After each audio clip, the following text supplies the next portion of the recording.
Chapter 2059, Bronze Combat Techniques, True Ability. The Elemental Prayer's attacks were quite cunning. Since the start of the battle, it had used the 8 golden longswords to attack Shurfeng from all directions. Moreover, the flaming weapons were far more nimble than the wind blades, and could even alter their attack trajectories during their attacks. Even a shield warrior or guardian knight skilled with the shield would take a direct hit if they weren't careful. As soon as Shurfeng began to execute Sword's transmigration, he deflected 5 longswords, sending them in different directions. 2 of them slammed into 2 longswords Shurfeng hadn't deflected, nullifying the attacks due to Shurfeng's limited strength.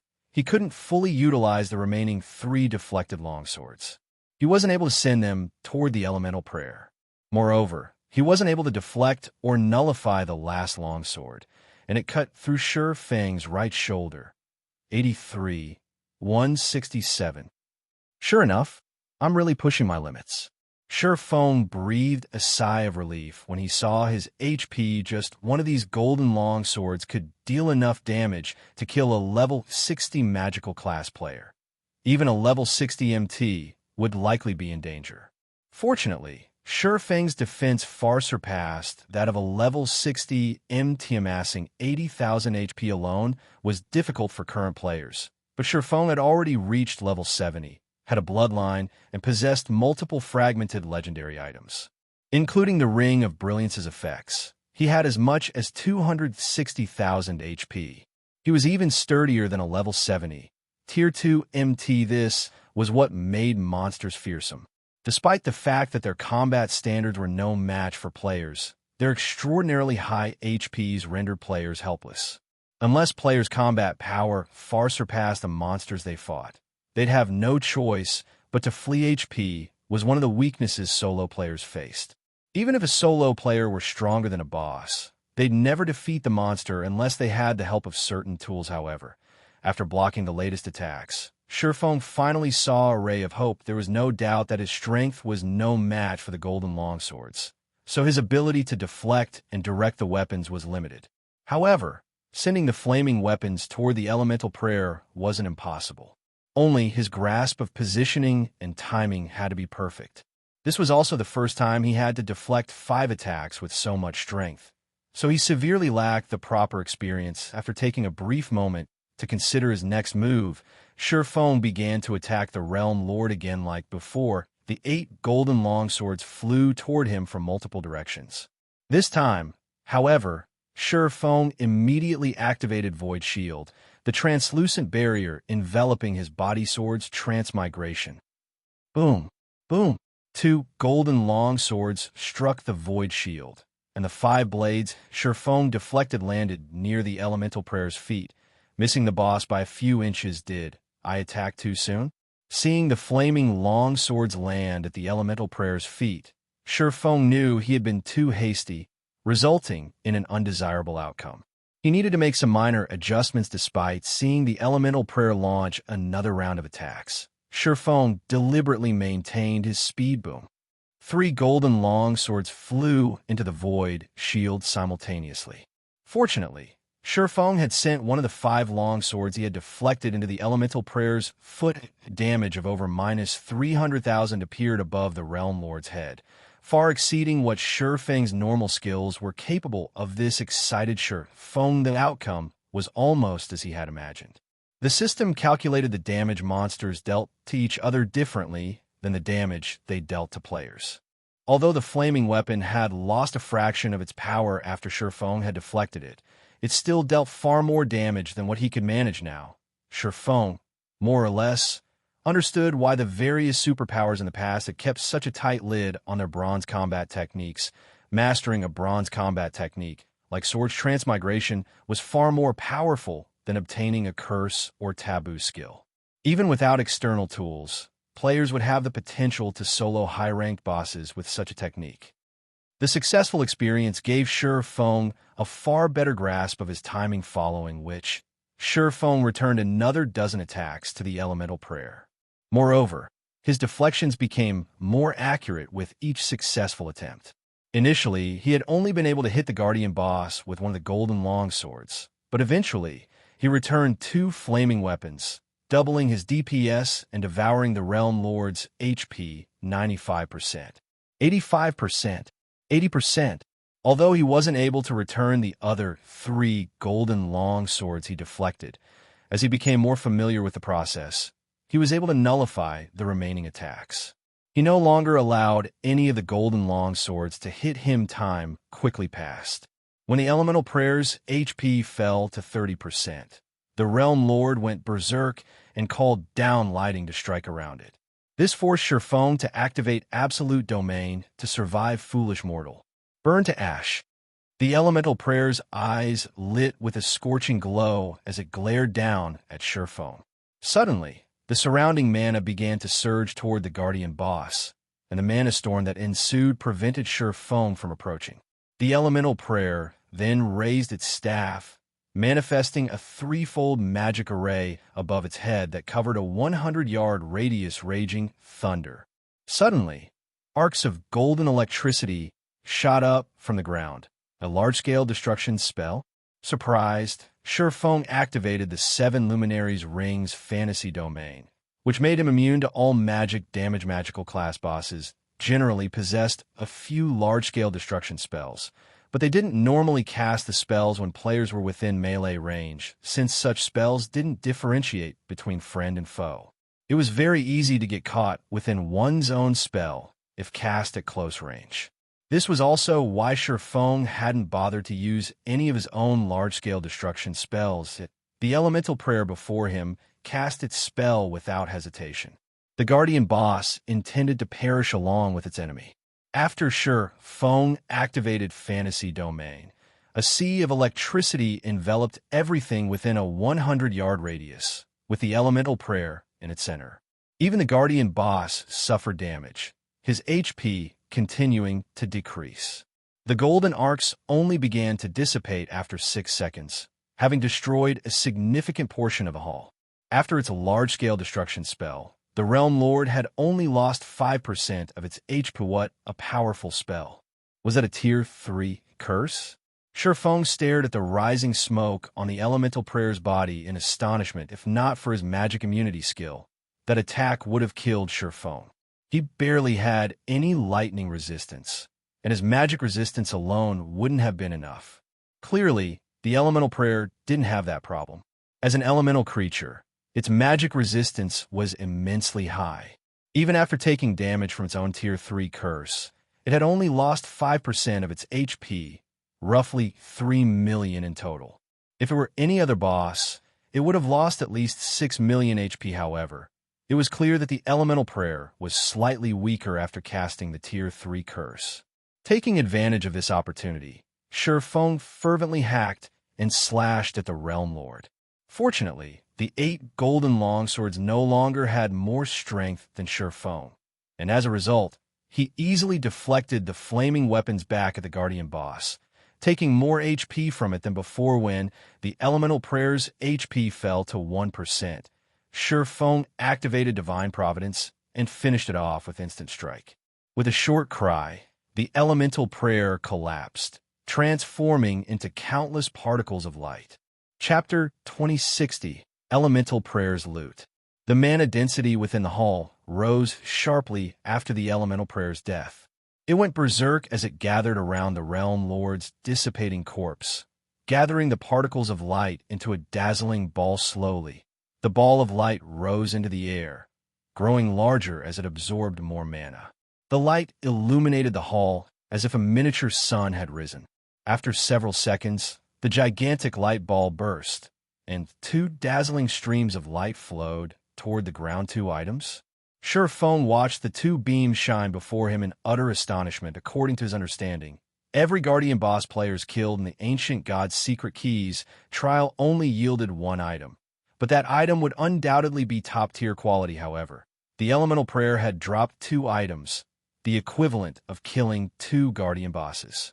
Shurfong had definitely hit the jackpot when Shurfong stepped forward and touched the 2 beams of light. The light faded and revealed 2 translucent globes, each containing 1 item. When these 2 items revealed themselves, the sound of a system notification reached Shurfang's ear system. Congratulations. You have slain the elemental prayer within 30 minutes. You may choose one of the two items before you as your reward. Shifeng was speechless. He had hoped that Divine Providence had doubled his loot, but in the end, he'd still walk away with a single item.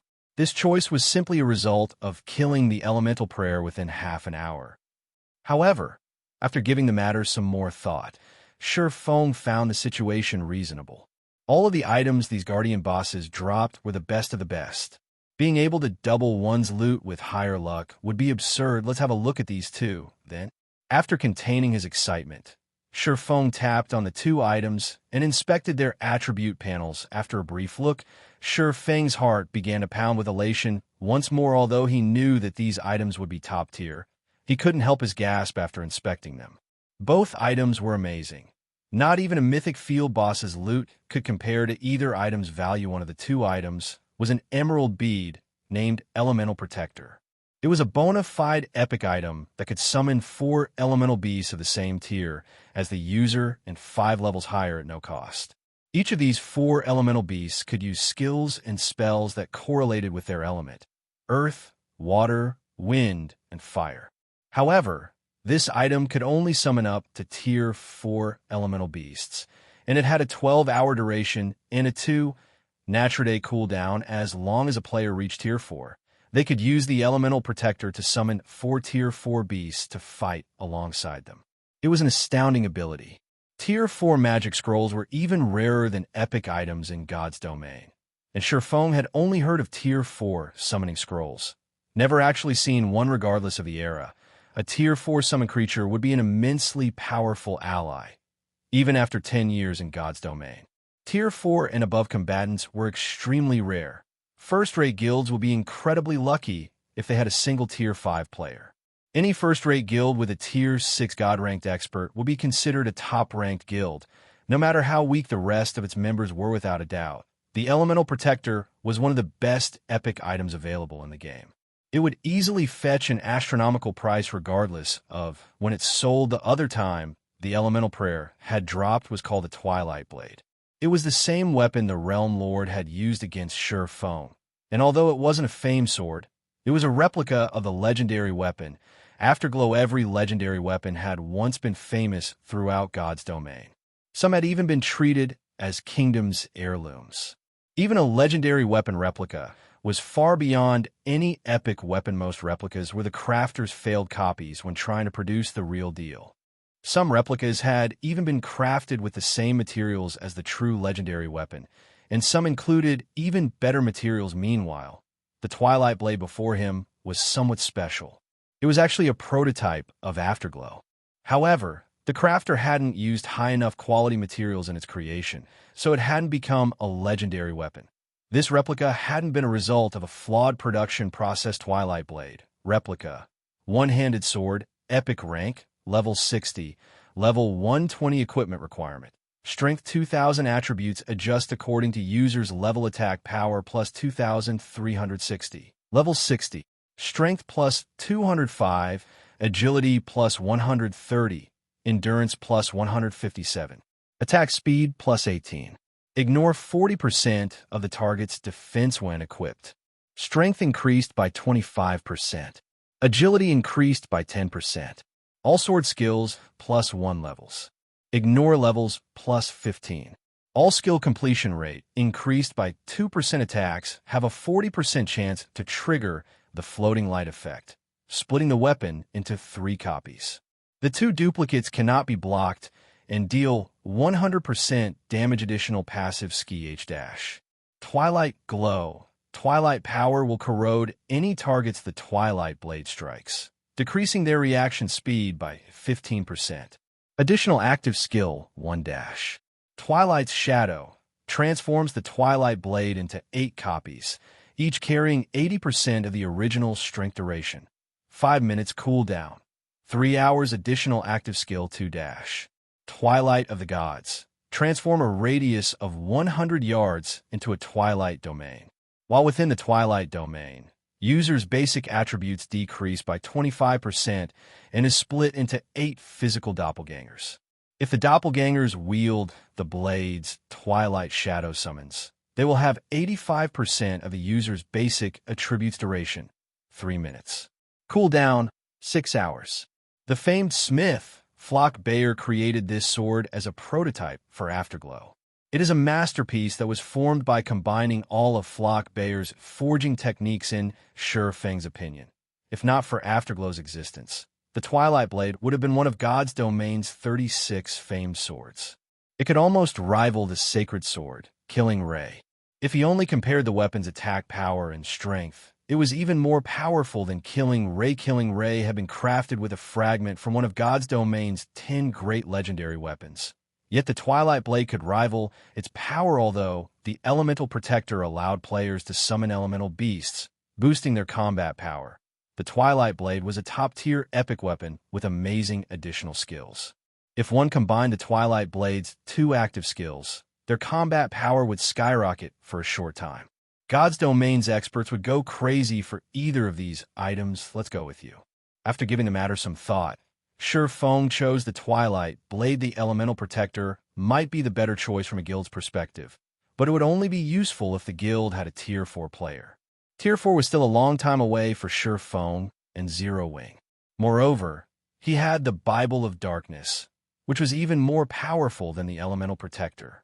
On the other hand, the Twilight Blade could increase his combat power now. His Abyssal Blade's level was too low at the moment. Its evolution speed couldn't keep up with his leveling speed. If he wanted to explore more of the Ancient God's maze and acquire its treasures, he had to prioritize his own combat power, following which Sure Feng replaced the Abyssal Blade with the Twilight Blade. Although most players would struggle to fulfill the 2,000 strength equipment requirement, it wasn't a problem for Sure Feng. Once he equipped the Twilight Blade, Sure Feng felt his overall strength increase substantially. His attack power, in particular, rose by a whopping 15%. Sure Feng then shifted his focus to the crystalline pillar in the center of the hall. After all, it was the most valuable item in the area. Chapter 2061, Advanced Bloodline. A magic array surrounded the crystal pillar in the center of the hall, preventing players from approaching, although the seal seemed quite simple. Not even a Tier 4 being could force their way through it. When Sure Feng stepped up to the barrier and lightly tapped it, a system window opened before him, introducing the magic array. Truly amazing. If I hadn't already grasped the technique to decipher advanced magic arrays, I wouldn't have been able to do anything but stare at this barrier. Sure Feng couldn't help his surprise. After gaining a general understanding of the array, there were 2 types of magic arrays that protected system-generated treasure in God's Domain. The first type disappeared once the Guardian boss protecting the treasure died. The second type required players to unravel the magic array through their own abilities. This type didn't care for players' combat power, but their ability to understand magic arrays. The first type was the easiest to remove, but as players leveled up, they began to encounter more of the second type. Hence, it had been very important for players to take on the Magician subclass and develop it during Sure Feng's previous life. Many expert players had to study magic arrays seriously, even though they hated learning about them, especially magical class players due to how common the second type of magic arrays had become at later levels. God's Domain's various guilds had also turned more focus to the Magician subclass. During the game's later stages, a Master Magician status wasn't any lower than that of a Master Forger or Master Alchemist. Meanwhile, to remove the magic array protecting the crystal pillar before Sure Feng, one had to be a master at deciphering advanced magic arrays at the very least. Normally, players only encountered basic ranked sealing magic arrays after level 70. It was very rare to find an intermediate magic array protecting items of this level. Yet the array before him required an advanced magician to untangle. Although the various superpowers had tasked many of their players to learn about magic arrays, there were very few intermediate magicians at this stage of the game, much less advanced magicians. Once Sure Feng had inspected the array, he began to dismantle it. Dismantling a magic array wasn't particularly difficult, although that didn't mean it was easy either. As long as a player knew how to draw the sealing magic array in question, it could be undone. Looking at the array, Sure Feng was relieved that he had already become an advanced magician. Otherwise, he could only watch as a bloodline slipped through his fingers. Finally, after studying for 5 hours, Shurfeng finally learned how to draw the sealing magic array. The barrier around the crystalline pillar began to shatter, and shortly after, it fell away entirely, revealing the pillar before Shurfeng. The crystal pillar was translucent, and the bloodline within it shone with a dazzling light due to the magic barrier around the pillar. Shurfeng hadn't felt anything particular from the bloodline, but now that he had removed the magic array, he could feel an intense pressure. The difference between his life rating and the bloodlines pressed down on him. Although he only stared at the bloodline, he felt as if he were being suppressed as an advanced bloodline. Shurfeng could not help his surprise as he felt the pressure bloodlines fell into 3 categories: basic, advanced, and peak. The dark iron bloodline he had obtained from the divine shrine was a basic bloodline. However, since the dark iron bloodline was extremely compatible with the swordsman class, it was considered a top-ranked basic bloodline. Yet despite that, he still felt an immense pressure from the bloodline within the crystal pillar. The only explanation was that his life rating was inferior to this bloodline, hence Shurfeng guessed that it was an advanced bloodline. Although he very much wished that it was a peak bloodlines were as rare and valuable as legendary items. The chances of finding one in the Ancient God's Maze were abysmally low, even for Azura mode. On the other hand, the chances of finding an advanced bloodline were relatively high. Even so, Shurfeng was stunned. Any advanced bloodline could make reaching higher tiers far easier for players. With a little talent and effort, reaching tier 5 wouldn't be a problem. An advanced bloodline would even help players when challenging their tier 6 promotion, which was why God's Domain's various major powers had gone mad over bloodlines in the past. Without hesitation, Shurfeng strode up to the crystalline pillar and removed the crystal bottle. He then inspected the bottle's attribute panel: elemental bloodline. After obtaining this bloodline, a player will become one of the element's favored children, gaining increased compatibility with all spells.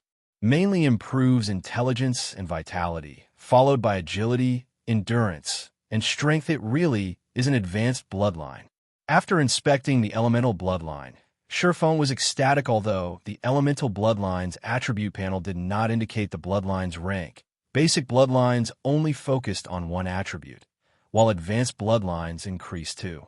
Since the elemental bloodline concentrated on 2 attributes, it had to be an advanced bloodline.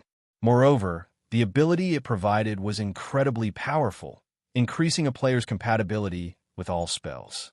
It was at the very least far more powerful than any of the advanced bloodlines Shurfeng had seen in the Divine Shrine. If a magical class player used this bloodline, their overall prowess would increase. This was certainly a top-tier advanced bloodline, even more valuable than top-tier fragmented legendary items. Shurfeng carefully stored the elemental bloodline before he continued to explore the Ancient God's Maze. The maze was excruciatingly complex, and each time he entered a new hall, he had to face another group of elemental monsters. Moreover, these monsters' levels were a notch above the first group he had faced, all level 75 or higher. However, after equipping the Twilight Blade, Shurfeng's combat power had risen significantly, and as a result, he was able to kill these stronger monsters faster than he had the first hall's elemental guards. Unfortunately, Shurfeng only dared to watch the guardian bosses in these halls from afar. The easiest guardian boss he encountered was a Grand Lord-ranked archaic species, and some halls were even guarded by mythic monsters. Without the ability to rely on summoned creatures, he'd only find an early grave if he tried to face these guardian bosses. However, Shurfeng didn't let any of the elemental monsters off the hook, even if he couldn't do anything about the guardian bosses. These monsters were walking epic armor kit fragments and elemental cores. Encountering an opportunity like this in the future wouldn't be easy. As such, Shurfeng grinded in the Ancient God's Maze for 12 full days, wiping out every elemental creature that was not a guardian boss he came across. After exploring the Ancient God's Maze for so long, Shurfeng eventually discovered a unique hall. This one was far better decorated than its neighbors. Rather than stone pillars, this hall's pillars were made of mana stone. However, due to the hall's poor lighting, Shurfeng could only see 60 yards around him. The moment Shurfeng set foot on the floor of magic crystal, he struggled to breathe. A deafening roar then assaulted his ears, and the entire hall trembled violently at the sound. The roar faded, and before Shurfeng could regain his composure, A bright light illuminated the area in the hall that could fit hundreds of thousands of people. A 60-meter-tall bronze dragon loomed before Shurfong. The bronze dragon's incredible aura was so powerful that it warped space around it, and when bathed in this aura, Shurfong couldn't even move an inch. Chapter 2062, Bronze Dragon, King a Dragon. Shurfong stared at the titanic figure before him in disbelief. Even though he stood several hundred yards away from the dragon, its aura felt as if he stood before a towering mountain. The pressure he felt from the dragon was absolutely stifling. Its aura was so powerful that he couldn't even move. He could only stand there quietly, staring at the being powerful. Destruction. Death. These words ran through Shurfeng's mind as the dragon's aura washed over him. Bronze Dragon King. Dragon. Tier 5. Level. HP. / Shurfong had no doubt that the slightest exhale from this bronze dragon could turn him to dust. Even a Tier 5 existence would be powerless before this bronze dragon. King of Dragon's life rating was extremely high, and once it reached adulthood, it would automatically advance to Tier 5. The weakest Tier 5 dragon was an apex existence among other Tier 5 beings, and even during the Gods era, the dragon race had been one of the most powerful. Even gods and demons were afraid of dragons. Meanwhile, among dragons, there were Dragon Kings. Dragon King's bloodline was beyond the reach of ordinary dragons. At Tier 5, they could even contend with Tier 6 gods if a Tier 5 human NPC encountered a Tier 5 Dragon King. They'd have no hope of surviving. If they were wise, Tier 6 god rank players would take the long way around a Tier 5 Dragon King. Trying to fight such a being head-on would be the epitome of foolishness. Fortunately, this Bronze Dragon King was sealed within a magic array. Otherwise, Shurfong wouldn't have even had time to run. With a wave of his claw, the Bronze Dragon King could send Shurfong on a free trip back to White River City. This is the final test. After seeing the raging Bronze Dragon King behind the magic barrier, Shurfong shifted his attention to his surroundings. The hall contained a second magic array, and within it sat a resplendent box. Most players might not think much of this box, but Shurfong, who is unusually familiar with God's domain, realized that this box had been made with 7 Luminaries crystal. 7 Luminaries crystal was incomparably valuable to both players and NPCs. It was one of the reasons that so many major corporations invested in God's domain. Nothing else in the hall grabbed Shurfeng's attention. Unlike the previous halls, this one only contained a guardian boss. There weren't any mobs for Shurfong to kill, although Shurfong wanted to approach and inspect the Bronze Dragon King. His powerful aura prevented the swordsman from moving. After raging for another 10 seconds or so, the Bronze Dragon King eventually calmed down. The ferocity of its aura also began to lessen, and Shurfong regained control of his body. But as soon as Shurfong began to relax, the imprisoned dragon spoke. Little human, the fact that you have reached this place proves that you have some ability. According to the rules those despicable gods and demons had set, I will give you 3 options, the Bronze Dragon King said, watching Shurfong. Your first option is to accept my trial. If you pass, you'll receive the treasure those gods and demons left behind. Taking the gods and demons' oath is your second option. You can also acquire the treasure this way. Your third option involves signing a contract with me. Although you won't get the treasure, you will receive my blessing. My blessing will grant you strength beyond human limits. Make your decision. Although the Bronze Dragon King spoke in the dragon language, which Shurfong knew nothing about, he was actually able to understand the Dragon King's intentions. There are choices. The situation surprised Shurfong a little. He had never imagined that the final hall in the ancient god's maze would offer him choices. He had never heard of such a thing. According to his knowledge regarding the Secret Keys trial, players weren't given any choices. If players wanted any of the trial's treasures, they had to defeat the guardian bosses. Yet he now had 3 options to consider. The first option was undoubtedly the standard procedure. If players were confident of their strength, the first option would be the best. The second option allowed players to obtain the treasure without risking themselves overmuch. Many players would likely choose this option without a second thought. This was the final hall in the ancient god's maze, after all. The treasure in this room would be extraordinary, but Feng understood one thing. There were no free lunches in this world. Current players might know nothing about gods and demons' oaths, but he did during his previous life. These oaths had earned the nickname divine contracts, and every one of them was a two-way deal by signing a divine contract. Players would have to abide by the conditions the gods and demons had set. If they failed to do so, they'd suffer a miserable fate. Many in the past had eagerly signed divine contracts and failed to meet the stipulated conditions, and in the end, they had suffered such severe penalties that they had been forced to delete their accounts. Hence, while the second option the Bronze Dragon King had stated sounded good, the risk was considerable. The third option wasn't much different than the second, although this contract would be between the player and the Bronze Dragon King. There was no real difference between signing the Bronze Dragon King's contract and signing one with gods and demons. Although the third option wouldn't award the final hall's treasure, a Dragon King's blessing was just as extraordinary. Any blessing held great significance to players, especially the Bronze Dragon Kings. Its effects were likely even stronger than that of a bloodline. Blessings were so valuable in God's domain because of how few were granted. Only incomparably powerful existences could bless others, and those that received a blessing would acquire great power. However, this power had its price. The blessing's giver would have to segment a fraction of their strength, granting it to their target. In other words, the blessing giver would lose strength to empower others. Hence, even Tier 6 gods were incredibly careful when offering a blessing. They never gave one on a whim. May I know what the oath's conditions are? Feng asked after giving the matter some thought. This I cannot answer.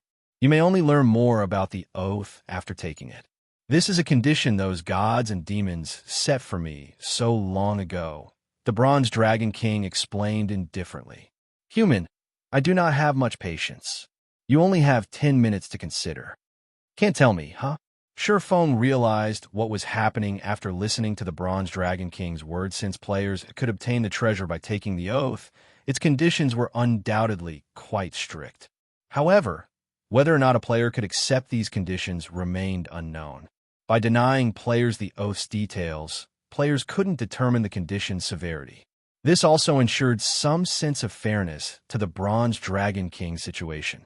If players knew the oath's conditions, they wouldn't bother with the dragon's blessing. Human, what is your choice?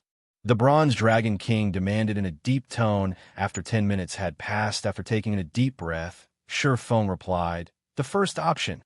Whether it was the gods and demons' oath or the Bronze Dragon King's contract, the risk was too great. On the off chance that he couldn't fulfill the conditions, he would have to delete his account and start all over again. He didn't dare take such a gamble. What? The first option? Feng's decision stunned the Bronze Dragon King. Are you sure that is your choice? Chapter 2063, Suppressed Swordsmanship. Confusion flashed in the Bronze Dragon King's eyes as he watched Feng. He was so surprised by this swordsman's answer that he couldn't help but ask for confirmation. Yes. I choose to accept your trial, Dragon King, Feng said, nodding. You really are a strange human. Ever since this maze was built, thousands of adventurers have visited, but none have accepted my trial because they already knew what outcome awaited them. Do not think my trial is so easy to complete. The Bronze Dragon King growled. But since you have decided, according to the rules the gods and demons have set, if you can survive against me for 3 days, you will pass my trial.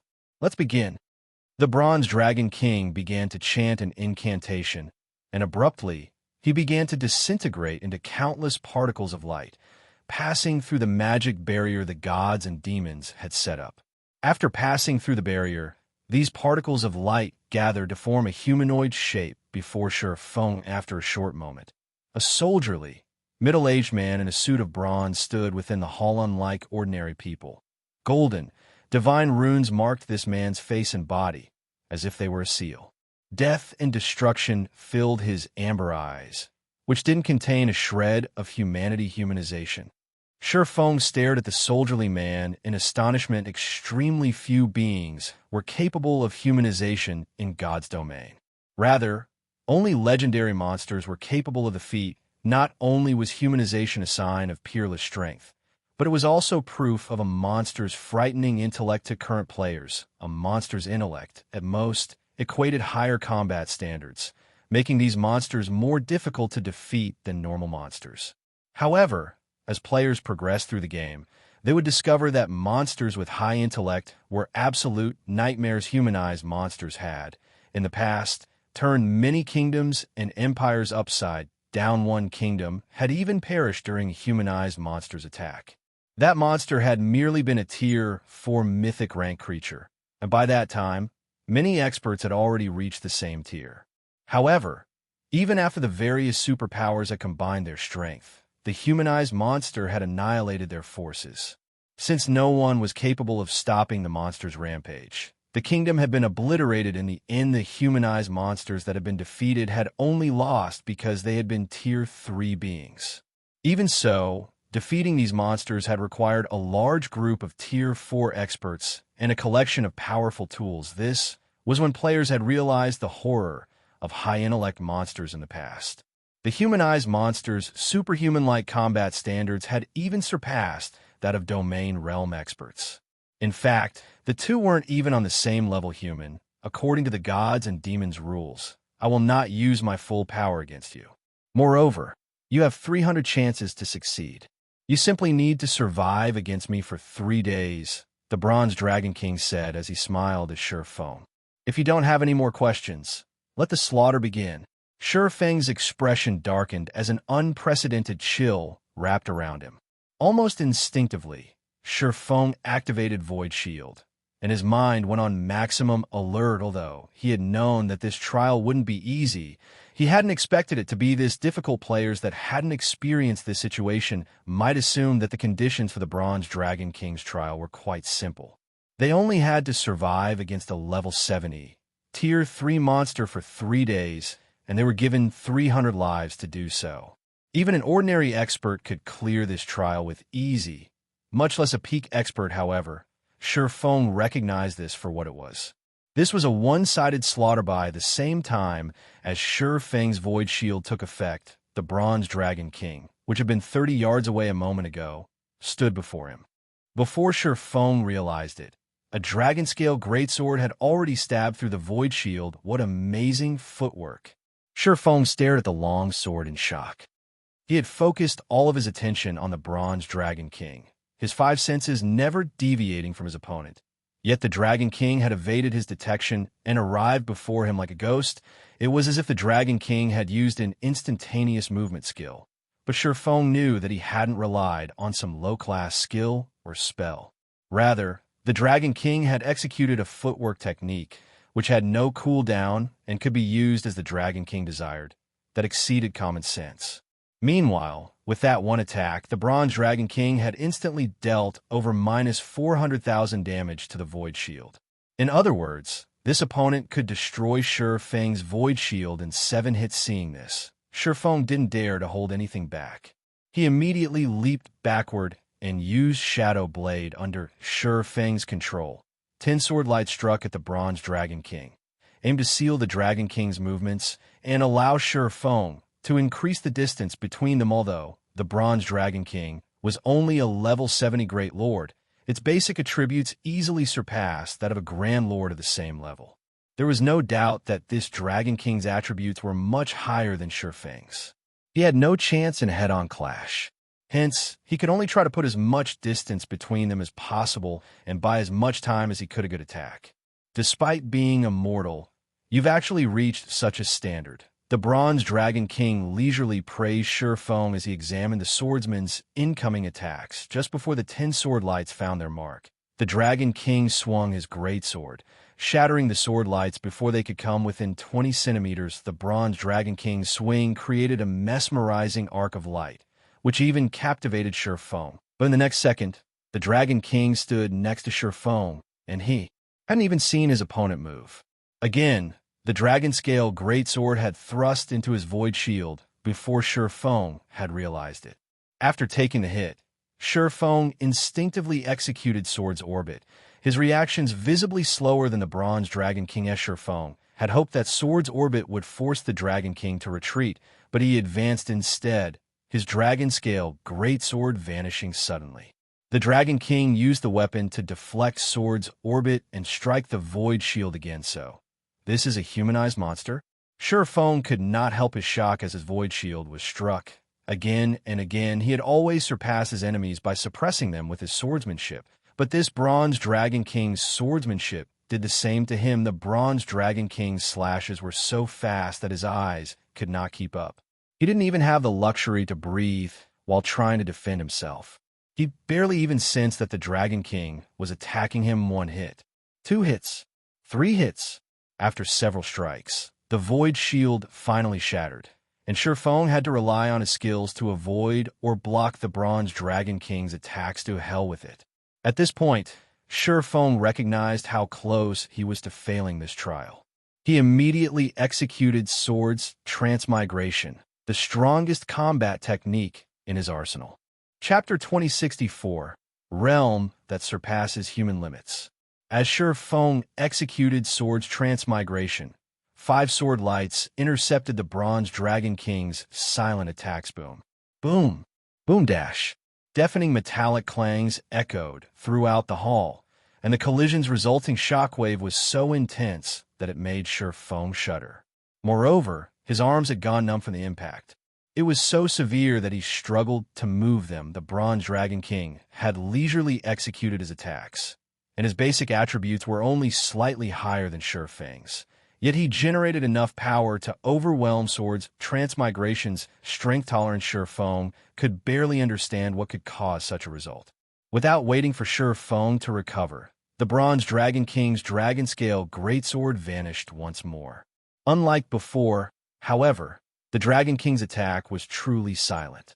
Sure Feng couldn't sense the slightest hint of the Dragon King's attack trajectory before he felt a stinging pain in his chest. Before he realized it, the Bronze Dragon King had thrust his greatsword in Sure Feng's chest, his HP depleting rapidly without signs of stopping. He is already beyond human limits? Sure Feng looked up at the Dragon King in surprise as the humanized boss retrieved his weapon. Sure Feng's vision darkened as his HP fell to 0, and he fell to the ground. Lifeless Sword's Transmigration was the strongest combat technique Sure Feng possessed. He was even confident of posing a threat to domain realm experts by relying on the technique. However, against the Bronze Dragon King, Sword's Transmigration had only kept him alive for 1 move. The Bronze Dragon King was an apex existence in God's domain. Both his attacks and movement techniques were simply amazing. The Dragon King could launch his attacks without alerting Sure Feng, as if the boss's boy acted without commands from his mind. The Bronze Dragon King's reflexes were so fast that Sure Feng's mind couldn't even react. Although such a feat was normally impossible, the Bronze Dragon King had done it. He had completely surpassed human limits. Sure Feng finally realized why the various superpowers in the past had dispatched tons of Tier 4 experts to defeat Tier 3 humanized monsters that were a much lower level. And even the players had still suffered tremendously to secure victory. 5 seconds after Sure Feng died, he appeared before the magic array that had sealed the Bronze Dragon King with full HP. It felt as if the skirmish had been a dream. However, when Sure Feng glanced at the Bronze Dragon King's humanoid form nearby, he understood that this was no dream. Let's begin the second round. The Bronze Dragon King stated as he unsheathed his dragon-scale greatsword and resumed his attacks. Now that Sure Feng had experienced the Dragon King's power, he didn't dare clash with the boss head-on. If he wanted to avoid dying 300 times in 3 days, he needed to buy as much time for himself as possible. With this in mind, Sure Feng turned and fled. As if he had predicted this ploy, the Bronze Dragon King threw his greatsword at Sure Feng, forcing the swordsman to a halt to avoid the flying weapon. Taking advantage of the brief pause, the Dragon King appeared behind Sure Feng, and without alerting the player, another dragon-scale greatsword appeared in the boss's hands, swinging toward Sure Feng before he had time to register the movement. Fortunately, Sure Feng had expected something like this and had activated Divine Steps a moment earlier. He promptly switched places with one of his doppelgangers, which were invulnerable to attacks. The following events happened as Sure Feng had expected. Once the Bronze Dragon King realized that the doppelganger before him was immune to damage, he attacked the other Sure Feng copies. Although Shurfeng couldn't perceive the Dragon King's strikes, he knew that everyone revealed some weakness when attacking. Discovering the Bronze Dragon King's weakness was precisely his goal, following which Shurfeng swapped positions with the same doppelganger. He then turned and slashed at the Guardian boss as the Dragon King attacked another doppelganger. His side was exposed. Seeing this, Shurfeng was ecstatic, and the hand that held Killing Ray sped towards the opening dang. However, just before the Sacred Sword met its target, an imperceptible attack countered the weapon, stopping its advance. So fast, the counterattack made Shurfeng realize that even if he found an opening in the Bronze Dragon King's defenses, he couldn't take advantage of it. The Dragon King was far faster than Shurfeng and could easily defend himself once he detected the incoming strike. Relying on speed to defeat the Bronze Dragon King would be impossible before Shurfeng could follow up with another attack. The Bronze Dragon King shoved his greatsword through Shurfeng's chest again, and the swordsman collapsed. Although Shurfeng suffered a second death, he didn't feel discouraged since he was no match for the Bronze Dragon King's speed. He'd have to contend with this opponent through his strength. After running away to buy time and evading the Dragon King's thrown greatsword, Shurfeng had realized that he couldn't shake off the boss. His only option was to face the Dragon King directly on his third attempt.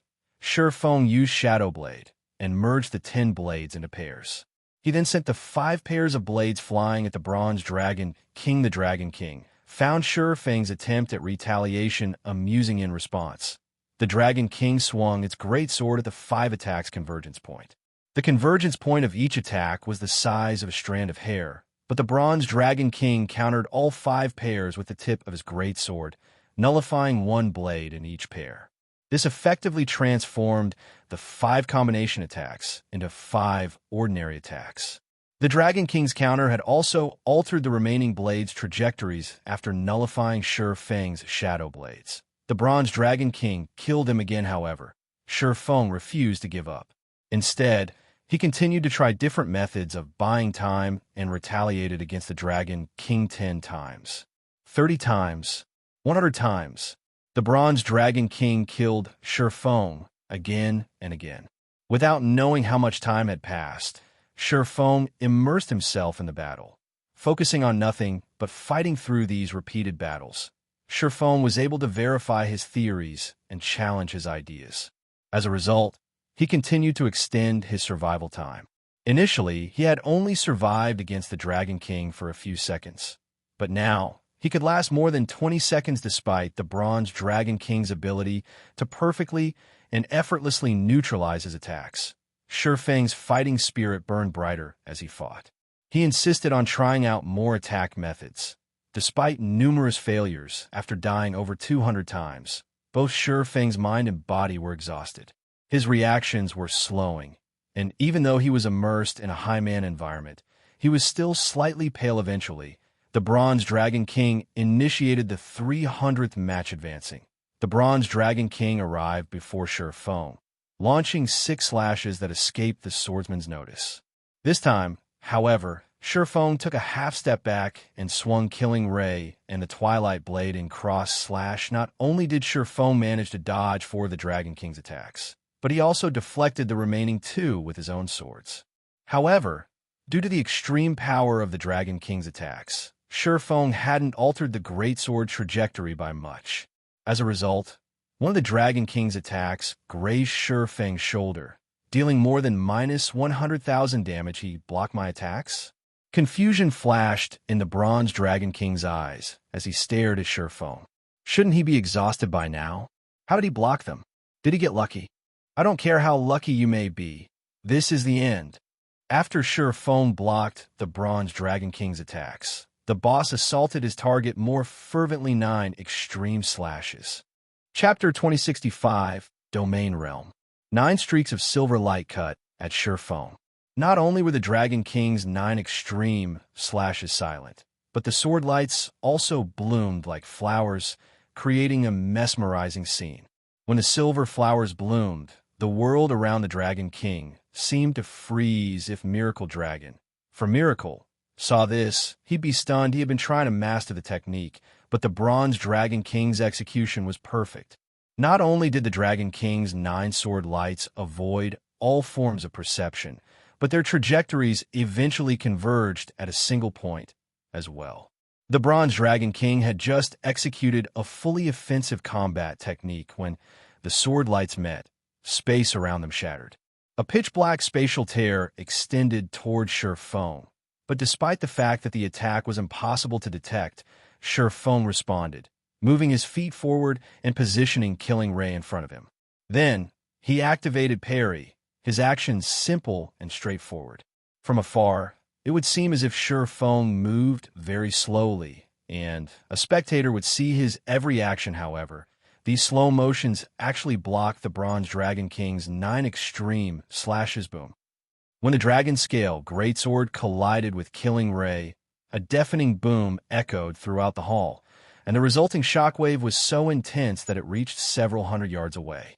Due to the impact, Sure Feng stumbled over a dozen yards back after the dust settled. It revealed a deep cut in the ground at the Dragon King's feet, spreading 30 yards away from the boss. The power of the Bronze Dragon King's 9 extreme slashes was even greater than some Tier 3 skills. The Bronze Dragon King, who was responsible for this display of power, wore an astonished expression. A human actually saw through my attack? The Bronze Dragon King frowned at the horizontal cut before his feet. The angle of the cut wasn't a result of his 9 extreme slashes. It was obvious that his attack had been deflected. If Sure Feng hadn't seen his attack trajectory, the human wouldn't have succeeded. He would have been sent flying. However, the Bronze Dragon King did not know that Sure Feng hadn't seen his attacks in the least.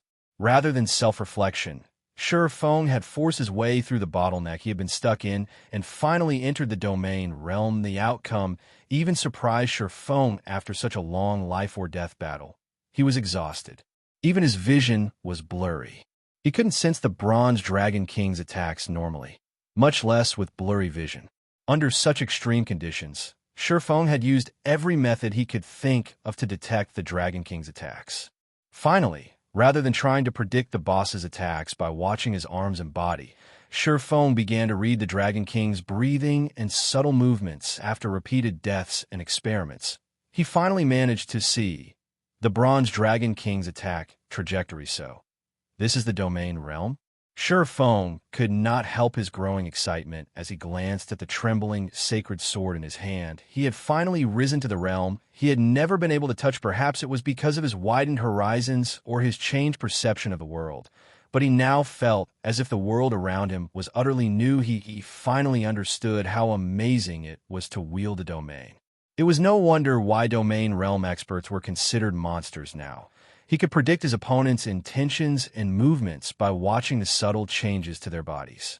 It was no wonder why domain realm experts easily toyed with weaker players. However, the distant Bronze Dragon King had no intention of stopping his assault as Sure Feng celebrated his successful evolution into the domain realm. The Dragon King immediately advanced and swung his dragon scale greatsword towards Sure Feng's neck. Previously, every time the Dragon King had employed such lightning-fast attacks, Sure Feng had fallen in the next moment. But the swordsman wasn't as blind as he had been. Although barely, he read and predicted a fraction of the Bronze Dragon King's attacks and countered them. Dang, dang, dang. Metallic clangs echoed throughout the hall. The battle that had been one-sided for so long had evolved into a fierce back and forth. Although Sure Feng was still at a complete disadvantage, and his HP continued to fall, this fight was no longer a one-sided slaughter. Although Sure Feng had entered the domain realm, he's still shocked by the Dragon King's strength.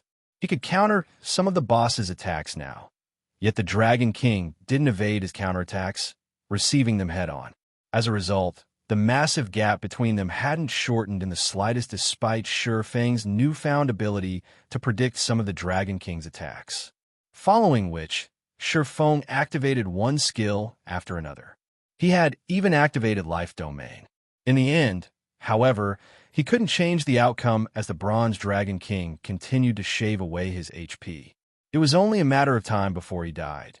Yet as luck would have it, this was his 300th attempt. If he died again, he would fail this trial. Seeing how little HP he had remaining, Sure Feng couldn't help but sigh.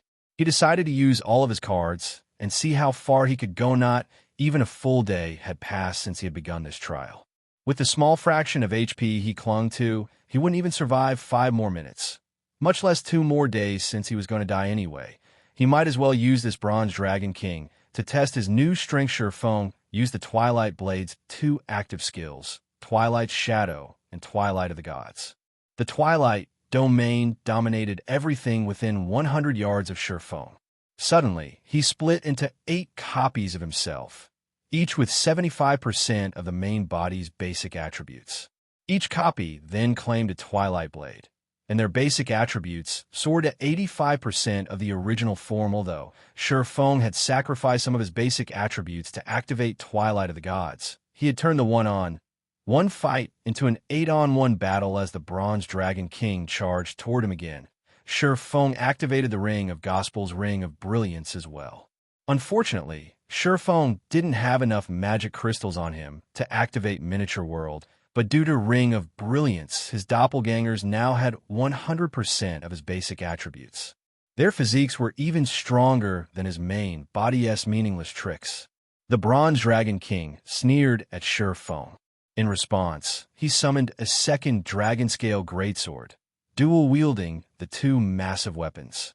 The intensity of his aura also skyrocketed. He still reserved some of his strength.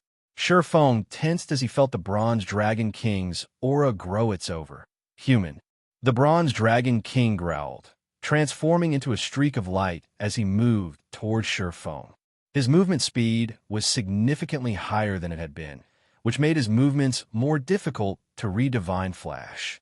Not one to fall behind, Shurfeng surrounded the Dragon King with all 8 of his clones and executed Sword's transmigration simultaneously. However, as he exchanged blows with the Bronze Dragon King, Shurfeng's vision abruptly darkened, and he fell forward. The Dragon King stood before Shurfeng proudly, his expression as indifferent and arrogant as it had always been. The Dragon King had known that this trial was impossible for any mortal since the very beginning. However, just as the Bronze Dragon King was about to return to the magic barrier, he halted, frozen in place. Looking down, he discovered a faint, white mark on his arm. He had actually lost 1 HP. "He injured me?" Shock brightened the Bronze Dragon King's eyes as he stared at the mark on his arm. Chapter 2066, Legendary Item. Shurfeng expected the system to teleport him out of the Ancient God's maze after his battle with the Bronze Dragon King. But when he reopened his eyes, he wasn't in the outside world. Instead, he found himself inside an elegant Hala red carpet across the hall, leading to a golden throne at one end. A beautiful galaxy of stars decorated the ceiling, allowing the hall's occupants to view the universe. Spear-wielding knights in golden armor stood alongside the red carpet. Not only were they all level 200, but the weakest knight among them was also tier 4. The knight captain in the lead was even a tier 5 being. Moreover, none of the knights were human, but bona fide angels. Any one of these tier 4 knights could rival a tier 5 human NPC in terms of combat power. The knight captain could even rival a tier 5 dragon if these angels wished it. They could obliterate an entire empire before Shurfeng could process what was happening. The sound of a system notification reached his ear. "System, congratulations. You have triggered the hidden event, Hero's Heart, and have been summoned by the Archangel, Vatra Archangel Vatra." The system notification surprised Shurfeng. The angel race's life rating was only slightly weaker than that of the dragon race. And among angels, archangels were akin to dragon kings. They could even contend with tier 6 gods. Every archangel had a mission and was more than capable of influencing the entire continent of God's domain in the past. A tier 6 berserker god named Double Brilliance had been an unknown, ordinary player during the game's early stages. But after a fortuitous encounter with an archangel, he had activated an ancient world and shook the very foundation of God's domain, altering the status quo. Double Brilliance had even been responsible for some superpowers fall. Like a raging cyclone, he had grown stronger at a tremendous rate and eventually became a tier 6 berserker god. God's domain's players had regarded Double Brilliance's achievement as one of the game's legends. Many players dreamed of their own archangel encounter. Unfortunately, Players had only encountered such beings twice in Shurfeng's previous life. He had certainly never expected to meet an archangel here before Shurfeng could snap out of his daze. A handsome man with pure white robes and 4 equally white wings appeared before him. Shurfeng had failed to sense this angel's movement. But more surprising, he felt nothing from this being. Although the angel stood before him, it didn't feel as if the angel truly existed. He was nothing like the Bronze Dragon King, who had radiated an intensely stifling pressure. If not for the magic array that had sealed the Dragon King, he would have likely killed Shurfeng with his aura alone. I have watched your battle with the Bronze Dragon King, and I have to say, it was very interesting. Not even the Bronze Dragon King had imagined that a human like you could injure him, the male angel said, laughing heartily as he watched Shurfeng. He then continued in a softer tone. During your battle, I was able to sense your bravery and tenacity. Hence, I have invited you here in the hope that you can help me with something. Are you willing to assist me? System, do you wish to accept Archangel Vatra's request? Lord Vatra, it would be my honor. Shurfeng respectfully replied, only a fool would refuse a request. An archangel's request. The quests archangels issued weren't like normal quests. If one failed an archangel's quest, they wouldn't suffer a penalty, and the quest rewards would be beyond imagination. Take Double Brilliance's reward, for example. According to the rumors, Double Brilliance had received his patron Archangel's blessing after completing his quest. Not only had his individual strength skyrocketed, but he had also secured an advantage from the ancient world he had activated, allowing him to perform one impossible feat after another wonderful. Currently, God's Domain's world barrier is clashing with the undead world's world barrier. This, in turn, has created holes in God's Domain's barrier. Taking advantage of this situation, some of the undead world's inhabitants have snuck into God's domain and begun to cause havoc. Although we angels wish to stop them, we cannot interfere with the continent's matters due to the rules the various gods have set for us. Hence, we need a representative to handle these matters, Vatra said. I wish to appoint you as my representative in removing the undead from the continent of God's domain. System, you have accepted the hidden quest Undead World. Quest content. You must annihilate the undead hiding and causing chaos on the God's Domain continent. Rewards unknown, of course. You cannot complete the task with your current strength. Hence, I have prepared 2 items for you. The first is the Dragon Summoning Flute I've carefully handcrafted. The second item is this stone. These 2 items will help you deal with the undead that have snuck into God's domain. After saying so, Vatra revealed a shining horn and simple black stone, handing them to Shurfeng. Dragon Summoning Flute, replica, legendary rank item. A horn rumored to summon a flock of dragons. Spend 3,000 advanced magic cores to summon 5 dragons to assist in battle for 3 hours. Cooldown, 15 days. The dragons summoned can only fight NPCs. They cannot fight players or monsters. A legendary item. Shurfeng was stunned into silence as he examined the Dragon Summoning Flute. He had to admit that a legendary item was awe-inspiring. The Dragon Summoning Flute could actually summon 5 dragons. If only he could use it during his own battles, it would be a truly incredible item. However, the cost to use the flute was painfully high. Advanced magic cores could only be obtained from high-rank bosses. Moreover, advanced magic cores had a large variety of uses. Not only could they be used as a component when crafting master potions, epic weapons, and epic equipment, but they were also necessary for building many types of constructions. At this stage of the game, even first-rate guilds would be fortunate if they had 2,000 advanced magic cores, yet the Dragon Summoning Flute required 3,000 for each use. No ordinary guild could afford such an expenditure. After inspecting the Dragon Summoning Flute, Shurfeng shifted his attention to the black stone in his other mysterious stone consumable. From the outside, it looks just like a simple stone. However, this stone contains a strand of a god's power. It has a chance of granting players self-awakening. This stone may be used up to 33 times self-awakening. Is this stone that amazing? Shurfeng was still speechless after reading the Black Stone's introduction. Self-awakening might be a foreign concept to current players, but Shurfeng was quite familiar with the idea. Self-awakening could allow players to master a combat technique forcibly, of course. Learning a combat technique so brutally had a downside. Players would consume far more stamina when using the technique they learned through self-awakening. However, this method also had its benefits. Self-awakening would allow players to experience what it felt like to use the full technique and master it, which would, in turn, lower the technique's stamina consumption. This process was far more effective than watching a video or experiencing the technique in a different way. As Feng began to research the Black Stone, Archangel Vatra waved a hand. Suddenly, Feng felt the system transport him out of the hall as he returned to the space-time tunnel. Chapter 2067, New White River City. Starmoon Kingdom, White River City. When Feng returned to White River City, he discovered that the city had undergone massive changes while he had been gone. He had only been away for 2 weeks or so, yet experts from well-known adventurer teams now crowded the streets. Even the weakest among these experts was level 63, Tier 2, and they all wore level 60 secret silver equipment. It almost seemed as if such equipment had become widely available, something so common that it wasn't worth players' attention. Bronze mounts were also a common sight in the city now. Occasionally, Feng even noticed players atop mysterious iron mounts.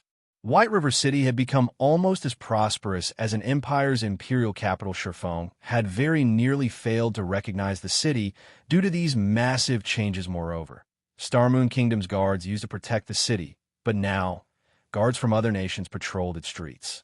Feng even spotted players from multiple foreign first-rate guilds as he walked through the city, including a few peak experts from these guilds.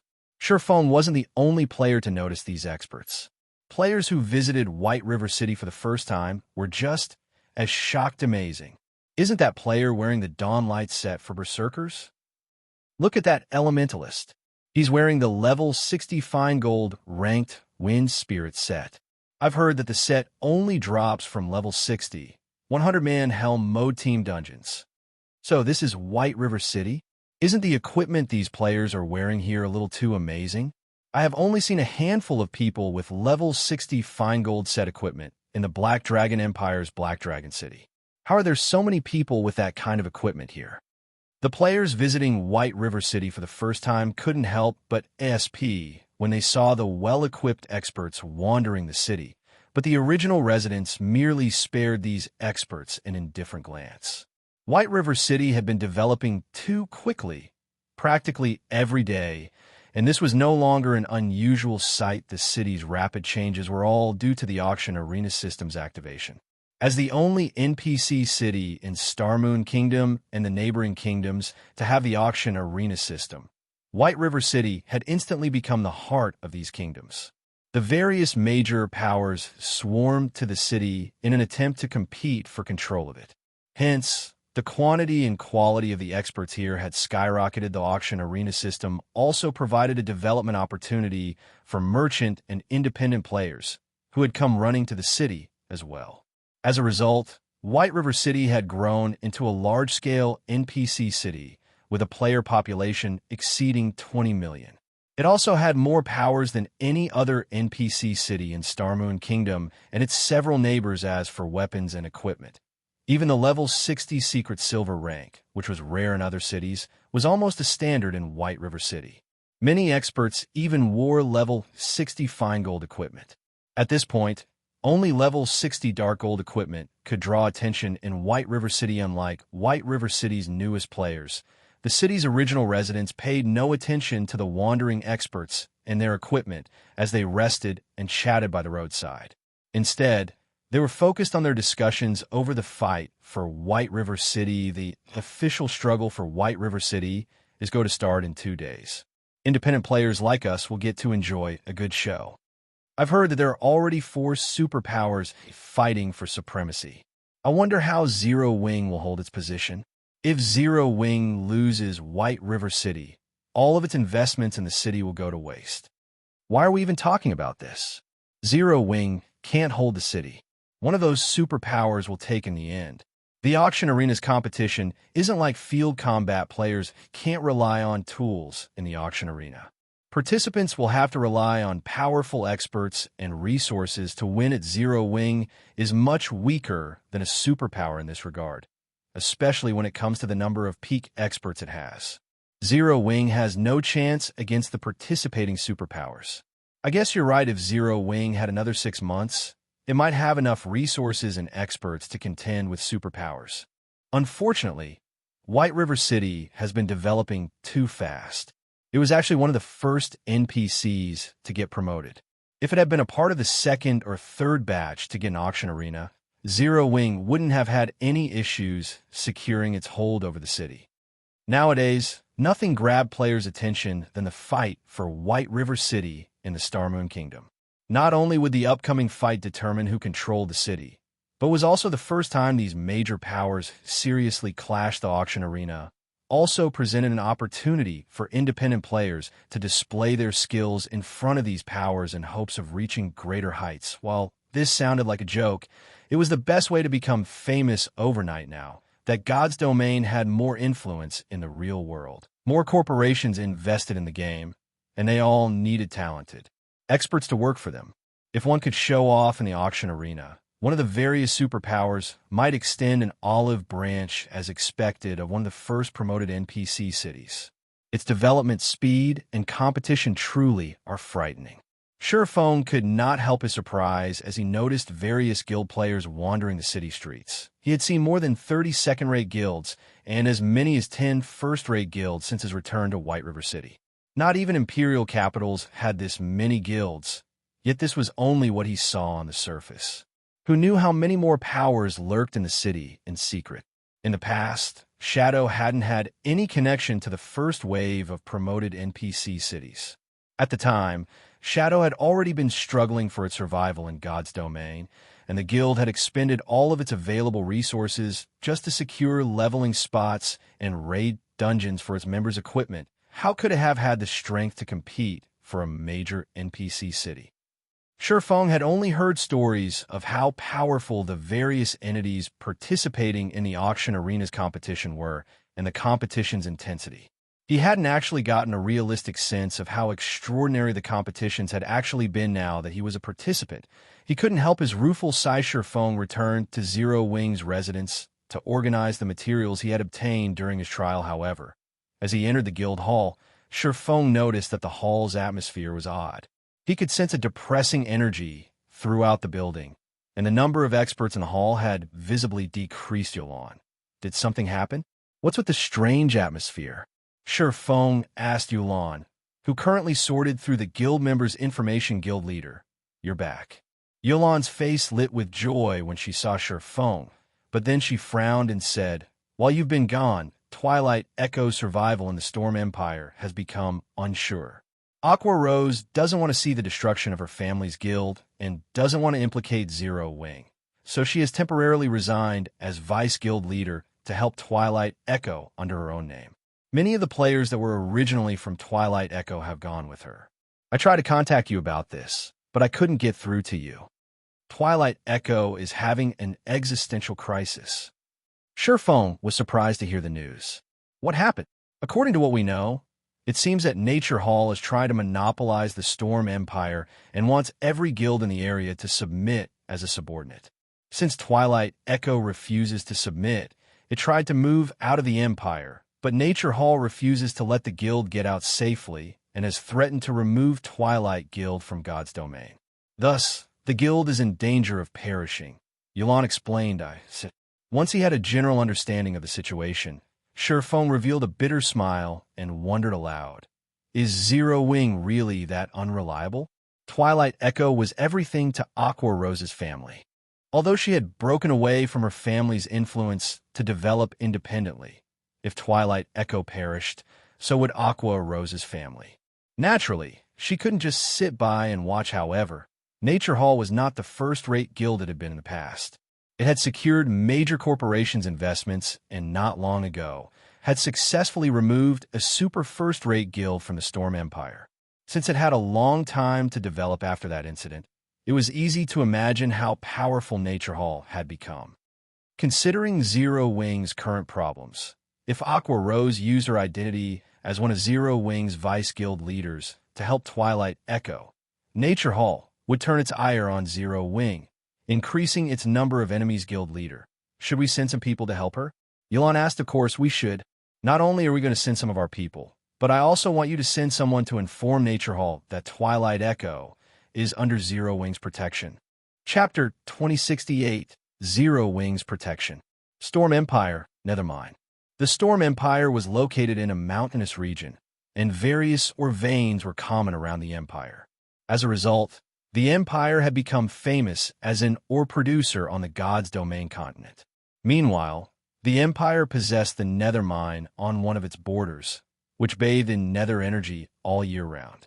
Because nether energy increased players' stamina consumption several-fold, and the mountains around the mine were home to level 70 and above demonic beasts. Players were rarely interested in grinding and leveling in the area. However, several thousand players had gathered near one of the creeks between the two mountains. The lowest level to these players was level 62, and all of them would be considered experts only. These several thousand experts were members of two groups, one with fewer than 400 players, and the other with nearly 3,000 if the Storm Empire's players were present. They'd be shocked.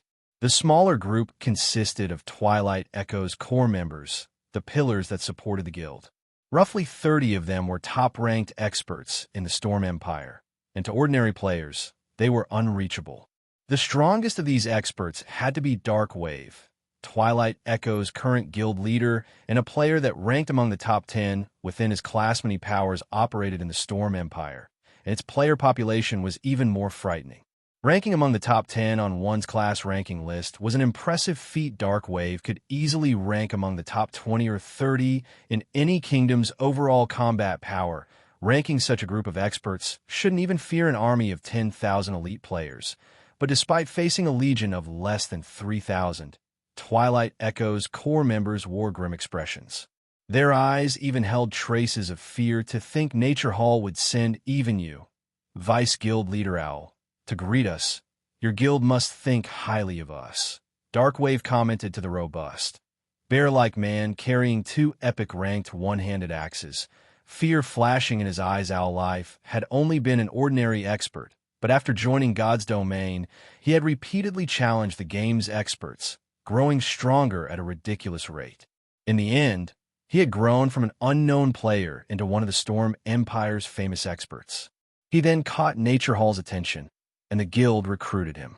After joining Nature Hall, Owl Life's development speed skyrocketed, and he quickly became one of the guild's capable generals. When the super first-rate guild, 9-Star Family, had operated in the Storm Empire, Owl Life had fought and defeated an army of its peak experts. He had even single-handedly killed 5 peak experts while leading a 5,000-man team to capture one of the super first-rate guild's towns.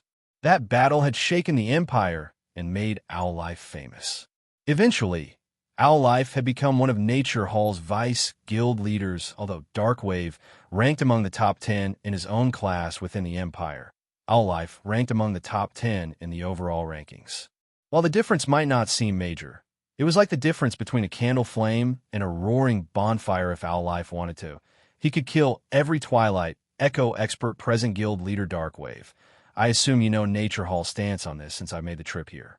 You people from Twilight Echo should stop deluding yourselves, Owl Life said with a commanding tone, smiling at Darkwave. Twilight Echo has already conceded every high-resource location available. We have even moved to this remote map to grind.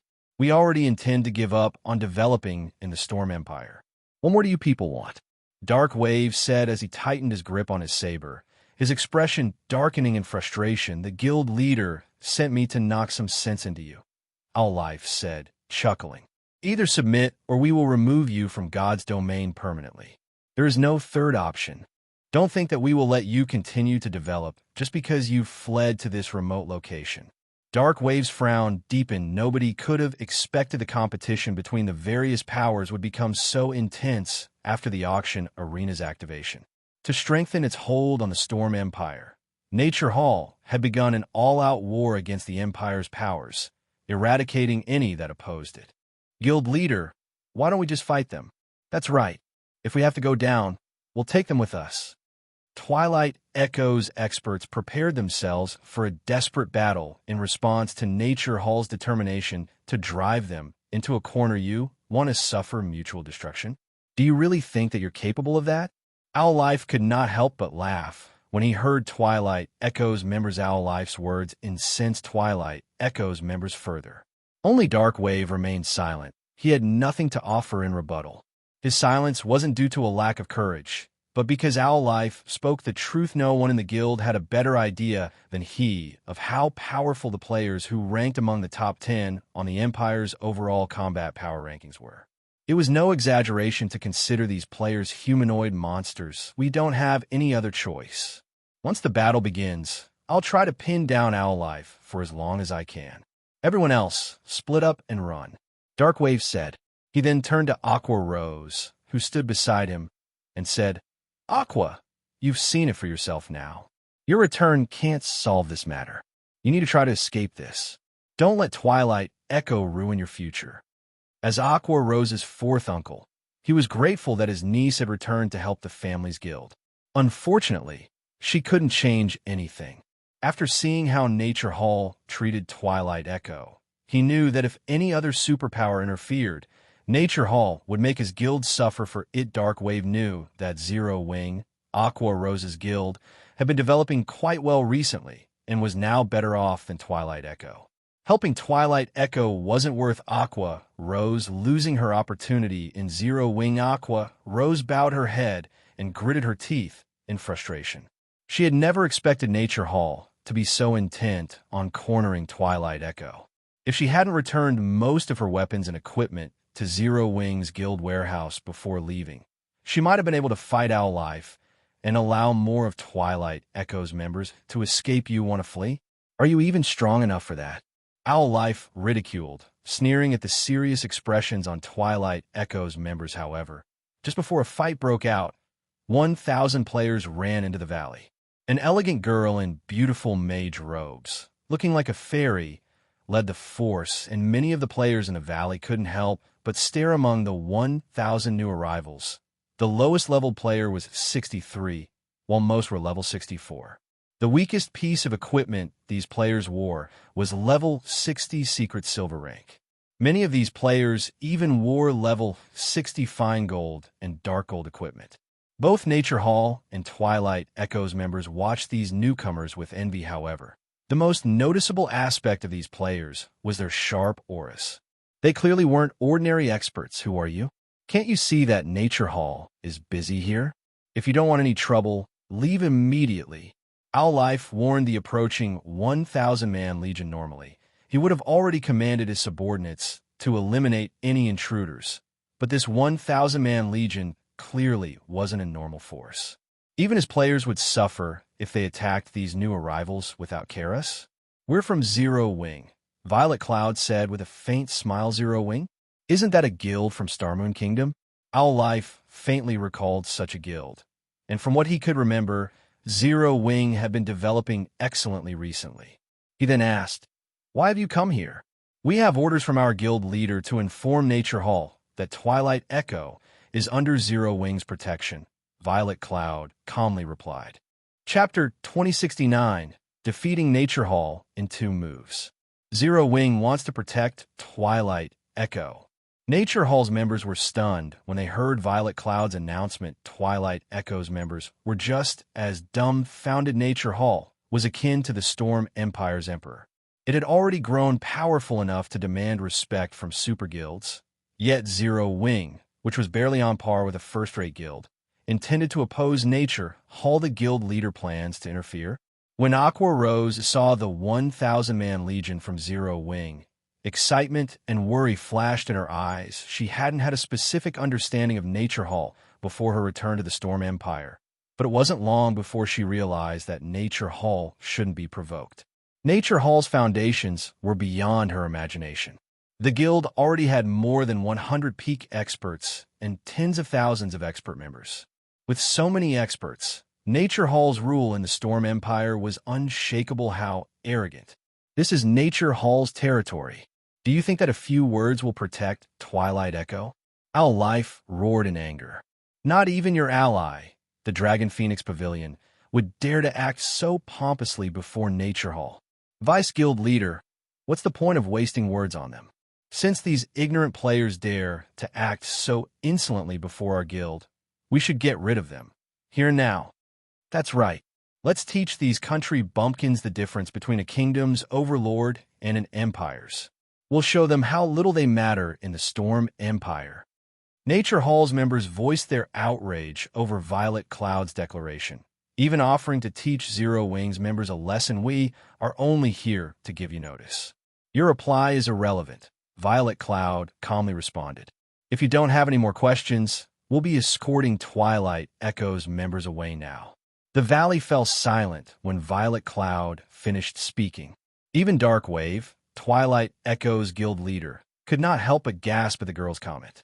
He could not understand just what gave Zero Wing the confidence to provoke the Storm Empire's emperor. This is bad.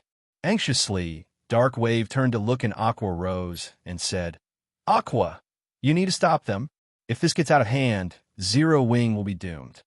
Aqua Rose nodded, but although she wanted to contact Violet Cloud, Owl Life didn't give her the chance to do so. Bastards. Everyone, heed my command and eliminate these lowlifes. Owl Life snarled as he pointed at Violet Cloud. The chilling gaze he aimed at the young woman even caused the experts around him to shudder. A little over half of Nature Hall's forces split away from surrounding Twilight Echo's team and charged at Zero Wings 1-0-0-0 man team, their battle cries echoing throughout the Valley. Nature Hall's members moved like well-trained soldiers. Not only were they fast, but they were perfectly in sync with each other. 18 Shield Warriors and Guardian Knights moved to the forefront, radiating a silver glow as divine runes covered their bodies. They all had more than 200,000 HP, and their auras resembled that of ancient war gods so strong. Twilight Echo's members lost their composure when they saw this. Every member of Twilight Echo's team was an expert. They could easily gauge an opponent's strength based on their aura. The 18 MTs radiated an intensely dangerous feeling, and Twilight Echo's members knew that in a one-on-one, these MTs would blow them away. Not even their guild leader, Darkwave, could necessarily stop these MTs' assault, even with an active life-saving skill. So, this is Nature Hall's Silverlight Battle Array. Darkwave could not help but gasp when he saw the MT's silver glow. The Silverlight Battle Array was well known in the Storm Empire. Nature Hall had relied on this battle array to defeat its first super first-rate guild when it had still been weaker than 9-Star Family. He had only ever witnessed the Silverlight Battle Array in videos before, and now that he got to see it in person, the increased strength, HP, and speed were beyond his expectations. It was no wonder why Nature Hall didn't fear other superpowers. Nobody can stop our guild's Silverlight Battle Array. Let's tear apart these Zero Wing players. The Nature Hall players that still surrounded Twilight Echo's members laughed as their companions activated the battle array. The Silverlight Battle Array allowed 18 players to link together. Not only could they share the incoming damage, but their strength, HPs, movement speed, and attack speed increased by 30% as well. Most importantly, they could share their senses through the battle array. However, before the 18 MTs reached Zero Wing's team and tore apart its defensive line, Violet Cloud, who stood among her players, waved her staff-dimensional fracture. Space tore before Violet Cloud, rapidly extending toward Nature Hall's members. Although the spatial tear looked fine and weak, it felt like the roar of an ancient behemoth. The sky and the earth trembled at its might. Dodge it. Owl Life shouted, panicking.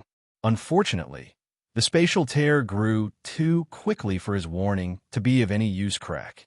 The sound of shattering glass shook the valley as the spatial tear reached Nature Hall's MTs, who failed to react in time. Like a hot knife through butter, the spatial tear cut through the 18 MTs, their bisected forms falling to the ground. Nature Hall's rear-line healers had no time to cast a healing spell before their MTs lost the last of their HPs. Moreover, the spatial tear didn't stop with the 18 linked MTs, reaping the lives of players standing dozens of yards away. Do you still wish to fight us? Violet Cloud asked as she retracted her staff and gazed upon Nature Hall's members. With just one move, Violet Cloud had killed over 200 experts. Her indifferent tone suggested that she didn't consider the act significant, and Nature Hall survivors shuddered in fear. You merely have a powerful spell. Do you really think that none of us can take you down? Rage flared in Owlife's eyes as he glared at Violet Cloud. While he didn't particularly mind the deaths of 200-plus guild experts, he minded losing the 18 MTs that could utilize the Silverlight Battle Array. The guild had carefully nurtured all of those players, and every one of them was very close to reaching the refinement realm. With the Silverlight Battle Array, each of those players had the combat power to surpass ordinary refinement realm experts. Losing a level might not impact their progress over much, but the loss of their weapons and equipment definitely would. They would need a lot of time to recover the items. Owlife's body transformed into a blur as he dashed toward Violet Cloud like a vicious gale crab. Owlife is attacking. Dark waves darkened as he watched Owlife make his move. Owlife wasn't like the 18 MTs that had died.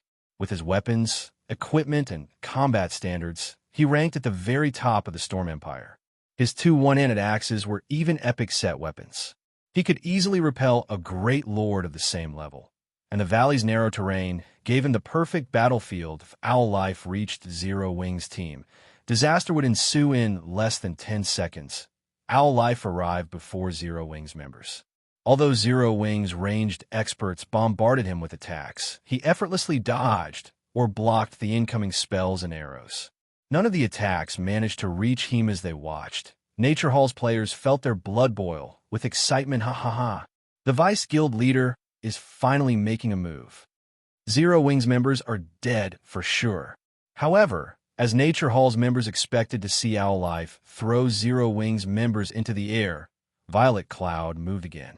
Like her previous attack, she lightly waved Death's Eye and manifested multiple magic arrays around her. Are you kidding me?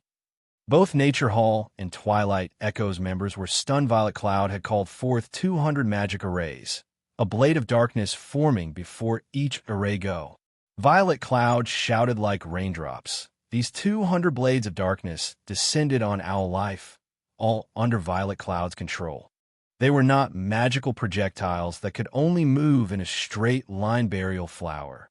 Even Owlife frowned as he watched the 200 blades of darkness fly toward him like lively sprites.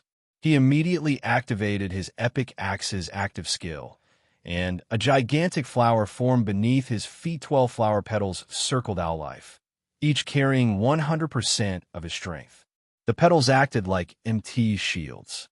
Unless Violet Cloud's attacks had higher strength than he did, they wouldn't break through Burial Flower's defenses. Burial Flower formed a nearly invincible barrier around him, following which Owlife charged toward Violet Cloud. However, the hammering sounds the blades of darkness made as they collided with Burial Flower's petals changed Owlife's expression. Burial Flower's petals, which contained 100% of his strength, couldn't withstand the blades of shadow. The petals barely deflected the attacks and altered their trajectory against 200 blades of darkness. Owlife's Burial Flower and epic axes seemed like paper tigers.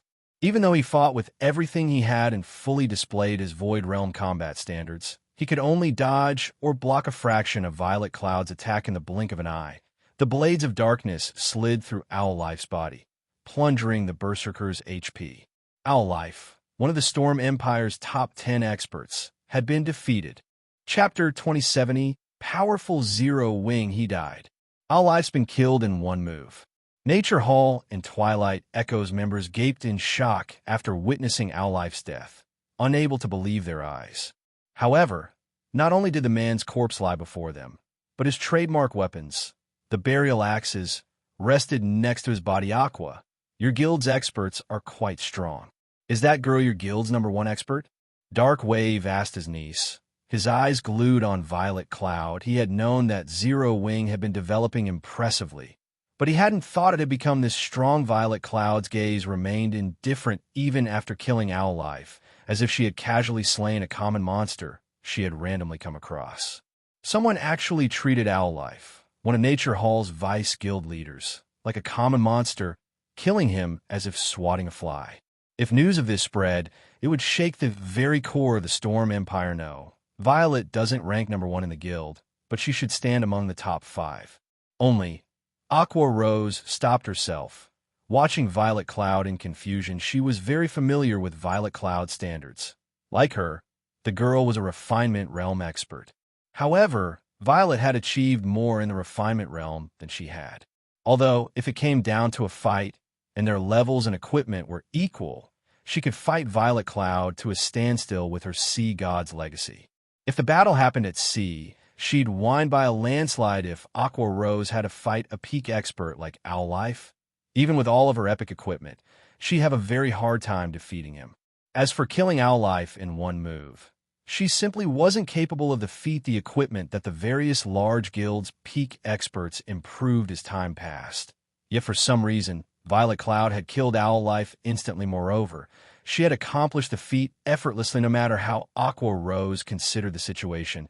She couldn't figure how Violet Cloud had done it. However, Aqua Rose didn't know that Shi Feng had given Violet Cloud the elemental bloodline after his return from the Ancient God's Maze, and due to the advanced bloodline, Violet Cloud's basic attributes had skyrocketed.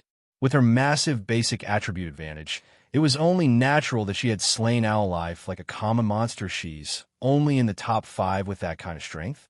Darkwave stared at his niece in shock. He no longer dared to imagine how powerful Zero Wing truly was. Nature Hall likely had less than a handful of experts that could kill Owlife instantly, yet a non-superpower like Zero Wing had 4 more of these experts. Meanwhile, Nature Hall's members panicked after watching Owlife die. Like frightened birds, they scattered and fled from the battlefield, none of them daring to fight any of Zero Wing's members. What a joke. Both Owlife and the 18 Silverlight Battle Array MTs had been defeated in a single move each.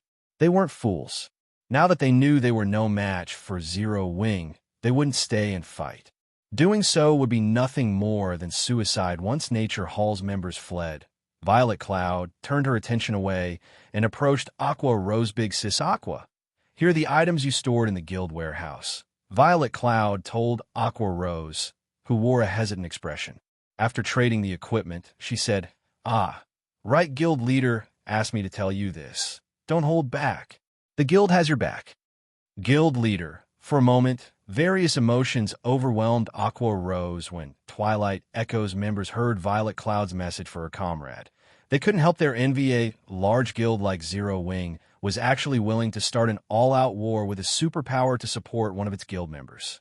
They had never even dared to imagine such a thing in the virtual gaming world. If they could join such a wonderful guild, what more could they possibly ask for?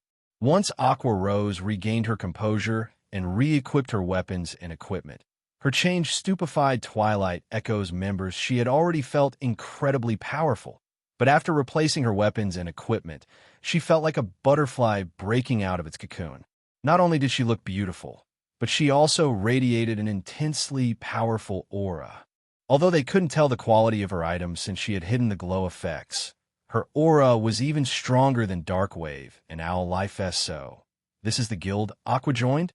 Darkwave's shock was even greater than when he had watched Owlife die. The fact that Violet Cloud had killed Owlife made it clear that Zero Wing had its own capable experts, but the equipment that had instantly elevated Aqua Rose's combat power, which could now rival Owlife's, had an entirely different meaning. Let's leave this place and return to Windy City.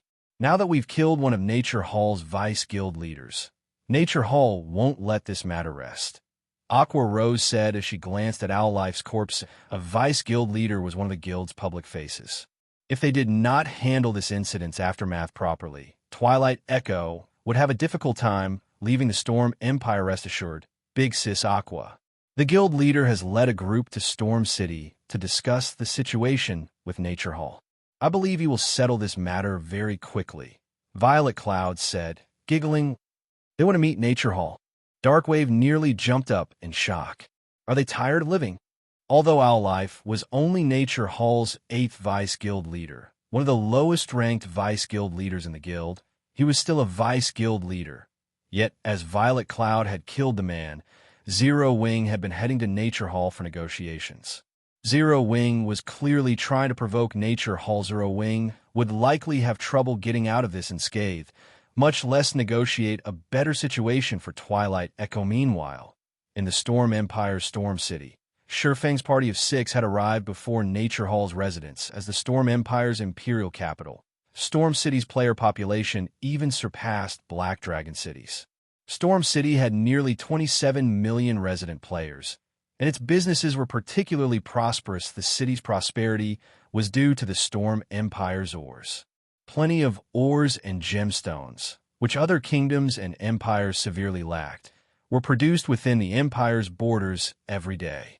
Because of this production, a large number of foreign players visited the empire to trade and purchase items. Moreover, due to the abundance of ores, the Storm Empire's forging industry was exceedingly well-developed. Shops that specialized in selling and crafting weapons and equipment could be found all over the city, and plenty of players were the advanced forgers insignia. Intermediate forgers were a dime a dozen as well. Not even White River City could say the same. Moreover, as many as 8 known master forgers also called the Storm Empire home. Among them, 2 were independent players. No other empire could dream of achieving the same at this stage of the game. Purely in terms of weapon and equipment production, Storm City far surpassed White River City. Please notify the guild leader Nature that Starmoon Kingdom's Zero Wing has come to discuss something with him, Shurfeng said as he approached the Nature Hall member station by the residence's entrance site. But I can't guarantee that our guild leader will meet with you, the player replied, disdainfully eyeing Shurfeng's party. Normally, a large number of guild representatives visited the residence to meet with Nature Hall's guild leader, including representatives from the Storm Empire's first-rate guilds. Even so, their guild leader usually ignored their requests. As for a guild from a kingdom, even the vice-guild leaders would likely refuse the request. The Nature Hall member then left to report the matter to his superior. Meanwhile, a middle-aged man sat behind an office desk, flipping through the documents in his hand, in the guild leader's office within Nature Hall's residence. Several level 64 players stood beside this man, all of which were experts with multiple pieces of epic equipment. Any ordinary expert would feel as if they stood in a cage of bloodthirsty beasts if they stood before this group. Suddenly, a player entered the room, and upon seeing the players beside the middle-aged man, he couldn't help but shudder. However, he suppressed the fear in his heart and announced, "Guild leader, there's a group of representatives from Zero Wing asking to meet with you. They're a guild from Starmoon Kingdom." A guild from Starmoon Kingdom? Nature Manifestation raised his head as he listened to the subordinate's report, curiosity flashing in his eyes. "Can't you see that the guild leader is busy? It's just a guild from a small kingdom. Send them back to their countryside." A robust man shouted. However, as the subordinate began to turn and leave, the icy cold goddess sitting beside Nature Manifestation received a message. As she read the message, her expression darkened. "Wait." The woman shouted. "Cheelin? What's wrong?" The robust man, who carried a gigantic scale shield, asked if he just received news that Owl Life has been killed. The woman, Jade Cheelin, softly replied, "That brat got done in? Who did it? Was it Dark Wave? That shouldn't be possible." The robust man was astonished. However, after recalling Twilight Echo's experts, he doubted that any of them could kill Owl Life. No. According to the reports, he was slain by an expert from Zero Wing, Jade Cheelin said. Chapter 2071, Explanation. Zero Wing? Isn't that the guild trying to meet with the guild leader? The shield-carrying man frowned at Jade Cheelin's reply. He then turned to the reporting ranger, killing intent lacing his words. "These people sure have guts." A vice-guild leader was one of the guild's public faces. Guilds typically avoided killing each other's vice-guild leaders or guild leaders unless they want to shed all pretense. Much less one of Nature Hall's vice-guild leaders. "They dare visit us after killing our people? Zero Wing is too arrogant." A gloomy youth sitting on one of the sofas in the office turned to Nature Manifestation and said, "Guild leader, why don't you let my evil spirit legion take care of them?" "Tooth, your evil spirit legion is Nature Hall's blade. Using it to teach a guild from a small kingdom a lesson is making a mountain out of a molehill," Jade Cheelin said. Moreover, Zero Wing must have realized the severity of its actions and come to make amends. Hearing Jade Cheelin's reasoning, the other players in the room nodded in agreement. The Evil Spirit Legion was Nature Hall's trump card, and it was a large part of the reason for Nature Hall's victory over the 9-star family. Zero Wing didn't even qualify to face this legion, as Jade Chelan had said. Zero Wing must have realized how detrimental killing one of Nature Hall's vice guild leaders was, and was likely here to make amends for the mistake. How could a guild from a small kingdom afford to provoke a superpower like Nature Hall? After all, enough! Nature Manifestation commanded with a low shout, silencing everyone in the room. He shifted his gaze toward the reporting level 63 ranger, saying, "Have someone lead Zero Wing's representatives to the reception room." Understood. The level 63 ranger answered and bowed nervously. A short moment later, one of the Nature Hall members guarding the residence's entrance led Shurfeng's party to the guild hall's reception room, surprising many independent players and the guild's members. Who are those people? The guild leader is actually willing to meet with them? Nowadays, Nature Hall's strength grew rapidly. Guilds often visited the residence in hopes of allying with Nature Hall, but not even first-rate guild leaders usually made it inside. And yet, Shurfeng and his companions followed a guild member to a reception room. Why wouldn't they be surprised? Everyone immediately began to chat about the identity of Shurfeng's party. Some of the spies other major powers had planted within Nature Hall also launched investigations into Shurfeng's party. If Nature Manifestation were willing to speak with these individuals personally, this event was certainly worth looking into. Nature Manifestation currently sat on a sofa in Nature Hall's luxurious top-floor reception room. Jade Chelan, Evil Tooth, and a few of the guild's other upper echelons stood beside him, radiating dense killing intent as they watched Shurfeng's party enter the room. Based on their auras, it was clear that these players were experts with an immense amount of combat experience. In fact, these peak experts' auras were no weaker than the Dragon Phoenix Pavilion's Martial Dragon, with a few of them being even stronger. 20 silver-armored shield warriors and guardian knights had also been stationed in the room. Not only were these shield warriors and guardian knights level 64, but they also wore level 60 secret silver set equipment. Like well-trained soldiers, they stood in lines along the sides of the room, emitting a solemn aura. Although the various large guilds considered level 60 secret silver equipment top tier at this stage of the game, fully equipping 20 players wasn't exactly impossible. However, these 20 MTs wore level 60 secret silver set equipment. Even a first-rate guild would be fortunate to have 2 or 3 complete sets.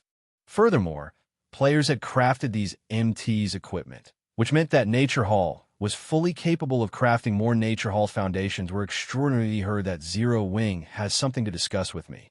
May I know what you wish to discuss? Nature Manifestation watched Shurfeng's party enter the room through narrowed eyes. In a deep tone, he continued, "If this is about Vice Guild Leader Owl Life, you may return to your kingdom. I'm not interested in listening to your reasoning." As soon as Nature Manifestation was done speaking, the intensity of the 20 silver-armored MT's auras skyrocketed, rapidly decreasing the temperature in the room. Jade Chelan and Nature Hall's other upper echelons revealed sneers and pitying expressions. Nature Manifestation typically let them handle matters related to guilds from small kingdoms, considering the matters beneath him. However, he had insisted on meeting Zero Wing's representatives in person. They had been curious about his sudden change of heart now. They understood Owl Life's death had enraged Nature Manifestation, so he wanted to speak with the culprits personally. It had been a long time since they had seen Nature Manifestation so angry. The last time he had been this furious, he had removed 3 guilds from God's domain permanently. Those guilds hadn't been small, but first and second-rate guilds. Since this guild had dared to enrage Nature Manifestation, Zero Wing would suffer a tragic ending. Even if Zero Wing regretted killing Owl Life and wished to make amends, it was too late to change its fate. Once he was angry, no one could stop Nature Manifestation. Not even 9-star family had succeeded in this regard. Explanation? What explanation? Shurfeng simply shrugged in response to Nature Manifestation's chilling gaze. What? After all you have done, are you seriously trying to deny your crime? Jade Chelan said, sneering at Shurfeng's leisurely expression. Deny? Deny what?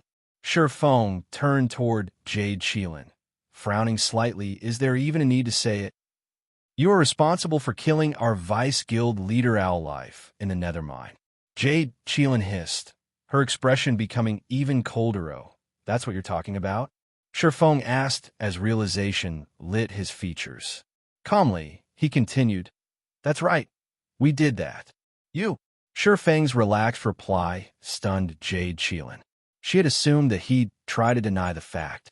She certainly hadn't expected him to admit it so boldly. It's good that you acknowledge it. What do you have to say for yourselves? Everyone in the room from Nature Hill, including the 20 MTs, Evil Tooth, and the others who stood beside Jade Cheelin, radiated dense killing intent. Their expressions made it clear that they were prepared to slaughter these visitors if Shifeng said the wrong thing. What's there talk about? Could Violet fail to kill this Vice Guild leader? Owlife? Shifeng asked in a strange tone. The hall fell silent, as every player from Nature Hall glared at Shifeng as if they were about to devour him alive. Arrogance. They had never seen such arrogance. Shifeng simply didn't know how to spell the word death. After a short moment, Shifeng returned his gaze to Nature Manifestation, calmly stating, We are merely here to tell you one thing. Twilight Echo, which your guild has targeted, is now under Zero Wings protection. Chapter 2072, Repelling the Enemy with One Move. For a time, Nature Hall's members in the room were stunned into silence. They had no idea of how to respond to Shifeng's declaration. Not only had Zero Wing dared to kill one of their Vice Guild leaders, but the guild's representatives had also come to Nature Hall's residence as if the death was of little significance. This swordsman acted as if Zero Wing had killed an ant on the roadside, not a Vice Guild leader. They couldn't help but marvel at Zero Wing's bravery now. Zero Wing even announced its protection of Twilight Echo, Nature Hall's latest target. This wasn't bravery. Zero Wing simply had a few loose screws. Not even superpowers would display such arrogance before Nature Hall. Jade Cheelin even wondered if Shifeng knew anything about God's domain. Perhaps he had decided that, since his guild was doomed and would be removed from the game, he might as well provoke Nature Hall on its doorstep. Good. Very good. It's been too long since our guild has done anything outside of the Empire. To think a small kingdom's guild dares to act so pompously before us.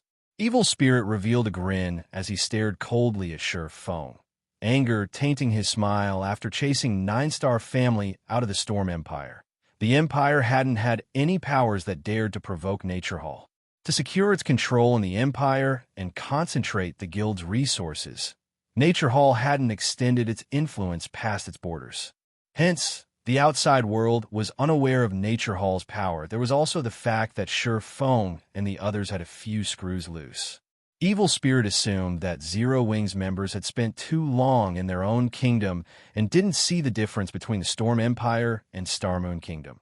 Thinking that they could walk through the Empire unhindered, Nature Manifestation's personal security team stared at Zero Wing's members as if they were dead men walking's infuriated boss Spirit.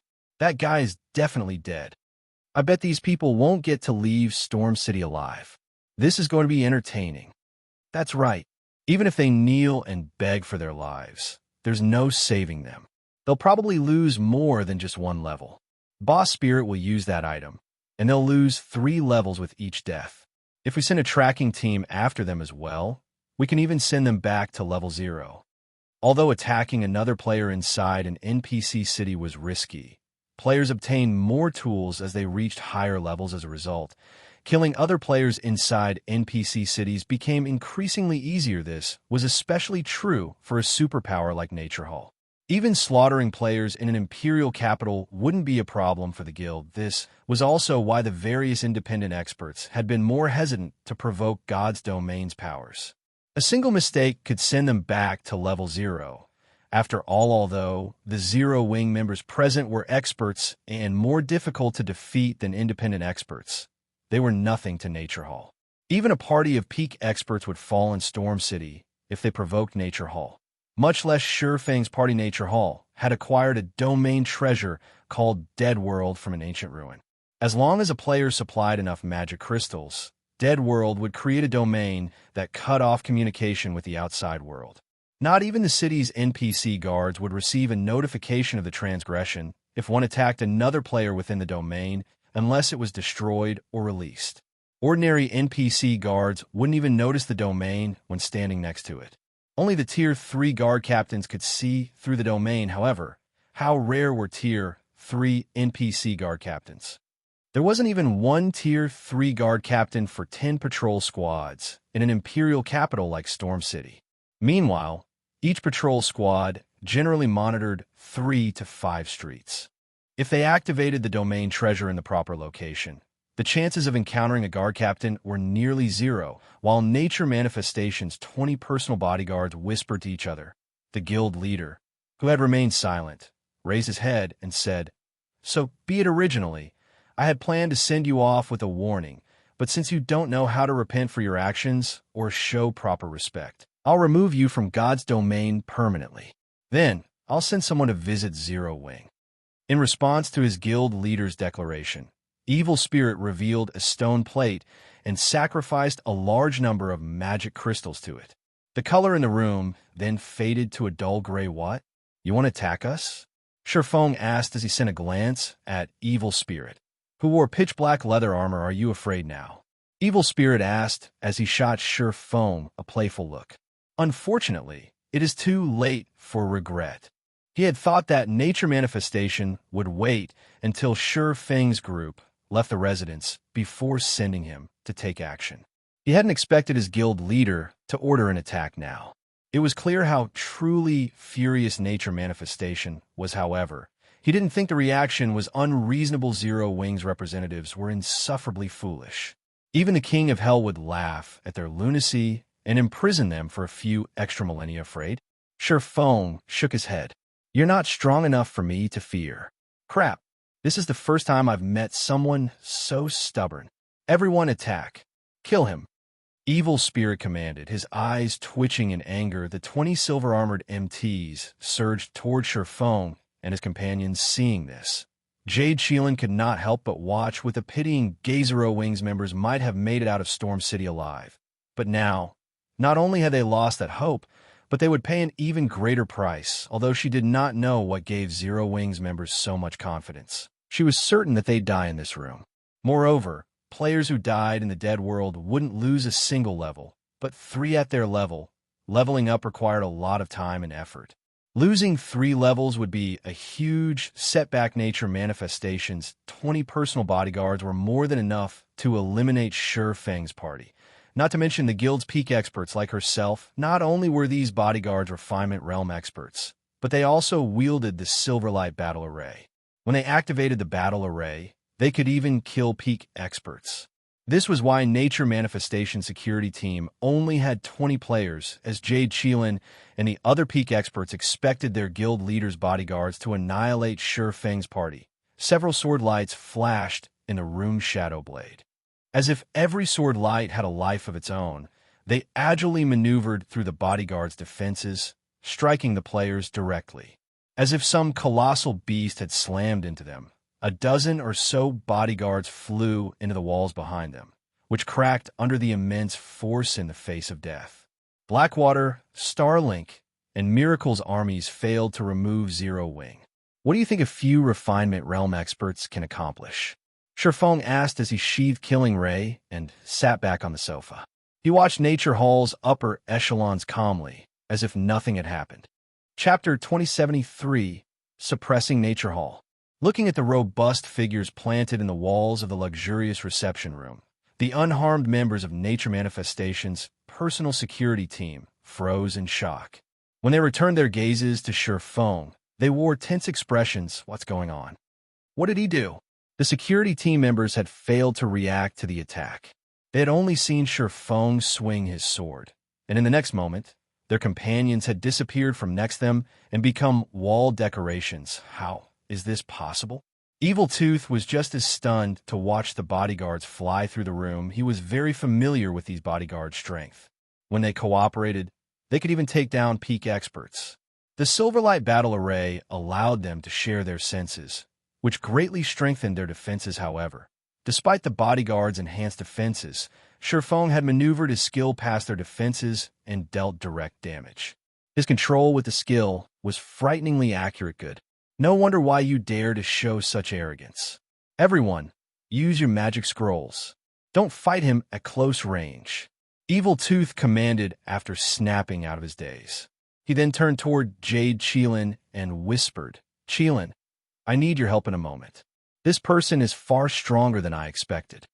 He admitted that even he could replicate Sure Feng's performance, but he was an assassin, and the assassin combat method allowed him to slay opponents that were far stronger than him. Yuri going to fight as well? Fine, leave it to me. Jade Cheelin nodded. Jade Cheelin immediately began to chant an incantation. In the meantime, the rest of the bodyguards followed Evil Tooth's command and retrieved Tier 2 magic scrolls from their bags.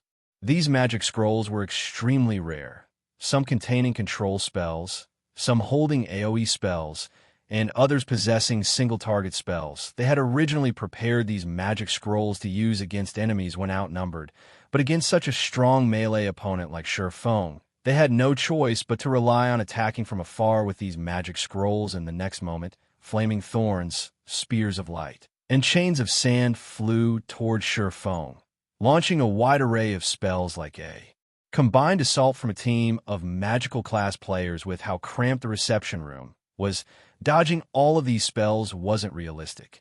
Most of the spells were also impossible to block, as they were AoE attacks die. The bodyguard shouted, however, before the multiple spells bombarded Sure Feng. He lifted Killing Ray and slashed the empty space before him. Countless arcs of lightning appeared out of thin air, devouring everything in their path. Even the Tier 2 spells vanished the moment they touched the lightning edge.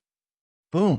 A massive explosion shook the reception room, its lavish decorations becoming nothing more than remnants. The bodyguards that had attacked Sure Feng had vanished from the room. The weapons and equipment pieces on the floor were the only indicator of their prior presence. Over a dozen well-equipped MTs with over 180,000 HP had died. Just like that, in contrast, Sure Feng hadn't changed.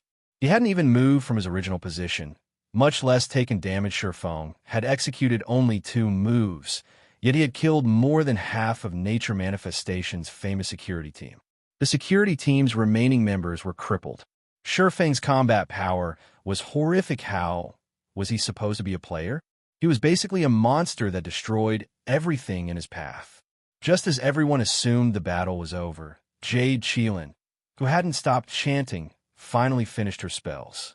She slammed the butt of her resplendent staff against the floor and commanded, "Seal." 3 magic arrays appeared around her, each from a different spell, yet they had appeared simultaneously and were of similar design, as if they were a single spell. A threefold, large-scale spell. Alluring Summer, who stood behind Sure Feng, was surprised to see the arrays circling Jade Cheelin. Double casting was an extremely difficult technique for most magical class experts, especially when casting Tier 2 spells. Needless to say, triple casting 3 Tier 2 spells was even more difficult. However, there were certain spells in God's domain that could only be used when casting multiple spells. Generally, these were large-scale spells that required multiple players to cast, yet Jade Cheelin could cast one that typically needed 3 players by herself. These large-scale spells were far more powerful than individual spells of the same tier. The instant Jade Cheelin spells took effect, 5 golden chains appeared around Sure, each containing soul-shuddering power. Not even Grand Lords of the same level would dare to touch these chains. As if they had a life of their own, these chains launched at Sure Feng like anacondas. Let's see how he blocks this. The Nature Hall members sneered at Sure Feng as they watched Tier 2 large-scale spell, Holy Chains. This was Jade Cheelin's ultimate spell. Although it had a very long cast time and wasn't suited for one-on-one combat, it would exhibit tremendous power once cast. Jade Cheelin had killed multiple peak experts with this move, earning the nickname Chain Killer from the Storm Empire's players. However, the expressions Nature Hall's members wore froze as they watched what happened next. Sure Feng blocked the golden chains, which even Grand Lords feared. With his swords, a thunderous roar echoing throughout the room when his blades collided with a magical attack. Despite the 5 chains' exceptional strength, They couldn't reach Shurfeng. He deflected every incoming attack as Shurfeng defended himself against the magical chains. Evil Tooth appeared behind him in complete silence. After revealing himself, Evil Tooth thrust a glowing, crimson dagger toward Shurfeng's back tier 2 taboo skill, Blood Shadow. This single attack contained even more power than Jade Qilin's 5 chains combined. You finally made your move. Rather than panicking in the face of this sudden and well-timed attack, Shurfeng revealed a Smile Sword's transmigration. Suddenly, the Twilight Blade and Killing Ray transformed into 2 streaks of light and wrapped around the 5 holy chains. As if they were under his control, the 5 chains then flew to intercept Evil Tooth's Crimson Dagger, the collision throwing sparks that temporarily blinded everyone in the room. When the light faded, Nature Hall's members wore grim expressions.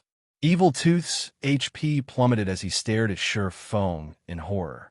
Although he wanted to say something, he had already lost the last of his HP.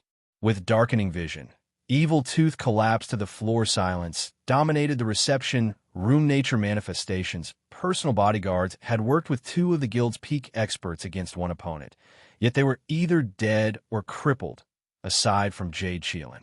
Like an unshakable mountain, Shurfeng still stood where he had stated. The death world shattered the moment Evil Tooth died, and the room returned to its original state. Chapter 2074, Another Monster Silence. Shock. Horror. Even though Dead World had been removed and the reception room had returned to its neutral state, Jade Qilin and the other Nature Hall peak experts felt stifled and overwhelmed. Even Nature Manifestation, who had observed the fight in silence, wore a gloomy expression. Who are you? Nature Manifestation asked. Shurfeng. Ordinary peak experts couldn't topple his personal bodyguards or Evil Tooth, the Evil Spirit Legion's commander. While he had considered the possibility of their defeat, he hadn't expected it to happen so easily. He couldn't imagine anyone, aside from Domain Realm monsters, who would be capable of such a feat. But how rare were Domain Realm experts in God's domain? Every Domain Realm expert that had ever existed in the virtual gaming world was accounted for, and they were all responsible for shaking the community to its core. However, based on his information, Shurfeng's name wasn't on that list. Black Flame. Shurfeng stated calmly. Black Flame? Zero Wings guild leader? Shock colored Jade Qilin's face when she heard Shurfeng's reply. But how? Black Flame wasn't unknown to Nature Hall. After all, he ranked among the top 10 on the God's Domain expert list. He was a peak expert that had reached the Void Realm and one of the top peak experts in the game, but at the end of the day, that's all. He was a peak expert. Although they earned the various superpowers' attention, they weren't powerful enough to threaten a superpower's very existence. Every superpower had plenty of peak experts in its ranks, no matter how she looked at it. However, no peak expert should be capable of the combat power Shurfeng had displayed. What an excellent scheme. So, you've deliberately hidden your strength all this time? Nature Manifestation asked. Unexpected, he was actually smiling. However, knowing their guild leader's personality, Jade Qilin and her companions knew Nature Manifestation's smile wasn't an indication of his good mood. Rather, it was a result of his anger reaching a tipping point. The various superpowers in God's domain viewed every Domain Realm expert as immensely important. Rather, these experts were impossible to ignore. Domain Realm experts were strategic weapons, and as players reached higher levels, the threat these experts posed to superpowers would grow. Hence, superpowers took considerable precautions against every Domain Realm expert they encountered. If Shurfeng had revealed himself as a Domain Realm expert early on, the various superpowers would have paid more attention to Zero Wing. The guild's name would have likely joined the superpowers blacklists, regardless of its developmental state. Some superpowers might have even extinguished Zero Wing immediately to save themselves from future trouble. As for Shurfeng recently reaching the Domain Realm, it wasn't likely. Reaching the Domain Realm proved that one transcended the limits of humanity. Despite the various super first-rate guilds and super guilds accumulating resources and knowledge over many generations, each superpower had, at most, nurtured only a handful of Domain Realm experts in each generation. It was easy to imagine how difficult reaching the domain realm truly was. In other words, Shurfeng must have hidden his strength from the public deliberately to avoid attracting too much attention. Now that he was satisfied with his personal strength and that of his guild, he wanted to use Nature Hall as a stepping stone to show off his power. That would explain why Shurfeng was willing to make an enemy of Nature Hall just to help Twilight Echo, a guild he was barely connected to guild leader. Should we request senior fans' presence? Jade Cheelin whispered to her guild leader. Domain realm experts were extremely rare. Nature Hall had its own collection of them. Senior Fan was one example. Moreover, he had spent most of his time in the Storm Empire. If they notified him, he would soon return to the residence. If Senior Fan returned, with the help of Nature Hall's other peak experts, they could ensure that Shurfeng's party didn't leave the residence with their lives. After all, this was Nature Hall's main headquarters. After Jade Cheelin posed her question, the three imposing men beside her directed their killing intent toward Shurfeng. A mere up-and-coming guild like Zero Wing actually dared to use Nature Hall as a stepping stone. This was unacceptable. Suddenly, the reception room's doors flew open, and a group of 50-plus silver-armored experts charged in and surrounded Shurfeng's party. Although they weren't refinement realm experts like Nature Manifestation's personal bodyguards, they could rival such experts with their Silverlight battle array. What? You still insist on fighting? Shurfeng asked as he calmly watched Nature Hall's members from his seat. Showing no signs of anxiety or concern, he wouldn't have dared to visit Nature Hall's residence before he had reached the domain realm and acquired the Twilight Blade. This was, after all, a superpower's headquarters, and Nature Hall would have plenty of methods to deal with invaders. The guild would also have other domain realm experts nearby at this stage of the game. Shurfeng's fight against Martial Dragon on Thunder Island wasn't a proper indicator of domain realm experts' prowess. During that battle, he had had the advantage in terms of basic attributes and skills, and since Martial Dragon had only been a Tier 1 player, the man's weak physique had prevented him from fully exhibiting his strength. To put it simply, players' physiques at that time had restricted domain realm expert. Shurfeng hadn't gotten a clear idea of how strong domain realm experts were in that fight. But once he had reached the same realm, he understood these experts' true power. With a Tier 1 player's physique, domain realm experts will be limited to 50% of their true combat power at most. However, Void Realm experts will be able to display their full combat power. It was only natural that domain realm expert back then had only seemed slightly more powerful than peak experts at this stage of the game. However, not only had domain realm experts' physiques greatly improved, but their weapon and equipment standards had also increased. A superpower's domain realm expert likely wore at least 3 or 4 pieces of epic equipment, possibly even a fragmented legendary item. Superpowers had frightening resources and expansive territory. Encountering a superpower that owned 1 or 2 fragmented legendary items at this stage of the game wouldn't be odd. As soon as Shurfeng was done speaking, Fire Dance, Cola, Alluring Summer, Shadowblade, and Yi Wumian, who stood behind him, stepped forward and released their auras as if a volcano had erupted in the room. An intense energy washed over its occupants, and the expressions that Nature Hall's members wore changed instantly. Fire Dance and her comrades felt like primordial beasts that had just awoken from a long slumber. The pressure they radiated was painfully stifling, particularly Fire Dance's aura. Could she be another domain realm expert? The thought drifted through Jade Cheelin and her companions' minds, shuddering at the idea. Zero Wing was merely a small kingdom's guild. It wasn't even a superpower, yet it had 2 domain realm experts. Since when were domain realm experts so common?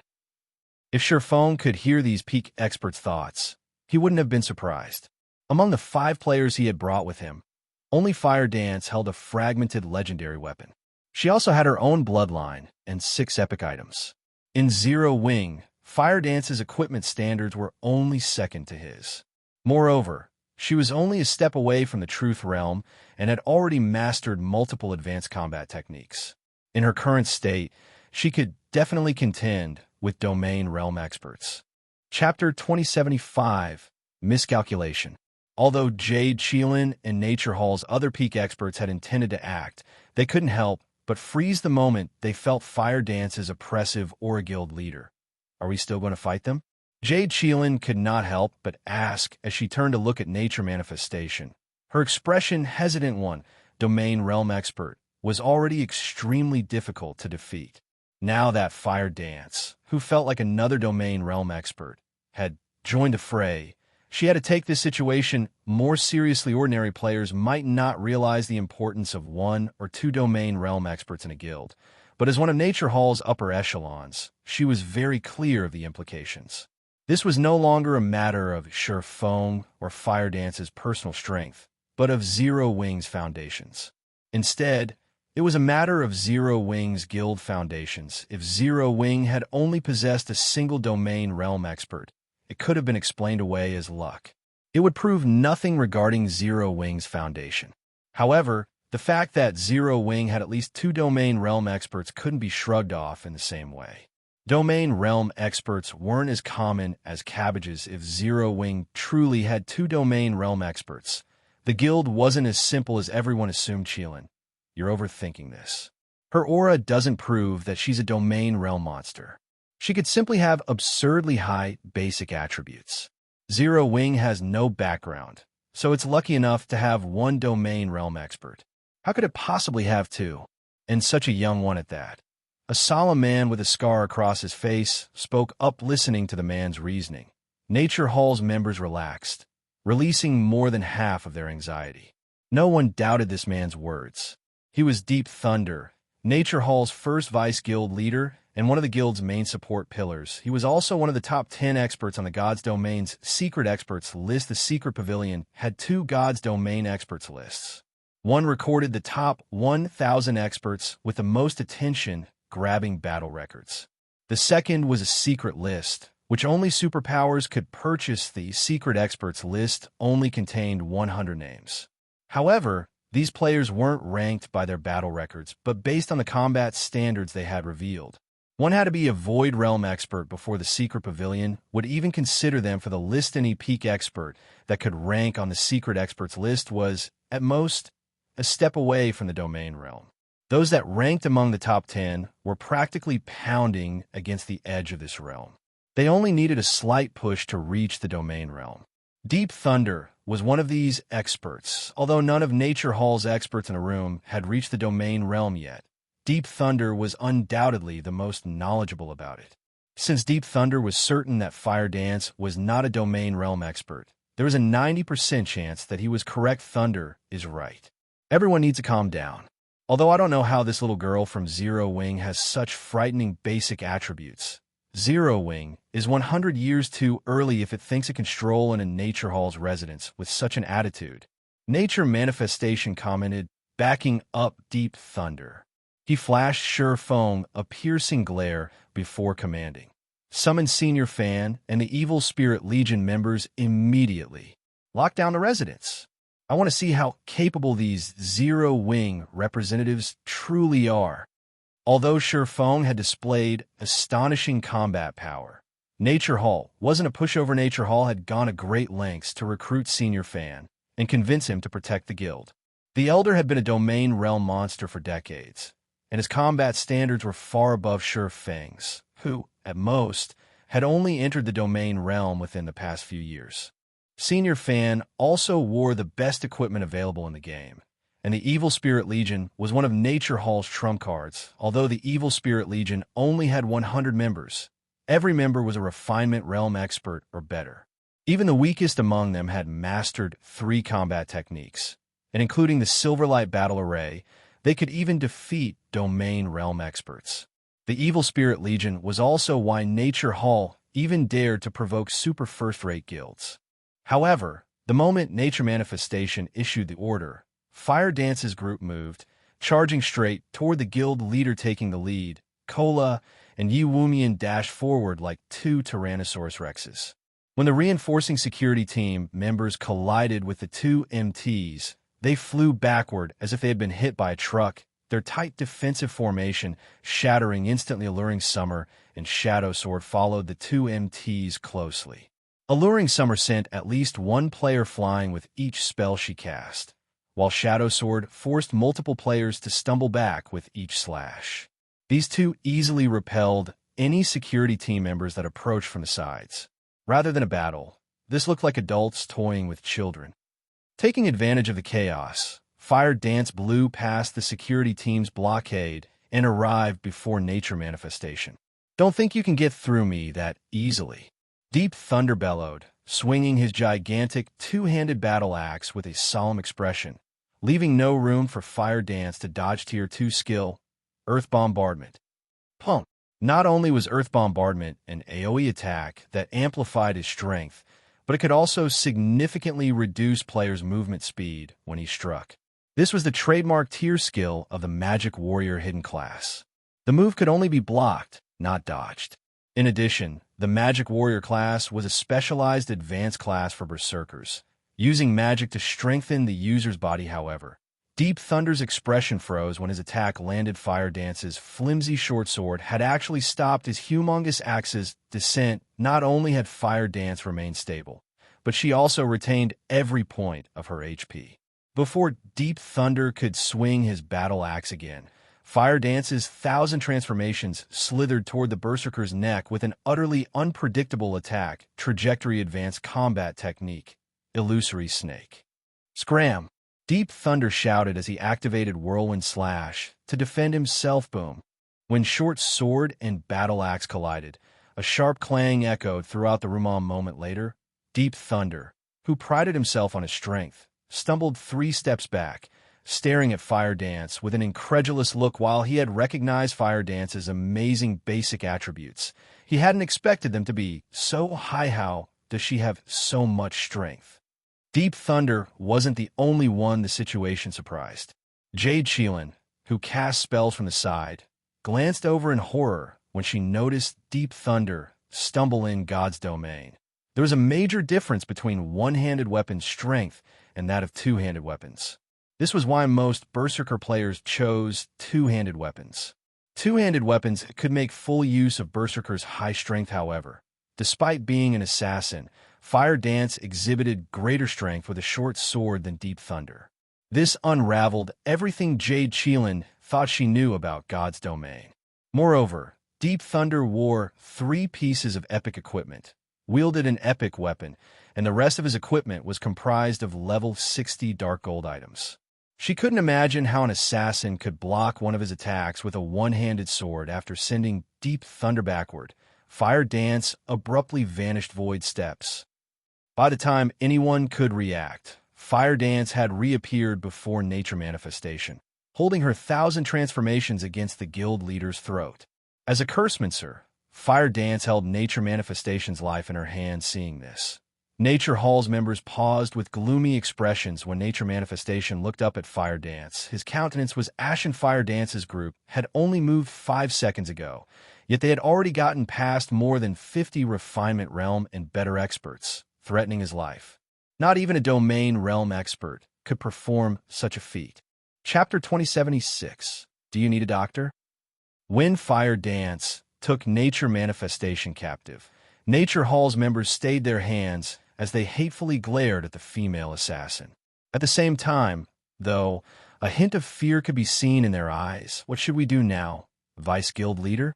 Jade Sheelan asked Deep Thunder quietly, frowning as she watched Fire Dance play with her short sword from behind Nature Manifestation. She didn't have enough authority in this situation to make a decision. Nature Manifestation was the guild symbol. If they let him die, it would humiliate their guild. However, Fire Dance currently had control over Nature Manifestation's life and death. Even though peak experts like Jade Sheelan could cross the 6-yard distance in less than half a second would be more than enough time to kill their guild leader. For someone with Fire Dance's strength and speed, Deep Thunder said nothing in response to Jade Sheelan's question. He didn't know what to do.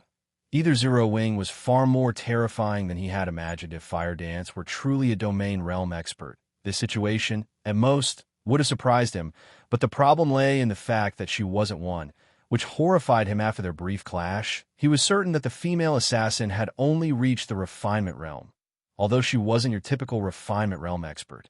However, he couldn't articulate how she differed from the average Refinement Realm expert. Regardless, her combat standard could, at best, rival Flowing Water Realm experts. She was almost nothing compared to an expert like him, who was only a small step away from reaching the domain realm yet. Despite her inferior combat standards, Fire Dance could suppress him in a confrontation. Moreover, she had done so effortlessly. She had even taken Nature Manifestation captive in an instant, although the guild leader was only an ordinary peak expert. This outcome was shocking. Not even the refinement realm experts understood this, much less the ordinary experts. Peak experts were known as such because they stood at the peak of God's domain. Even domain realm experts would struggle to threaten a peak expert's life.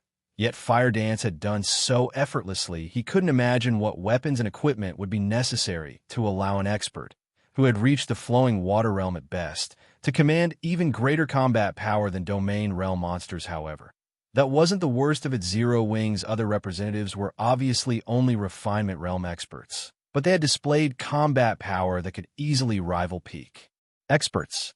Not even super first-rate guilds were likely capable of nurturing such high-quality refinement realm experts. After silence reigned over the room for a short moment, Nature Manifestation discarded his shock and turned to glare at Sure Phone. Do you think that I'll simply allow Nature Hall to let Zero Wing off the hook just because you've captured me? Nature Manifestation asked, sneering. Don't be foolish. It is just one level and one piece of equipment.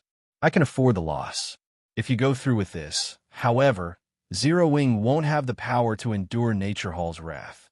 The strength Sure Feng's party had displayed had surprised him, but at the end of the day, an individual's strength was nothing compared to a guild's. Regardless of how powerful this Zero Wing party was, it didn't change anything about the difference between Zero Wing and Nature Hall. That's right, you should think this through carefully, Guild Leader Black Flame. If you do this, there will be no saving the relationship between our guilds, Jade Cheelin said in an attempt to persuade Sure Feng. I believe you are aware of Nature Hall's strategy. In the end, only Zero Wing will suffer. As Jade Cheelin finished speaking, Nature Hall's members calmed their fears and revealed confident smiles. They had been stunned after witnessing the combat power Sure Feng's party commanded, but after giving the matter some thought, they realized that Sure Feng's party would only sign their death warrants if they killed Nature Manifestation. Zero Wing was merely a kingdom's guild. Regardless of its battle records, it was still far weaker than Nature Hall. Zero Wing could not afford to endure Nature Hall's wrath at Allah's a guild leader. Sure Feng must have realized this. Unless Sure Feng insisted on dragging Zero Wing down with him, he wouldn't let Fire Dance kill the other guild leader. Even Storm City's independent players wouldn't believe that Sure Feng would do such a thing, let alone these guild upper echelons. As the smiles Nature Hall's members wore spread with delight, Sure Feng, who watched from his seat, returned the grins and said, "What you say is true. There is a big difference between Zero Wing and Nature Hall. But what if Nature Hall lost Storm City?" Lost Storm City? Is this fellow dreaming? What a joke. How could our guild possibly lose Storm City? Nature Hall's members began to laugh, thinking Sure Feng had gone mad. Storm City was Nature Hall's main headquarters. Not even a superpower could dethrone the guild in its own city, much less Zero Wing Yuri, referring to the auction arena battle. Right? Nature Manifestation laughed. While I understand your thinking, that is a battle of experts and resources. Zero Wing's experts might be impressive, but do you really think Zero Wing can outmatch Nature Hall's resources? Superpowers like Nature Hall had long since investigated the auction arena's rules. In this competition, resources were far more important than military might. Hence, all of the various superpowers fervently collected epic materials while they had time before the auction arena competition began. Compared to Nature Hall, Zero Wing's material collection speed was useless. How could Zero Wing possibly hope to defeat Nature Hall in a contest for Storm City's auction house? However, as Nature Manifestation finished his statement, Sure Feng revealed a dark gold crystal from his bag. The crystal was unusually eye-catching in this room, and it drew everyone's gaze. While most of the reception room's occupants didn't understand why Sure Feng had revealed this crystal, Nature Manifestation froze when he saw it. How did you get that? Nature Manifestation could not help but ask. Nature Manifestation's sudden change of expression even confused Fire Dance and her companions. let alone Nature Hall's members. No one knew why the Nature Hall's almighty guild leader would seem scared of a single crystal. Do you really need to ask? Feng said, revealing a faint smile. I am the player responsible for activating Thunder Axe City, of course. Is it so strange that I have this crystal? The item in his hand was none other than the Thunder Axe Crystal, which was capable of teleporting a large number of players to Thunder Axe City. It also normally cost 5,000 Thunder Axe City contribution points. You activated Thunder Axe City? That is impossible. How could you be responsible? Nature Manifestation stared at Feng with an incredulous look. Thunder Axe City was a super large-scale neutral city, and after its activation, it had quickly become a hub for many superpowers, including Nature Hall. Countless first- and second-rate guilds visited the city as well. The neutral city was so popular due to its abundant resources, especially incredibly rare epic materials. Thunder Axe City was practically a treasure trove. However, traveling to and developing in Thunder Axe City was quite difficult due to its terrain and environment. Not even expert players could remain in the city for long. Even with its sturdy foundations, Nature Hall could only afford to send 300 experts to develop in the city long term. However, not only did Feng possess the Thunder Axe Crystal, which one could purchase from the Thunder Axe Temple and provided convenient transport to the city, but he was also responsible for Thunder Axe City's activation. However, when Nature Manifestation recalled the group of giant players Zero Wing possessed and the Thunder Axe Crystal in Feng's hand, which no player should be able to obtain at this stage of the game, he knew that Feng's claim was likely true guild leader nature. What's wrong? You don't look too good. Should I call a doctor? Feng asked, chuckling at Nature Manifestation's deathly pale expression. Chapter 2077, Nature Hall submits. As Feng's calm voice continuously echoed throughout the room, Nature Manifestation's expression twisted into something ugly. Traces of fear flashed in his eyes. Stupefying Nature Hall's members. Nature Manifestation stood at the very top of the Storm Empire. A single word from him could decide the life or death of the Empire's various guilds. He was also a bona fide peak expert. He could lead Nature Hall to become an overlord in God's domain in the future. Yet now, Nature Hall's members weren't the only ones surprised. The guild leader's reaction confused Fire Dance and her companions. Nature Manifestation had reacted calmly even when Fire Dance had taken him captive. Yet now, he seemed more afraid of Feng's few sentences. Why wouldn't they be surprised? What do you want? Nature Manifestation asked as he watched Feng.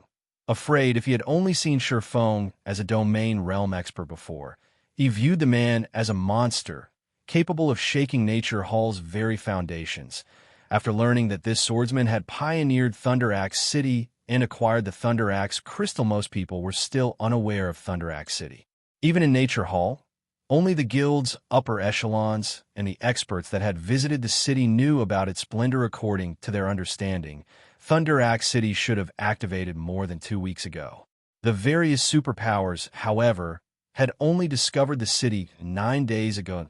Nature Manifestation thought about how Feng could send a large number of players to the city with the Thunder Axe Crystal and the man's status as Thunder Axe City's pioneer. He couldn't help but shudder. Epic materials were even more important than expert players in the auction arenas. Battle Zero Wing's members had already proven their combat power. If the guild also had a wealth of epic materials, Zero Wing could pose a significant threat to Nature Hall in the upcoming auction arena contest. Meanwhile, Deep Thunder, Jade Cheelin, and Nature Hall's other upper echelon stated at Feng in fear. They had counted themselves fortunate to send 300 experts to Thunder Axe City, but Feng was actually responsible for activating the neutral city. Nature Hall is so powerful. How could Zero Wing ever hope to compare? Feng laughed. He then said, "We are only here to help Twilight Echo learn whether or not it can withdraw from the Storm Empire in safety. You shouldn't overthink the situation, guild leader Nature." Fine. Out of respect for Zero Wing, our issue with Twilight Echo stops here. As long as Twilight Echo leaves the Storm Empire, Nature Hall will let it leave.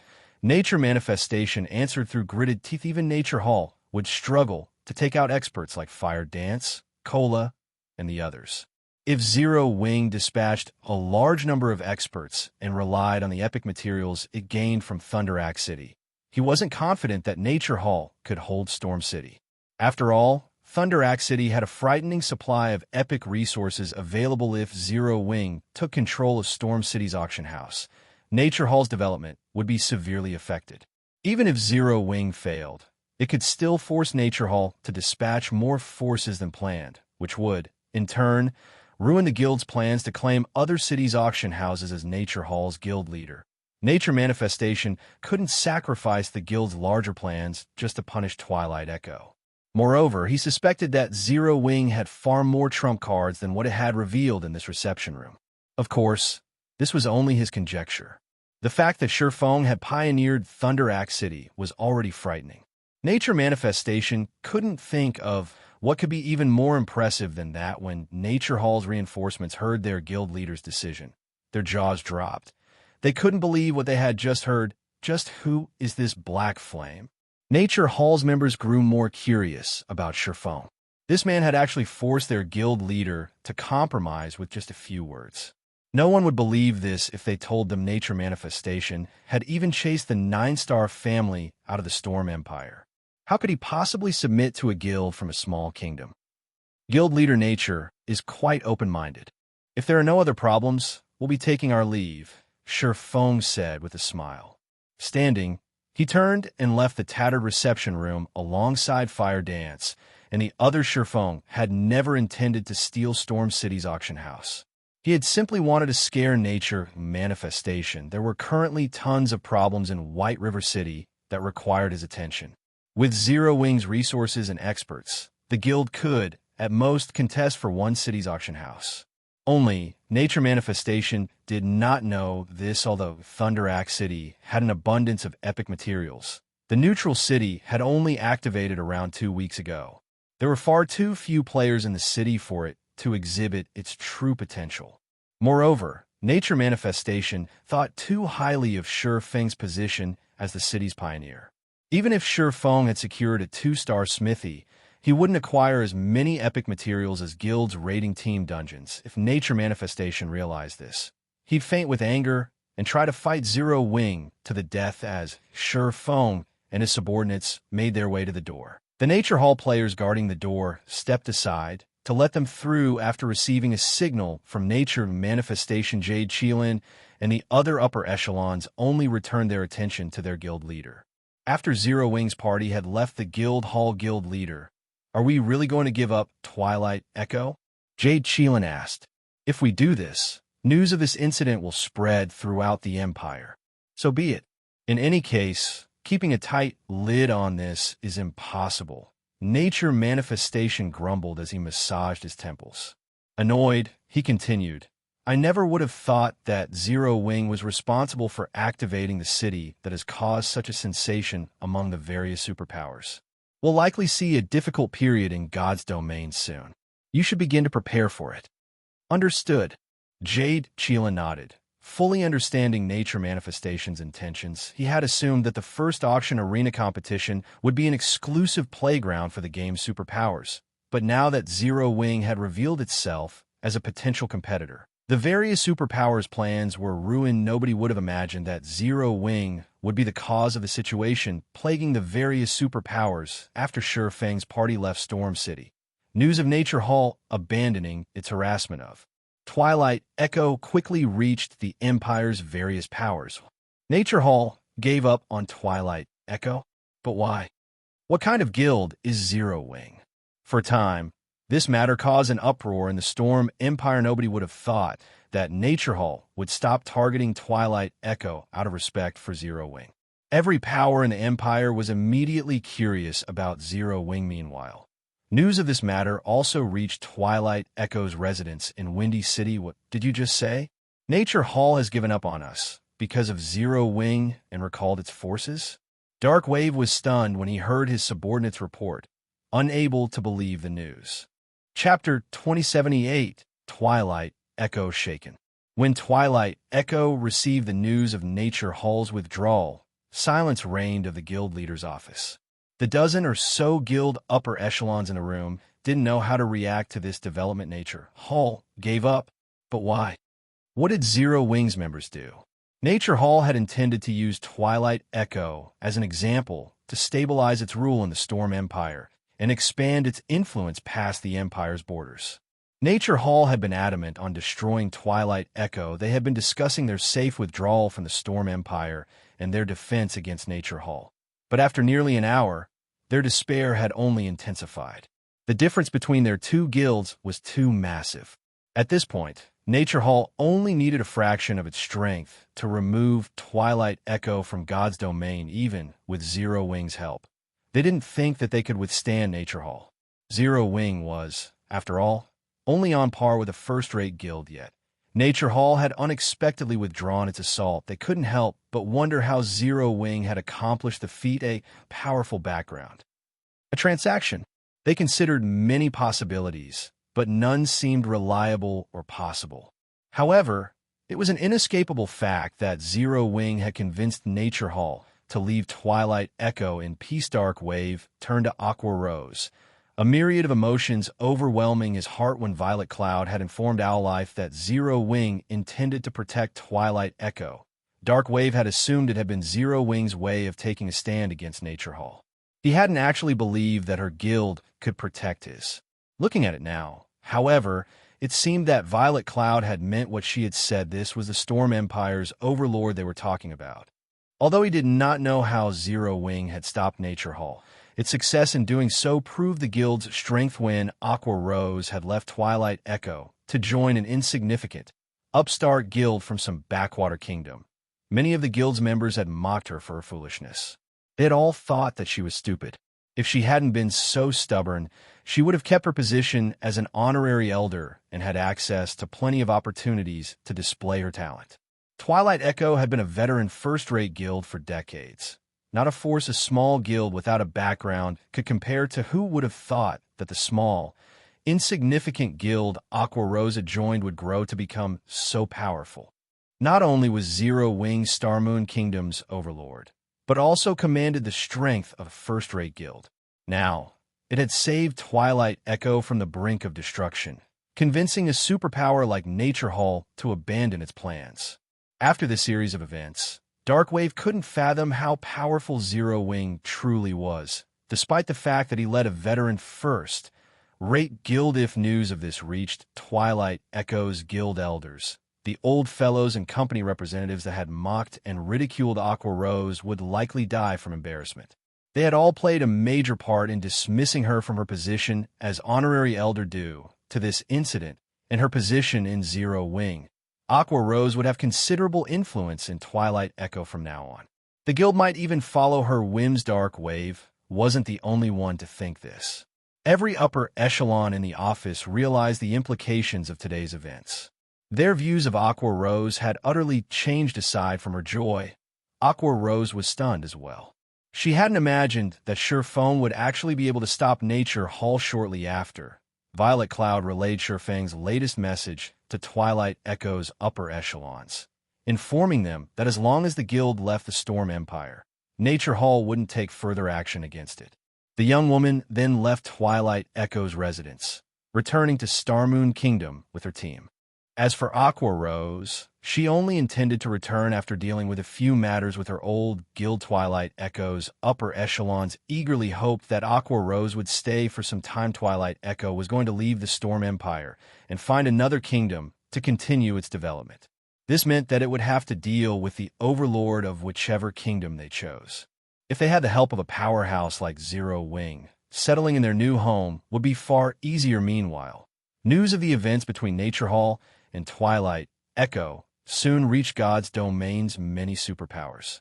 Nature Hall was one of them, and even though this incident was a small matter in the other superpowers' eyes, it was still necessary to watch the situation. Or Empire, Crimson Flame Fortress. How can Nature Hall be so dumb? It gave up such a good opportunity to stabilize its position in the Storm Empire just because of Zero Wing? Did Zero Wing offer the guild some massive bribe?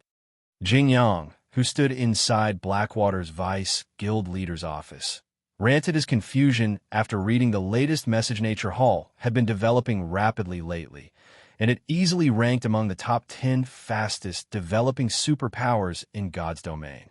Many veteran super first-rate guilds were even starting to feel threatened, yet, out of respect for Zero Wing, the guild had abandoned its plans. It was truly surprising, not bad. It seems Zero Wing is quite capable, after all. It's no wonder why it rejected my offer of cooperation, Xuanwuchisa said, a charming smile forming on her face. Vice guild leader, you think too highly of Zero Wing. I don't know what benefits it offered Nature Hall to settle this matter, but Zero Wing hasn't solved its predicament in White River City. Ignoring the several powers that desire the city's auction house, Zero Wing has its hands full with its own internal problems, Jing Yang said. Starlink has recently invested a lot of capital into hindering Zero Wing. It is even trying to poach Zero Wing's upper echelons and core members by offering to triple their current salaries. Starlink has also begun to claim commissions meant for Zero Wing by offering lower prices, slowly chipping away at Zero Wing's financial situation. I doubt it will be more than a month before Zero Wing crumbles in on itself. Larger guilds had both advantages and disadvantages. When a guild had a low member count, its daily expenditures were relatively small. Hence, its finances were easy to handle. However, as a guild grew, it would face more difficult financial problems, including hostile corporations' intervention. A guild's financial problems could become even more challenging. Hence, although Zero Wing seemed to have grown quite powerful, it had acquired new weaknesses. Zero Wing had still been a relatively small guild without a headquarters in the real world, and as a result, it hadn't had to contend with major expenditures. Its size had rendered hostile corporations' interference ineffective, but things had changed. Now, not only had Zero Wing purchased Ouroboros' main headquarters, but it had become even larger than Ouroboros at its peak. Its monthly expenditure was easily dozen of times larger than Ouroboros' had been. This was why the various first-rate guilds feared the various superpowers.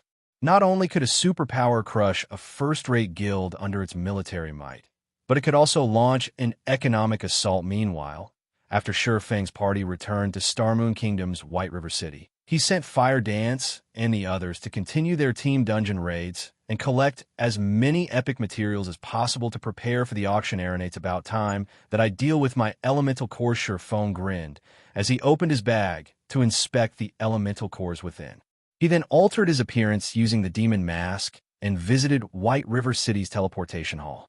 Spending 4 gold, 30 silver, he teleported to the distant Sea of Illusion. Chapter 2079, Sea Tribe Weapon. Sea of Illusion, Blue Coral City. Shurfeng was disguised as a level 61 swordsman as he walked through Blue Coral City streets. Unlike the kingdoms and empires on the God's Domain continent, the Sea of Illusion was neutral territory, maintained by a merchant alliance. The merchant alliance mainly operated out at sea, controlling only a few cities on land. Most of its towns and cities have been established on islands. Because of this, most visiting players were either merchant players or independent players. Guilds rarely visited the Sea of Illusion. This was also why adventurer teams ruled over the area's several major cities. Meanwhile, Blue Coral City was the Sea of Illusion's largest city. First-time visitors were almost always surprised by what they found here. The majority of the player population consisted of merchant players, while the rest were mostly independent players. There were very few players wearing guild emblems, buying tons of Sea Tribe weapons for 50 silver each, also selling purple fire crystals, selling ocean pearls. Get a 5% discount for buying more than 100 pearls. Urgently selling 3 Sea Tribe weapons for 1 gold, 70 silver. Players busied themselves as they set up stalls along the city streets, selling a large variety of items. This wasn't typical of cities and normal kingdoms and Empire's Sea Tribe weapons. Shurfeng slowed to a halt when he heard the advertising players. He vaguely remembered that Sea Tribe weapons had been popular for a time during his previous life. They had once been items that all naval players had desired. The Sea Tribe weapons could be traded to the Sea of Illusion's NPC forgers to commission crafted weapons, which would allow players to exhibit greater combat power in battles at sea. Weapons that had been made with Sea Tribe weapons were 15% to 20% stronger than normal weapons of the same rank. A considerable improvement only. Trying to craft a high-quality naval weapon was not easy, and the production success rate wasn't 100%. If one wanted to commission a level 60 secret silver weapon, they'd need 3 Sea Tribe weapons, and the production success rate would only be 50%. A level 60 fine gold weapon would cost 5 level 60 Sea Tribe weapons, and the success rate was only 30%. To put it simply, the higher the desired weapon's quality was, the more Sea Tribe weapons a player would need, and the lower the production success rate would be. Meanwhile, players could only acquire Sea Tribe weapons by killing the level 50-plus members of the Sea Tribe. Hence, complete naval weapons were incredibly expensive on the market, of course. Sea Tribe weapons had another purpose, and Shurfeng knew it: purchasing secret laws. Secret laws were extremely rare in God's domain, even rarer than combat techniques. They also provided players a significant boost. Secret laws were a type of berserk skill, but unlike normal berserk skills, which were prohibited in certain areas, secret laws could be used anywhere like combat techniques. They could even be used when silenced.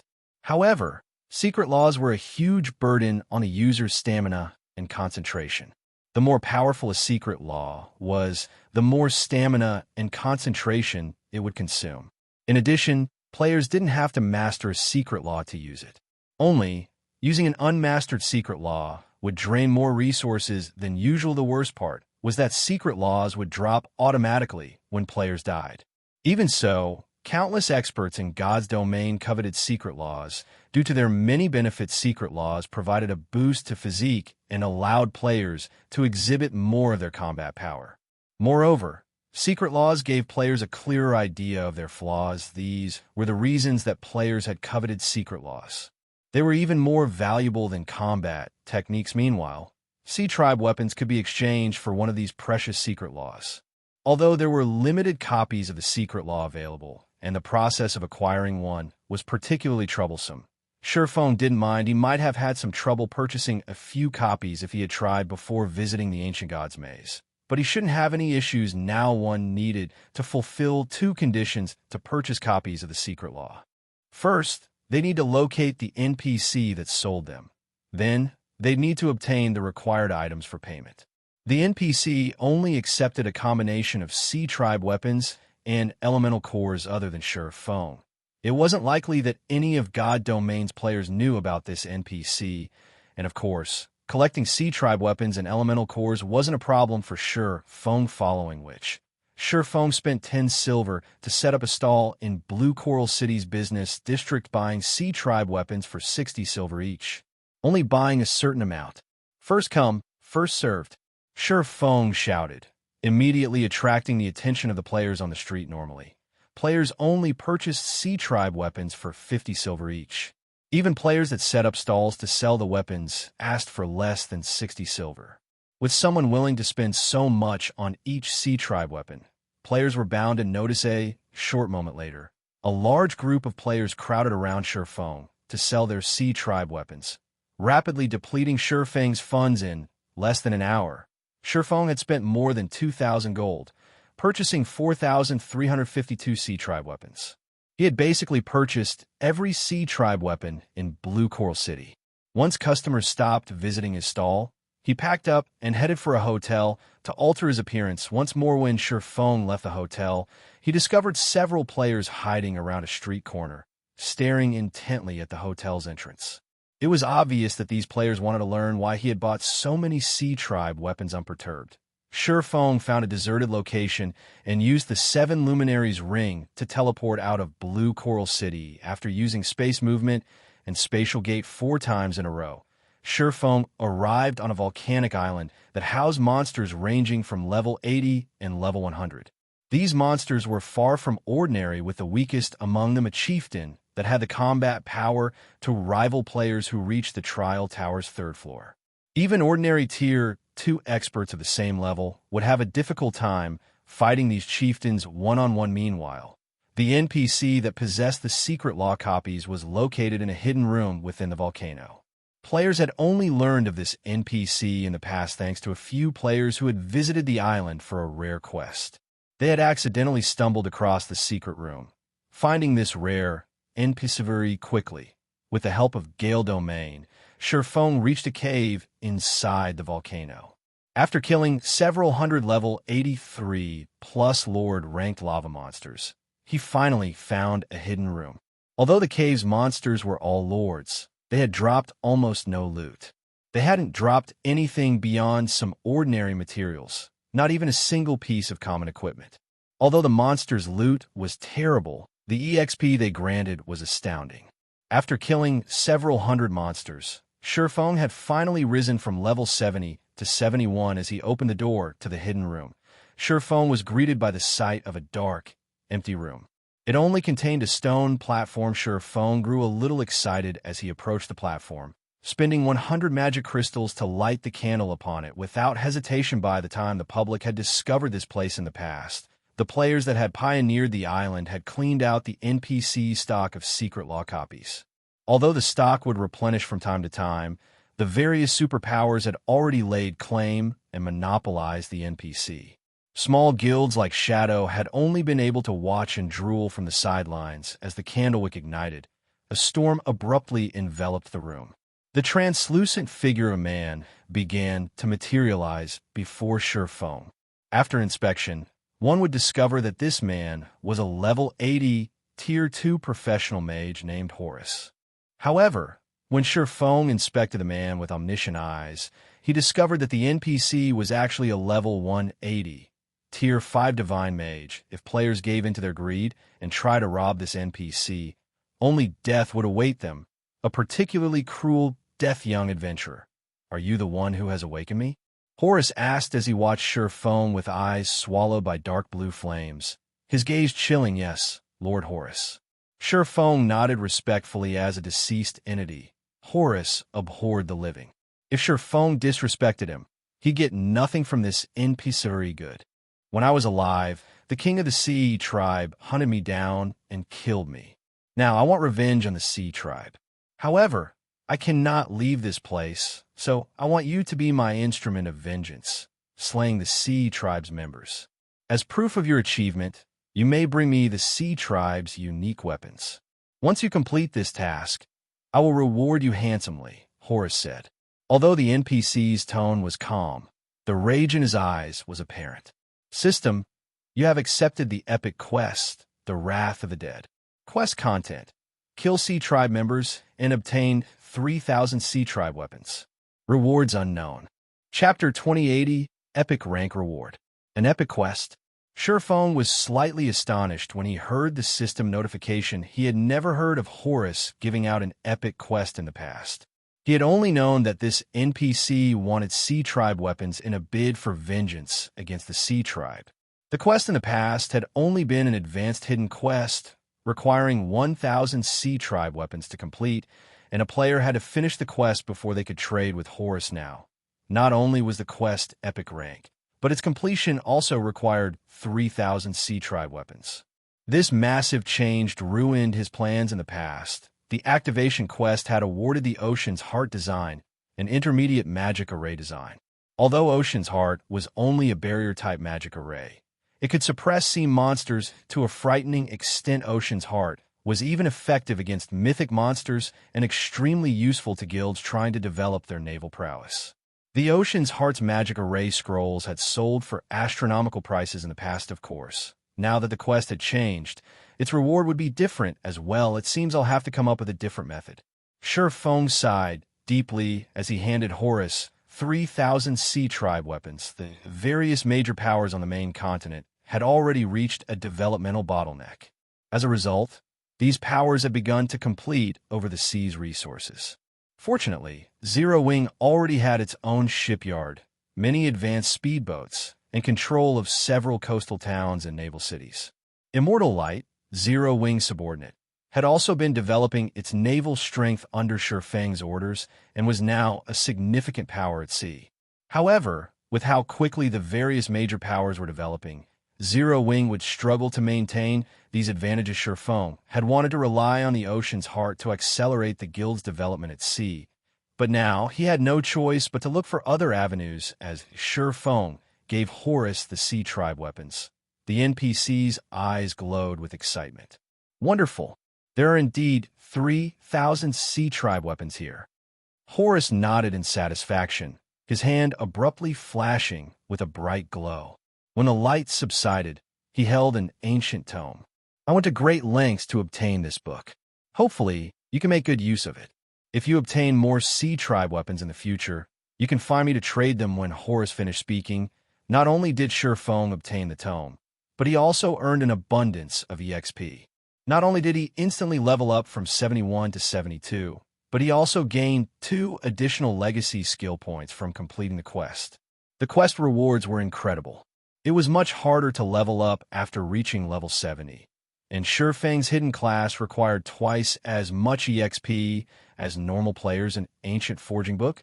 Shurfeng's eyes widened in shock when he inspected the book he had earned from Horus Ocean's Heart. Didn't have much use to individual players, but the magic array was quite important to guilds. If possible, he wanted to trade 3,000 Sea Tribe weapons for the array design. However, after seeing the Ancient Forging Book, this thought vanished in God's domain. Ancient Forging Books were akin to alchemy secret journals. Not only were they unique items, but the weapon or equipment designs they contained were also extraordinary. An Ancient Forging Book was almost as valuable as an ordinary epic forging design. Shurfeng immediately opened the Ancient Forging Book, eager to discover what item it would help produce amazing. I struck gold this time. Shurfeng could not help his growing elation as he read the tome's contents. Ancient Forging Book Horus had given him didn't contain one weapon or equipment piece design. Rather, it contained the designs to produce the Dark Gold set equipment, Crystallite set.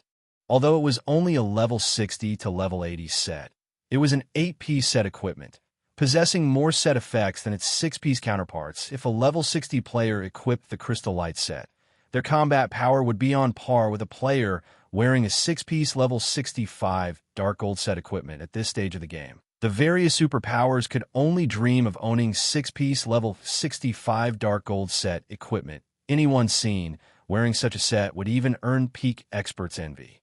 Of course, the Crystallite set had harsh production requirements. At the very least, one needed to be a basic master forger to forge the set, and the required materials were extremely rare. For example, the set required a lot of fine titan or mana stones and advanced magic cores, all of which were incredibly difficult to procure at this stage of the game. Even for the various large guilds, however, material gathering was a secondary concern. The high production cost was far more important. If Shurfeng calculated the cost according to current market prices, each production attempt would cost roughly 800 gold. Furthermore, a basic master forger wouldn't have more than a 30% success rate when trying to forge the set. Even intermediate master forgers would only have a 35% success rate, while advanced master forgers would have a 40% chance. Even if one were lucky, they'd still spend nearly 2,400 gold to produce one Crystallite set.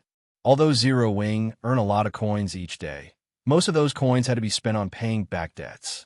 Shurfeng still needed to pay back the astronomical construction cost for Silverwing Town's airport. Moreover, he had instructed Aqua Rose to invest funds into the Lost Town's development in secret to enable the guild to nurture more experts in a short time. In addition, Zero Wing had to fund Immortal Light's development and purchase epic materials for the upcoming auction house competition.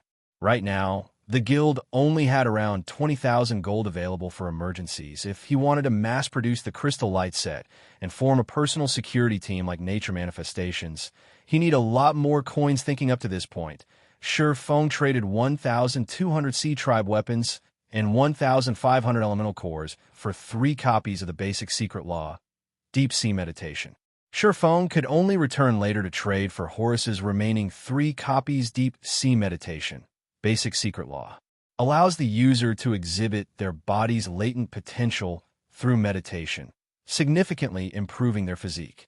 This secret law consumes a lot of stamina and concentration when used. Drops upon death. After purchasing the secret law copies, Shurfeng left to find a 4-star wandering merchant using the 7 Luminaries ring. After teleporting 5 times, Feng arrived in a secret land.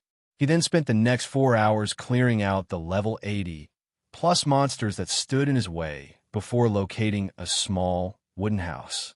A gray-robed, elderly man called Zal, one of 3 4-star wandering merchants in the Sea of Illusion, occupied the house. After meeting with Zal, Feng purchased all 500 stamina gemstones the NPC had, each gemstone costing 5 elemental cores.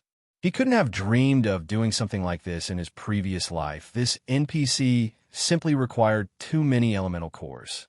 If he hadn't obtained the 6,752 elemental cores while grinding in the Ancient God's secret maze, he wouldn't have dared to purchase both the secret law copies and the stamina gemstones when the public had discovered Zal in the past. The various superpowers had monopolized the NPC's stock. These powers left very few gemstones for other players once they had finished with Zal. Hence, it was a dream for Feng to purchase 500 stamina gemstones in a single transaction, now that several players that had discovered Zal in the past had only purchased around 200 stamina gemstones. Even so, they had made a fortune, earning the various large guilds NB following which, Feng took out a return scroll and teleported back to White River City. Chapter 2081, Stormy Winds. Starmoon Kingdom, White River City. Although White River City was not the kingdom's capital, its popularity overshadowed Starmoon City as the main headquarters of the kingdom's #1 guild and home to the Candlelight trading firm, which continued to introduce one new product after another. At this point, White River City had become the kingdom's capital in the hearts of Starmoon Kingdom's players since White River City was the only city in the kingdom to be promoted. Its fame had reached new heights. Tons of players from foreign cities and countries visited the city every day, and it had become almost as prosperous as an ordinary empire's imperial capital. Over a dozen level 64 players in gorgeous equipment had gathered on the second floor of White River City's auction house. They all wore the same guild emblem as they watched the fight in the auction arena. Contempt filled their eyes as they looked down on the combatants as expected of a small kingdom. Although the local players' equipment standards are quite good, their combat standards are terrible. They're not even a match for some second-rate guilds in our Dark Knight Empire. It's no wonder why Zero Wing lords over Starmoon Kingdom. A level 64 berserker said as he watched several guild players from Starmoon Kingdom fight in the auction arena. In ridicule, the berserker had not held back his opinion. With the physique of Tier 2 players, the combatants had heard him clearly even from 50 yards away. However, none of those players dared to comment against the berserker. They all simply lowered their heads and remained silent. This berserker had earned the right to such arrogance. This level 64 berserker had won 20 matches in the auction arena in a row. Quite a few of the berserker's opponents had been peak experts from Starmoon Kingdom, but none of them had dropped the berserker's HP below 80%. This berserker had even fought 2 opponents at once and still maintained his HP above 80%. Winning the match, moreover, the berserker's identity was extraordinary. This berserker was Dust Blood, one of the 10 great experts from the Dark Knight Empire's Bloodbath family. The Bloodbath family was a veteran first-rate guild, and at this point, it was the strongest guild in the Dark Knight Empire, excluding the 3 resident superpowers. The Bloodbath family also occupied a medium-sized kingdom and a small-sized kingdom. No ordinary first-rate guild could hope to compare to its strength, although these guilds are very weak. Zero Wing's title as Starmoon Kingdom's overlord proves that it has some ability. Furthermore, Zero Wing has 4 experts that rank on the God's Domain experts list. Black Flame, in particular, has killed many superpowers peak experts thus far. A young man in dark gray robes said Zero Wing's name had already become commonplace in the Dark Knight Empire. After all, the guild had successfully helped the 100 Flowers Palace stop Starlink's invasion in Moon Creek Town. The incident had surprised the Empire's various guilds, all of which had immediately investigated Zero Wing. However, the more they looked into Zero Wing, the more the guild surprised them. These guilds hadn't been surprised by Zero Wing's rapid development in God's Domain, but by the number of frightening powers Zero Wing had provoked the Dragon Phoenix Pavilion's 9 Dragons Emperor, the Evil God's Temple, Pantheon, Blackwater, Miracle, and the Dark Knight Empire's Starling Call of these guilds were powerful enough to make even a first-rate guild like Bloodbath family shudder in fear. Yet Zero Wing had provoked every one of them. The fact that Zero Wing had survived this long was unbelievable. Calling it a miracle wasn't an exaggeration. Zero Wing's success will soon reach its end. The various superpowers have been busy with their own matters, so none of them have bothered to retaliate. I've also heard that Zero Wing has a tentative alliance with the Dragon Phoenix Pavilion's Phoenix Rain. But things have changed. The various superpowers have set their sights on White River City, and even if Phoenix Rain makes a personal appearance, she can't change Zero Wing's fate, Dustblood said, sneering. The fact that Zero Wing had 4 experts that ranked on the God's Domain experts list was impressive to other guilds, but the achievement meant nothing to the various superpowers. The God's Domain experts list focused on players' battle records, not their overall strength. God's Domain had many experts that hadn't accumulated eye-catching battle records, yet wielded peerless strength. Take the Bloodbath family, for example.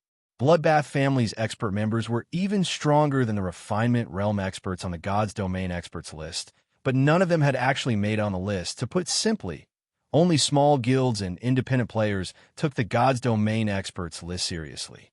It was merely an information source for true major powers, not an indicator of a guild's strength. Moreover, the competition for an NPC city's auction house didn't rely on war weapons or tools. Instead, it relied on a guild's resources and experts. The competition prohibited artificial strength, so the war weapon Zero Wing had been lucky enough to acquire would be useless. With how few experts Zero Wing possessed, it wouldn't even be able to defeat veteran first-rate guilds like Bloodbath family, much less the various superpowers. I guess you're right. The various superpowers will not give up on White River City's auction house. Some of the old monsters that usually hide in the shadows are even revealing themselves to ensure their guild's success in the competition. Even experts on the God's Domain experts list will be of limited use. The young man nodded in agreement. When he spoke of the various superpowers' old monsters, fear and yearning flashed in his eyes. Thus far, the fights between God's Domain superpowers have been nothing more than skirmishes. Large-scale battles between these major powers were rare. Moreover, to nurture the younger generation, the various superpowers' true experts typically avoided their guild's affairs. They kept to themselves, quietly increasing their strength. If these old monsters took action, how would the younger generation acquire any fame? Even the younger generation's greatest prodigy was a joke before these old monsters. Zero Wing is certainly unlucky. It could have remained the king of its mountain for some time. Unfortunately, White River City was promoted too quickly. Now, even its dream of standing atop its mountain as king would shatter. I've heard that even King's Return, Blackwater, and Pantheon have arrived to compete for White River City. I can't wait to see these superpowers tear Zero Wing apart, Dustblood said, smiling. No? Look over there. Even the Glory Empire's holy reincarnation has come. It seems that they're here to watch the fight between these superpowers as well, the young man said suddenly as he pointed to a group often or so players that had just arrived in the second-floor hall. With a smirk, Holy Reincarnation was also a veteran first-rate guild, strong enough to rival the Bloodbath family. It was also the second strongest guild after King's Return in the Glory Empire. While the various kingdoms and empires' powers gathered in White River City in anticipation of the auction house's struggle, Surephone worked on crafting the Crystal Light set in a nearby Candlelight trading firm. Although up to 10 players could learn the Crystal Light set's production method from the ancient forging book. It was an 8-piece dark gold set equipment. Not even basic master forgers like Melancholic Smile and Cream Cocoa would have much success with forging the set. Furthermore, Melancholic Smile and the others had their own work to focus on. Hence, Surephone decided to craft the set equipment himself.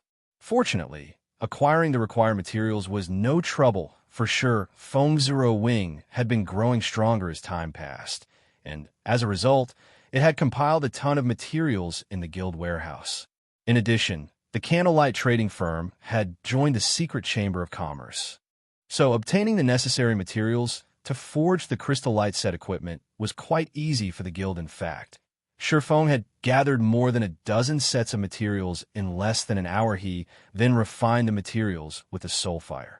Using the Philosopher's Hand's ability, Shurfeng continued to shape one set piece after another. Before he put the finishing touches on the 8-piece set, Shurfeng retrieved 40 grains of temporal sand. Temporal sand was incredibly valuable, with each grain selling for more than 20 gold on the market. Not only could it increase one's production success rate, but it could also strengthen the crafted item.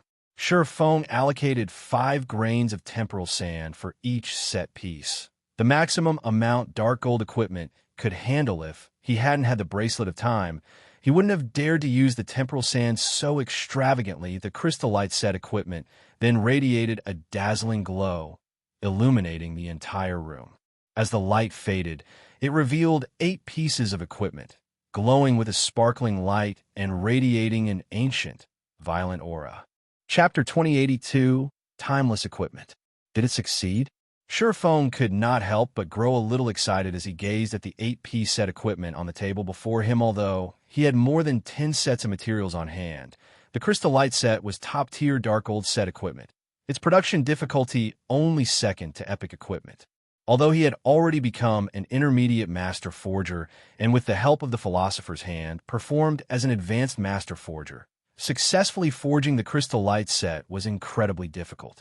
Theoretical success rate, after all, had nothing to do with the actual forging process in the game's early stages. The main god system had simplified the various production processes to their base limits to allow players to familiarize themselves with God's domain subclasses.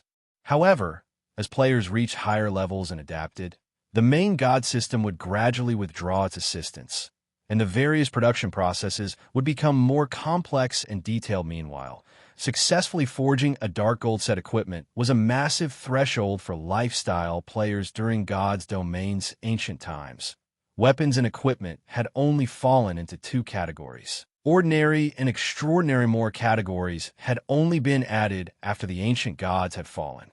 Ordinary equipment split into bronze, mysterious, iron, secret silver, fine gold, and dark gold ranks. Extraordinary equipment had been broken down into epic and legendary dark gold weapons, and equipment were considered the peak of ordinary equipment. Hence, they were extremely difficult to obtain and produce without a larger power support. An ordinary expert player would be limited to dark gold weapons and equipment at best. Meanwhile, dark gold set equipment was at the very apex of ordinary equipment, the best available without any flaws. No matter how high one raised their theoretical production success rate, a single mistake would result in failure. There was no room for error when crafting dark gold set equipment. One could argue that crafting dark gold set equipment was even more difficult than producing epic items, since the latter allowed for some mistakes. Only, the theoretical production success rate was much lower compared to dark gold set equipment. As Shurfeng began to inspect the crystal light set before him, the sound of a system notification reached his ear. System. Crystal light set has been successfully forged. Forging proficiency increased by 200 points. Obtained 10 million EXPAs expected of an 8-piece dark gold set equipment. It provided so much proficiency. Shurfeng was elated when he saw the system notification. Even forging ordinary dark gold weapons and equipment awarded very little proficiency after reaching intermediate master rank. Normally, he'd be lucky to get 3 points for each success. This was why a player needed so much time to rise to advanced master rank after becoming an intermediate master. Now, forging a single crystal light set awarded 200 proficiency points, the equivalent of crafting nearly 70 pieces of dark gold equipment. However, the crystal light set's attributes were the true reason for Shurfeng's joy. Not the system's reward. The crystal light set was a top-tier dark gold set equipment, and due to the enhancement the temporal sand provided, the 8 pieces basic attributes had risen by 10%. Purely comparing basic attributes, ordinary epic equipment had around 20% to 30% higher attributes than the normal crystal light set, but the temporal sand had reduced that by 10%. There was no doubt that the set equipment before him was currently the best ordinary equipment available in the game. If he hadn't been wearing several pieces of epic equipment with beneficial effects, Surephone would have immediately replaced his items with the Crystal Light set, of course. Surephone didn't stop after the success. He immediately began to forge the next seed as time continued to flow. The day of the auction house's struggle had finally arrived. White River City was particularly lively. Today, the various powers would battle to determine their future territories. As a result, countless players from Starmoon Kingdom and its neighbors had gathered in White River City. At this point, the city's player population exceeded 50 million. If not for White River City's traffic restriction, there would have been several times more players in the city today. Even the various large guilds' elusive upper echelons gathered in the city's auction house. Representatives from more than 2,000 different guilds had come to participate in the competition. Moreover, a large number of adventurer teams and dark powers had arrived to participate in the day's events. With so many powers, ordinary players didn't even qualify to walk into the auction house and were barred from entering the building. The city's independent players watched the various major powers members enter the auction house in envy. For today only, players needed to carry at least one epic material to enter White River City's auction house. Otherwise, regardless of how powerful or wealthy one was, they wouldn't get past the doors and were forced to wait outside. Even so, a large crowd had gathered outside the building to watch the competition. These players hadn't gathered because they had nothing better to do, but because the system had set up several colossal magic mirrors to broadcast the events along the business district. Anyone on the streets or resting in one of the city's establishments would be able to watch the spectacular competition for dominance over the auction house. Meanwhile, two players, one old and the other young, sat in one of the auction house's top-floor VIP rooms.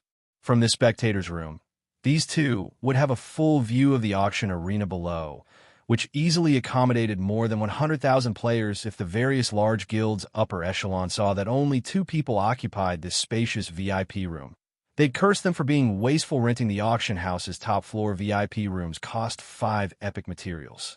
Although epic materials were not as valuable as epic weapons or equipment, they were still extremely difficult to obtain.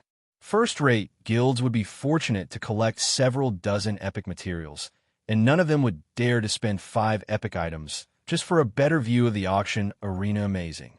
A city like White River City has actually attracted so many superpowers. Muling Shah, the VIP room's younger occupant, exclaimed as she watched the various participating superpowers enter the arena. Starlink, Blackwater, Pantheon, and King's Return weren't the only superpowers present. Members of the Secret Pavilion, Sacred Temple, and Crimson Emperor had also come to participate. It's only natural. Although Starmoon Kingdom is only a medium-sized kingdom, an NPC city's auction house is incredibly important. If they can claim this city's auction house, they can earn a stable income. Moreover, Starmoon Kingdom has a gold mine like the Witch's Hill. With so many benefits up for grabs, it is only natural that many superpowers have been tempted into action. The elderly man beside Mu Lingsha explained, smiling. If Crimson Emperor or Starlink's upper echelon saw this elder, they'd likely be astonished. This elderly man was Unknown King, Unyielding Soul's previous guild leader.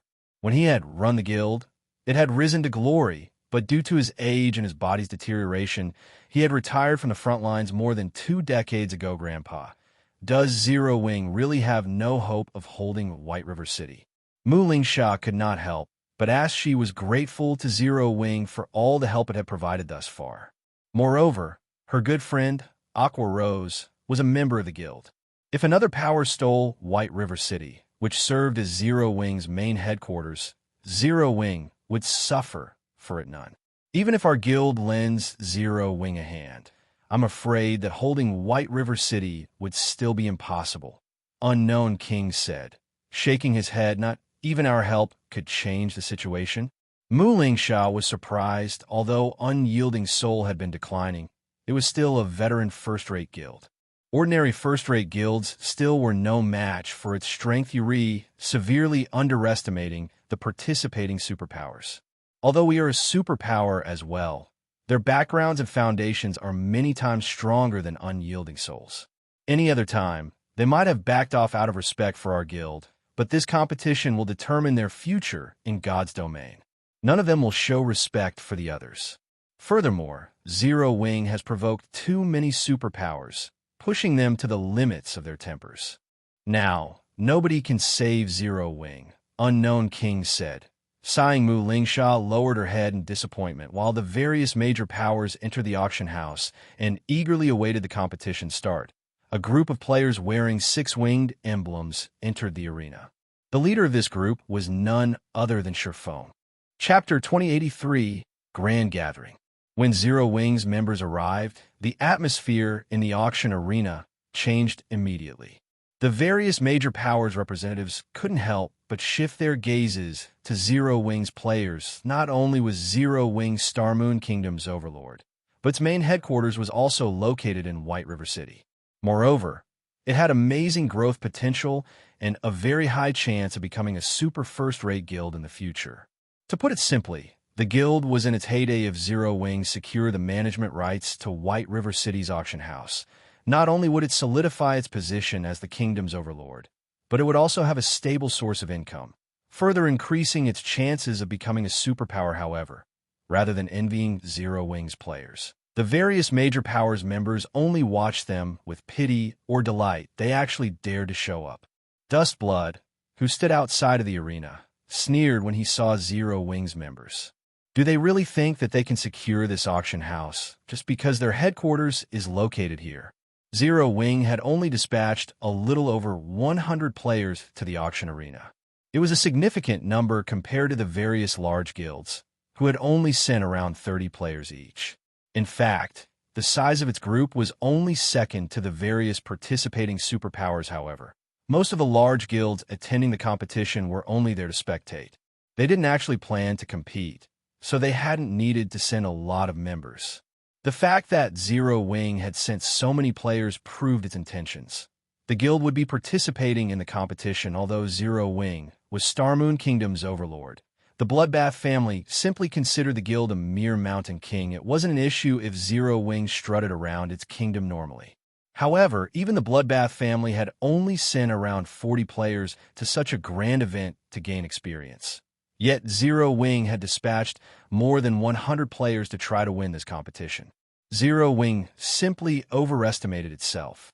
Maybe Zero Wing is putting up a final fight for its survival, the gray-robed young man said, sighing after all was said and done. White River City was Zero Wing's main headquarters. If another power claimed the city's auction house, Zero Wing would lose the foundation it had spent so much time to build. The loss would be unimaginably dire for the guild. The competition for dominance in God's domain grew more intense as time passed.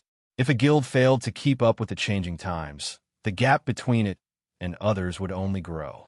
Losing one's main headquarters during these rapidly changing times would be fatal, especially for a new guild like Zero Wing. Its members had yet to acquire a sense of belonging and cohesiveness with how recently the guild had been established, and it wouldn't be surprising to see Zero Wing disband shortly after losing White River City. Unfortunately, everything weaker than the various superpowers was nothing more than an ant. This was the case true for a top-ranked first-rate guild like the Bloodbath family. At one time, the Bloodbath family had been recognized as a pseudo-super first-rate guild, but it was still no match for Starlink, Unyielding Soul, and Crimson Emperor in the Dark Knight Empire. The Bloodbath family was also wise enough not to harbor thoughts of antagonizing these three superpowers in the virtual gaming world. Unless one was on the brink of becoming a superpower, they couldn't truly understand what a superpower was to the various guilds and players in God's domain.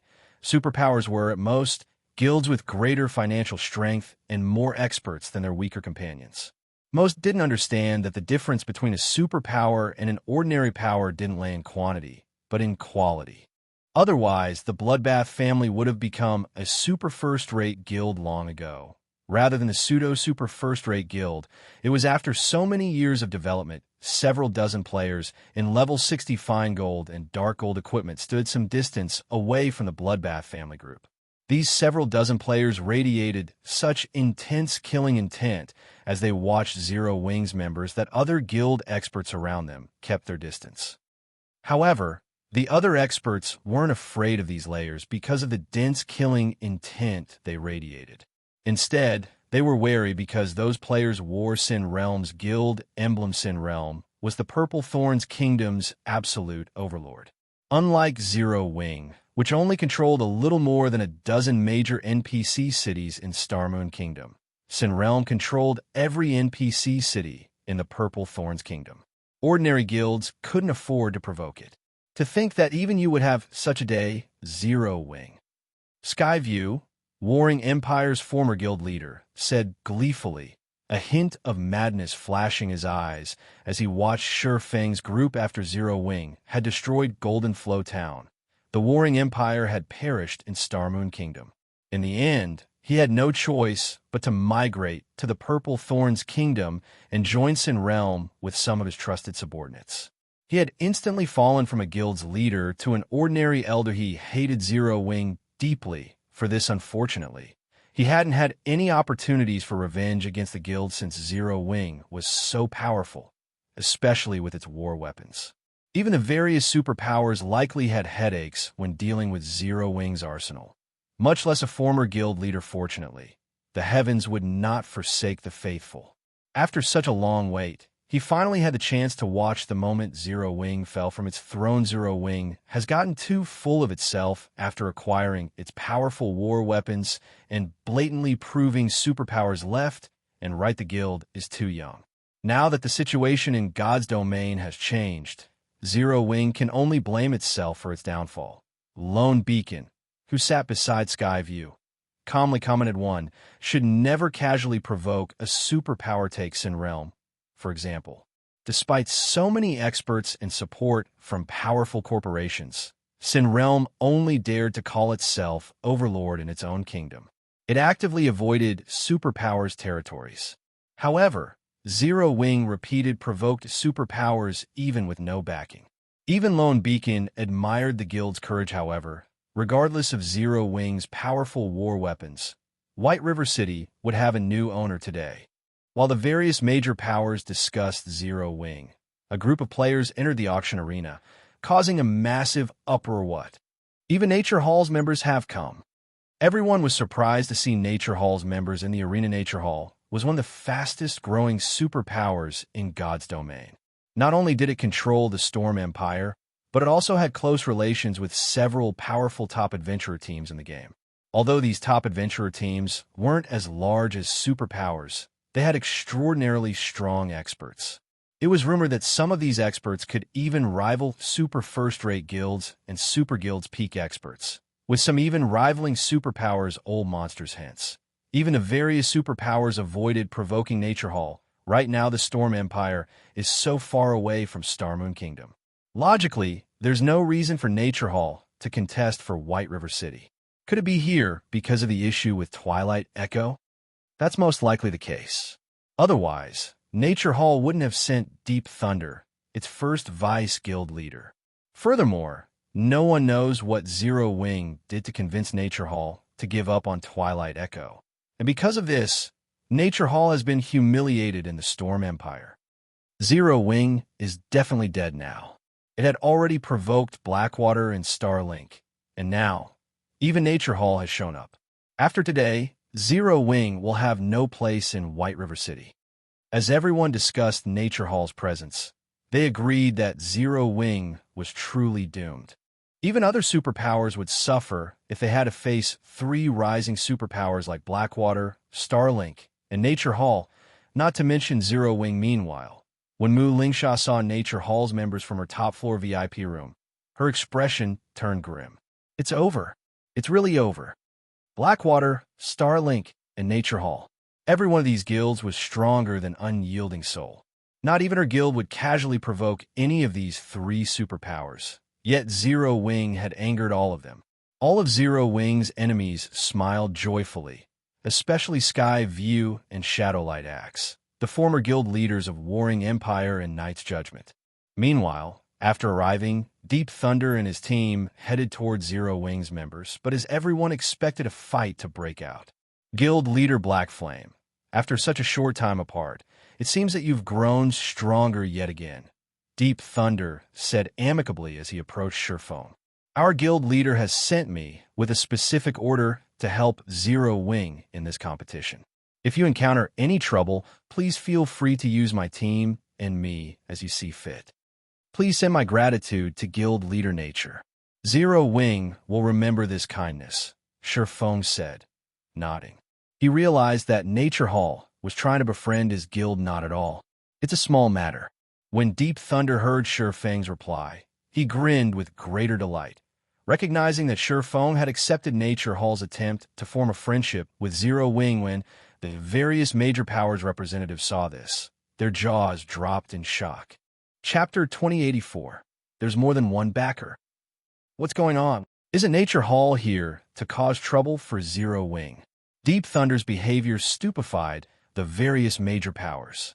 They could not understand what Nature Hall was trying to pull her, those people using disguises. The Bloodbath family's Dust Blood muttered in confusion. Nature Hall had already grown stronger than super first-rate guilds like the Dragon Phoenix Pavilion and Unyielding Soul. Such a powerful guild should disdain ordinary super first-rate guilds, let alone Zero Wing. However, after watching the exchange between Feng and Deep Thunder, one would think that Zero Wing was the true superpower, not Nature Hall. No matter how Dust Blood considered the situation, he couldn't understand what was happening. He met Deep Thunder personally. Although God's domain has many tools that can disguise a player, they can't replicate a target's strength and aura, the gray-robed young man said, shaking his head. That Deep Thunder looks and feels exactly like the one I've met. Moreover, Deep Thunder wields the Magic Warrior hidden class. You can feel a special kind of mana around him at all times. No tool can duplicate that feeling. Then, why is that Deep Thunder treating Black Flame so graciously? Dust Blood asked, clearly confused. I don't know. Maybe Nature Hall has some secret deal with Black Flame, the young man said. He was just as confused and didn't know how to answer his companion's question with Nature Hall's strength and development speed.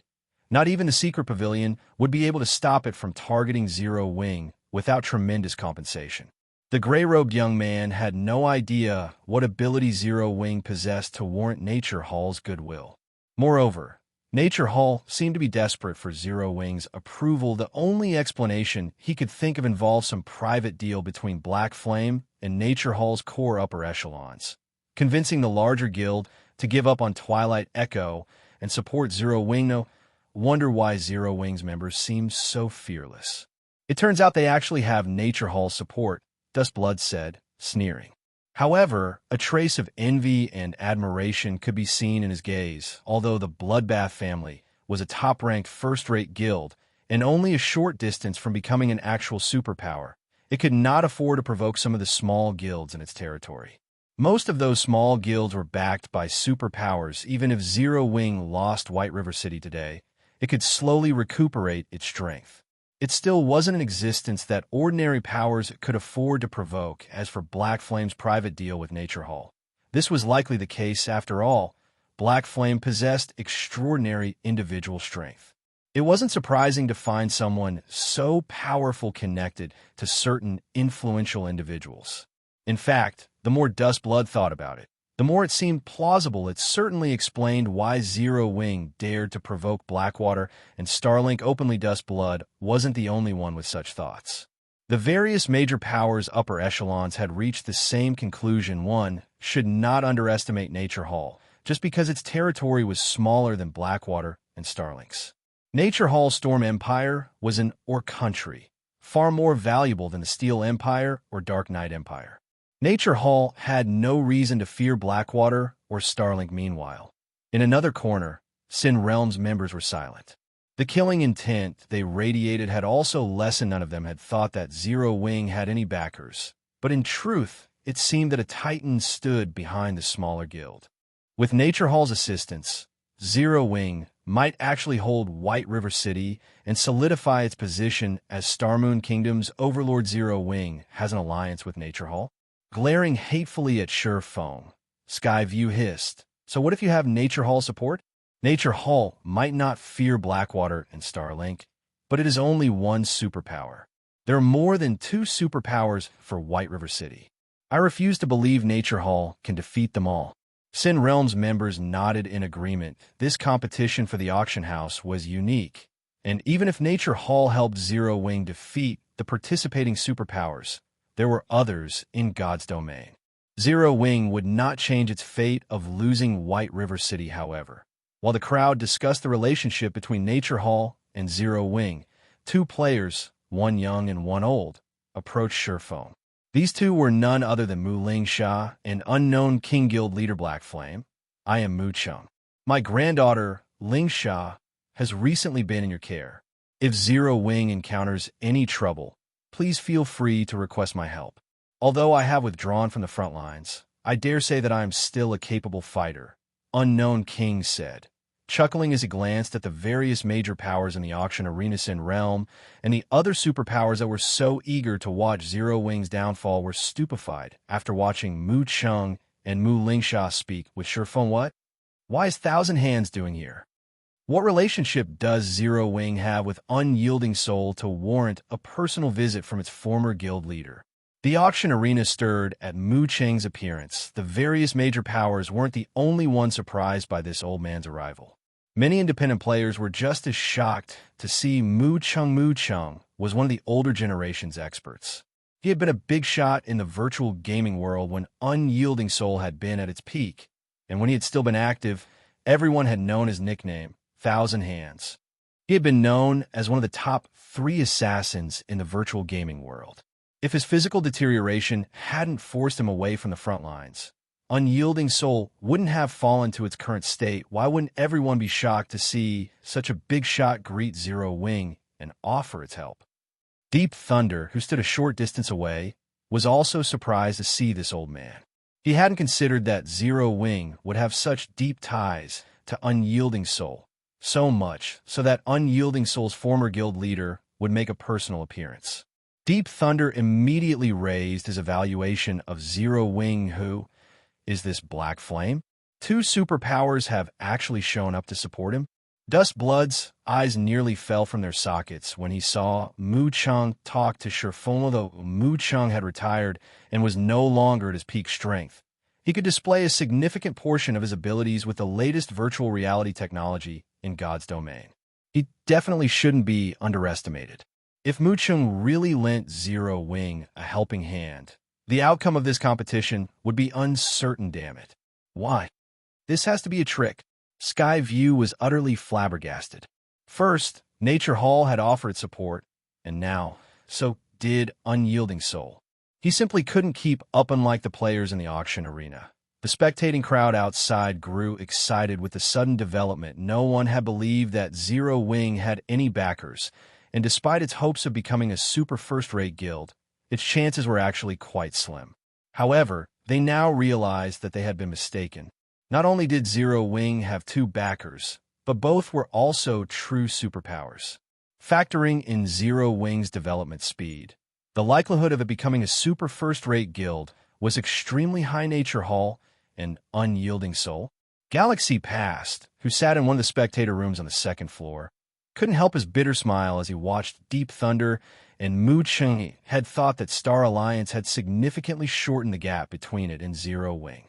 He hadn't expected that Zero Wing had hidden so much power. He had watched Zero Wing grow from nothing, and he had assumed that he had seen everything the guild had to offer. Unfortunately, it seemed that he still underestimated Zero Wing's strength. Meanwhile, Purple Eye watched Aqua Rose and Gentle Snow, who stood beside their guild leader, in envy. She had thought of the 2 women as rivals, but now they were utterly out of her reach. Now that Zero Wing had the support of 2 superpowers, it could definitely ascend to the upper levels of God's domain in the future. While everyone talked about Zero Wing, a commotion erupted outside of the arena. Shortly after, a group of 400-plus players entered. Even the lowest level player among this group was level 64, with their weakest piece of equipment being level 60 fine gold rank. They all wore Starlink's guild emblem, and the dozen or so players in the lead possessed several epic weapons and equipment, wearing no less than level 60 dark gold items. A faint glow enveloped these dozen or so players, as if they were the incarnations of God's Mu Lingsha was stunned. Not even Unyielding Soul's main force was likely a match for these players. Sure enough, they've come. Mu Cheng's expression gradually became serious as he watched the leaders of Starlink's force. Chapter 2085, Glory. There were many experts in the magnificent auction arena. Some among them even served as pillars in their large guilds, and there were quite a few peak experts from the various superpowers, however. When Starlink's members entered the arena, everyone gasped as they felt the intense pressure emitting from these players. Starlink's members didn't feel like players, but great lords. The crowd subconsciously submitted as those players' aura washed over them. Even peak experts felt the threat of death from the dozen or so Starlink members in the lead. Why are they here? Deep Thunder's expression similarly changed when he saw Starlink's members, surprise and fear flashing in his eyes. Grandpa, who are those people? Why do even superpowers peak experts seem afraid of them? Mu Sha could not help but ask as she watched the various spectating superpowers peak experts in confusion. While it was true that Starlink's members were strong, the watching peak experts were as well. Even if there were a difference between superpower strength, there should be no reason for the spectating peak experts to fear Starlink's experts. But every one of their faces twisted with anxiety. Her grandfather, Mu Chung, was a true domain realm expert, and his nickname of Thousand Hands was no trivial matter. Although he had grown weaker with age, he could still easily handle peak experts. However, when her grandfather saw the dozen or so players leading Starlink's team, he seemed to share the spectating experts' trepidation. She found this situation truly baffling. Zero Wing really has no chance in the struggle for White River City now. Mu Chung could not help his bitter smile as he watched Starlink's leading members. He had thought that they could help Zero Wing hold White River City with the combination of Nature Hall's assistance and his fame. After all, the various participating superpowers had their own NPC cities to prioritize. They would only be able to dispatch a limited portion of their strength to secure White River City's auction house. However, it seemed he had underestimated Starlink's feelings towards Zero Wing. Are they really that strong? Mu Sha was even more surprised by her grandfather's comment. They not just strong. Against these people, even veteran super guilds like the Battle Wolves and Sacred Temple would have to take their opponents seriously. Otherwise, their defeat would be almost guaranteed. Mu Chung explained as he watched the four white-haired men among Starlink's team. To think that Starlink would recruit the four shadow demons. I've known that Starlink has been gathering an extraordinary amount of strength in secret, but I hadn't thought that it was so capable. Even Unyielding Soul is likely in danger. The four shadow demons? After giving the name some thought, Mu Sha asked in surprise, are they the four lunatics that shook up the various superpowers years ago? The four shadow demons have been very well known more than a decade ago, but unlike the name suggested, these four didn't operate as a group. They hadn't even known each other. Acting independently, these four people had earned the nickname Four Shadow Demons because of how much trouble they had caused the various superpowers, killing countless experts and peak experts. Not even Unyielding Soul had been spared from the four shadow demons. Mischief, all four of these players were madmen.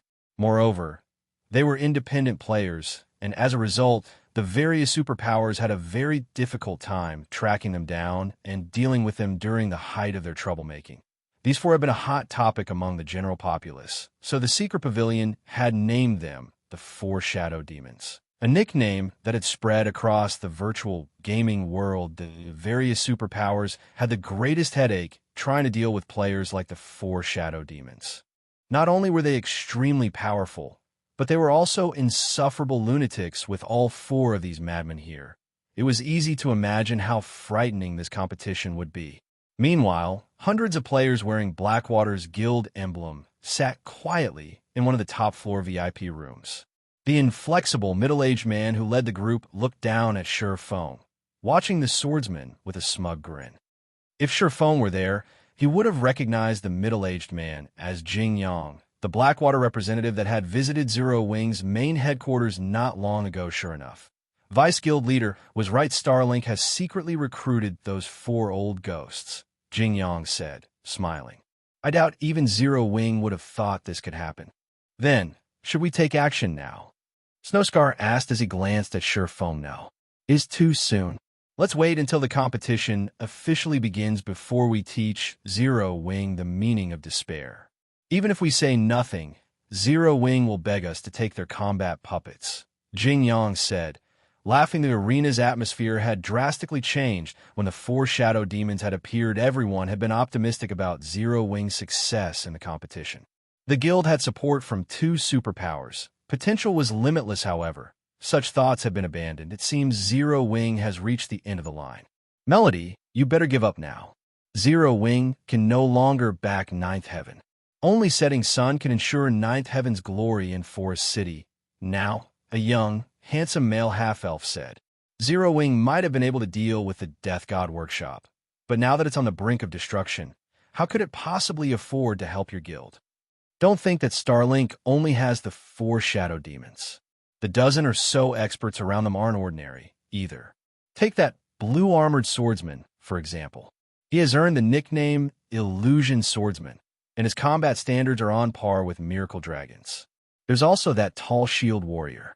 He's called Mountain Horn and can rival Cuttlefish. The Iron Wall from Crimson Emperor. Every one of those people is an absolute peak expert.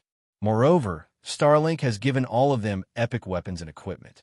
Just these people's strength is more than enough to make a super first-rate guild like Unyielding Soul suffer in a bitter battle, not to mention a guild like Zero Wing. Could Zero Wing really be doomed? Melody wondered as she looked at Surefoam. She had no rebuttal for the half-elf man. He had only spoken the truth. Even with 2 supporting superpowers, Zero Wing wasn't a match for the full force of another superpower. Unlike Melody's despair, Skyview was overjoyed. So what if you have 2 superpowers to support you, Black Flame? It can't change the fact that you will watch as someone takes White River City from you. Skyview threw his head back and laughed when he had watched one big shot after another stand up for Zero Wing. He had sighed at his own weakness, but who would have thought that the situation would change so drastically in the blink of an eye? Zero Wing had enjoyed endless glory in the auction arena since it arrived, but in the end, it was still an ant on the chessboard of God's domain. The guild was still easy prey for superpowers as everyone chatted amongst themselves. A bell abruptly rang, echoing throughout White River City as it signaled the start of the auction arena's competition. Chapter 2086, Expert Foundations.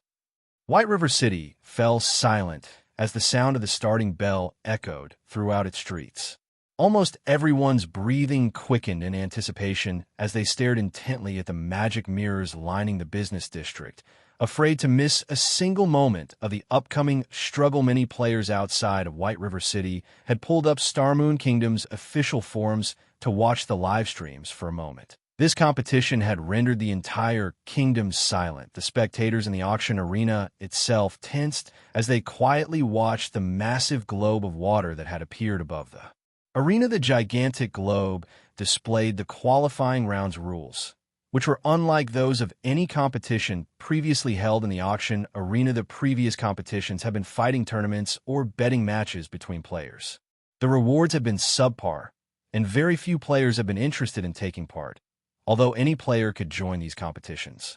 However, since this competition involved the management rights to White River City's auction house, the system had set up a qualifying round before the official matches. Only those who passed the qualifiers could join the official struggle. If one failed to meet the requirements, all of the resources in the world couldn't help them. It's just a qualifying round. Yet the participation fee is so high. The spectating players gasped when they saw the participation cost of one epic material. Epic materials were still incredibly rare among the various large guilds. An ordinary large guild would be fortunate to accumulate around 30 epic materials.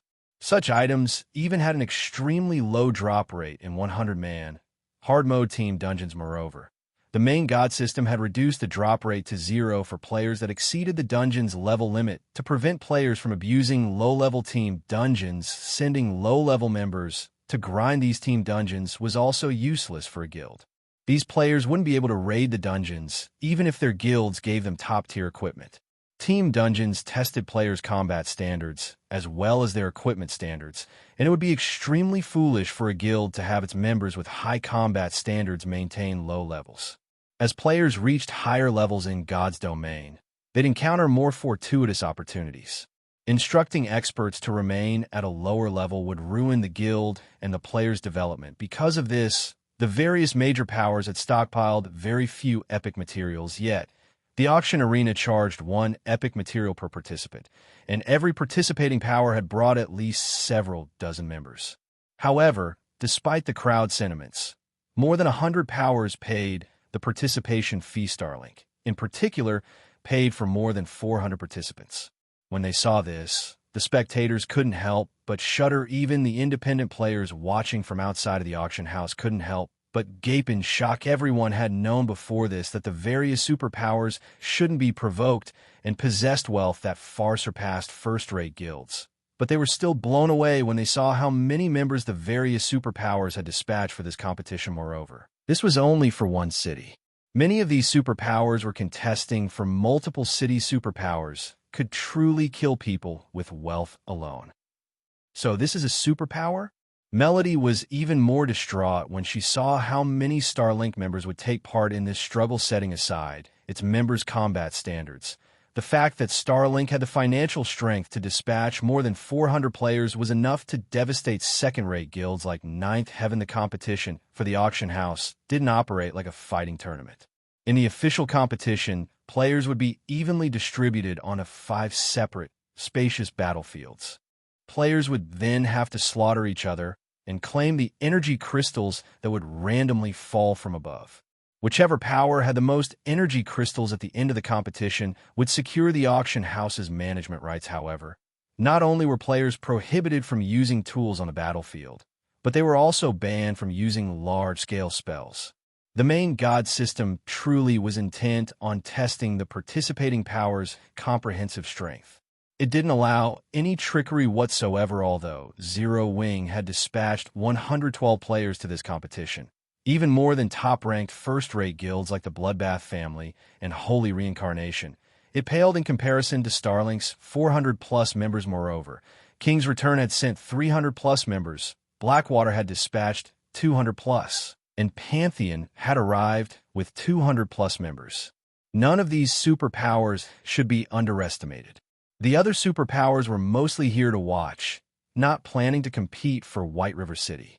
So they had only paid for a few members to participate for the experience. Although the various superpowers foundations had shocked the crowd, what happened next utterly stupefied everyone watching. Each of the qualifying rounds participating players was teleported to an independent room, all of which had over a dozen trolls. The weakest of these trolls was a lord, while the strongest was a great lord, and each room had a total of 3 great lords. All of the trolls were level 65, slightly higher than the participating players. Average level players had to defeat 3 level 65 great lords and more than 10 level 65 lords in the qualifying round. Even ordinary experts would flee from such a monster group. Yet the system wanted them to survive against these monsters for 1 minute. To make matters worse, players couldn't use tools. Many of the expert players in the arena despaired when they saw how difficult this qualifying round would be. The system joking? The system must be crazy. I can't even last 30 seconds against 1 level 65 Great Lord, much less against 3 of them. At first, many of the watching experts had hated themselves for not having any epic materials and losing out on the perfect opportunity to make a name for themselves. But after seeing the qualifying round challenge, they were relieved. If they had paid to participate, they would have wasted an epic material for nothing, as expected of the auction house's struggle. This is amazing. The qualifying round already has such high standards. This trip here was definitely worth it. The standards are indeed quite high. I'm afraid that most of the participants will be disqualified during this round. Only those superpowers will have a significant number of experts make it to the true competition. The small guilds that are trying to make a name for themselves will likely be disappointed. Although, aside from those superpowers, I'm fairly certain that the Dark Knight Empire's Bloodbath family, the Glory Empire's Holy Reincarnation, and the Purple Thorns Kingdom's Sin Realm will have quite a few members past the qualifying round. That's probably true. Not only are those guilds supported by powerful corporations, but they also have plenty of expert members. Zero Wing really is unlucky. It should have had a fighting chance since it dispatched 40 or so more players than the participating first-rate guilds. But after this round, Zero Wing will likely have far fewer members in the official competition than the first-rate guilds. That's right. Although Zero Wing has been developing wonderfully recently, it hasn't had enough time to develop to a sufficient level. Its foundations simply cannot compare to veteran first-rate guilds. If Zero Wing had accepted some major company or corporation's investments, it would have likely been a match for guilds like the Bloodbath family and Sin Realm. Everyone talked about the competition's qualifying round. They all had guesses about how many players from the participating guilds would make it to the competition after this round. However, nobody questioned the various superpowers performances, comparing the first-rate guild's abilities. Instead, 1 minute passed quickly, and excited, everyone shifted their attention to the massive water globe hovering over the auction arena. They couldn't wait to see how the participating powers would perform. Thousand Light family. 9 people past Blast Adventurer team. 5 people past Bloodbath family. 32 people past Star Alliance. 17 people past Sin Realm. 26 people past Holy Reincarnation. 35 people past King's Return. 237 people past Pantheon. 175 people past Blackwater. 204 people past Starlink. 339 people past Zero Wing. 107 people passed. Chapter 2087, Passing Rate. What's going on? I thought Zero Wing only sent 112 members. How did so many of them pass? The players in the auction arena stared with wide eyes when they saw how many Zero Wing members had made it through the qualifiers, unable to believe their eyes. The various major powers waiting for the official competition's start were just as baffled as possible. The system must have made a mistake. Skyview practically shouted when he saw the numbers on the water globe. Zero Wing had only paid for 112 participating members in the qualifying round, yet 107 of them had made it through.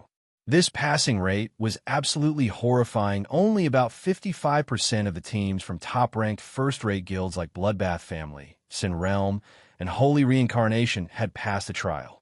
Even then, it was impressive. Ordinary first-rate guilds like the Star Alliance only had a 40% passing rate. As for the various participating superpowers, even the best-performing guild, Blackwater, had only managed 88% of its team, yet 5% of Zero Wing's members had cleared the qualifying round, surpassing Blackwater. No matter how Skyview thought about the situation, he couldn't believe its superpowers had plenty of experts and detailed training programs that were particularly efficient when nurturing players. Ordinary powers simply couldn't compare. Moreover, the players that were powerful enough to be considered for this competition were the various powers experts among experts. Yet Zero Wing had surpassed all of them. Skyview wasn't the only confused player. Not even the various major powers members could fathom how Zero Wing had built such a powerful foundation. Zero Wing is amazing. Its passing rate is even higher than those superpowers. Didn't they say that Zero Wing hasn't had enough time to develop, and its foundation regarding expert players is weak? Why do I feel like Zero Wing's expert foundation is even stronger than those top-ranked first-rate guilds? When the independent players watching from outside of the auction house saw Zero Wing's passing rate, they re-evaluated their opinions of the guild, especially the expert players from other kingdoms and empires based on the passing rates. It was more or less clear that Zero Wing's expert foundation was no weaker than top-ranked first-rate guilds. In fact, it might even be slightly stronger than its competition. The difference is actually so great. Galaxy Past was at a loss for words as he stared at the magic water globe. He had thought that the Star Alliance had a chance against Zero Wing's expert foundation. After developing for so long, the Star Alliance had grown considerably. Nowadays, God's Domain's popularity continued to increase, and more people joined the game every day. As a result, more experts continued to rise. Not only had the Star Alliance successfully nurtured a lot of experts, but it had also recruited experts from elsewhere. The guild was many times stronger than when it had joined God's Domain. However, only 40% of the Star Alliance's players had made it through the qualifying round, while 5% of Zero Wing's players had succeeded. No matter how Galaxy Pass looked at it, the Star Alliance wasn't on the same playing field as Zero Wing. Meanwhile, when Melody, who watched from a private spectator room, saw the passing rates, the darkness in her eyes vanished. She couldn't help her growing excitement, as if she had just seen a ray of hope illuminate a dark sky. However, despite Melody's elation, the half-elf man beside her remained unperturbed, assuming that you think Zero Wing now has some hope of holding White River City, right? The half-elf man said as he glanced at Sure Fong, who stood in the auction arena. Unfortunately, that is still impossible. Zero Wing's passing rate is amazing, but no matter how many players made it through the last round, Zero Wing still only has 107 members participating in the official competition. Compared to the 4 participating superpowers, that is nothing. Even Pantheon, the superpower with the fewest members in the competition, has 68 more players than Zero Wing. At the end of the day, this competition is a test of a guild's comprehensive strength. Zero Wing might be able to deal with top-ranking first-rate guilds like the Bloodbath family and Holy Reincarnation, but it doesn't have the power to contend with superpowers. But although Melody wanted to argue, she knew his words were true when she saw how calmly the various superpowers members had reacted to Zero Wing's results. Even the various top-ranked first-rate guilds, whose members had been surprised to see Zero Wing's success a moment ago, regained their composure as they realized that the strength Zero Wing had displayed did nothing to change its circumstances. Meanwhile, an old man in black armor with a slightly hunched back stood at the lead of King's Return's team in the auction arena. After taking a look at the water globe, this old man smiled and turned to Mu Chung, who stood a short distance away. Brother Mu, long time no see. I hadn't expected to see you in action again. I certainly didn't expect to find you here, the hunchback man said, smiling. Re here as well. So what's so strange about my presence? Mu Chung asked the old man. Although his tone was disdainful, vigilance filled his gaze as he addressed the hunchbacked old man. He was vigilant because this man was one of King's Return's old monsters. He had risen to fame more than 3 decades ago, earning the nickname Blind Man. While his nickname sounded demeaning, the older generation's expert players knew it was by no means an insult. In fact, it was the highest form of praise. This old man was truly blind in the real world, but since virtual reality games connected to the brain directly, they allowed people with disabilities to function as if they had none in the game world. Naturally, those with sight disabilities could see normally in the game world. However, not only did Blind Man recover his sight in virtual reality games, but his sight was also far sharper than the ordinary person's.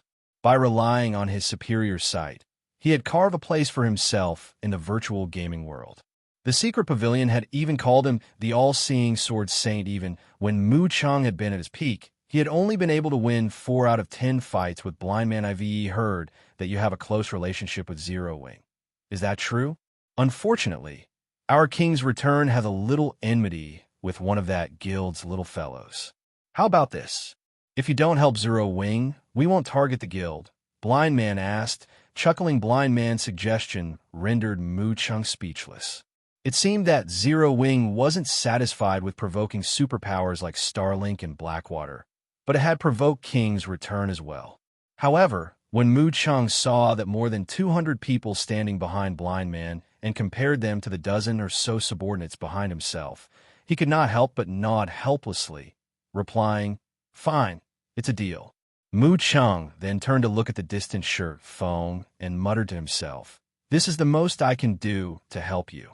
When the various major powers members overheard the old men's conversation, they couldn't help but send Zero Wing sneers and looks of pity. Zero Wing is always so arrogant, provoking so many superpowers. Now, these superpowers want retribution. Ha ha! So what if more than 100 players from Zero Wing made it through the qualifiers? In the end, its efforts mean nothing. Now that Zero Wing had lost one of its capable supporters, its chances of holding White River City had fallen even further. Time passed quickly. After another 2 minutes, the qualifying players were distributed across 5 different battlefields. Each battlefield was the size of a small leveling map, easily accommodating tens of thousands of players. The rules for this competition were quite simple. The competition had a 3-hour time limit, and throughout its duration, energy crystals would randomly fall into the battlefield. The power that secured the most energy crystals after 3 hours would be crowned as the victor, when the bell rang throughout the 5 battlefields. The official competition began as every player in Star Moon Kingdom watched everyone. Listen up. Prioritize Zero Wings members above all others. When the competition began, the various major powers issued commands to target Zero Wing to curry favor with the various superpowers. I found some of Zero Wing's members here. Good. Get rid of them first. We'll fight for the energy crystals later. As soon as the major powers members discovered Zero Wings, they charged toward them. Zero Wing, die. Skyview sneered when he saw the beauty observing her surroundings. He immediately charged at the woman from Zero Wing alongside a dozen or so of his subordinates. Chapter 2088, Suppressing Enemies with One Move.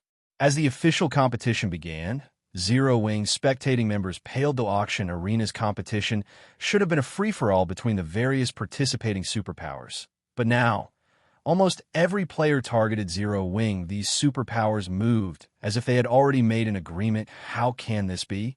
Melody, who watched the competition through a magic mirror, was utterly devastated as she watched the various powers experts work together against Zero Wing's members. Dealing with several superpowers in this competition was one thing.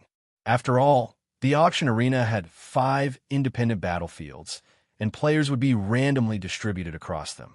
Combined, these hostile superpowers only had around 1,000 members in total, and after being split between 5 battlefields, their numbers thinned.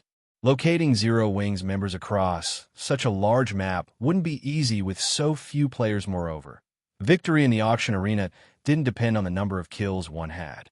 Players simply needed to contest for the energy crystals that would appear. As long as Zero Wing avoided confrontation with these several superpowers and focused on securing energy crystals, it definitely had hope of securing White River City's auction house. However, that hope was dashed if those superpowers worked together.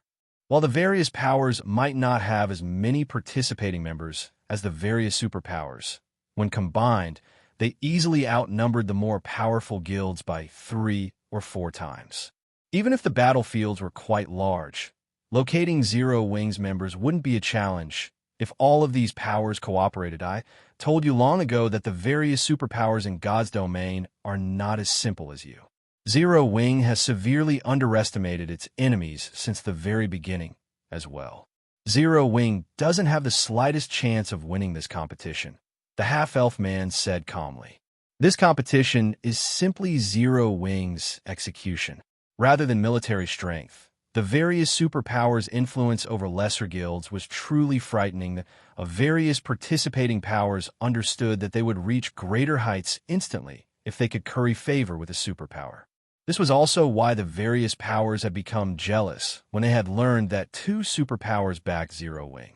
Normally, trying to gain a superpower support wasn't easy, but Zero Wing had presented the perfect opportunity to do just that. While the half-elf man expressed his opinion, Skyview and the dozen or so experts from other powers on battlefield number 4 closed in on the beautiful woman wearing a 6-winged emblem. The magic mirrors along the city's business district displayed the scene clearly. Isn't that beauty Graceful Moon, the former Firecloud Fox Adventurer team's vice commander? An expert from the Black Dragon Empire asked. Recognizing the woman on the magic mirror, immediately, she's Graceful Moon? I had heard that she used to be quite strong, only slightly off from becoming one of the top 100 summoners in the Black Dragon Empire. Many first-rate guilds had tried to recruit her. I had never thought that she would join Zero Wing. But she's not very lucky. A group of enemies spotted her right off the bat. She'll likely be the first person to disqualify from the competition, a level 63 male ranger said, sighing as he gazed at Graceful Moon's beauty. She's not just unlucky, she's extremely unlucky. Setting aside Skyview, one of Sin Realm's newly minted 10 great experts, the man and woman beside him are exceptional experts. A level 64 Guardian Knight commented. That glamorous woman is elegant insanity, one of Holy Reincarnation's rising geniuses. I've heard that she's the second-ranked assassin in her guild. If not for her lack of achievements, she would have ranked on the God's Domain experts list long ago. As for that stalwart, silver-armored man, he's Howling Earth, one of the Bloodbath family's top 4 berserkers. He also has the hidden class, Blood Rage Warrior. The lower his HP gets, the greater his combat power becomes. He previously defeated 2 experts from the God's Domain experts list. Those 2 working together would be enough to trouble a peak expert. Include the other powers experts. Even a peak expert would have to flee. Everyone around the level 64 Guardian Knight gasped in shock. Even a superpower's peak experts would have to flee if they encountered such a force without support. Not to mention Graceful Moon, who hadn't even ranked among the top 100 of her class in the Black Dragon Empire when the spectating crowd discussed Graceful Moon's opponents. Skyview and his companions surrounded her die. Skyview shouted as the surrounding mana surged to him, increasing the intensity of his aura. He felt like a humanoid great lord. He then launched the Tier 2 curse, Violent Flame Spears at Graceful Moon, sending 28 fiery spears toward the woman from multiple directions. Howling Earth also shouted, and his muscles bulged as he leaped up with his giant warhammer raised. He swung his weapon down toward Graceful Moon like a mountain descending on the female summoner. In contrast, Elegant Insanity vanished, waiting patiently for an opportunity to land a fatal blow. The 3 experts cooperated as if they had fought together for many years. Their attack's timing was perfect, leaving Graceful Moon no room to dodge as the war hammer and flame spears flew toward the level 65 summoner. Graceful Moon, who had stood motionless, finally made her move. She raised Fallen Language, her epic staff, and summoned a level 70, Great Lord-ranked Steel-Armed Ape. At the same time, 3 level 70 Lord-ranked Rock Guardians appeared around her. The Rock Guardians were elemental creatures, so their innate magic resistance was quite high. The 3 Rock Guardians served as an impenetrable wall, stopping every incoming flame spear. The Stead-Armed Ape stood 3 meters tall and was covered in golden magic circuits, which had been tattooed across its body. With arms thicker than its legs, the Steel-Armed Ape swung at the descending war hammer boom. With the sound of an explosion, Howling Earth was thrown back. When he landed, he discovered that both of his arms had numbed. The Steel-Armed Ape's strength definitely surpassed that of ordinary Great Lords. However, while Howling Earth had flown through the air, a black figure had appeared beside Graceful Moon. This figure was none other than Elegant Insanity. The snow-white dagger in her right hand silently slid toward Graceful Moon's throat like a cunning snake. Since Graceful Moon had just finished casting a spell, and her physique as a summoner wasn't formidable, she had no defensive options to protect herself from Elegant Insanity's swift, silent attack, just as everyone expected to see the assassin's attack land. A gigantic stone palm appeared above Elegant Insanity's head, descending on the female assassin like a falling mountain. She had no choice but to abandon her attack and evade. However, as Elegant Insanity tried to dodge the Rock Guardian's attack, the remaining 2 Rock Guardians attacked the assassin's blind spots as if they had prepared for this moment. Caught off guard, Elegant Insanity couldn't dodge or block any of the incoming attacks. Damn it. Elegant Insanity frowned. She immediately activated Wind Steps, using the brief moment of invulnerability to survive the attack's pump. With 2 muffled sounds, Elegant Insanity was thrown like a cannonball, only stopping after she crashed into a large tree. Although she didn't take any damage, a trace of fear flashed in her eyes when she looked at Graceful Moon against a coordinated attack from 3 powerful experts like herself, Skyview, and Howling Earth. Even a peak expert would have to use a life-saving skill or face impending death. However, these 3 were actually at a disadvantage against Graceful Moon. The spectating players outside of the arena gaped in shock as they watched the events unfold. The Black Dragon Empire's experts, who were familiar with the female summoner, were particularly stunned. Was this female summoner the same Graceful Moon they knew? Chapter 2089. Shocking the whole arena, so strong. Zero Wing has hidden such a powerful expert. The first fight in Battlefield number 4 astonished the crowd outside of the auction house, seeing as how Graceful Moon smoothly stopped the incoming attacks from 3 experts, all of which ranked among the top in their top-ranked, first-rate guilds. It was clear that her combat standards could definitely rival those of Superpower's peak experts within a superpower. Every peak expert served as a vital support pillar, and the various first-rate guilds feared them all. A peak expert could single-handedly wipe out a 100-man team of ordinary experts. Smaller guilds had no hope of suppressing a peak expert without constricting their players to operate in teams of several hundred at the very least. Some peak experts who had chosen classes with high survivability could come and go as they pleased. She only recently joined Zero Wing, yet she's already grown so strong. Iluafe, who watched from a second-floor spectator room, blinked in surprise as she stared at Graceful Moon incredulously as the vice commander of FFF, a top adventure team in the Black Dragon Empire. Iluafe had a certain familiarity with the Empire's well-known adventurer teams.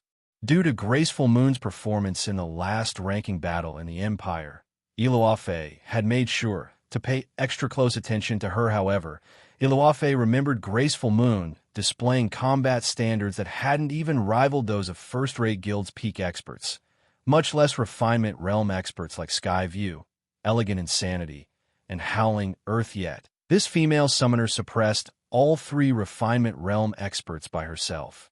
Graceful Moon's newfound strength shocked Iluafe. Moreover, this situation wasn't like Iluafe's defeat against Zhao Yuuru during the ranking battles.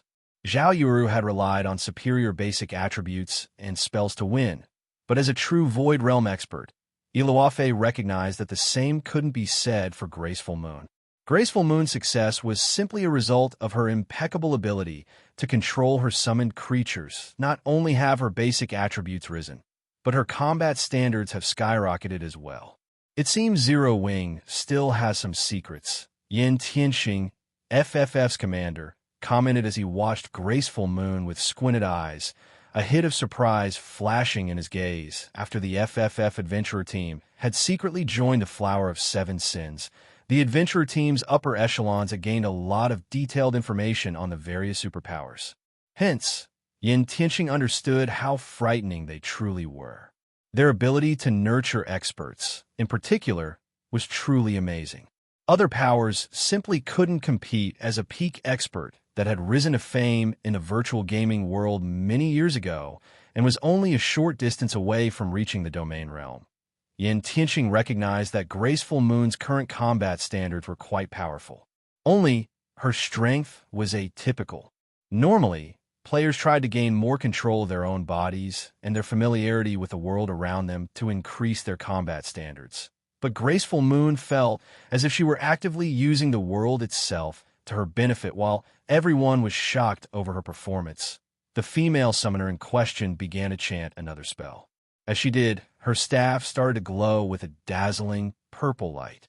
Tier 2 Curse Life Link. This curse linked the player with their summoned creatures, sharing their senses. Although the curse lowered the player's basic attributes by 50%, it increased the linked summoned creature's basic attributes by 20% of the player's normal attributes. Suddenly, golden magic circuits flashed on the steel-armed ape and rock guardians as their auras became even more intense. Before anyone could react, the four summoned creatures exploded into action and charged at Graceful Moon's enemies. Two of the Lord-ranked rock guardians effortlessly dispersed the dozen or so attacking experts. The third rock guardian remained by its summoner's side, repelling all incoming attacks. Meanwhile, the steel-armed ape charged toward Howling Earth, pummeling the hammer-wielding Blood Rage warrior after the steel-armed ape's first hit landed. Howling Earth's arms were numb, and the ground beneath him had cracked. The second hit numbed the Blood Rage warrior's entire body, substantially decreasing his reaction speed. Howling Earth had no power to respond to the steel-armed ape's third attack, taking the strike with his shoulders and sinking into the ground past his knees with the fourth hit. The summoned creature hammered Howling Earth completely into the ground on the fifth hit. Howling Earth died, becoming the first disqualified player from Battlefield number 4. Skyview and his comrades were dumbfounded. Their group's healers didn't even have time to finish casting their spells before the steel-armed ape killed Howling Earth. The summoned creature's strength was simply horrific as one of Bloodbath family's top-ranked berserkers. Howling Earth had unbound his weapons and equipment to level 60 Dark Gold rank before entering the battlefield. Only, he hadn't unbound his epic weapon completely. To unbind an epic item to its normal rank on the battlefield, one had to pay 3 epic materials. On the other hand, restoring all of one's weapons and equipment to Dark Gold rank only cost 5 epic materials. Meanwhile, a full set of level 60 Dark Gold equipment was more than enough to grant Howling Earth the strength of a High Lord of the same level. Even without a healer, he should be able to contend with a Great Lord of the same level for quite some time yet. A level 70, Great Lord ranked Steel-Armed Ape had killed Howling Earth in just 5 moves. Moreover, the Steel-Armed Ape hadn't used any techniques or skills. It had relied on brute force to kill its enemy. Damn it, how many epic items does she have on her? Elegant Insanity stared at the female summoner in astonishment at first. The Steel-Armed Ape had only displayed enough strength to make Howling Earth stumble. But after receiving 20% of Graceful Moon's basic attributes, its strength had increased so drastically. Since the Steel-Armed Ape hadn't used any skills thus far, Graceful Moon's basic attributes must be so incredibly high that a mere 20% was enough to give a level 70 Steel-Armed Ape the strength of a level 65 Grand Lord. Before its enemies recovered from their shock, the Steel-Armed Ape charged toward the nearby group. With the exception of Sky View and Elegant Insanity, the summoned creature killed every expert with 2 hits. However, the 2 peak experts didn't fare much better.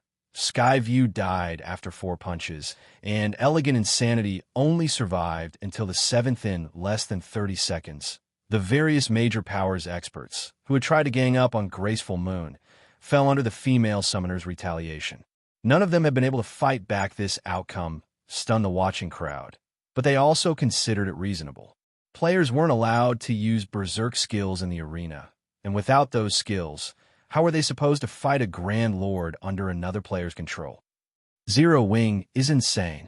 It dumped so many resources on a Graceful Moon. In my opinion, I think Zero Wing's decision was a wise one. At the very least, with a Grand Lord on its side, no ordinary power can eliminate Zero Wing. The crowd fell into a heated debate over Graceful Moon's strength. They had never expected Zero Wing to pull such a move. With this, Zero Wing should acquire plenty of energy crystals in Battlefield number 4. Zero Wing certainly has a lot of clever tricks, the half-elf man beside Melody said, sneering at Graceful Moon through a magic mirror. However, while pouring its resources into a few select experts will allow them to perform well, what could a small number of players hope to accomplish on such large battlefields? Each battlefield would spawn 3 to 6 energy crystals at set intervals. As long as players held the crystals for 10 minutes, their ownership would become permanent, not even dropping if the player died. As the half-elf man finished speaking, easily more than 300 players were teleported back to the auction arena, in one group after another. An uproar tore through the auction arenas. Crowd, what's wrong with those people? The half-elf man turned to the ruckus in the stands in confusion. While most of the participating powers worked together against Zero Wing's members, there were bound to be exceptions. Seeing a large number of players return at the same time shouldn't be surprising. But when the half-elf man raised his eyes to the magic mirrors displaying the fights in other battlefields, his expression froze impossible. The several dozen magic mirrors in the center of the auction arena all displayed battles involving Zero Wing's members. Some of these Zero Wing players fought 2 or 3 opponents at the same time, while others faced more than 10. Every one of Zero Wing's members displayed combat standards that could rival Refinement Realm experts. Moreover, they all showed off their extraordinarily high basic attributes. The expert players that had returned from the battlefields were Zero Wing's victims. Chapter 2090, Ant Blood, Dust, and Smoke filled the gigantic magic mirror screens as they hovered above the arena. Corpses, what remained of the various major powers experts, littered the battlefield, while Zero Wing's members remained standing. However, despite their success, Zero Wing's members seemed incredibly calm, as if they had only slain mobs along the roadside. This scene shocked the upper echelons, and expert players from the several hundred spectating major powers. Zero Wing's members had killed over 300 of the various major powers top experts without breaking a sweat, and contrary to expectations, The responsible party didn't just include a dozen or so players. Rather, several dozen players were responsible for this slaughter. This is interesting.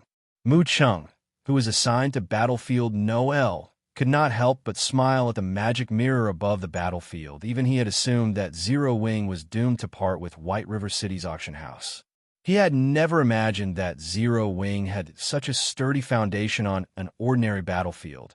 Having a small number of powerful players that could defeat multiple players at once would be wonderful. But this was the auction arena. Players' goal here was to obtain energy crystals, so it was best to have as many capable experts as possible at most. The various major powers would admire Zero Wing's battle strategy after watching Graceful Moon kill over a dozen experts by herself. It had merely been a clever trick to these guilds, proving nothing. However, now that several dozen Zero Wing members had performed similarly, the various major powers were beginning to feel afraid. The fact that Zero Wing could dispatch several dozen extremely powerful experts was proof of the guild's solid foundations. If Zero Wing had so many powerful experts, annihilating any of their guilds would likely be a piece of cake. Furthermore, so many experts meant that Zero Wing had the strength to fight the various superpowers for White River City's auction house. If Zero Wing held this auction house and eventually grew into a superpower, the powers that had opposed the guild today would suffer. How can a guild that only established after God's Domain's launch have so many powerful experts and epic resources? Dustblood, who had been assigned to Battlefield number 3, glowered as he watched 8 of his guild mates return to the auction arena. Outsiders might not know these 8 players, but he, as the leader of Bloodbath family's team for this competition, did to prepare for this auction house competition. The guild had invested over half of its epic material stock to allow 32 participants to restore their weapons and equipment to Dark Gold rank. However, not only had Zero Wing dispatched more than twice as many players to the official competition, but every participant had unbound their weapons and equipment to Dark Gold rank at the very least. Based on what Dustblood could see, quite a few Zero Wing members had even restored their equipment to epic rank. Not even the Bloodbath family and Holy Reincarnation could afford such an expenditure. Among the 8 slain Bloodbath family members, 2 were even bona fide refinement realm experts. Even in a superpower, these players would be treated as core members, but despite working with other powers in this competition, Zero Wing's players had defeated them. Moreover, the Zero Wing members responsible weren't even the guild's famous experts. Rather, they were just some of Zero Wing's main force members. Dustblood couldn't believe it. Meanwhile, after watching more than 300 of their experts die, the various major powers dismissed the notion of targeting Zero Wing. They had only gone after the guild's members to curry favor with the various superpowers watching. But not only hadn't they defeated Zero Wing, but their actions might have also provoked a future superpower. Continuing to single out Zero Wing's members would be foolish. They had only spent so many resources to participate in the auction arena, to prepare for the competitions in their own territories. Once their auction houses were promoted, order quickly returned to the 5 battlefields as players began to clash with each other, competing for the descending energy crystals. Unless an energy crystal was at stake, the various major powers experts avoided Zero Wing's members as much as possible. For a time, Zero Wing's members moved across their battlefield with ease. The spectating crowd fell silent as they recognized this turn of events. Meanwhile, the Zero Wing members watching the competition grew excited. They all wished they were on those battlefields. As well, the various major powers that had visited Starmoon Kingdom had treated Zero Wing like dirt in the past. None of them had seen anything special about the kingdom's ruling guild. However, these foreign powers now bowed their heads, doing the best they could to avoid Zero Wing's attention. Wonderful. Without the other powers' interference, Zero Wing can safely compete for the energy crystals. Melody exclaimed as she watched Zero Wing's members traverse the 5 battlefields unhindered. Although Zero Wing didn't have as many members in the competition as the various superpowers, the energy crystals appeared randomly across all 5 battlefields. Without the various major powers' interference, Zero Wing would have an easier time fighting the participating superpowers for energy crystals. Compete for the energy crystals? Evil Judgment, the half-elf man beside Melody, laughed suddenly. What are you trying to say? Melody frowned as his reaction. She didn't think that evil judgment laughed at her out of envy, but due to her ignorance with how important an auction house is to a guild, do you think the various superpowers will let anyone lesser compete? Evil Judgment asked as he gestured to the energy crystals falling into the 5 battlefields. The answer is a definite no. No tiger would allow an ant to contest for its territory. Naturally, the various superpowers won't allow insignificant players to take advantage of their fights between each other. Melody turned back to the magic mirrors displaying the battlefields, and what she saw darkened her expression. The 4 participating superpowers, which despised Zero Wing, had surrounded the first 5 energy crystals on each of the 5 battlefields. Each superpower had reserved 3 to 5 players to guard the energy crystals, working together to prevent other powers from approaching. How can this be? Melody was stunned. If only one superpower stood in their way, the various major powers wouldn't likely consider it much of a threat. When combined, they had an overwhelming numerical advantage. If they worked together, a lone superpower couldn't stop them, however, for superpowers were working together. Although each had only dispatched a small number of players to protect the energy crystals, these experts were extraordinarily powerful. Even working together, the various major powers had little hope of breaking past that blockade. Of various major powers only outnumbered the 4 superpowers by 3 or 4 times. Such a small advantage wasn't enough to defeat the 4 cooperating superpowers. Moreover, if they annoyed these superpowers, they might set aside their competition and focus on the interfering players. If the 4 superpowers got serious, they could end these major powers. Knowing that such an outcome was possible, the various major powers wouldn't dare attack the superpowers. However, if the major powers did not act, Zero Wing wouldn't have any opportunities to take advantage of. I want to see just how you intend to hold White River City now, Zero Wing. Skyview roared with laughter when he saw the 4 superpowers cooperate with them, working together. One of these superpowers was guaranteed to win this auction arena competition. The other powers could only watch from the sidelines or declare themselves these superpowers' enemy, but who would dare attract it for superpowers' wrath? Yet, when everyone thought that no one would dare attack these 4 superpowers' blockade, several figures on battlefield number 1 dashed past the various major powers players and straight toward one of the energy crystals so fast. Who were those people? Have they lost their minds? I thought I saw them wearing a 6-winged emblem. A 6-winged emblem? Isn't that Zero Wing's emblem? Chapter 2091. What if I refuse? The crowd, the various major powers experts, had formed some distance away from the energy crystal, shuddered when they realized that the 5 new arrivals were from Zero Wing. The players watching from outside of the arena gaped in shock. Unlike the experts on the battlefield, they had a clear view of Zero Wing's 5 members rapidly approaching the fallen energy crystal. Ascent, that black flame? That can't be, can it? For superpowers are working together to guard that crystal. How could Black Flame dare to attack them? Has Black Flame lost his mind? He's charging in with only 4 companions. That's not enough to face a single superpower, much less 4. Does Black Flame really treat superpowers experts like ordinary experts from other guilds? Maybe this is his final stand. White River City is Zero Wing's main headquarters, and without it, at least half of Zero Wing's operations will be crippled. Zero Wing's behavior baffled everyone watching. No one had ever thought that Zero would make such a bold move. However, before Sure Fang's group could get within 100 yards of the crystal, 17 figures appeared in their path. These 17 players gave off a soul-shuddering aura, and every one of them felt like a humanoid great lord. Even the major powers experts who stood some distance away felt stifled as these players' intense killing intent washed over them. These 17 players wore a mix of level 60 and level 65 dark gold equipment. Some among them even bore level 60 dark gold set equipment and weapons.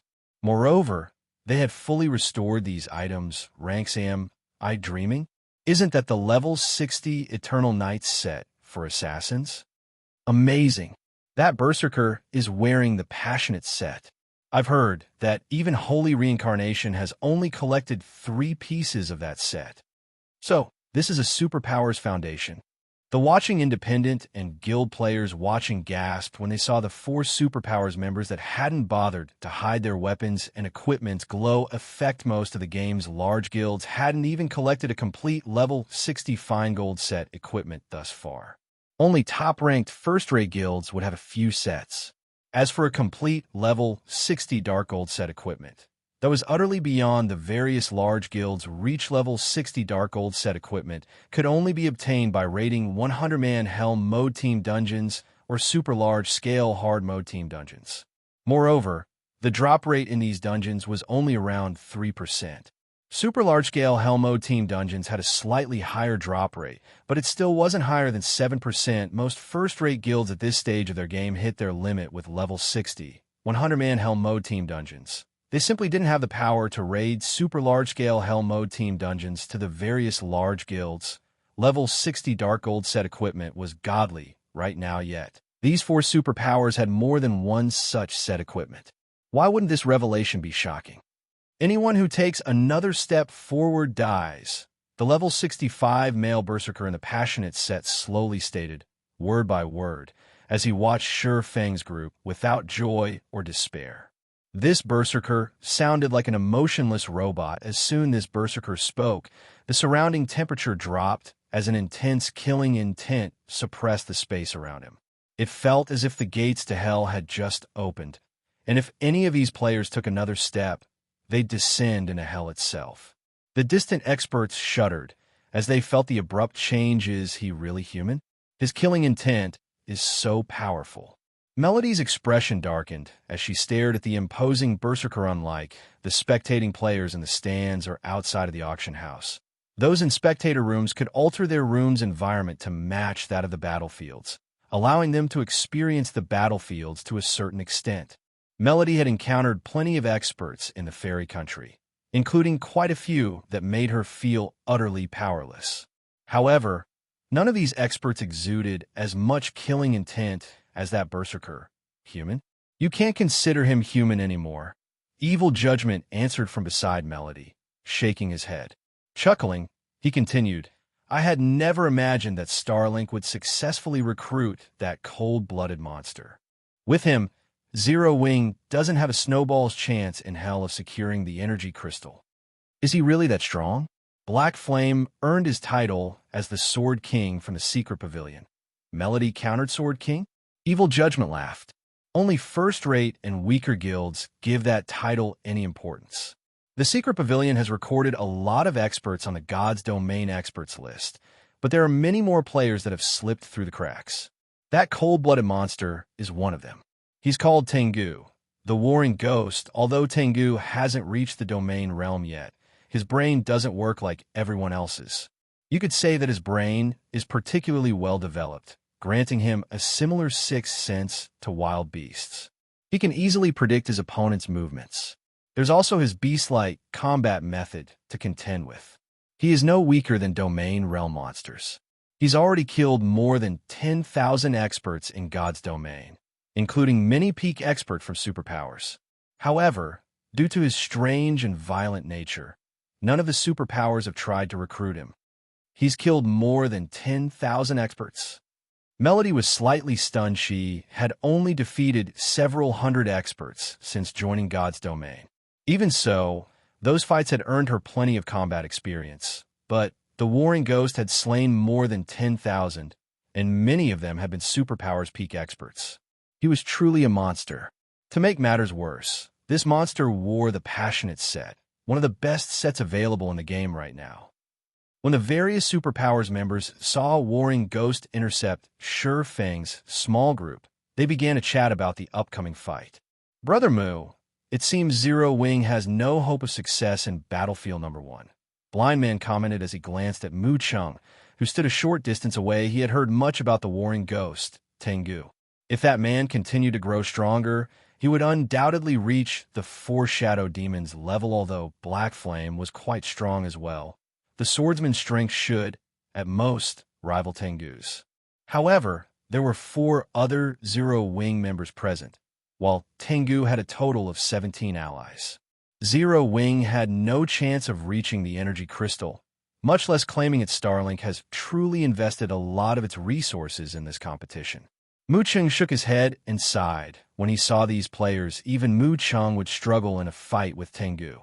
The weakest piece Tengu wore was level 65 Dark Gold rank, and he carried 2 pieces of epic equipment and an epic weapon.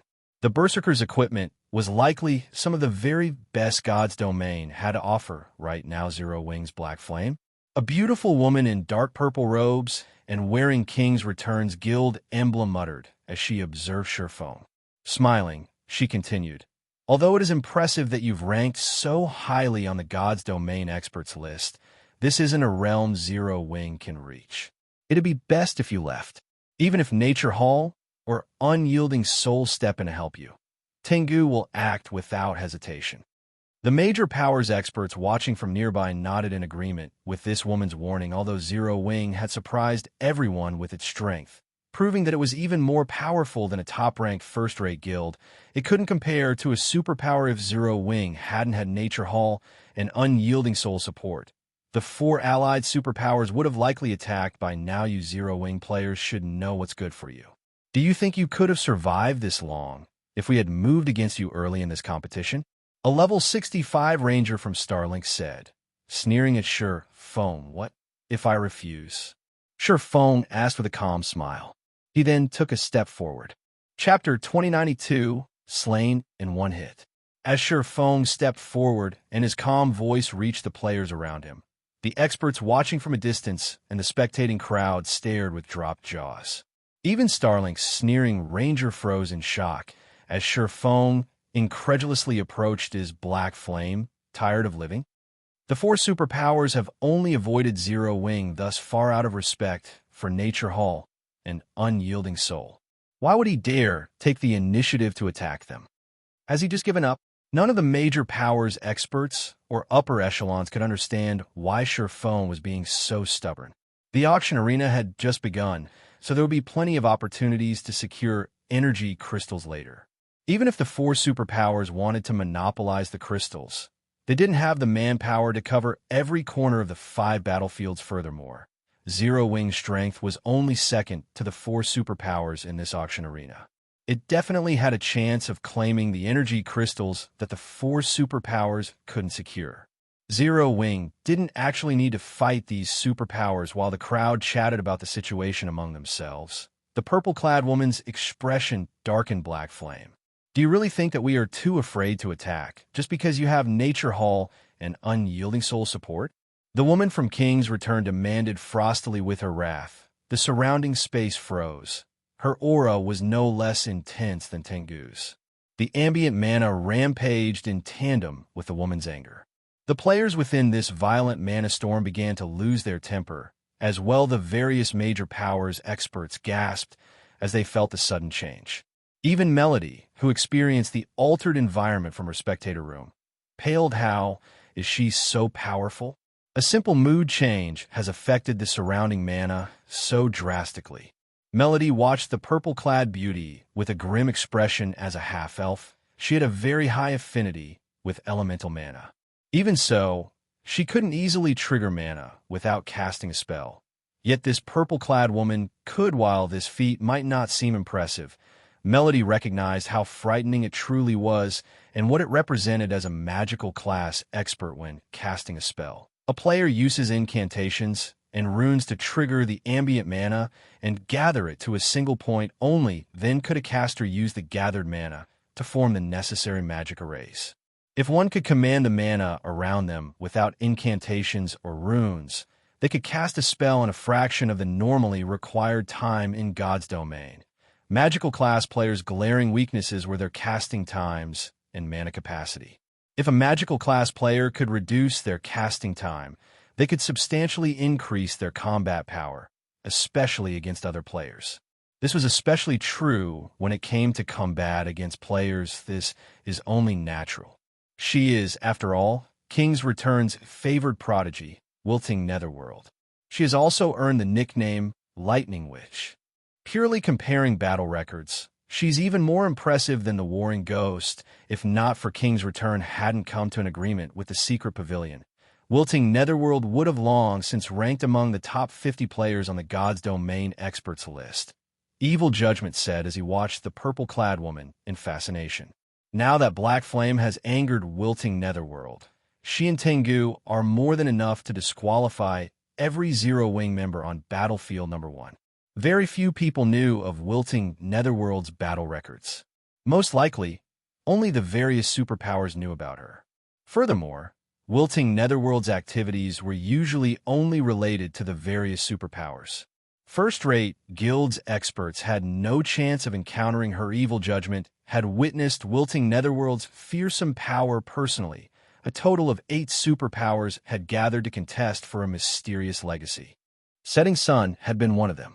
To win the mysterious legacy, the various superpowers had dispatched quite a few old monsters, but during the battle, an unknown woman had pinned down one of Setting Sun's old monsters by herself, which had ultimately enabled King's return to claim the legacy superpower's old monsters had risen to fame at least a decade ago, with some maintaining their fame for several decades. They were all experts with rich combat experience, and their combat standards far exceeded human limits. However, Wilting Netherworld, a girl even younger than Evil Judgment, had successfully pinned one of these old monsters down without any help. Moreover, she had stopped Evil Judgment, who had fought alongside his guild's old monsters for some time. While doing so, her strength was absurd. Evil Judgment was sure that she would have killed him in 3 or 4 attacks if that old monster from his guild hadn't demanded most of Wilting Netherworld's attention during that fight. Meanwhile, the 4 superpowers experts around the energy crystal turned to watch Sure Feng. Everyone knew of Black Flame's reputation for being stubborn. Otherwise, the man wouldn't have provoked so many superpowers. But they had never thought that he'd dare to show such arrogance before 4 cooperating superpowers. Brother Mu, Vice Guild Leader Thunder, you cannot blame us for our lack of respect toward you. This kid simply doesn't know what's good for him. If we don't teach him a lesson, I'm afraid that he'll cause even more trouble for your 2 guilds in the future, Blind Man said as he turned to Mu Chung and Deep Thunder. Do whatever you want.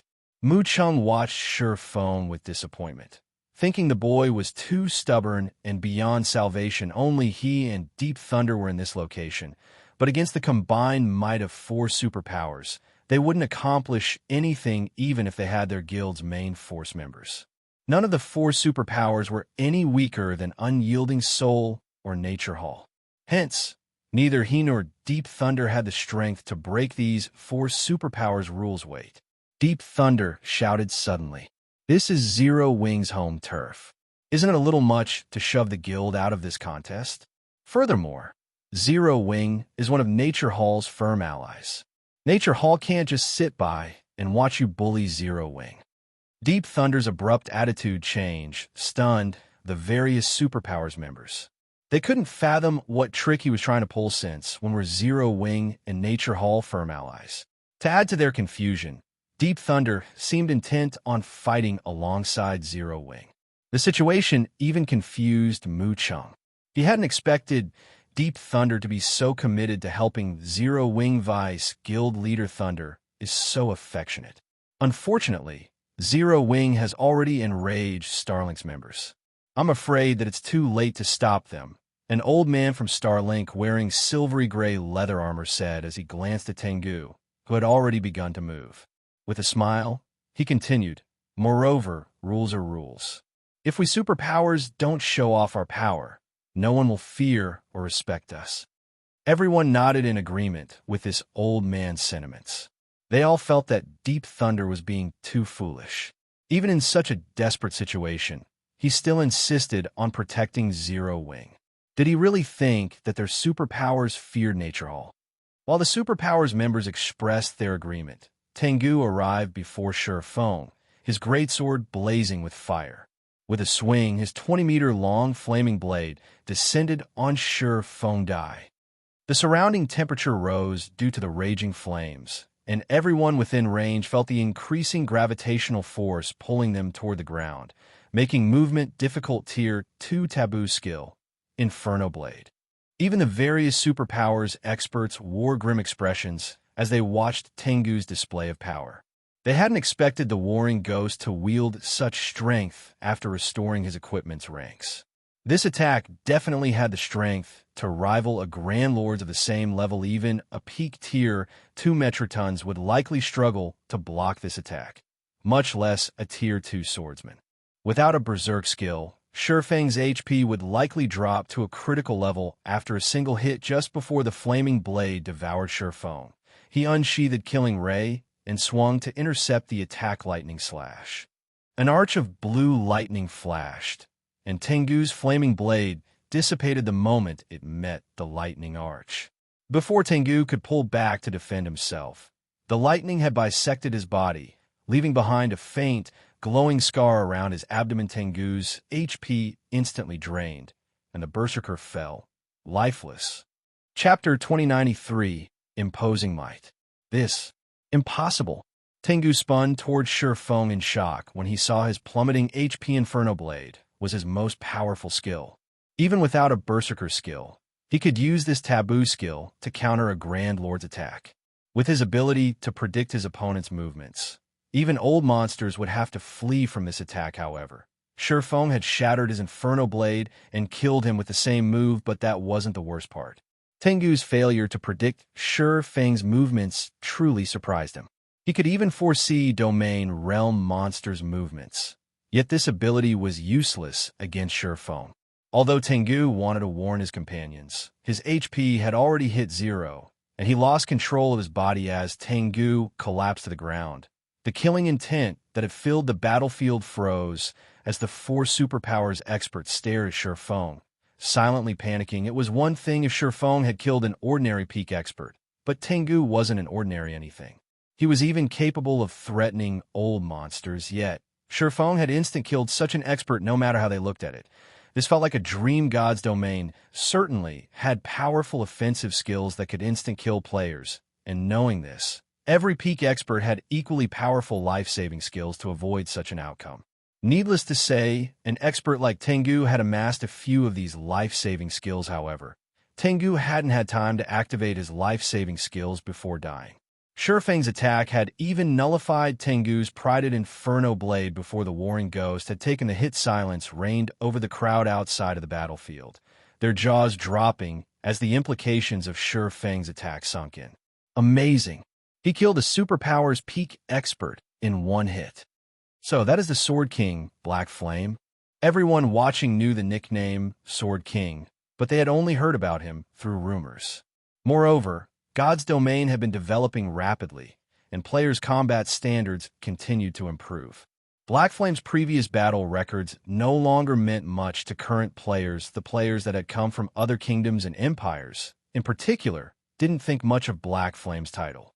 At least, it was far less imposing than the position of Zero Wings guild leader. However, this scene reminded them of how fearsome the Sword King truly was.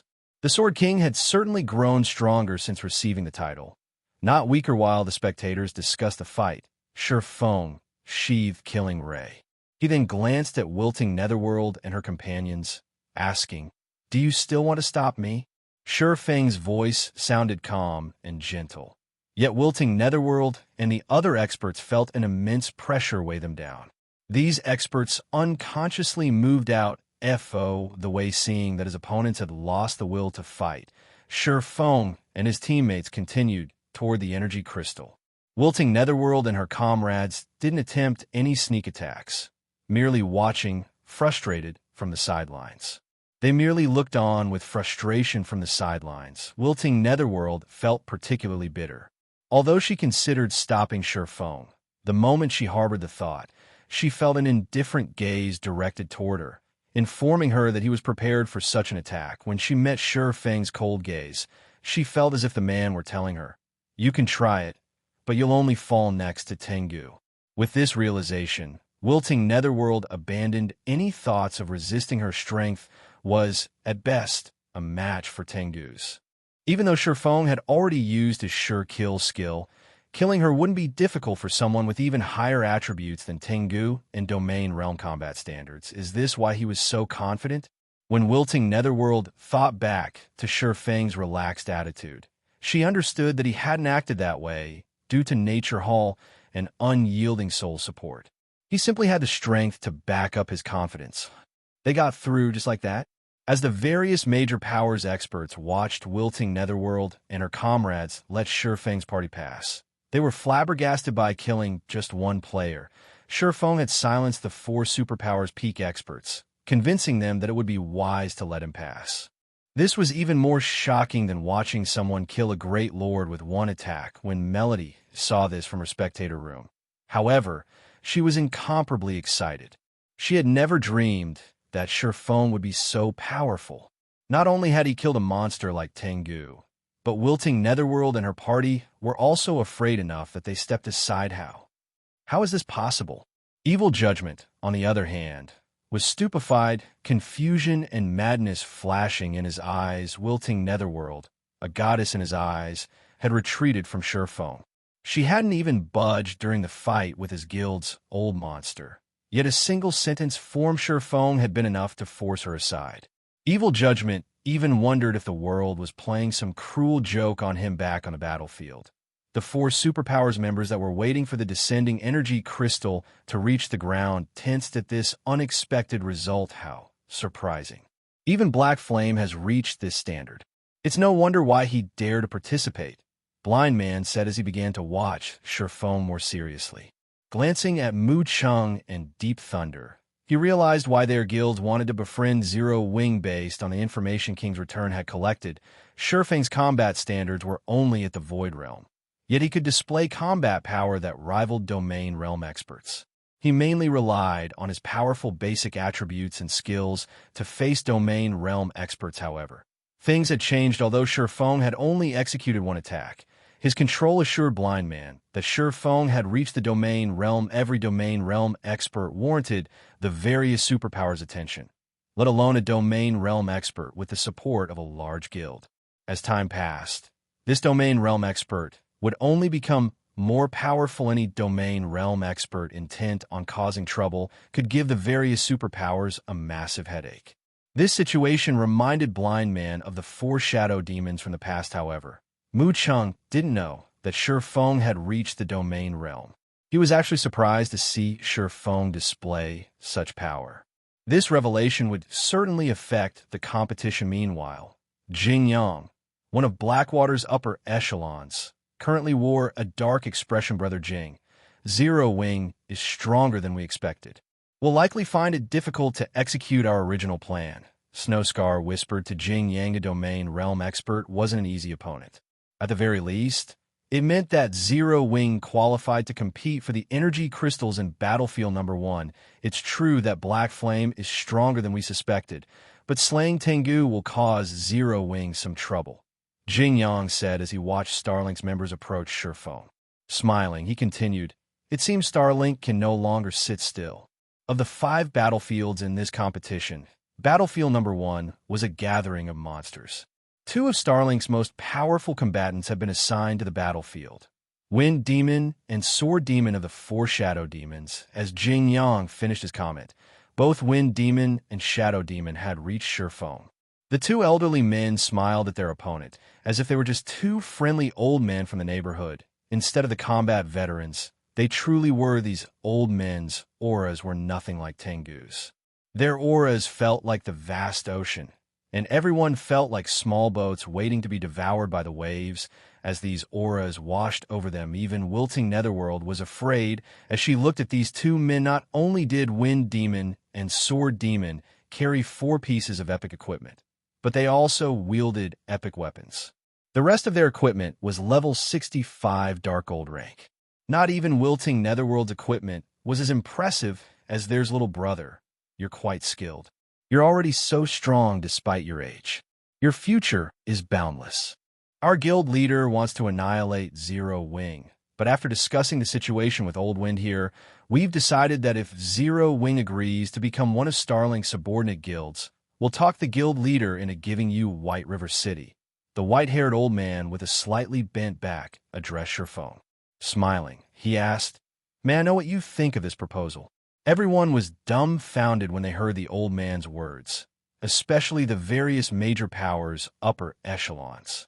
They all stared at Shifeng In envy, no one had considered that not only would Starlink willingly abandon its vengeance against Zero Wing, but it would also offer to protect the guild.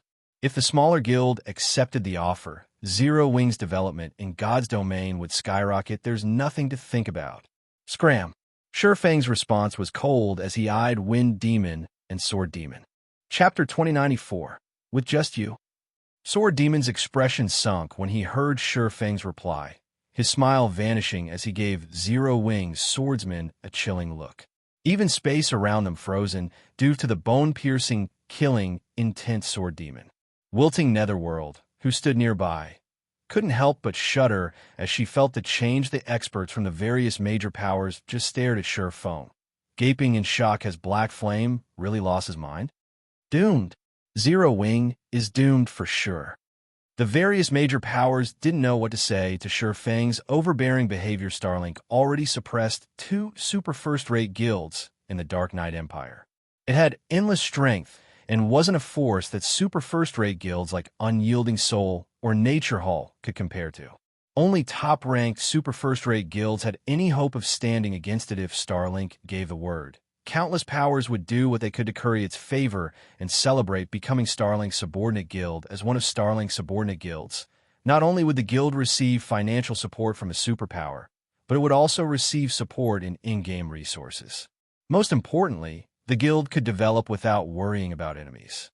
It would have nothing to fear even when clashing with other superpowers. If Zero Wing submitted to Starlink, it could reach an entirely new level of development very quickly. Zero Wing wouldn't be limited to lording over Starmoon Kingdom. It could easily become the overlord in the several neighboring kingdoms as well. Yet, Shurfang had actually rejected such an opportunity, and he had done so without hesitation. Even the various superpowers players were stunned by his answer. Around people nowadays really are ignorant of their limitations, Blind Man said as he shook his head and chuckled. He then turned to Deep Thunder and said, Vice Guild Leader Thunder, although you have a good relationship with Zero Wing, I'd advise you not to interfere. If you attract the Foreshadow Demon's ire, you'll likely have a hard time explaining yourself to Guild Leader Nature. Not even he would dare to show such arrogance before Sword Demon and Wind Demon. First of all, they had Starlink support. Secondly, both experts were incredibly powerful, far stronger than the younger generation's domain realm experts. Ignoring Starlink, provoking these two was not wise. Thank you for your concern, but King's Return doesn't need to worry about that, Deep Thunder replied. Calmly, he continued, I've said this already, but Nature Hall and Zero Wing are firm allies. If someone wants to move against Zero Wing, Nature Hall won't sit back and watch. Blind Man gave the younger expert an odd look, but he didn't comment further. The various superpowers members standing nearby were stunned by Deep Thunder's reply. Even now, Nature Hall insisted on shielding Zero Wing. The guild's choices were completely out of the norm. Deep Thunder's response even surprised Mu Chung, and he took a moment to consider Shurfang more carefully.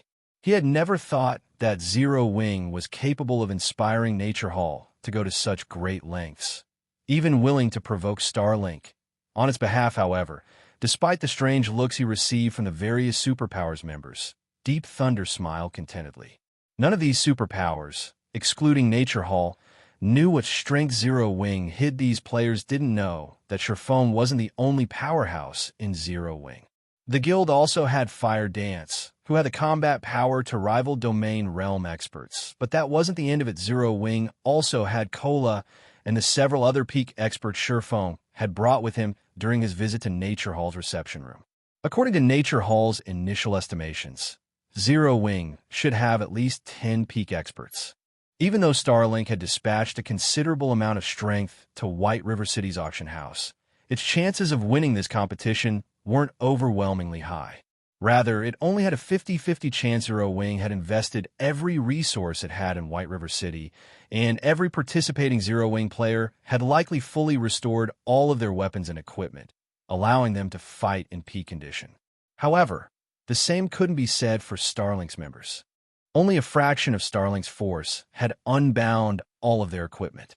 Even though Starlink had the numerical advantage, Zero Wing's overall combat power was on par with the superpowers rather than side with the 4 superpowers and standing to gain insignificant benefits.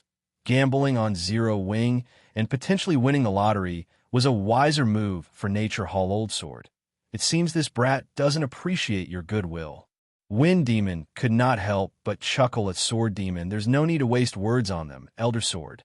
Let's just follow the guild leader's orders and eliminate them.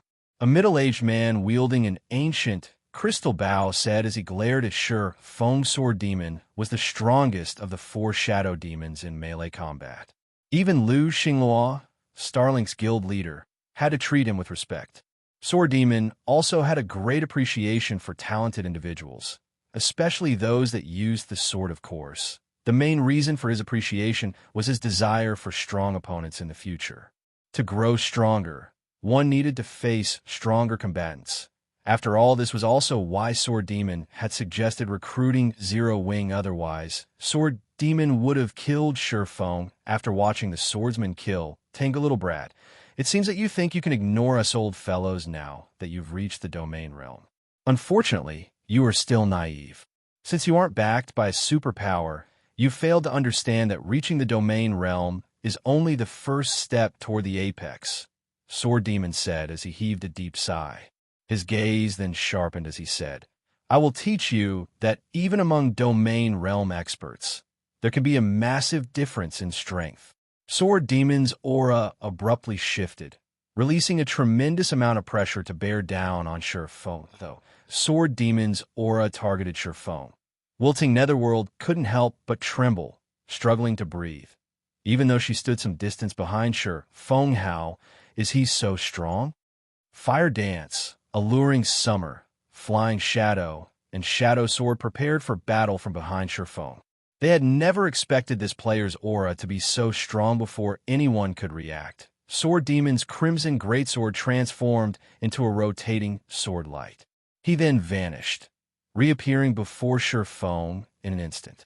Like nimble snakes, 12 crimson sword lights spread out and converged on Sure Feng, altering their attack trajectories and becoming nearly impossible to predict.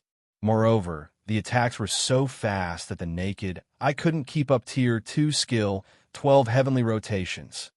Sure enough, he's reached this level after so long.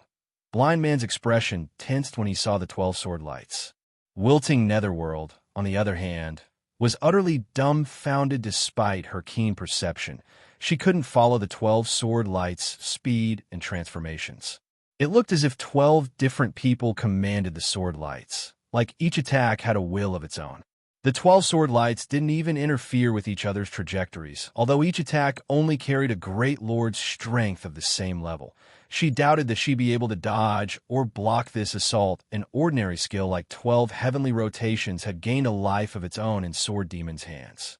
His combat standards were unlike anything she had seen from the domain realm experts she had fought before alone. I'm afraid you're not qualified. With a snort, Sure Feng unsheathed Killing Ray and Twilight Blade, greeting the 12 sword lights in battle. Swords Transmigration. Chapter 2095. So confident with so many fighters. As the 12 crimson sword lights were about to bite into Sure Feng, Killing Ray and Twilight Blade cut 6 of them down. The counterattack forcibly altered these sword lights' trajectories, and rather than threatening Sure Feng's life, they became shields that protected him as they clashed with the remaining 6 sword lights. Dang. Dang. Dang. As the 12 sword lights collided, they disintegrated into particles of light. Meanwhile, Sure Feng remained unharmed. He blocked all of those attacks. Wilting Netherworld stared at the fading light particles with wide eyes. Sword Demon's use of this skill had reached the peak of God's domain. She was sure that even King's Return's old monsters would be forced to use a life-saving skill or powerful offensive skill to nullify the attack. Yet Sure Feng had done so with a few simple slashes. Moreover, Sure Feng had neutralized the attack so effortlessly. Wilting Netherworld couldn't believe her eyes. Similarly, the various major powers watching experts gaped at the scene. Amazing. This is simply amazing. So, this is an apex expert strength. Shock and excitement overwhelmed everyone after witnessing the brief clash between Sure Feng and Sword Demon. Although they all knew that the various superpowers' old monsters were extraordinarily powerful, they had never seen one in action before. At most, they had watched a few of those old monsters' battle videos, however. They now watched one of these old monsters fight an equally strong opponent. Moreover, they only stood 200 yards away from the fight. For Tier 2 players, watching from this distance was like watching a fight from 50 yards away. For Tier 1 players, Black Flame really can't be underestimated. No wonder why he dismissed Sword Demon's offer so quickly. Blind Man was also slightly surprised to see Shurfeng unharmed at Sword Demon's skill level. One could command their skills or spells as if they were subordinates, using them in such a way that they were beyond 100% effective. Ordinary domain realm experts had no hope against Sword Demon. After all, experts that had just reached the domain realm could only use their skills and spells at 100% efficiency. There was a qualitative difference between the two while everyone discussed Sword Demon and Shurfeng's initial exchange. Shurfeng moved, appearing before Sword Demon instantly, killing Ray and Twilight Blade, then transformed into countless sword lights as they assaulted the older man-sword's orbit. Before Shurfeng had reached the domain realm, he had mainly used Sword's orbit for defense, since using the technique offensively had dealt so little damage. He had only been able to execute 6 simultaneous attacks with the technique, but after reaching the domain realm, he could perform Sword's orbit perfectly. Not only was the technique powerful when used defensively, but it was also quite strong offensively. Sword Demon's expression darkened as the sword lights flew toward him. He couldn't actually perceive the attack trajectories, and he felt as if the entire world pressed down on him. He could also sense that each sword light had enough power to slice apart space itself. Shurfeng's attacks were even stronger than a great lord's of the same level in the blink of an eye. Overall, 4 sword lights sliced at him from different directions. Break. Sword Demon shouted, and the flames along his greatsword transformed into a streak of light as they countered more than half of the incoming attacks. He then left behind multiple afterimages as he dodged the remaining attacks. He elusively thrust his greatsword at Shurfeng, his attack carrying as much strength as a Grand Lord of the same level. However, Shurfeng's sword orbit was normally a defensive combat technique. Although Sword Demon's attacks were stronger this time and stronger than Shurfeng's, the galaxy of stars that surrounded the younger swordsman deflected every strike. None of Sword Demon's attacks touched Shurfeng for a time. Sword Demon and Shurfeng continued to trade attacks, their HPs falling bit by bit. Nether Swordsman was able to secure an advantage over the other. Very few of the watching experts nearby could keep up with Sword Demon's elusive attacks and movement techniques. When these experts tried to put themselves in Shurfeng's position, they realized that Sword Demon would easily slaughter them. As for Shurfeng's combat technique, he was so fast that they couldn't register his movements. They had only realized that he had swung his sword after the fact. When they imagined being on the receiving end of his attacks, they recognized that they wouldn't block a single swing and would be slaughtered helplessly. Amazing. Melody could not believe her eyes as she watched the exchange between Shurfeng and Sword Demon. Excitement welling within her heart. Even the various superpowers feared Sword Demon, and he currently carried 6 epic weapons and equipment pieces. His equipment standards undoubtedly ranked among the very top in God's domain right now. Yet Shurfeng fought Sword Demon to a standstill. So this is his true strength? Mu Chung, who watched the battle from the battlefield, was just as shocked as Shurfeng held this play out from the side. Blind Man said calmly, "Damned Blind Man." Mu Chung inwardly cursed, watching from the sidelines, and staying its hand was the best option for King's Return.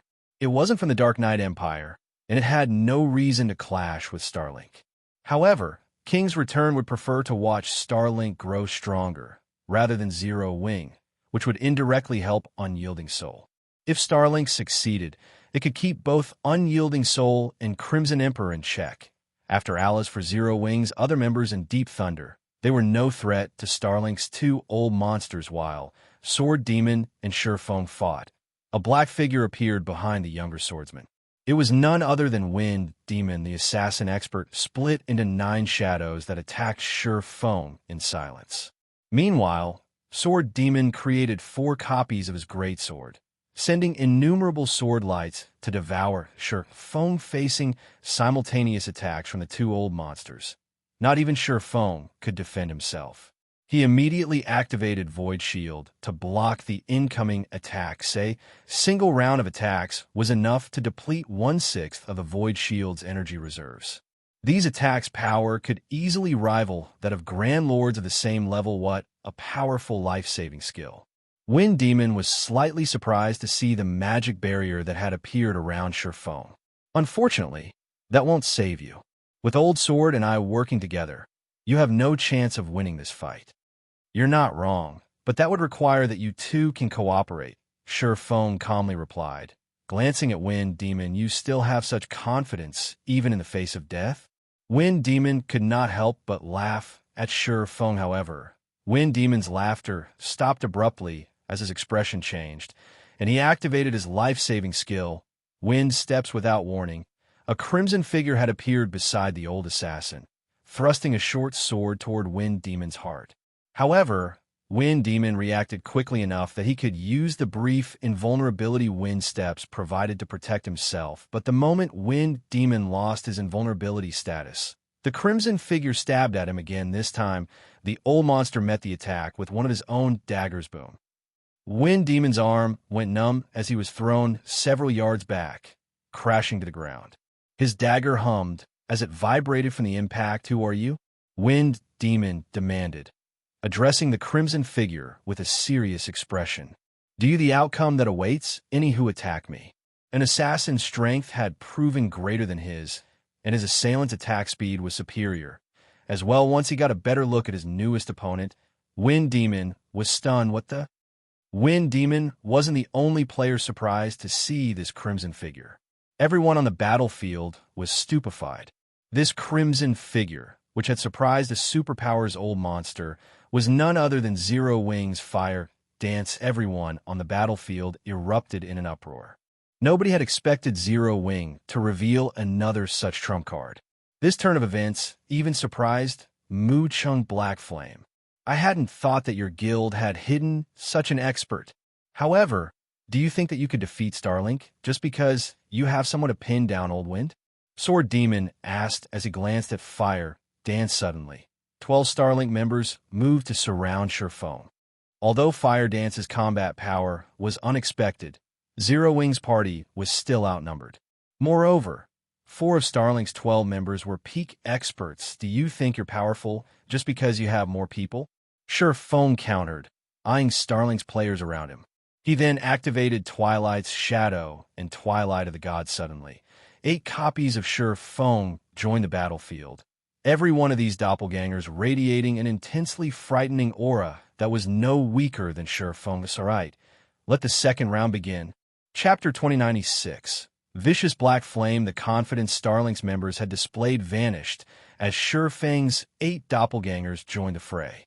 At the same time, fear surfaced in their eyes as Starlink's members looked at Sure Feng's doppelgangers. The nearby spectators' eyes nearly fell from their sockets when they saw this crap. Is this real? Cheating. He is definitely cheating. Many experts watching from a distance couldn't help but shout in indignation. The Zero Wing members watching from outside of the battlefield, however, began to cheer all hail the guild leader. Zero Wing for the win. No one had held a favorable view of Zero Wing when this competition had begun.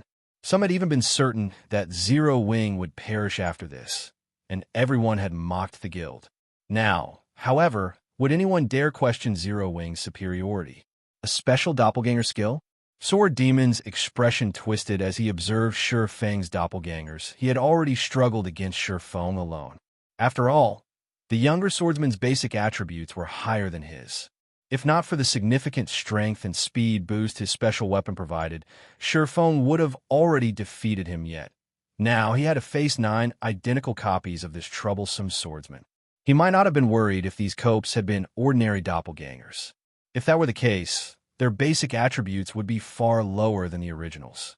At most, these doppelgangers might have slowed him down a little, which would be annoying, but from what Sword Demon could sense, these doppelgangers' attributes rivaled his own. Sword Demon felt an intense pressure from each clone, which meant that Sure Feng had just gained 8 more monster-level experts, of course. This was the best-case scenario for Sure Feng. If Sword Demon actually continued this fight, it would be a different story. After all, everyone's attention span was limited. Even if Shurfeng were a domain realm expert, he couldn't perfectly control all 8 doppelgangers and fight. Controlling a doppelganger was far more complex than controlling one's body. Controlling a single doppelganger perfectly was the limit for a domain realm expert. Controlling more would affect the doppelganger's performance, however. Even if Shurfeng couldn't control all 8 doppelgangers perfectly, he shouldn't have a problem exhibiting flowing water realm combat standards with them. With his ridiculously high basic attributes, each of his doppelgangers could face a peak expert of the same level. In other words, Zero Wing's party had suddenly gained another 8 peak experts. Unfortunately, Starlink only had a total of 5 peak experts on battlefield number 1, and the strongest of them, Tengu, had already been killed. This left Starlink with only 4 peak experts, and the remaining members were only Refinement Realm and Flowing Water Realm experts. Overall, Starlink was now at a massive disadvantage. Even Wind Demon gulped nervously as he watched Shurfeng. Who is this kid? Wind Demon wondered as he stared at the young swordsman in confusion. Not only had Shurfeng successfully reached the domain realm at such a young age, but he had also amassed absurdly high basic attributes. Now, he had revealed a doppelganger skill that defied common sense.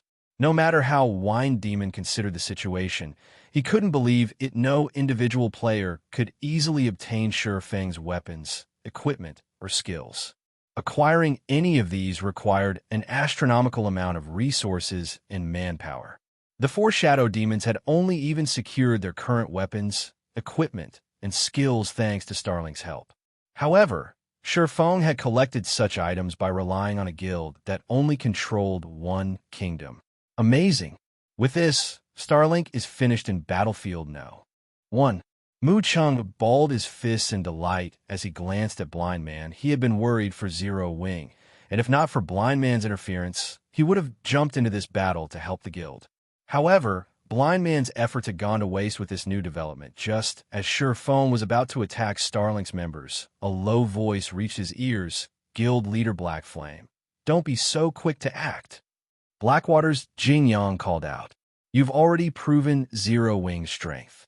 I doubt anyone will continue to oppose Zero Wing's participation in this competition for energy crystals. So do you need to exterminate them all?" "What are you trying to say?"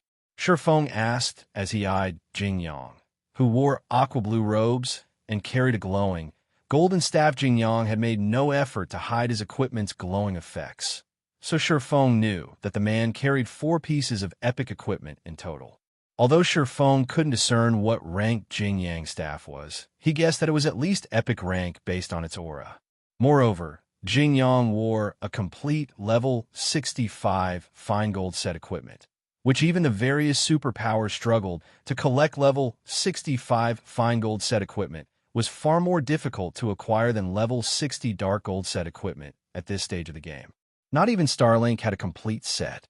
Naturally, a level 65 fine gold set had even higher basic attribute bonuses than level 60 dark gold set equipment. The mana fluctuations around Jing Yang were even stronger than those around Wilting Netherworld, and his combat standards were likely stronger than hers.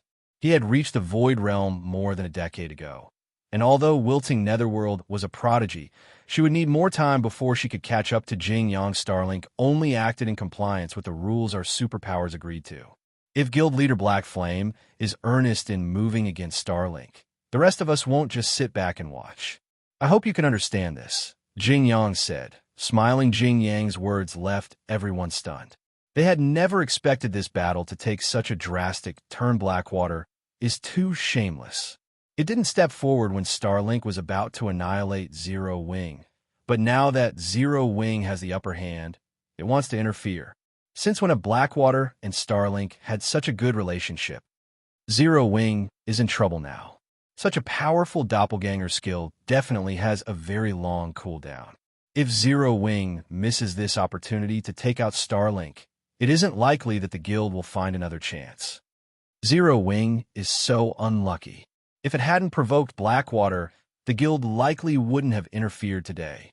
For a time, the various major powers either pitted or mocked Zero Wing's situation. Melody, I advise that you give up any hope for Zero Wing. Zero Wing might have the strength to resist a superpower, but it has provoked too many. Zero Wing can't survive in God's domain for long. This situation is the best proof. Just before Zero Wing emerges victorious in this fight, Blackwater steps in. Zero Wing has no chance of winning White River City's auction house. Evil Judgment said, chuckling when he saw Melody's enraged expression. Blackwater was no weaker than Starlink, and although it hadn't sent as many experts to this competition, it had nearly as many experts fighting for the auction house as Starlink, including Jing Yang. Blackwater had 4 peak experts and 7 refinement realm and flowing water realm experts on battlefield number 1. In addition, the guild had the domain realm expert, South Time, the man standing behind Jing Yang. Although South Time had only recently reached the domain realm, he was still a monster-level expert. His participation would be more than enough to turn the tides of the battle between Starlink and Zero Wing. If Zero Wing missed this opportunity to eliminate Starlink's members, it wouldn't encounter another. Regardless of what Sure Feng decided, Zero Wing was guaranteed to lose White River City. Understand? Sure Feng could not help but laugh. You think you qualify to stop me? Suddenly, Sure Feng vanished. Before anyone could react, he reappeared before Jing Yang, his killing ray releasing a brilliant blue glow tier 2 taboo skill, Instant Strike. A streak of blue light flew toward Jing Yang's throat, and the man panicked at the sudden attack. Sure Feng's attack was so fast that he didn't even have time to activate Blink. Just before the blue light bit into the man, his golden staff released a golden light, instantly creating a barrier of light around Jing Yang. Seeing this barrier, Jing Yang could not help but breathe out a sigh of relief. The passive skill, 3 Pillars Barrier, had created this light barrier. The ability triggered automatically when its wielder faced a lethal attack. When activated, the skill created a magic barrier that negated 90% of all attacks damage for 3 seconds. It also increased his defense by 300%, raising his defense to rival an MT's of the same level. It was an amazing life-saving skill that had a 1-hour cooldown, and with it, even Grand Lords would struggle to kill him. However, the moment after Jing Yang sighed, Sure Feng's attack struck, the light barrier cracked, and Jing Yang instantly lost 1/3 of his HP. The man paled with fright. Although he immediately tried to escape by using Blink, Sure Feng's Twilight Blade had already begun its descent when the second slash landed. Jing Yang's HP dropped to 0 in an instant without the protection of the 3 Pillars Barrier. His body only teleported 20 yards away after Jing Yang's vision began to darken. He then collapsed and disintegrated into countless particles of light. Chapter 2097, Suppressing a Guild Alone. Sure Feng had slain Jing Yang so quickly that no one had time to react. He had simply disappeared and reappeared before Jing Yang. And in the next moment, the Blackwater member's corpse had appeared 20 yards away. The entire process had happened in the blink of an eye. Even Snowscar, who had stood beside Jing Yang, hadn't had time to react. Snowscar had only been able to watch as Sure Feng killed Jing Yang before his eyes and casually sheathed his killing ray and Twilight Blade. The various major powers experts watching from the sidelines gasped when they saw Jing Yang's dead body. Horrifying. Vicious. These words no longer had the impact to describe Sure Feng. Blackwater was a superpower with the strength to rival Starlink. Yet Sure Feng had so effortlessly killed Jing Yang, the leader of Blackwater's team in this competition. Without hesitation, they couldn't fathom how Sure Feng found the courage to provoke 2 superpowers simultaneously. Has Black Flame lost his mind? Why did he attack Blackwater? He probably has. With Blackwater's interference, Zero Wing is dead either way. Rather than sit back and wait for his execution, Black Flame might have decided to make a last stand. Only his attack against that Blackwater representative had been vicious. It didn't look like something a human would be capable of. That wasn't wise. Does Black Flame think that he can turn things around by retaliating against Blackwater? With Blackwater in the fight, Zero Wing's performance will suffer on all of the battlefields, not just battlefield number 1. Everyone was more surprised by Shi Feng's decisiveness than they were over Jing Yang's instant death, although Shi Feng's doppelganger skill had significantly increased his team's overall strength. Starlink and Blackwater would have more peak experts than Zero Wing if they worked together. Blackwater even had its own apex expert. Black Flame, Snowscar, who served as Blackwater's vice team leader, bellowed Blackwater might not suffer any major losses to its combat power due to Jing Yang's death, but he was the guild's representative. Killing him was a slap in the face to Blackwater. Moreover, Xuan Wuchisa was fully responsible for this operation. How was Snowscar supposed to explain this to her? With South Time at the lead, Blackwater's experts pounced on Shi Feng Tier 2 taboo skill, Ghost Dance. Suddenly, South Time split into 5 clones and attacked Shi Feng from different directions, each doppelganger sending more than a dozen slashes at its target, surrounding Shi Feng with sword images. Like hungry wolves, the sword images flew toward Shi Feng's vitals and blind spots. Meanwhile, Snowscar leaped into the air and activated his strongest taboo skill, Lightning Madness. Not only was this skill an AoE attack, but it also had enough power to force a Grand Lore of the same level stumbling back. The skill even ignored invulnerability effects, and although the skill required half a second to activate, which was more than enough time for a peak expert to evade, he used the skill in conjunction with South Time's Ghost Dance. Against this joint attack, even a Domain Realm expert would fall. What an amazing 2-part attack. Sword Demon couldn't help but admire South Time and Snowscar's coordinated assault. Even he would be concerned if he were on that attack's receiving end. South Time's Ghost Dance, in particular, perfectly eliminated the target's chances to evade. The target would be forced to face these skills head-on. However, not even Sword Demon was confident of surviving 60-plus simultaneous attacks. He would have no choice but to activate a life-saving skill before dealing with Snowscar's final blow. However, Shi Feng didn't activate a life-saving skill despite so many incoming attacks. Instead, he simply brandished Killing Ray, countering South Time's Strike Shadow Blade. 10 Shadow Blades flew away from Shi Feng in all directions, crashing into the incoming sword images. He then executed Sword's Orbit, manifesting a galaxy of stars around himself like dominoes. The sword images the Shadow Blade struck crashed into each other. Shi Feng's counterattack threw off nearly 50 sword images trajectories, while he used Sword's Orbit to neutralize the remaining 20 or so sword images.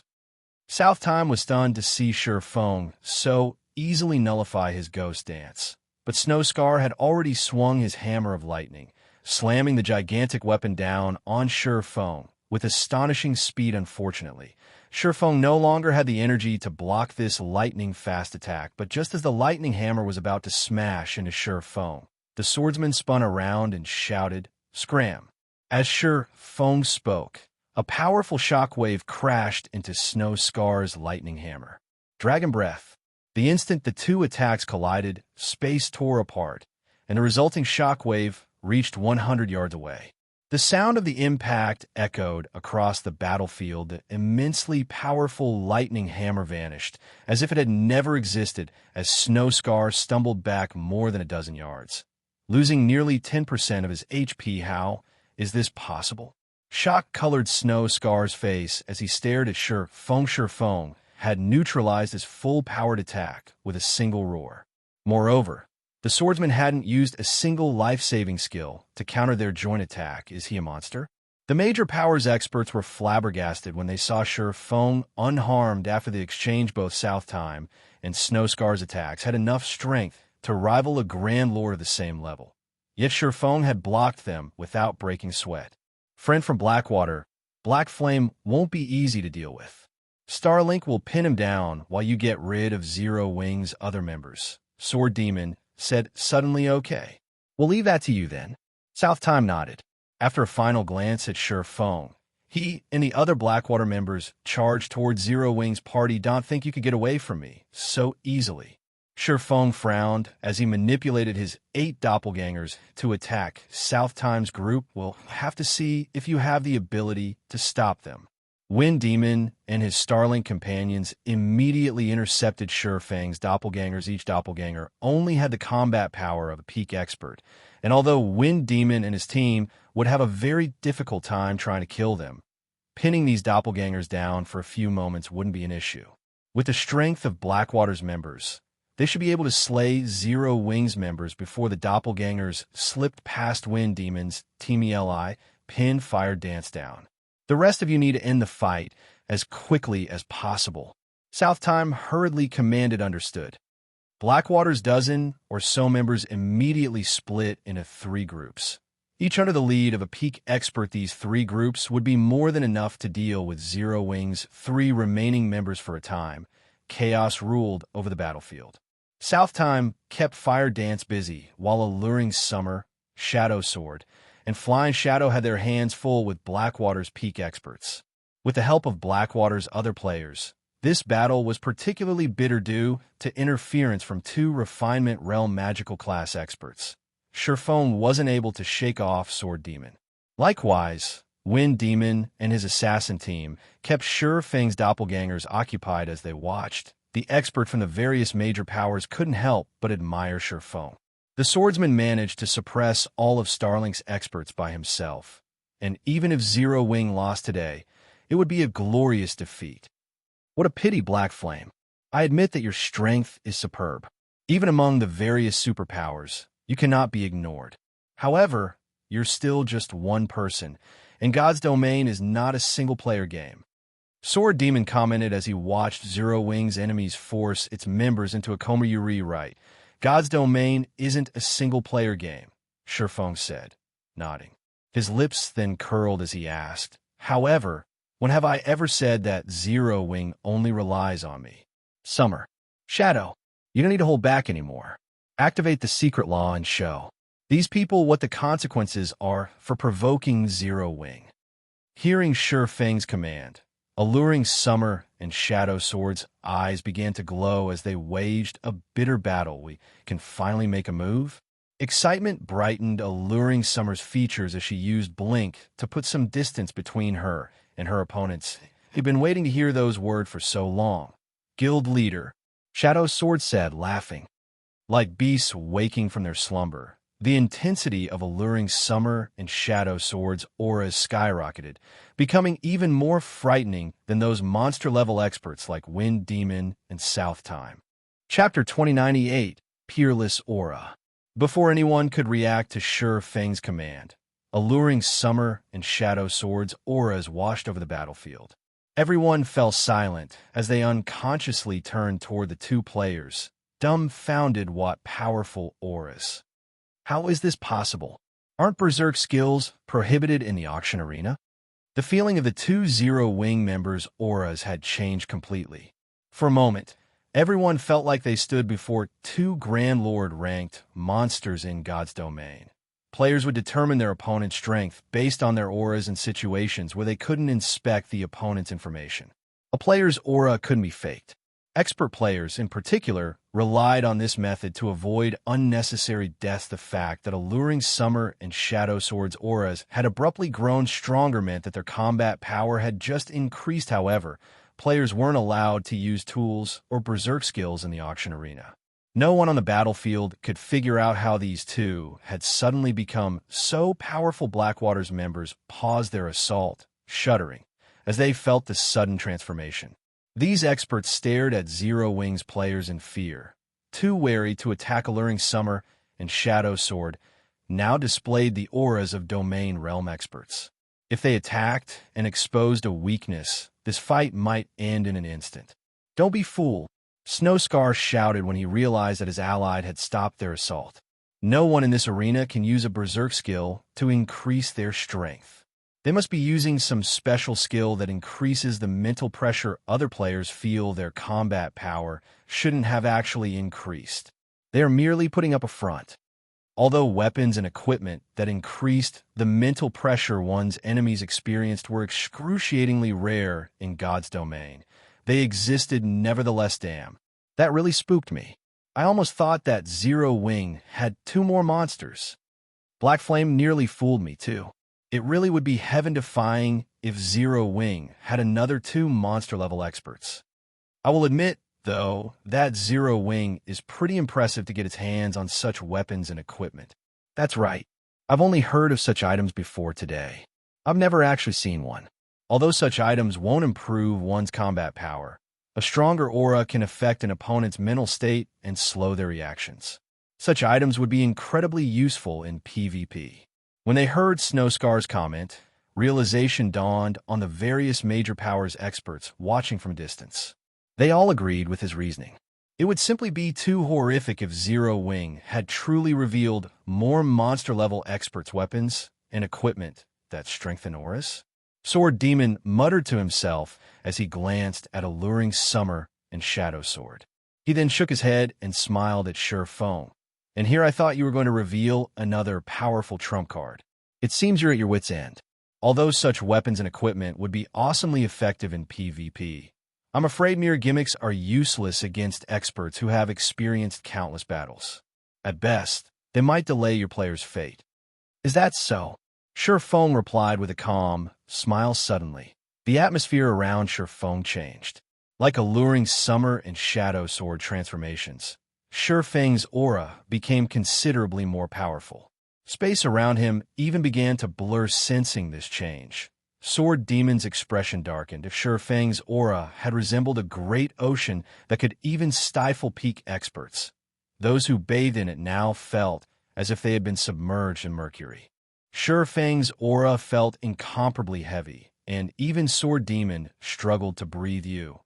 Fear flashed in Sword Demon's eyes as he stared at Sure Feng. He was an expert that stood at the apex of God's domain, a player that every superpower feared, yet he felt the threat of death loom over him as he stood before Sure Feng. He felt as if he were standing before a humanoid Tyrannosaurus Rex, rather than another player.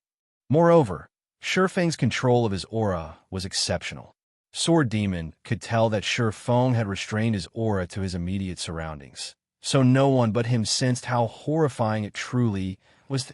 You still think that I'm just trying to buy time? Sure Feng smiled at Sword Demon's secret laws weren't categorized as skills or spells, resembling combat techniques instead. They didn't improve players' basic attributes, only allowing players to exhibit more of their body's potential.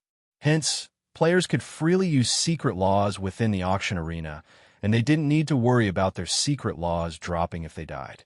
The system didn't actually consider the deaths players suffered in the auction arena as official. This was why secret laws were so valuable. The various superpowers had even offered to trade epic set equipment for a basic secret law during Sure Feng's previous life, since the secret laws will be far more effective in the auction arenas than epic set equipment. The physique improvement secret laws provided was secondary. However, more importantly, secret laws allowed players to enter a supersensory state. In this state, players' senses became so sharp that they could perceive things they couldn't normally detect.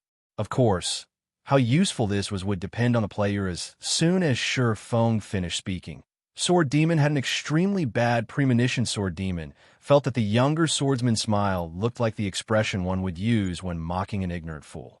Moreover, Sure Feng looked down at him as if he were watching an ant. Sword Demon had seen that expression on many powerhouses before. Quick, everyone retreat.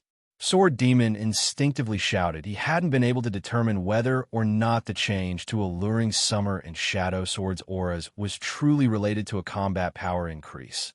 But after experiencing Sure Feng's enhanced aura, he was absolutely certain that this transformation wasn't due to a weapon or equipment effect. Rather, it was a byproduct of their combat power increasing. Retreat?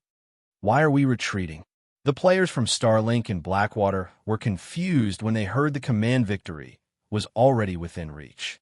As long as they kept fighting for another minute or so, they'd win, yet Sword Demon wanted them to flee. Sword Demon has gone too far with his affection for talented individuals. Blind Man frowned at Sword Demon's warning. Is that really the case? Mu Chung, who stood beside Blind Man, wondered as he watched the old monster's tense expression. No matter how he looked at it, that expression didn't look like affection. It looked like Sword Demon was terrified. When Sword Demon saw his allies' confusion, his anxiety grew, But as he was about to explain, he heard the sound of laughter. It's too late to escape now. The moment this voice reached his ears, Sword Demon instinctively brandished his greatsword, swinging the weapon at Shurfeng, who had suddenly appeared before him.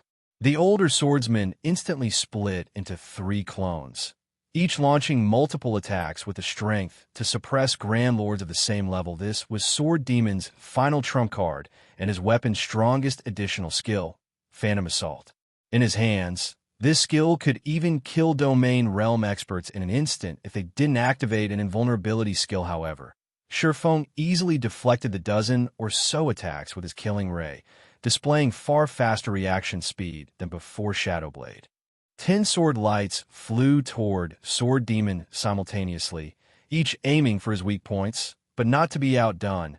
Sword Demon executed an advanced defensive combat technique to evade the incoming attacks. 1 attack, 2 attacks, 3 attacks. After blocking the 7th sword light, Sword Demon hit his limit, and the 3 remaining attacks tore through his body. The last 2/3 of his HP vanished instantly elsewhere on the battlefield.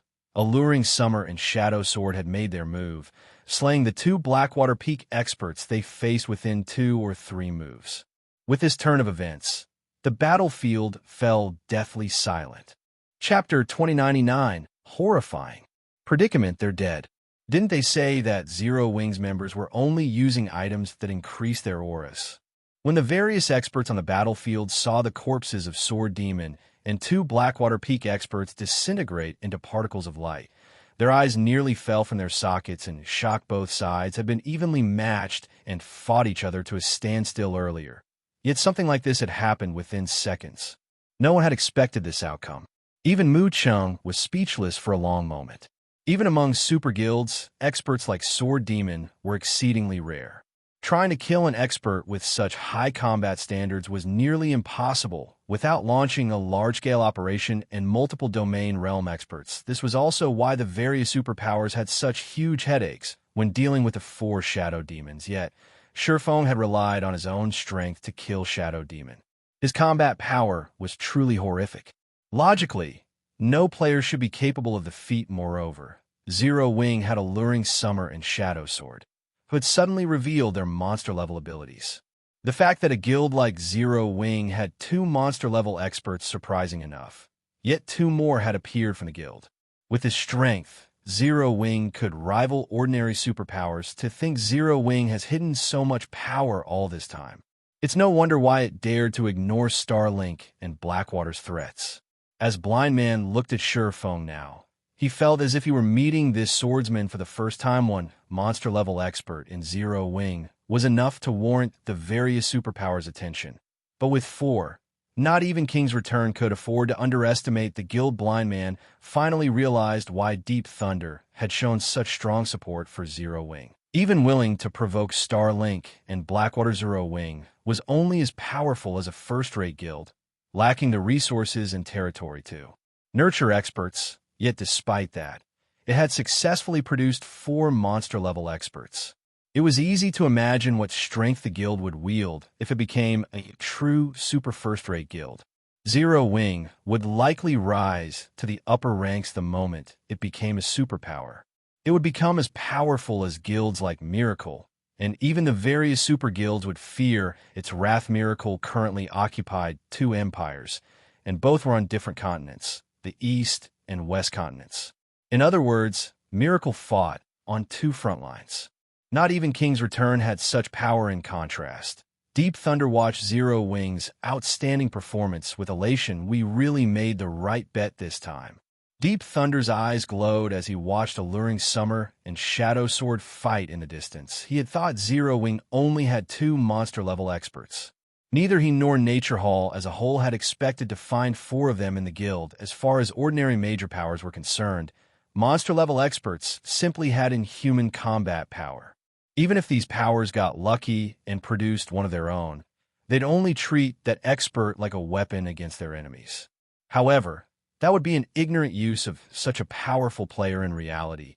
Not only did monster-level experts pose a great threat to the various superpowers, but they also played a crucial role in obtaining powerful items.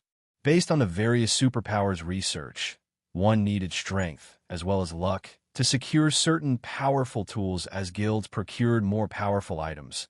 They'd grow stronger overall. One could say that monster-level experts were responsible for finding 70% of the powerful items the various superpowers had collected since Nature Hall had only recently become a superpower. It had far fewer monster-level experts in its midst than other super first-rate guilds. The fact had troubled the guild for some time now yet. As luck would have it, many of God's domain's super high-ranked quests required more than one person to complete. They needed the strength of a team. But how rare were monster-level experts? Even in veteran superpowers, one could count the number of monster-level experts present on one hand. If Nature Hall wanted to complete super high-ranked quests, it would need to work with other superpowers, but if it chose that option, it would gain far less. However, it would be a different story if Nature Hall worked with Zero Wing. Zero Wing was still only a first-rate guild. To develop further, it would need an astronomical amount of resources, not powerful items.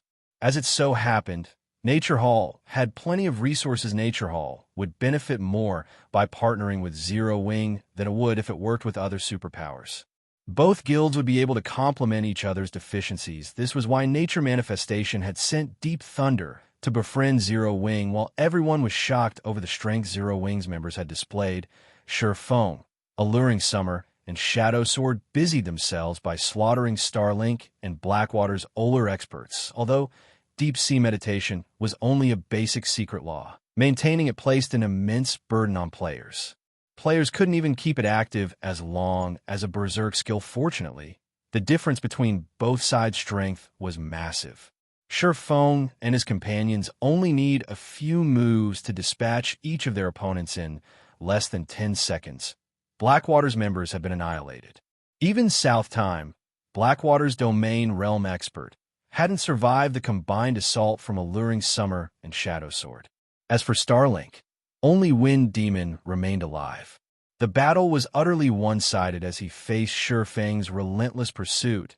Wind Demon continued to lose HP 80%, 50%, 20%. However, despite his rapidly depleting HP, Wind Demon didn't panic. Instead, he turned his mocking gaze on Showdown and said, "I have really underestimated you people from Zero Wing. But so what if you defeat us? At the end of the day, this is only one of 5 battlefields. Starlink and Blackwater still have plenty of experts on the other 4. On the other hand, all of Zero Wing's top fighters are stuck on this battlefield." Zero Wing had certainly proven stronger than they had expected, but the results of one battlefield wouldn't decide this competition's victor. Although Zero Wing had indeed defeated their 2 guilds here, with its peak combatants isolated to battlefield number 1, it would suffer on the other 4 battlefields. In the end, Zero Wing would still lose. White River City Wind Demon had spoken loudly enough to ensure that the major powers experts, who stood several hundred yards away, had heard him. Those experts couldn't help but watch Showdown with pitying looks. In the end, Zero Wing will lose. One of the spectating experts mumbled. Although Zero Wing had won the battle, it had lost the competition. "Black Flame, you asked for this. Since you rejected my offer, you'll pay for your foolishness for the rest of your life." Jing Yang, who had resurrected in the arena, bellowed as he glared at Showdown through the magic mirror. He then commanded his people through the team chat. "Everyone, heed my command. Work with Starlink's members to eliminate Zero Wing." He had planned to give Zero Wing one more chance to hand over the Guardian puppets. If Zero Wing agreed and behaved itself, Blackwater would give up its aggression against the guild. However, he abandoned the thought. His desire to see Showdown despair was far stronger than his desire to complete the task Xuan Wuchisa had given him. Chapter 2100, Divine Appearance. As soon as Jing Yang issued the command, Blackwater's members on the other 4 battlegrounds began to cooperate with Starlink's members against Zero Wing. Although battlefield number 1 had a collection of monsters, the other battlefields had barely any. For example, Blackwater didn't have a single monster-level expert among the 4 other battlefields, and Starlink only had the 2 remaining Shadow Demons. However, while the 4 remaining battlefields did not have many monster-level experts, More players have been assigned to these battlefields than those on Battlefield number 1. Every one of the 4 remaining battlefields had at least 100 Blackwater and Starlink members in total, and even the weakest of these players was a Refinement Realm expert. In contrast, even when added together, Blackwater and Starlink had fewer than 40 members on Battlefield number 1. There was simply no comparison between Battlefield number 1 and the others. Blackwater and Starlink's forces on Battlefields number 2 and 3 were led by Mad Demon and Heart Demon. Even the other superpowers were afraid of facing those forces. Zero Wing is in trouble now. Loafe from the FFF Adventure Arena commented as she watched Blackwater and Starlink's joint forces. Although Zero Wing had emerged victorious on Battlefield number 1, despite the monsters there, it was at an overwhelming disadvantage on the other battlefields, especially Battlefields number 2 and 3. A 100-man team of Refinement Realm experts, led by a Domain Realm expert, could even hunt down lone Domain Realm experts. On the other hand, Zero Wing only had around 20 players on each of these battlefields, and they didn't have any monster-level experts to lead them. They stood no chance against Blackwater and Starlink's forces. The auction house competition was about securing energy crystals, and as time passed, more crystals would descend onto the battlefields. At that time, the advantage of having more players would become obvious, and Zero Wing would suffer an even greater disadvantage. Black Flame's decision was really unwise. If he hadn't provoked Blackwater into cooperating with Starlink, Zero Wing might have had a chance of victory. At the very least, Zero Wing could have taken advantage of the chaos, as the various superpowers would eventually fight over the energy crystals. Now, however, the participating superpowers want to avoid a battle with the 2 guilds. There won't be any chaos for Zero Wing to take advantage of, Enchanting said, sighing as he watched her phone through a magic mirror. This was the problem all developing guilds faced. Even if a developing guild had the strength to fight a superpower, other superpowers wouldn't sit idle and allow a new superpower to rise.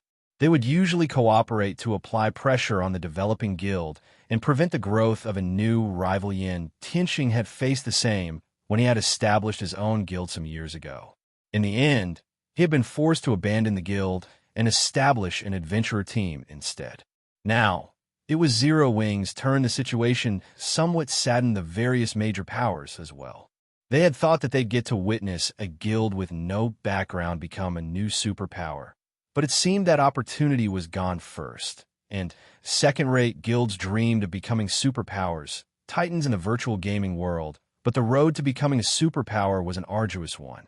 Without a powerful background and the support of major corporations, reaching such heights was nearly impossible. The fact that Zero Wing had become so powerful despite its lack of support or a background had shown these major powers a ray of hope now. However, that hope was about to be extinguished despite such a powerful monster like Feng in its midst. Zero Wing would suffer in the end. Needless to say, ordinary first and second-rate guilds wouldn't fare any better. Ha ha ha.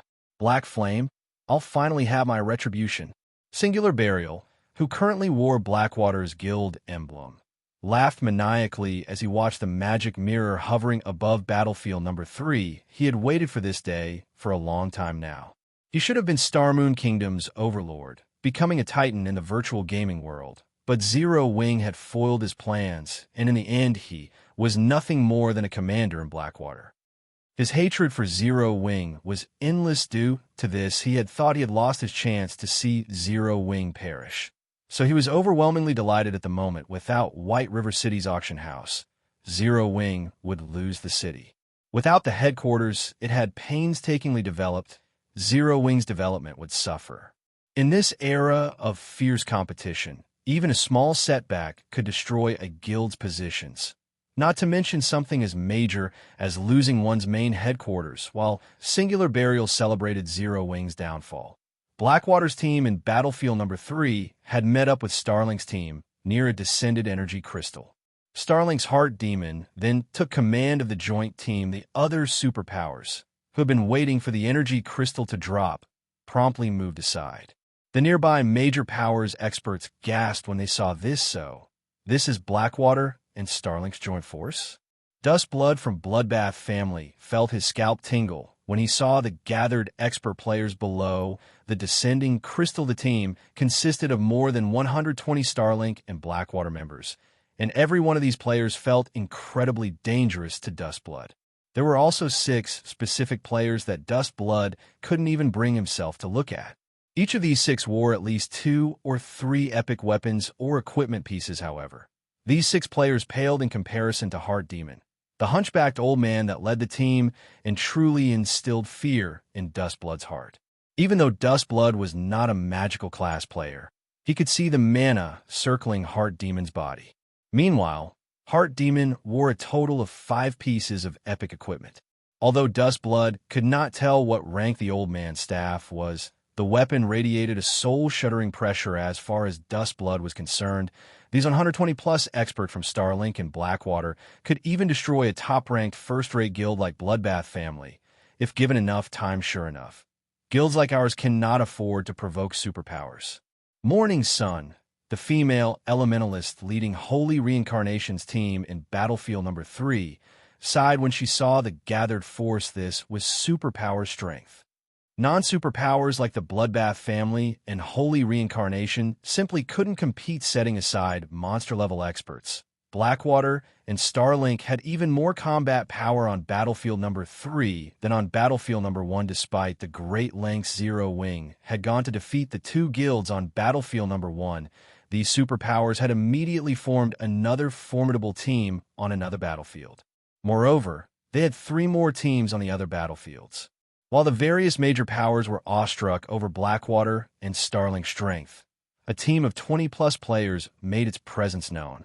Everyone made a ruckus when they saw this team. Why are Zero Wings members here? Don't they know that Blackwater and Starlink will attack them the moment they show themselves? The various major powers experts shot the team incredulous looks. They couldn't believe that Zero Wings members would be so daring, unlike the team on Battlefield number 1. This team didn't have any monster-level experts like Sure Foam, Fire Dance, Alluring Summer, and Shadow Sword. Very good. And here I thought you would only act after a significant number of energy crystals had dropped. This will save me the trouble of looking for you. Heart Demon watched Zero Wings' team approach through narrowed eyes.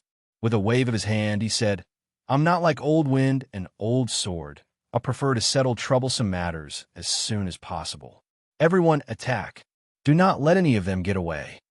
Blackwater and Starlink's experts swarmed towards Zero Wings' team under Heart Demon's command. However, once these experts got within 20 yards of Zero Wings' ream, a silver-armored woman wielding a golden greatsword emerged from the group. This woman brandished her greatsword at Blackwater and Starlink's many experts. 1 slash, 2 slashes, 3 slashes.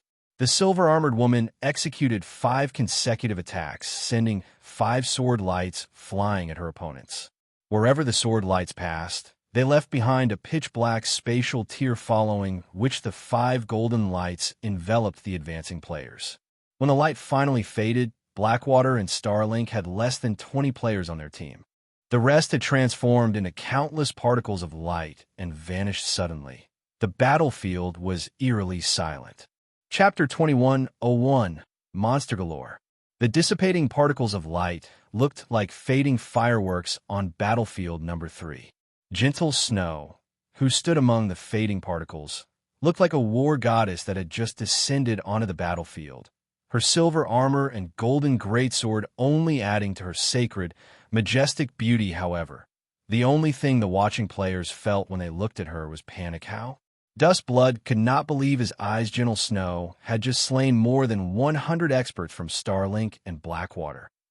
Every one of those experts had even posed a threat to him, yet they had been nothing more than pests before Gentle Snow. With 5 slashes, she had wiped out 80% of the 2 superpowers joint team, and those that had survived had less than 50% of their HP remaining. Is she really a player? Spatial tiers? Can current players even be this strong? The various major powers exerts nearby couldn't help but watch Gentle Snow in fear. If she had used some sort of dazzling technique or powerful skill to defeat those experts, they'd at most be amazed. After all, that strength would have been on par with monster-level experts. However, that was clearly not the case here. Gentle Snow hadn't used a superb combat technique or skill at all. She had simply relied on brute force. With her extraordinary speed and strength, she had stomped on more than 100 refinement realm experts, as if she were stomping on an anthill. This was 10 times more shocking than if she had defeated her opponents with a combat technique or skill the system prohibited players from using tools or berserk skills in the auction arena yet. Gentle Snow had displayed strength that defied common sense. Only Tier 4 attacks and above could cause spatial tears. Even God's Domain's current monster-level experts could, at most, exhibit the strength of upper-rank Tier 3. Although the difference between Tier 4 and upper-rank Tier 3 didn't seem major, it was actually massive. It was like the difference between a Grand Lord and a Mythic-ranked monster. Even Sure Phone was astonished. He had to admit that fragmented legendary items were truly amazing. Gentle Snow currently carried 2 top-tier fragmented legendary items, and both were strength-based and quite compatible with the Berserker class. Furthermore, one of the items was a 2-handed weapon. As Gentle Snow reached higher levels, her strength would only rise to frightening levels. Purely comparing their strengths, Gentle Snow's was even higher than Sure Fang's, and her physique rivaled his. Gentle Snow had been questing. She had miraculously discovered a bloodline called the Great Earth Bloodline. Although it was a basic bloodline, it focused on improving a player's strength. Although this newfound strength didn't help Gentle Snow become as powerful as a mythic monster, she wasn't far from it. She was truly a humanoid Tyrannosaurus Rex. She has Tier 4 strength? After watching Gentle Snow's display, Heart Demon couldn't help but tense with fear. Rather fight old experts like Sword Demon than face a player with Tier 4 strength. With such an overwhelming advantage, Gentle Snow could easily outmaneuver any of his offensive or defensive moves. Fighting this female berserker head-on would be suicidal. While everyone was shocked over Gentle Snow's terrifying strength, the crimson-clad Zhao Yuru, who stood some distance behind her berserker friend, had finally finished casting her spell. Go! Zhao Yuru shouted as she waved her staff. Tier 2 Curse Scorching Thorns. Suddenly, hundreds of burning flowers appeared above Starlink and Blackwater's remaining experts. Under Zhao Yuru's control, these fire flowers shed thorns that rained down on her targets. Every one of these fire thorns had the strength to rival a Grand Lord of the same level. Moreover, her attacks were precise and numerous, making them impossible to dodge. Boom, boom, boom. A series of explosions shook the battlefield, followed by towering pillars of fire that rose into the air, one after another. When the flames subsided, only 3 peak experts from the 2 guilds remained alive. Everyone else had burned to death. This turn of events broke the spectators' minds. Is she a little too powerful? Another monster? Just how much power has Zero Wing hidden? Everyone was in shock as they stared at Gentle Snow and Zhao Yuru. Although none of them wanted to believe it, they had no choice after witnessing such a dazzling display. She's even stronger than before.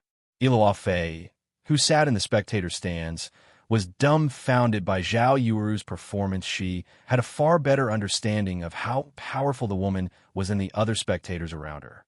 If not for the auction arena's restrictions, Iluofe guessed that Zhao Yuru could even solo Heart Demon. However, Iluofe was even more surprised by the woman's improved combat standards. When Iluofe had fought Zhao Yuru in the Black Dragon Empire, the latter had only been at the refinement realm, but now she had moved beyond that, and Iluofe could see hints of Black Flame's abilities in Zhao Yuru's performance. Although she wasn't as powerful as Black Flame, Zhao Yuru had displayed incredible control over her spell. Iluofe doubted that she could control hundreds of fire thorns as well as Zhao Yuru. How much time had actually passed since the ranking competition in the Black Dragon Empire? Improving one's combat standards wasn't as easy as upgrading one's equipment. It took a lot of time and effort to improve combat standards. A few months shouldn't be long enough, yet Zhao Yuru had managed it. Could it be because of Zero Wing? Iluofe could not help but wonder. What did Zero Wing do? There was the same situation with Graceful Moon. Before joining Zero Wing, Graceful Moon had only been a relatively talented expert, but nothing compared to true geniuses. And yet, She had actually defeated 3 refinement realm experts from top-ranked first-rate guilds by herself. Now, Zhao Yuru displayed similarly frightening improvements. The various superpowers members that watched from the sidelines had fallen silent. They no longer looked down at Zero Wing in ridicule. Rather, they looked on in fear. Everyone had thought that Blackwater and Starlink had Battlefield number 3 in the bag, but now, only Heart Demon remained of the 120-plus experts on the team. On the other hand, none of Zero Wing's members had taken damage. This didn't look good for Heart Demon Gentle Snow, and Zhao Yuru might not be domain realm experts, but they had the combat power to rival domain experts. These 2 women might actually be even more difficult to deal with than actual domain realm experts. Moreover, these women's classes complemented each other perfectly. The only option Heart Demon had left was a retreat. The old monster didn't have a second option. Damn it, how does Zero Wing have so many players with such monstrous attributes? Jing Yang, who watched via one of the gigantic, hovering magic mirrors, paled when he saw the one-sided battle. The fact that Zero Wing had monsters like Fire Dance, Alluring Summer, and Shadow Sword was already unbelievable. But now, 2 more monsters stepped out of the shadows. For a moment, Jing Yang even wondered if Zero Wing had found a way to cheat. However, he very quickly recovered his composure. Although Zero Wing now held an overwhelming advantage in 2 of the 5 battlefields, there were still 3 other battlefields. As long as Blackwater and Starlink dealt with a smaller guild on these battlefields, Zero Wing might still lose this competition. Only the hope didn't last long, as the other magic mirrors displayed more scenes that shattered Jing Yang's fantasies. In Battlefield number 2, Zero Wing's Violet Cloud fought Mad Demon to a standstill. Moreover, Cola and Blackie trampled over Starlink and Blackwater's experts alongside her.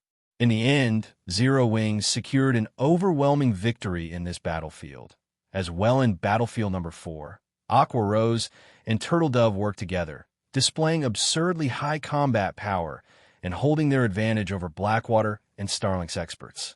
Wearing the Crystal Light set, Silent Blade, Remnant Cloud, and Seven Light easily overwhelmed the 2 superpowers peak experts in Battlefield number 5 with their superior basic attributes. For a time, an uproar shook the auction arena. Nobody had dreamed that Zero Wing was actually so powerful. The guild had an absolute advantage in all 5 battlefields, increasing its collection of energy crystals. The first 3 battlefields were practically Zero Wing's home turf. The guild claimed over 70% of the energy crystals in these maps. The watching crowd only snapped out of its daze after the competition's ending bell had rung. In the end, Zero Wing secured first place in the auction arena with an overwhelming number of energy crystals. The system then repeated the results throughout Starmoon Kingdom 5 times. Not only had Zero Wing won White River City's auction house, but it had become one of the few guilds that owned one throughout God's domain. Chapter 2102, New Era. Once the competition reached its official end, the surviving participants were teleported out of their respective battlefields. Zero Wing's participants were transported to the auction arena's podium. When Zero Wing's 107 participants appeared on the gorgeous platform hovering in the center of the auction arena, they instantly became the center of everyone's attention. The magic mirrors across the city displayed this scene, so almost everyone in White River City had their eyes on Zero Wing's representatives. We won. Our guild won. The innumerable Zero Wing members throughout the city cheered excitedly when they saw their guild mates on the platform. White River City citizens were not the only ones amazed by this outcome. Practically every player in power in Starmoon Kingdom was stunned. With just 107 players, Zero Wing had held White River City against 4 superpowers. Moreover, it had won the competition by a landslide. This was practically a dream when the system had announced the auction arena's activation. Even players who had just joined God's domain knew that the auction arenas would become a playground for the various superpowers. Lesser powers had no place in the competitions. Even if they wanted to fight for an NPC city's auction house, they have to wait for the second round of promoted NPC cities. Ordinary powers couldn't hope to understand the superpower's level of strength. This fact had been proven true multiple times in God's domain already. Even before the auction arena system, Countless powers had fallen, caught in the crossfire between competing superpowers. Even first-rate guilds had fallen, which ordinary players already considered unreachable hints. Nobody had expected for White River City's auction arena to end like this, be the time-sure foam. Zero Wing's guild leader held up the crystalline certificate that granted the guild the management rights over White River City's auction house. The arena's atmosphere had reached its peak. I finally have it. Sure Foam burned with excitement as he gazed at the crystalline certificate that glowed with a multicolored light. In his previous life, he had been forced to watch the various major powers obtain control of the auction houses in NPC cities from the spectator stands. In this life, however, not only had his guild secured an NPC city's auction house, but Zero Wing was also one of the first guilds to do so. Countless Zero Wing members shouted their elation throughout White River City, their voices echoing down every street. It seemed like these players were trying to tell the world that from today, Zero Wing was White River City's true overlord. Now that Zero Wing had control of White River City's auction house, it had control over the city's economic lifeline. Even if multiple superpowers moved against Zero Wing, they couldn't touch the guild in this city. Moreover, Zero Wing now had an additional income source, which would guarantee a certain level of the guild's development. Zero Wing's position in Starmoon Kingdom was also unshakable now. Surpassing the guild within its kingdom was nearly impossible after this victory. In addition, as one of the first guilds to win the management rights to an NPC city's auction house, Zero Wing qualified to contest with the various superpowers for neutral maps. With a nigh-impenetrable mean headquarters, Zero Wing could afford to send more manpower to neutral maps. Now, Zero Wing truly had the potential to become a superpower in the future. A superpower. Countless powers and players in the virtual gaming world dreamed of commanding such power when Gentle Snow and Aqua Rose saw the crystalline certificate in Shurfang's hand. They were just as emotional and excited. Neither of them ever thought that Zero Wing would reach this point as the guild's core upper echelons. No one understood Zero Wing better than they did. The fact that Zero Wing had started as a guild with nothing, yet developed into something so powerful so rapidly, was a miracle. Although some assumed otherwise, Zero Wing truly lacked a background. It didn't even have any financial support from major companies. Zero Wing had reached this point by relying on its own abilities. It wasn't anything like the various large guilds that didn't have to worry about needing funds. Black Flame has really tricked me. It's no wonder why Zero Wing has always been uninterested in the various superpowers olive branches, going so far as to provoke multiple superpowers. Galaxy Past, who sat in the spectator stands, couldn't help his rueful sigh as he watched Shurfang and the other Zero Wing members bask in their glory. When he thought back to his plan of surpassing Zero Wing with the Star Alliance, he found the idea laughable. Surpass? How is the Star Alliance going to do that?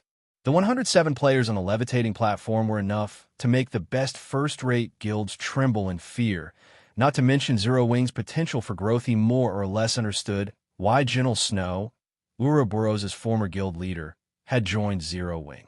Many first-rate and pseudo-super first-rate guilds had reached out to Gentle Snow when Blackwater had annexed Ouroboros, but in the end she had chosen to join Zero Wing, becoming a laughingstock. This is strange, guild leader. Why do I feel like the various major powers here are actually excited about this? Purple Eye asked strangely as she looked around her. Zero Wing had won this competition. The various major powers present shouldn't have anything to do with this victory, yet they acted as if Zero Wing had won this auction arena for them. It's only natural, Galaxy Pass said, chuckling. Zero Wing broke the superpower's undefeatable curse and birthed a new era. So, of course, the various major powers are excited. A new era? Realization dawned on Purple. Jade superpowers had always been undefeatable in God's domain. Only other superpowers could contend with a superpower. In fact, this was common sense in the virtual gaming world, although there have been instances of a non-superpower defeating some of God's domain superpowers. These fights have been mere squabbles. They proved nothing.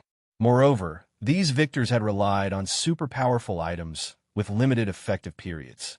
These items only allowed non-superpowers to shine for a limited time, and there was no relation between these items and a power's true strength. At most, these powers had attracted others' attention and envy. However, the auction arena tested the participating powers' comprehensive strength. No external items were allowed in the competition. Moreover, the various participating superpowers took this competition very seriously. Thus, Zero Wing was the first non-superpower to achieve true victory over multiple superpowers. This victory also proved that superpowers could be defeated. Interesting. The superpowers actually lost. It seems the era of superpowers' rule over God's domain has finally come to an end. After today, this is the era of new powers like us. In one of White River City's crowded advanced bars, upper echelons from powers that had been operated in secret began to grow restless after witnessing the auction house competition's outcome. Meanwhile, like the plague, news of Zero Wing's victory in White River City's auction arena spread throughout God's domain, reaching every major power and superpower on the continent. Chapter 2103, Uproar in Star Moon Kingdom. After Zero Wing won White River City's auction house, the various superpowers received the surprising news in less than 10 minutes. Although White River City was not an important NPC city, it was one of the first cities to have an active auction arena system. Naturally, the various superpowers wouldn't let it slip through their grasp yet. Despite 4 superpowers fighting to secure the auction house, a non-superpower, Zero Wing, had won the competition. No matter how the various superpowers considered the news, it was unbelievable. The unexpected development made the superpowers suspicious. They all suspected that Zero Wing had support from a super guild or a major corporation. However, regardless of their assumptions, Zero Wing's name had made it onto their lists, becoming a target to pay close attention to. After all, now that Zero Wing had secured an NPC city's auction house, it had gained a tremendous amount of financial strength. Moreover, this new income source was stable and beyond other powers' influence. With this, Zero Wing was one step closer to becoming a true superpower. Zero Wing succeeded. Phoenix Rain could not help but be surprised when she read the report from her subordinate before the auction arena competition. She had expressed her willingness to dispatch a portion of her strength to assist Zero Wing with Sure Foam, but he had rejected her offer. She had later learned that 4 superpowers had intended to fight for White River City. Even she would struggle to win White River City's auction house with so many powerful opponents. Yet the latest report stated that Zero Wing had emerged victorious. Moreover, its victory had been overwhelming no matter how she looked at it. The situation didn't seem realistic. She had watched Zero Wing rise from the ground up personally, but she didn't understand how Zero Wing had become so powerful. For a moment, she even wondered if her subordinate had mistyped the victor's name to Zero Wing. Big Sis Rain, we've just received a message from the Great Pavilion Master. He wants to hold an elder meeting and requests your attendance. He says that it's related to Zero Wing. Blue Phoenix excitedly announced as she rushed into the room. I got it. Phoenix Rain could not help her bitter smile when she heard the message. She had wanted to help Zero Wing. She hadn't thought that it would help her instead. Or Empire, Crimson Flame Fortress. After a long period of development, the Crimson Flame Fortress's operations could rival that of a small NPC city. Including the NPC soldiers that guarded the fortress, it had become one of the safest rest areas in the Empire, and it was very close to the capital city. By using the fortress's teleportation function, players could reach the regional dungeon very quickly. As a result, the fortress had become exceptionally popular among players. However, tension dominated Blackwater's residence in the Crimson Flame Fortress. Jing Yang, who stood in the Vice Guild leader's office, was drenched in sweat. Zero Wing sure has a lot of experts. Xuan Wuchisa wore a faint smile as she finished reading Jing Yang's report. Neither joy nor sadness filled Xuan Wuchisa's voice, yet those who heard it would feel an extraordinarily frightening pressure. Even South Time, who stood behind Jing Yang, felt his legs wobble for a moment. Vice Guild leader, Zero Wing's strength has truly exceeded our expectations. Do we still intend to put pressure on the guild after this? A blue-clad, elderly man who radiated a much stronger aura than South Time's asked Zero Wing had enough Apex experts to rival an ordinary superpower. Superpowers would have a very difficult time harassing the guild with their own Apex Expert Zero Wing now had the strength to surround and defeat Apex Experts. On the off chance that its experts killed Blackwaters, the consequences would be severe. Apex Experts were incredibly important assets to a superpower, and a single death could be dire for a superpower's development moreover. With the strength Shurfong had displayed thus far, Zero Wing wouldn't likely need to launch a large-scale offensive to deal with hostile Apex Experts. Shurfong alone would be more than enough to get the job done. The only option Blackwater had left involved mobilizing all of its Apex combatants to wage a war of attrition against Zero Wing. However, doing so would not benefit either side. Blackwater's development would stagnate, and it would fall behind other superpowers. They had to avoid that method unless absolutely necessary. This was why the various superpowers rarely mobilized their Apex Experts to resolve conflicts with other superpowers, dispatching peak exerts, at most, to fight. Apex Experts played a crucial role in acquiring powerful items, and superpowers couldn't afford any hindrances to their development normally. Superpowers also had the option of an economic war, but now that Zero Wing had White River City's auction house, its financial prowess was likely unshakable. Of course, we are continuing, Xuan Wuchisa said as she eyed the blue-clad elder beside her. This is merely the start of Zero Wing's tragedy. Starlink has 1 auction houses in 3 NPC cities, including Dark Knight cities. This has substantially increased the guild's overall strength. With the Starlink Corporation support, Starlink will only grow stronger. Although it failed to take White River City from Zero Wing, it won't let the smaller guild off the hook so easily. Understood. I'll make the necessary arrangements.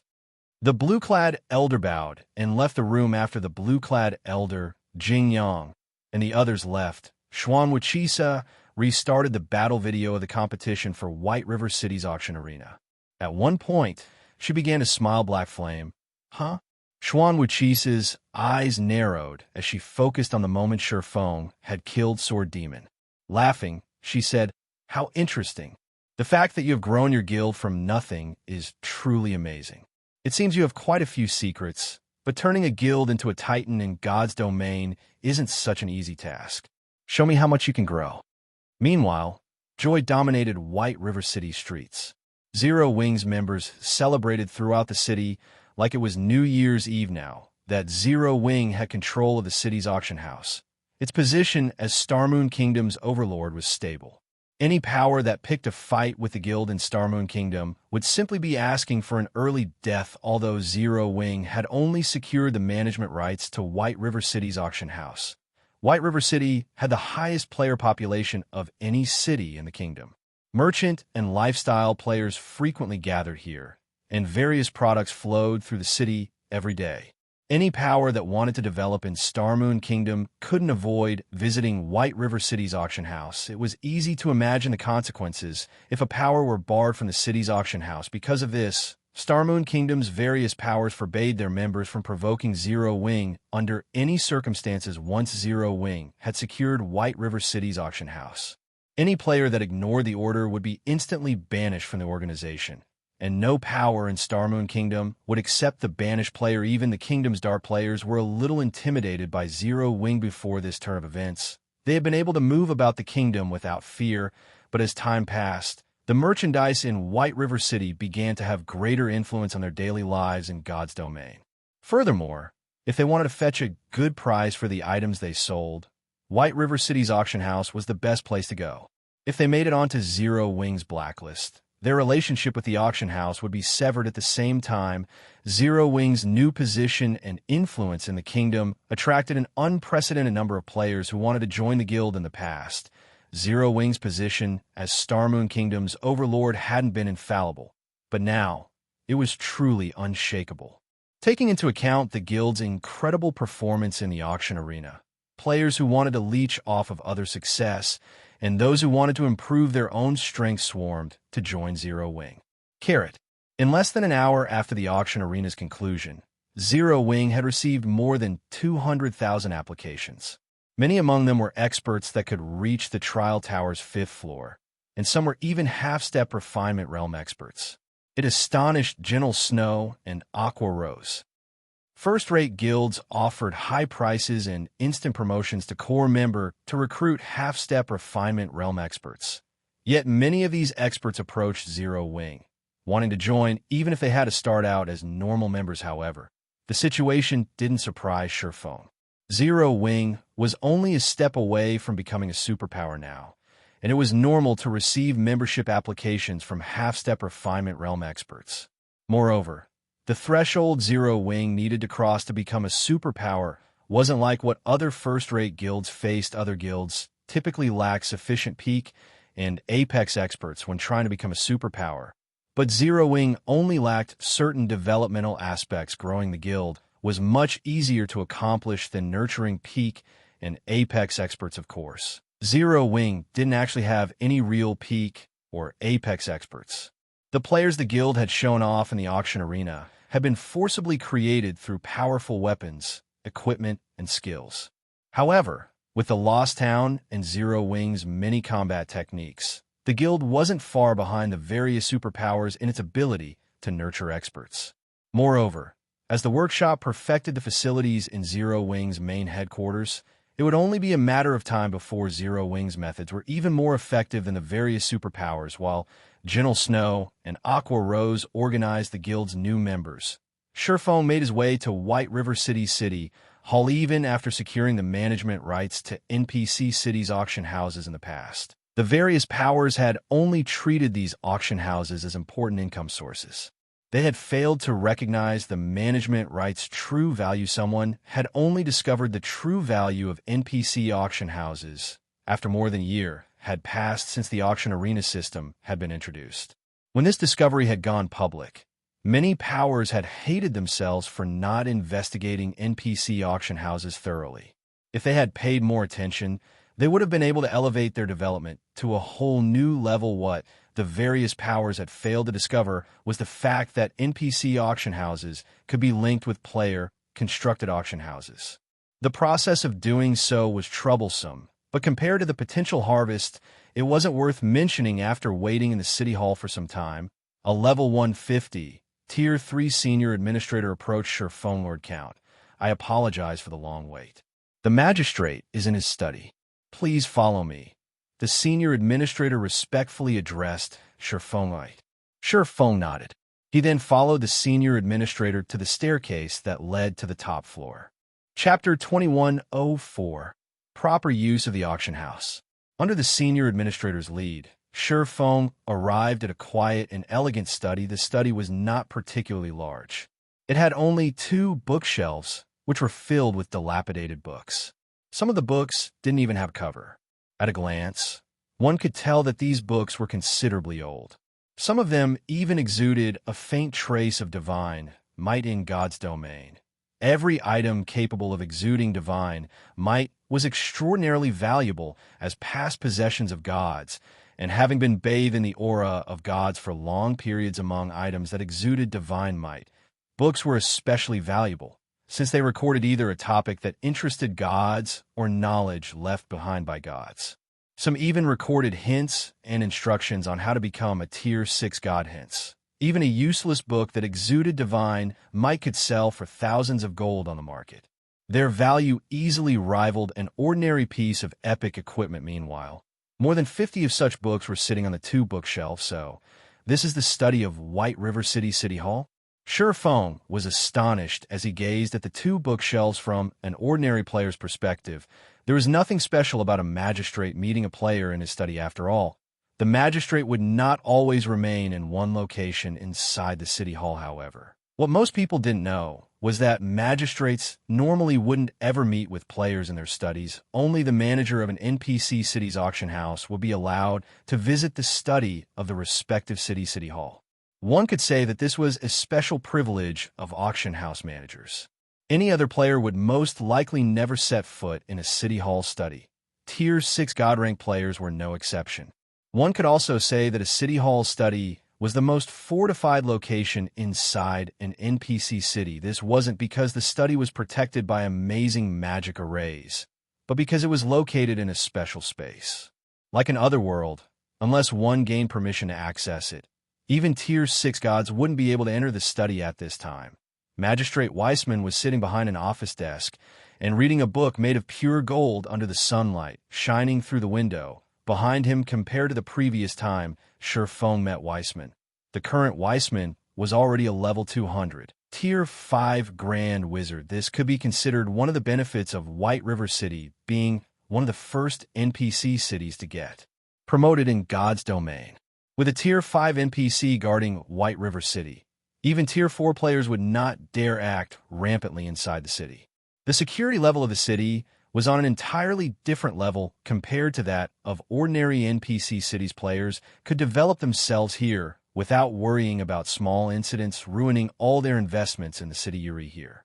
Do you have some business with me? Weissman asked as he looked at Shurfeng with a friendly smile due to his promotion in tiers. Weissman's intellect had received further improvement. The NPC was now capable of acting much more like an ordinary human being.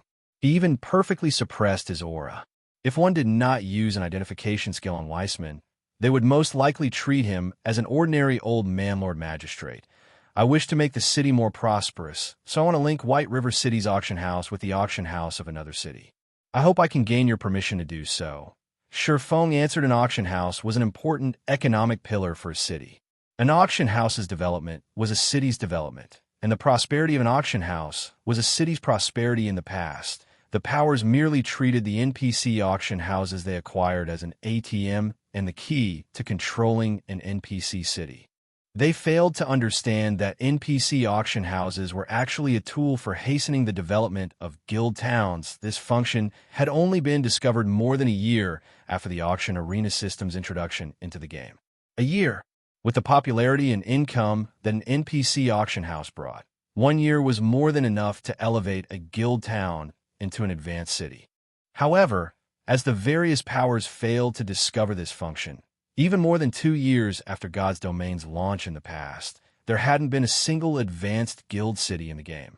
Even the existing intermediate cities back then had still been far from becoming advanced cities.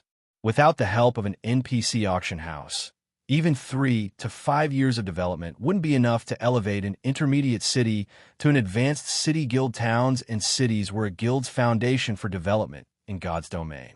Meanwhile, there was an enormous difference between guild towns and cities of different ranks, especially when an intermediate city was promoted into an advanced city. Although the change was mostly quantitative, the difference was massive. Moreover, some special constructions that assisted players in their development could be constructed only in advanced cities. Hence, when the various powers received news about this function, they had all been filled with regret. Had they known about this function early on, they would have been able to elevate their guild's development speed and the standard of players in their territory to a whole new level. This was particularly true for the standard of players as players reached higher levels. The maps inside kingdoms and empires would become inadequate for players seeking to improve themselves. This improvement wasn't limited to levels. It referred to clearing the Tier 3 promotion quest as well. Level 100 was a massive turning point for players in God's domain. Not only were level 100 monsters much more difficult to handle than level 99 monsters, but it was also the minimum level at which players could get promoted to Tier 3. Meanwhile, the precondition for promotion to Tier 3 was development in neutral maps. However, as luck would have it, level 100 plus neutral maps were extremely dangerous. So dangerous that even Tier 2 experts would struggle to survive in them. Most importantly, the environment in these neutral maps was extremely severe. Low ambient mana, like in the Witch's Hill, was only the least of the environmental challenges in these level 100 plus neutral maps. If players want to have an easier time developing in these level 100 plus neutral maps, they needed to rely on the support of a guild city. Developing in a level 100 plus neutral map was akin to walking through a barren desert with a guild city serving as an oasis. However, proper player development in level 100 plus neutral maps depended largely on the rank of the guild city. In level 100 plus neutral maps, a basic city was only the baseline for survival for Tier 2 players. That was right, survival. Basic cities merely protected players from dying from unexpected events. Only after reaching the intermediate standard would a guild city be able to provide players with a better life in neutral maps. Guild cities that had reached the advanced standard could provide players with comfortable lives, even in level 100+ neutral maps. Tier 3 promotion would also become considerably easier, which was the reason why the various powers of God's domain had been so desperate to obtain an advanced city of their own in the past. If a power could upgrade its guild city to the advanced standard early on, the speed of conversion to Tier 3 and the number of players converted would increase significantly. Said power could then widen the gap between itself and other powers. This was also the reason why Shurfeng was so desperate to secure White River City's auction house. After all was said and done, superpowers were still superpowers. Zero Wing could not hope to match the resources and manpower they had on hand. Although everyone believed that Zero Wing was only one small step away from becoming a superpower, they failed to realize that a gigantic gap remained between Zero Wing and an actual superpower. Moreover, as more time passed, this gap would only become increasingly obvious, the so-called snowball effect. Currently, even the best players in God's domain had just started their journey in Tier 2, so the difference might not be so obvious. However, after players reach Tier 3, the gap would be glaring if he did not set up a sturdy foundation for Zero Wing now. Then once the various superpowers of God's domain started obtaining Tier 3 players, he might be able to protect himself, but Zero Wing might not be able to defend itself against superpowers. Link with the auction house of another city. Weissman put down the book in his hands and entered deep thought when he heard Shurfeng's words. Before long, he said, "It's not exactly impossible, but this matter will be very difficult to accomplish. If you fail, you'll have to pay a considerable price. Are you truly willing to accept this task?" Yes. Shurfeng nodded seriously. He had long since known about this point, as he wouldn't have visited Weissman without preparation. Which town or city would you choose? Weissman asked Stone Forest Town. Shurfeng replied the Witch's Hill Zero Wing City was built and was a precious leveling ground. He couldn't possibly move Zero Wing City to a neutral map. Stone Forest Town, however, was a different story. The Stoneclaw Mountains, the town, was built and was already starting to lose popularity among players. Moreover, Stone Forest Town was already an advanced town and only a step away from becoming a basic city. He naturally had to prioritize its development, although linking an NPC auction house with a guild town's auction house was slightly more difficult than doing so for a guild city's auction house. The difficulty was only on the standard of an epic team quest. To Shurfeng's current self, completing such a quest will be no problem at all. Right? As White River City's magistrate, I will grant you this authority. Here are the tasks you need to complete. I hope you can succeed, Weissman said as he took out a parchment and handed it to Shurfeng. Meanwhile, the moment Shurfeng accepted the parchment, a system notification entered his ears.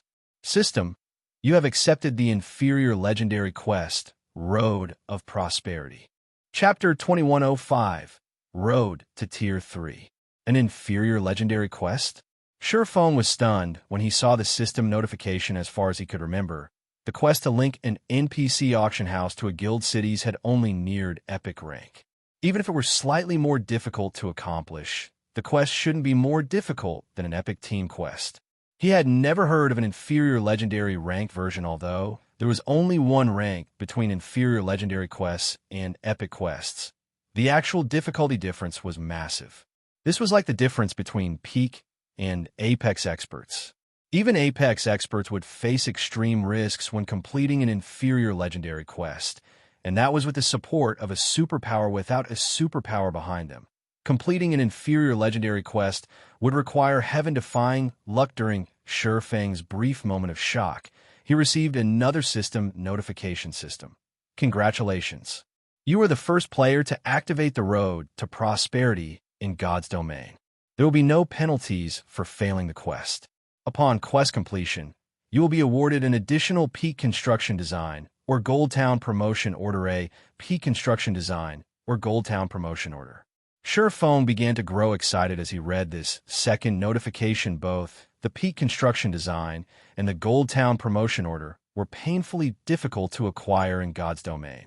Either of these items was easily as valuable as a fragmented legendary item. Any peak construction could easily attract a flood of players, increasing a city's popularity. Peak constructions were also required to promote an advanced city to a main city. A guild city could only truly become a guild's main headquarters after becoming a main city, which even individual Tier 5 players would find difficult to take down.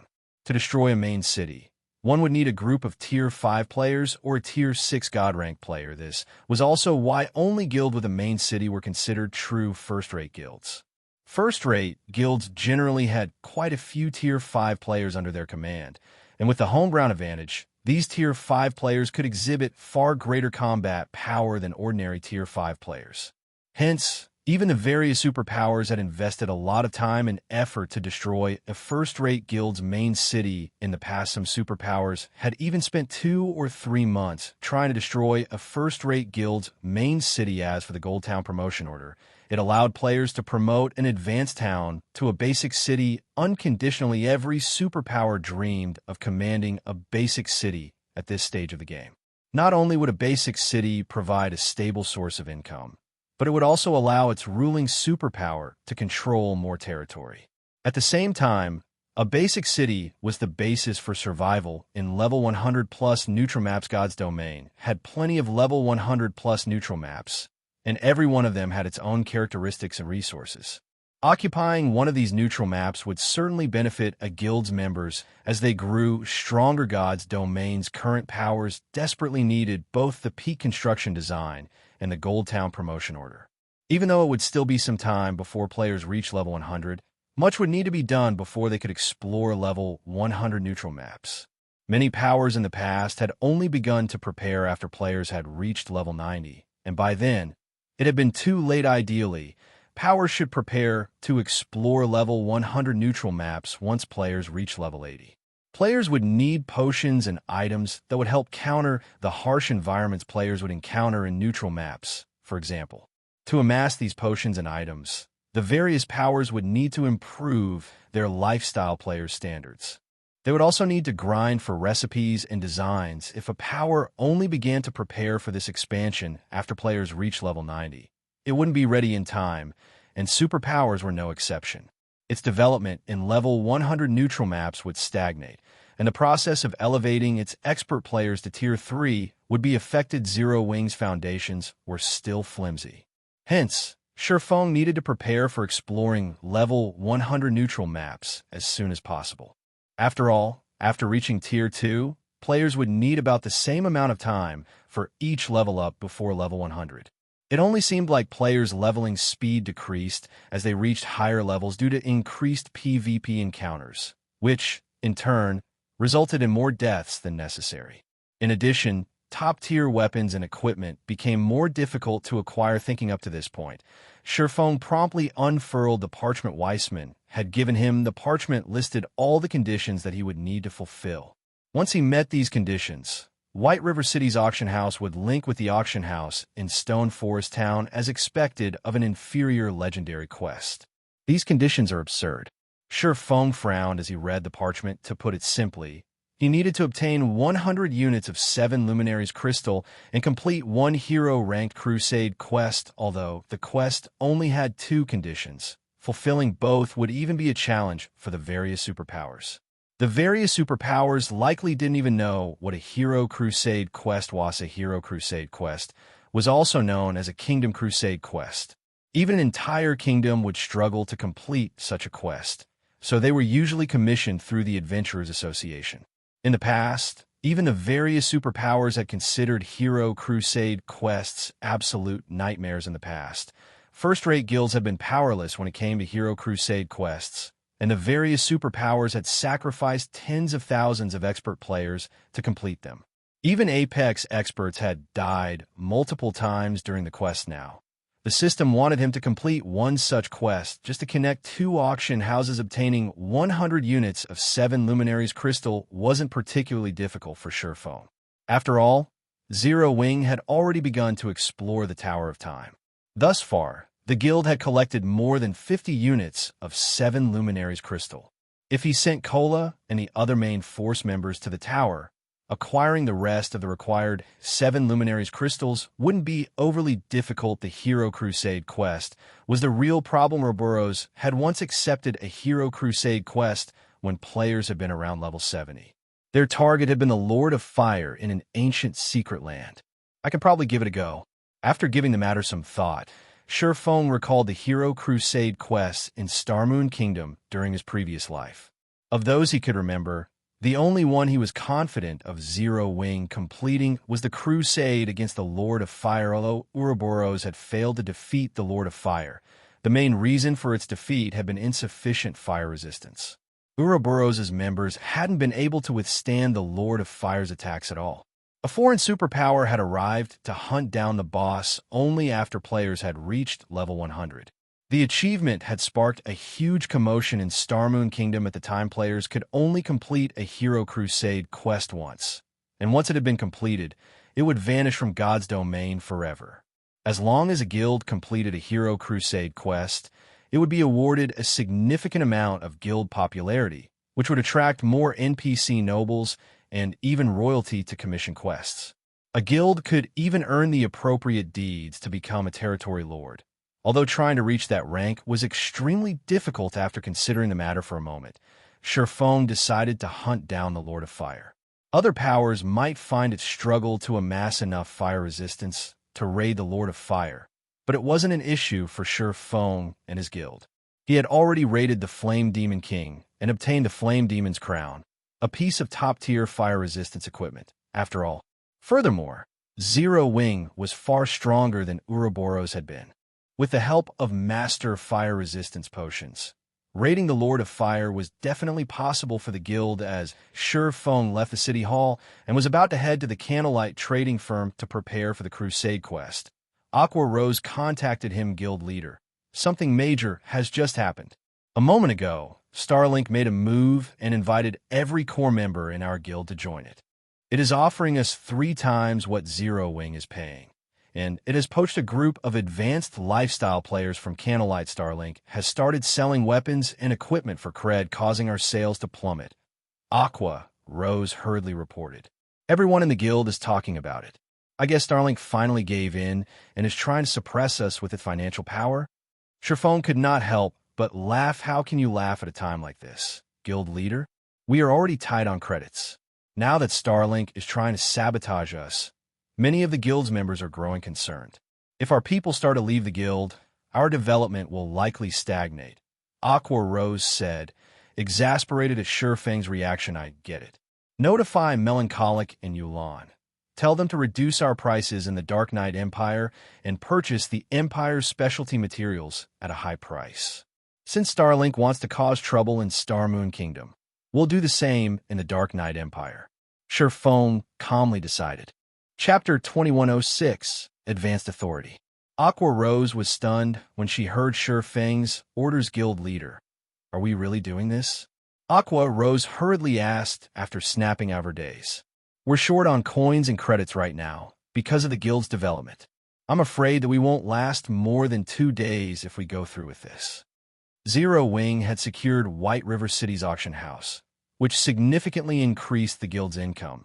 But the battle had also tremendously elevated the guild's fame, which had attracted more recruits and increased the guild's member count.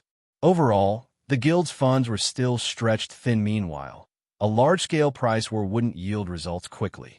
It could even backfire on Zero Wing. Starlink was its opponent this time, and the superpower had immense financial strength. Moreover, Zero Wing would be attacking Starlink's home turf. Even when Zero Wing's coffers have been overflowing, it still hadn't been a match for Starlink. Not even superpowers like Unyielding Soul or Crimson Emperor dared to engage in a financial war against Starlink. How many coins can we save each day after including the income from White River City's auction house? Shurfeng asked. After deducting the guild's necessary expenditures and including the funds we have on hand, we should be able to save around 35,000 gold per day. Aqua Rose said with a bitter smile. 35,000 gold was unquestionably a huge sum to current first-rate guilds. Many of them dreamed of saving so much in a single day. As guilds continued to develop, they encountered more necessary expenditures. Trying to wage a price war against a superpower on its home turf with just 35,000 gold per day was a joke. That money would be gone in 2 days at most. Even if Zero Wing was generating more income each day, the guild could only afford to maintain its financial attack for around 5 days. Any longer and the war would affect the guild's development that should be just barely enough. Shurfong mimicked Aqua's faint smile after giving the matter some thought. That's enough? For a moment, Aqua Rose wondered if she had misheard Shurfong. Either that, or she had accidentally told him the wrong numbers, stating the guild's net income as 350,000 rather than 35,000 MHM. That's enough. Just inform Melancholic and Yulan and tell them to see to the necessary preparations in the Dark Knight Empire, Shurfong said, nodding. He then disconnected the call and continued toward the Candlelight trading firm to prepare for the Lord of Fire raid a few days ago. He wouldn't have been confident enough to start a price war with Starlink in the Dark Knight Empire, but he had already purchased 500 stamina gemstones from the 4-star wandering merchant Zol. The various major powers desperately needed stamina gemstones since they'd all started to explore neutral maps. Unfortunately, these neutral maps didn't have guild towns or cities yet where players could rest. Moreover, the various large guilds couldn't transfer their guild towns to these neutral maps yet, which meant that exploration relied entirely on players' strength and stamina. Meanwhile, the wealthier and neutral map was, the hasher its environment would be. As a result, players expended more stamina than normal when exploring these maps. Players would even consume stamina while standing still in some neutral maps, and even if they sat down to rest, their stamina recovery would only be enough to nullify the passive consumption rate. Players simply couldn't survive in these maps for long. Although there were some potions that aided in stamina recovery on the market, they were extremely rare. The various major powers usually save these potions for their members, rarely selling them. Take Zero Wing, for example. Although Zero Wing could brew the exotic stamina potion, it only had 10 players that were capable of producing it, yet the guild had more than 500,000 members.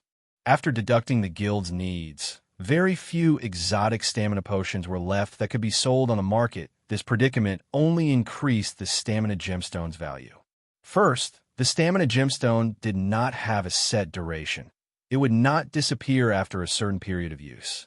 Second, it did not have a level limit. Hence, players could use the stamina gemstone throughout their careers in God's domain. If players equipped 3 stamina gemstones, they wouldn't have to worry about stamina consumption when exploring neutral maps below level 100.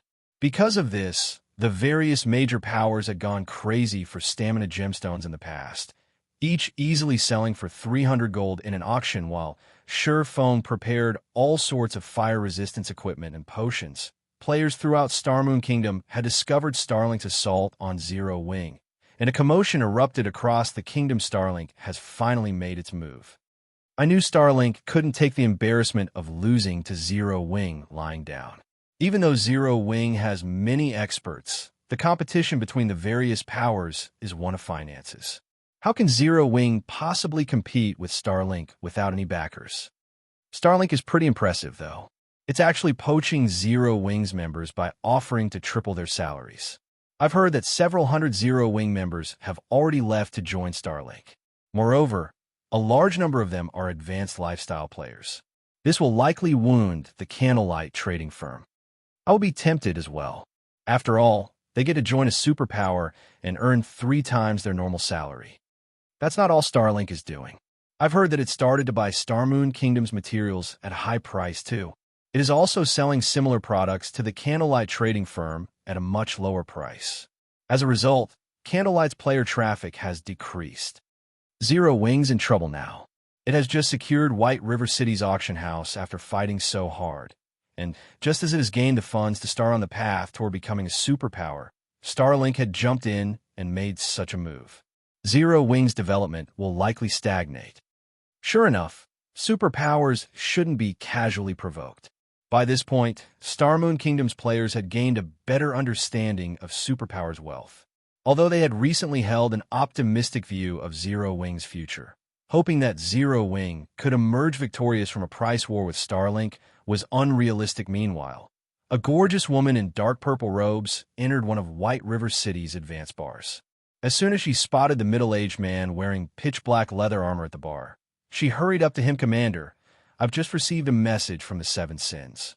Not only has Starlink successfully secured 3 auction houses, but it has also become an advanced member in the Secret Chamber of Commerce. As an advanced member, the first thing Starlink did was use its authority to hold an advanced union. It looks like Starlink is trying to kick Zero Wing out of Secret. Iluafe immediately reported an advanced union. Yin Tianxing could not help but shake his head and sigh as he said, "Sure enough, hoping that a guild with no background can become a superpower is a fool's dream. Since that is the case, let's return to the Black Dragon Empire." Within the Secret Chamber of Commerce, there were 2 levels of membership, basic and advanced. Not only did advanced members enjoy greater authority and have more access to the Chamber's resources, but they could also hold an advanced union to propose changes to the Chamber's other advanced members. As long as more than half of the advanced members agreed to the proposal, it would be enacted immediately. One of the potential proposals included expelling basic members from the Chamber, however. Becoming an advanced member in the Secret Chamber of Commerce was extremely difficult. Not even all super guilds qualified for that level of membership, and Starlink's success in doing so was certainly shocking since Starlink was responsible for the proposal. Secret's advanced members would likely approve Zero Wing's removal to avoid provoking the superpower and prevent another from rising in God's domain. Now, not even the Secret Pavilion's objection could save Zero Wing from its fate. It was easy to imagine what end awaited Zero Wing if it lost access to the Secret Chamber of Commerce's sales channel. Shurfeng, who busied himself in the Candlelight trading firm, received a frustrated notification from Yuan Tianxing as well. After today, Zero Wing was no longer a member of the Secret Chamber of Commerce, and all dealings it had with the Chamber would be cancelled immediately. Guild leader Black Flame. This decision is a result of the Advanced Unions Agreement. Although the Secret Pavilion voted against it, the 5 other advanced members voted for the proposal. There was nothing the Pavilion could do. Yuan Tianxing said apologetically, "It's fine. It's the rules, after all. Although I have to thank the Pavilion for voting in Zero Wing's favor," Shurfeng said, chuckling. Although Zero Wing is no longer part of the Secret Chamber of Commerce, if your guild needs anything, the Secret Pavilion can help with small matters. Just contact me if you need anything in the future. Yuan Tianxing sincerely offered thanks. Shurfeng nodded appreciatively as Shurfeng learned of Zero Wing's banishment from the Secret Chamber of Commerce. News of the matter spread throughout Starmoon Kingdom, causing an uproar. Nobody would have imagined that Secret would annex Zero Wing without a second thought. With this, Zero Wing would find it even more difficult to survive Starlink's economic suppression. Zero Wing, didn't you want to play? I'll give you my full attention this time. Lu Xinglaw, in the distant Dark Knight Empire, laughed when he received the latest report on Zero Wing. Previously, he hadn't had the time to deal with Zero Wing, but now that Starlink has secured its position as the Dark Knight Empire's overlord, neither Unyielding Soul nor Crimson Empire was a match for its prowess in the Empire. Now that he didn't have to worry about Starlink's position in the Empire, he had the time to punish Zero Wing for angering Starlink. Meanwhile, Melancholic Smile and Yulan had just arrived in one of the 100 Flower Palace's shops in Dark Knight City that Zero Wing had taken over. Guild leader, all of Candlelight shops in the Empire have been stocked with stamina gemstones and exotic stamina potions. We can start selling them at any time, Melancholic Smile reported after calling Shurfeng. Good. Begin the operation. Shurfeng commanded. It's about time we teach Starlink a lesson. Chapter 2107, Foolish to the Extreme. Melancholic Smile and Yulan went to work the moment Shurfeng gave the command.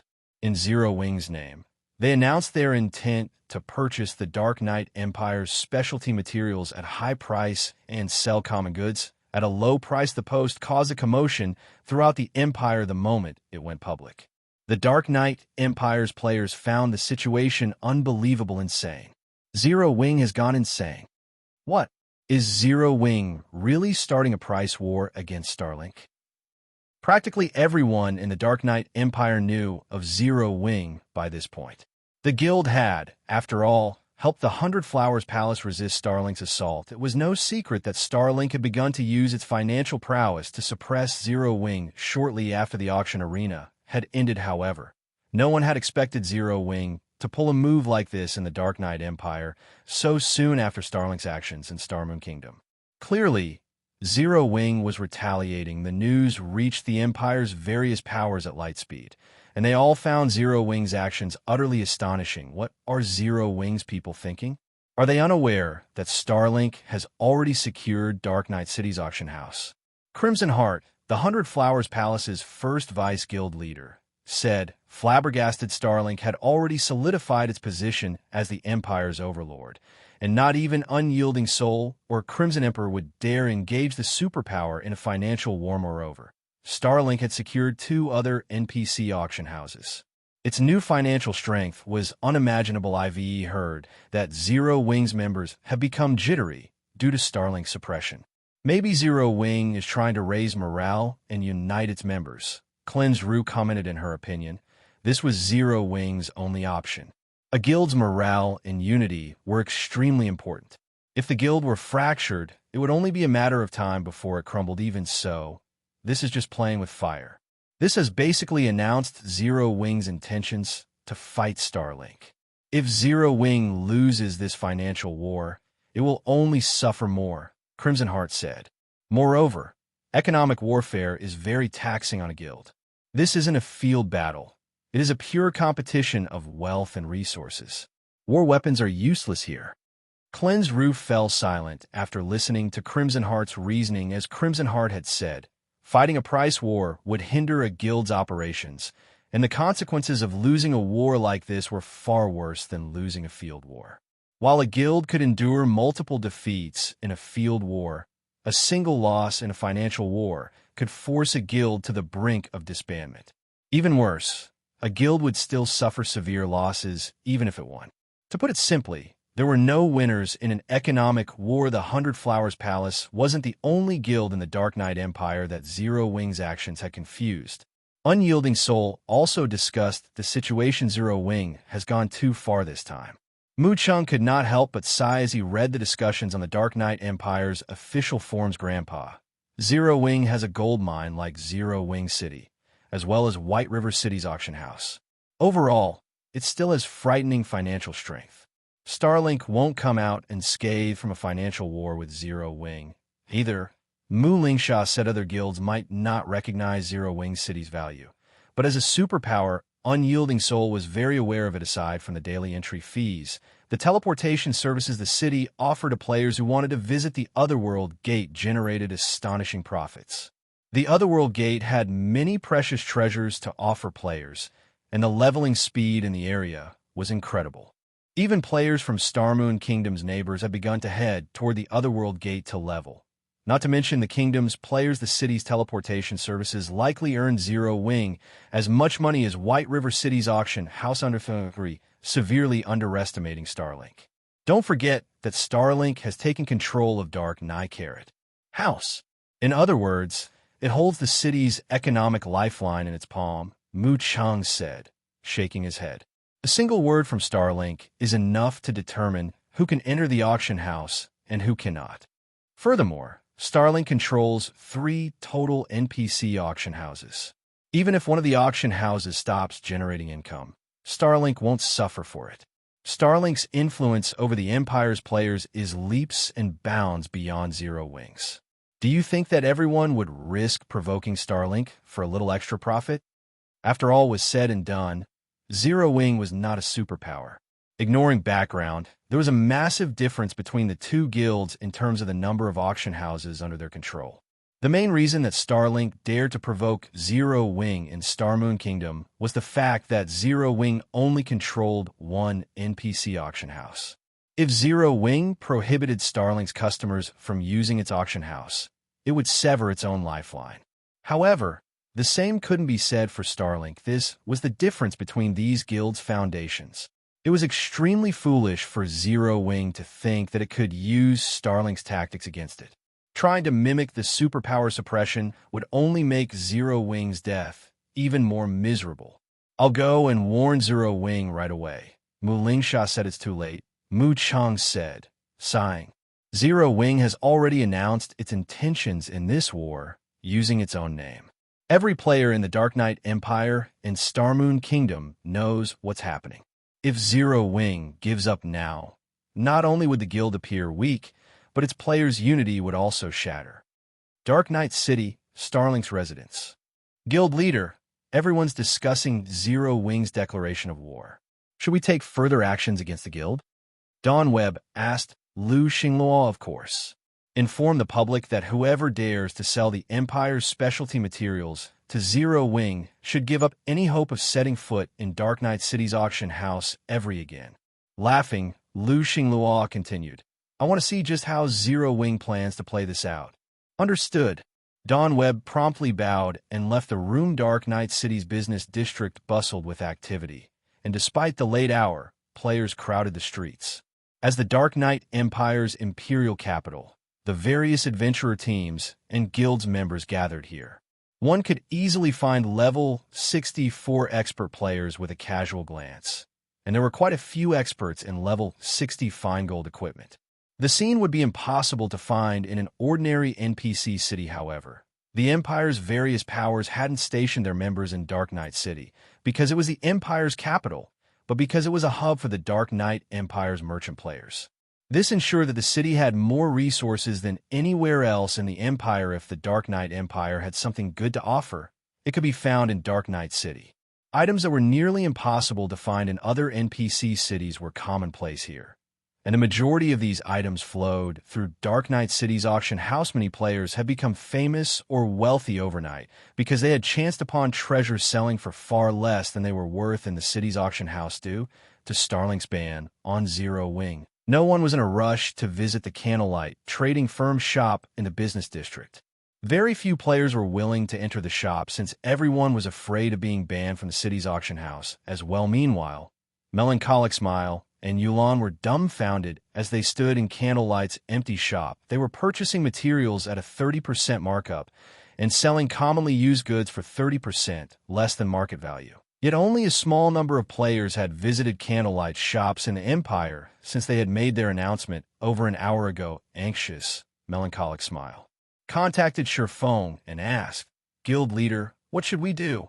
Because of Starlink's ban, the players who visit Candlelight here only buy our low-priced goods. We're losing money and gaining nothing. We won't be able to affect Starlink's economy at this rate. Starlink has banned us. Shurfeng laughed. How quick of it. Guild leader, we're losing money here, yet you can still laugh? Melancholic Smile asked, exasperated now that Starlink has banned us. We can take action, Shurfeng said. Reveal the exotic stamina potions and stamina gemstones. Any player that wants to buy the exotic stamina potions can do so with the Empire's specialty materials. Auction off the stamina gemstones, but only to players who sell us 1 gold of specialty materials. Hopefully, Starlink keeps its word and goes through with the ban. I'll get it done. Melancholic Smile said, a joyful smile lighting up her face. Chapter 2108. Dark Knight Empire shaken. Although Melancholic Smile wasn't a combat player, she understood the exotic stamina potions and stamina gemstones value perfectly. Zero Wing's exchange prices for the exotic stamina potions rose each day, and now, not even the guild's basic elite members qualified to purchase the potions.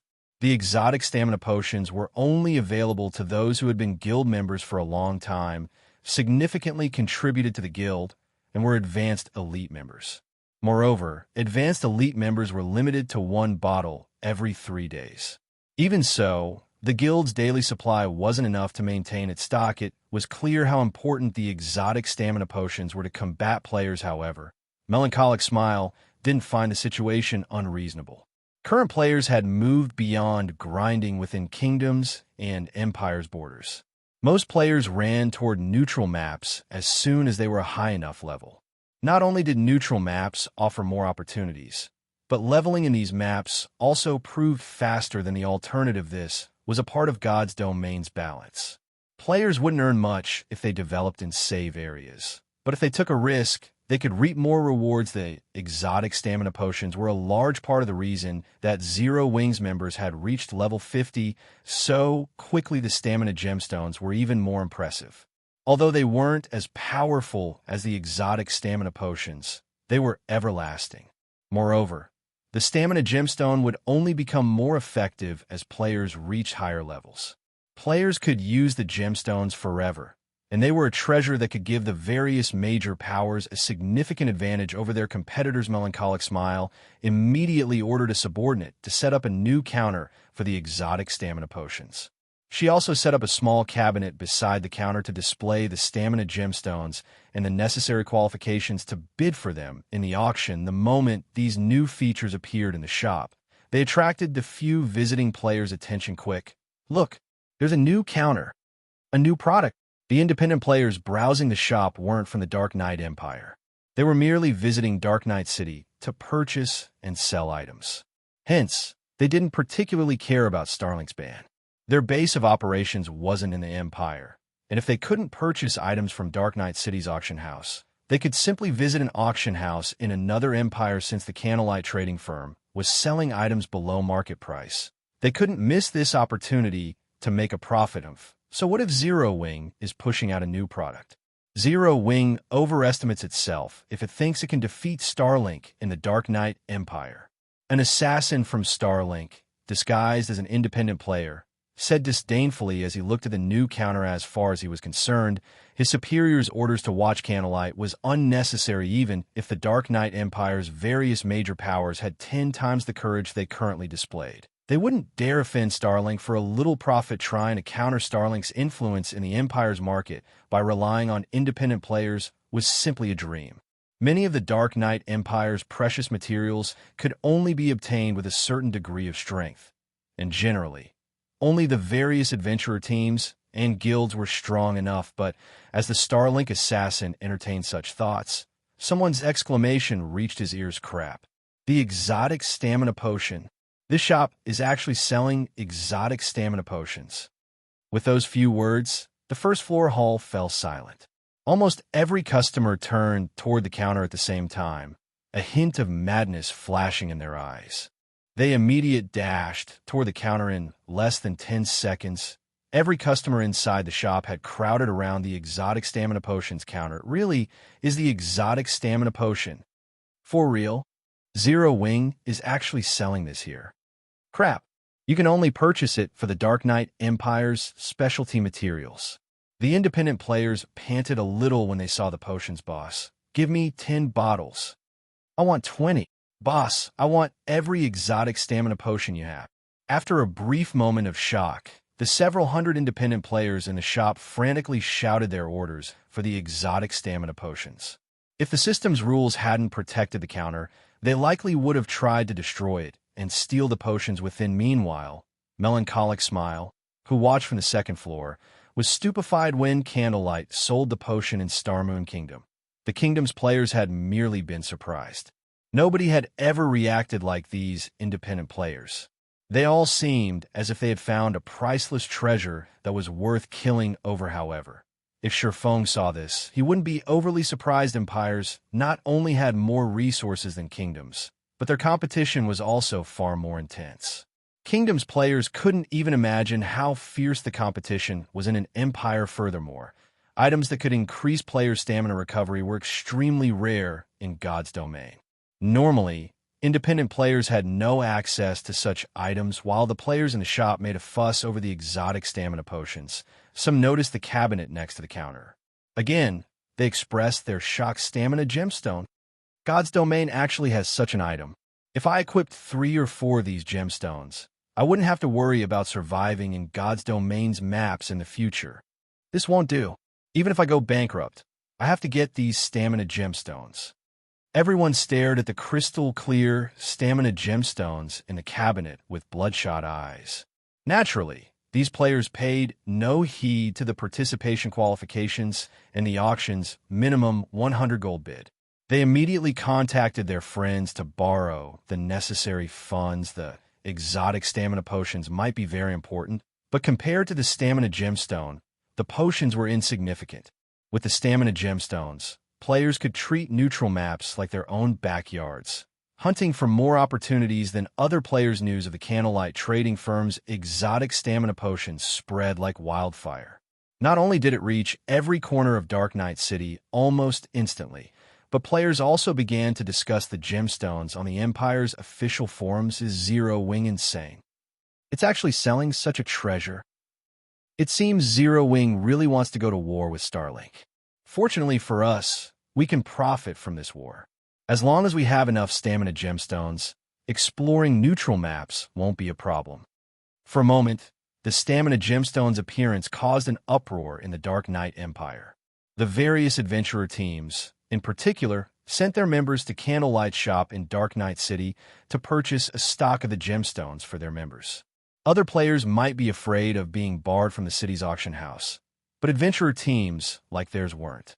After all, they could simply visit other auction houses. At most, they might have to visit another empire to shop, however. Once they had the stamina gemstones, they would have an advantage over other powers when exploring neutral maps. They simply couldn't miss such a rare opportunity. The Dark Knight Empire's various large guilds secretly sent members to the Candlelight trading firm as well. This was just as much of an opportunity for them as it was for the various adventurer teams. Not even Starlink could dissuade them from purchasing stamina gemstones. If they disguised their members as independent players, Starlink would have a difficult time discovering their actions. Less than an hour after the public discovered the stamina gemstones, players crowded Candlelight's previous deserted shop in Dark Knight City. It was even more crowded than the city's auction house right now. Moreover, the prices for the Empire's specialty materials in Dark Knight City had doubled within the past hour due to Candlelight's auction requirements. Even so, none of the various large guilds or adventurer teams harbored any thought of taking advantage of this opportunity to sell their materials for a quick profit. For a time, chaos reigned over Dark Knight City's market. Eventually, the various superpowers' upper echelons, who were preoccupied with exploring neutral maps, received news of Zero Wing's stamina gemstones. Chapter 2109. Changes in the Dark Knight Empire. Starmoon Kingdom, an advanced bar in White River City's business district. All 3 floors of the bar have been rented out, but aside from NPCs, the first 2 floors were void of people. Players only occupied the top floor VIP room. The several players in the room were all level 65 or above and wore top-tier level 60 equipment.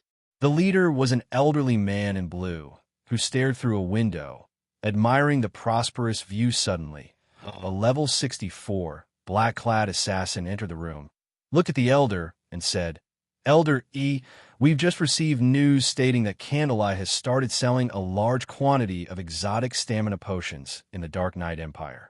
The trading firm has also begun to sell something called the Stamina Gemstone. Each stamina gemstone can increase players' stamina recovery rate by 7%. Candlelight is only accepting the Dark Knight Empire's specialty materials as payment, which has not only doubled the prices for these materials, but the various powers have also stopped selling any they have in stock." Stamina gemstone? The blue-clad elder was astonished when he heard this. "How many are they selling?" "Based on our investigations, Candlelight has prepared 60 stamina gemstones to sell in Dark Knight City." The assassin answered. 60? How generous! The elder expressed his surprise at the assassin's answer.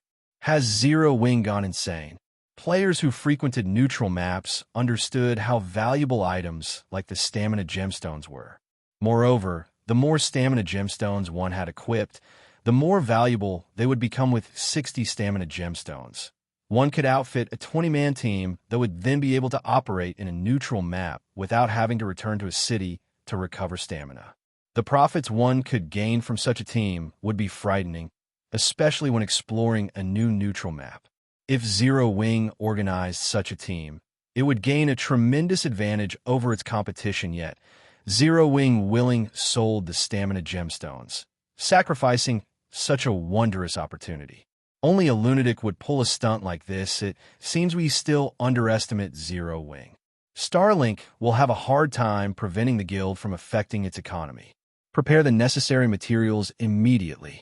We're heading to Dark Knight City, the blue-clad elder commanded as he stood from his seat. He, like everyone else in God's domain, had thought Zero Wing was simply making a fool of itself by challenging Starlink in the Dark Knight Empire.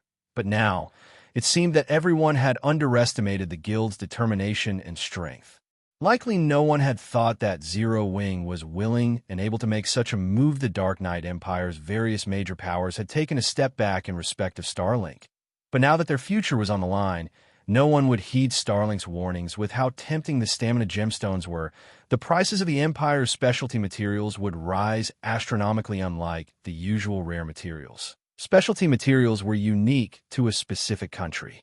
Starlink used the Dark Knight Empire's specialty materials as the Starlink Trading Fins foundation in the competition with other kingdoms and empires' trading firms. If the prices of the Dark Knight Empire's specialty materials reached absurd heights or supply were severed, Starlink's profits would plummet. After all, the various superpowers relied on their trading firms and wide connections as their main sources of income.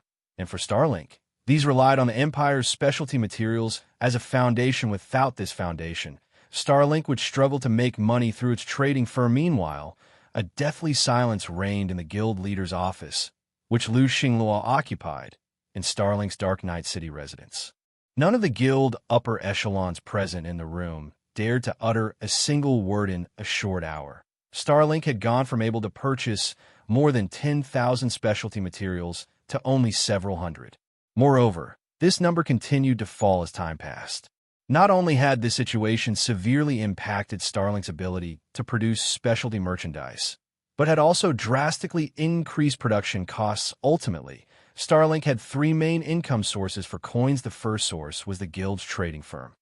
The second was its money-farming teams and the guild members completing guild quests. The third source came from the guild's towns, although Starlink now had NPC auction houses as a fourth source of income. It had just taken these auction houses over. It would still be some time before the guild earned a significant amount of profit from this source. A minor income decrease due to Zero Wing's interference would have been tolerable, but its impact wasn't minor at all. At this point, the Starlink trading firm generated 20% less profit than usual, and that percentage continued to increase. This predicament would severely impact the guild's development. To make matters worse, this was happening as Starlink needed to migrate its guild towns to new locations. Relocating a guild town required a lot of funding, and a profit loss meant Starlink would have to delay the move. Zero Wing.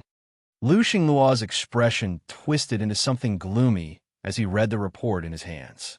He then turned toward Dawn Webb and growled, "Notify our subordinates to increase the purchase price for Starmoon Kingdom's specialty materials immediately." "How much shall we raise it by, guild leader?"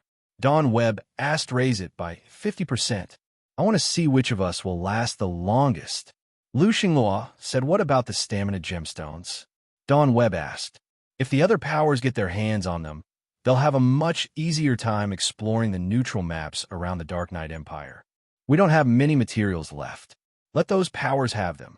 In any case, the Candlelight trading firm only has 60 stamina gemstones for sale. Even if a power purchases all 60, it'll only have enough to equip a 20-man team. That won't be enough to upset the Empire's power structure," Lu Xingluo said disdainfully. "Besides, how long can Zero Wing possibly afford to play around in Dark Knight City? Turn your focus to Starmoon Kingdom. Now that Zero Wing has lost the secret chamber of commerce's connections, it can only strut about its own kingdom." More than 10 neutral maps neighbored the Dark Knight Empire that were suitable for current players. No matter how powerful a 20-man team was, it could only explore one neutral map at most. The team wouldn't have the time to explore other neutral maps, let alone affect Starlink's exploration teams. In contrast, as Starlink raised the prices for Starmoon Kingdom's specialty products, Zero Wing's operation costs would rise, and its profit margins would suffer.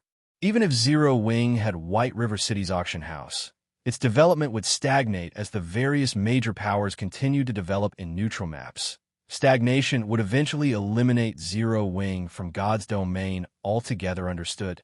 Dawn Webb nodded. Meanwhile, the Candlelight trading firm's shop in Dark Knight City was lively as practically every power in the Empire gathered to view its products. Even representatives from other kingdoms and Empire's powers had come to inspect the goods. Every player in the shop had traded 1 gold of specialty materials to qualify for the Stamina Gemstones' upcoming auction. None of them cared about Starlink's threat unless Starlink wanted Dark Knight City's auction house to go out of business. It wouldn't dare follow through and ban everyone that did business with Candlelight. Everyone, The stamina gemstones will be sold in sets of 3. The bids will start at 300 gold of specialty materials. Each increment must no less than 10 gold. If everyone is in agreement, let the auction begin. Everyone in the first floor hall grew restless with Yolan's announcement: 400 gold, 450 gold, 600 gold. One major power after another yelled out astronomical bids. But at the end of the day, none of them could outcompete the superpowers that secretly participated in the auction. The first set of stamina gemstones sold for 1,250 gold, causing many of the participating guilds and adventurer teams to sigh with disappointment with that kind of money. They could fully equip a player in top-tier equipment, however. None of these players found the price unreasonable.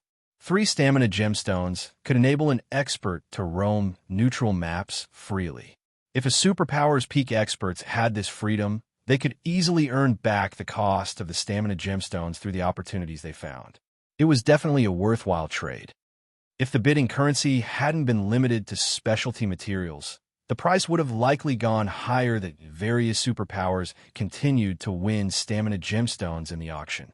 In the end, the 20 sets had netted nearly 27,000 gold in specialty materials for Zero Wing, which had even surpassed Sure Feng's expectation. Zero Wing has earned quite a stock of materials through this auction, but it's a pity that its success ends here. Mu Chung, who wore a black cloak amidst the crowd, was a little disappointed to see the stamina gemstones out of stock. While Zero Wing had indeed affected Starlink's operations by selling the stamina gemstones, the plan wasn't viable long-term. Once the auction ended, Dark Knight City would return to normal. While Zero Wing had only gained specialty materials naturally, Mu Chung wasn't the only one with such thoughts. All of the various superpowers thought the same, however. Just as the crowd was about to leave, Melancholic Smile walked into the center of the hall. The Master Forger's insignia she wore and her majestic aura attracted many of the players' attention. Even the various superpowers only had a handful of lifestyle masters, much less master forgers. Today's auction for the stamina gemstones has come to an end. The next auction will take place tomorrow at the same time. Customers who failed to win gemstones today may visit us then, Melancholic Smile announced. Any members of the Candlelight trading firm that spend more than 3 gold in this city shop will be eligible for a lucky draw on the day of their transaction. We will select one winner every 4 hours who will be able to purchase 1 stamina gemstone for 200 gold. As Melancholic Smile finished speaking, silence descended on the hall. After a brief moment, many players spoke up. Is this a joke? Zero Wing has more stamina gemstones. Even the various superpowers stared at Melancholic Smile in shock, not to mention the many independent players. How is this possible? Elder E muttered, surprise coloring his tranquil features. Selling 60 stamina gemstones was already amazing. Yet by the looks of it, Zero Wing intended to continue selling the gemstones for a considerable period. Although he did not know how long Zero Wing could maintain this business, every additional day would affect Dark Knight City. Moreover, the impact the city felt would grow stronger with each day. Every auction was the equivalent of another 20-man team that could explore neutral maps without concern for their stamina.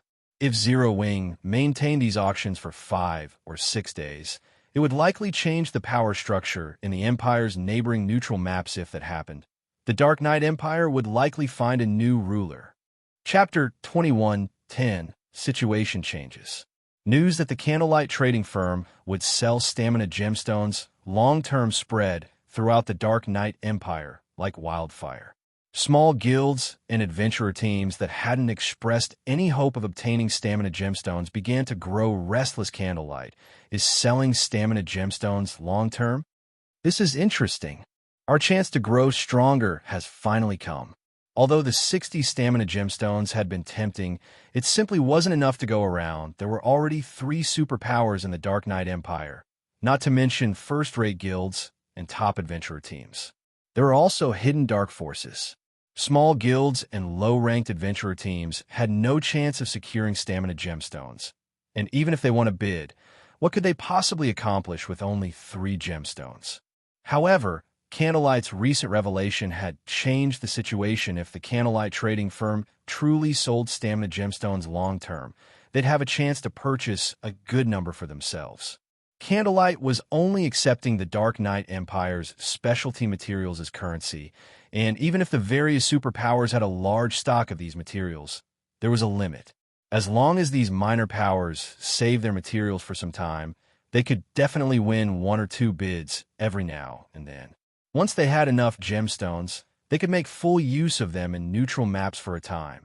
The Dark Knight Empire's various powers ordered their members to collect as many specialty materials as possible, prohibiting the item's sales.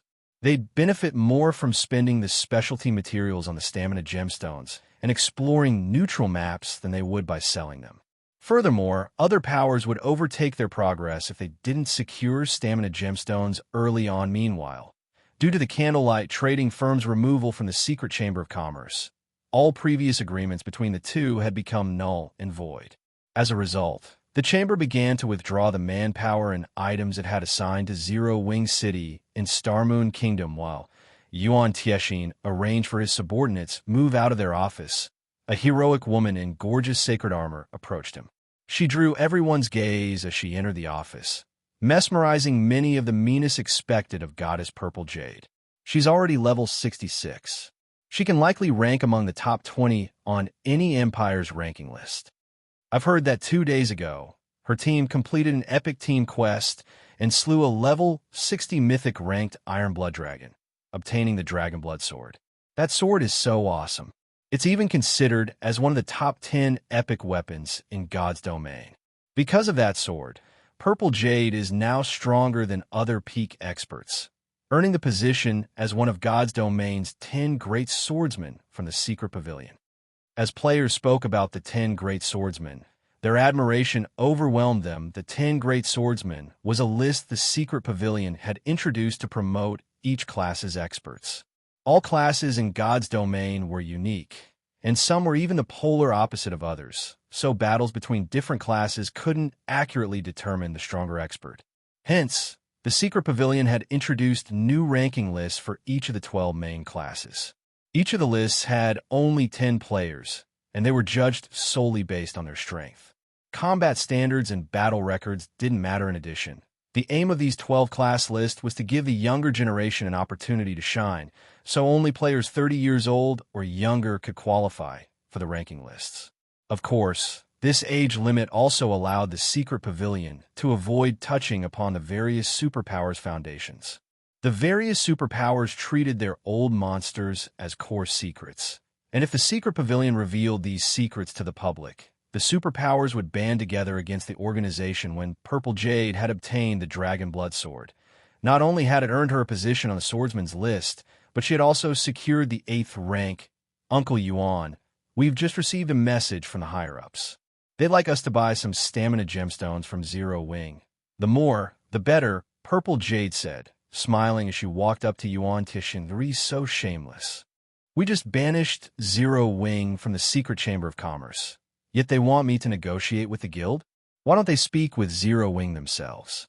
Yuan Tiexin could not help his growing anger when he heard the relayed message. The so-called higher-ups.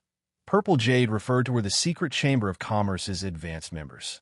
The Secret Pavilion had warned them not to casually annex the Chamber's members, particularly Zero Wing, due to the immense potential it had shown lately. However, the other 5 advanced members had ignored the Secret Pavilion's warning and abandoned Zero Wing. Now that they wanted him to place Peacemaker, but Zero Wing is pretty amazing. It has revealed something as valuable as the stamina gemstones, and the 5 powers regret their actions. I've heard that they're busy exploring the recently discovered Brute God's land and urgently need items that can increase players' maximum stamina or recover rate, Purple Jade said, giggling. They're panicking now. They threw away their chance to purchase stamina gemstones just to show respect to Starlink and suppress Zero Wing. Now, they're all upset with Starlink. However, Starlink has gotten serious this time. Not only has it increased the prices of Starmoon Kingdom's specialty materials, but has also begun to sell similar merchandise to Candlelights at lower prices. Many players have already started shopping at the Starlink trading firm. No one is buying the Candlelight's common products. I'm afraid Candlelight has lost 2/3 of its usual profits, Yuan Tiexin said. To make matters worse, the Or Empire's powers have been eyeing Zero Wing's territory. In comparison, Starlink only has to worry about Zero Wing stamina gemstones, although the stamina gemstones are valuable. Starlink isn't a superpower for no reason. With 3 NPC auction houses and the Starline Corporation support, its financial prowess isn't so easy to shake. Moreover, Starlink has control of a fortress in the ancient undead country, the Dark Knight Empire's most important neutral map. It is simply too difficult for Zero Wing to impact Starlink's finances negatively. The ancient undead country was a new expansion pack that had triggered in the Dark Knight Empire, and Starlink was responsible for triggering it. The ancient undead country had once been a massive empire, but due to an ancient war, it had fallen into ruin. It was no exaggeration to say that the ancient undead country was even richer than the Or Empire in resources. Moreover, it housed the only known God-mode regional dungeon among the dozen or so neighboring kingdoms and empires because of the power Starlink held in the ancient undead country. Even the various super guilds feared the superpower and had to pay it proper respect. God's Domain's super guilds didn't just fear Starlink due to the Starline Corporation's backing. And if that were the only strength the guild had, the Secret Chamber of Commerce's advanced members wouldn't have allowed Starlink to join their ranks. Zero Wing is fully capable of returning to the Secret Chamber of Commerce with its stamina gemstones. The 5 other powers wouldn't object. If Zero Wing regains access to our sales channels, it could certainly afford to continue its fight with Starlink while growing even stronger, Purple Jade said, nodding. She, too, understood how powerful Starlink was, and the fact that Zero Wing had made the superpower suffer as much as it had already was impressive indeed. Yuan Tiexin agreed with the young woman. Starlink would struggle to suppress Zero Wing financially if the smaller guild returned to the Secret Chamber of Commerce. Following which, Yuan Tiexin contacted Shurfeng to report the good news. Chapter 2111, Condition. White River City, Candlelight Trading Firm. Due to Starlink's all-out economic suppression, the previously crowded shop had calmed. Its current customers were only here to purchase Candlelight's specialty products.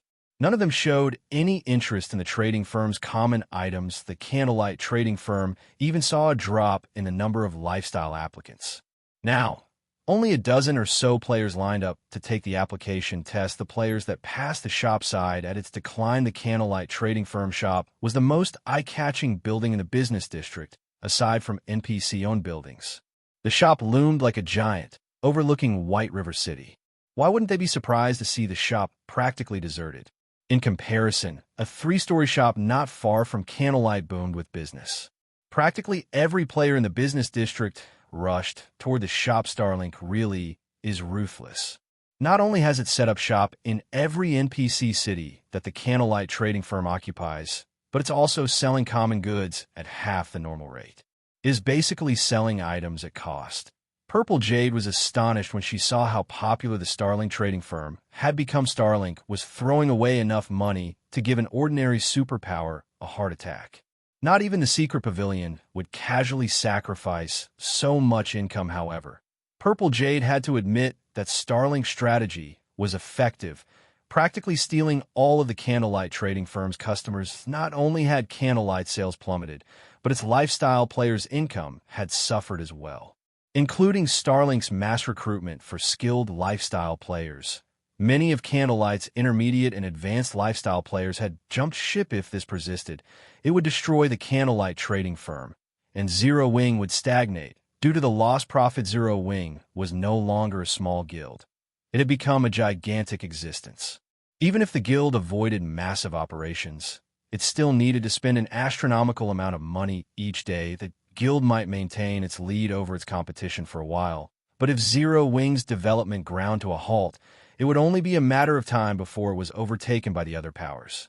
Furthermore, multiple hostile superpowers still search for a chance to tear the guild apart. These factors were a large part of the reason that Starlink had invested so much into targeting the Candlelight Trading Firm's business. Otherwise, it never would have paid such a painfully high price. This situation is why we are here.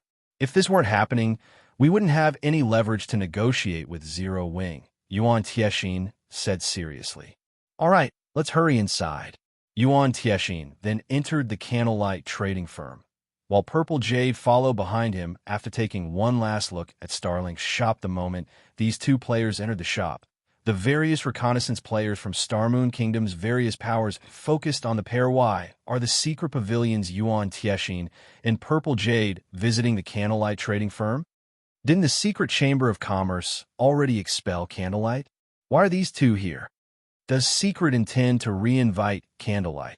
The various powers players quietly discussed their guesses as they watched Liang Jing lead the pair to the second floor. News of the Candlelight trading firm's exile from the secret chamber of commerce had spread throughout Star Moon Kingdom. It was precisely the reason that Starlink suppression against Zero Wing was so effective. Meanwhile, Yuan Tiexin and Purple Jade were some of the secret pavilion's VIPs.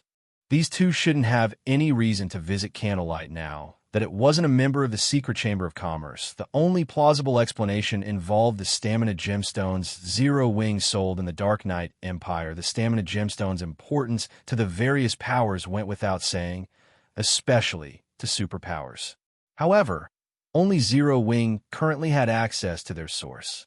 The secret chamber of commerce would find it difficult to convince Zero Wing to share these gemstones unless it offered a token of its sincerity.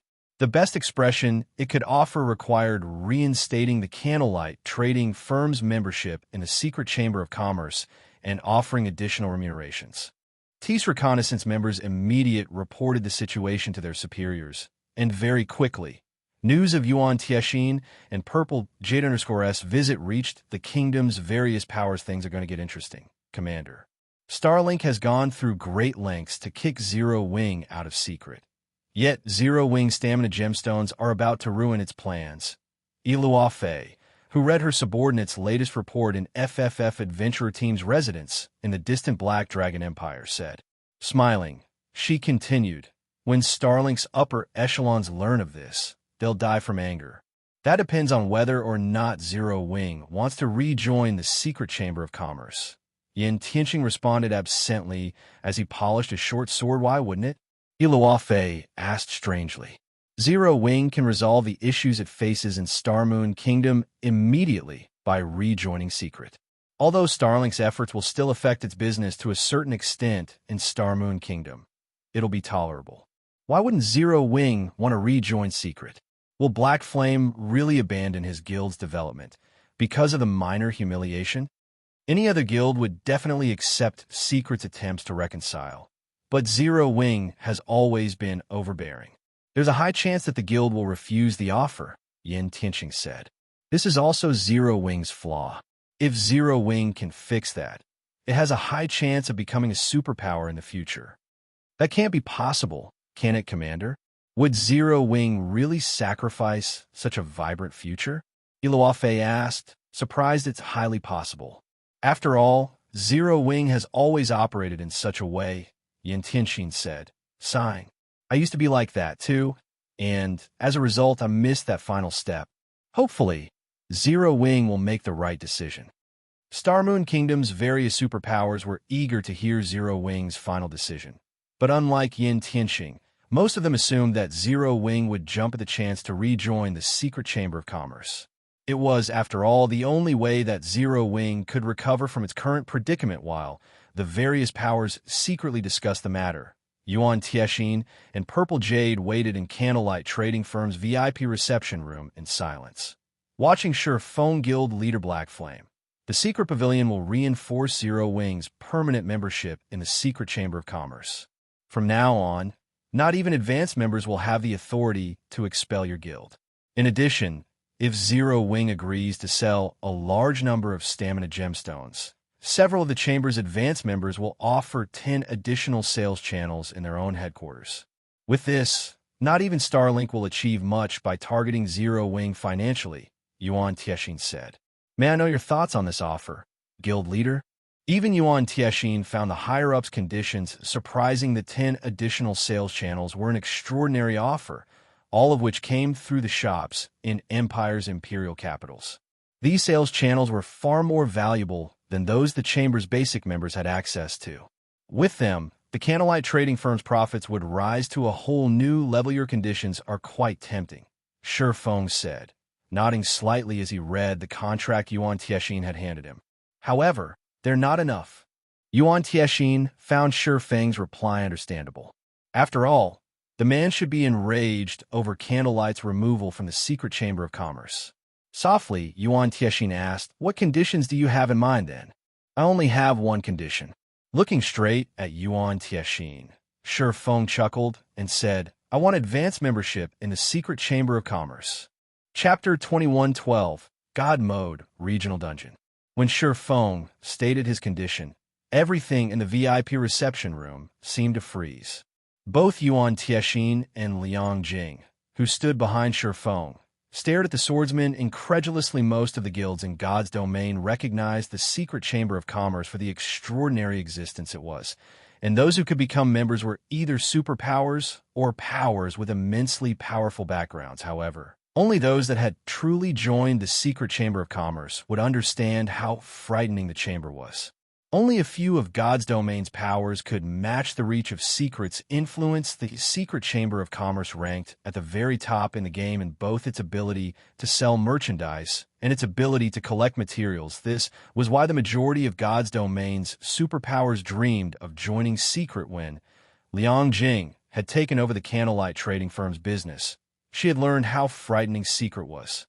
She was not a pure gamer like Shifeng, but she had managed a company before, so she knew business and economics far better than most of God's domain's players. She already found it astonishing that Zero Wing had become a member of the secret chamber of commerce. She hadn't expected such exceptional results from Shifeng, but now the man demanded status as one of Secret's advanced members. She had no idea what to say about this. His demand was beyond daylight. Robbery Guild leader Black Flame. This condition is simply impossible. Do you know what price the secret chamber of commerce's advanced members had to pay to get to their position? Contrary to expectations, Yuan Tiexin wasn't angry about Shifeng's condition. Instead, he calmly said, "I can tell you now that even with over tens of thousands of stamina gemstones and all of Zero Wing City, you still wouldn't qualify to become an advanced member.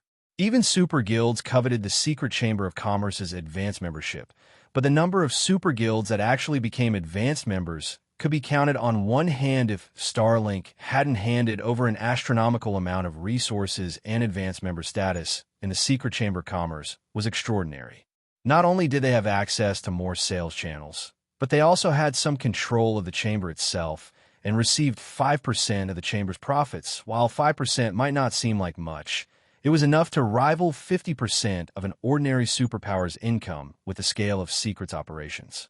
In other words, by becoming an advanced member in the secret chamber of commerce, one would gain half of an ordinary superpower's resources. Claiming that one could become a titan in God's domain by becoming an advanced member was no exaggeration. How could a few stamina gemstones possibly rival such benefits?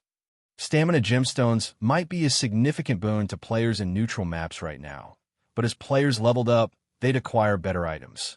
Naturally, players would find more items that increased maximum stamina and stamina recovery. They wouldn't have to worry about lacking stamina items in the future. Furthermore, stamina gemstones were very scarce right now. Zero Wing didn't have enough to affect the big picture.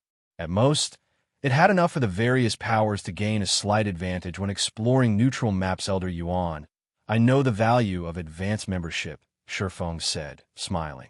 Naturally, I have my reasons for stating this condition. I'm not just spouting empty words. Oh, what is guild leader Black Flame willing to offer, then? Yuan Tiexin could not help his growing curiosity. Yuan Tiexin, more or less, understood Shifeng's personality. The man wasn't some ignorant fool. He was a domain realm expert, and if he dared to say such a thing, he had the confidence to back it up. However, Yuan Tiexin also found it very difficult to imagine what Zero Wing could possibly offer to convince the secret pavilion that Zero Wing should become an advanced member. I'll hand over 40% of Stone Forest Town's shares. Shifeng declared as Stone Forest Town. Yuan Tiexin was stupefied by Shifeng's answer. For a moment, he even wondered if he had heard wrong. Guild leader Black Flame, Are you talking about the stone forest town in the Stoneclaw Mountains? That's right. I'm talking about that stone forest town. Feng nodded. Guild leader Black Flame, if you're not interested in this transaction, I won't force you to agree to it. If there's nothing else to discuss, we'll be taking our leave, Yuan Tiexin said as he inwardly rolled his eyes at Feng. He was sure that Feng was toying with him. Not even 2 zero-wing cities would be enough to buy an advanced membership in the secret chamber of commerce, let alone an advanced town like Stone Forest Town.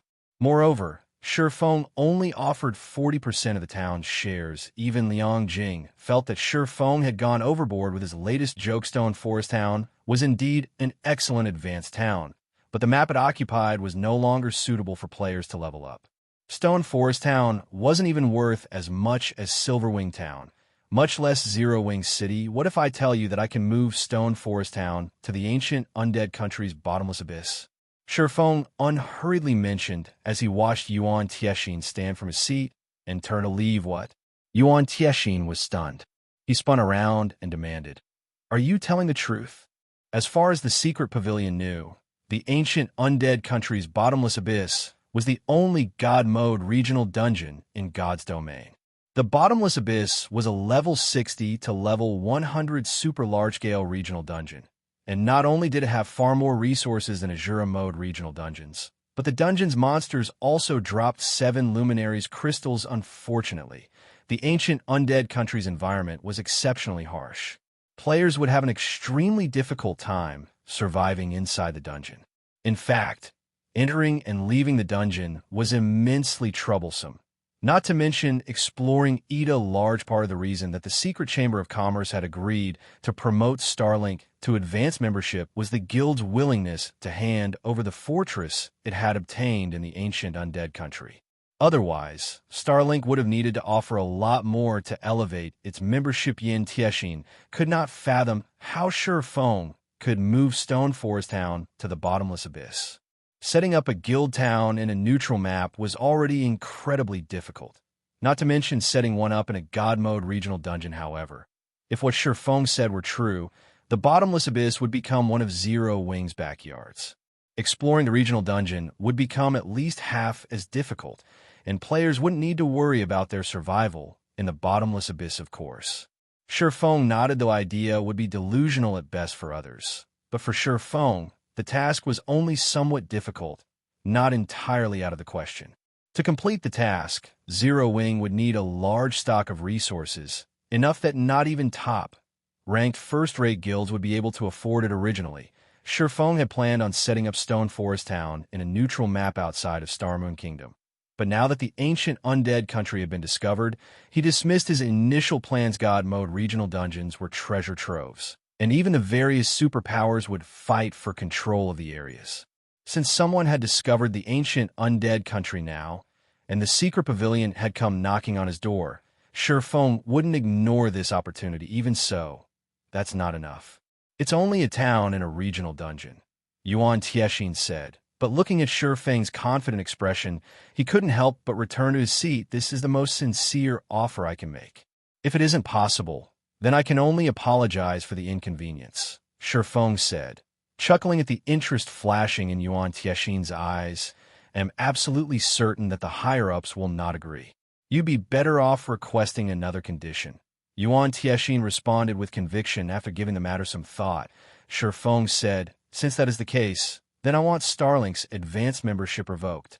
Chapter 2113, Giving Starlink a Taste of Its Own Medicine. Revoke Starlink's advanced membership? Yuan Tiexin was stunned by Feng's new condition. Purple Jade, who sat beside Yuan Tiexin, gaped at Feng in shock. She had never thought that this man would make such a demand. Instead of securing more benefits for Zero Wing, Feng wanted Secret to revoke Starlink's advanced membership. He was simply insane. Guild leader Black Flame, whether or not the higher-ups agree. Do you understand the consequences for doing something like that? Yuan Tiexin asked after taking in a deep breath. Starlink has paid a massive price for its advanced membership. If it finds out that it lost it due to Zero Wing, it won't rest until your guild had been destroyed. Elder Yuan, I'm only doing what Starlink has done to Zero Wing. If Starlink wants to face Zero Wing in an all-out fight, we welcome it, Shi Feng said, unperturbed within Starmoon Kingdom. Zero Wing wouldn't fear Starlink even if the guild launched a full military assault on an open battlefield. The Guardian Puppets and Hell Tanks were invincible against Tier 2 players, and even if Zero Wing were no match for Starlink in guerrilla warfare, Zero Wing had the home ground advantage. Zero Wing already occupied most of the valuable leveling maps in the kingdom, and if the war dragged on, it would only be in Zero Wing's favor. In fact, Zero Wing would rather face an assault than deal with these financial attacks. Zero Wing's development already required significant funding and resources, and now it had to split a portion of its assets to fight Starlink. If this persisted, it was easy to imagine what outcome awaited Zero Wing, but advanced membership in the Secret Chamber of Commerce was extraordinary. The 5% of the Chamber's revenue alone was enough to sustain Starlink in this financial war. If Starlink lost its status, however, not only would the guild's finances suffer, but the suppression Zero Wing faced would also lighten a right. But I cannot make this decision alone. I still have to report to the higher-ups. Naturally, I cannot guarantee what they will decide, Yuan Tiexin said, sighing as he looked at Shi Feng's fearless expression. Of course. Shi Feng nodded. Kicking a basic member out of the Secret Chamber of Commerce was already extremely difficult. Trying to demote an advanced member was even more challenging. At the end of the day, however, it was up to the Secret Pavilion. All members, both basic and advanced, only exchanged 1% of their shares with the Secret Chamber of Commerce.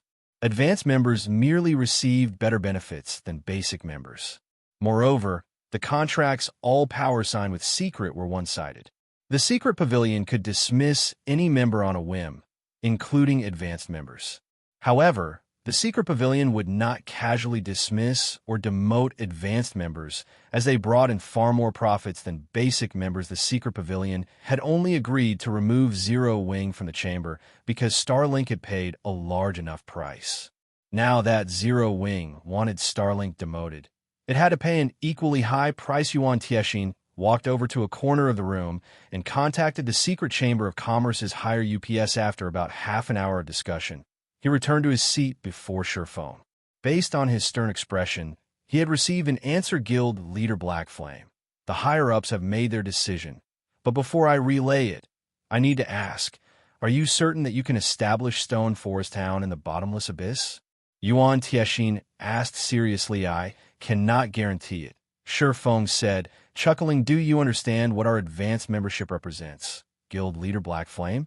If you cannot offer us a guarantee, we cannot continue this transaction, Yuan Tiexin explained with a twisted expression. Don't be in such a rush, Elder Yuan. Although I cannot guarantee success, I can sign a contract regarding it, Shi Feng said as he retrieved an empty contract. He then said, I can offer two options. If the Secret Chamber of Commerce is willing to revoke Starlink's advanced membership immediately, the Chamber will gain 30% of Stone Forest Town's shares after its establishment in the bottomless abyss. I will also accept Starlink's demotion after Stone Forest Town has been moved. However, that option is only worth 20% of the town's shares. I thought you had offered 40% earlier, Black Flame. Have you changed your mind so quickly? Yuan Tiexin's eyebrows twitched slightly. That was the price Zero Wing was willing to offer for advanced membership. Since we are only discussing Starlink's demotion, the price must change, Shi Feng said. Smiling, do you know how much Starlink had to hand over of its fortress's shares in the ancient undead country to become an advanced member? Yuan Tiexin had the urge to vomit blood when he heard Shi Feng's reply. 70%. Starlink paid approximately 70% of the fortress's shares to become an advanced member, Guild leader Black Flame.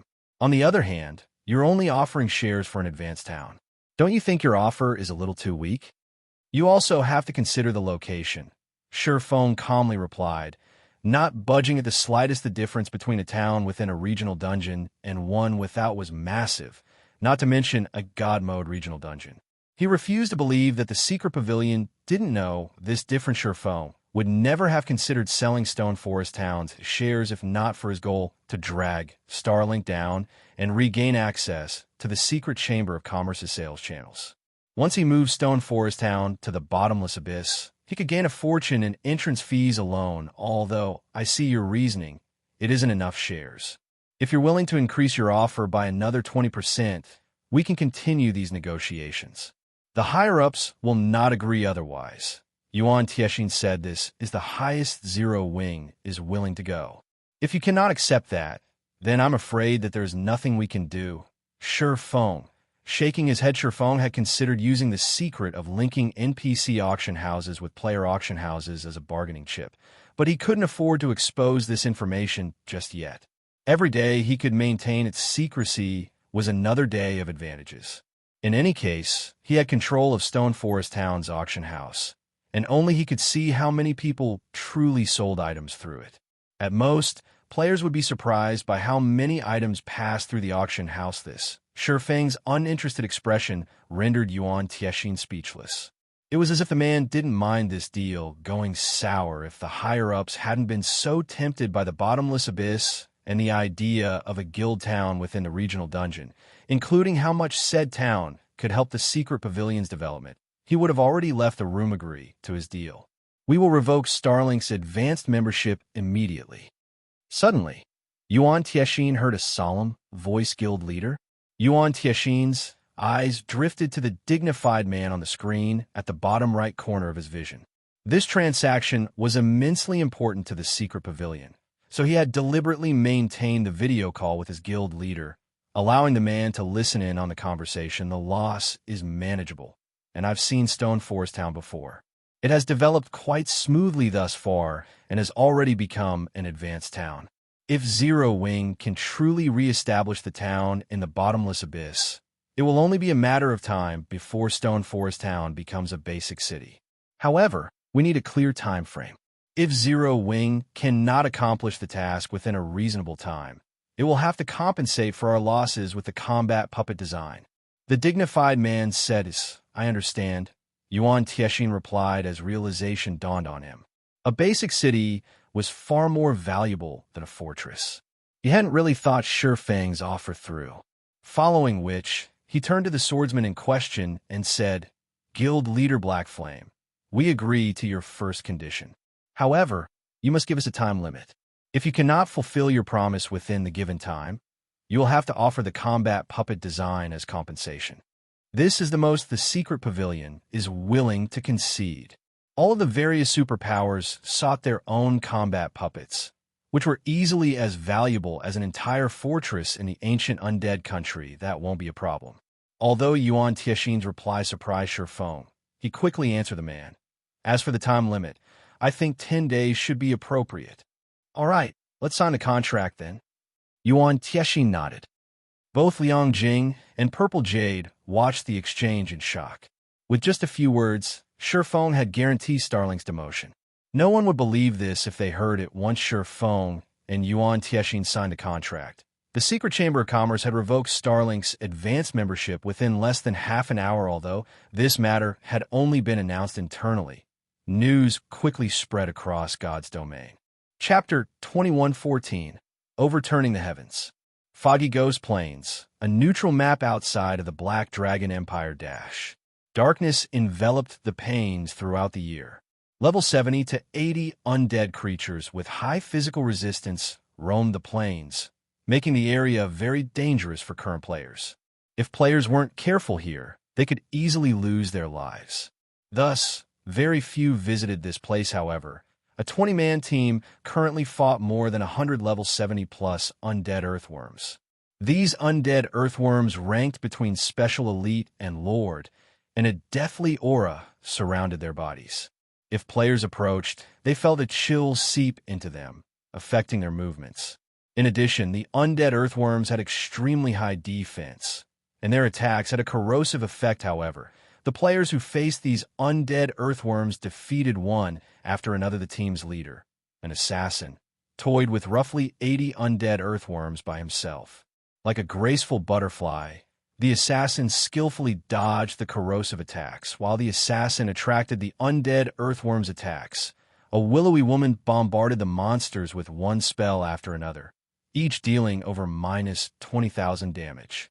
Moreover, The woman timed her spells accurately to strike the undead earthworms as they launched an attack, diverting the trajectories and reducing the pressure on the assassin after around 30 minutes. The 20-man team finally slew the last of these monsters, their bodies littering the ground alongside materials and items the commander and vice commander sure are amazing. Without those two, these undead earthworms would have likely worn us down until we died. That's right, the stamina consumption here is ridiculous. I lost more than a quarter of my stamina in that fight alone. It's no wonder why the other adventurer teams refuse to grind here. I wish I were as capable as the commander and vice commander. I'd be able to walk through the Black Dragon Empire unhindered. With their fame and strength, they could establish a large guild in the Empire. Even superpowers have tried to recruit our adventurer team. It's a pity that the commander rejected all those offers without hesitation. When the resting members FFF adventurer team members looked at Yin Tianxing and Yi Luofei, their gazes held respect and admiration, especially the players that had recently joined the team. Not only did the undead earthworms have incredible defense, but their death aura also weakened players' combat power, including the corrosive effect of the monster's attacks. Not even MTs and top-tier equipment would dare to aggro too many at once. At most, a strong MT could handle 5 or 6 undead earthworms at a time. However, these monsters traveled in groups of 100 or more. Even a 50-man team would struggle against such a large band of monsters. Not to mention a 20-man team, however. Thanks to Yin Tianxing aggroing most of the worms and Yi Luofei's timely attacks, the team was able to defeat the 100-plus undead earthworms without much trouble. The only benefit to the Foggy Ghost Plains was the high EXP its monsters granted. The leveling speed here was unmatched. After defeating a single wave of monsters, the FFF Adventurer Team's members had gained a visible chunk to their experience bars.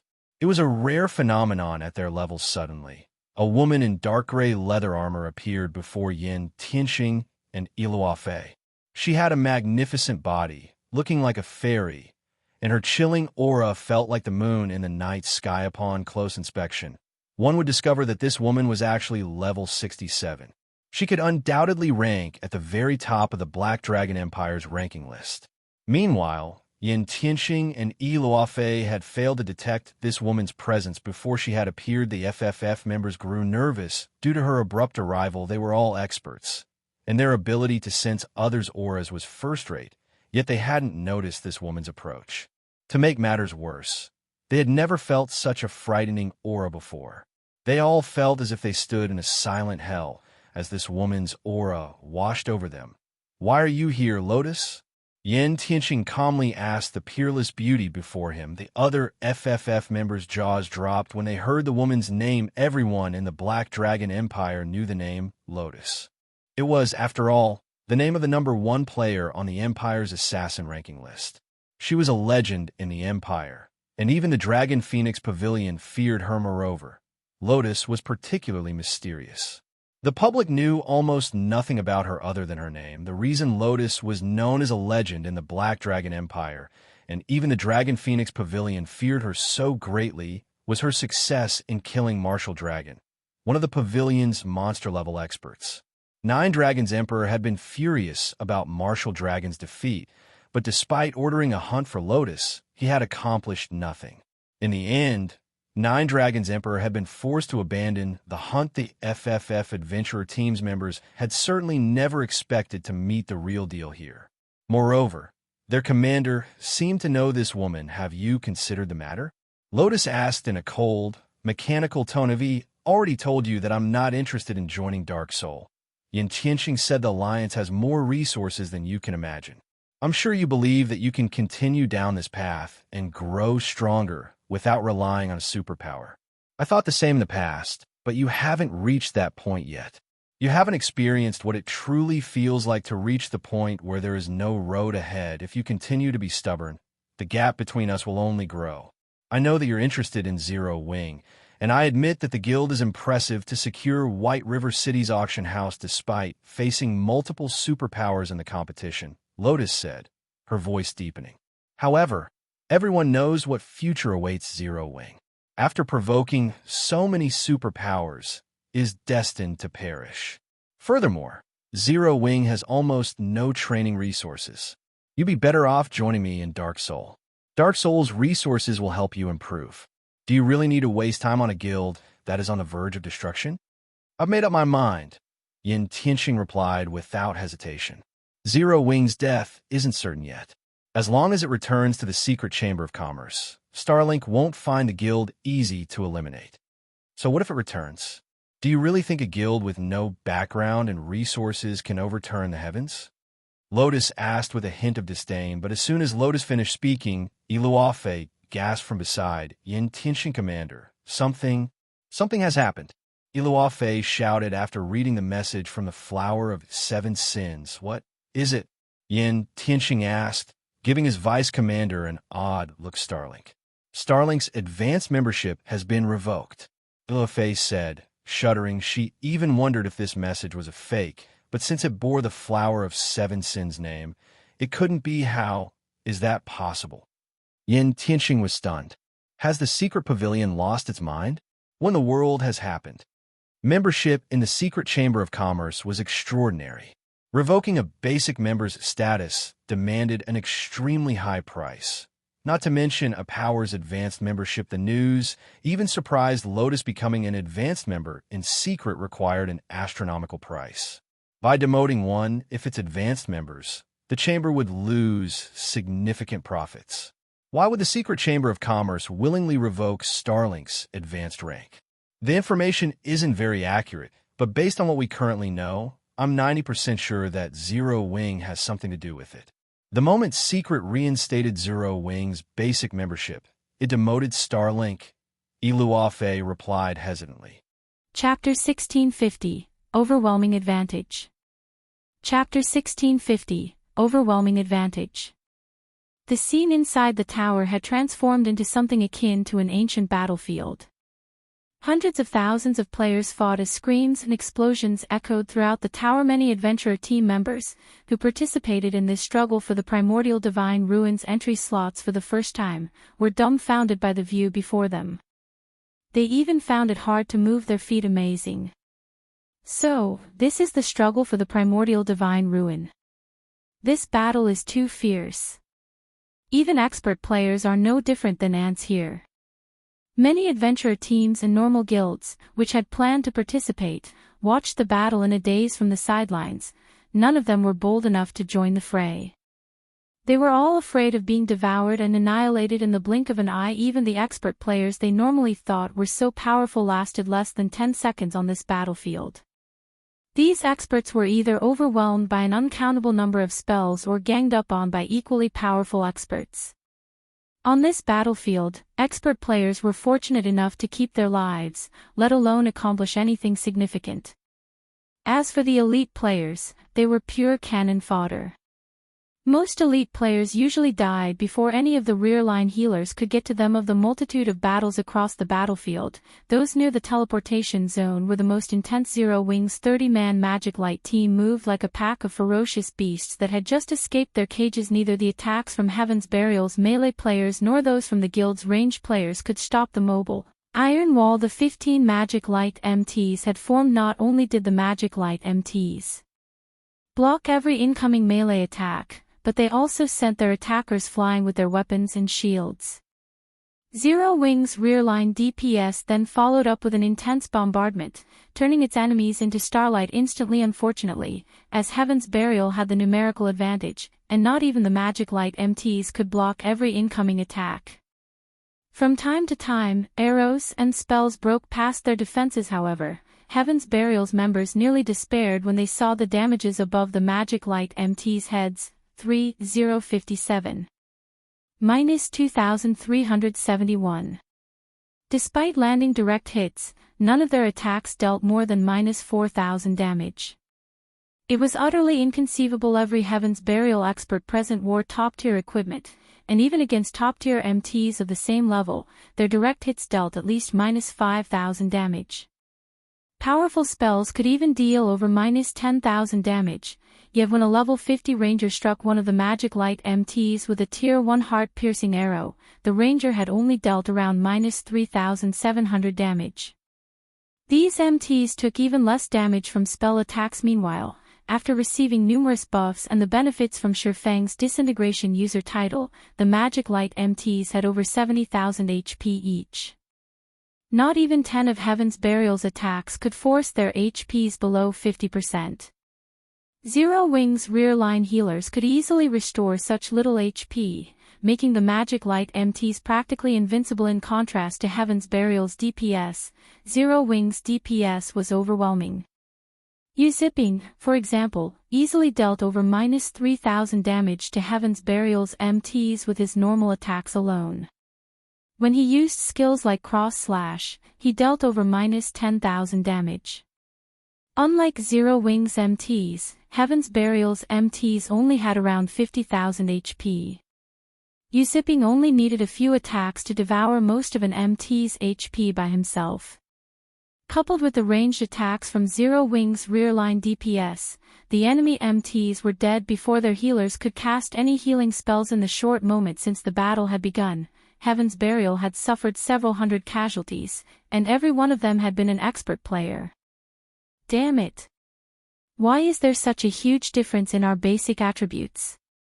Confusion tore at Lei Jingyang as he watched Zero Wing's Magic Light team move closer to Heaven's Burial's ranged classes and healers. He simply could not fathom how Zipping and the others had such high basic attributes. Heaven's Burial's expert members were all geared in top-tier equipment, and even if Zipping's team wore level 50 fine gold set equipment, the difference should be this massive. He even wondered if the Magic Light team's members had activated Berserk skills. However, he was certain that none of them had. He was confident that Zero Wing's members hadn't activated Berserk skills because all of the various major powers had silently agreed not to use such skills in this struggle for the entry slots. There were two reasons for this agreement. The first was that every power participating in this struggle doubtlessly had some members who could use Berserk skills. If everyone used these skills, nothing would change. Berserk skills' long cooldowns was the second reason. On the off chance that they'd encounter trouble in the Primordial Divine Ruin, they'd likely be annihilated if they couldn't use their Berserk skills. However, Lei Jingyang didn't know that, although Zipping and his companions appeared to be wearing level 50 fine gold set equipment. The Magic Light set's basic attributes could rival level 50 dark gold set equipment. This was the reason that the gap between their basic attributes was so vast. This fight was on par with a player in a full set of secret silver equipment trying to contend with a player in dark gold equipment. Such a massive gap was only natural when both sides had similar combat standards. Moreover, the Conqueror Party's performance was also impressive. Although the Conqueror Party's basic attributes weren't as high as the Magic Light team members, their combat standards were higher. When they worked together, they could exhibit even greater combat power. Hence, the destruction the Conqueror Parties caused on the battlefield was in no way inferior to the Magic Light teams. Even Lei Jingyang's prided Thunder Legion was forced back. Meanwhile, the various superpowers upper echelons, who had kept a constant eye on Zero Wing, were astounded. Despite Zero Wing's less than 2,000 players, it actually overwhelmed and suppressed Heaven's Burial and Blackwater's combined army of 7,000 experts and 10,000 elite players. Boss, we can't hold on for much longer. At this rate, they'll chase us out of the teleportation zone. One of the Thunder Legion members on the front lines hurriedly shouted through the team chat. No. All of you, get ready. Lei Jingyang said, grinding his teeth as he took 5 dark gray crystal balls from his bag. He had planned to save these as a trump card to surprise the other superpowers. He had never expected to need them so soon. Following which, he turned to Falling Fire beside him and said, Brother Fire, I'll have to rely on you for cover fire. Relax. Although they have superior basic attributes, they're all Tier 1 players. They're nothing compared to Tier 2 players, Falling Fire said, disdain flashing in his eyes as he watched the distant Zero Wing members. Good. Lei Jingyang then began to chant an incantation to activate the 5 crystal balls. Suddenly, the 5 gray crystal balls shattered, and 5 dark gray magic arrays appeared around Lei Jingyang. Shortly after, 5-meter-tall figures emerged from these arrays. They were humanoid creatures covered in sharp spikes and radiating dense evil energy. These 5 humanoid creatures were none other than Grand Lord-ranked evil demons. The frightening aura these Grand Lords radiated stunned everyone in the tower. Level 70 Grand Lords. Such monsters were on par with natural disasters to current players, so this is Heaven's Burial's trump card. Yuan Tixin's expression darkened upon seeing the evil demons when Heaven's Burial's members saw the Grand Lord-ranked evil demons. However, excitement lit up their faces, and their morale skyrocketed. Although the combined force of Heaven's Burial and Blackwater's players appeared exceptionally powerful, it was nothing compared to the Superpowers' forces. They had only dared to contend with the Superpowers because of this trump card. However, Lei Jingyang wasn't a member of the Evil God's Temple. He couldn't summon evil demons directly and control them. He could only rely on flame blood, asking the cleric to spend the evil god's temple points he had struggled to accumulate on 5 evil demon crystal balls. Each evil demon crystal ball allowed players to store 1 evil demon within, and even non-evil god's temple players could use the crystal balls to summon and control the stored evil demon. However, the cost was painful. The evil demon crystal ball was a consumable item, and once the evil demons were stored inside, they would become so as well. Once the crystal ball's 3-hour duration ended, the summoned evil demons would be permanently destroyed. Lei Jingyang had wanted to avoid using this trump card unless absolutely necessary. Since you forced me to use the evil demon crystal balls, none of you from Zero Wing should even think of escape. Lei Jingyang revealed a sinister grin as he glared at Zero Wing's team. He then charged at Zero Wing's members alongside his 5 level 70 Grand Lord-ranked evil demons. Falling Fire followed the charge with his own team. Chapter 1651, Hidden Power. Chapter 1651, Hidden Power. The appearance of the 5 Grand Lord-ranked evil demons immediately attracted the attention of everyone on the battlefield. If the evil demons summoned were merely level 70 Great Lords, they still wouldn't pose much of a concern. After all, current players could defeat such existences, albeit after paying a considerable price. However, level 70 Grand Lords were a different story. Without berserk skills, level 50 peak MTs would not survive 2 hits from a level 70 Grand Lord. Moreover, evil demons possessed superior combat standards to monsters of the same rank. Even level 50 MTs with their berserk skills activated wouldn't last very long against such a monster. Meanwhile, 5 of such evil demons had actually appeared on the battlefield. How could anyone ignore and not feel worried over these monsters?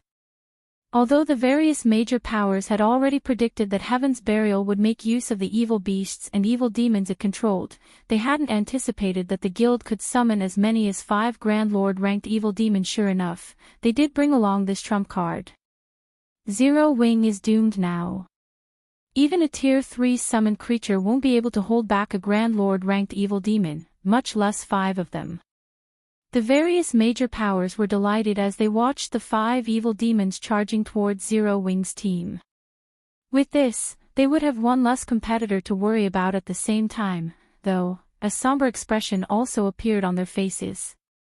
After all, once Heaven's Burial finished off the Zero Wing contingent, needless to say, Heaven's Burial would have no trouble securing a large number of entry slots with the help of the 5 Grand Lord-ranked evil demons, leaving other powers like them with fewer slots they could compete for. Just as everyone was thinking of how to go about competing for the entry slots, the 5 evil demons had already arrived at the front line of the battle between Zero Wing and Heaven's Burial under Lei Jingyang's lead. You people from Zero Wing should feel proud that you forced me to use my trump card so soon. However, now that I have, you are all going to become evil demon food. Lei Jingyang revealed a sadistic grin as he swept a glance at the Zero Wing members before him. He then stopped controlling the 5 evil demons and simply commanded them to slaughter Zero Wing's members. Roar. Once the evil demons were no longer under direct control, their eyes released a bloody glow as they bellowed angrily. The evil energy they radiated also intensified, so much so that it clouded the perception of nearby players slightly. Even the Zero Wing members standing somewhat far away from the evil demons could not help but shudder at the powerful auras the evil demons released. Grand Lord-ranked evil demons.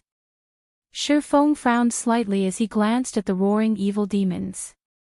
Immediately, he commanded through the team chat, Cola, Turtledove, Yi Wumian, you three go keep those evil demons busy.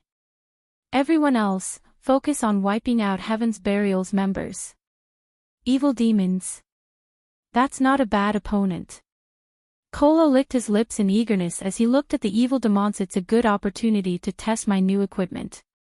Currently equipped with the Trembling Crown and Trembling Shield, Turtledove was also brimming with fighting spirit. Before coming to the Primordial Divine Ruin, Shifeng had distributed the weapons, equipment, and skills he obtained from the Lost Town to Kola and the others.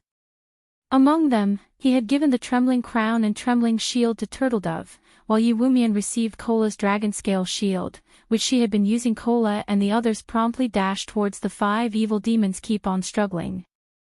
Lei Jingyang sneered when he saw Zero Wings members trying to move out of the evil demon's way.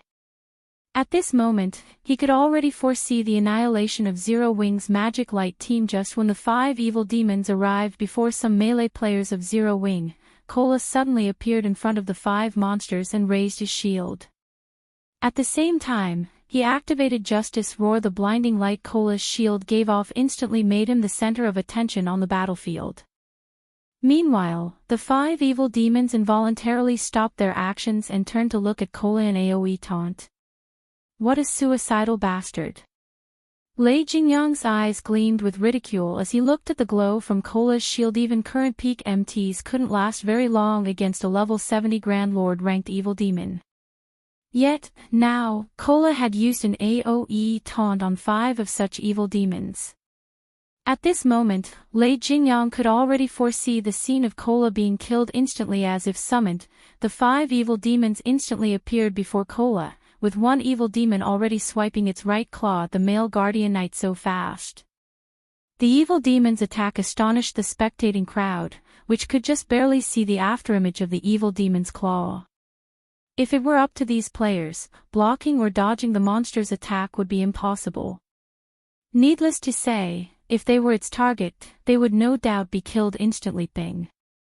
However, the scene that occurred a moment later was utterly different from everyone's expectations. Not only did Kola manage to block the first attack using the Titan Guard, but he actually retreated by only 2 steps after receiving the attack. Moreover, he only sustained a little over -10,000 damage from doing so. How is this possible? Could it be a skill? The nearby spectating crowd was stunned by this scene. Just as everyone was wondering what Kola did to take so little damage, another 2 evil demons launched attacks on Kola, their claws blurring. Ping. Ping. Another 2 crisp clangs rang out. Kola was forced to retreat by a total of 4 steps, and 2 damages above -10,000 also appeared above the Guardian Knight's head. However, even after receiving 3 attacks that dealt over -10,000 damage each, he still had over half his HP remaining. Not bad. Their strength should be roughly the same as a level 60 specialized Grand Lord. Kola revealed a faint smile at the faint numbness in his arms. To him, someone who possessed over 80,000 HP, attacks that dealt around -10,000 damage were entirely within his tolerance range. When Kola noticed the last 2 evil demons attacking him as well, he decided to activate Titan's Will, the skill reducing the damage he received by 90% and increasing his attack speed by 100%, movement speed by 30%, and starting movement speed by 80% for 20 seconds. When the 2 evil demons' claws collided with Kola's Titan Guard, 2 dazzling flashes appeared. This time, however, not only did Kola not retreat by a single step, but even the damage he received from each attack was just a little more than -1,000, that was practically a negligible amount. Following which, several healing lights fell on him, instantly replenishing his HP to full. So, this is Zero Wing's chief MT. He's so strong. Everyone's eyes nearly fell out of their sockets when they saw Kola actually going toe-to-toe with the 5 Grand Lord ranked evil demons. If it were them, a single Grand Lord ranked evil demon would be beyond their means. Yet, despite going up against 5 of such evil demons, Kola still seemed to have plenty of energy to spare. Right now, it looked as if these 5 evil demons were actually fake evil demons. However, they were fully aware that this result was not because the evil demons were weak. Instead, Kola was simply too strong. Just the shockwaves resulting from the clashes were enough to force the nearby players to retreat involuntarily. With this, one could imagine how much strength both sides possessed. However, before everyone could recover from their shock over Cola's performance, two more players joined him, each one of them pinning down one evil demon. These two players were none other than Turtledove and Yuwumian. The moment these two MTs appeared, they immediately used a taunt skill and solidified their aggro on their respective targets. Very quickly, two evil demons peeled away from Cola.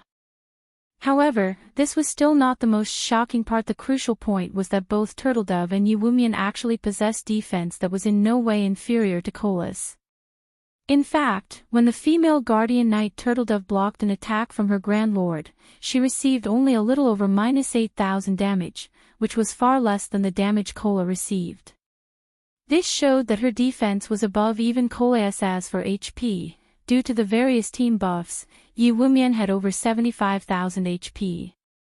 Meanwhile, Turtledove, who was equipped with epic set equipment, possessed over 80,000 HP, just like Cola. Meanwhile, due to Cola, Turtledove, and Yuwumian's appearance, the evil demons, whom everyone thought would be able to create a huge ruckus, were now thoroughly suppressed. Damn it.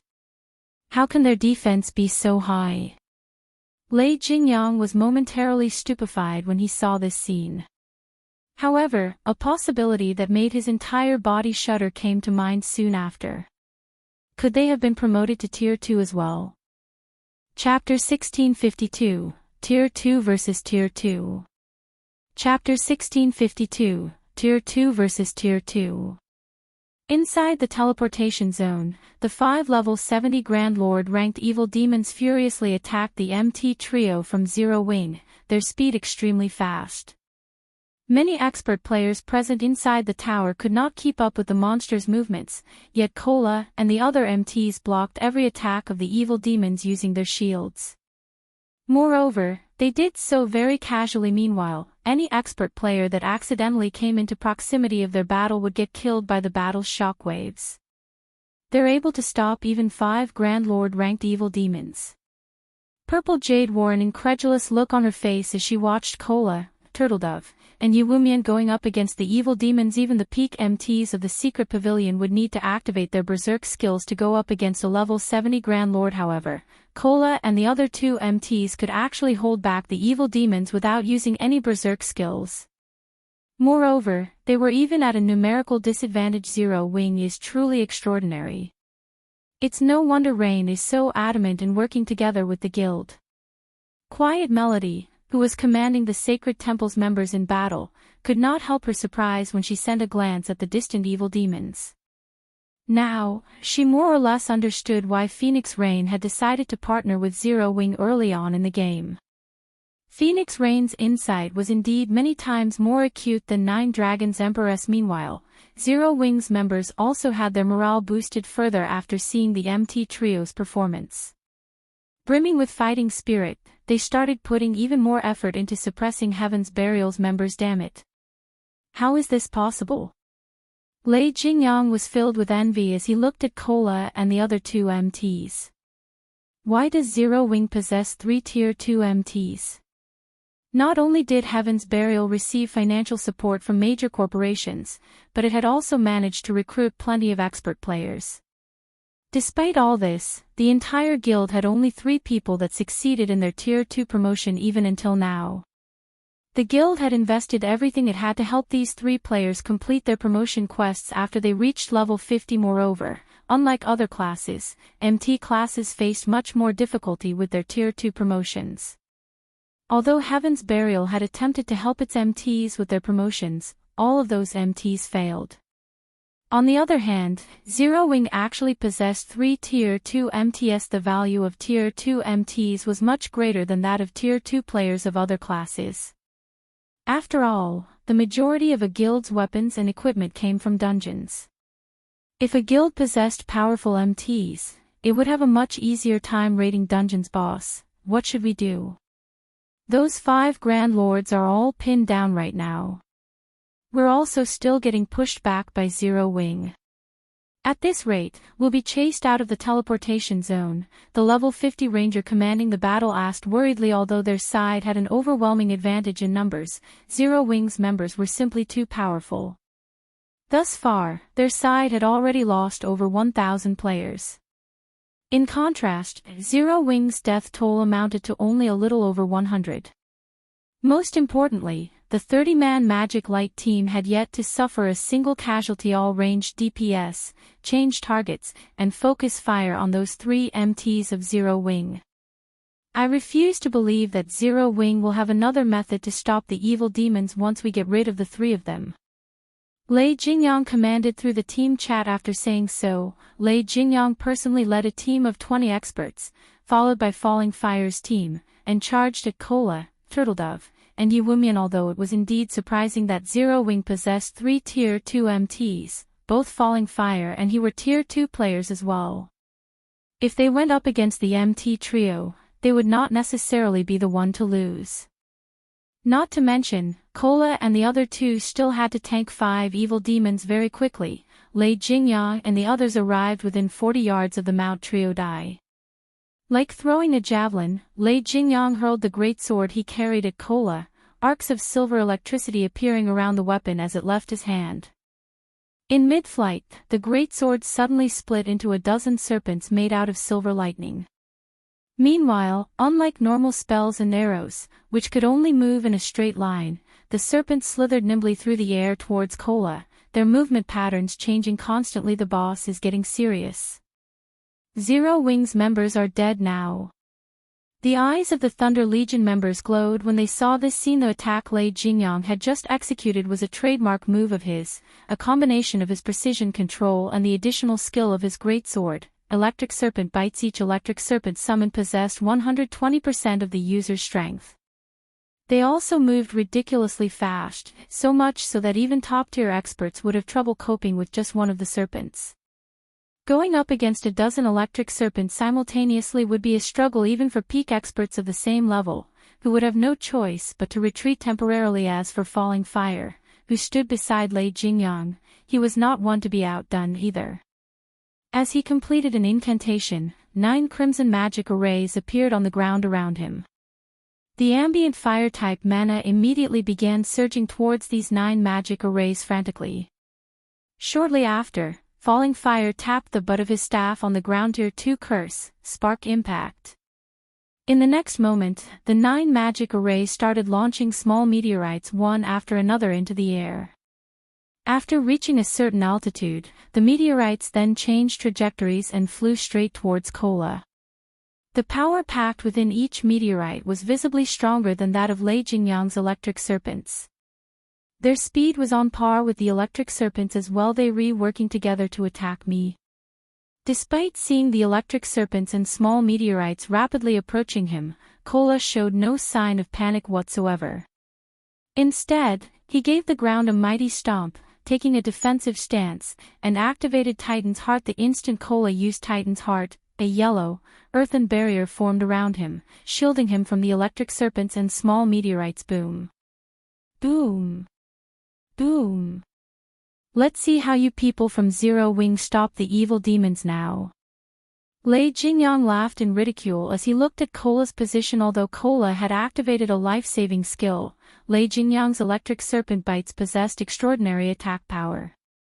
It was not something that could be received head-on. Not to mention, the Tier 2 curse that Falling Fire used possessed even greater power. Falling Fire likewise laughed as he looked at the dust surrounding Cola's position.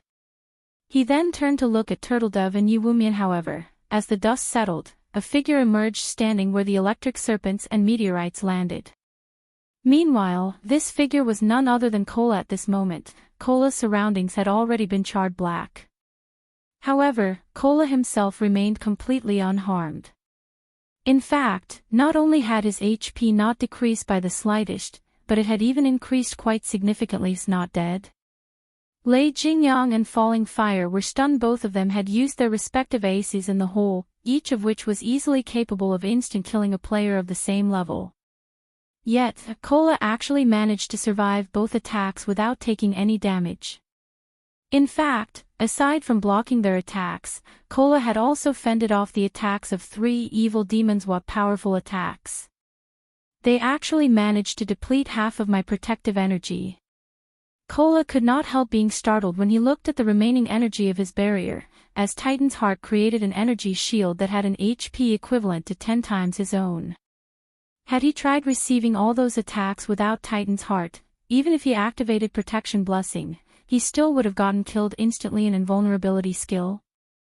Both Lei Jingyang and Falling Fire shared the same thought as they looked at Kola. In God's domain, although invulnerability skills were extremely rare, some still existed. Meanwhile, every one of them was extremely troublesome to deal with. However, after Lei Jingyang and Falling Fire exchanged glances, they sprang into action again, targeting Turtledove this time. No matter how strong an invulnerability skill was, once its duration was up, it would disappear. Hence, all they needed to do now was attack other MTs instead of Kola. They also refused to believe that all 3 MTs had learned invulnerability skills. However, when Lei Jingyang was within 30 yards of Turtledove, he suddenly felt a chill crawling down his spine. Immediately, he tightened his grip around his Whitebone greatsword and activated Whirlwind/Dang. In the next moment, Lei Jingyang felt as if he had just struck an impenetrable wall as his greatsword stopped abruptly, sparks flying from the edge of his greatsword. Then, a lithe figure gradually appeared before him. 0 Wings Fire Dance. Lei Jingyang sneered as he looked at the lithe figure facing him. Are you here to get yourself killed?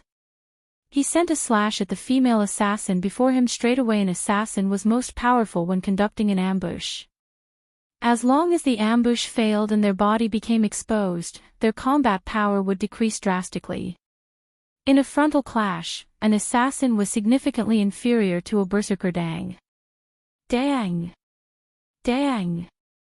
However, after exchanging several attacks with Fire Dance, Lei Jingyang started panicking. As a Tier 2 berserker, his strength should be overwhelmingly superior to most players at this stage of the game.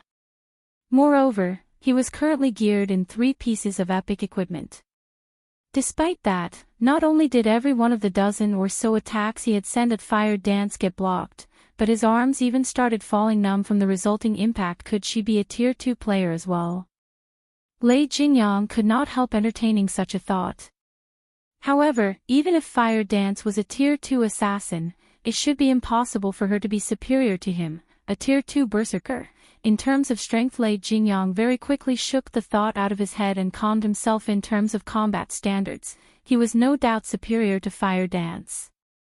Since he couldn't win using a forceful approach, he simply needed to target her weak points. He immediately activated the Tier 2 skill Battering / allowed him to ignore his target's defense and block effects.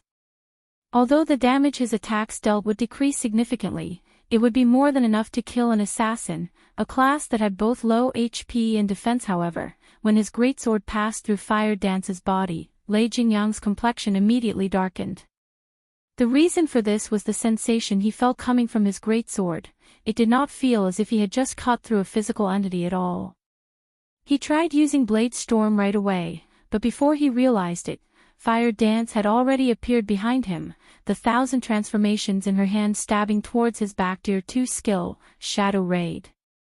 Fire Dance instantly transformed into numerous streaks of shadows that pierced through Lei Jingyang's body. Damages ranging between 10,000 and 20,000 appeared rapidly above the berserker's head, one after another, depleting his HP to 0. Chapter 1653, Tier 2 Galore. Did Lei Jingyang die? An instant kill. For a time, the players watching the battle between Fire Dance and Lei Jingyang were stunned by the sudden development. The fight had been lightning quick, and many had failed to realize what had happened before it was over. In one moment, Lei Jingyang had been alive and kicking, and in the next, he was dead. The members of Lei Jingyang's Thunder Legion were particularly dumbstruck. They all knew how powerful their commander was. Not only did he wield 3 pieces of epic equipment, but he was also one of 3 Tier 2 players in Heaven's Burial. The Berserker had over 53,000 HP, as well, which was in no way inferior to Tier 1 peak MTs of the same level. If Tier 1 experts like themselves had to face Lei Jingyang, they'd never be enough to take down the Berserker even with a 20-man team. Yet, an assassin had killed their commander with a single move. No matter how they looked at the situation, it felt unreal. Only Sure Fong knew how possible the feat truly was. After all, Fire Dance wielded a fragmented legendary weapon, which no epic weapon could compare to. Moreover, the assassin class was famous for its explosive damage, dealing significant amounts in a very short time. Meanwhile, Shadow Raid was Fire Dance's strongest explosive skill. If she landed a hit with the skill, even a Tier 2 Guardian Knight or Shield Warrior of the same level would stand on the precipice of death, if not die instantly, let alone a Tier 2 Berserker. After Lei Jingyang died, Heaven's Burial's members fell into a panic, confused about what to do next. Along with Lei Jingyang's death, the 5 Grand Lord-ranked evil demons he had summoned had disappeared. This was like salt in an open wound to Heaven's Burial's members. Kola, Turtledove, and Yuwumian had already embedded their strength into their enemies' minds. Lei Jingyang's followers doubted that they had the strength to surpass a Grand Lord-ranked evil demon. Useless trash. He actually died so quickly. A deep frown pulled at Falling Fire's face as he watched Lei Jingyang's corpse transform into particles of light. He had never expected Zero Wing to have a Tier 2 assassin and 3 Tier 2 MTs. Immediately, he shouted through the team chat, "Everyone, retreat. Leave the teleportation zone for now. We'll re-enter from another side." At this stage of the game, it was extremely difficult for players to reach Tier 2.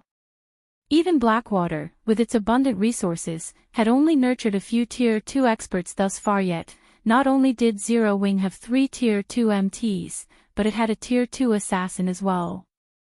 This left him truly confused. Even if Fire Dance took part in the battle, Heaven's Burial and Blackwater should have been able to resist Zero Wing by relying on the 5 Grand Lord-ranked evil demons, but now, Lei Jingyang was dead and the evil demons had vanished.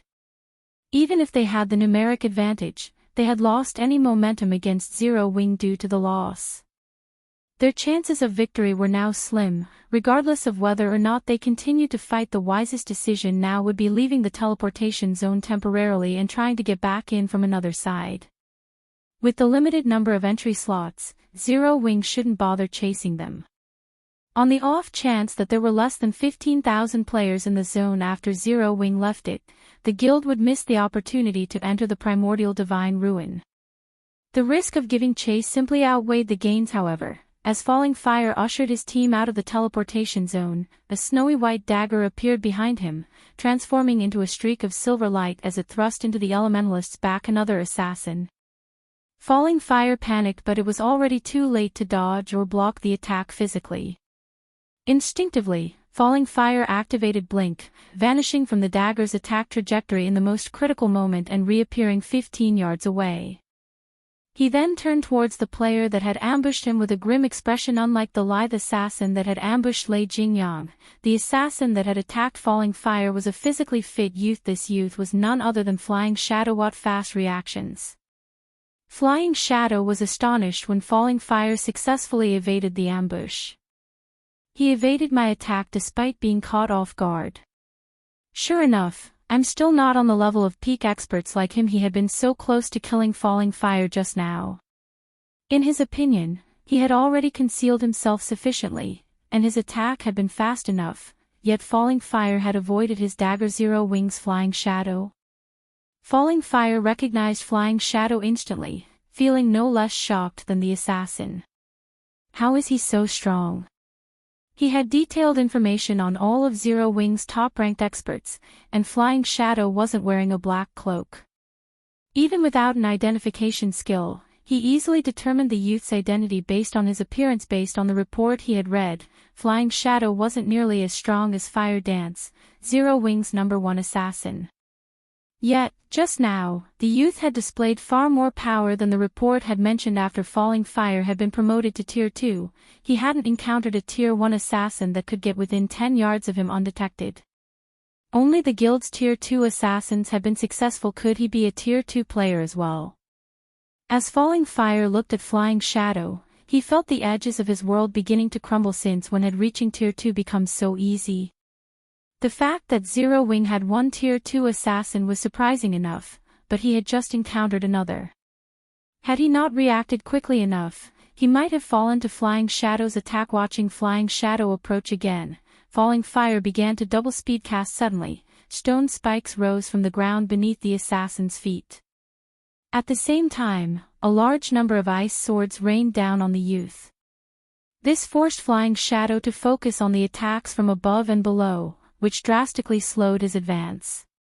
Moreover, he stiffened slightly each time he blocked an ice sword aside from Falling Fire's attacks. Flying Shadow had to deal with the nearby Heaven's Burial and Blackwater members. For a time, all of the incoming attacks forced Flying Shadow into a passive state.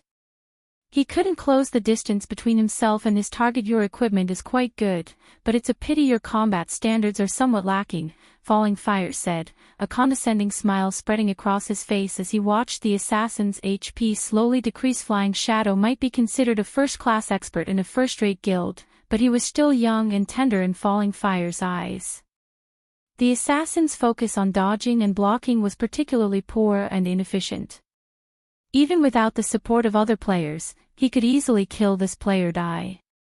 Falling Fire completed the final verse of his incantation and launched the Tier 2 spell, detonating flame arrows, at Flying Shadow. However, before he could release the dozens of flaming arrows that had formed above him, a dark blue magic array had appeared in the sky, releasing a torrent of water that snuffed the arrows out. Reacting, Falling Fire used Blink again and avoided the descending water. By the time he reappeared, the force of the torrent had carved out a massive crater in his previous position, filling it with water. How is that possible? Someone actually crushed my detonating flame arrows. Confusion tore at Falling Fire as he eyes the man-made pond. He had cast a Tier 2 spell, which shouldn't have crumbled so easily even under another Tier 2 spell, yet not only had his detonating flame arrows been eliminated, but the torrent of water had contained enough destructive power to form a massive crater. But before Falling Fire could discover his attacker, over a dozen light blue water spears shot towards him. The spears had appeared in almost the same moment Falling Fire had reappeared after using Blink. The enemy caster's timing and aim were incredibly precise. Dazed, Falling Fire failed to protect himself in time with an ice barrier, and 4 water spears plowed into him, each dealing over -16,000 damage. Falling Fire, who only had 40,000 HP, died instantly. As the Elementalist's HP reached 0, he was barely able to turn his head in time towards the water spear's origin. Standing around 30 yards away was a lithe, graceful woman in a lilac robe and wielding a dark blue crystal staff. A light blue magic array gradually faded from beneath her feet while dense, water-type mana surrounded her. Another Tier 2 player. Although Falling Fire still wanted to speak, his vision had already darkened, and his body collapsed. Chapter 1654, Shocking All Sides. Chapter 1654, Shocking All Sides. As Falling Fire collapsed, silence descended on Zero Wing and Heaven's Burial's battlefield commander. The commander actually died. Do they also have a Tier 2 magical class expert? Blackwater's members gaped at Aqua Rose, who was responsible for Falling Fire's death. Falling Fire was both one of the scant few Tier 2 players and a top-ranked expert within Blackwater. Normally, the Elementalist killed them instantly when they sparred with him. However, they had just watched this man die after one hit. No matter how they looked at the situation, it was utterly unbelievable. The tier suppression Tier 2 players had over Tier 1 players was much greater than that of Tier 1 players over Tier 0 players. Moreover, as an Elementalist, Falling Fire had a few passive skills that increased his magic resistances, making him much tougher against spells. Yet, Aqua Rose had annihilated Falling Fire with a single spell. There were only 2 possibilities to explain the outcome. The first was that Aqua Rose had used a Berserk skill followed by a Tier 1 curse. The other possibility was that Aqua Rose was also a Tier 2 player. When players activated a Berserk skill, some kind of special effect would change their bodies. Only, not all Berserk skills generated visible indicators. Regardless, when a player activated a Berserk skill, the intensity of their aura would increase drastically, informing others that the player had activated such a skill. However, Aqua Rose displayed neither phenomena, so it was obvious that she hadn't activated a Berserk skill. There was also no way they'd miss the resulting changes. They all had keen senses as experts, and activating a berserk skill was akin to turning on a light in a dark room. When Blackwater's members considered the possibility that Zero Wing also had a Tier 2 magical class, they couldn't help but shudder. Tier 2 MTs were only powerful when tanking monsters. Their DPS was lacking. However, it was a different story for Tier 2 magical classes. Magical classes already wielded extremely high DPS even at Tier 1, and they had more AoEs than other classes. After their promotion to Tier 2, magical classes' attacks would grow even stronger. It wouldn't be an exaggeration to call Tier 2 magical classes mobile defense turrets when solely comparing combat capabilities. Tier 2 magical classes were stronger than another class by far. While everyone struggled with their shock over Falling Fire's death, Aqua Rose used the opportunity to cast the Tier 2 spell, Aqua Precinct, with the female Cursemancer at its center. A water domain manifested, covering a 70-yard radius. Any of Heaven's Burial and Blackwater members caught within Aqua Precinct soon noticed the rapid drop in their basic attributes. In the blink of an eye, their basic attributes had fallen to 70% of their original values. Following which, 12, 8-meter-long water serpents rose from the pool of water, releasing enraged bellows that echoed throughout the tower. Every water serpent possessed the strength to rival a great lord of the same level. Under Aqua Rose's control, the water serpents jumped at the players from Heaven's Burial and Blackwater. Aqua Precinct wasn't like normal AoEs and was categorized as a domain skill. When using it to attack, Aqua Rose wouldn't harm her allies as normal AoE spells would. As long as she controlled the spell properly, Tier 1 experts would have a very difficult time coping with a Great Lord's attacks.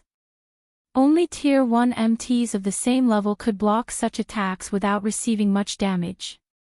However, unlike normal Great Lords, which had monotonous attack patterns, the water serpents were flexible since Aqua Rose controlled them. Any MT that failed to block the serpent's attacks instantly lost over 20,000 HP. Since Heaven's Burial and Blackwater's MTs had lost 30% of their basic attributes, the water serpents only needed 2 hits to finish off a level 50 MT. In the short moment since Aqua Rose had cast Aqua Precinct, she had killed 4 level 50 MTs. The rear line healers had never even had a chance to heal their allies. Monster. She's a monster. Heaven's Burials and Blackwater's experts stared at the female Cursemancer in utter horror. Retreat. Run. There's a monster. With Zero Wing's Magic Light team and Conqueror parties gaining the upper hand, followed by Aqua Rose's sudden massacre, Heaven's Burials and Blackwater's members panicked. Rather than a slow, organized retreat, they turned and fled like cowards. Not only would they lose a level if they died, but they'd also lose a piece of equipment. To expert players like them, the loss was unbearably painful. Hence, now that they knew that they were no match for Zero Wing, they wouldn't continue to throw themselves into the jaws of death. Furthermore, their commanders, Lei Jingyang and Falling Fire, had already died. Big Sis Aqua, you couldn't hold back a little? We've barely killed any enemies, yet you've already scared them all away. How are we supposed to earn extra income now? Shadow Sword and Zero Wing's other Tier 2 players sighed in frustration as they watched Heaven's Burial and Blackwater's members flee. They had previously held back because they were worried about scaring off their prey. It had actually taken quite a bit restraint to drag this battle out, yet their prey had run in fear of them before they could reap the benefits and slaughter them all. This frustrated Shadow Sword and the others. My bad. I'll be more careful next time, Aqua Rose said, sending her companions an apologetic glance. She hadn't expected Heaven's Burial and Blackwater's players to be so cowardly. Thus far, the battle between their guilds had been fairly even. In fact, Zero Wing wouldn't get off easily either if Heaven's Burial and Blackwater continued the fight. Yet, rather than stand their ground, the two guilds' members had turned and fled. This will work, too. Just kill as many as you can, but be careful to stay near the team and in the teleportation zone, Shurfeng commanded. He was not particularly surprised by their enemy's response. Although Heaven's Burial and Blackwater's experts were no weaklings, the series of mental blows had thrown them into a panic. Fortunately, Heaven's Burial and Blackwater's reaction was a good thing for Zero Wing. At the very least, Zero Wing could now secure more entry slots for the Primordial Divine Ruin Shadow Sword, Blackie, Violet Cloud, Rampant Blade, Alluring Summer, and Zero Wing's other Tier 2 players began to put all they had into their battles with the overwhelming strength of Tier 2 classes. Shadow Sword and the others charged into Heaven's Burial and Blackwater's ranks like lions charging into a flock of sheep. The guild's magical class players, such as Blackie, Violet Cloud, and Alluring Summer, dominated the battlefield like humanoid defense turrets. Without anyone to hinder their progress, they each killed over a dozen players with every attack. This only encouraged Zero Wing's other members to fight with more fervor. By the time Heaven's Burial and Blackwater's members left the teleportation zone, they had littered their path with corpses and equipment. The two guilds had lost nearly 2,000 experts since the battle had begun. The outcome was startling. If these casualties were only ordinary or elite players, the loss wouldn't be as painful, but the players Zero Wing's members had killed were all experts. These two guilds had lost just as many experts as there were in an ordinary, first-rate guild. Amazing. So, this is Zero Wing's strength. Didn't someone say that Zero Wing was no match for Heaven's Burial and Blackwater? Heaven's Burial sure is unlucky. Not only is it in danger of losing Ancient Rock City, but entering the Primordial Divine Ruin will also be a major challenge. The various major powers had been paying very close attention to the battle between Zero Wing and Heaven's Burial, and the superpowers present were no exception. However, none of them had ever imagined that this outcome was possible. Even Purple Jade, who had a high opinion of Zero Wing, had assumed that the guild would fight its enemies to a draw at best. Yet, Zero Wing had actually chased Heaven's Burial and Blackwater out of the teleportation zone while suffering minimal losses. This had completely exceeded her expectations. As for the various guilds and adventurer teams, which had planned to enter the teleportation zone near Zero Wing, shrank back in fear after seeing the guild's prowess in battle. Commander, are we still going to charge in? A level 50 shield warrior clad in black armor could not help but ask his commander. Charging. Are you suicidal? We're retreating. We'll go in from another side. Chapter 1655, 10 years too early. Chapter 1655, 10 years too early. After Zero Wing's victory over Heaven's Burial, the various superpowers in the teleportation zone couldn't help but reevaluate their opinions of Zero Wing. Sure enough, Zero Wing can be quite capable. No wonder they dared to ignore our guild's warning. It might not be a bad idea to consider partnering with them for the Primordial Divine Ruin raid, a middle-aged man in black armor muttered as he looked at Zero Wing's members with an interested expression. He carried a great sword with runes that radiated a chilling aura. The Primordial Divine Ruin was akin to a dungeon. If one wished to progress inside the ruin, they needed a certain level of strength, whether it be basic attributes or combat standards. The difficulty also increased as one delved deeper into the ruin. After reaching the Primordial Divine Ruin's fourth underground floor, players faced extraordinarily strict requirements. In fact, it was so difficult to pass from the fourth floor to the fifth floor, where the gate to the Primordial City was located, that a single guild team could no longer clear the challenge. They would only have a higher chance of reaching the fifth underground floor by working together. The middle-aged man's words surprised the nearby players. The middle-aged man before them was none other than Broken City, an upper echelon from King's Return. He had been very famous in the virtual gaming world some years ago.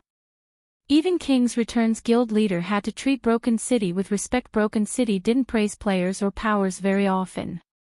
The last player Broken City had praised had become King's Return's present guild leader. Hence, King's Return's members found it truly surprising that Broken City would praise Zero Wing. Uncle Broken, aren't you thinking too highly of them?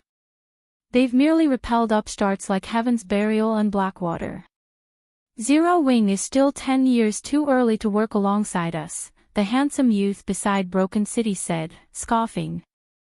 The youth wore dark gray plate armor and wielded a one-handed axe engraved with beautiful runes in his right hand while holding a tower's shield made of scales in his left. Ocean. Uncle Broken must have his reasons for saying that.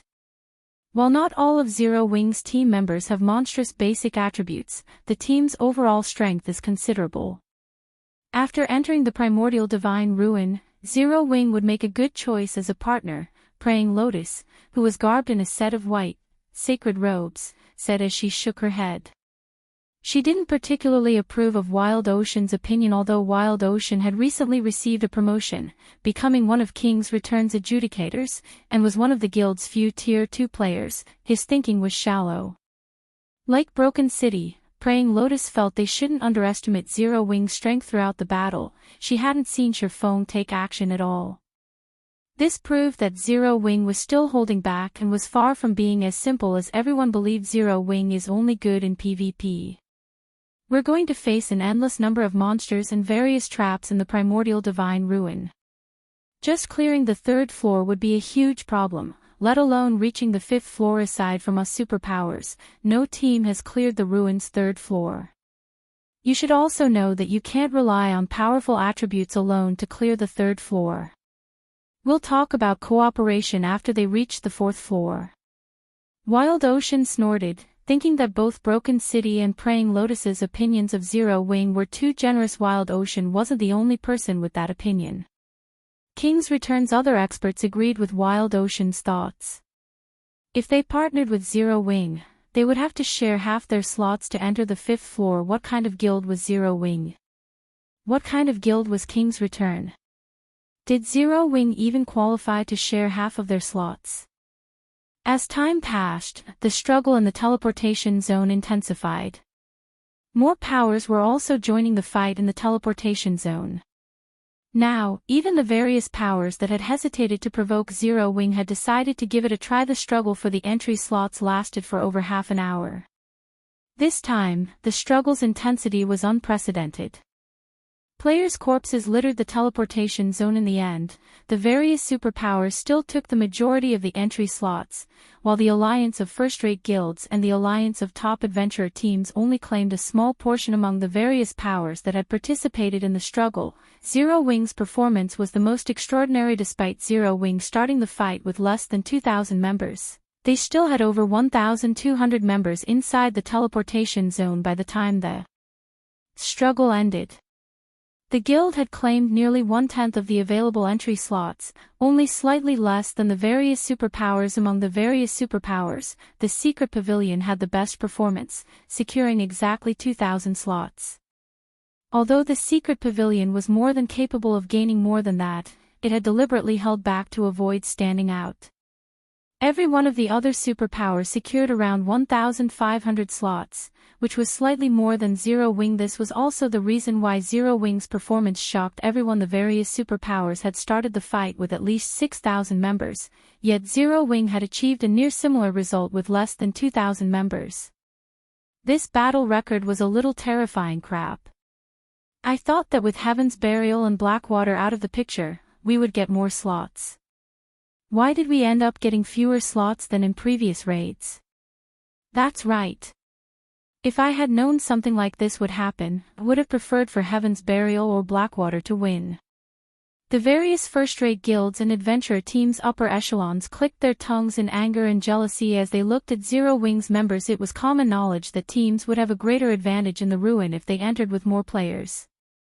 Now that Zero Wing could send over 1,200 members into the ruin, the guild might actually make it all the way to the 5th floor and enter the rumored Primordial City. While everyone else was shocked by Zero Wing's strength, Shifeng was ecstatic. Zero Wing had earned over 5,000 pieces of the current top-tier equipment in the struggle for entry slots. Although the majority was level 45 fine gold equipment, they were still valuable. In comparison, Zero Wing had suffered practically insignificant losses. Zero Wing had suffered 600+ casualties in the battle, with the majority of them being the White Tiger Dojo disciples. The disciples were only geared in standard level 50 elite equipment. They had also recovered some of the lost weapons and equipment. Hence, Zero Wing had made a fortune in this battle. When there were fewer than 15,000 players in the teleportation zone, a blue glow enveloped the area. The players inside the zone disappeared a moment later, leaving an empty plot of land behind. The members of the various major powers that remained inside the tower quickly spread the news of the battle's outcome. With the teleportation array's help, Zero Wing's surviving members instantly arrived at Dark Canyon. There were 3 shining, silver moons hanging in the sky. The visibility within the canyon was also very poor. At best, they could see 200 yards around them, and they couldn't sense any other creatures, which instilled a deep fear and insecurity. So, this is the Primordial Divine Ruins first floor. Aqua Rose muttered as she curiously surveyed her surroundings. With her physique as a Tier 2 player, she soon discovered the hidden threats around them. A group of skeleton undead hid at the top of the canyon, carrying heavy crossbows that could launch bolts with the power to rival Tier 2 skills. It was obvious that these skeletons had already locked onto their team and were ready to fire their crossbows at a moment's notice. Aside from the crossbow-wielding skeletons, Aqua Rose noticed a large number of ghosts flickering in and out of existence on the path ahead. The ghosts wandered around the bottom of the canyon, and even the weakest among them was a level 50 chieftain, while the strongest were level 55 grand lords. If players accidentally provoked these monsters, the consequences would be unimaginable. As if they had long since familiarized themselves with this floor, the various superpowers teams quickly advanced on a predetermined path. As they advanced, the superpowers teams skillfully pushed away any ghosts they came across while dodging the heavy crossbow bolts. In comparison, the alliance formed by top adventurer teams quickly had their advance halted by powerful ghosts, their members peppered by the crossbow bolts from above the canyon. Damn it. Why is it so difficult? The various adventurer teams' upper echelons frowned at the first floor's difficulty. They were at a loss. Seeing this, the superpowers members shook their heads disapprovingly. The Primordial Divine Ruin was an extremely dangerous place, yet the various adventurer teams had believed that getting into the ruin was the most difficult part. The struggle in the teleportation zone was simply a prelude for what was to come. Before the adventurer team alliance could think of a plan, they noticed Zero Wings members taking large strides towards the gateway to the next floor. Have they lost their minds? The various adventurer teams' upper echelons gaped as they watched Zero Wing fearlessly advance. Chapter 1656, Dauntless Zero Wing. Chapter 1656, Dauntless Zero Wing. The adventurer team alliance wasn't the only force confused by Zero Wing's sudden advance. The several superpowers' upper echelons and the first-rate guilds alliance also flashed Zero Wing incredulous looks. What's Zero Wing trying to do? Zero Wing's behavior confused everyone. The Dark Canyon's terrain was complex. Although there appeared to be many paths that would lead to the top of the canyon, only a few were actually viable. Moreover, timing was very important when traversing the various paths. A single mistake could easily be put an entire team in a dangerous situation. It wouldn't be surprising if the team were even eliminated, although players would lose only 20% of their EXP and be sent back to the starting point when they died in the Primordial Divine Ruin. Multiple deaths would significantly weaken a team and increase the raid's difficulty for newcomers to the Primordial Divine Ruin, such as Zero Wing and the Adventurer Team Alliance. The safest way through the Dark Canyon was to follow the various superpowers, who were already familiar with the first floors. Trial, of course. Tagging along didn't necessarily mean safety. Even if two teams took the same path, their timing wouldn't be the same. In this case, it would depend on the commander's abilities. Although, for the two superpowers that raided the ruin for the first time, this wouldn't be a problem. The force's leadership had a perfect grasp of their team's positioning and could minimize their losses as they followed the other superpowers. The Adventurer Team Alliance's chain of command, however, was chaotic due to its multiple leaders. As a result, the Adventurer Team Alliance suffered many casualties as it attempted to follow after a superpower. But the Alliance still fared better than if it pioneered a path of its own. Yet, Zero Wing did not even understand such a basic principle and had made a beeline for the top of the canyon. Moreover, Zero Wing's members moved with large strides, paying no attention to the monsters in their way, unlike the other teams who carefully and steadily advanced. Suddenly, Cola, Turtledove, Yiwumian, and Violet Cloud rushed ahead of Zero Wing's team, charging onto the gravel path that contained a plethora of wandering ghosts. Meanwhile, the 15 MTs of the Magic Light Team's 15 MTs guarded the rear of the team, while the Conqueror parties split up and covered the sides. Ghost Knight, Undead, Chieftain. Level 50. HP 6000000/60000000. Ghost Berserker, Undead, Lord. Level 52. HP 170000/17000000. Ghost General, Undead, Grand Lord. Level 55. HP 85000/8500000. As Cola and the others moved through the canyon, the wandering ghost knights and ghost berserkers quickly discovered their presence. Like hungry wolves that had just discovered meat, the ghosts surged towards the MT trio. Are they trying to get themselves killed? Are they really trying to grind the ghosts as if they were common monsters? Everyone was stupefied as they watched Cola, Turtledove, and Yuwumian attract more and more ghost knights and ghost berserkers. The primordial divine ruin had an endless supply of monsters, and even if players killed these monsters, the awarded EXP and loot was insignificant compared to monsters outside of the ruin. Grinding these monsters simply wasn't worth the effort. Though, to the various powers present, it did not really matter even if a large number of ghost knights and ghost berserkers ganged up on them, as they were more than capable of defeating these monsters. Instead, the canyon's true danger came from the numerous skeletons stationed at its top. The bolts they fired from their heavy crossbows were as powerful as Tier 2 attacks. Even level 50, Tier 1 MTs would be forced to retreat by several steps and lose around 4000 HP if they blocked one of these bolts with their shields. If struck directly, they would be dead after 2 or 3 hits. Hence, it was important when selecting a path through the canyon to choose one with favorable terrain that could be used to block the crossbow attacks and lower the chances of encounter ghost generals in the blink of an eye. Over 500 ghost knights and dozens of ghost berserkers chased after Cola and the others. Moreover, the skeletons on both sides of the canyon had aimed and fired their crossbows at the MT trio. However, Cola and the others paid no attention to the countless incoming attacks and continued to advance mindlessly, attracting more monsters as they went. The commotion had even lured some of the wandering ghost generals. Good.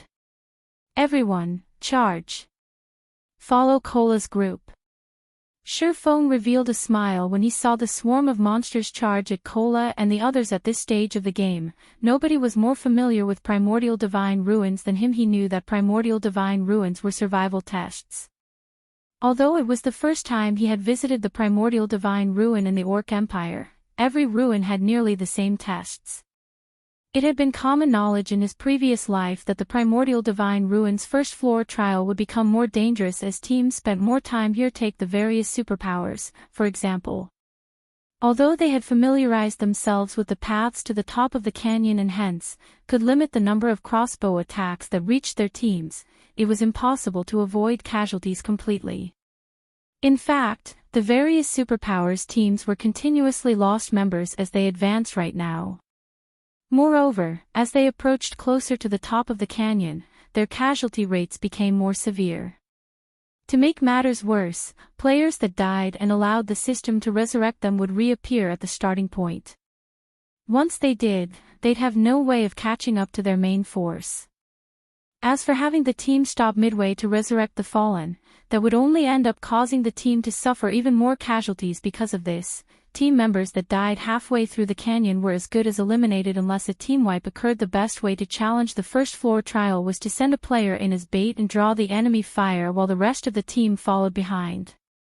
Doing so would greatly reduce the number of attacks the team received and was much safer than following one of the more protected routes. The only problem with this method was that the players acting as bait needed to be strong enough.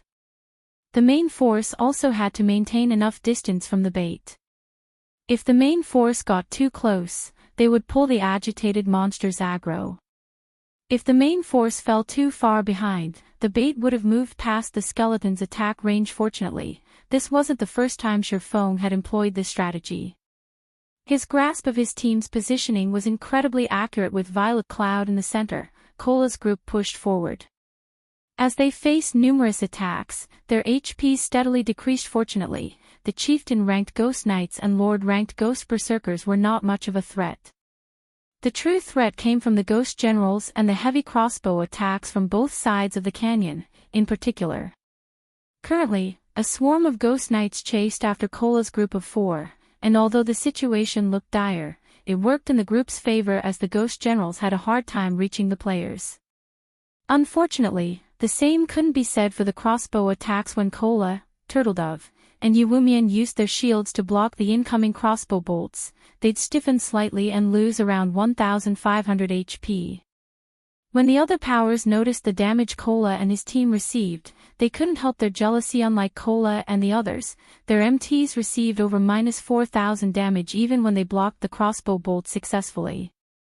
This meant that the MT trio from Zero Wing could endure 3 times the attacks that their MTs could.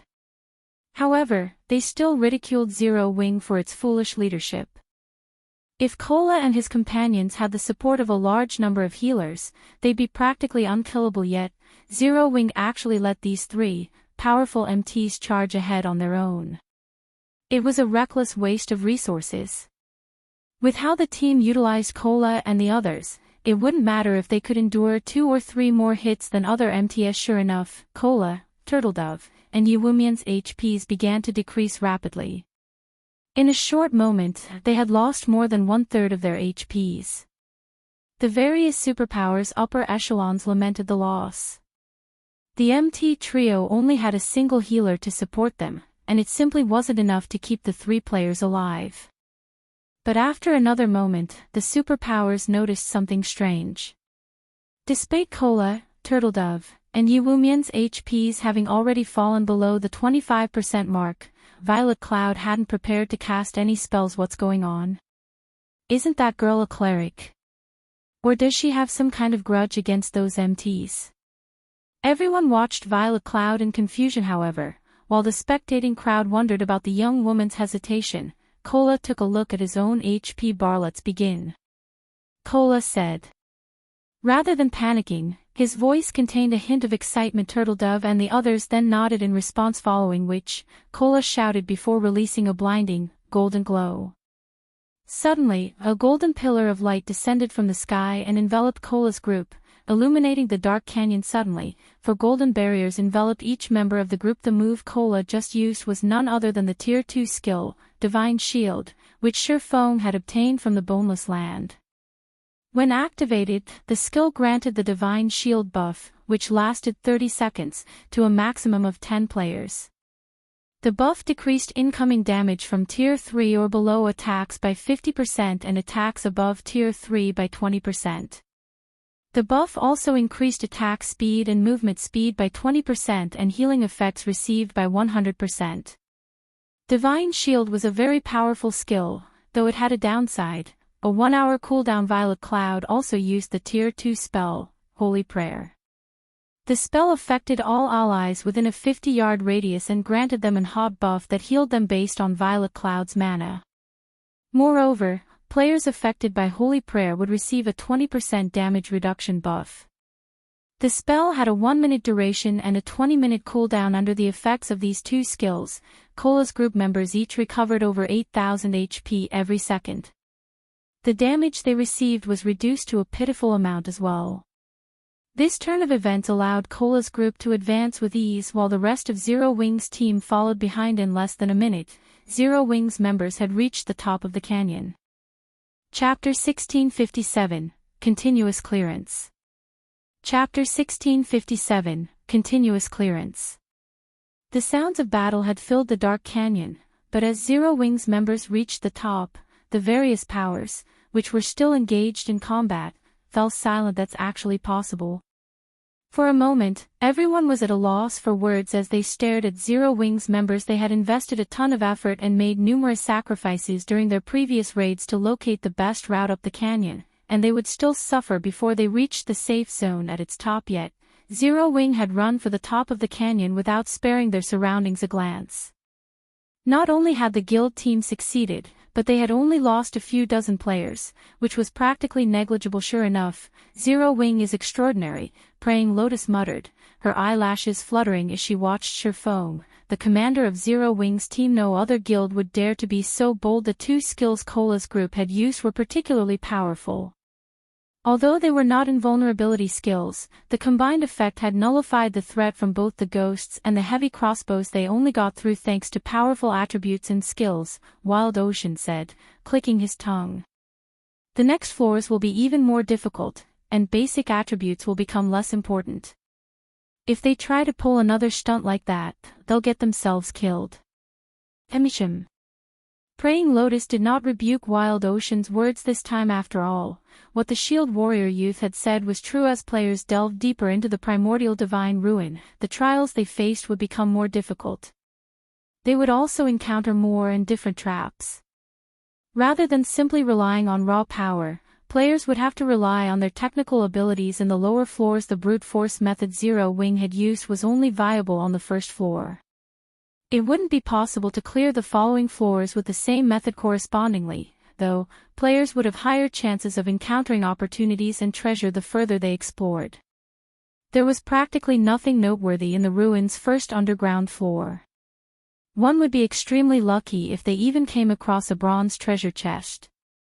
Although players could also find combat techniques on the first underground floor, the chances of that were extremely slim. If one wanted better loot, they'd have to reach the Primordial Divine Ruins' third underground floor. Only the third floor and down offered level 50 plus top-tier equipment. At the same time, the chances of finding combat techniques and other treasures also increased. Your phone didn't hurry towards through the ruin after reaching the top of the canyon. Instead, he had everyone rest in the safe zone. Players' stamina and concentration consumption were far more severe in the Primordial Divine Ruin than outside of it.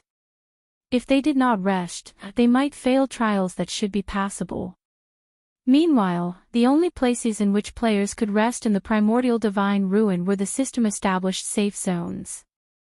Traps and monsters were present everywhere else, and if they relaxed, even for a moment, in these locations, they'd swiftly lose their lives. After Zero Wing's members had rested for some time, the various superpowers teams began to arrive in the safe zone, one after another. However, unlike Zero Wing, the various superpowers only had around 80% of the 1,500 plus members they had entered the ruin with. The rest of their players had to wait for the system to resurrect them, forming teams with other players to search for opportunities and treasure on the first floor. After everyone rested, they proceeded towards the second underground floor. The second floor contained a primal forest. Visibility here was even worse than in the first floor's dark canyon. Even Tier 2 players could only see up to 80 yards away. As players traversed the forest, they were bombarded by all kinds of spell attacks from out of nowhere from time to time. These spells packed a punch, and even Tier 2 MTs only survived after 3 or 4 direct hits. Tier 1 MTs were lucky to survive even 2 hits. If players wished to reach the next safe zone alive, they would have to rely on their individual reaction speed and decision-making. They'd have to dodge or block an attack instantly when targeted. Only by doing so would the healers have a chance of healing them. All the heals in the world wouldn't save them if a spell struck them directly. The ruin's second floor was also much larger than the first, a testament to the Primordial Divine Ruin's unique nature. As teams progressed, they'd encounter larger maps, forcing players to travel greater distances and face more danger. Your phone didn't have any special strategy to get through the second floor's trial. He could only send in the Magic Light team and Conqueror parties to tank as many hits as possible, limiting the number of casualties the team suffered. Overall, Zero Wing didn't fare nearly as well as the various superpowers. Upon reaching the third underground floor, the increased difficulty was particularly evident. The necessary method to clear the third floor wasn't like the first two. The various attacks and traps players had to face had also changed. Now, players had to collect a sufficient number of teleportation stones to proceed to the fourth floor. Each teleportation stone could only transport 100 players, and only the third floor's Grand Lord-ranked monsters would drop them. One could just imagine how difficult it would be to kill a Grand Lord-ranked boss in such a dangerous environment. It's no wonder why only the various superpowers have only gotten through the third floor thus far, leaving the first-rate guild's alliance behind. As Shurfeng stood at the third floor's starting point and observed the barren wasteland before him, he could not help but frown. Thunderclouds covered the sky above the plain as far as he could see. Lightning frequently descended, decorating the ground with scorch marks. Not only did the lightning strikes contain a lot of power, but they were also extremely fast, significantly faster than normal spell attacks. When facing a normal spell attack, expert players could dodge or block as long as the spell was cast from a certain distance, but the lightning strikes from above were incredibly fast. This trial's difficulty increase was tremendous. Furthermore, players had to kill level 55 Grand Lords. However, the various superpowers teams, which had just arrived, reacted as if they didn't see the lightning bombarding the plane. They quickly split into two groups, leaving one behind in the safe zone while the other boldly strode into the barren wasteland in search of Grand Lord-ranked thunder beasts and thunder elementals. Lightning continued to descend from the sky, but the superpowers members swiftly maneuvered around the strikes. Aside from a few unlucky players, who had been targeted by multiple lightning strikes, most were able to dodge the natural attacks. Even if they failed to dodge in time, their team's healers would quickly restore their lost HP. In contrast, the first-rate guilds and adventurer teams were unsure of how to continue. If they only had to dodge the lightning strikes, most of their members would be successful, but with the addition of monsters, chaos would ensue. They'd either fall to the lightning, or the monsters would slaughter them. So what if they got a lot of players this far? They still won't clear the third floor. Wild Ocean could not help but flash Zero Wing's team, which still occupied the starting point. A ridiculing smirk. Players' basic attributes were no longer the key to clearing the trial once they reached the third underground floor. Here, individual combat standards held greater importance. If a team couldn't defeat the Grand Lord-ranked bosses while being showered by lightning strikes, it would venture no further. In the Primordial Divine Ruin Guild leader, the lightning strikes' attack rate and numbers are too high. I'm afraid that no more than 50 of our members will be able to fight while dodging the strikes. Should we grind the bosses for teleportation stones with just a 50-man team? Although it will slow us down, we shouldn't have a problem collecting the necessary teleportation stones, Aqua Rose suggested. If any other guild, excluding the superpowers, encountered such a situation, they'd likely be stuck here. Even Zero Wing only had a few experts who could fight in this lightning zone. Not even the Conqueror's armor's battle arrays would be very effective. Meanwhile, trying to raid Grand Lords with so few experts was impossible. This was also why the various first-rate guilds, which had reached the ruins' third underground floor previously, had never cleared it. However, Zero Wing was different. Its team had over 10 Tier 2 players and shouldn't have a problem forming a 50-man raid team that could dodge the lightning while fighting the bosses. Unfortunately, raiding level 55 Grand Lords with only 50 members would take a lot of time, more time than the various superpowers raid teams, which had around 300 members each. No need, we'll all go together. Shifeng said, smiling as he shook his head. Everyone. For a moment, Aqua Rose thought she had misheard Shifeng. Relax. If this were any other trap, we might not have a way to deal with it, but if we only have to deal with lightning, we won't have to worry, Shifeng said. He then took a thick, ancient tome from his bag. This item was none other than the Ancient Weather Book. Chapter 1658, Might of the Ancient Book. Chapter 1658, Might of the Ancient Book. Across the vast wasteland, the various superpowers hunted bosses with organized precision.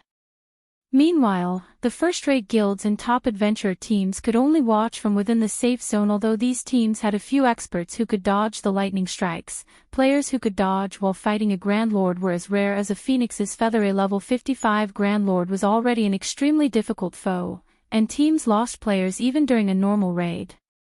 Hence, trying to raid one while severely handicapped would simply be suicidal. To compensate for their lack of numbers, the various first-rate guilds and top adventurer teams had tried to pool their experts to raid the bosses.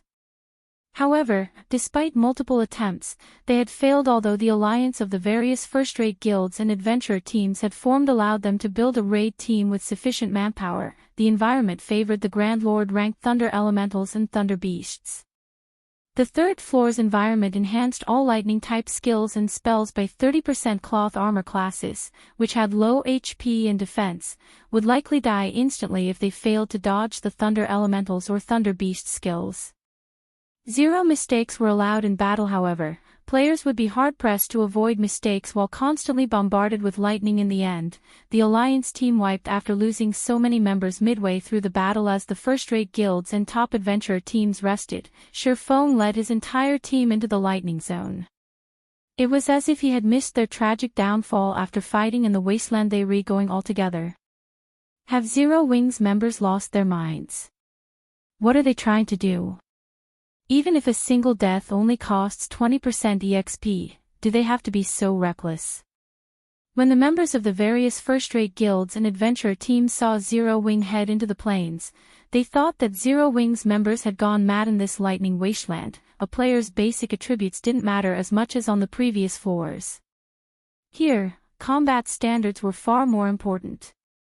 Even if a team charged into the lightning wasteland with 1,000 members, each member would suffer the same number of lightning strikes.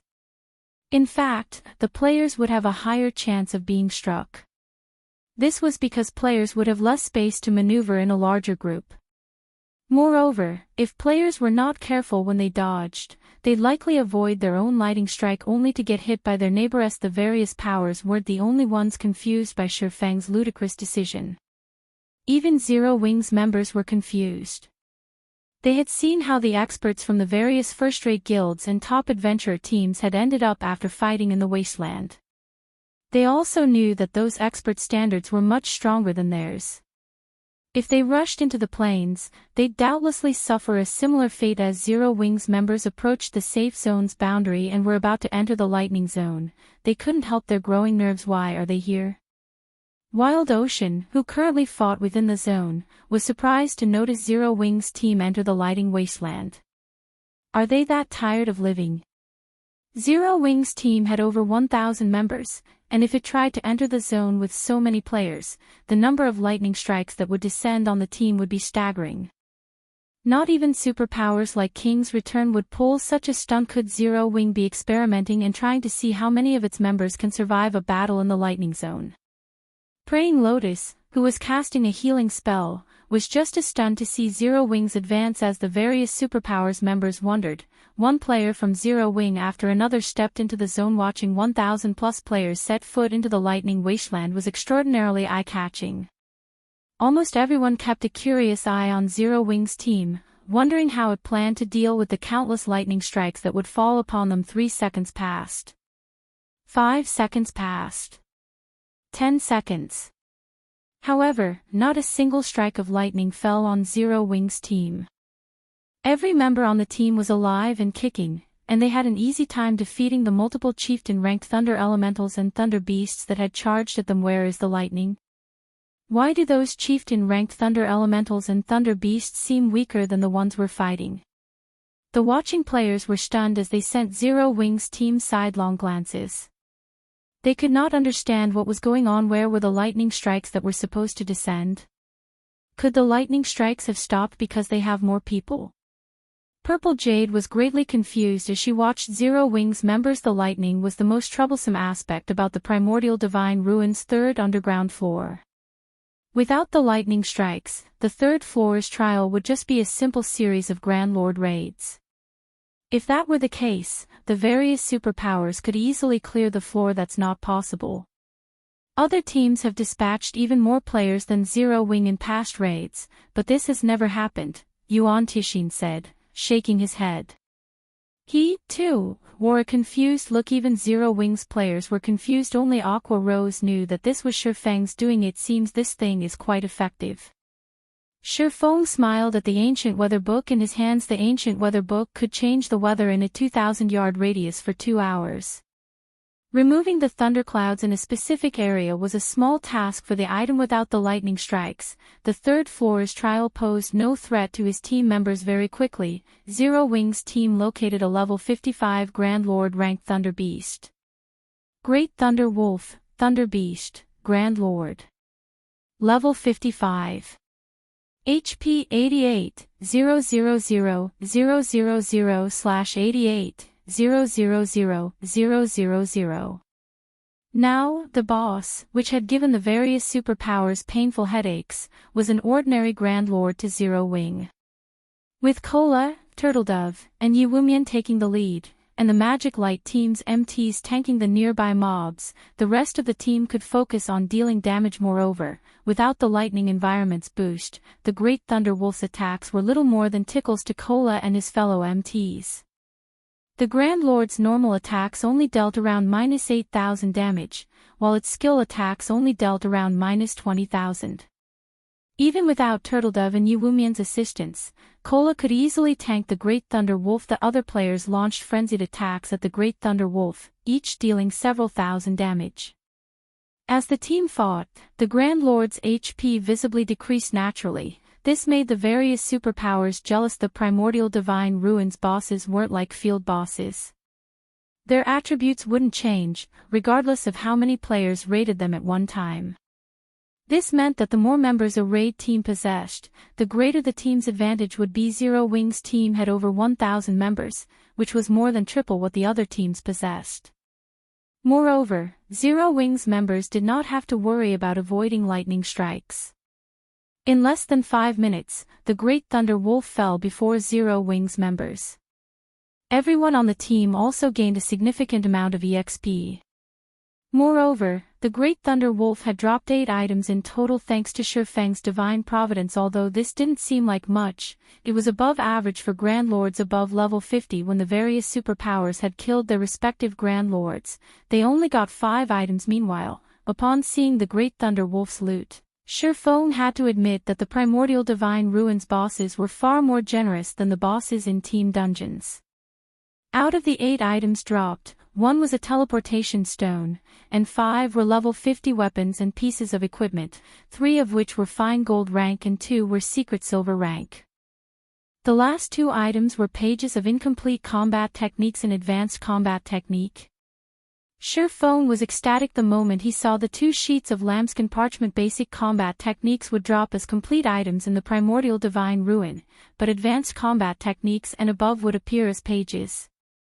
Players would have to gather every page to learn the combat technique. Excited, Shifeng immediately inspected the 2 parchment sheets. Chapter 1659, Top-Tier Advanced Combat Technique. Chapter 1659, Top-Tier Advanced Combat Technique.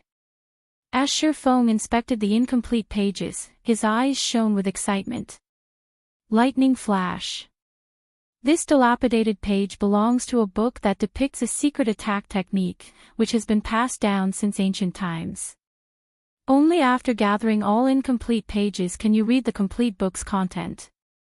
There are a total of 13 pages. This leaflet is the 3rd page. Lightning Flash.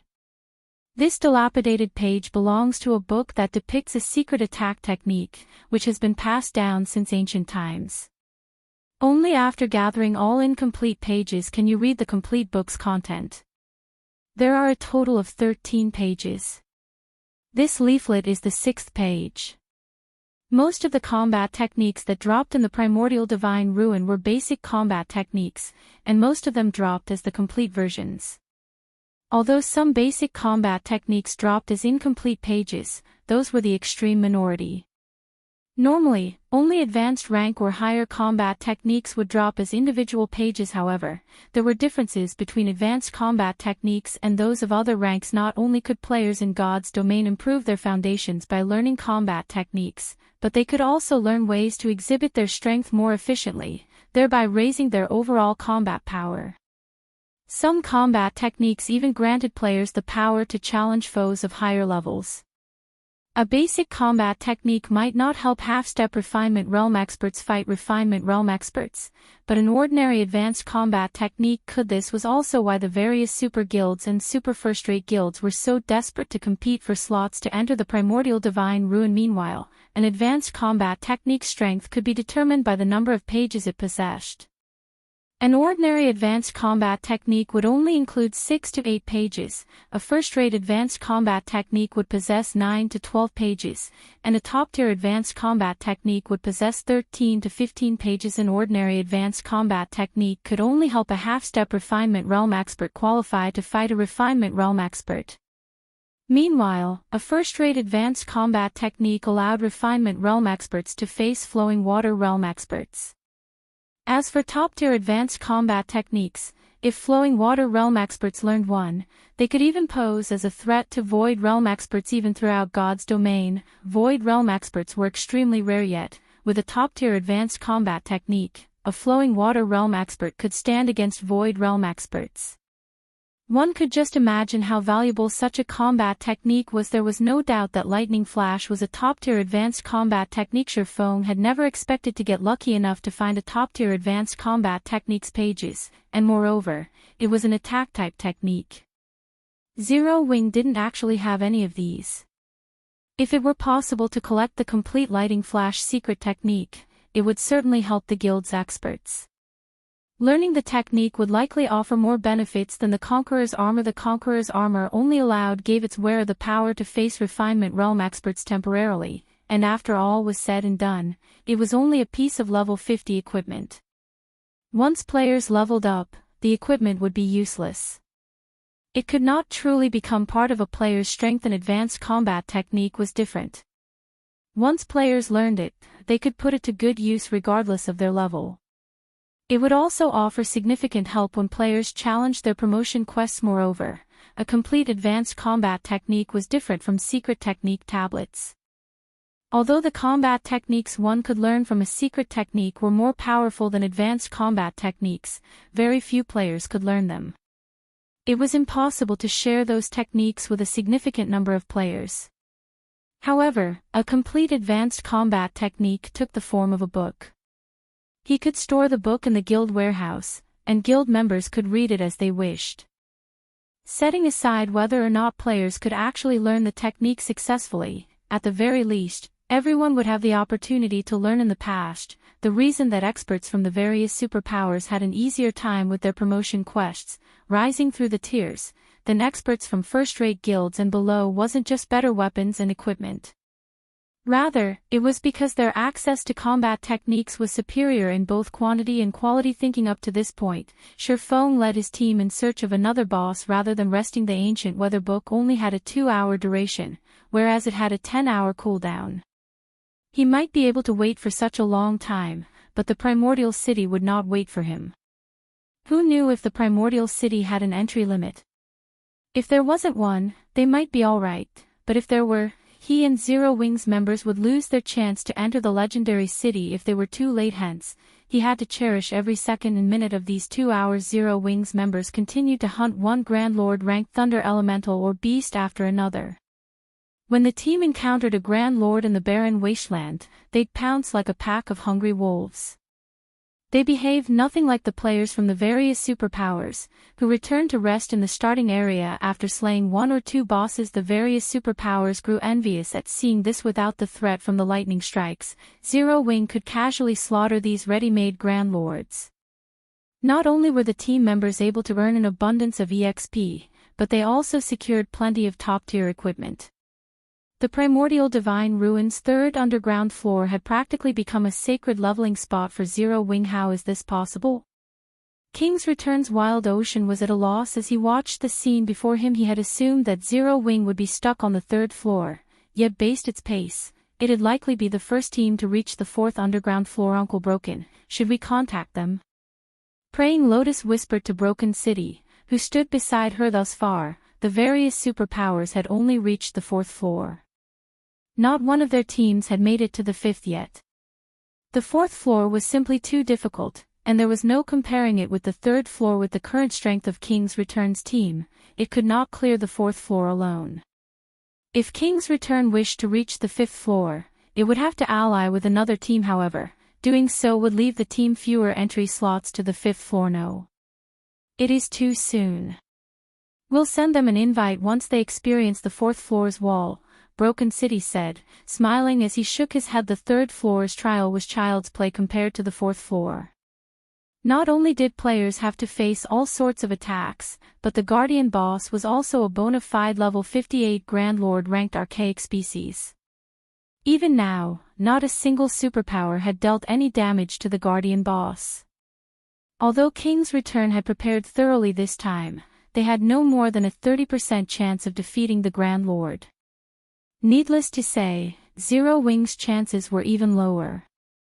While the various powers grinded bosses on the Primordial Divine Ruins' third underground floor, news of Zero Wing's team completing the third floor's trial quickly spread among the participating teams. The various large guilds and top adventure teams from the kingdoms and empire neighboring the Orc Empire, in particular, had to reevaluate their opinions of the guild the various superpowers had, thus far, monopolized the Primordial Divine Ruins' fourth floor. The fact that Zero Wing had reached that floor proved that it could nearly rival those superpowers in terms of top-tier experts. At the very least, Zero Wing was definitely superior to first-rate guilds and top adventurer teams in this regard. However, a deathly silence had fallen over the meeting room within Heaven's Burial's ancient Rock City residence due to this latest information. Nobody could have imagined that, in one short day, Heaven's Burial would lose the massive advantage it had cultivated. And it was all due to Zero Wing. First, Zero Wing had shattered ancient Rock City's defensive magic arrays. Then, the guild had plundered their entry slots for the Primordial Divine Ruin. Now, Zero Wing was about to set foot on the ruin's fourth underground floor. Zero Wing. Singular Burial's expression twisted as he read the latest report. Heaven's Burial's reputation was in tatters. If they did not figure out a way to deal with this problem now, the guild would likely have a rocky path ahead even if they held on to ancient Rock City. Singular Burial spun towards Flame Blood, who sat beside him wrapped in bandages, and growled, "Flame, didn't you say that Beast Emperor needs the souls of 400,000 elite players to display his full strength in Starmoon Kingdom? Go, tell him that I will fulfill that request." Guild leader, are you planning on giving up on Starmoon Kingdom entirely? Flame Blood could not help his surprise. Beast Emperor's request was no laughing matter. It was both the last and worst option Heaven's Burial had. That's right. Since we can't have Starmoon Kingdom, what's the point in leaving it alive? Singular Burial nodded, a hint of madness flashing in his eyes. Although he did not want to admit it, he had to acknowledge the fact that Heaven's Burial had lost the struggle for Starmoon Kingdom. Regardless of whether or not they defended ancient Rock City, the necessary funds to repair it was still a problem. They also had to pay plenty in bounty claims each day. If they continued the battle with Zero Wing, it would only be a matter of time before the guild was finished, even if Heaven's Burial had the support of major corporations. If he wanted Heaven's Burial to survive, he had to give up on Starmoon Kingdom. I understand. I'll contact Beast Emperor right away. Seeing how serious Singular Burial was, Flame Blood inwardly lamented the fact that the man had become like this. He never thought that a guild like Zero Wing could actually corner Singular Burial, a genius, to this extent. Of the many years he had followed Singular Burial, this was the first time something like this had ever happened. Chapter 1660, Lightning Flash Secret Technique. Chapter 1660, Lightning Flash Secret Technique.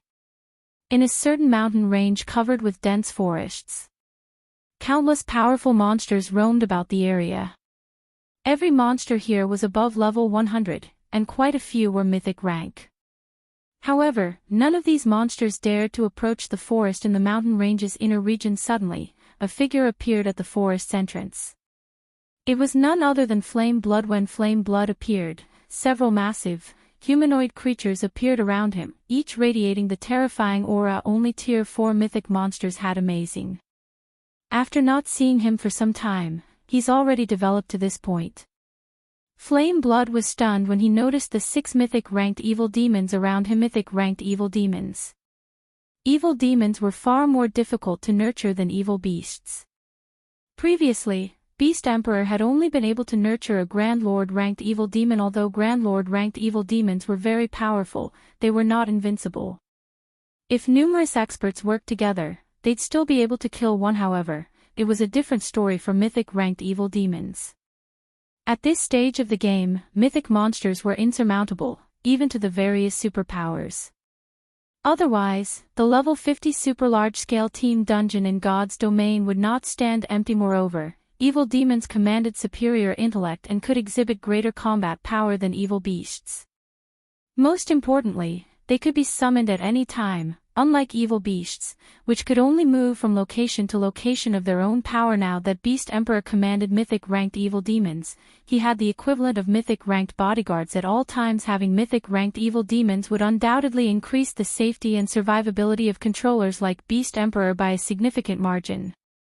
He would no longer have to hide when attacking and could control his armies more efficiently. After seeing these Mythic-ranked evil demons, Flame Blood's desire to obtain his own grew. Being a member of the evil god's temple, every race on the continent of God's domain hunted him constantly. Surviving in the game had become exceedingly difficult. Moreover, if players or NPCs captured him and sent him to the war god's temple, his character would be sentenced to death in the truest sense, and he'd be forced to start all over again. Hence, he needed to be careful when he moved about and rarely appear before other players. If he had his own Mythic-ranked evil demons, though, he wouldn't have to worry about capture unless he encountered a Tier 5 NPC. Fortunately, Tier 5 NPCs were apex powerhouses in God's domain, and they weren't so easy to encounter. Normally, the strongest NPCs players would meet were Tier 4. After the evil demons had a chance to observe Flame Blood for a moment, they retreated back into the forest.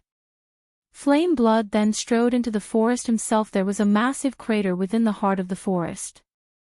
The crater radiated an evil energy so dense that even an evil god apostle like him gasped as it washed over him. If an ordinary player bathed in this dense evil energy, it would likely corrupt them instantly. This crater was none other than the home of Starmoon Kingdom's evil god's temple. As long as players were within range of the temple, its energy would cut off their communication with the outside world. They would not be able to send or receive messages. Flame Blood. A middle-aged man covered in pitch-black ruins sat in the severely dilapidated temple. When he noticed Flame Blood enter the temple, he sent the cleric a glance and asked, "Why are you here? Weren't you controlling your evil demon army to protect ancient Rock City?" Although the man before Flame Blood hadn't expressed any emotion, speaking only in a calm tone, Flame Blood's heart palpitated in fear. This wasn't just because Beast Emperor was one of the evil god's temple's evil god envoys, but also because of the horrific evil energy that lingered around him. The man was far more frightening than the last time Flame Blood had seen Beast Emperor. The evil energy Beast Emperor radiated was no weaker than the evil energy the temple itself radiated. This man's evil energy would likely kill ordinary players before they could approach him. Moreover, as Flame Blood looked at Beast Emperor, he could not help but feel as if he stared at a ferocious beast that had just woken from a long slumber. "My guild leader sent me," Flame Blood said after stealing his mind. "Didn't you say that you needed 400,000 souls from elite players? My guild leader says he can give them to you. He's finally made up his mind." Beast Emperor asked, chuckling. "Then, return and tell him this: the day he has the players ready will be the day Zero Wing perishes." Although he was quite powerful and could easily hunt down players for their souls, the immortal souls he needed had to come from willing players. Unfortunately, he was still short 400,000 elite players even after exhausting his means. Otherwise, he would have handed Starmoon Kingdom to the evil god's temple a while ago. Flame Blood nodded in response. He had no doubt regarding Beast Emperor's claim others might not know the power Beast Emperor wielded after the evil god's temple had activated, but as a member, Flame Blood knew it very well. Meanwhile, back in the Primordial Divine Ruins' third underground floor, quite some time had passed since the various superpowers had departed for the fourth floor. Only the first-rate guilds and top adventurer teams, which couldn't defeat the bosses, and Zero Wing's team, which still hunted Grand Lord-ranked thunder beasts and elementals, remained on the third floor. Crap. Just how many Grand Lords must Zero Wing's members kill before they are satisfied? They might be grinding for level 50 top-tier equipment on this floor. After all, opportunities like this don't come often. With how many Grand Lords they've already killed, they should have more than enough teleportation stones. I wonder if they'd be willing to share some with us. Don't even think about it. First, the Primordial City will definitely have an entry limit. It's only natural to let as few players as possible reach the 4th and 5th floors. Moreover, the teleportation stones are bound to players of the same team and can only be passed around between players on the same team. The stones can also only be used on team members. If the team's member count suddenly increases, the teleportation stones they've collected thus far will become useless. That makes it even less likely that they'd be willing to help us. The various first-rate guilds and top adventurer teams couldn't help but envy Zero Wing's battling members as they searched for treasures on the 3rd floor.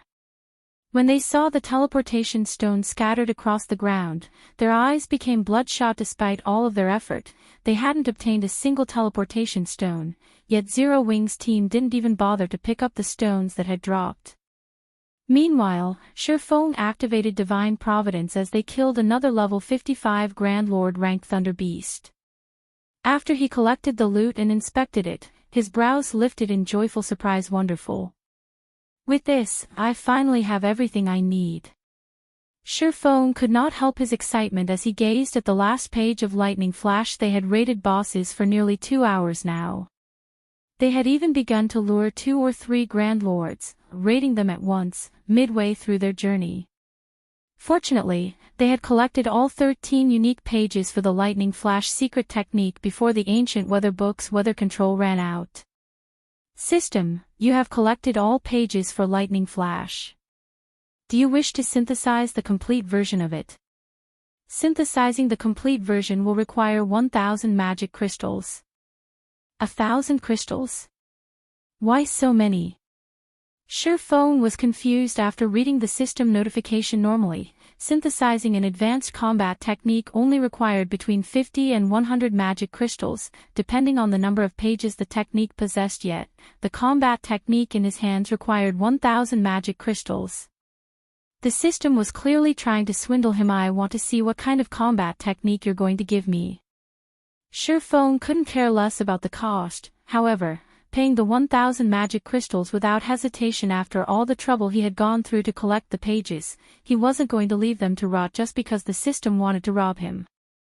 Fortunately, there wasn't much of a difference between 100 magic crystals and 1,000 to Shurfeng. Suddenly, with Shurfeng at its center, a pitch-black magic array appeared beneath his feet. A powerful stream of mana surged upward from the array, and ignoring the ancient weather book's effects, thunderclouds gathered above, blocking out the sun above Shurfeng. Massive lightning bolts then descended from the clouds, striking the 13 incomplete pages that hovered above Shurfeng's head. After hundreds of thundering booms echoed throughout the 3rd floor, a thick, ancient tome hovered before Shurfeng. Faint arcs of blue electricity danced around the tome. Chapter 1661, Bronze Combat Technique. Chapter 1661, Bronze Combat Technique. The hundreds of lightning bolts suddenly flashing in the vast wasteland immediately drew the attention of every player on the Primordial Divine Ruins' 3rd underground floor. Compared to the normal lightning strikes, not only were the ones just now much more powerful, but the number and rate at which they appeared were also much higher than before. The resulting thunder also echoed throughout the entire wasteland, hurting everyone's eardrums. What's going on over there? Why did so many lightning bolts suddenly strike Zero Wing? Everyone on the 3rd floor turned towards Zero Wing's location at practically the same time, their hearts bursting with curiosity. Previously, none of the lightning strikes had hit anywhere near Zero Wing. Yet, now, Zero Wing received a violent bombardment. Most likely, even a great lord of the same level would be reduced to ashes after eating so many powerful lightning bolts. What's that? A book? Could some kind of treasure have dropped? Some of the players nearby quickly noticed the ancient tome hovering before Shurfeng. Although they could not make out what kind of item the ancient tome was, judging by the huge commotion that heralded its appearance, they could easily guess that it was something extraordinary. The various first-rate guilds and top adventurer teams present revealed looks of envy and greed. As far as they knew, no fine gold or dark gold item would create such a huge commotion when it appeared.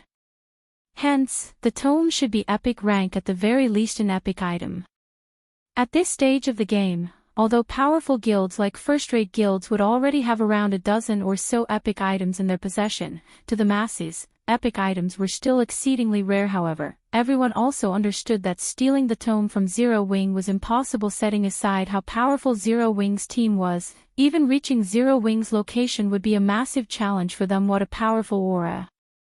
Feng was indescribably shocked as he looked at the ancient tome in the air before him. He had seen the synthesis of many advanced combat technique tomes before. However, none of them had ever caused such a huge commotion. Moreover, even after the lightning flash tome completed its synthesis, it still radiated a faint aura that attracted mana to it, a situation that Feng had never encountered before. For a moment, he found it somewhat incredible that the book before him was a combat technique tome guild leader. What is that item? Is it an epic tool? Aqua Rose could not help but ask curiously. The other members of the team also held great curiosity about the lightning flash secret technique. Immediately, they pricked their ears up in hopes of catching wind of the tome's identity. As for the item's attribute panel, they held no expectations of catching a glimpse of it nowadays. Zero Wing was rife with spies of other guilds. Meanwhile, in regard to the epic items the guild possessed, they were generally considered a secret. After all, epic items served as the foundation of a guild. If used at a critical moment, they could achieve miraculous effects. Naturally, the guild wouldn't reveal such an important secret unless necessary. Hence, the members of the team did not hope to find out the exact details of the tome. They only wished to know what kind of item it was. No. Feng shook his head. Smiling, he said, "This is a combat technique." A combat technique? Aqua Rose could not help but narrow her eyes at Feng skeptically. She suspected that Feng was simply messing around with her. What kind of combat technique could cause such a huge commotion? Even a secret technique tablet would not create such a commotion. When it dropped, Feng's words stunned everyone. Although they refused to believe Feng, they all knew what kind of personality he had. He would never lie about something like this. Moreover, if he did not wish for them to know what the tome was, he could simply say that it was a guild secret. In that case, they naturally would not pursue the matter. Yet, everyone also found it unbelievable that a combat technique could cause such a huge commotion. Of course. Moreover, it isn't just any ordinary combat technique, Feng said, a hint of excitement in his voice. This is a bronze combat technique with a complete legacy. Advanced combat techniques was something that countless expert players wished to learn. Even the various superpowers only possessed a few in the past. Advanced combat techniques had also been the strongest combat technique Feng knew of. However, after finding out about secret technique tablets, in addition to the relevant information Phoenix Rain had provided him, he discovered the existence of combat techniques that were even stronger than advanced combat techniques, bronze combat techniques. Normally, secret technique tablets were the only source of bronze combat techniques. Meanwhile, the power one could exhibit using such a technique was beyond imagination. Even Void Realm experts would have difficulty coping against a bronze combat technique. Feng had never expected to obtain a bronze combat technique on the third floor of the Primordial Divine Ruin. Compared to a bronze tablet, a tome that recorded a complete bronze legacy technique was undoubtedly much better. Although a bronze tablet contained numerous bronze combat techniques, only 10 players could enter a bronze tablet each month, which meant that the guild could use it to nurture a mere handful of players. However, a combat technique tome did not possess such a restriction. As long as he willed it, he could let however many players learn from it as he wished. A bronze combat technique? Most of the Zero Wing members present revealed looks of confusion when they heard Feng's words. They did not understand what a bronze combat technique was. At Alice for Aqua Rose and the others who had previously entered the legacy space for the secret spellcasting technique, they could not help but gape in shock. They knew what exactly a bronze combat technique represented, something much more powerful than an advanced combat technique. Only players like them, who had entered the bronze temple of a secret technique space, would know about bronze combat techniques. However, back then, they received only one learning opportunity for each floor they ascended in the Bronze Temple. Moreover, each floor became increasingly difficult to clear as they reached higher floors, which severely limited the number of learning opportunities they had now. However, they had a complete bronze combat technique tome. This meant that they could learn the combat technique recorded on it at any time and without limit. Now that we have achieved our goal here, it's about time we headed down to the 4th floor, Feng said, chuckling. He then used the teleportation stones to send everyone to the 4th underground floor of the Primordial Divine Ruin. Zero Wing's team of 1,000+ players vanished from the Lightning Wasteland. Primordial Divine Ruin's 4th underground floor. The setting here was a quiet valley abounding with lush vegetation. A towering set of doors could be seen situated at the heart of the valley.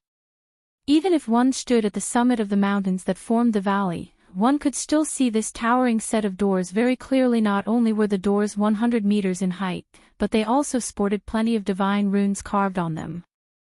The doors radiated a powerful aura that would probably deter ordinary players from approaching them at this moment. However, a flashy light show could be seen taking place before the massive stone doors. At the same time, sounds of explosions kept echoing throughout the entire valley. In the next moment, a two-headed, three-tailed earth dragon, which stood before the stone doors, could be seen letting out a deafening roar. Meanwhile, encircling this earth dragon was a team of 1,000+ experts. Currently, these expert players were attacking the monster in a frenzy, bombarding the 50-meter-tall earth dragon with one attack after another. However, despite the spectacular phenomena accompanying their attacks, the attacks themselves dealt only around -400 damage. From beginning to end, not a single attack inflicted over -1,000 damage to the monster. What a powerful monster! An archaic species. Or is it a ferocious beast? Zero Wing's members could not help but stare wide-eyed at the monster guarding the massive stone doors, their hearts filled with shock. Chapter 1662, Edgeless Blade and Earth Dragon. Showdown could not help but be astonished as he looked at the 50-meter-tall monster standing inside the valley. Frostflame two-headed earth dragon, archaic species, inferior dragon, Grand Lord. Level 58. HP 270 000 000/270 000 000. Compared to other archaic species of similar rank and level, the Frostflame two-headed earth dragon was clearly stronger. Its HP already rivaled that of mythic monsters of the same level. It did not look like a Grand Lord at all. Moreover, aside from the earth dragon having superb defense, the battlefield it fought in was surrounded by pools of scorching lava. From time to time, jets of lava would shoot up and rain down on random locations of the battlefield. Even MTs would be able to endure a direct hit from the lava only 3 or 4 times. Should they successfully block the lava rain, the durability of their weapons and equipment would decrease significantly. In addition to the lava rain, the earth dragon itself attacked with its 3 tails and spewed out frost or flame breaths frequently. As a result, the expert players of the superpowers currently raiding the boss turned into streaks of light and disappeared from the battlefield one after another. In less than 10 minutes, the team made up of 1,000+ experts was annihilated. By the time the battle was over, the entire area before the massive stone doors had transformed into a world of flames and frost, the scene both mesmerizing and shocking at this point. The spectating members of the various superpowers wore somber expressions on their faces as they looked at the earth dragon looming over them arrogantly before the stone doors. The earth dragon's defense and HP were both ridiculously high. In addition, players raiding the earth dragon had to keep an eye out for the lava that would rain down from the sky. However, after Showdown and the others arrived inside the valley, the various superpowers all shifted their sights towards them. When these superpowers saw Showdown's group moving past them, heading straight towards the Frostflame two-headed earth dragon, none of them displayed any hostility. They simply watched quietly as Zero Wing's team approached the boss. Although there was only one boss on the entire 4th floor, they were not in a hurry to fight it at all. The reason for this was their confidence in the earth dragon's strength. The task of killing the earth dragon was no longer something a single superpower or large guild could achieve. Multiple superpowers would need to cooperate to deal with the boss. They couldn't possibly intend to take on the boss on their first visit, right? Wild Ocean could not help but laugh in ridicule when he saw Zero Wing's team showing signs of wanting to raid the Earth Dragon. The team that tried raiding the Earth Dragon just now consisted of the strongest experts of 2 superpowers. In the end, however, they were still no match for the boss. The Earth Dragon itself was already a massive challenge to players. The lava rain launched at random intervals from the surrounding lava pools only served to further increase the demands on players' combat standards. Meanwhile, the standard of Zero Wing's members was significantly inferior to that of the members of the various superpowers. Of course, it would be a different story if Zero Wing could replicate its feat on the third floor and prevent the lava attacks from occurring entirely. However, how could such a thing happen time after time? It's better for us if they try. Once they realize where the difficulties of the raid lie, we'll have an easier time negotiating conditions for cooperation with them later on, Broken City said, chuckling nonchalantly. Though, I do wonder how much of the boss's HP Zero Wing will be able to shave off. Zero Wing was behaving similarly to how the Sacred Temple and Crimson Emperor had before, although both guilds had known that the boss was not easy to deal with. As this was their first time raiding the Primordial Divine Ruin, they had felt that they should have no problem taking down the boss if they worked together. In the end, however, their combined forces got annihilated before they could even get the boss's HP below the 80% threshold. Now, the upper echelons of both guilds were wearing exceedingly ugly expressions on their faces. Even the combined forces of the Sacred Temple and Crimson Emperor managed to lower the boss's HP only to 81%. I'm guessing Zero Wing will have trouble taking away even 5% of the boss's HP. Just the first two lava showers will most likely wipe out over 80% of Zero Wing's members.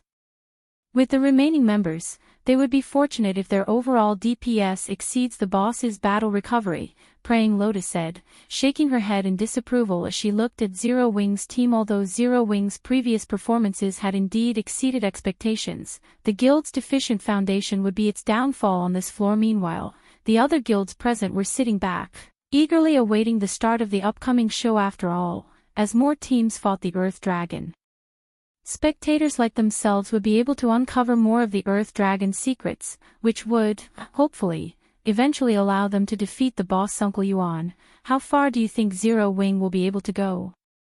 Purple Jade asked curiously as she looked at Shifeng, who stood in the middle of Zero Wing's team. Other guilds might not have a clear idea of Zero Wing's strength, but the Secret Pavilion was well informed on matters regarding God's domain. They were quite aware that, when Phoenix Rain's Phoenix Pavilion and Zero Wing obtained the first clear of the Sunset Forest, Zero Wing had played an indispensable role in the raid. I'm not sure. Maybe they'll shave off around 20% of the boss's HP. Hopefully, they can get the boss to enter its second phase. That way, we can get a better understanding of the boss, Yuan Tianxin replied, shaking his head. Meanwhile, just as Yuan Tianxin and Purple Jade were conversing with each other, Zero Wing's members were also looking at and discussing the Earth Dragon Guild leader. Let's go. Kola urged excitedly as he looked at the distant Earth Dragon. Truthfully, dealing with the bosses on the third floor had not posed a challenge to him whatsoever. He had not been able to fully exhibit the Titan Guard's capabilities when going up against those bosses. Now that the Frostflame two-headed Earth Dragon was before him, he was very eager to use it as a sparring partner to improve himself. Guild leader, why not let me be the lead MT this time? Turtledove eagerly recommended herself at this moment. Kola and the other MTs weren't the only ones itching for action. Fire Dance, Shadow Sword, and the other DPS of the team were also bursting with fighting spirit.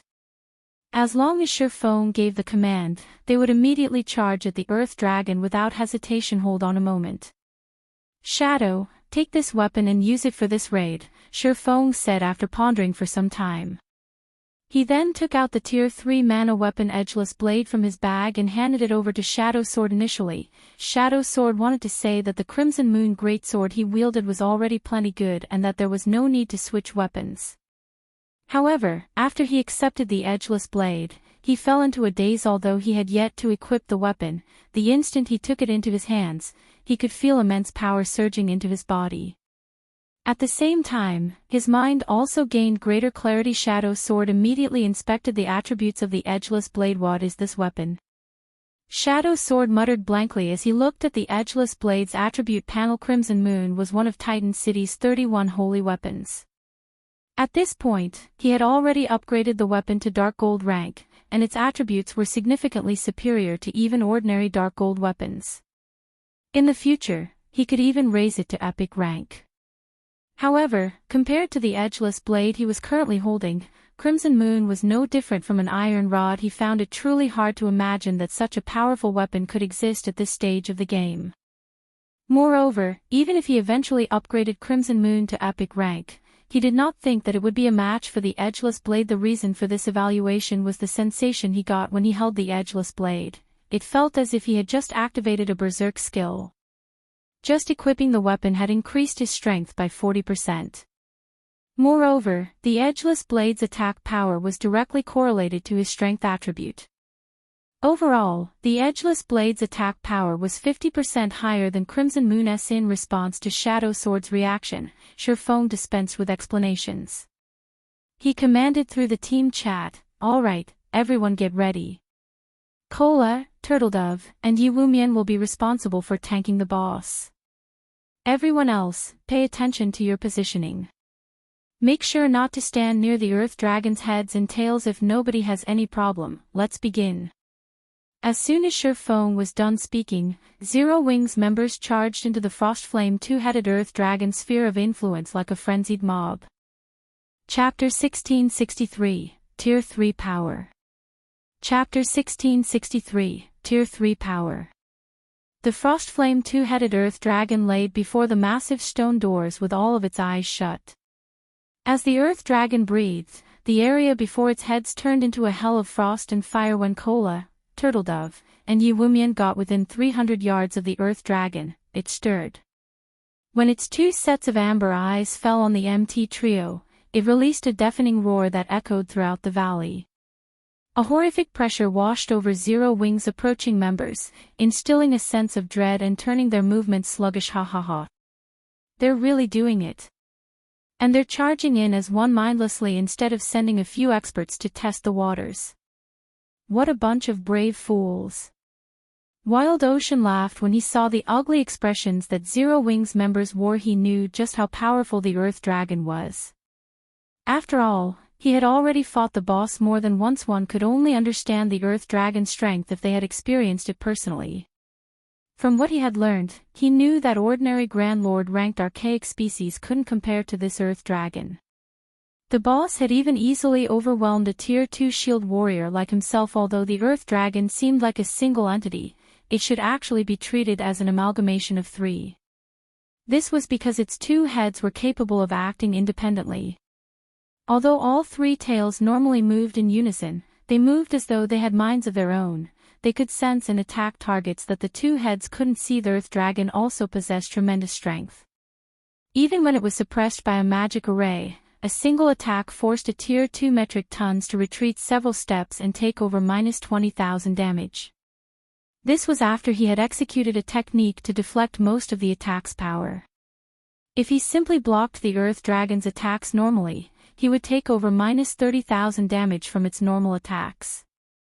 If he were careless for even a moment, the Earth Dragon would kill him instantly. Even without the constant threat of the lava showers, the Earth Dragon was a daunting foe. The Frostflame two-headed Earth Dragon was the absolute gatekeeper for the Primordial Divine Ruins' fifth underground floor. Along with the Earth Dragon's roars, lava began to spew from the ground, creating a wall of lava around the battlefield. The ring of lava that formed sealed off Zero Wings' path of retreat. Now, it wasn't possible for players inside to escape or enter the battlefield. Players wouldn't have any opportunities to attack in rotation. Only the victor would survive this lava-surrounded battlefield. As the lava barrier formed, the Earth Dragon's two mouths widened. The ice and fire-type mana in the environment began to surge towards the beast's maw. Zero Wing really is unlucky.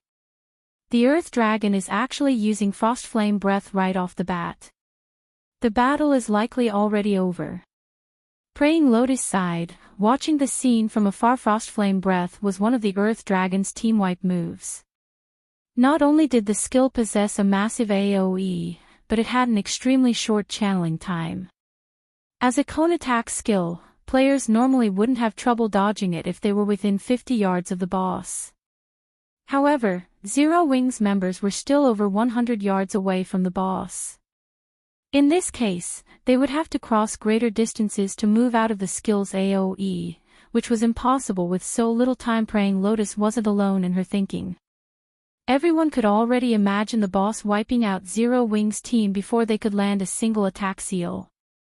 Just as the Earth Dragon was about to complete its Frost Flame Breath, Shurfeng raised his right hand, which wore the 7 Luminaries ring, and cast Forbidden Domain on the Guardian boss. Suddenly, the mana in a 600-yard radius around the Earth Dragon froze.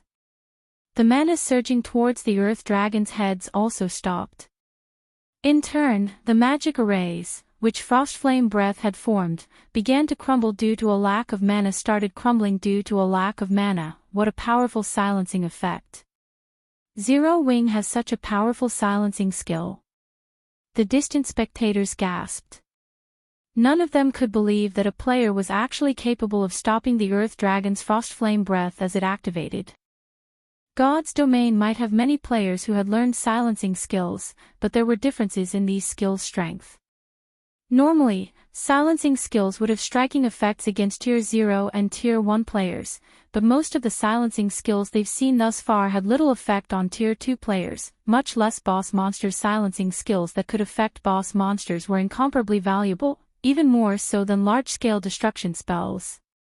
Being able to silence a boss even for a moment could save a team from instant annihilation and turn the tide of battle, and most superpowers would offer astronomical prices to purchase such skills according to their knowledge. Aside from Tier 3 silencing magic scrolls, there had yet to be a player that had learned a silencing skill capable of affecting a Grand Lord-ranked boss.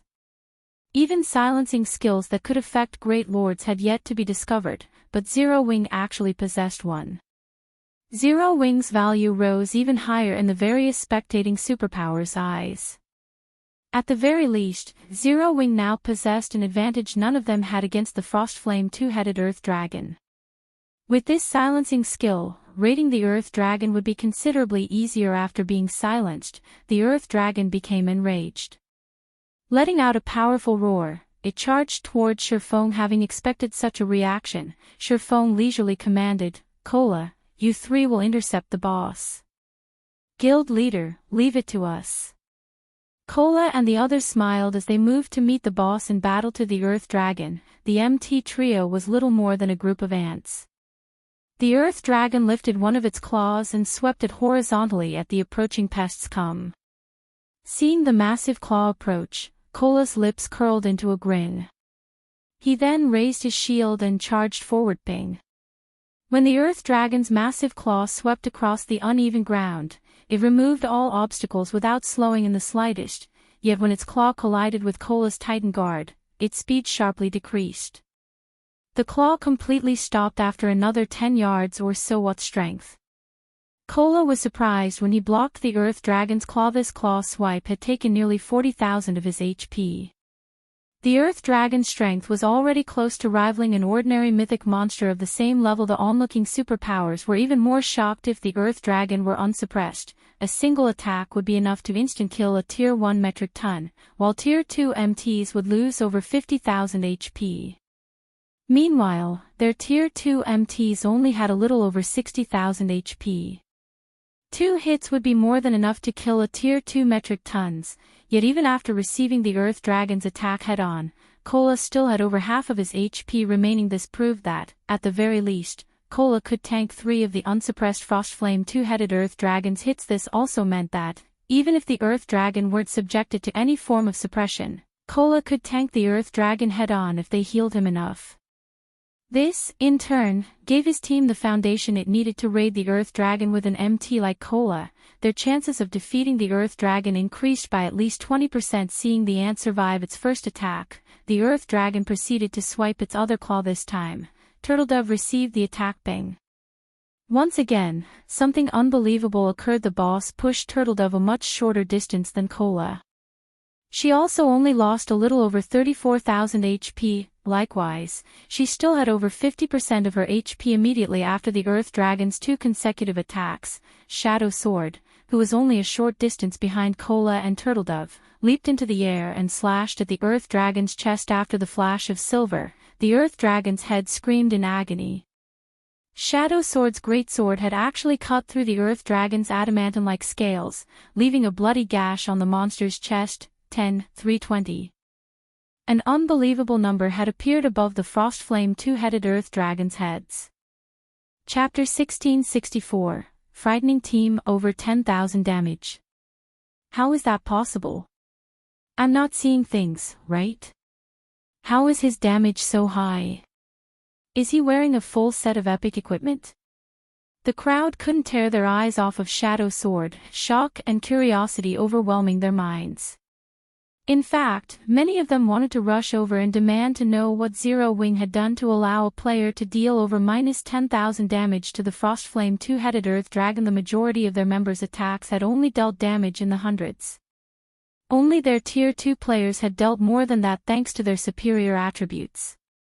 Even so, their normal attacks only dealt around -3,000 damage each, yet Shadow Sword had dealt over -10,000 with a normal attack. Even if Shadow Sword were a Tier 2 Berserker, there should be no way his damage should surpass their Tier 2 members by such a large margin. The only reason they could think of was that the Berserker must have a full set of epic equipment, but even then, such a thing was unrealistic. How valuable was epic equipment?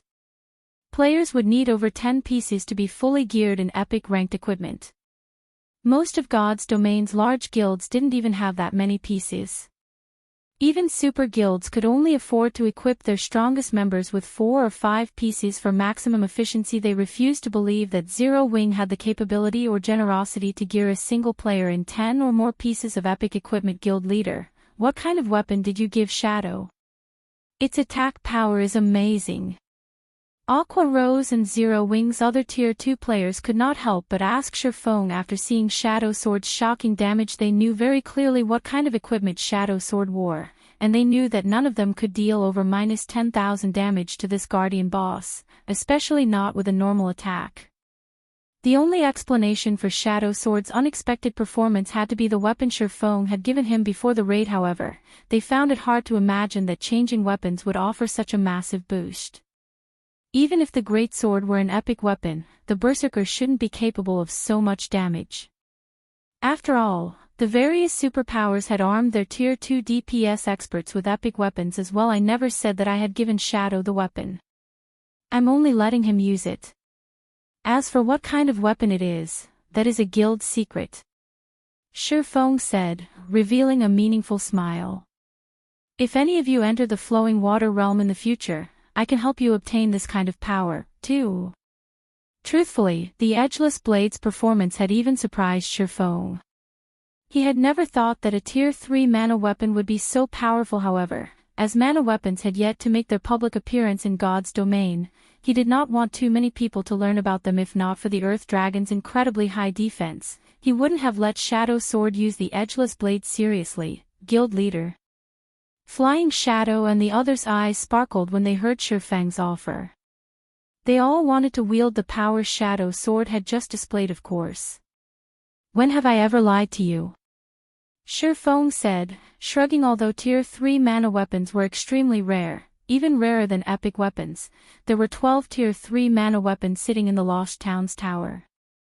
If he could secure the Lost Town, those weapons would be his for the taking. Hearing Shifeng's assurance, everyone's enthusiasm to improve their combat standard soared. If they raised their combat power to the Flowing Water Realm and obtained a weapon like the Edgeless Blade, they would instantly become apex experts in God's Domain. They wouldn't even have a problem killing a peak expert of the same level. Just thinking of the possibility excited them. The team began to vent its newfound passion in its fight against the Earth Dragon as damages in the hundreds began to appear above the boss's head. Only the Magic Light team and Zero Wing's Tier 2 players dealt over -3,000 damage, with some even reaching -5,000 damage. When Shifeng and Fire Dance joined the fray, the spectators were shocked once more due to the benefits from the Shadow Bloodline. Each of Fire Dance's normal attacks dealt over -9,000 damage. Although she didn't deal as much as Shadow Sword, she was an assassin. Her specialty was speed rather than raw power. Naturally, Shifeng was more impressive than both Shadow Sword and Fire Dance. His attack power was on a whole other level. His normal attacks alone dealt over -12,000 damage, while his skills easily dealt between -30,000 to -50,000 damage.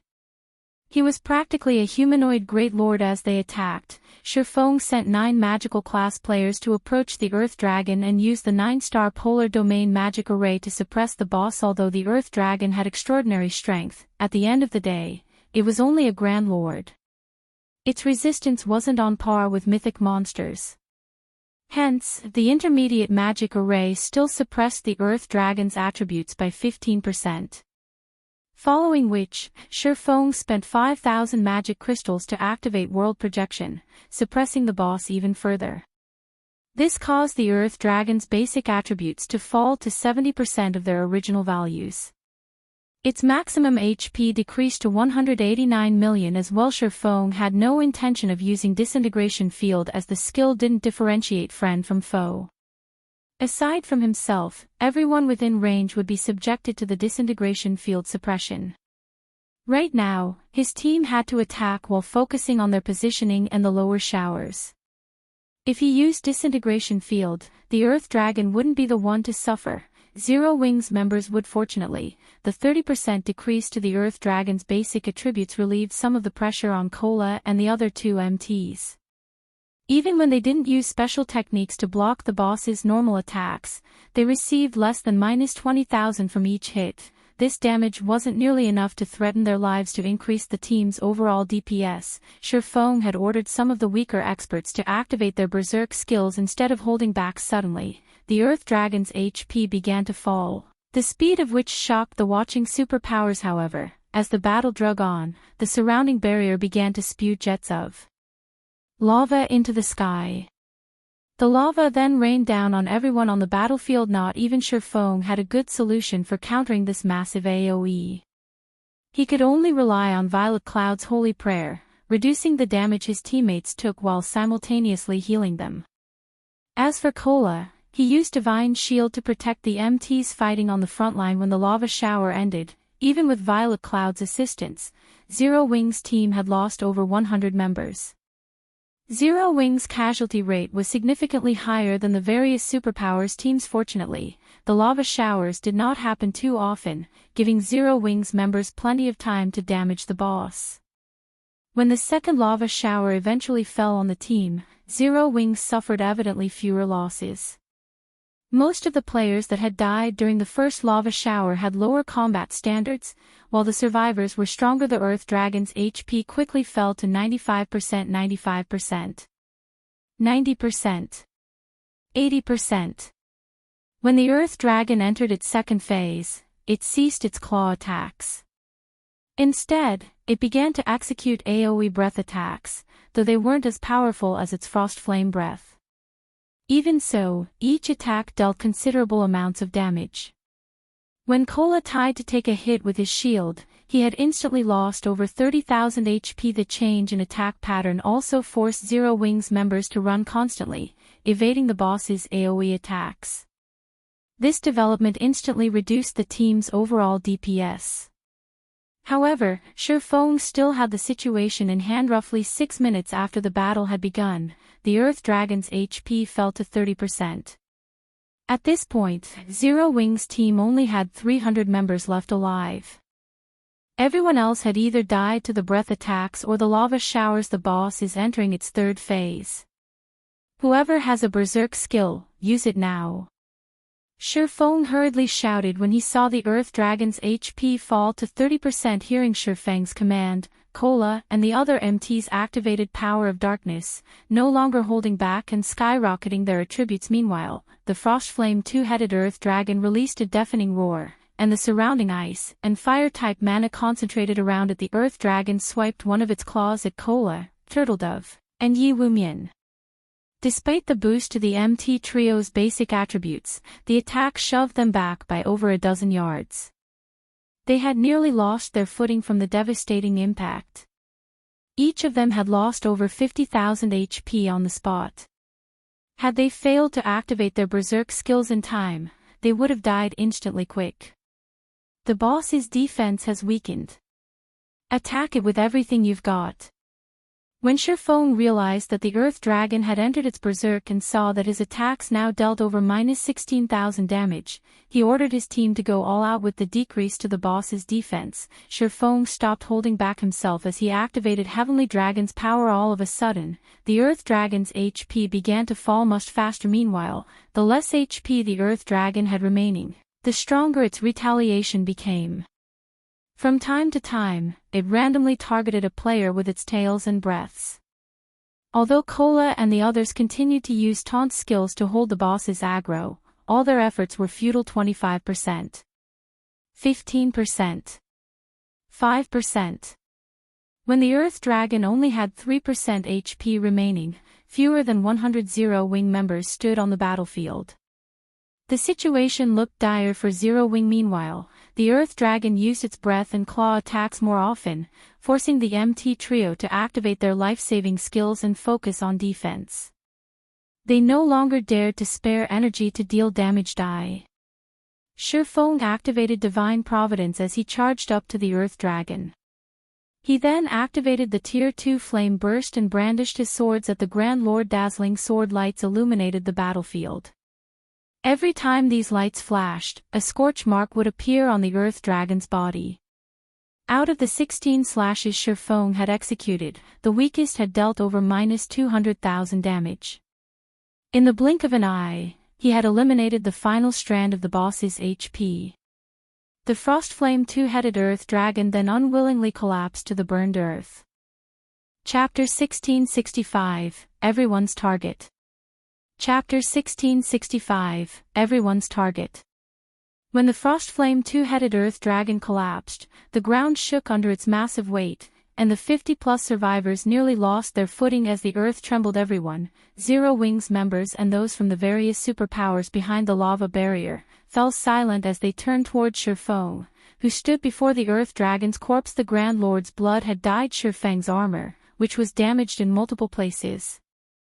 The swordsman was visibly exhausted, yet despite that, he seemed massive in the spectators' eyes. Every player watching felt as if they gazed upon a hero of legend. It's dead. Zero-Wing actually slew the Earth Dragon. This is a trick, right? They actually managed to defeat the boss.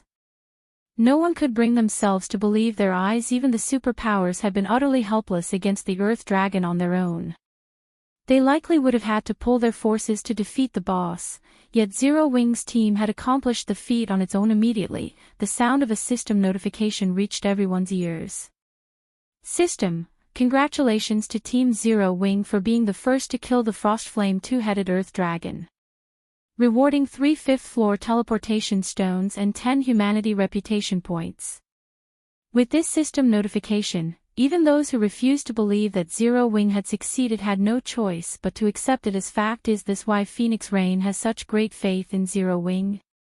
Yuan Tixin fell into deep thought as he stared at Shurfeng's back. Zero-Wing, huh? King's Return's Broken City could not help but watch Shurfeng closely as well. The guild is actually far more powerful than the rumors made it out to be. It seems that our subordinates will have to pay much closer attention to the guild. Suddenly, the various superpowers' attitudes towards Zero-Wing changed.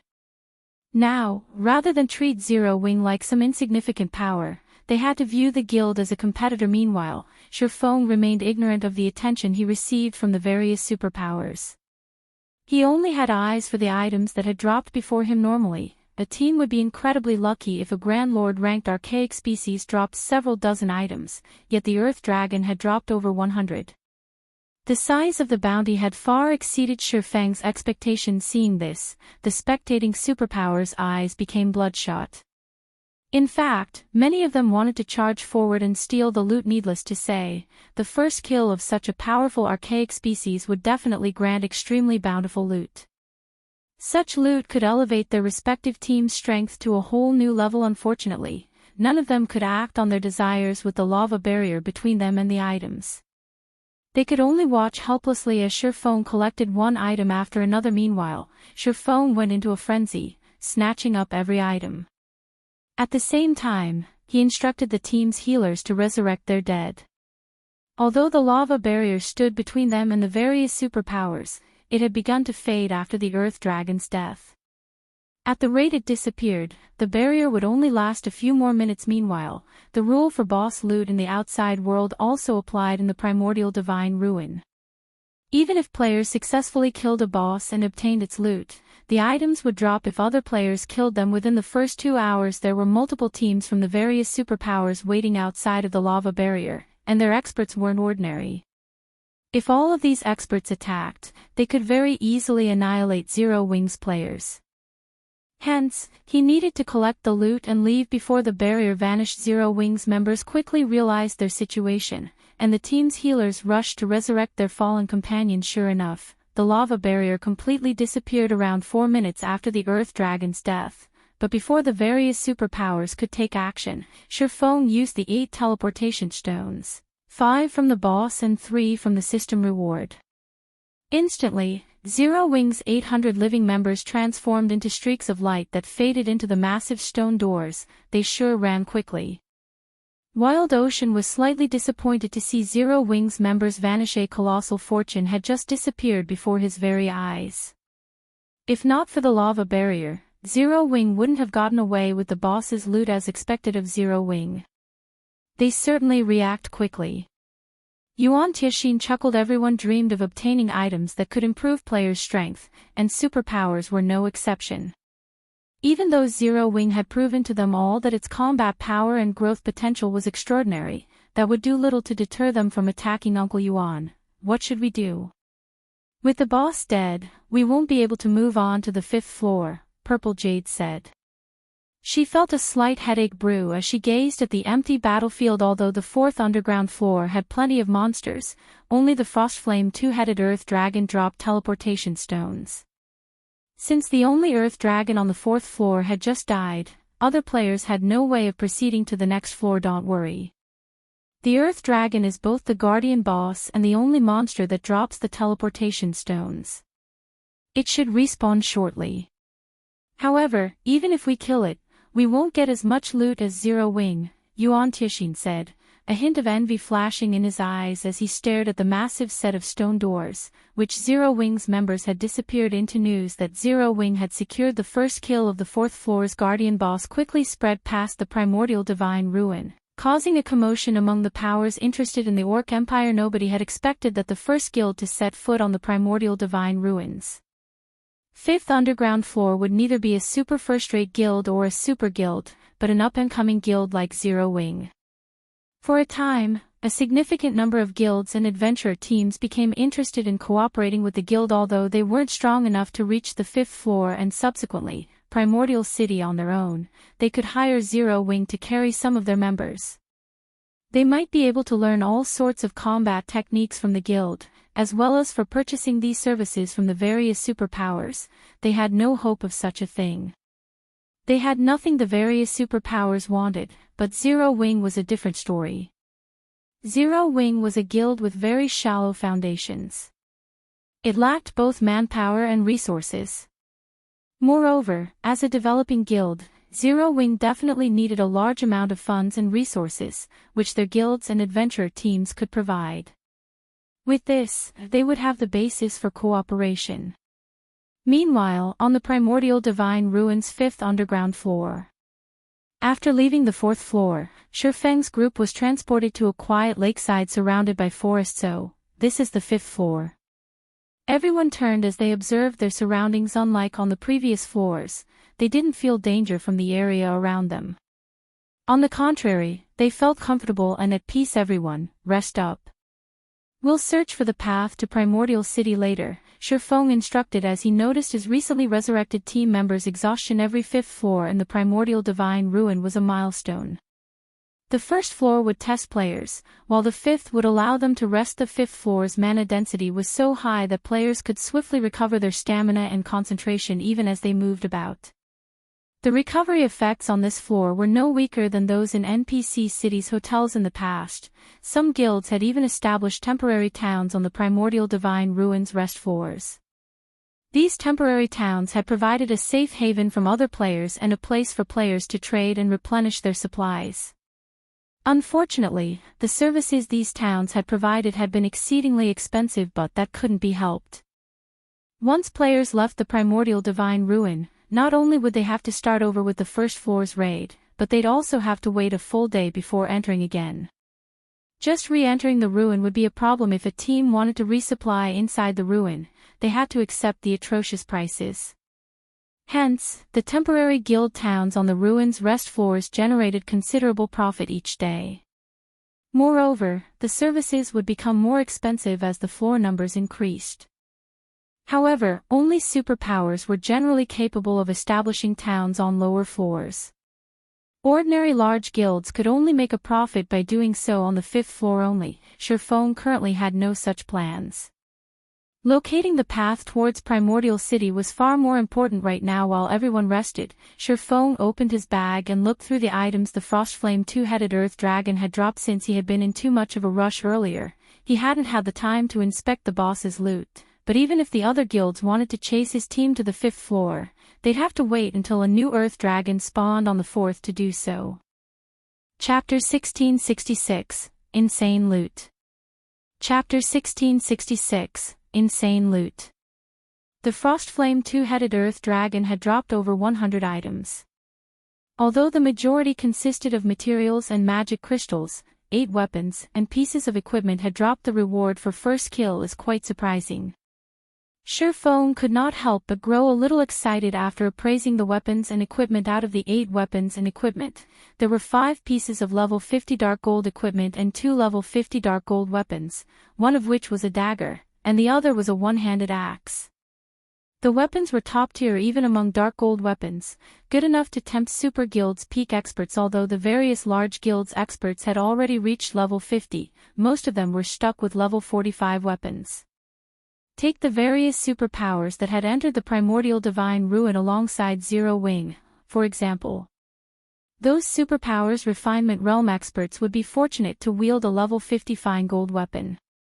Unfortunately, most were stuck with level 45 dark gold weapons, which had both lower basic attributes and attack power than level 50 fine gold weapons. Surprisingly, the 5 pieces of dark gold equipment that had dropped were pieces of the Berserker class's Mad Gale set and the Elementalist class's Frostflame set.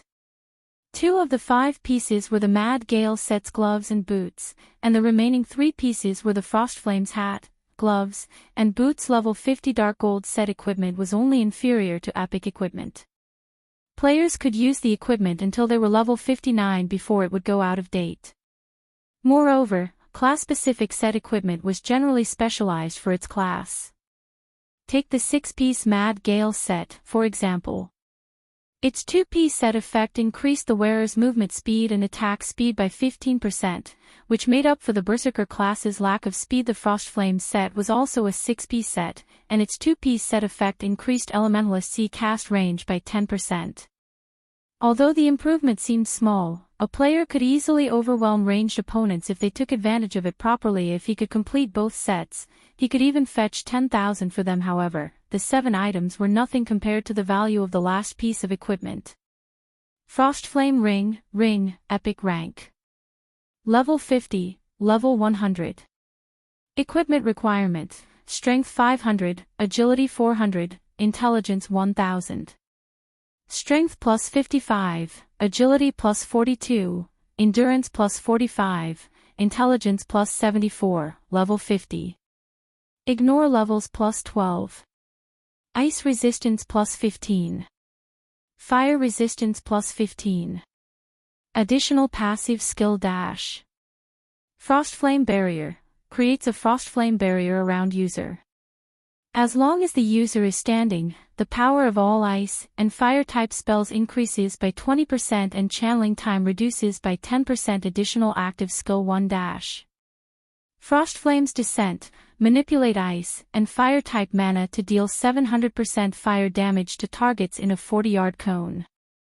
Targets hit will have their movement speed reduced by 70% for 6 seconds cooldown, 3 minutes. Additional active skill 2 dash. Frostflame Shield. Creates a protective shield that covers an area with a 15-yard radius.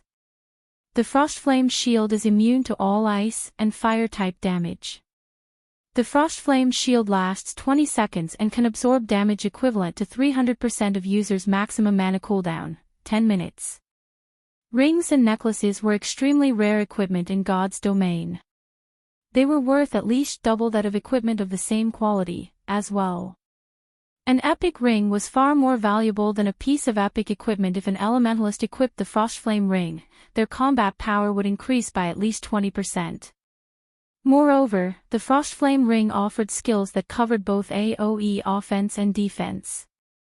It was a treasure worth tens of thousands of gold. Guild leader, what did the boss drop?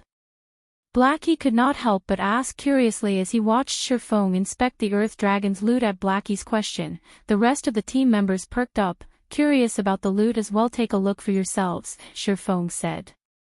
He then shared the 8 weapons and pieces of equipment's attribute panels in the team chat, allowing everyone to see the items. I've also listed the GCPs needed to purchase them. If you're interested in any of them, come to me. Although epic items were precious in God's domain, they were no longer unattainable. Hence, it didn't particularly matter if he revealed the Frostflame Ring. At most, the various major powers would envy Zero Wing when they found out about it. They would not go as far as to wage war over the item. Moreover, by sharing the attribute panels with the team, he could improve the team's morale. These level 50 dark gold weapons and equipment pieces are amazing. The boss's loot is insane. It actually dropped level 50 dark gold set equipment. This ring is godlike. Its attributes alone can rival the attributes on my level 50 fine gold gloves. Screw the basic attributes. Look at the ring's additional skills. Those effects are amazing. If I had this ring, my DPS would increase by at least 30%. Everyone drooled over the 8 items. Any one of these items would easily rank among a super guild's most precious treasures. Not even super guilds' upper echelons wielded such items, yet Shurfong had made them available for purchase in the Zero Wing. The only problem was the items' price tags. Each one of the 2 level 50 dark gold weapons cost 500,000 GCP, which was the equivalent of 1,000 gold outside of the guild. Although it was incredibly cheap if purchased with coins, it was a different story if players purchased them with GCPs. GCPs were, after all, far more difficult to acquire. The Frostflame Ring, however, cost 4 million GCPs, the equivalent of 8,000 gold. At this point, no one in the guild had that many GCPs. However, since Shurfong didn't want the ring to go to waste, he lent it to Alluring Summer, who was a Tier 2 elementalist. I'm definitely not going to face Summer in PvP. The Frostflame Ring's skills are game-breaking, Cola said as he watched Alluring Summer equip the Frostflame Ring as a Tier 2 elementalist. Alluring Summer was already a mobile defense turret. If she focused on a single target, even a Tier 2 metric tons of the same level would fall quickly under her attacks. With the assistance of the Frostflame Ring, Alluring Summer's firepower would rise to a whole new level.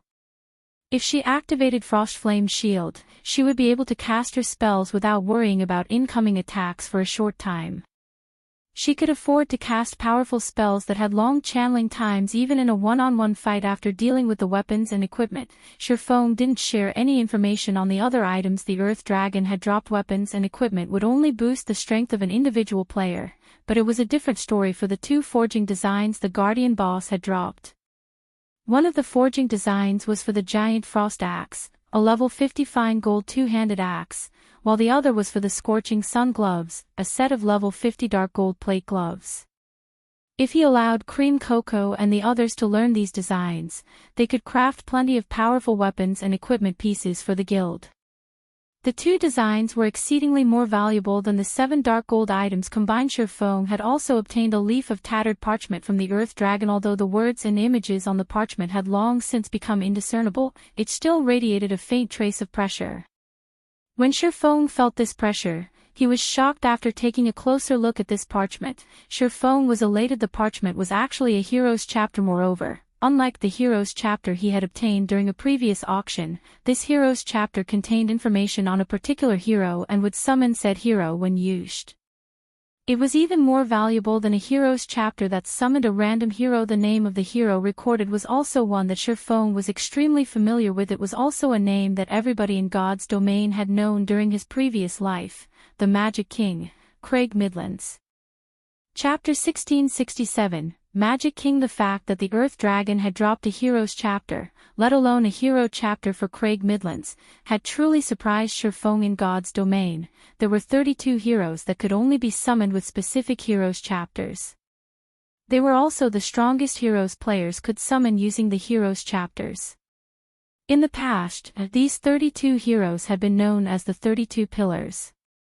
Based on historical records, every one of these 32 heroes had cleared the complete God's trial and gained the ancient God's recognition if nurtured properly. Any one of these 32 pillars could easily become the guardian of an entire city. This was because these 32 heroes had the potential to reach level 200, tier 5 at the very minimum.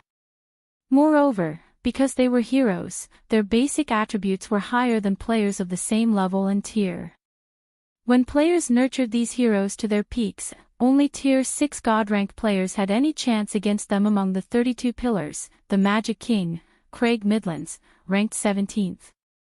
He had been a famous NPC in God's domain who had mastered the 6 major elements.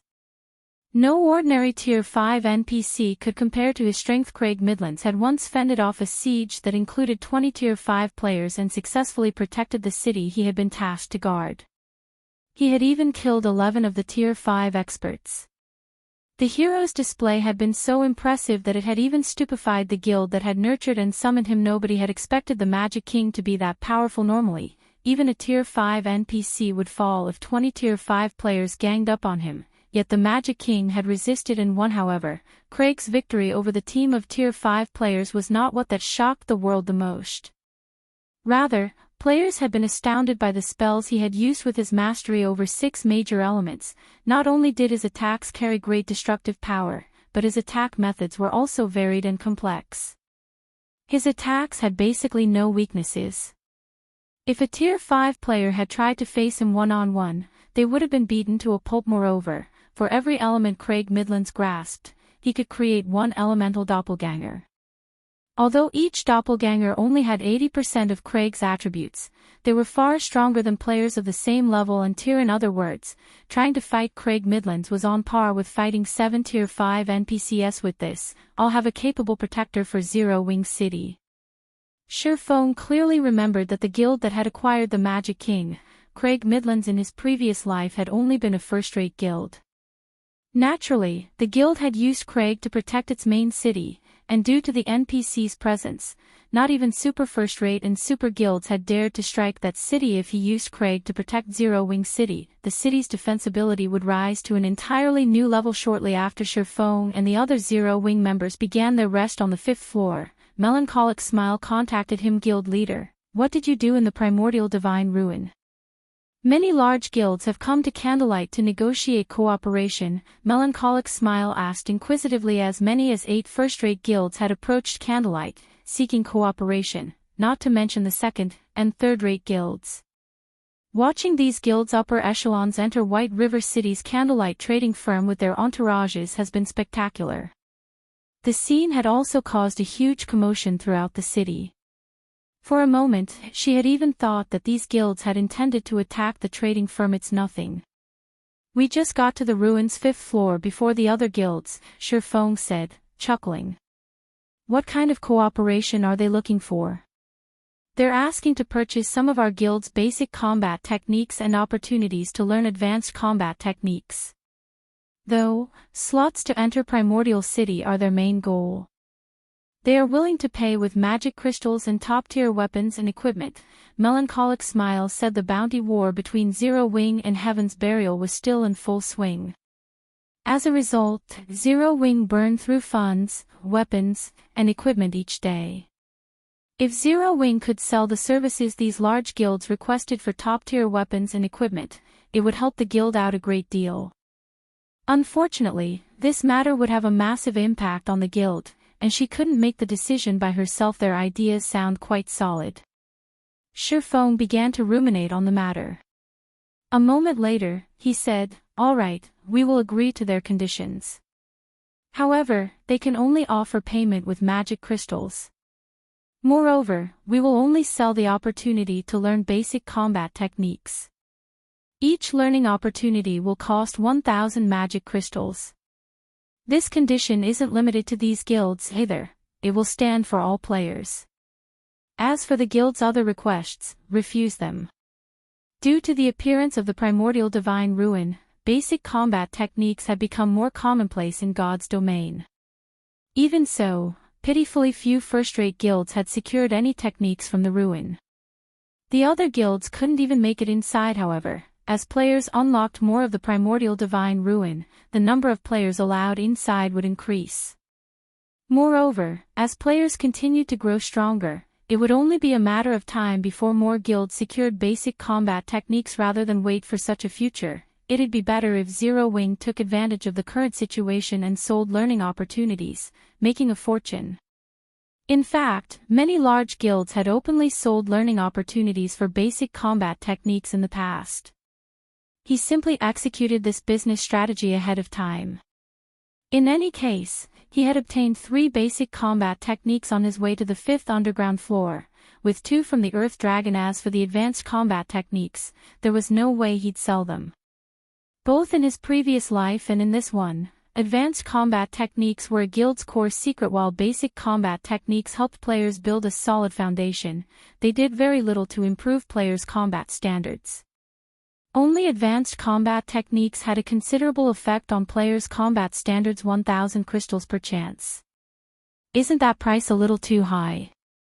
Melancholic Smile asked awkwardly. Currently, magic crystals sold for 30 silver each on the market, thus, 1,000 magic crystals were worth 300 gold. However, while the various guilds might accept a price of 300 gold, that wouldn't necessarily be the case for 1,000 magic crystals. Every large guild desperately needed magic crystals right now, and players wouldn't necessarily learn a combat technique in its entirety on the first attempt. It's fine. Just tell them. Whether or not they accept our price is up to them. Nobody's forcing them to learn our combat techniques, Shifeng said, chuckling. Although basic combat techniques were the weakest of the bunch, they weren't easily found. Players could not obtain one just because they wanted to. Despite the primordial divine ruin activating some time ago, only a small number of basic combat techniques had dropped thus far. Moreover, different basic combat techniques offer different kinds of benefits, some improved attack methods, some improved footwork, and so on. Just because a player had learned a basic combat technique, that did not mean that other techniques would be useless. On the contrary, the more basic combat techniques a player learned, the sturdier their foundation would become. With a strong foundation, players would have a much easier time learning advanced combat techniques. In fact, players may even be able to create their own basic or advanced combat technique. I'll relay the message to these guilds and announce it to the public, then, Melancholic Smile said. After giving the matter some thought, she saw the logic in Shifeng's decision. Other guilds still treated their basic combat techniques like family heirlooms. Even core members had to pay a significant amount of GCPs to learn the techniques. Since they had approached Zero Wing to purchase its family heirlooms, it was only natural that the guild demand a higher price. Moreover, there were many wealthy individuals among God's domain's adventurer teams and independent experts. Generally, adventurer teams and independent experts had no opportunity to learn basic combat techniques, so they'd be more than willing to pay the price. After disconnecting his call with Melancholic Smile, Shifeng sent out a few scouts to explore the 5th floor. In less than 10 minutes, Shifeng received a report from one of the scouts' guild leader. I found a gigantic magic array in the forest. There's also an NPC in the center of the array, a scouting assassin reported. An NPC. Send me your coordinates. Shifeng was instantly ecstatic. As far as he knew, there shouldn't be an NPCs on the primordial divine ruins rest floors. Since one of his scouts had found one, that NPC must be related to Primordial City. Chapter 1668, Primordial City's Entrance Test. Chapter 1668, Primordial City's Entrance Test. Shifeng moved through the tranquil forest and proceeded towards the coordinates the scouting assassin sent him. Very quickly, he came across a clearing that was abounding with mana, so much that it had even condensed into a white mist that enveloped the area. What amazing mana! Shifeng was startled as he moved through the white mist. While he stood within the white mist, not only did his mind become much clearer than before, but even his stamina and concentration recovery rates skyrocketed. The recovery rates were at least 4 times higher than what one would experience inside hotels of NPC cities. If players were to practice combat in such an environment, the results would be wondrous. Training here would be particularly effective in his previous life. While part of the reason why players loved places with high mana density was the ease in exhibiting their combat standards there, a more important reason was the much greater efficiency in practicing and learning combat techniques. Although combat techniques did not consume mana, they did take a toll on the user's stamina and concentration. Meanwhile, unlike basic attributes, hidden attributes like stamina and concentration were not displayed using numerical values. Players could only rely on their own senses to determine how much stamina and concentration they had remaining. If players fought normally inside major NPC cities, their stamina and concentration consumption would be roughly equal to their regeneration rates. Hence, players could fight in arenas to their heart's content without worrying about becoming exhausted. However, it was a different story if players started incorporating combat techniques in battle. Combat techniques placed a significant burden on stamina and concentration. Executing a basic combat technique would cost roughly 4 to 5 times more stamina and concentration than executing a simple attack. Hence, if players continuously executed basic combat techniques, even when fighting or practicing inside a city, they would very quickly exhaust their stamina and concentration. Needless to say, the depletion rate for executing advanced combat techniques was even more severe. Hence, high mana density locations were extremely popular among experts of God's Domain. During Shifeng's previous life in the current God's Domain, combat techniques had yet to be popularized.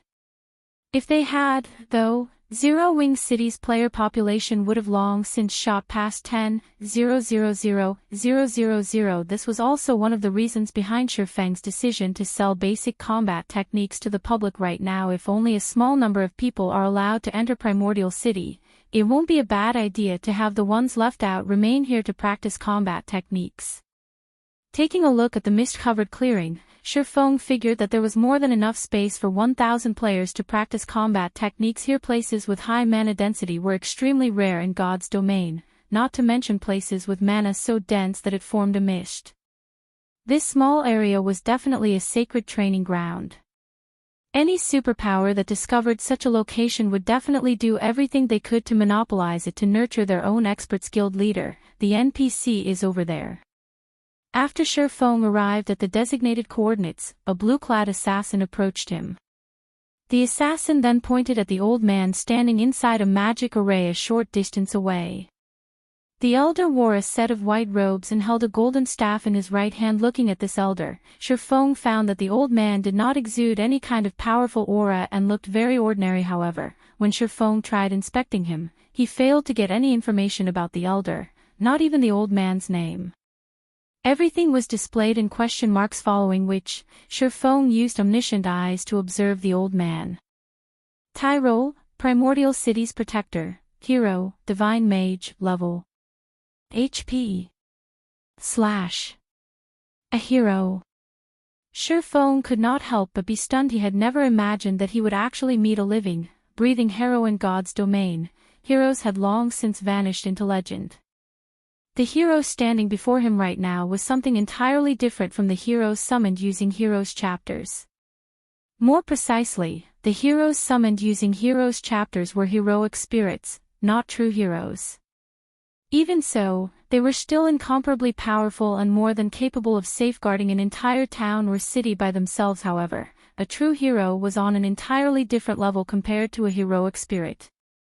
Unlike heroic spirits, true heroes still retained the blessing they received from ancient gods, therefore, their life rating was even higher than that of archaic species. Moreover, heroes possessed extraordinary combat standards. Hence, if one did not utilize any special techniques, even 100 Tier 5 players would not be enough to take down a living hero at their peak. A hero was an existence that was truly capable of turning the tide of battle with their strength alone. Although seeing a living hero excited Shifeng greatly, when he noticed the hero's identity as Primordial City's protector, he quickly suppressed his excitement and approached the elder. The moment Shifeng set foot into the magic array, Tyrol opened his eyes abruptly and disappeared from where he stood. In the next moment, he appeared before Shifeng and quietly scrutinized the youth before him. When Shifeng felt Tyrol's gaze on him, he felt as if his entire existence was under examination. However, he was not particularly surprised by this situation. Primordial City was a blessing of the ancient gods. Players belonging to forces deemed hostile by the ancient gods, such as the forces of darkness, should not even think of setting foot into Primordial City. If any of these players were discovered, they would be eliminated immediately. Young man, you've done well to reach this place. I am Tyrol, a protector of Primordial City, Tyrol said, revealing a faint smile and giving Shurfong a nod of approval. If you wish to enter Primordial City, you have to pass the entrance test. Moreover, you have only 3 chances to challenge it. If you fail all 3, you can only try again during your next visit to the Primordial Divine Ruin. Lord Protector, may I know the contents of the test? Shurfong asked respectfully. It's a simple test. All you need to do is defeat yourself, Tyrol replied, smiling. Of course, there are also differences in difficulty. The more difficult the test you challenge, the more contribution points you will obtain once you arrive in Primordial City. There are 5 different difficulties available: Normal, Hard, Hell, Azura, and God. Meanwhile, the contribution points you will gain from them are 1,000, 2,000, 3,000, 5,000, and 10,000, respectively. Each person has only 3 opportunities to challenge the test. You must cherish them. Upon hearing Tyrol's words, although Shurfong kept his expression indifferent, inwardly, he was bursting with joy. Similar to the city on Thunder Island, if players wished to mingle in Primordial City, they needed contribution points. Without contribution points, they could enjoy only the basic benefits the city offered and should not even think of obtaining the truly good stuff available. Meanwhile, the reason why Shurfong was excited was the large number of contribution points the entrance test awarded in his previous life. When he visited Primordial City, he did not do so by passing the entrance test but by using a teleportation ticket, which he had obtained through killing monsters. He had received only 500 contribution points in doing so. However, with just 500 contribution points, one would be no different from a beggar inside Primordial City. Of course, one's contribution points would not remain the same forever. There were plenty of methods to earn contribution points. Completing quests was the simplest among them, though inefficient. Ordinary quests only granted around 2 to 5 points each, while high-ranking quests granted around 20 to 50 points each. However, high-ranking quests were extremely rare.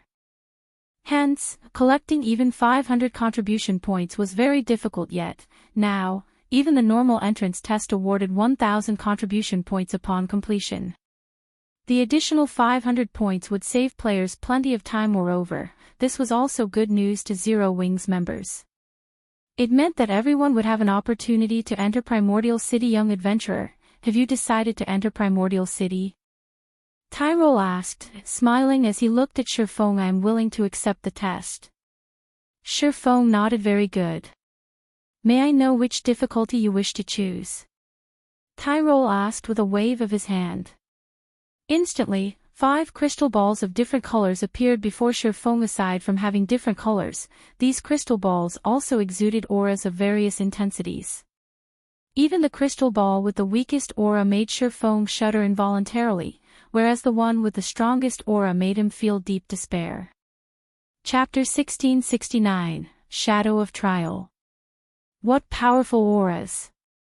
Shurfong tensed as he gazed at the 5 crystal balls hovering before him. It was obvious that these crystal balls represented the strength of the opponent he would face. These crystal balls' auras also provided a hint to help players make the best decision.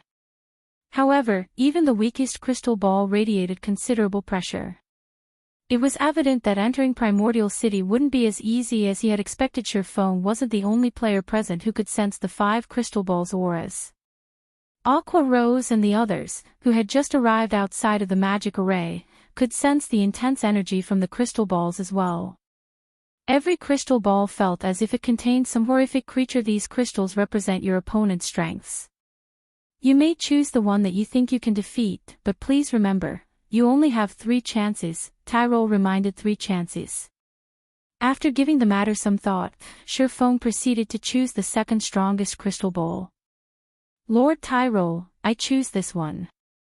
Based on the aura of the god rank test, he knew that he had no chance of completing it. In fact, He wasn't even particularly confident of passing the Azura rank test, but since he had 3 chances, he might as well give it a try. If he could clear the Azura rank test, he could earn more contribution points before entering Primordial City, which would save him from having to pick up plenty of troublesome tasks Azura rank. Tyrol could not help but shake his head as he looked at Shurfong. What a courageous young man you are. However, since you've made your decision, let the test begin. Saying so, Tyrol gestured with his left hand. Suddenly, the Azura-ranked crystal ball shattered, and the shards transformed into 3 clouds of mist. These clouds gradually took on humanoid shapes, and a moment later, 3 creatures, identical to Shurfong, manifested inside the magic array. Meanwhile, aside from their names, Shadow of Trial, the system revealed no information about them 3.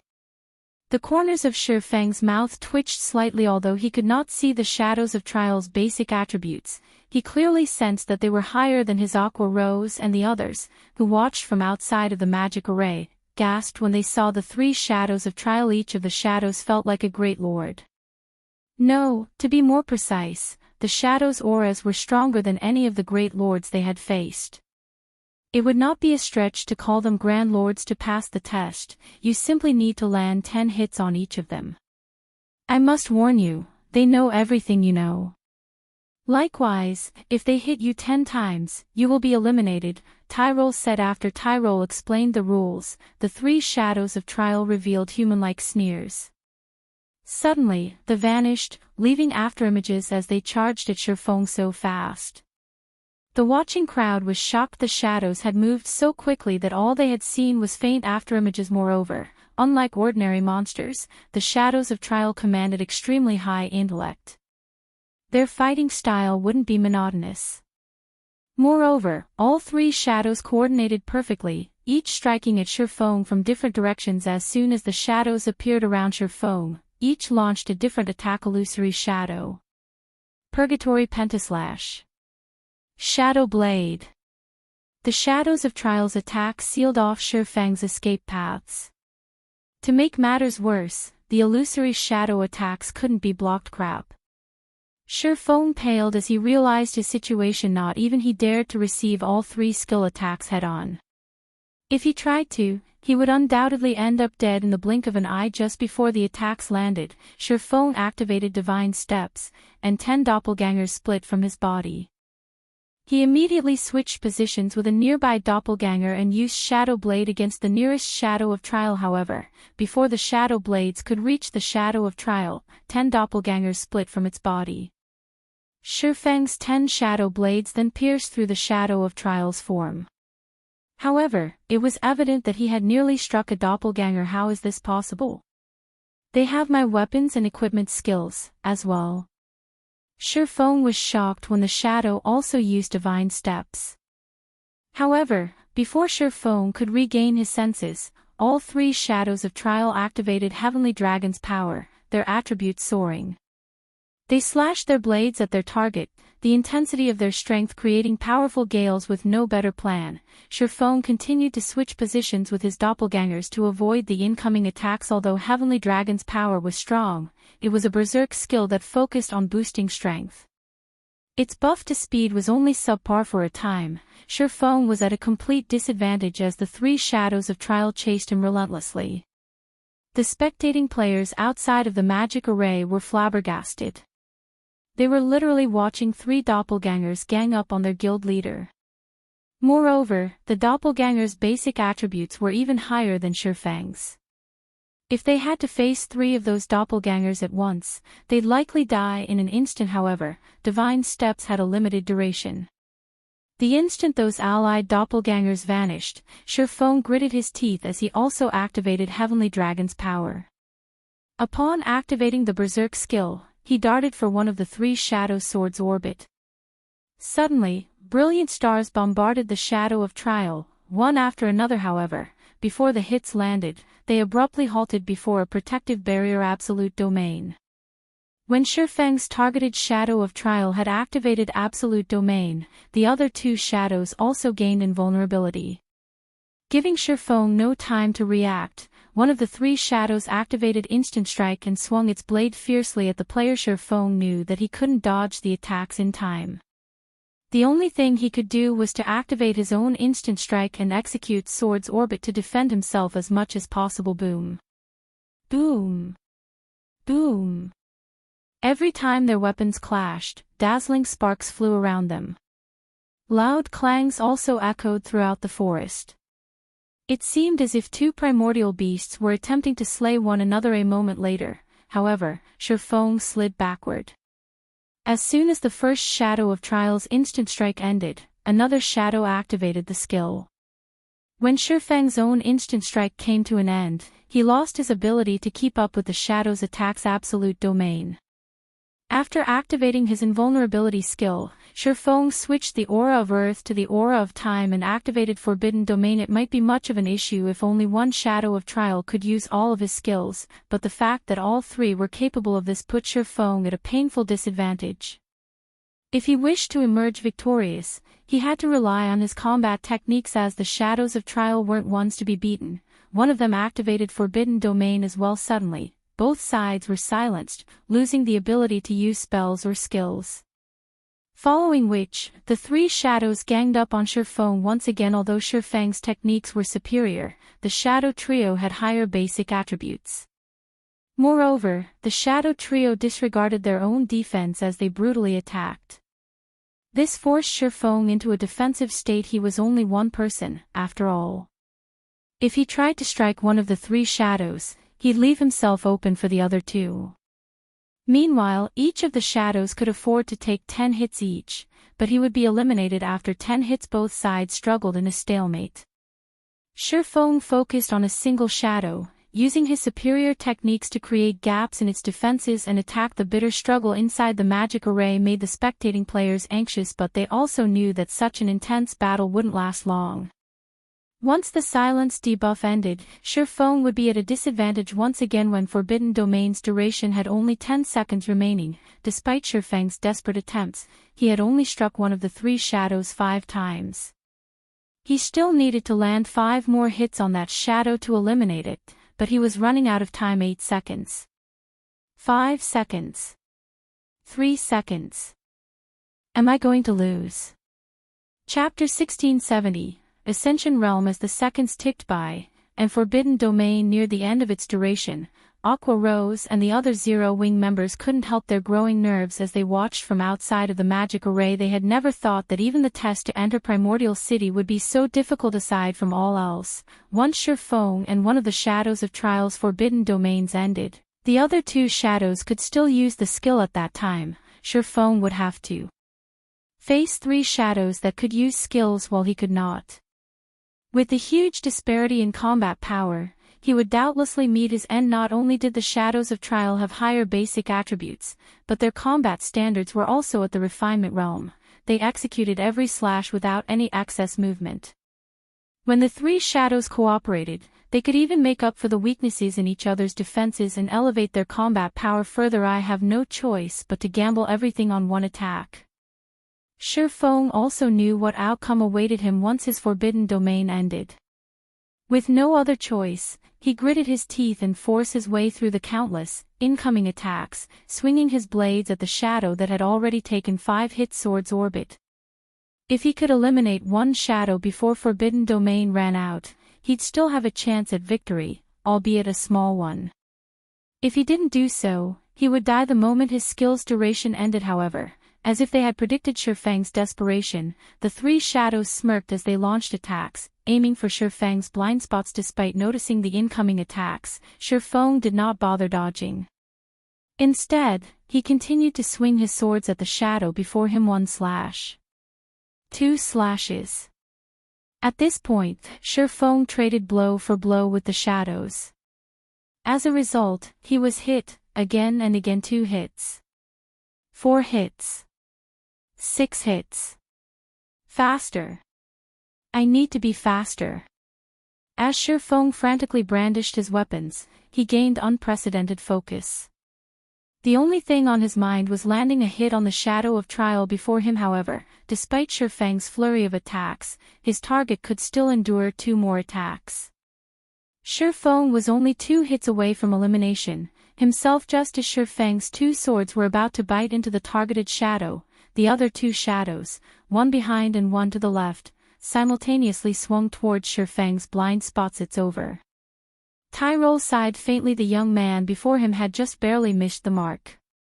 If Shifeng could have killed the Shadow of Trial before Forbidden Domain ran out, he would have had a chance of passing the Azura rank test. Is it over? Shifeng could sense the 2 shadows' longswords nearing his body, but he was powerless to do anything about the weapons. At most, he could take one of the Shadows of Trial down with him as the 2 longswords soared closer to Shifeng's back and abdomen. Something about the situation felt incredibly familiar. Shifeng felt like this test was similar to the test Reinbeck, one of the Sea God's Temple's Vice Knight commanders, had given him. Before the breakthrough he had achieved during that trial, he hadn't been able to withstand Reinbeck's attacks no matter what he had done.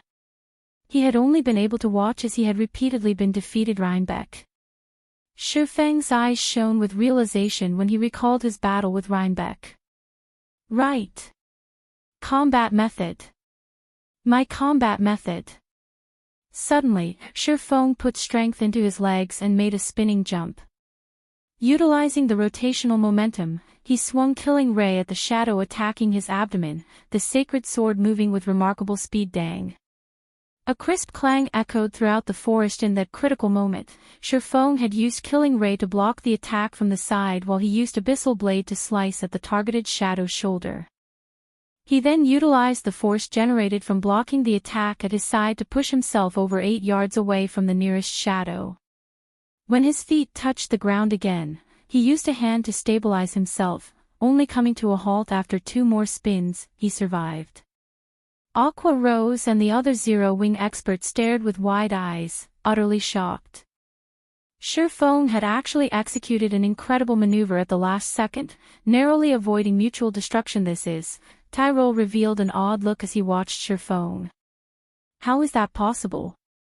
He has already reached the Ascension realm in the realms of truth. Existences that could set foot in the realms of truth's truth realm were exceedingly rare, with only a few throughout the kingdom. Meanwhile, experts who had reached the Ascension realm were even rare in Primordial City. One could not simply reach the Ascension realm by understanding the realm's philosophy. They would also need to temper themselves and gain the experience of countless life-or-death battles to execute the proper physical response. During Tyrol's brief moment of surprise, the 3 shadows of trial resumed their assault on Shifeng like before. The 3 shadows surrounded Shifeng and attacked him from different angles. Although Shifeng had avoided certain death, he was still at a disadvantage. He had little more than a second before his forbidden domain ran out, and he had only blocked the attack aimed for his abdomen. The attack from behind had still found its mark. Now, he could only afford to receive 1 more hit before he was eliminated from the test.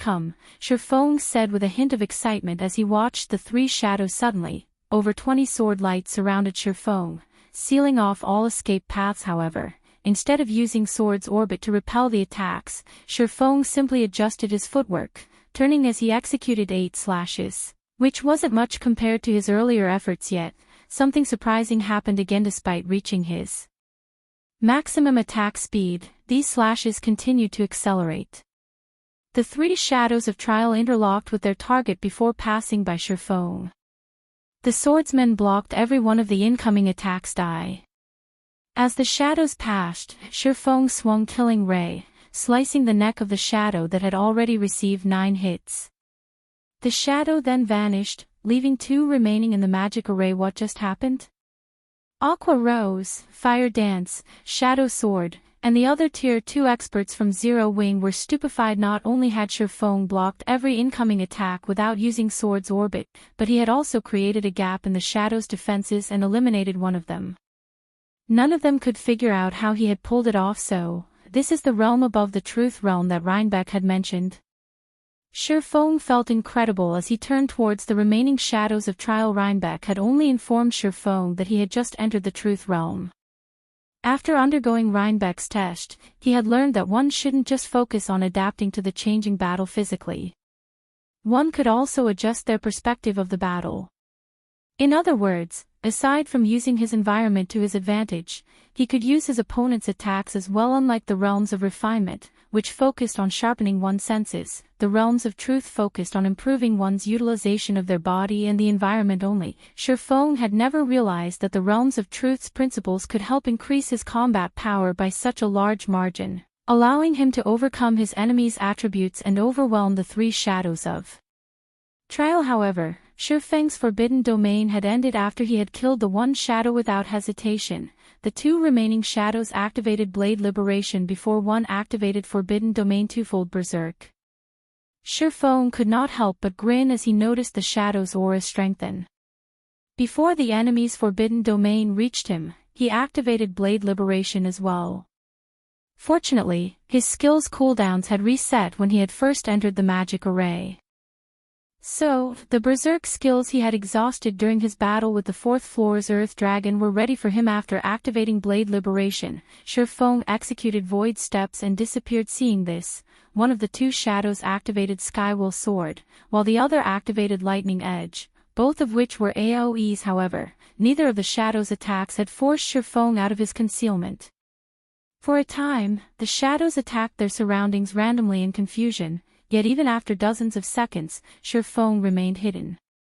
He only revealed himself after both shadows had used up their forbidden domains, and when he did, he already stood beside the illusory shadow. Suddenly, 5 crisscrossed slashes bombarded one of the shadows. Although the targeted shadow responded quickly and tried to dodge, it still received 3 hits. Realizing the danger they were in, the two shadows decided to end the fight quickly, both activating Chilling Field. The domain skill covered a 50-yard radius and was capable of both offense and defense. The skill's movement speed reduction effect also prevented Shifeng from moving about freely. Seeing this, Shifeng responded in kind, activating his own Chilling Field. Suddenly, 27 icicles covered the battlefield, 9 belonging to Shifeng and 18 from the shadows of trial. Following which, the 27 icicles danced and clashed repeatedly and rapidly. Yet, despite outnumbering their target, the two shadows failed to land a single hit on Shifeng. In fact, Shifeng only needed 6 of his icicles to defend himself, attacking with the remaining 3 2 hits. 3 hits. 5 hits. The two shadows rapidly accumulated hits, and eventually, Shifeng landed the 10th strike on both shadows of trial, killing them. Chapter 1671, City Rookie, he won. Our guild leader is amazing. As the Zero Wing team watched the shadows of trial in the magic array gradually fade, they couldn't believe their eyes. The battle that had just occurred had overwhelmed them mentally. If they had been distracted for a split second, they would have missed the instant Shifeng and the shadows had clashed. Both sides' basic attributes were ridiculously high, and they could clash multiple times in the instant it took to blink. The several dozen White Tiger Dojo disciples that had joined the team on the 5th floor were utterly dumbfounded. They had witnessed many expert battles in the past and had even fought experts in the battle arena, but if they had to rank the experts they've seen thus far, the player before them would doubtlessly rank at the very top. It's finally over. Shifeng breathed a deep sigh of relief once the battle had ended. He hadn't expected the Azura rank test to be so difficult. If not for the epiphany regarding the realms of truth, which had allowed him greater use of his own body and everything around him, including his opponents, the shadows of trial would have defeated him. However, this experience had taught Shifeng one thing. Aside from improving in the realms of refinement, which focused on one's senses and physical control, it was very important that players climb the realms of truth. The realms of refinement were akin to the body. As one became physically stronger, they'd be able to exert more strength. However, the realms of truth were like a weapon. Although an individual could rely on physical strength to pose a threat, there was a limit to how much of a threat they become. But if that person were given a weapon to complement their strength, they could pose an even greater threat. Naturally, the better the weapon one wielded, the more power they could exhibit. This also why experts who had yet to reach the refinement realm were sometimes capable of defeating refinement realm experts with their combat techniques. Combat techniques made use of the realms of truth's principles. It seems that we'll need to increase everyone's familiarity with the realms of truth in the future. Shifeng thought to himself there was a limit to how fast one could reach higher realms of refinement, and reaching higher realms of truth wouldn't conflict with a player's growth in the realms of refinement. In fact, the two realms would even complement each other, helping one improve their combat power far faster. Only introducing everyone to the realms of truth wouldn't be easy. First, he needed a proper training ground. It was obvious that neither the Battle Arena nor the Divine Colosseum could offer similar benefits as Reinbeck's test. Without such a training ground, players wouldn't be able to comprehend the realms of truth's principles regardless of how many times he explained them. Moreover, understanding theory and putting said theory into practice were two different things. Wait, that's not right. There is one. Suddenly, Shifeng recalled the White Tower within the Lost Town. While the White Tower seemed like a device designed to help players improve their combat standards and gain a better feel for the refinement realm, it actually operated very much like Reinbeck's test. Hence, Shifeng should be able to use the tower to help his players comprehend the realms of truth. Furthermore, God's domain's lore never mentioned the realms of refinement, only the realms of truth. The more Shifeng thought about it, the more he felt that the White Tower was a suitable training device to help players grasp the realms of truth. A sacred land to train in the realms of truth, huh? Shifeng had begun to give up on the Lost Town, preparing to accept the system's penalty, but now, his desire to secure the town had reignited. It's no wonder why the quest to obtain the Lost Town is so difficult. So, this is why training one's grasp of the realms of refinement had long since become common in the virtual gaming world. The various super guilds already had complete training systems for just that, while super first-rate guilds had partial systems. However, not one of these guilds had a training system for the realms of truth. They most likely didn't even know how to train players' grasp of the realms of truth. If he could secure the Lost Town, he'd have a sacred land for players to focus on the realms of truth. With the help of the White Tower, players would not have to waste time poking around in the dark like the Freedom Alliance's Silent Entropy and could grasp the realms of truth with much greater efficiency. With the Boneless Land's Lost Town housing such a sacred tool, it was only natural that the quest to obtain it would be insanely difficult. As Shifeng tried to figure out how to complete the Demon's Nest quest, he heard the sound of a system notification. System, congratulations. You are the first player to complete the Azure Rank entrance test. Rewarding 3,000 Primordial City contribution points and 1 Primordial City rookie emblem. Young adventurer, congratulations on passing the test. As the first heaven-blessed individual to pass the Azure Rank test, this city rookie emblem belongs to you. Make good use of it. Who knows? It might even help you improve further within Primordial City, Tyrol said after appearing before Shifeng. He then took out a silver emblem in the shape of a crescent moon encompassing a sun and passed it to Shifeng. The instant the emblem appeared, the surrounding mana gravitated towards and circled the emblem. City rookie emblem. After recovering from his shock over the additional 3,000 contribution points, Shifeng gave the emblem a curious look. This was the first time he had heard of this item. Based on Tyrol's tone when he had mentioned it, it should be extraordinary. Immediately, Shifeng tried to inspect the emblem's attribute panel. City Rookie Emblem, Dark Gold Rank. Primordial City's Emblem of Honor. When worn, user will enjoy the authority of a bronze adventurer in Primordial City. In addition, user may teleport to Primordial City from any location. Cooldown, 2 natural days, 96 hours. User restriction, Yifeng. Amazing. It's giving me the authority of a bronze adventurer right off the bat. No wonder why he told me to make good use of it. Shifeng was ecstatic as he gazed at the city rookie emblem. At this point, the term, bronze adventurer, was still foreign to God's Domain's players. This was because the title was unique to Primordial City. Bronze adventurers in Primordial City were the equivalent of nobles in NPC cities.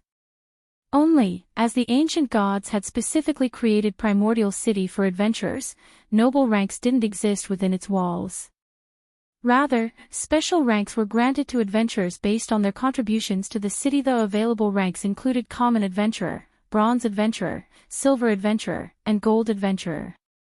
Each subsequent rank enjoyed greater authority and treatment in Primordial City than the last. However, it was extremely difficult for players to rise through the ranks as they weren't based on Primordial City contribution points. Instead, they were determined by one's Primordial City honor points. One had to earn 1,000 honor points just to become a bronze adventurer. Moreover, players would be fortunate to receive 1 honor point even after completing a high-rank quest in the city. If players wanted to earn more than that per quest, they'd have to complete Primordial City's trial quests, which were exceedingly challenging. Unfortunately, failing to complete the trial resulted in an unusually severe death penalty in the past. Most players had opted for the safe and reliable method of completing high-rank quests to collect honor points rather than challenge Primordial City's trial quests. Because of this, very few players had become bronze adventurers, let alone silver or gold adventurers. Even after 10 years in God's domain, Shurfeng had never heard of someone becoming a gold adventurer. Meanwhile, not only would bronze adventurers enjoy a 10% discount on all expenditures that required Primordial City contribution points, but they'd also get to enjoy other benefits that common adventurers had no access to. Such example was the planar teleportation function, which allowed players to travel to the various higher planes. Not only were the higher planes monsters much stronger, but they also dropped far better loot. It was also possible to obtain unique resources. Only, teleporting to a higher plane was expensive, costing 1,000 contribution points per teleportation. If players died in these higher planes, they'd be teleported back to Primordial City instantly. Without sufficient strength and preparation, only a fool would grind in these higher planes. Right? There's still the higher planes. Shurfeng's eyes suddenly sparkled. Other players might not know where to secure a large number of darkness stones, but he did. However, he hadn't had the means to reach these locations, but now, he did. Shurfeng immediately instructed his team to challenge the entrance test and told them what to do once they entered Primordial City. Meanwhile, he made his way, with Tyrole's help, to the city. When Shurfeng arrived in Primordial City, every player within the Primordial Divine Ruin received a system notification about it. Chapter 1672, 7 Luminaries Temple. Many players were still fighting in the Primordial Divine Ruin, and the various superpowers on the 4th floor were preparing to raid the recently respawned Frostflame 2-headed Earth Dragon. However, before they could begin, they heard the crisp voice of the system. Primordial Divine Ruin Region System Announcement: a player has successfully entered Primordial City. From now onward, after 500 players have entered Primordial City, the entrance test's difficulty will increase by 30%. After 1,000 players have entered Primordial City, the difficulty will increase by 50%. Count resets once per day. The system announcement repeated 3 times, its message becoming ingrained in everyone's minds. How did Zero Wing get into Primordial City so quickly? After the 500th player, the difficulty to enter Primordial City will increase.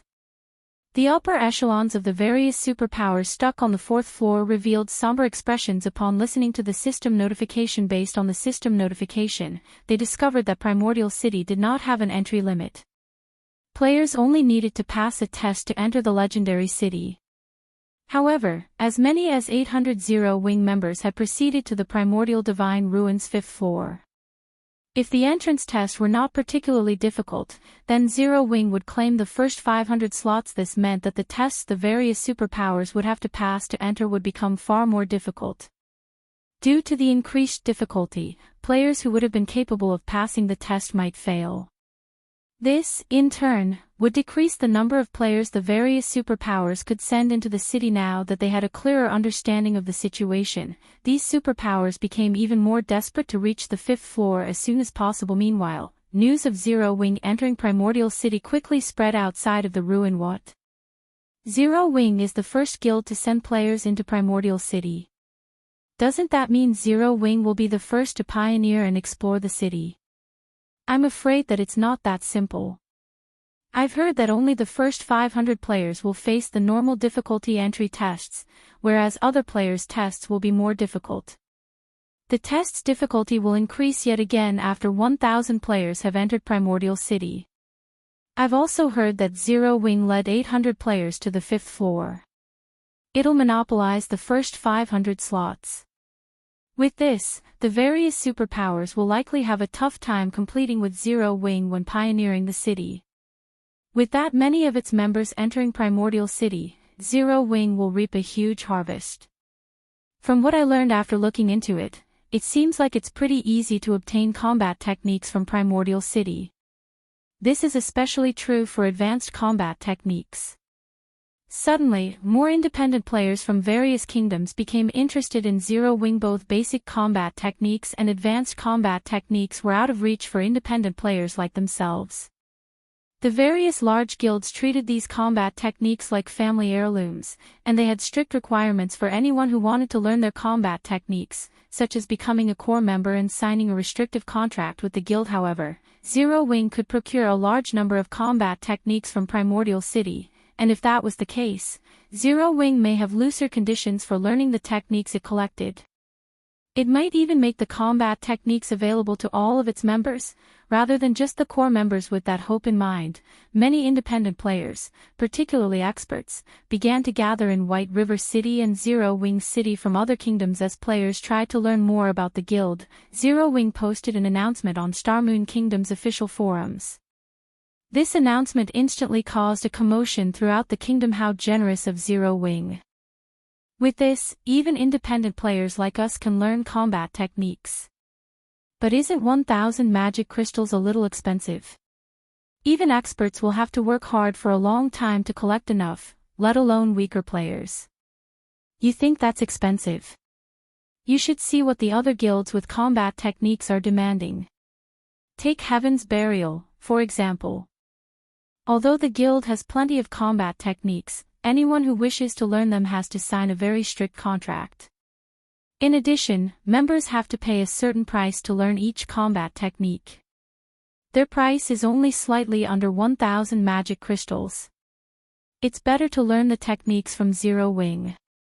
At the very least, we'll retain our freedom.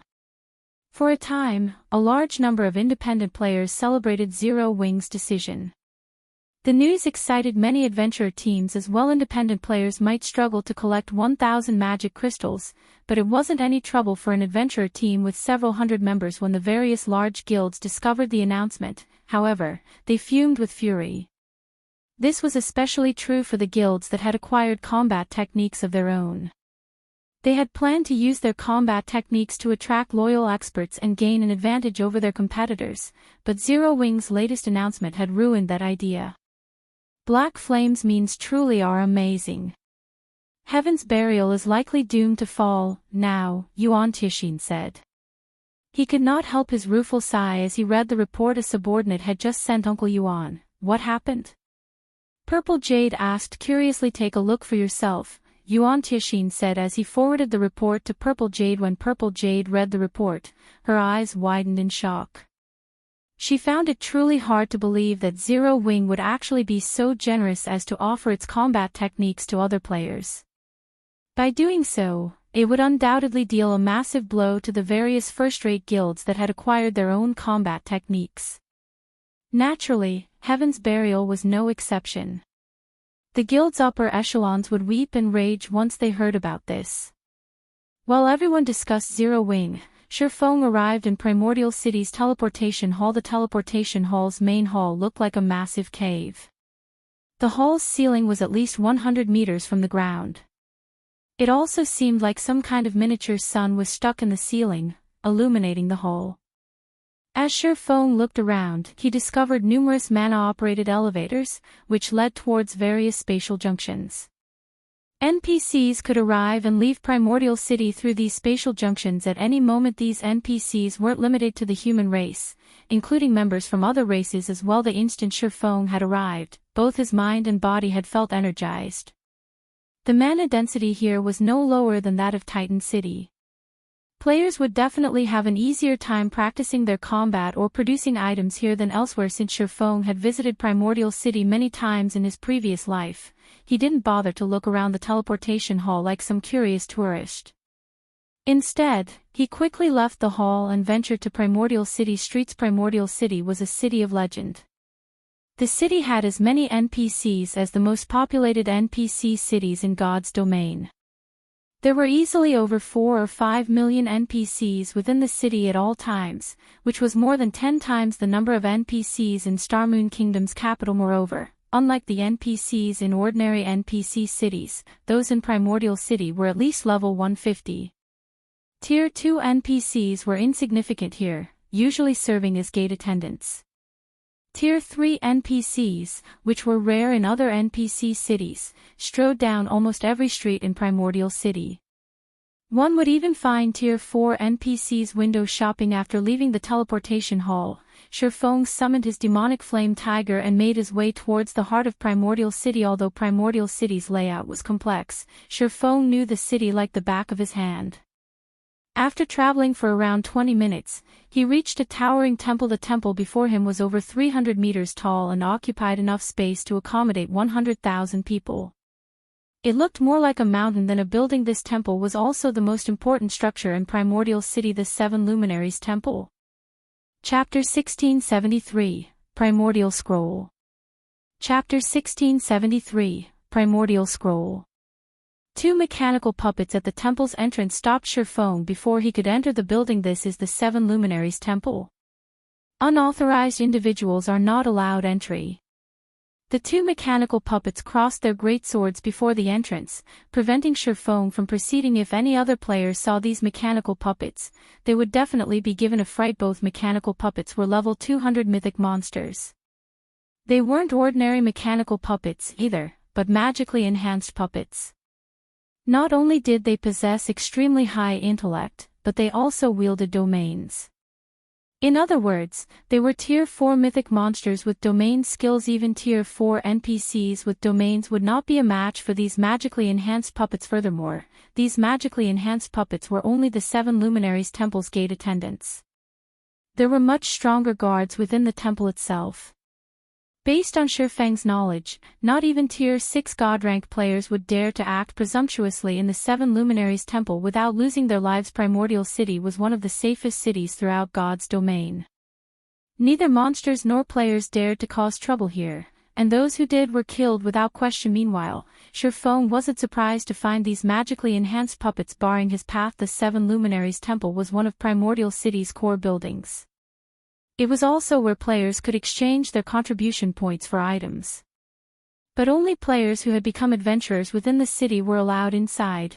Everyone else would be stopped at the door. If players wanted to become adventurers here, they had to pick up an adventurer quest from Primordial City's Adventurers Association. After completing their adventurer quest, players would be granted a Primordial City Adventurer emblem.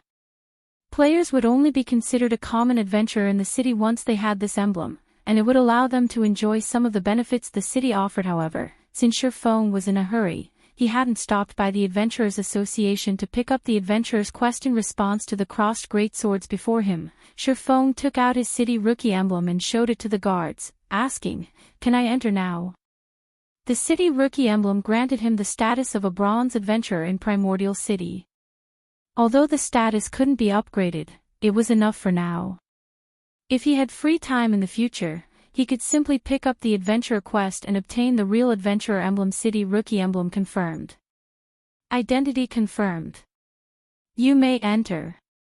After the two puppets inspected the city rookie emblem, they relaxed into their original stances and turned their attention away from Shurfeng. Seeing this, Shurfeng made his way into the Seven Luminaries Temple. The Seven Luminaries Temple's lobby was a beautifully decorated plaza. The scenery was spectacular. It contained areas where people could rest and chat, and it even offered open-air restaurants and bars. The food and beverages sold here were unique to Primordial City and couldn't be removed from the city. But the taste of these items was simply unforgettable. Even players who enjoyed delicious delicacies every day longed to dine here, but very few players could afford to do so. Every item in the Seven Luminaries Temple cost Primordial City contribution points. Neither coins nor magic crystals were accepted as currency. Meanwhile, a single meal here cost at least 100 CPs. Of course, players who consumed the meal would receive benefits that corresponded to the 100 CPs they paid, improving perception and focus. Unfortunately, the effects from a 100 CP meal would only last 2 hours during that time. However, players could make use of the buff by renting a training room in the Seven Luminaries Temple to practice the combat techniques they had recently purchased. Likewise, the training rooms cost CPs to rent, with the basic training rooms costing 10 CPs per hour, intermediate training rooms costing 30 CPs per hour, and advanced training rooms costing 100 CPs per hour to most players, though this cost was astronomical. The system only granted free CPs on players' first visit to Primordial City, rewarding nothing for subsequent entries.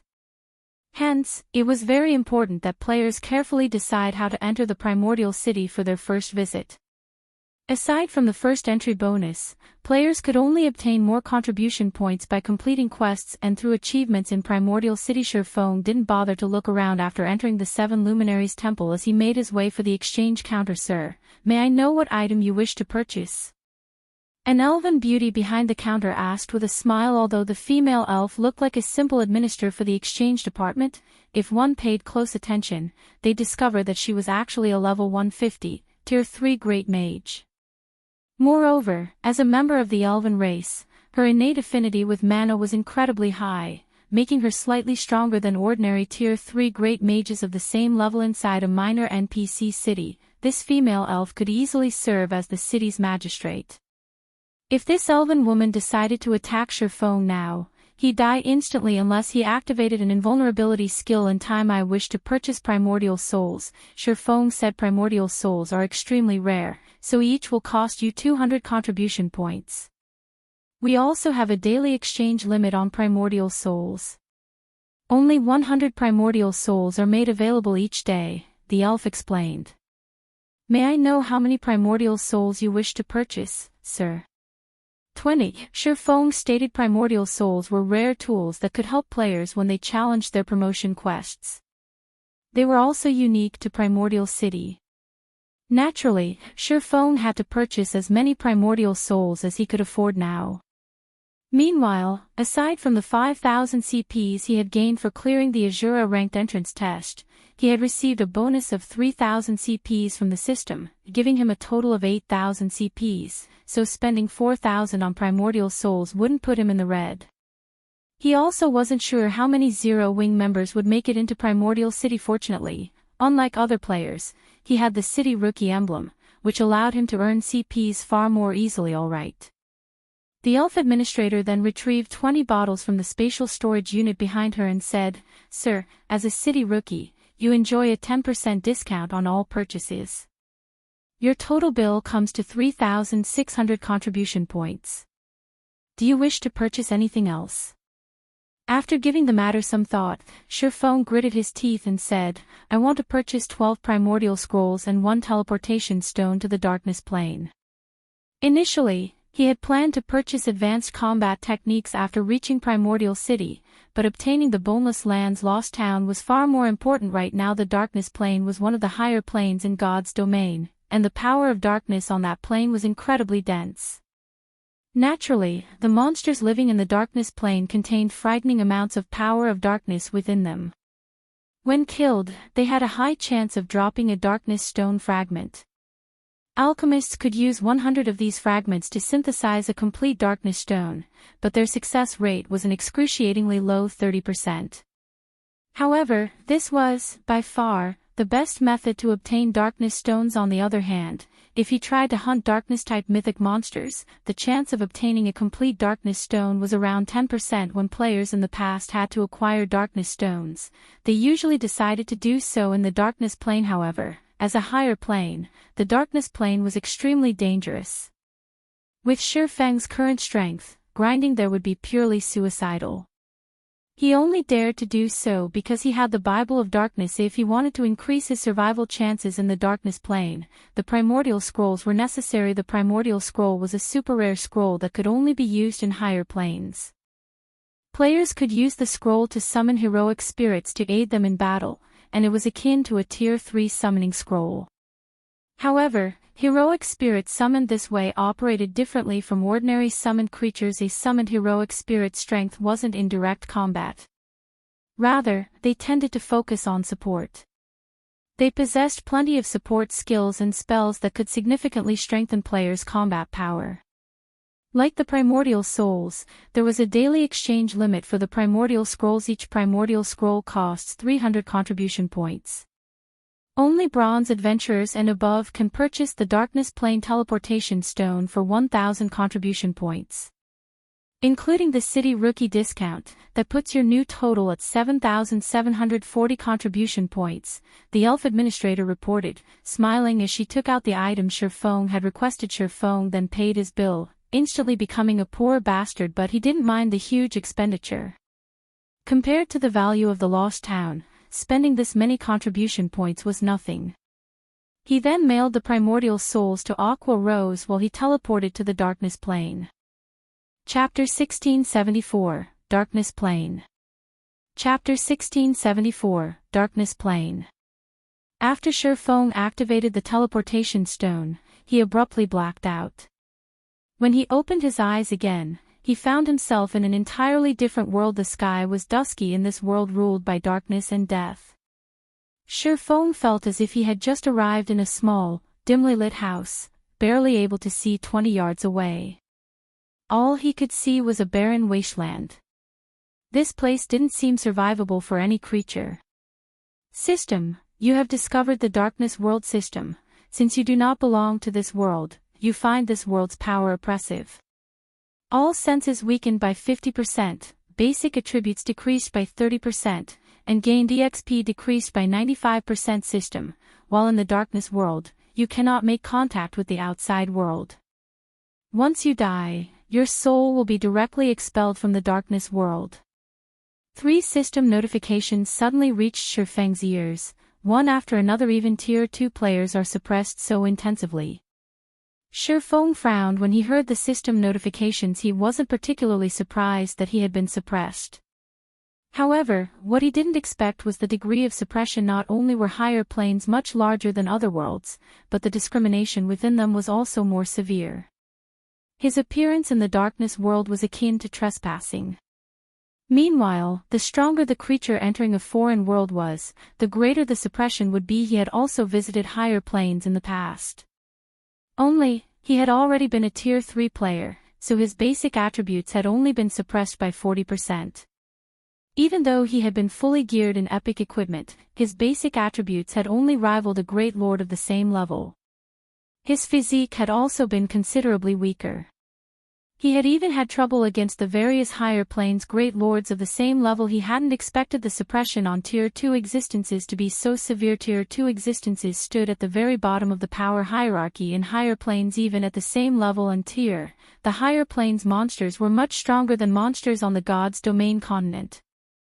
This was because their life ratings were much higher than ordinary monsters, as were their combat standards on the continent of God's Domain. Dragons were creatures of legend, but in the higher planes, monsters with life ratings to rival dragons were everywhere. Hence, before reaching a certain strength, players had an exceedingly low survival chance in a higher plane.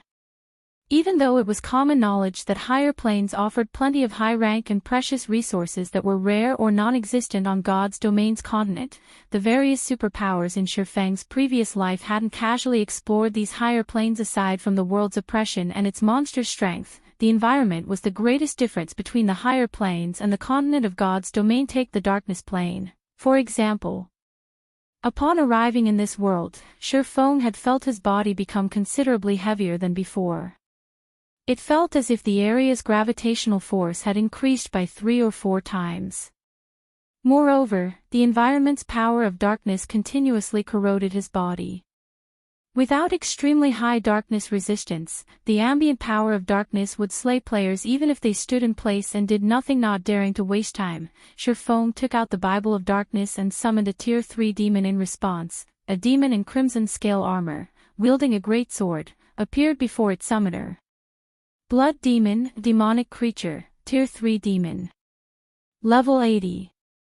HP 34, 000/34,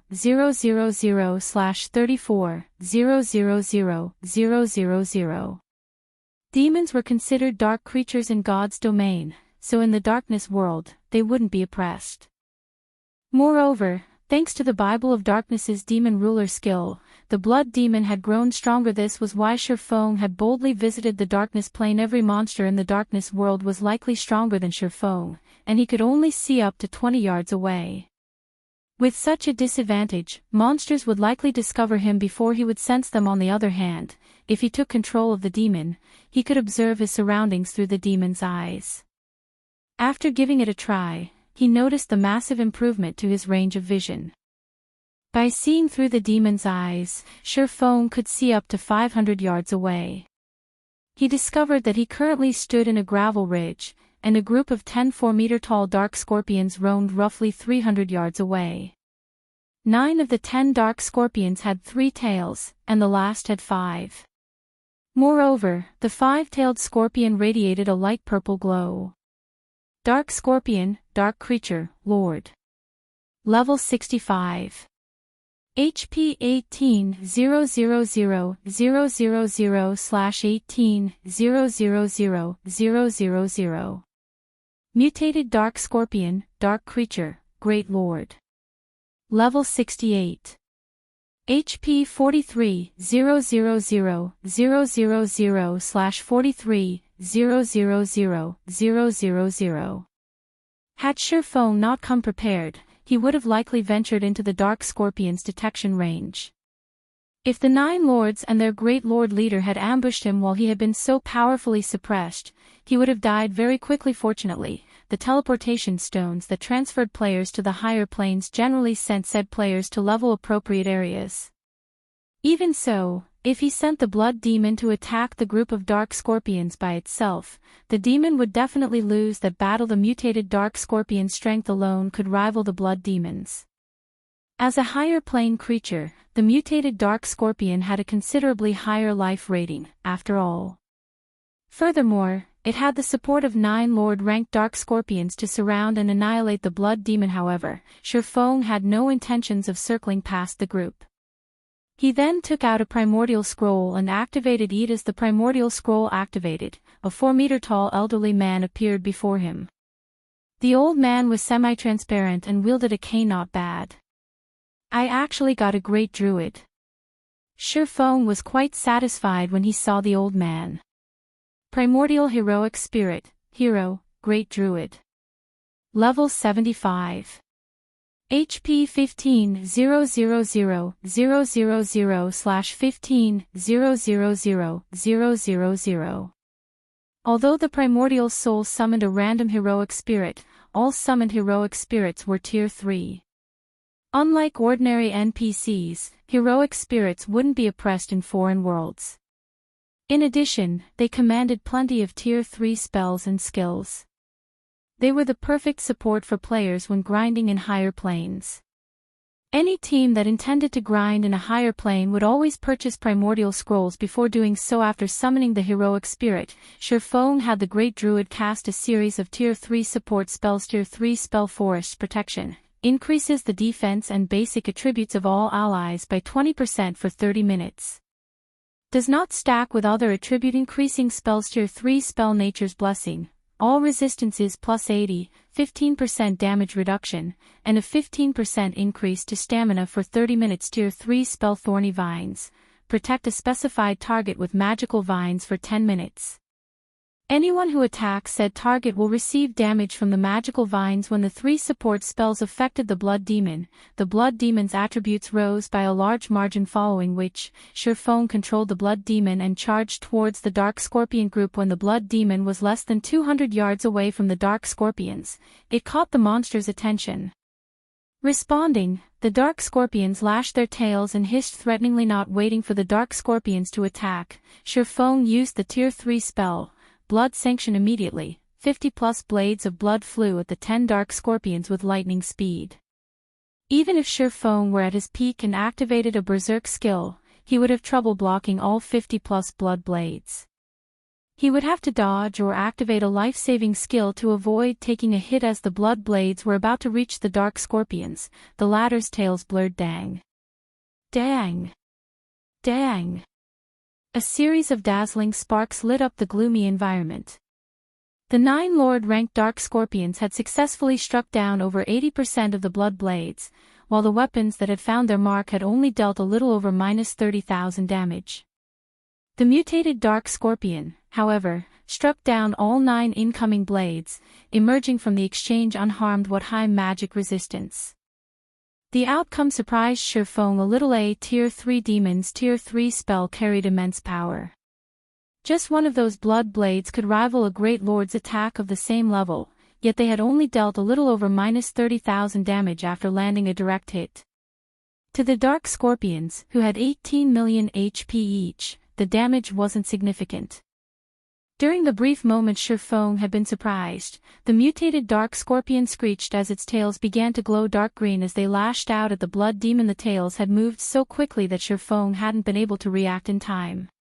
He had only managed to tilt the Blood Demon's body, evading 3 of the 5 attacks when the mutated Dark Scorpion's 2 remaining tails struck the Blood Demon. Its stingers slid through the demon's armor like a knife through paper, each dealing over -400,000 damage. Chapter 1675, Mutated Darkness Energy Crystal. After getting struck by the mutated Dark Scorpion's glowing stingers, the Blood Demon immediately gained a debuff, 22,347. When the debuff took effect, Shifeng suddenly found it much more difficult to control the Blood Demon, the demon's movements becoming sluggish. What a powerful poison! Shifeng was slightly surprised when he checked the debuff. Paralyzing Venom. Inflicts 30,000 damage every 0.8 second for 12 seconds. While the venom is still in effect, decreases reaction speed by 40%, attack speed by 30%, and movement speed by 30%. Effects can be stacked up to 10 times. The majority of toxins in God's domain only caused victims to lose HP over time. Very few could inflict a paralysis effect, much less be stackable. Although the Blood Demon possessed high magic resistance and could mitigate a portion of the damage it received, if the toxin was stacked 10 times, even the Blood Demon would fall in no time. Moreover, the toxin being stacked boosted not only the dot but also the speed reduction debuff. If that happened, the Blood Demon would have an increasingly difficult time blocking the attacks of the Dark Scorpions, which possessed considerably high combat standards. The mutated Dark Scorpion's combat standard was even at the level of an ordinary expert player. In the next moment, the Dark Scorpions launched another wave of attacks at the Blood Demon. Due to the venom, the Blood Demon had great difficulty defending itself. A series of damages ranging from several tens of thousands to several 100,000 appeared above the Blood Demon's head, its HP plummeting. The number of paralyzing venom stacks also increased from 1 to 4 now. The Blood Demon was taking -120,000 damage from the venom every 0.8 second. Its reaction speed had also decreased by 60%, and its attack and movement speed by 50%. Even though the Blood Demon was higher leveled, it would not last very long against the Dark Scorpions at this rate. Thank goodness I prepared Primordial Scrolls. Glancing at the mutated Dark Scorpion, Shifeng then commanded the heroic spirit to cast the Tier 2 spell Healing Wind. A light green gale immediately enveloped the Blood Demon. In the next moment, not only did the paralyzing venom debuff disappear altogether, but the Blood Demon also rapidly recovered the 10% or so HP it lost. In the blink of an eye, it was already back to full HP. Once Healing Wind ended, Shifeng had the heroic spirit cast the Tier 3 spell Earthen Vine. Suddenly, vines sprouted beneath the Dark Scorpion's legs and bound the monsters completely. Although the Dark Scorpions managed to cut and snap the vines in their struggles, new vines would always replace the broken ones, greatly restricting the mobility of the Dark Scorpions. Moreover, the Earthen Vines also dealt -50,000 damage every second to the Dark Scorpions, and the skill lasted for a full 20 seconds. This skill was perfect against monsters without control removal skills. After the Dark Scorpions were restricted, the Blood Demon brandished its greatsword and began exterminating the Dark Scorpions. Each of its normal attacks caused around -40,000 damage, while its skills dealt over -100,000 damage each. Meanwhile, Shifeng also cast Flame Domain on the group of monsters. Although Shifeng was suppressed by the world and his basic attributes had decreased significantly, the sacred sword he wielded doubled the damage he dealt dark creatures, following which, damages over -200,000 appeared above the Dark Scorpions' heads. Moreover, the damage Flame Domain dealt also increased by 20% with every passing second.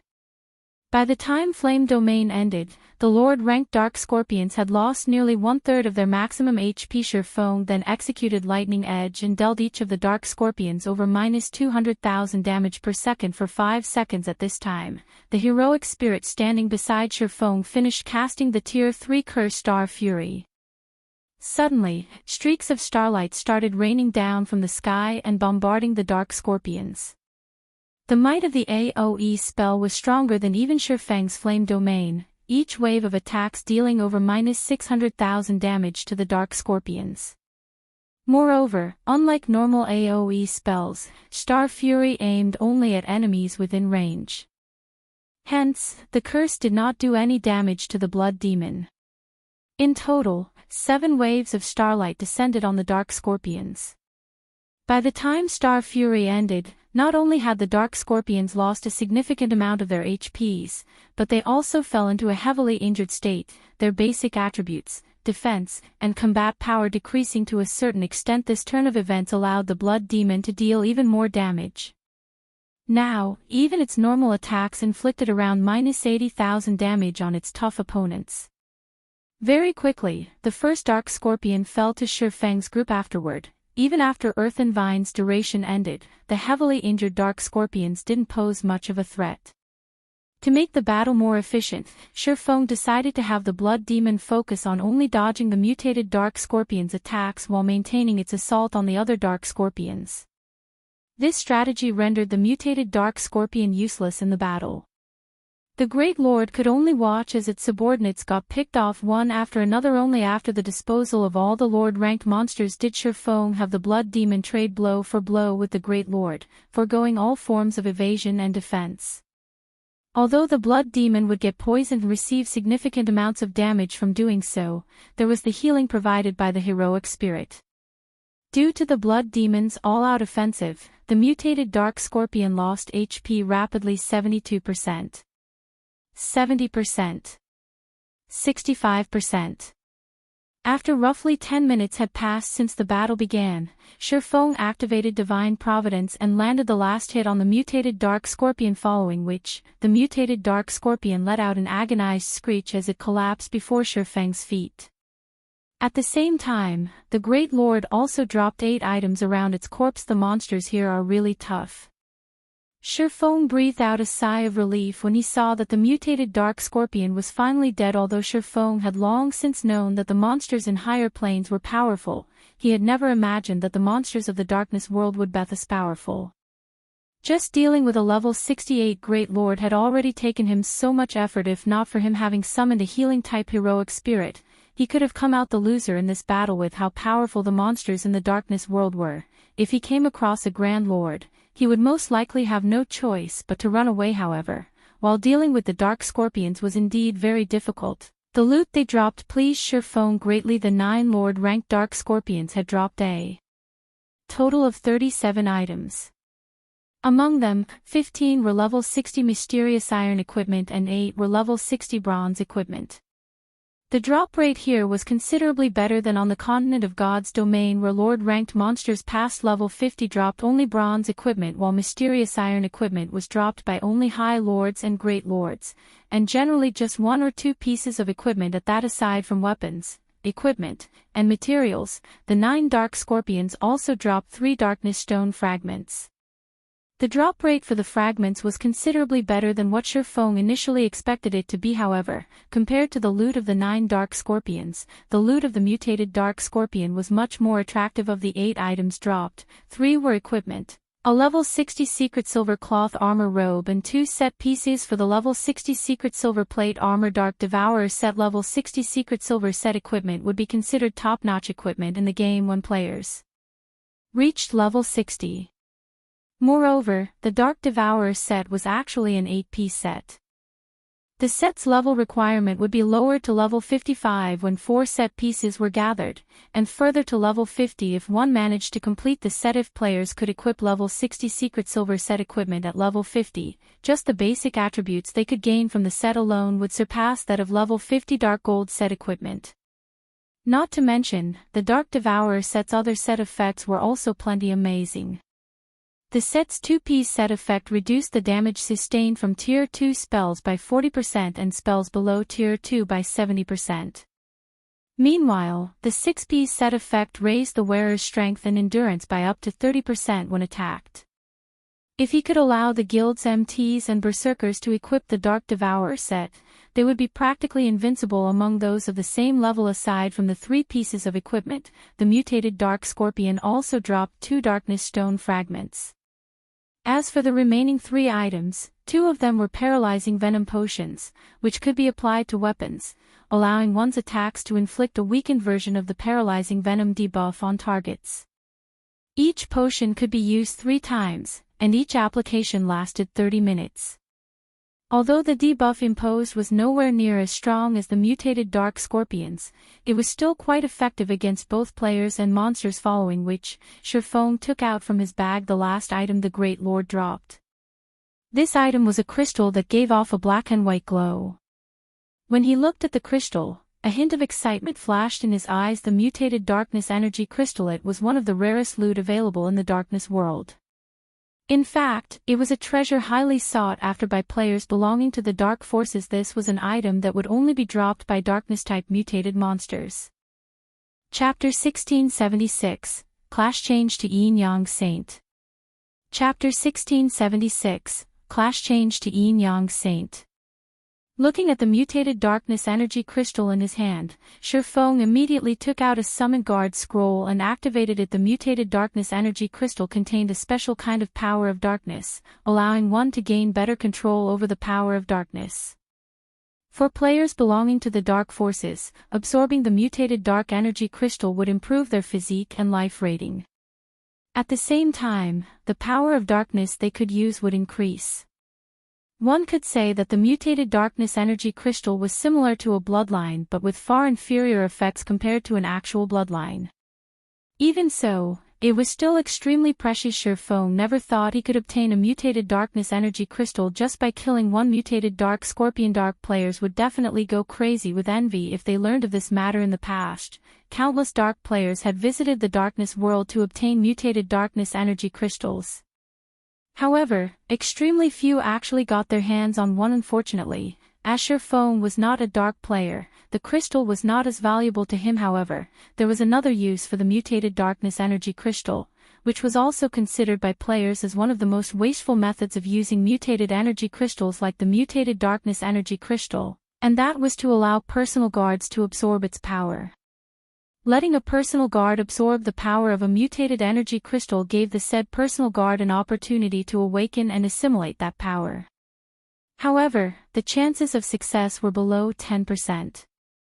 In contrast, if players were to absorb the power of a mutated energy crystal, they were sure to obtain that power. In the past, almost no player would waste the mutated energy crystals they obtained on their personal guards. Of course, there were always exceptions, such as righteous players who refused to trade with dark players no matter what. In such rare occasions, players would choose to give the mutated energy crystal to their personal guards instead and gamble on the small chance of success. Meanwhile, one of these exceptions had won their gamble, allowing their fine gold personal guard to obtain the power of fire. The result of this successful assimilation was a massive rise in combat power for the said personal guard. Afterward, the fine gold personal guard had even managed to get promoted to Tier 5. Normally, only dark gold guards had a chance to reach Tier 5 in God's domain. Meanwhile, after getting promoted to Tier 5, the evolved Fine Gold Guard's combat power was even close to rivaling that of Tier 5 Dark Gold Guards back then. This incident had caused a huge commotion throughout the entire God's domain. Spending a mutated energy crystal to obtain a Tier 5 personal guard was a very profitable trade. After all, most players that absorbed a mutated energy crystal couldn't even reach Tier 5. Moreover, a Tier 5 personal guard was much stronger than a Tier 5 player. The only downside was the difficulty of resurrecting personal guards that were killed. Due to this incident, the various superpowers had also reconsidered their opinions on spending mutated energy crystals on personal guards. Meanwhile, since the mutated darkness energy crystal was utterly useless to Shurfong, he might as well gamble it on one of his personal guards. After Shurfong completed the incantation for the Summon Guard scroll, a summoning magic array manifested before him. A moment later, the lithe figure of a woman appeared in it. This woman was none other than Anna, whom he had not seen for quite some time now. At this point, Anna had already reached level 80. Her leveling speed was simply astonishing. Shurfeng could not help but acknowledge the questing efficiency of an epic personal guard. Her strength had improved considerably as well.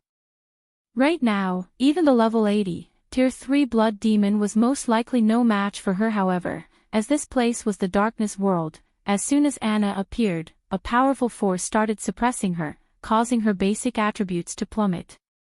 When her basic attributes settled, her overall combat power was no longer a match for the Tier 3 Blood Demon. Not wanting to waste time, Shurfeng immediately passed the mutated darkness energy crystal to Anna. At the sight of the crystal, Anna's eyes glowed with great interest and excitement. Without needing Shurfeng to do anything, Anna started writing divine runes and chanting an incantation. NPCs were much more proficient at utilizing mutated energy crystals than players were. Hence, NPCs were capable of using every type of mutated energy crystal available. Players, on the other hand, could only absorb mutated energy crystals that were suitable for their alignment and class. Suddenly, a gigantic, golden magic array appeared beneath Anna's feet. 1-fold, 2-fold, 3-fold. The appearance of the magic array lit up the surrounding darkness brightly. After Anna was done casting the 3-fold magic array, she placed the mutated darkness energy crystal at its center. Suddenly, the surrounding power of darkness started surging towards the magic array, the massive flow of energy prompting Shurfeng to step back in fright. As the magic array collected more power of darkness, the aura it exuded also steadily strengthened. At some point, the aura grew so overwhelming that Shurfeng started to feel stifled. Even the monsters over 500 yards away unconsciously distanced themselves from the magic array. After the process continued for 5 long seconds, the magic array's horrific aura began dissipating. The gathered power of darkness then started flowing into Anna's body under the magic array's guidance. In the next moment, pitch-black runes appeared on Anna's body. As the number of runes increased, the feeling Anna gave off underwent a heaven-defying change. If in the past, Anna was an angel that represented the light, then now, she was a fallen angel that represented darkness. After runes covered Anna's entire body, she started giving off an unprecedented pressure. At this moment, Shurfeng felt as if he was standing before Serena, the fallen angel guarding the world's summit, again. If Anna willed it, she could easily kill Tier 3 and Tier 4 existences with a wave of her hand. Right now, however, the horrific pressure lasted for only 1 second, then vanished without a trace. At the same time, the 3-fold magic array Anna stood on also started disappearing into the void. As for Anna herself, she had reverted to her original state. The only differences now were a dark purple mark at the center of her forehead and a hint of coldness in her aura. Did you succeed? Shurfeng could not help but ask curiously as he eyed Anna, who looked as she normally did in the past. He had heard that a huge commotion would arise whenever personal guards used mutated energy crystals. However, those commotions were far from being as massive as the one that just occurred. In fact, even the casting of a Tier 5 spell wouldn't cause such a massive disturbance. Lord Count, it should be a success, Anna said as she looked at herself, uncertainty in her tone. Shurfeng could not help but fall speechless at Anna's reply. Immediately, he called out Anna's attribute panel. Anna, Yi Feng's personal guard. Class, Tier 2 Peak Class, Yin Yang Saint. Level 80. Loyalty, 97. Growth Potential, 113. Shurfeng was at a loss for words as he looked at the updated values in Anna's attribute panel. He had never imagined that Anna would not only gain control over the power of darkness but also class change into a Yin Yang Saint, a peak class. Moreover, her growth potential had even risen from 105 to 113 points. Anna had actually improved that much just by using one mutated darkness energy crystal. This was definitely a massive jackpot after all. Every point increased in growth potential would allow a personal guard to gain considerably more attribute points with each level up. Now that Anna had 8 more points in growth potential, she would no doubt become an even more terrifying existence in the future. Not to mention, Anna had even class changed into a Yin-Yang Saint in God's domain. Class legacies held much greater importance to NPCs than to players. In a situation where both sides were of the same level and tier, an NPC with a basic class had almost no chance of defeating an NPC with an advanced class, and likewise an NPC with an advanced class had no chance of defeating an NPC with a peak class. After Shurfong was done looking at the summary of Anna's attribute panel, he could not help but click to inspect her specific attributes. Is she a monster? Shurfong involuntarily gaped in shock when he saw Anna's basic attributes. Chapter 1677, Anna's Power. Chapter 1677, Anna's Power. Shurfong was dazed for a long moment after seeing Anna's basic attributes. If other players saw Anna's statistics, they'd be surprised by how high the values were at most, but Shurfong knew the implication these attributes had. A normal level 80, Tier 2 magical class NPC would only have around 3,600 intelligence, which was already far more than what magical class players would have at level 80, Tier 2. Even if a level 80 player were fully geared in epic equipment, they wouldn't have such a high attribute since every personal guard used epic weapons and equipment. Even the strongest magical class personal guard Shurfong had heard of in the past had only commanded 4,200 intelligence after reaching level 80, Tier 2. Although there was only a 600-point difference, the difference in magic damage and maximum mana would be massive in God's domain. The power of a spell heavily depended on the caster's intelligence. For example, if a Tier 1 player and a Tier 6 player cast the same Tier 1 spell, the power difference would be like heaven and earth. The outcome was due to the difference in their attributes. Meanwhile, high-tiered spells and skills only allowed one to display more of their raw power. Previously, Anna's intelligence had only risen to 4,346, and she had barely been able to contend with ordinary great lords of the same level in terms of raw magic damage. However, if she used the powerful skills in her arsenal, she could have easily overwhelmed a great lord of the same level. Now, Anna's intelligence had risen to 5,031 points. With such high intelligence, she could overwhelm great lords with ordinary Tier 2 spells. Now, I won't have to worry about needing sufficient help in the darkness world. Looking at Anna, Shurfong could tell that she could easily stomp out great lords of the same level. Aside from the improvements they granted players and NPCs, mutated darkness energy crystals would force the darkness world to recognize their users. With this recognition, the world would no longer consider them an intruder and suppress them. This was why dark players desired mutated darkness energy crystals. Although dark players were members of the dark forces and contained a small amount of power of darkness within, the darkness world still considered them trespassers. The world would still suppress them, although the suppression wouldn't be as severe due to the power of darkness they contained. However, if they absorbed a mutated darkness energy crystal, they could proceed without any suppression. They could then explore the darkness world as if they were in their element. Now that Anna had absorbed the mutated darkness energy crystal, she, too, had been recognized by the darkness world. The world would accept her as one of its own, and she'd be able to exhibit all of her strength. Shurfong then began his search for the next group of monsters. Although resources within the darkness world were abundant, this world didn't have as many monsters as the continent of God's domain. If the darkness world's monsters moved in large groups as they did on the continent of God's domain, players would have no hope of surviving here. Now that Shurfong had the powerful support Anna offered, hunting down monsters like the dark scorpions was a waste of time. He needed to find stronger monsters to allow Anna to display her full potential. After searching for around 30 minutes, Shurfong finally found a pack of two-headed dark wolves resting at the foot of a mountain. There were 12 dark wolves in total, including 1 Grand Lord and 11 Lords. The Lord-ranked wolves were around 4 meters tall, while the Grand Lord was double that size. Aside from looking like a miniature mountain, the Grand Lord-ranked dark wolf gave off an intense pressure. Two-headed dark wolf, dark creature, Lord. Level 67. HP 21-000-000/21-000-000. Two-headed dark wolf king, dark creature, Grand Lord. Level 70. HP 95-000-000/95-000-000. Challenging a Grand Lord in the darkness world was very dangerous, but even if Shurfong weren't a match for the monster, he was confident that he could retreat safely if needed.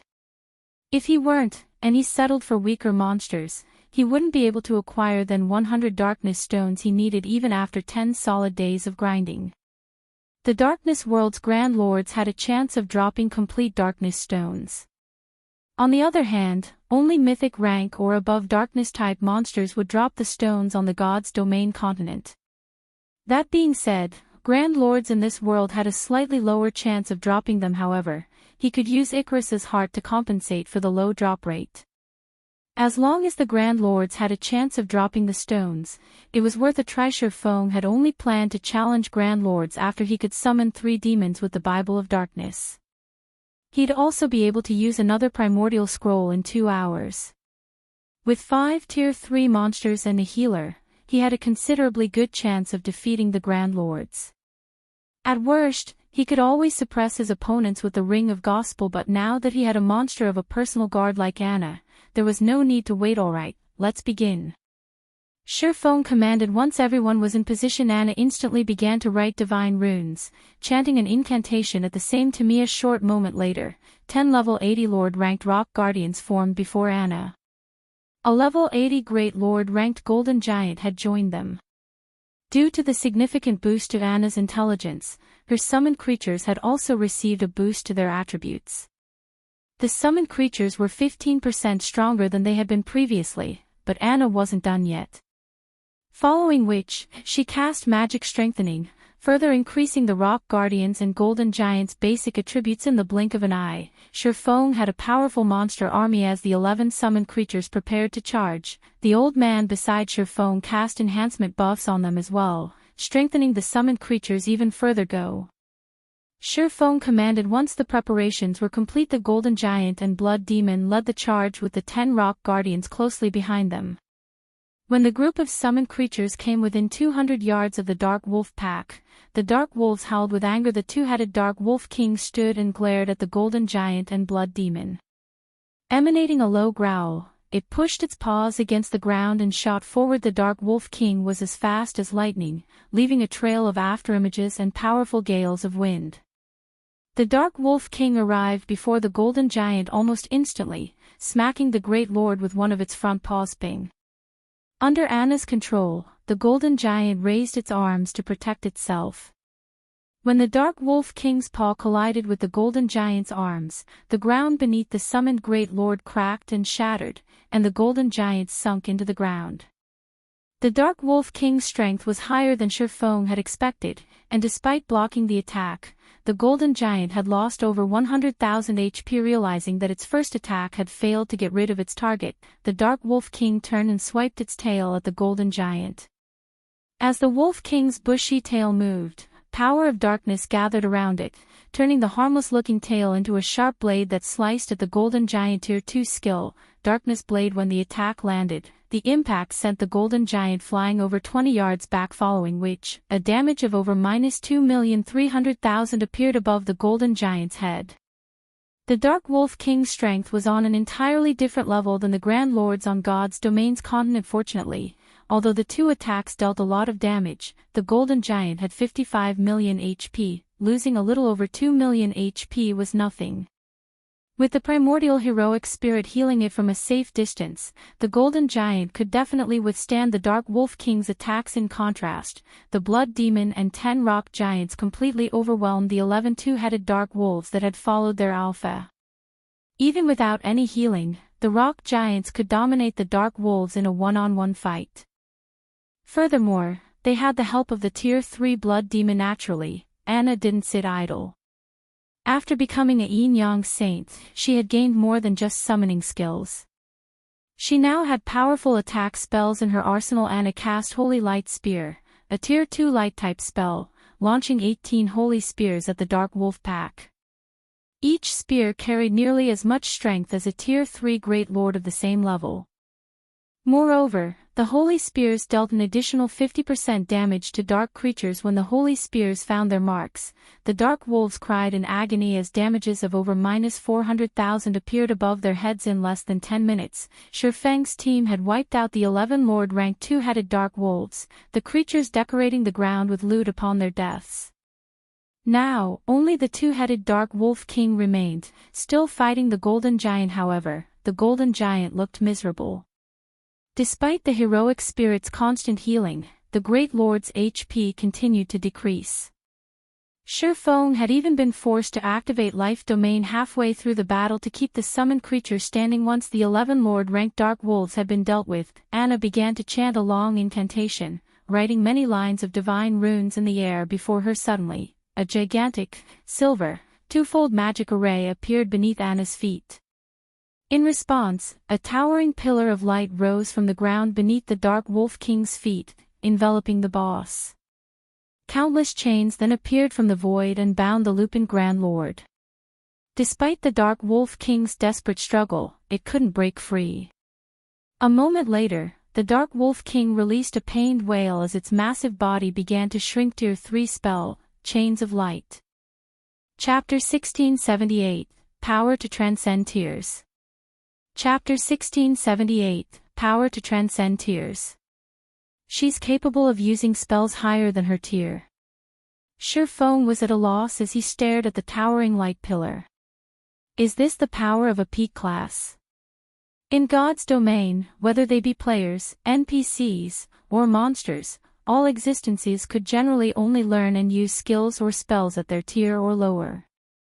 The strongest skills and spells they could use were taboo skills and curses, yet Anna had just cast a bona fide tier 3 spell despite only being tier 2 herself.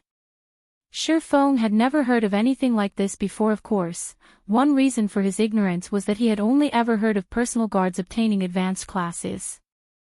Even after 10 years in God's domain, he had never heard of a personal guard acquiring a peak class as Anna had due to the effects of Chains of Light.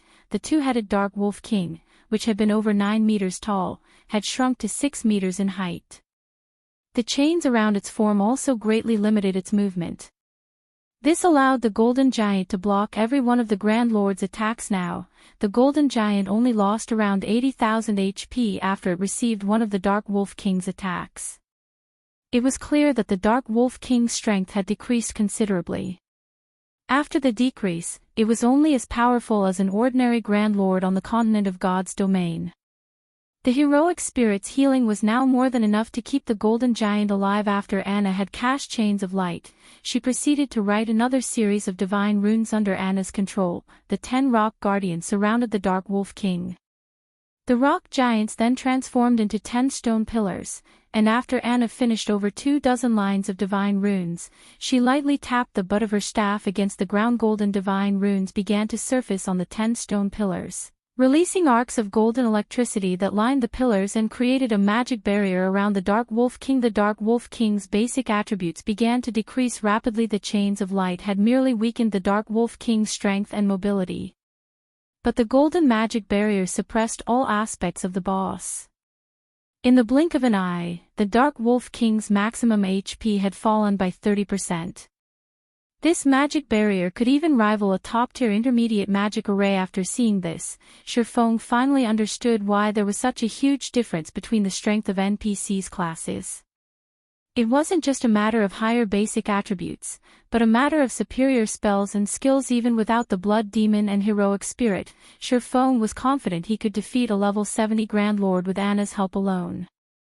If the party had a strong healer, Anna could even whittle down the Dark Wolf King without too much exertion. This will save me plenty of primordial scrolls. As Shurfeng watched the two-headed Dark Wolf King, whose attributes had already fallen below a Grand Lord standard, he realized that he wouldn't have to rely on primordial scrolls to grind in the darkness world anymore. The heroic spirits players summoned with primordial scrolls could only exist for 12 hours. Meanwhile, Shurfeng only had 12 of these scrolls. Even if he used them efficiently, they would only last him for several days. With Anna's help, though, he could grind in the darkness world for much longer. Due to the magic barrier, the Golden Giant had a much easier time dealing with the Dark Wolf King. The Great Lord even began to trade blows with the Grand Lord, increasing the party's overall DPS. After including the Blood Demon, Anna, and Shurfeng's attacks, the Dark Wolf King's HP began to deplete steadily. Although the Grand Lord's battle recovery and high defense slowed their progress, it was only a matter of time before the Dark Wolf King died. 90%. 85%. 80%. When the two-headed Dark Wolf King's HP fell to 20%, it released a sudden, angry howl. Its two-headed body then split down the middle, each head taking on its own form division. Shifeng's expression darkened when he saw the two Dark Wolf King's bosses that had grasped doppelganger skills in God's domain were extremely difficult to defeat. Unfortunately, slaying bosses that had grasped division skills was even harder. With doppelganger skills, a boss's main body and its doppelganger shared HP. If either form were killed, regardless of whether or not players slew the main body, both would die. However, bosses with division skills were a different story. Each copy had its own, independent HP. This essentially meant that players had to face two bosses simultaneously. Moreover, when a boss used a division skill, all debuffs on the boss would be removed in the next moment. The chains of light originally binding the two-headed Dark Wolf King vanished.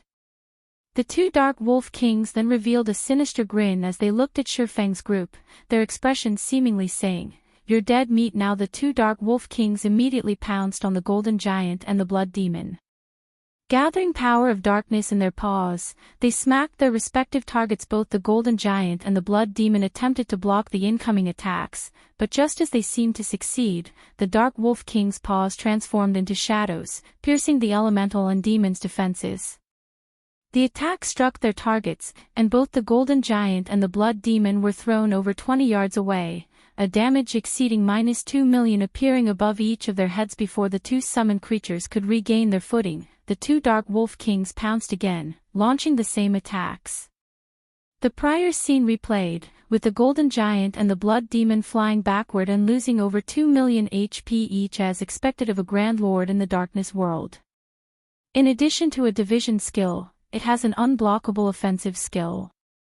This boss could even annihilate a 20-man team of Tier 2 experts of the same level. Despite realizing the seriousness of the summoned creature situation, Shifeng remained unfazed. Instead, he calmly told Anna, "Let's see what you've got." Nodding, Anna's aura abruptly changed. The dark purple mark on her forehead disappeared, transforming into runes that covered her body. After Anna obtained a peak class, she had learned 2 overtier spells and 1 epic ranked skill. Although she had displayed the Tier 3 spell, Chains of Light, she had yet to reveal her other overtier spell and epic skill. The move Anna had just used was none other than the epic skill, Yin Yang Power. Not only did Anna's basic attributes soar under the skill's power, but the strength of her light and darkness-type skills and spells would also rise by 1 tier, to a maximum of Tier 4. This was the Berserk skill unique to Peak Legacy's. Anna's Tier 2 spells and skills already had the power to rival Tier 3 attacks, but now her attacks were even more powerful than a Grand Lord's of the same level. Furthermore, while Yin Yang Power was in effect, all of her spells and skills would increase by 1 tier. It was by no means an exaggeration to consider Anna a level 80, Tier 3 NPC. Anna proceeded to cast the Tier 2 spell, Holy Light Spear, once more, but unlike her previous use, the number of holy spears she summoned had doubled to 36. Moreover, each spear carried more power than before. Under Anna's control, the holy spears transformed into streaks of white light that bombarded the two Dark Wolf Kings. While the two Dark Wolf Kings happily bullied the Golden Giant and Blood Demon, the holy spears appeared before them. Even with the Dark Wolf King's incredible reaction speeds, they only blocked half of the incoming spears. The rest of the shining weapons found their marks. When the holy spears met the Dark Wolf King's tough fur, the two Grand Lords howled in pain. Each spear dealt over -600,000 damage. By the time the two Dark Wolf Kings had recovered from the holy spear's bombardment, Anna had finished casting the Tier 2 spell, Feathers of Light. Suddenly, countless white, immaculate feathers descended from the sky, decorating the area around the two Grand Lords. Anna, who stood outside of the rock giant's magic barrier, grabbed at a feather that had fallen before her. She then gave the feather a gentle pinch. Boom. Boom. Boom. The hundreds of immaculate feathers surrounding the two Dark Wolf Kings began to explode, one after another.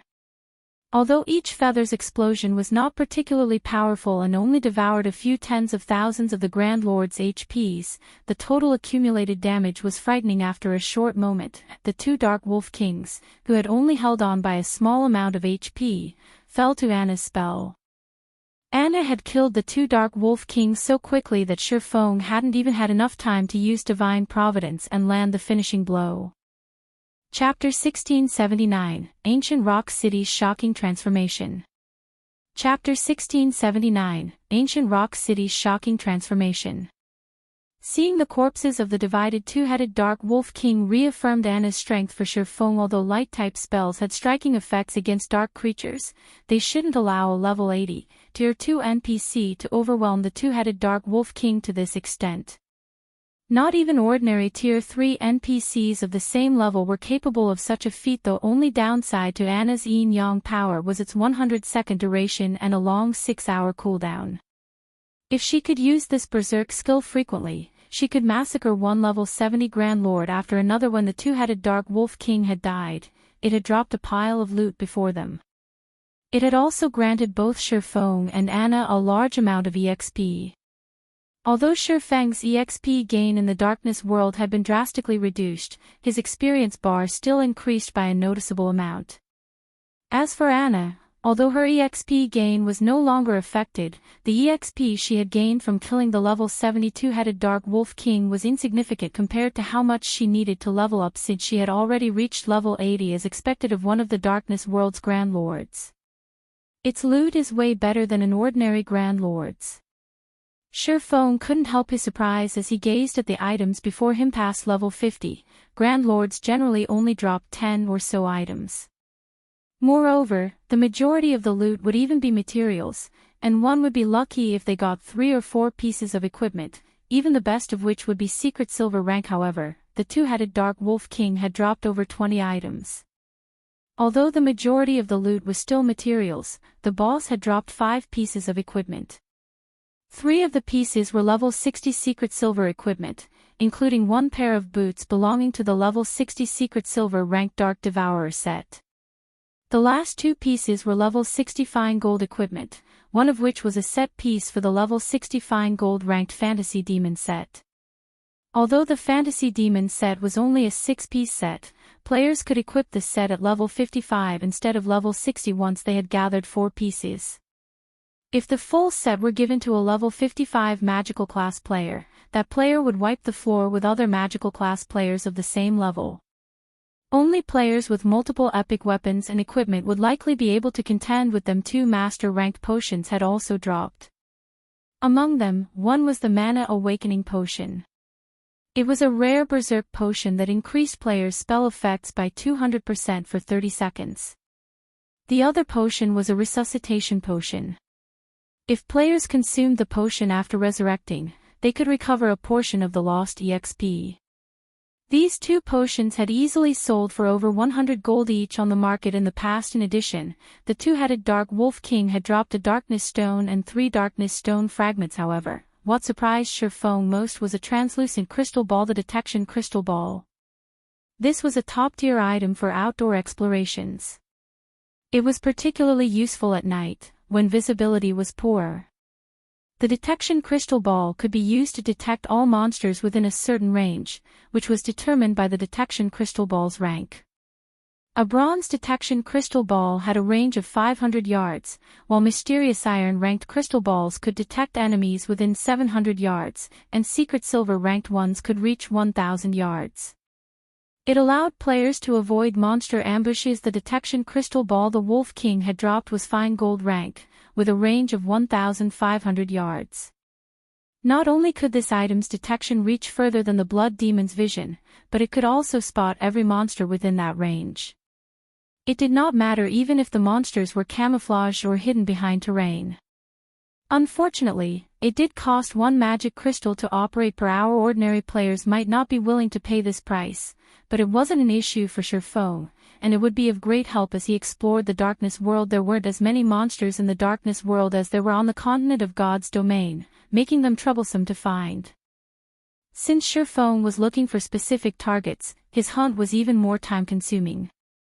With the Detection Crystal Ball, however, he could save plenty of time and avoid unnecessary battles. This will save me a ton of time. Shifeng smiled.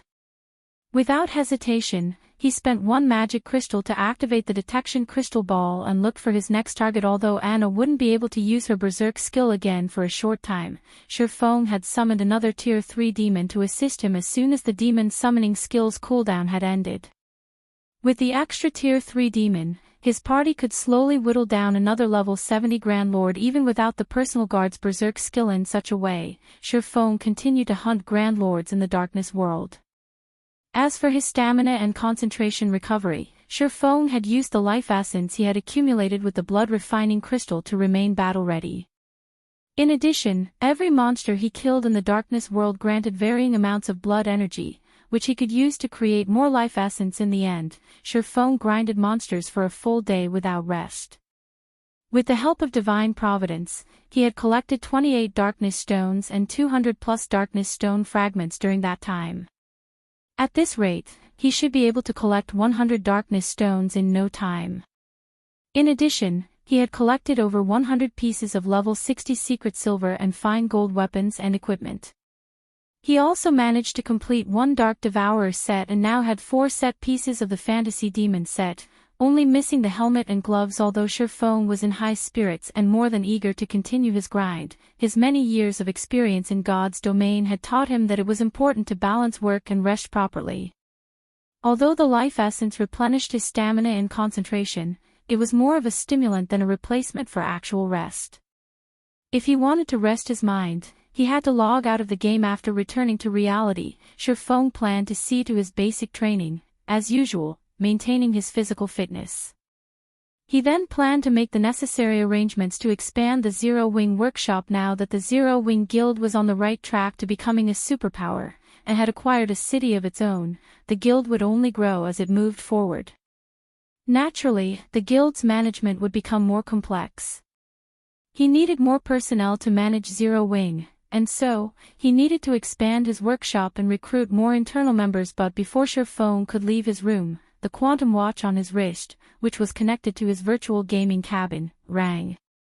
The display on his watch showed that the caller was Aqua Rose Guild leader. "I finally got through to you," Aqua Rose said as soon as the call connected, sounding a little rushed. "Has something happened to the guild?" Shifeng asked curiously. "Something big has happened," Aqua Rose stated. "While you were grinding in the darkness world, Heaven's Burial has been trying desperately to fend off the various superpowers surrounding it.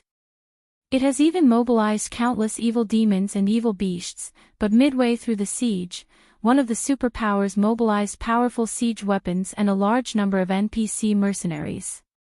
The battle continued for several more hours, and after suffering immense casualties, the various superpowers finally broke past Ancient Rock City's walls and charged into the City Lord's mansion.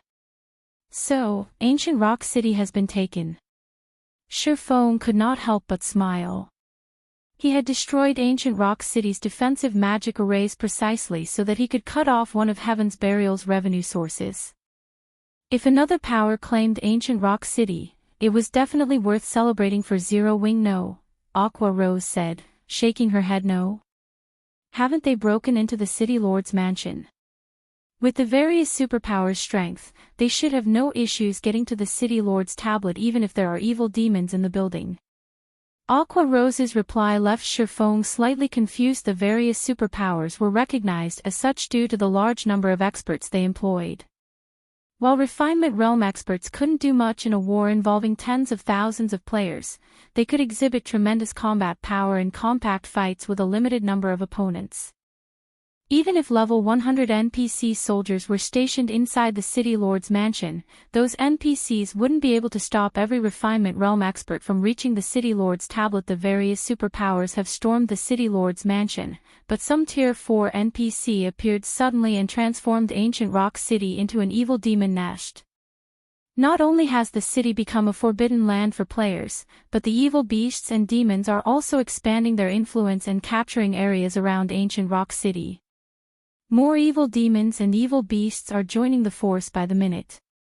Just some time ago, we received a report stating that the other guilds' towns in the Orc Empire have fallen to these evil demons. According to our scouts, the evil demon army is spreading towards Starmoon Kingdom's borders. By the looks of it, Zero Wing City is the army's target. Chapter 1680, Evil Gods Branch Temple.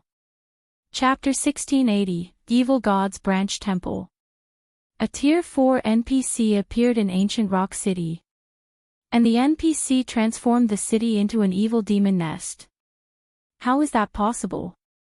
Shurfeng was stunned after listening to Aqua Rose's report. Suddenly, a possibility came to mind, and he could not help but ask, "Do you have the latest image of Ancient Rock City?" "Yes, I'll send it now."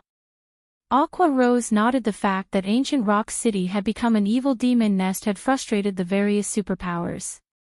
Hence, they had sent plenty of scouts to investigate Ancient Rock City's current state in the hopes of wresting back control of the city.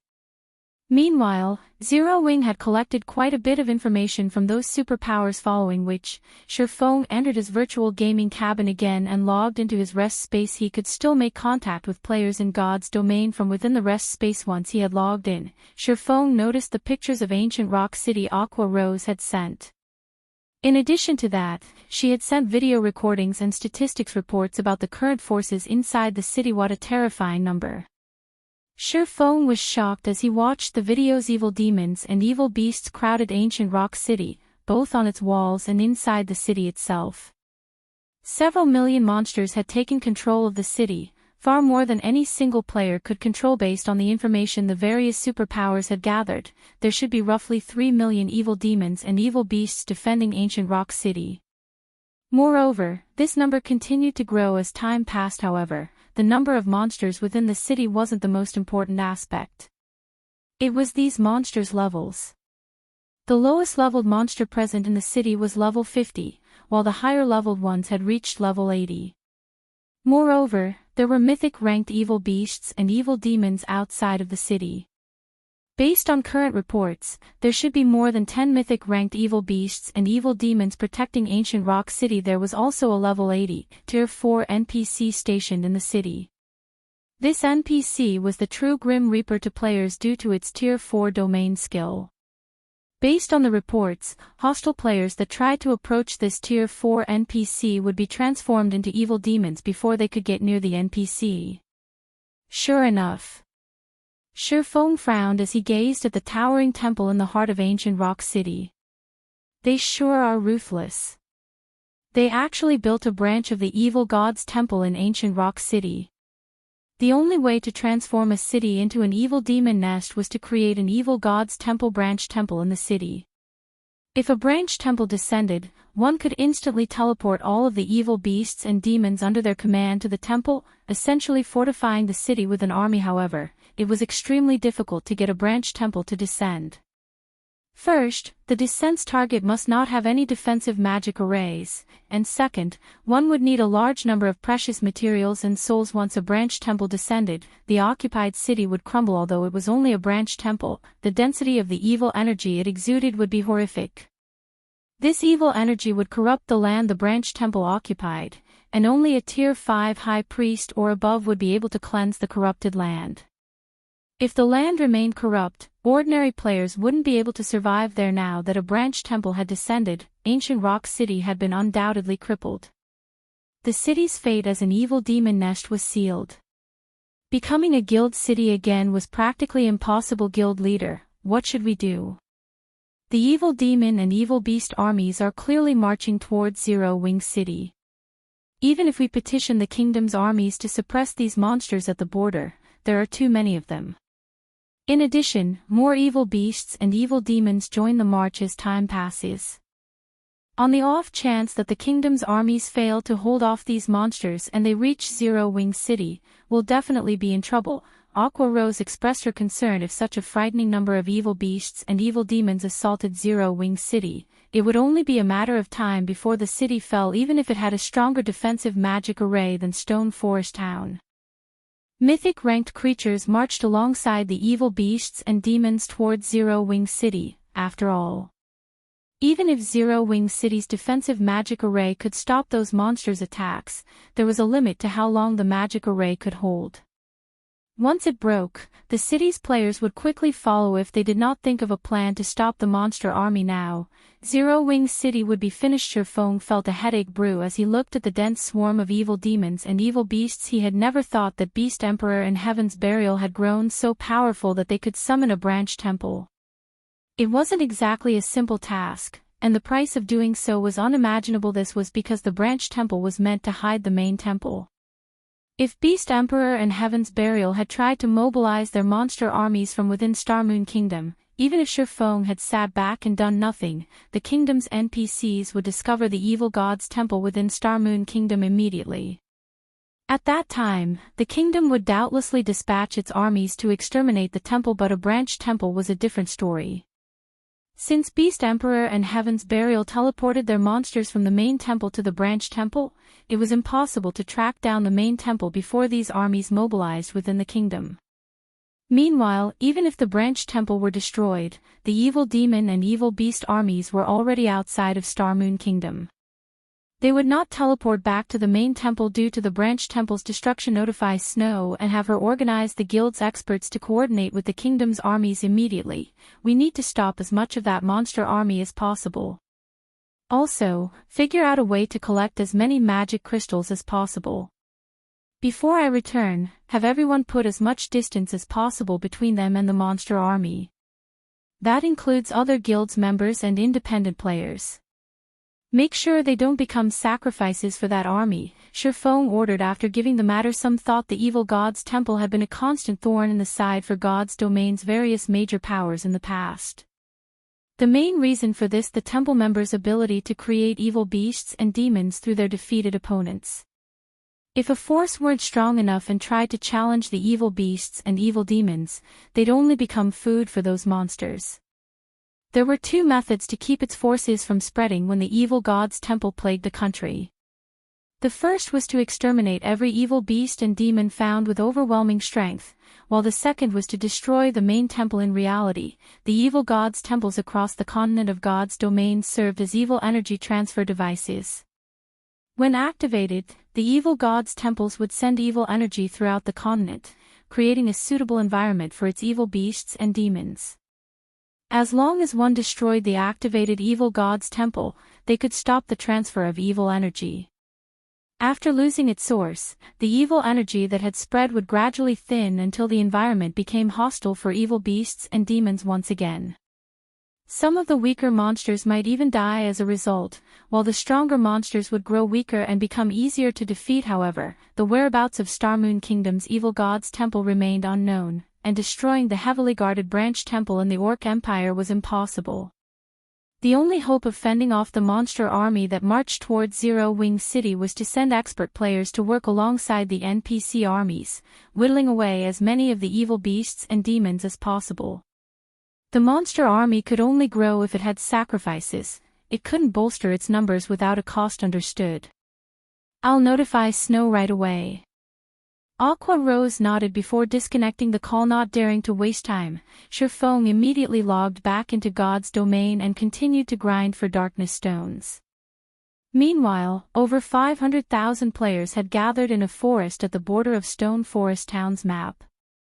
Among them, over 100,000 wore Heaven's Burial's guild emblem. Every one of these players was level 47 and above, and they were all very well equipped.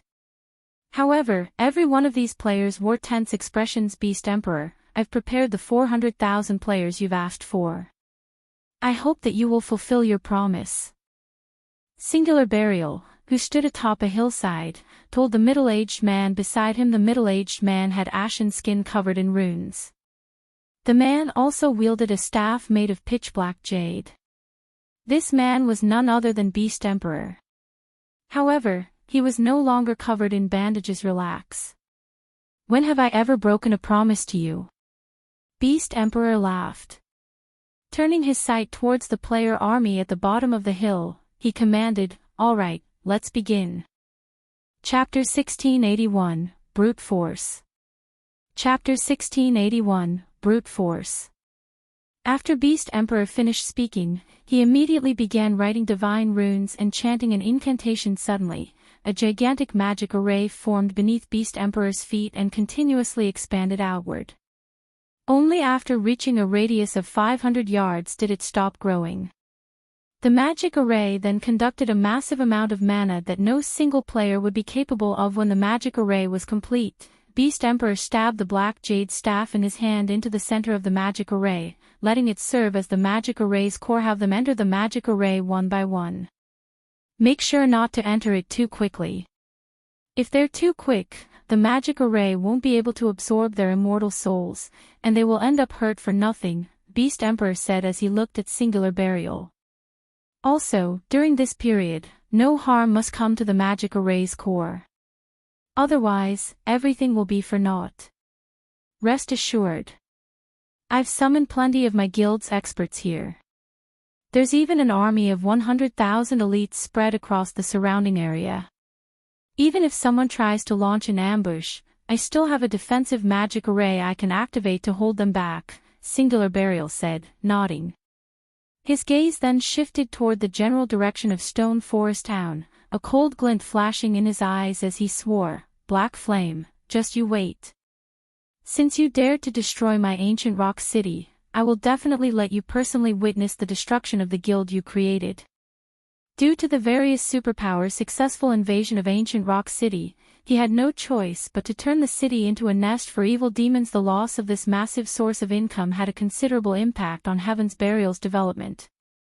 In fact, some of the major corporations supporting Heaven's Burial had already withdrawn their funds, instantly shattering Singular Burial's dream of making the guild a superpower. As for the remaining corporations backing Heaven's Burial, they were staying only because they believed in Lei Jinyang's and his own abilities. If not for the two of them, these major corporations would have drastically reduced the funding they provided Heaven's Burial. Hence, it was definitely not an exaggeration to say that the hatred he felt for Zero Wing could blot out the sky. Originally, the plan was to take action against Zero Wing. However, after the battle at Ancient Rock City, Singular Burial changed his mind. He also wanted Zero Wing's members to have a taste of getting whittled down and destroyed bit by bit. First, he would take away Stone Forest Town. Next, he would deal with Zero Wing City. With these two places gone, Zero Wing would lose two of its most important sources of income. If that happened, it was only a matter of time before Zero Wing crumbled. Meanwhile, all Black Flame would be able to do at that time was watch as Zero Wing dissolved into nothingness while Stone Forest Town and Zero Wing City fell into the hands of Heaven's Burial. From then on, Heaven's Burial would replace Zero Wing as Starmoon Kingdom's absolute overlord. Beast Emperor no longer made any further comments. Instead, he summoned a mythic-ranked evil demon to secretly assist in protecting the magic array. Compared to expert players, a mythic-ranked evil demon provided much greater assurance. After all, he had paid an enormous price to obtain the Black Jade Staff.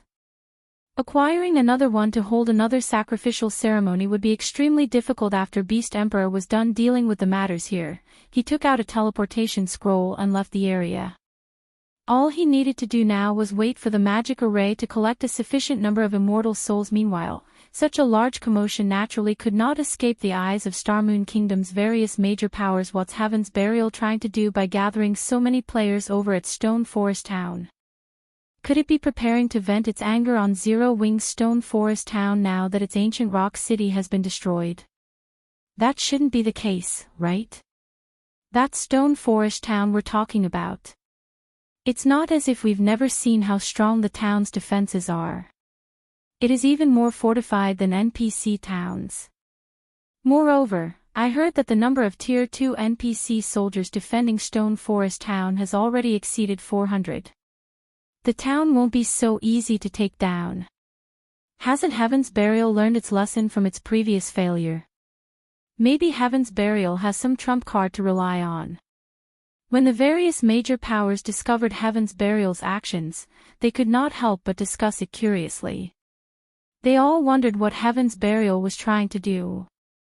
Vice Guild Leader, Heaven's Burial seems to be trying to take action against Stone Forest Town. What should we do? The Zero Wing members garrisoning Stone Forest Town were greatly concerned over this matter. Based on Heaven's Burial's actions, that guild was obviously planning on starting a guild war, only it had yet to make all the necessary preparations.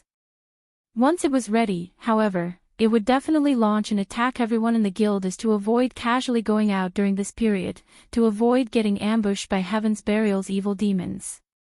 At the same time, keep a close eye on Heaven's Burial's status and report back any findings immediately. Aqua Rose fired off commands through the guild chat. She also had Melancholic Smile strengthen the defenses of Stone Forest Town, building more defense turrets and moving more miniature ballistas to Stone Forest Town as a precaution. Currently, Heaven's Burial's monster army was already approaching Starmoon Kingdom's border. If Zero Wing did not send experts to help the NPC armies exterminate some of the monsters, the monster army's advance into Starmoon Kingdom would definitely accelerate. Hence, they could not afford to pull away those experts to deal with Heaven's Burial's player army. The only thing they could do right now was slow the advance of the monster army while strengthening the defenses of Stone Forest Town. Not to mention, the odds were that Heaven's Burial's player army was capable of summoning a large number of evil demons to aid the army in battle. If Zero Wing launched a half-hearted attack on Heaven's Burial's player army, Zero Wing's members would definitely be beaten black and blue. After all, without the help of static defenses and NPC soldiers, players couldn't contend against the powerful evil demons. For a time, the atmosphere in Starmoon Kingdom turned awkward. Aside from Zero Wing, the other guilds in the kingdom were also making their own preparations for war. After all, nobody knew for sure what Heaven's Burial was actually trying to do. There was always a chance that the guild would go crazy and start attacking every guild town in sight. Although the NPCs of Starmoon Kingdom had already tightened its security measures against evil beasts and evil demons, if players wanted to have the kingdom's armies mobilized to assist them in dealing with these monsters, they needed to provide concrete proof that these monsters had actually appeared. Only then would the kingdom's armies move out. Moreover, the kingdom's armies would need some time to get to the battlefield. If their guild towns failed to hold out until the kingdom's armies arrived, then there would be no point in notifying the kingdom. Hence, the various large guilds had all started building up the defenses of their respective towns. Meanwhile, back at the Darkness world, Shifeng had also started grinding Grand Lords with greater urgency. Now, he had two heroic spirits participating in the battle simultaneously. With the help of Anna and 3 Tier 3 demons, killing level 70 or so Grand Lords became significantly easier. However, Grand Lords still weren't available in great abundance. After half a day or so of wanton slaughter, Shifeng had basically killed every Grand Lord present on the map he was currently in. Now, Shifeng had a total of 52 Darkness Stones and 386 Darkness Stone fragments, which was still some distance away from his target. Meanwhile, if he wished to find and kill more Grand Lords, he had only two options to do so. The first option was to wait for the Grand Lords he killed to respawn. However, Grand Lords generally took 2 or 3 natural days to respawn. Killing the Grand Lords too quickly had left him with no Grand Lords to grind. However, Shifeng couldn't do anything about this situation. Anna was simply too strong. The second option was to head to other maps. The Grand Lords of other maps remained untouched. They were all alive and kicking. The only problem was getting to other maps. The Darkness world was different from the Continent of God's domain. On the Continent of God's domain, players faced no hindrance when moving between maps. In the Darkness world, however, the maps had strict level restrictions preventing players from going wherever they wished. In a sense, the Darkness world was similar to the Ice Crystal world. Players needed to defeat the designated Guardian boss in order to proceed to other maps, otherwise, they would be stuck in the same map forever. Generally, players that arrived at the Darkness world using the teleportation stones exchanged at the 7 Luminaries temple would not think of heading to other maps, because the map they were teleported to was suitable for their level, and just surviving in the said map was already plenty difficult. They would not even have time to think about heading to other maps. Shurfeng was definitely a unique case. It seems I have no choice but to force my way through, Shurfeng thought as he looked at the 30-meter-tall monster sleeping inside the canyon ahead of him. He then advanced towards the monster together with Anna. Now that the evil demon and evil beast armies were invading Starmoon Kingdom, he naturally could not waste time waiting for the Grand Lords he had killed to respawn. His only choice was to head to another map and hunt the Grand Lords there. Chapter 1682, High Demon. Chapter 1682, High Demon. Inside the quiet canyon, when Shurfeng got within 1,000 yards of the next map, he suddenly felt a powerful pressure washing over him. The pressure he felt now was completely different from what he experienced from the monsters he encountered before. In other words, there was a qualitative change to the pressure he felt currently. Shurfeng had already reached Tier 2, yet the pressure still made him extremely uncomfortable. His body felt as if it was fully submerged in a pool of water. The pressure is so strong despite the 1,000 yards separating us. Shurfeng stared at the massive figure displayed on his detection crystal ball in disbelief. The crystal ball showed a humanoid figure with the head of a goat sprawled across the ground before the canyon's exit. The figure also had a massive serpent for a tail and the bat-like wings commonly seen on demons.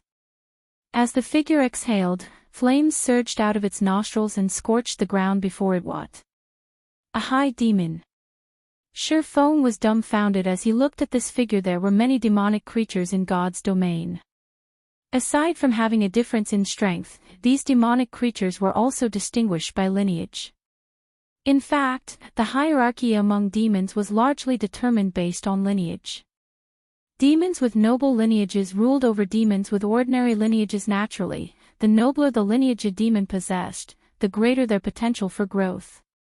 In God's domain, most demons at the Demon King standard were high demons. It was very difficult for a demon with an ordinary lineage to grow into a Tier 5 Demon King, much less a Tier 6 demon god. Demons with noble lineages were known as high demons. In terms of life rating, they were superior to even archaic species. At the same tier, only dragons or ferocious beasts would be capable of suppressing high demons.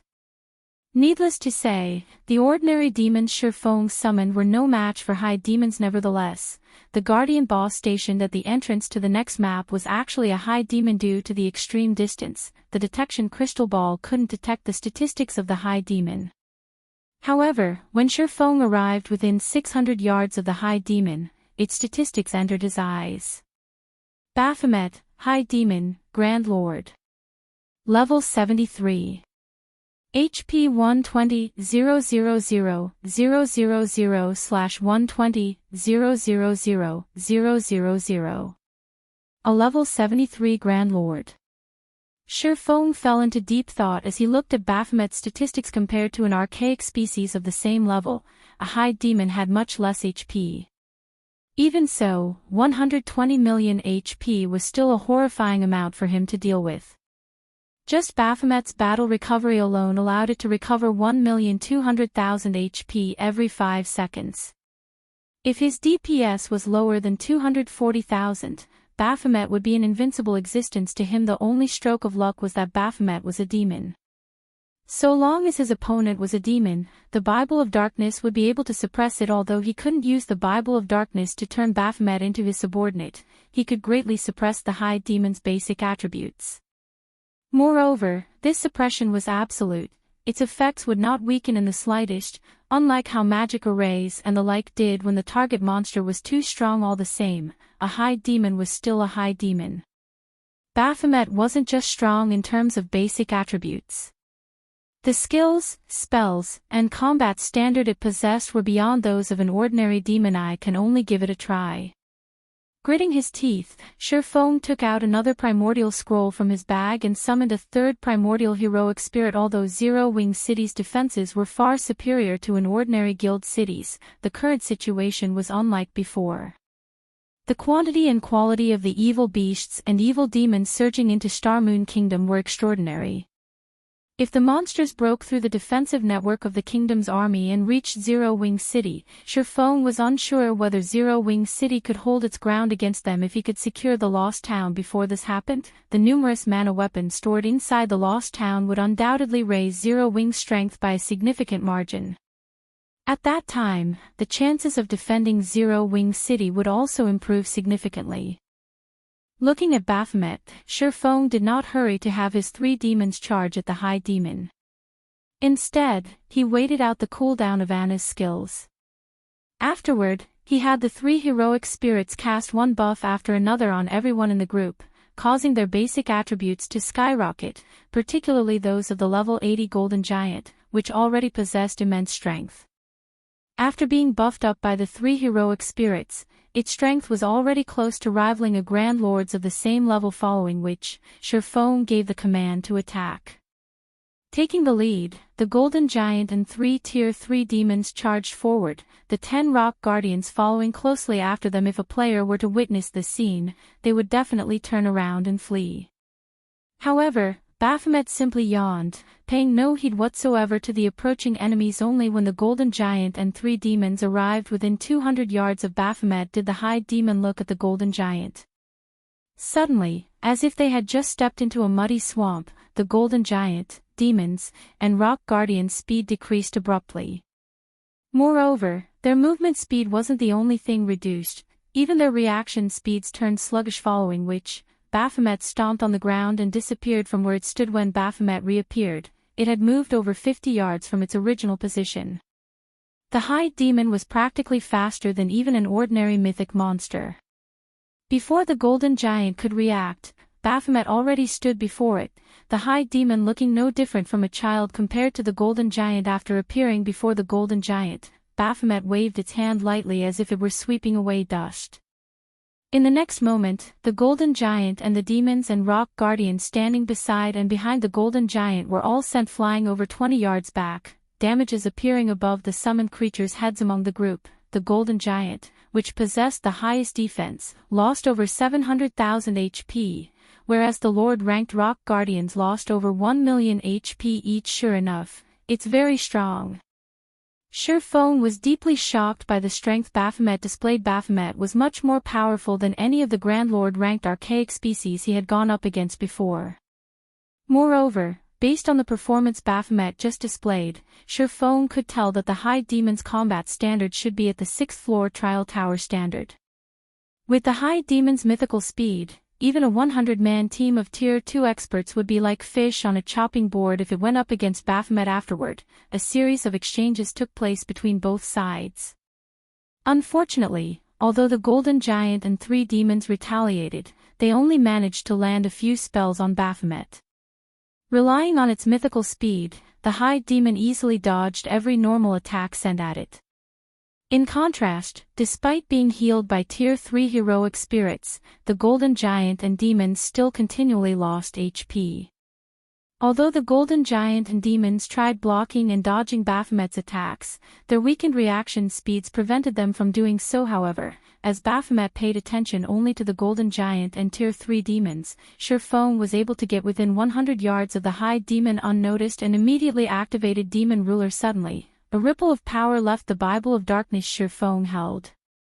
Baphomet's basic attributes promptly plummeted by 30%. The effect of Demon Ruler was remarkable. However, this was still not the end.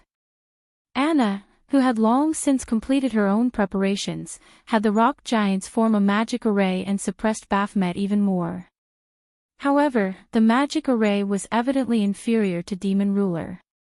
In the end, Baphomet retained 60% of its original basic attributes, and it still suppressed the Golden Giant and Tier 3 demons. But instead of dodging all of the Golden Giant and demons' attacks, the High Demon was now forced to parry and block instead.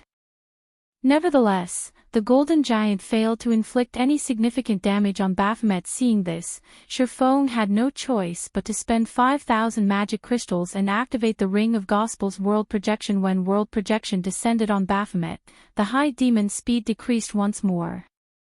However, even after World Projection suppression took effect, Baphomet still retained 50% of its basic attributes and still overwhelmed the Golden Giant.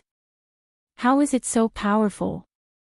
Shurfeng was next to speechless as he stared at Baphomet. If not for the Bible of Darkness's suppression, he would have long since turned around and fled by now. After thinking up to this point, he turned to look at Anna, a bitter smile on his face as he said, "It seems we can't hold back anything at all."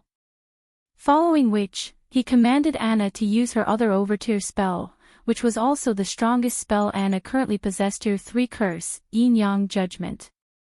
Yin-Yang Judgment's cooldown was 1 natural day. Unless absolutely necessary, Shurfeng did not wish to use the curse at all. However, if he did not use it now, it was only a matter of time before Baphomet defeated his team. After all, World Projection had a short duration of only 10 minutes, each use costing him 5,000 magic crystals. He did not have enough magic crystals to fight a protracted battle with the High Demon. Chapter 1683, First Kill Baphomet. Chapter 1683, First Kill Baphomet. After Anna completed the final verse of her incantation, 2 magic arrays, one glowing white and the other, black, appeared above Baphomet. The mana surrounding the magic array then grew restless, blurring space around the High Demon. Such a huge disturbance attracted Baphomet's attention, and the High Demon's immediate reaction was to turn and flee, but Anna didn't give Baphomet the chance to escape. Waving her staff, she activated the magic array looming above Baphomet. Suddenly, a 50-meter-long golden, holy spear descended from the sky. The instant the spear fell, space around the magic array and Baphomet froze, drastically decreasing the High Demon's movement speed. Before Baphomet could attempt to defend itself, the holy spear collided with the monster boom. As a result, a towering, black-white light pillar rose into the air. When the pillar had manifested, the world around Baphomet shook violently, and resulting shockwave pushed the Golden Giant and the Tier 3 demons under Shurfeng's control back by over 20 yards. After the light pillar had disappeared, it revealed a massive crater where Baphomet had stood, with the High Lord lying at the body. Scorching flames burned the High Demon, decorating it and the crater with scorch marks. Dark blue blood seeped from the numerous wounds covering Baphomet's body. However, compared to Baphomet's miserable appearance, the damage it had taken was truly terrifying. For 67,175. A damage of over 4 million appeared above Baphomet's head. To Baphomet, who only had a maximum HP of 60 million after multiple means of suppression, this move had taken nearly 1/13 of its total HP. The might of Yin-Yang Judgment completely exceeded Shurfeng's expectations. Moreover, Baphomet had been heavily injured when the Tier 3 curse had struck, significantly decreasing its combat power. With no intentions of letting Baphomet recover, Shurfeng ordered all of the summoned creatures to use their strongest moves, holding nothing back, following which, Tier 2 and Tier 3 skills and spells bombarded the High Demon. One after another, the injured Baphomet wasn't able to dodge any of the incoming attacks, and every skill and spell that had been sent slammed into the High Demon. Each attack dealt a minimum of -500,000 damage, depleting Baphomet's HP by a significant chunk. 80%. 75%. 70%. Although Baphomet eventually recovered from its mental shock and resumed its retaliation, the Golden Giant was more than enough to keep the High Demon busy with its weakened combat power. This prevented Baphomet from blocking Anna, the Tier 3 demons, and heroic spirits' attacks. Of course, Shurfeng didn't hold back either. After activating Heavenly Dragon's power, followed by Phantom Kill, he charged forward 9 Dragon Slash, Shadow Blade, Lightning Flash, Purgatory Pentaslash, Thunder Flame Explosion, Flame Burst. Thanks to Killing Ray, every one of Shurfeng's skills dealt double damage to Baphomet, and damages in the tens of thousands appeared above the boss's head. Although his damage was no match for the Tier 3 demons, who weren't suppressed by the Darkness world, it was still considerable. 50%. 40%. 30%. As time passed and Baphomet's HP continuously decreased, it continued to recover. Gradually, its reaction speed recovered, and eventually, the level 80 Golden Giant wasn't able to keep up with its attacks. This forced the heroic spirits at the rear line to shift their focus from offense to healing. Once Baphomet's HP fell to 20%, the High Demon revealed a sinister grin. It began to swipe its claws at the air around it, sending powerful gales at Shurfong and his team. Before Shurfong and the others could launch another assault, Baphomet had finished chanting an incantation. The ground before the High Demon then cracked and shattered as towering, pitch-black flames spewed from the cracks. When the flames had dissipated, a crimson longsword engraved with pitch-black runes had taken their place. The moment the longsword appeared, Shurfong felt the surrounding power of darkness surge towards the weapon. The concentrated power of darkness became a black mist that circulated the crimson blade. Releasing the one-handed sword in its right hand, Baphomet grabbed the crimson longsword. The moment the High Demon touched the weapon, black flames danced along the sword's blade. Soulfire. Shurfeng's expression darkened when he saw the flames. The punishment for challenging it is actually this severe. Although he had known that a High Demon would have powerful attack methods, he hadn't expected Baphomet to use Soul Fire in battle. This was a player's nightmare. Soul Fire was capable of burning souls, and not even players' immortal souls were immune to its effects. If players were killed by Soul Fire, not only would their death penalty increase, but they would also be prevented from logging into God's domain for multiple days. Of course, this mechanic had likely been created to prevent players from challenging the Guardian boss a second time within a short period. However, Shurfong didn't want to waste too much time in the darkness world. If he suddenly couldn't log into the game for several days, Zero Wing would be finished. Without waiting for Shurfong to respond, Baphomet stomped its hoofs on the ground and vanished. It then reappeared before the Golden Giant, cutting down at the Great Lord with its flaming longsword. Failing to react in time, the Golden Giant succumbed to Baphomet's attack, a damage over -1,300,000 appearing above its head. Pitch-black flames licked at the wood the longsword had created. Seeing this, the heroic spirits immediately cast their healing spells on the Golden Giant. However, when the healing spells touched the Great Lord, their effects seemed to have changed. Not only did the Golden Giant still sport the wound, but the pitch-black flames also burned with their original vigor. In fact, the Golden Giant had only received 30% of the spell's normal healing. When he saw this, Shurfeng's expression darkened. Further reduced healing effects was still acceptable, but the fact that the wounds Baphomet had inflicted couldn't be healed complicated the situation. As the Golden Giant accumulated more injuries, it would suffer a heavily injured state sooner or later. If that happened, its combat power would fall, and it would be helpless against the High Demon. If the Golden Giant couldn't deal sufficient damage, it would lose Baphomet's aggro. The High Demon would then be free to target someone else quick. Attack it with everything you've got, Shurfong commanded Anna. At the same time, he took 2 Tier 3 magic scrolls from his bag and activated them, one after another. Holding nothing back, Anna activated Yin Yang power, her mana overflowing from her body. 1 Tier 3 spell after another bombarded Baphomet. However, even after noticing the incoming spells, Baphomet simply revealed a sneer as it lightly swung its crimson longsword, sending a wave of black fire to devour the approaching spells. The pitch-black flames corroded the Tier 3 spell's power relentlessly.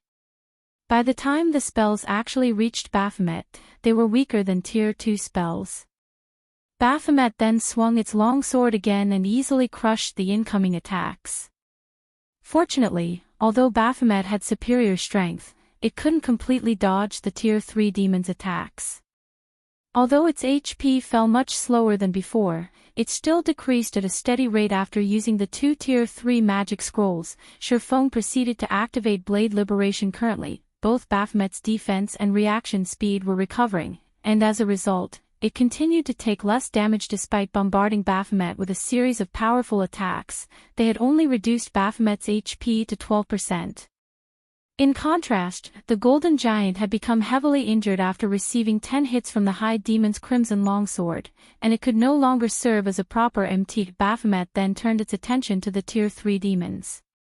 If this continued, it was only a matter of time before they team-wiped. After activating Blade Liberation, Shurfeng's attributes skyrocketed yet again, and his basic attributes now surpassed the level 80 Golden Giants. Following which, Shurfong activated Instant Strike and appeared before Baphomet's sword's orbit. Dang! Dang! Dang! Unfortunately, Baphomet managed to block the majority of Shurfang's slashes. Only the occasional slash slipped past the High Demon's guard and dealt a little over minus 100,000 damage. With how much HP Baphomet had remaining, the High Demon wasn't particularly concerned with this amount of damage. Even after Shurfong fought for several seconds and launched dozens of slashes, the High Demon still had 5% of its HP remaining. Meanwhile, once Shurfong had lost Instant Strike's buff, Baphomet gained the upper hand. In fact, due to Shurfang's weakened state, he lacked any ability to retaliate. He could only defend himself. Fortunately, Anna finally finished her incantation angel summoning. Suddenly, a Tier 4 Valkyrie dropped onto the battlefield. Taking a step forward, the Valkyrie instantly appeared before Baphomet and swung her holy spear. Despite being a high demon, the impact still sent Baphomet flying back over 20 yards, robbing it of its defensive stance. Immediately, the Valkyrie threw her holy spear, which easily pierced through the defenseless high demon and dealt over minus 4 million damage. In the blink of an eye, Baphomet's HP fell below 1,000,000. Taking advantage of this opportunity, Shurfong activated Divine Providence and pointed Killing Ray at Baphomet Flame Domain. Lightning Edge. Under Shurfang's command, a raging inferno and countless sword lights devoured Baphomet. Damages of over minus 200,000 appeared above Baphomet's head, one after another, tearing what little remained of the High Demon's HP away. Baphomet then died and collapsed to the ground, following which, Shurfong watched his experience bar increase rapidly. At the same time, the sound of a system notification reached his ears. System, congratulations. You have obtained the first kill on Baphomet, the guardian boss of Dark Sin Canyon. Rewards doubled. Acquired High Demon Soul. Chapter 1684, Repairing the Bible of Darkness. Chapter 1684, Repairing the Bible of Darkness. After watching Baphomet die, Shurfong breathed a deep sigh of relief. Despite the fact that the Darkness world reduced Shurfang's EXP gain, his experience bar had risen by 7%, pushing him to 62% of level 65. If not for the 95% reduction in EXP gain, he definitely would have climbed to level 66. With the High Demon's death, loot rained down from above, creating a dazzling sight to behold.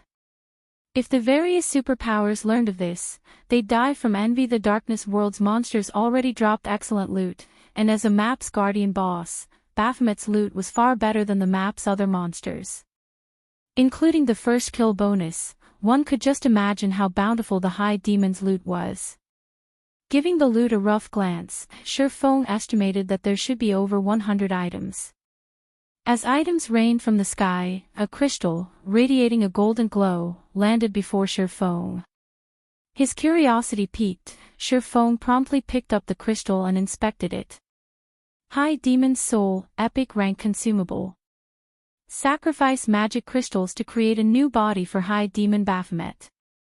Spend 2,000 magic crystals to create a Tier 3 body that is 10 levels higher than the user, 5,000 magic crystals to create a Tier 4 body that is 15 levels higher than the user. Can be used 3 times cooldown, 5 minutes. Current usage count, 0. What a powerful epic consumable. Shurfong was stunned as he read the crystal's introductory text. Epic consumables were incredibly rare in God's domain, and each one was incomparably powerful. Take the Demon King's Horn, for example.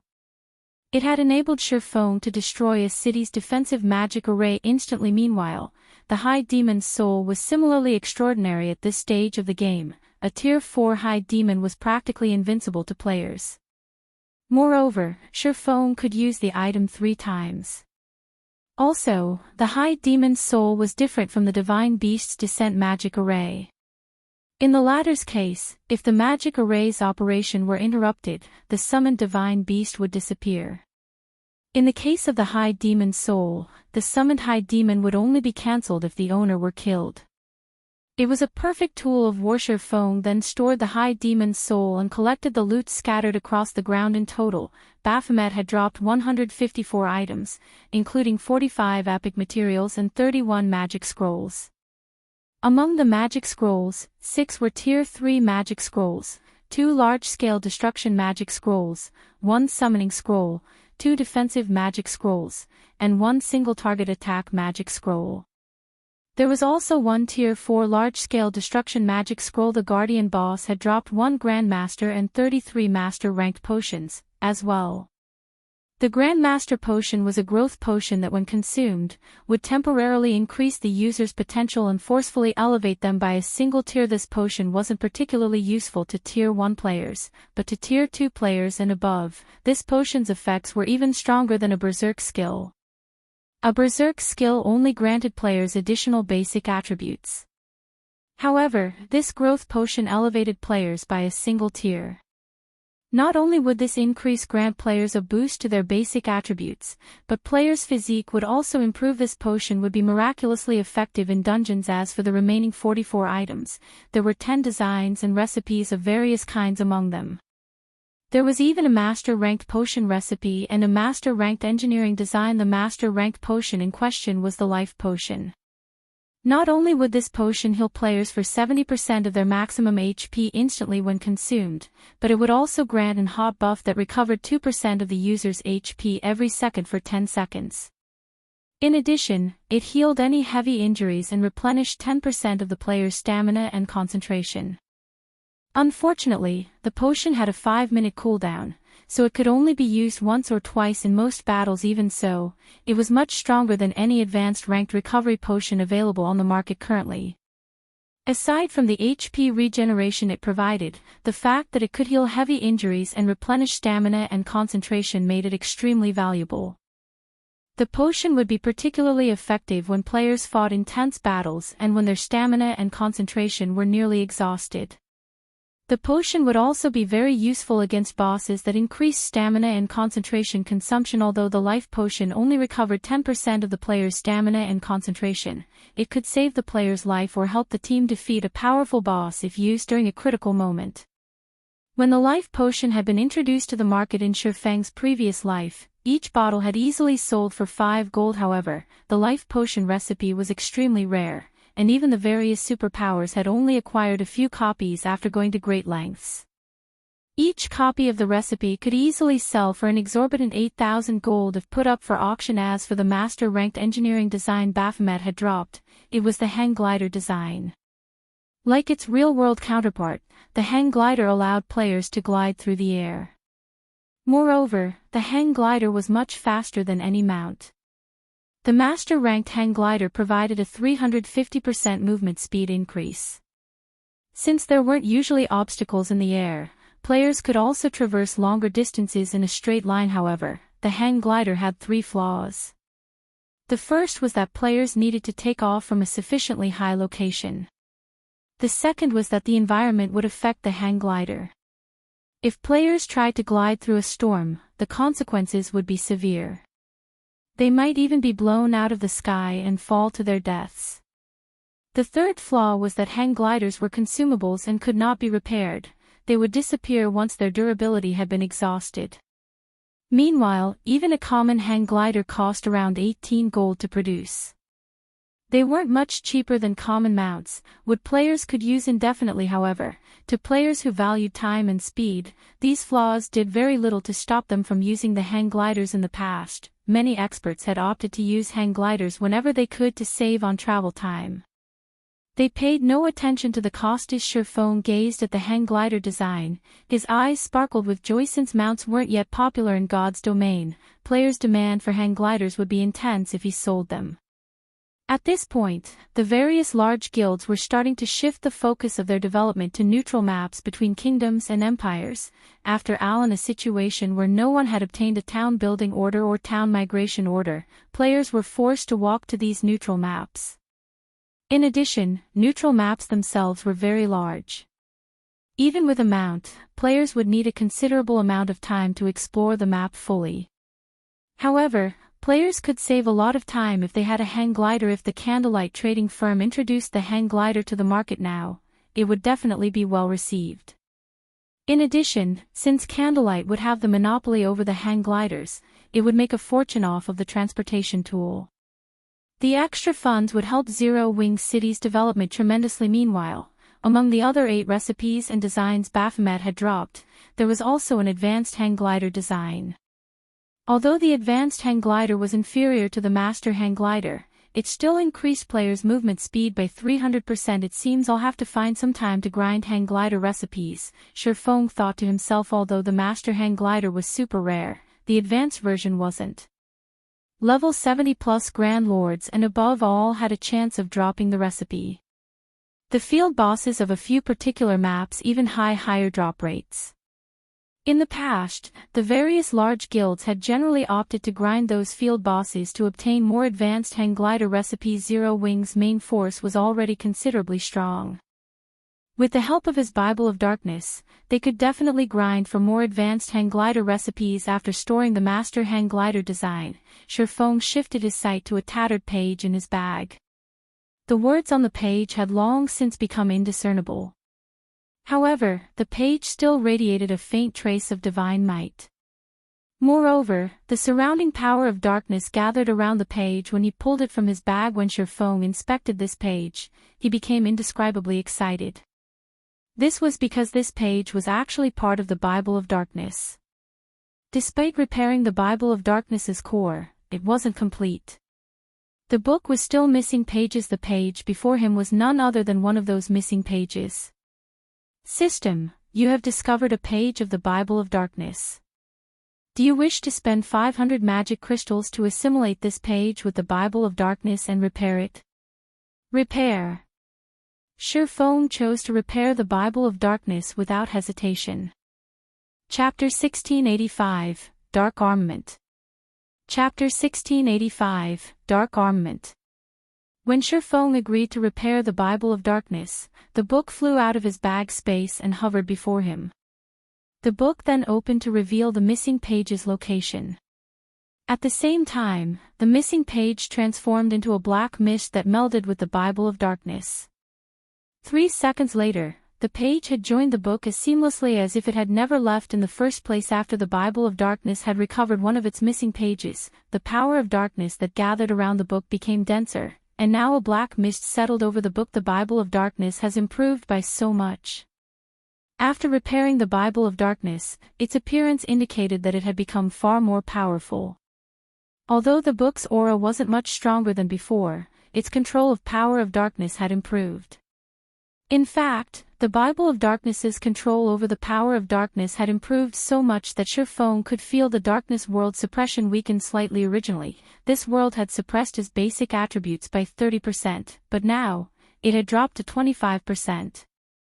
The suppression on his senses had also decreased from 50% to 40%. Unfortunately, his EXP gain was still reduced by 95%. Immediately, Shurfong inspected the repaired Bible of Darkness. Bible of Darkness, fragmented legendary item. The Bible of Darkness had been destroyed during the Great Destruction. The core magic array has since been repaired using the source of spacetime thus far. If one can gather the other fragments, they can restore the Bible's power, gaining dominance over all demonic creatures and become the Lord of Demons. Skill 1. Demon Summoning. Summons the demon gate with the power of darkness, calling forth a random demon that is no higher than 1 tier and 15 levels than the summoner. Maximum tier cannot exceed tier 5. Holder of the Bible of Darkness can command the summoned demon for up to 6 hours cooldown, 2 hours 30 minutes. Skill 2. Gate of Darkness, allows teleportation to the Dark Denver. Can also be used in the Dark Den to teleport to the outside world. Can teleport a maximum of 30 people at a single time cooldown, 1 day. Skill 3. Light of Darkness, strengthen a player with the power of darkness, allowing said player to wield the power of darkness. Can strengthen up to a maximum of 1,500 people. Every player strengthened provides 1 source of darkness to the wielder of the Bible of Darkness. Skill 4. Power of Darkness, Fill your body with the power of darkness, increasing all attributes by 120%, decreasing cooldown of all skills by 30%, and increase damage by 50%. Duration will be equal to number of source of darkness *0. 5 seconds. Power of darkness cannot stack. Can only strengthen players up to a maximum of tier 5 classes. Cooldown, 5 hours. Skill 5. Demon Ruler. Passive effect, increases the attributes of demonic creatures under user's control by 35%. Forcibly decreases the attributes of all enemy demonic creatures within a 1,000-yard radius by 30%. Active effect. When activated, there is a 12% chance to control a demonic creature that is no higher than 2 tiers and 30 levels than the user for 2 hours. Can control up to tier 5 creatures. Can control up to a maximum of 3 creatures at a time. Cooldown, 5 minutes. Skill 6. Dark Armament. By sacrificing sources of darkness, transform the Bible of Darkness into a weapon suitable for the user. Duration is equal to number of source of darkness *3 seconds. During this period, the Bible of Darkness's other skills cannot be used. Cooldown, 6 hours. Dark Armament. The appearance of a new skill had surprised Shurfong. Is this what the missing page contained? He had only expected to find some minor improvements to the Bible of Darkness's skills after incorporating the missing page.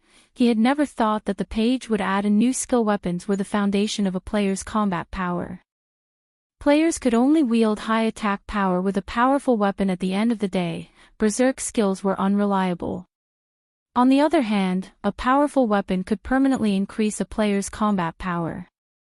Although the Bible of Darkness's weapon wouldn't last forever, it could still last up to 75 minutes, which was much longer than any berserk skill. It was enough time for players to end a large-scale battle. After examining the Bible of Darkness for a few more minutes, Shurfong stored it and began to appraise the other items Baphomet had dropped. Of the remaining 34 items, there was 1 darkness stone and 6 darkness stone fragments. The rest of the items were weapons and equipment, the most valuable of which was a pair of epic ranked boots called the Trickster's Legs. When equipped, the Trickster's Legs would offer a significant boost to the wearer's movement speed and reaction speed. It was an excellent pair of boots that only level 50 players and above could equip. There were also 5 pieces of level 60 dark gold equipment, 12 pieces of level 60 fine gold equipment, and 9 pieces of level 60 secret silver equipment. Among the level 60 fine gold equipment, 2 pieces happened to be the hat and gloves for the Fantasy Demon set, which Shurfong still needed. He had also completed 2 Dark Devourer sets after killing Baphomet. Once Shurfong had organized the loot, he didn't bother to sit and rest. Instead, he drank a drop of life essence and continued towards the next map. After riding the demonic flame tiger for around 10 minutes through the canyon, Shurfong reached a new map. Unlike the barren Dark Sin Canyon he had previously occupied, a tranquil forest dominated this map. Visibility here was also much better than in the Dark Sin Canyon. Even without using his summoned demons, he could see up to 50 yards away. Why are the monsters here so low-leveled? When Shurfong had inspected his surroundings with the detection crystal ball, the highest level monsters he had found nearby were only level 60. These monsters were clearly lower leveled than in the Dark Sin Canyon. Did I take the wrong path? The Dark Sin Canyon only had 2 exits. One of them had been completely blocked off, and a guardian boss defended the other. Since he couldn't pass through the sealed exit, he had chosen to kill Baphomet, yet that path had led him to a lower-level map. Forget it. This will do. In any case, I am only trying to grind darkness stones. It'll be easier to kill level 60 Grand Lords. Although Shurfong hadn't expected to reach a lower-level map, he welcomed this outcome. It was undoubtedly easier to kill level 60 Grand Lords than it was to kill their level 80 cousins. Furthermore, he wasn't able to do much fighting since he was in a weakened state due to activating his twofold berserk during the fight with Baphomet.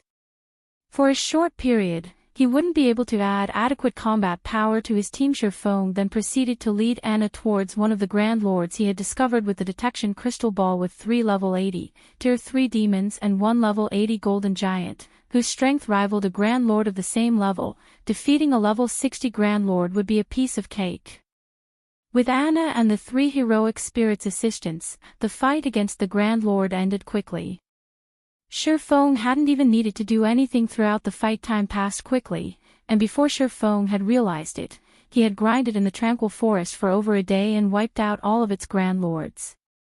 Now, he had 93 darkness stones and 847 darkness stone fragments. With the Philosopher's Stone's 100% synthesis success rate, he would have no problems collecting 100 darkness stones. The full day of grinding had also pushed Shurfeng to 84% of level 65. If not for the reduced EXP gain, he would have long since reached level 66. Even so, his leveling speed was incredibly efficient, but compared to his leveling speed, the loot he had acquired from the bosses he had killed was truly amazing. Although he had not obtained any epic items, he had collected 17 pieces of level 50 dark gold equipment, 52 pieces of level 50 fine gold equipment, and 276 pieces of level 50 secret silver equipment. The number of weapons and equipment he amassed by himself in a single day could almost rival a first-rate guild's acquisition. Of course, a large part of the reason for his success was the help of Icarus's heart, the monstrous Anna, and the Bible of Darkness. Without them, he never would have collected so many top-tier weapons and equipment in the darkness world so easily. Now that I've collected the darkness stones I need, it's about time I return. Shurfeng smiled at the darkness stones in his bag. With this, he had completed his quest to obtain the lost town. Following which, Shurfeng took out a White River City return scroll and activated it. After 20 seconds, Shurfeng transformed into a streak of white light and departed from the darkness world. Chapter 1686, Stoneclaw Mountain Sealed. Chapter 1686, Stoneclaw Mountain Sealed. Starmoon Kingdom, White River City. After Shurfeng left the teleportation hall, he immediately noticed far fewer players on the street than before. Moreover, when players noticed the zero-wing emblem pinned on Shurfeng's black cloak, they gave him unusual looks. When independent players on the streets had noticed Zero-Wing's emblem previously, they had gazed at the player wearing it with envy and admiration, but now, they looked at Shurfeng with sympathy in their eyes. Shurfeng was confused. He had only been away from White River City for a few days, yet the city had changed so massively. What happened here? Shurfeng began to pay closer attention to the players walking down the street. He soon discovered that independent players weren't the only ones behaving oddly. When players from small guilds noticed him, they revealed ridiculing expressions. This confused Shurfeng even further. No matter what was said or done, Zero-Wing was Starmoon Kingdom's publicly acknowledged #1 guild. Even if the Zero-Wing's development had suffered lately due to the war with Heaven's Burial, the guild hadn't fallen so far that even small guild's member would look down on it.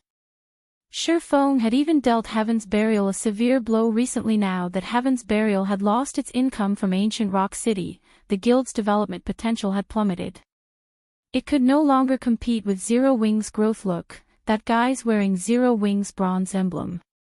He should be one of Zero-Wing's experts, yet he still has time to wander aimlessly. I bet he ran back here once he realized that victory isn't possible. Heaven's Burial's latest strategy is too ruthless. Zero-Wing is almost guaranteed to lose Stone Forest Town, and all of the various large guilds are fending for themselves. Heaven's Burial even declared that any guild that offers Zero-Wing assistances will join its hit list, and any of Zero-Wing's members that withdraw will be spared its wrath. That's right. Who would have imagined that Heaven's Burial would close off the Stoneclaw Mountains map with such a powerful barrier? Not only has all communication been cut off, but they've also disabled return scrolls. Moreover, the barrier only has one exit. Based on what I've heard, a large army of evil demons and evil beasts guard that exit, and Heaven's Burial isn't letting any player leave the map, keeping players from notifying the kingdom's armies. Heaven's Burial isn't letting any player leave the map to notify the kingdom's armies. The Stoneclaw Mountains map has been locked down for nearly 7 hours now. With Heaven's Burial's strength, it should have already captured Stone Forest Town. I'm not sure.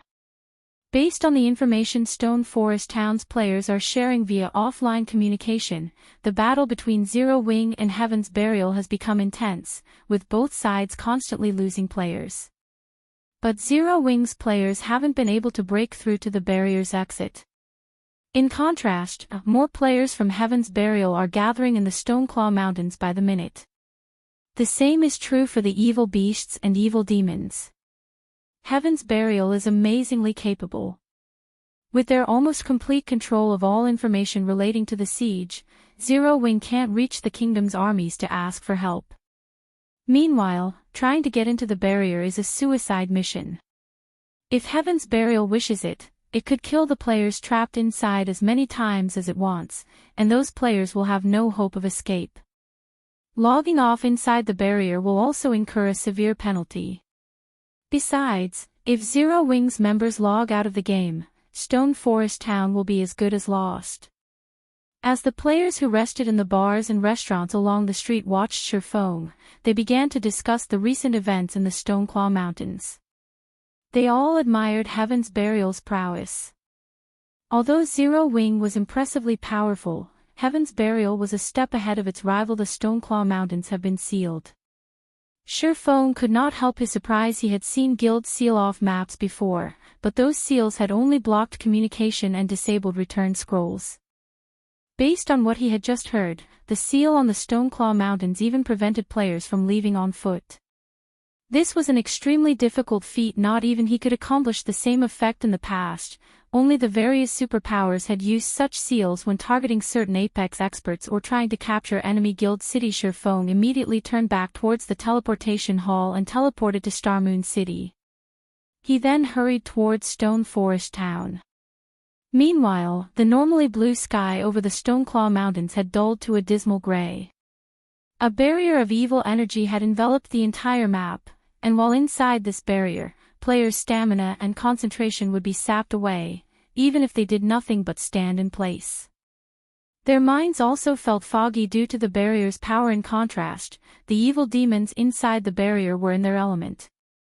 Both their movement and intellect had improved, as had their basic attributes. Standing on one of Stone Forest Town's walls, Aqua Rose watched the swarm of monsters and players gather some distance away with a somber expression. Suddenly, a level 50 ranger clad in blue walked up to Aqua Rose and reported, "Vice Guild Leader Aqua, based on our scouts' observations, another player army has entered the barrier.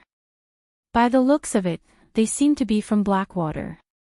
There are roughly 20,000 players, over 6,000 of which are level 49 or above. Moreover, they have brought 8 catapults with them." 6,000 experts and 8 catapults? Aqua Rose's expression darkened further after hearing this. Currently, Zero Wing only had around 100,000 members protecting Stone Forest Town, and a large majority of them were players she had gathered and led to the town to reinforce its defenses. Meanwhile, Heaven's Burial had gathered over 300,000 members before Stone Forest Town.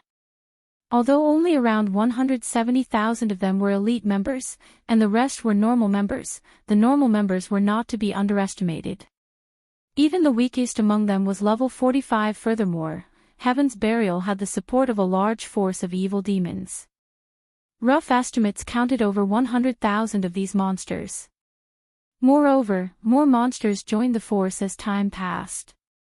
Although most of the evil demons were relatively weak, with only level 45 elites, they continued to devour monsters around the Stoneclaw Mountains, growing stronger. In fact, Heaven's Burial had yet to besiege Stone Forest Town because it concentrated on accumulating more strength during this period. Aqua Rose and Zero Wing's experts had made multiple attempts to assault the barrier's exit and send information out of the map to notify the kingdom's armies, hoping that the NPCs would show up to exterminate the evil demon army. However, the evil demons and Heaven's Burial's members guarding the exits had foiled every attempt. The evil demons guarding the exit were simply too powerful. There was even a mythic ranked evil demon among them. Even Fire Dance, who had the greatest chances of escaping the barrier, had been defeated and killed in just a few moves. she hadn't even had the power to resist the mythic-ranked evil demon. Now that Blackwater had dispatched 6,000 experts and 8 catapults as reinforcements, Heaven's Burial's strength in this siege had increased further. Although Aqua Rose wanted nothing more than to charge out there and destroy the 8 catapults Blackwater had sent, the evil demon army would undoubtedly assault any force she led out of Stone Forest Town. By leaving the town, they'd simply nourish the evil demons, ultimately helping Heaven's Burial capture Stone Forest Town. Ha ha ha. Vice Guild Leader Aqua, I suggest that you give up this struggle. Stone Forest Town will be mine. In fact, I won't just settle for Stone Forest Town. I'll take Zero Wing City as well. Listen up, Zero Wing members.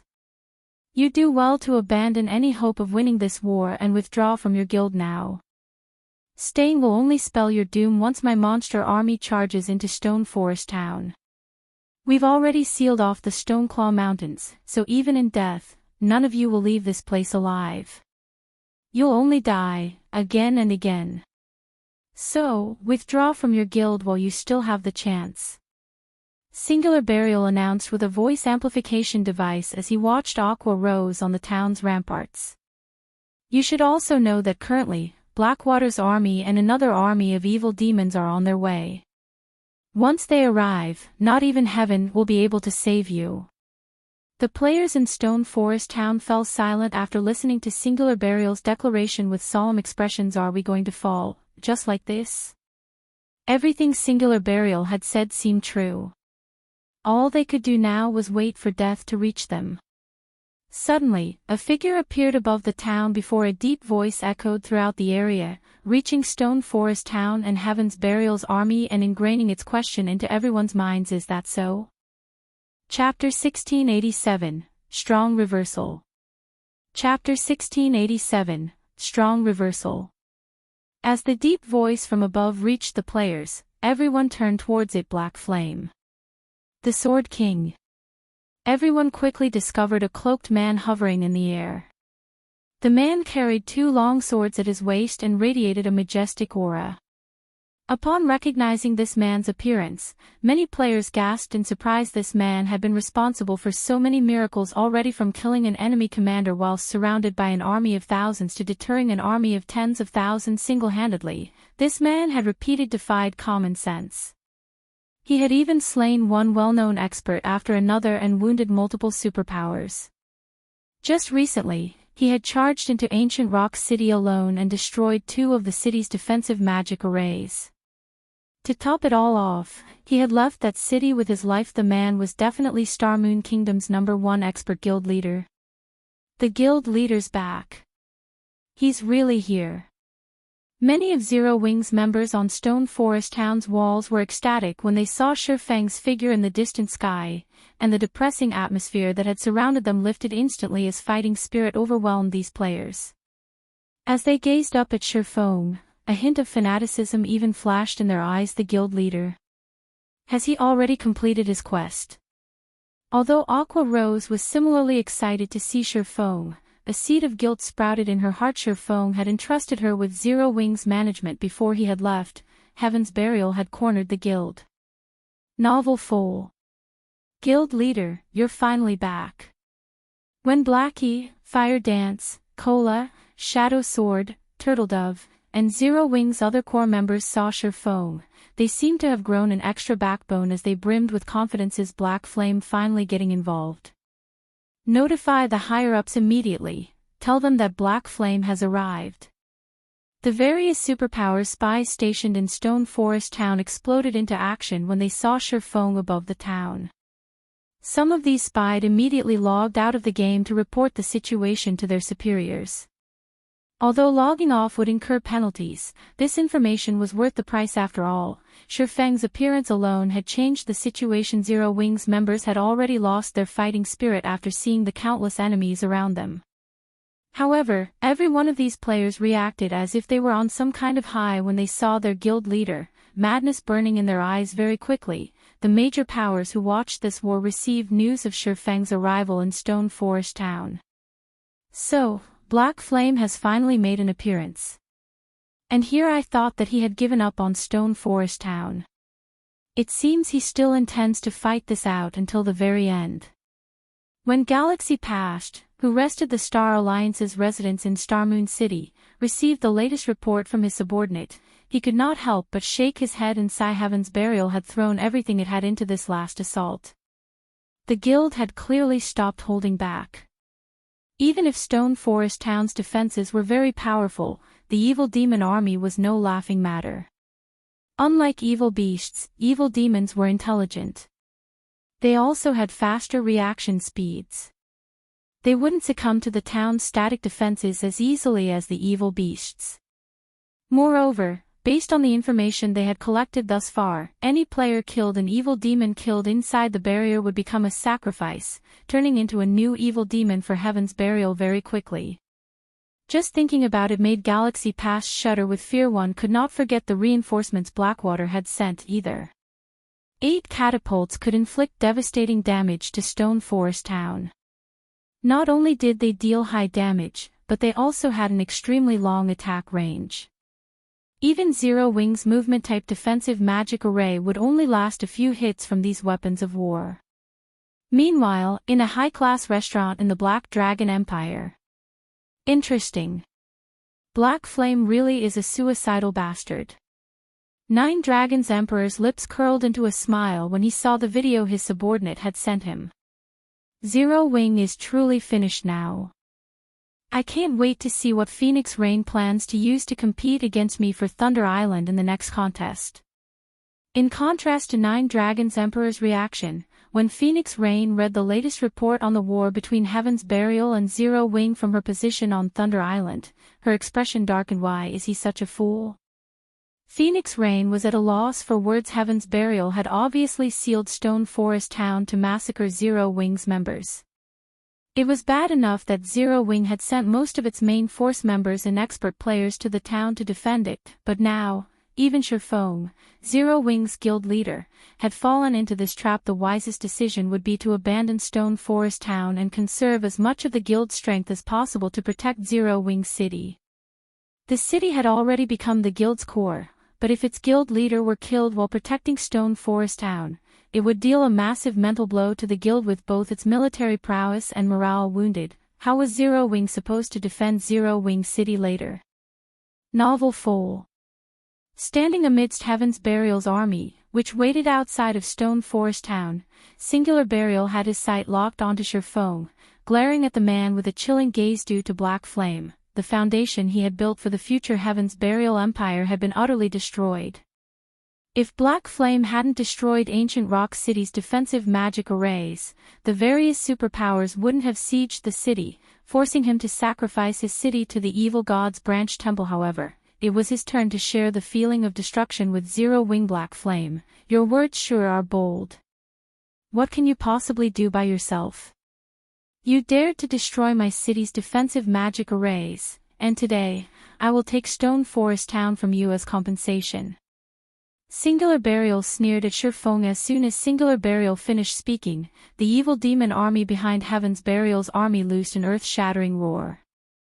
The roars of over 100,000 evil demons echoed throughout the Stoneclaw Mountains, and the pressure the monsters released made everyone in Stone Forest Town shudder. Some players' legs even lost their strength. The players in Stone Forest Town were reminded of the evil demon army's strength once more. If the pressure the evil demon army radiated were already so powerful, the consequences would be unimaginable if the monster army took action. Although Shurfong was powerful, what could one person possibly do against so many formidable monsters? There were also Heaven's Burial's players to contend with. In the end, Shurfong had only come to die alongside Zero Wing's members by coming to Stone Forest Town. Since you people from Heaven's Burial like Stone Forest Town so much, then you can stay here forever. Shurfong immediately retrieved a pitch-black energy bead from his bag. The instant he took out this bead, Heaven's Burial's members below him felt their souls shudder. This bead's power had even affected their consciousness. This energy bead was none other than the destruction crystal Shurfong had obtained from recasting the disintegration armor. Before anyone could react, Shurfong loosened his grip on the destruction crystal. The pitch-black energy bead then landed among Heaven's Burial's army. Boom. The moment the destruction crystal touched the ground, it exploded with a silver radiance. Instantly, the ground beneath the destruction crystal sank as the power of destruction spread across the land. Neither living beings nor inanimate objects were spared. Anything and anyone the power of destruction came in contact with vanished, leaving nothing behind. Not even the weapons and equipment players had dropped as they had died had survived the blast. Everything had happened so quickly that before Heaven's Burial's members could even react, an empty plot of land had been created amidst their massive army. For a time, silence descended on Heaven's Burial's forces as if time itself had frozen Zero Wing's members, who stood on Stone Forest Town's walls, were just as stupefied by the scene that had just occurred. They hadn't expected Shurfong to make such a sudden move, not even giving Heaven's Burial's members a second to react. And the results of his attack were even so horrific. Chapter 1688, Strength of One Person. Chapter 1688, Strength of One Person. The destruction crystal had a 1,000-yard radius. The AoE could rival a Tier 5 large-scale destruction spell. However, unlike Tier 5 large-scale destruction spells, the destruction crystal destroyed everything it touched on a fundamental level.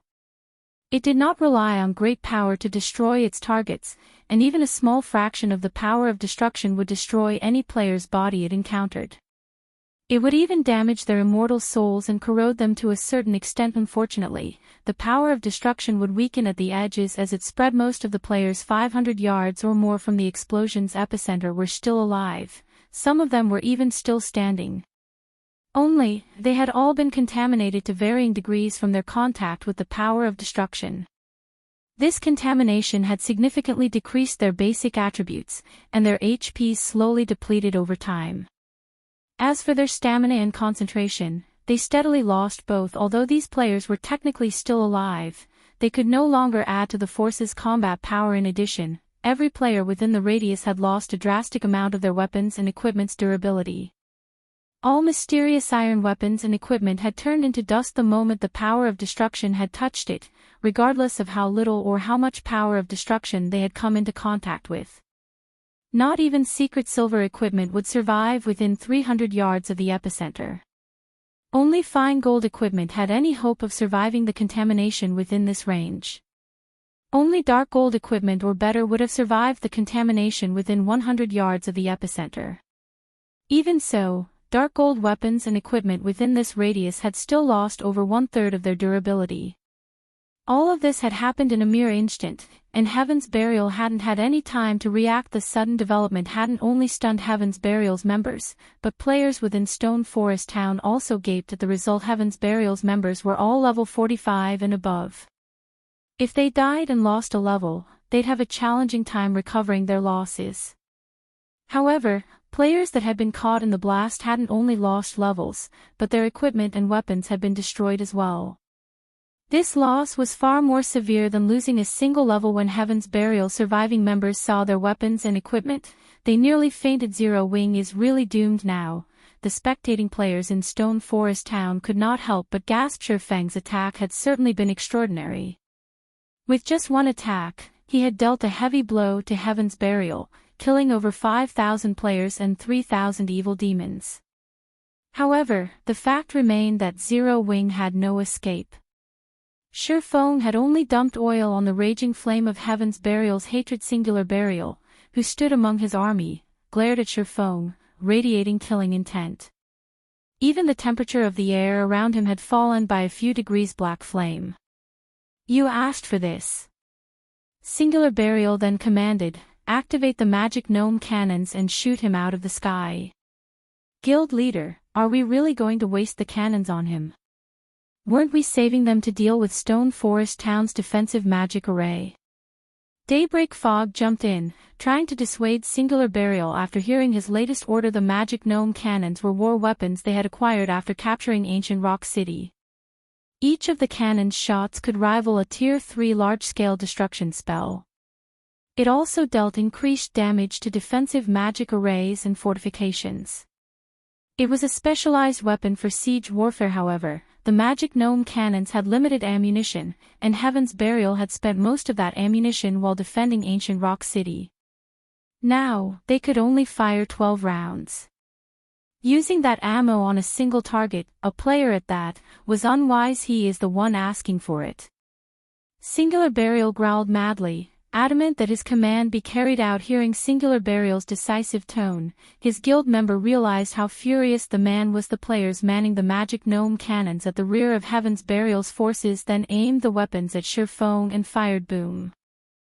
As the first cannon went off, a beam of dark blue light flew toward Shurfong, reaching its target in the blink of an eye. The energy beam contained so much power that even the space around it trembled. Crap. Singular Burial has lost his mind.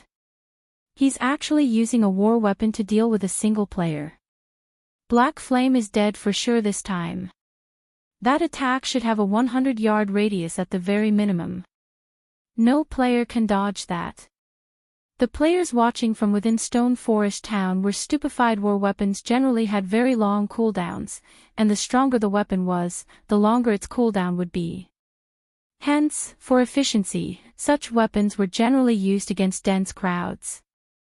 It was a luxury to fire a war weapon at a single player. Just as the dark blue energy beam was about to smash into Shurfong, he activated Heavenly Dragon's power, increasing his HP by 500%. Defense by 300%, strength by 150%, and agility by 60%. The intensity of his aura instantly skyrocketed, and it felt as if some primordial beast had just woken from a long sleep, following which, Shurfong swung Killing Ray towards the incoming energy beam. Lightning Edge. Countless arcs of lightning flew from Shurfeng's blade, forming a long, blue river that collided with the incoming energy beam. When the attacks collided, a brilliant radiance illuminated the battlefield. While everyone was momentarily blinded, a strong gust of wind pushed at them.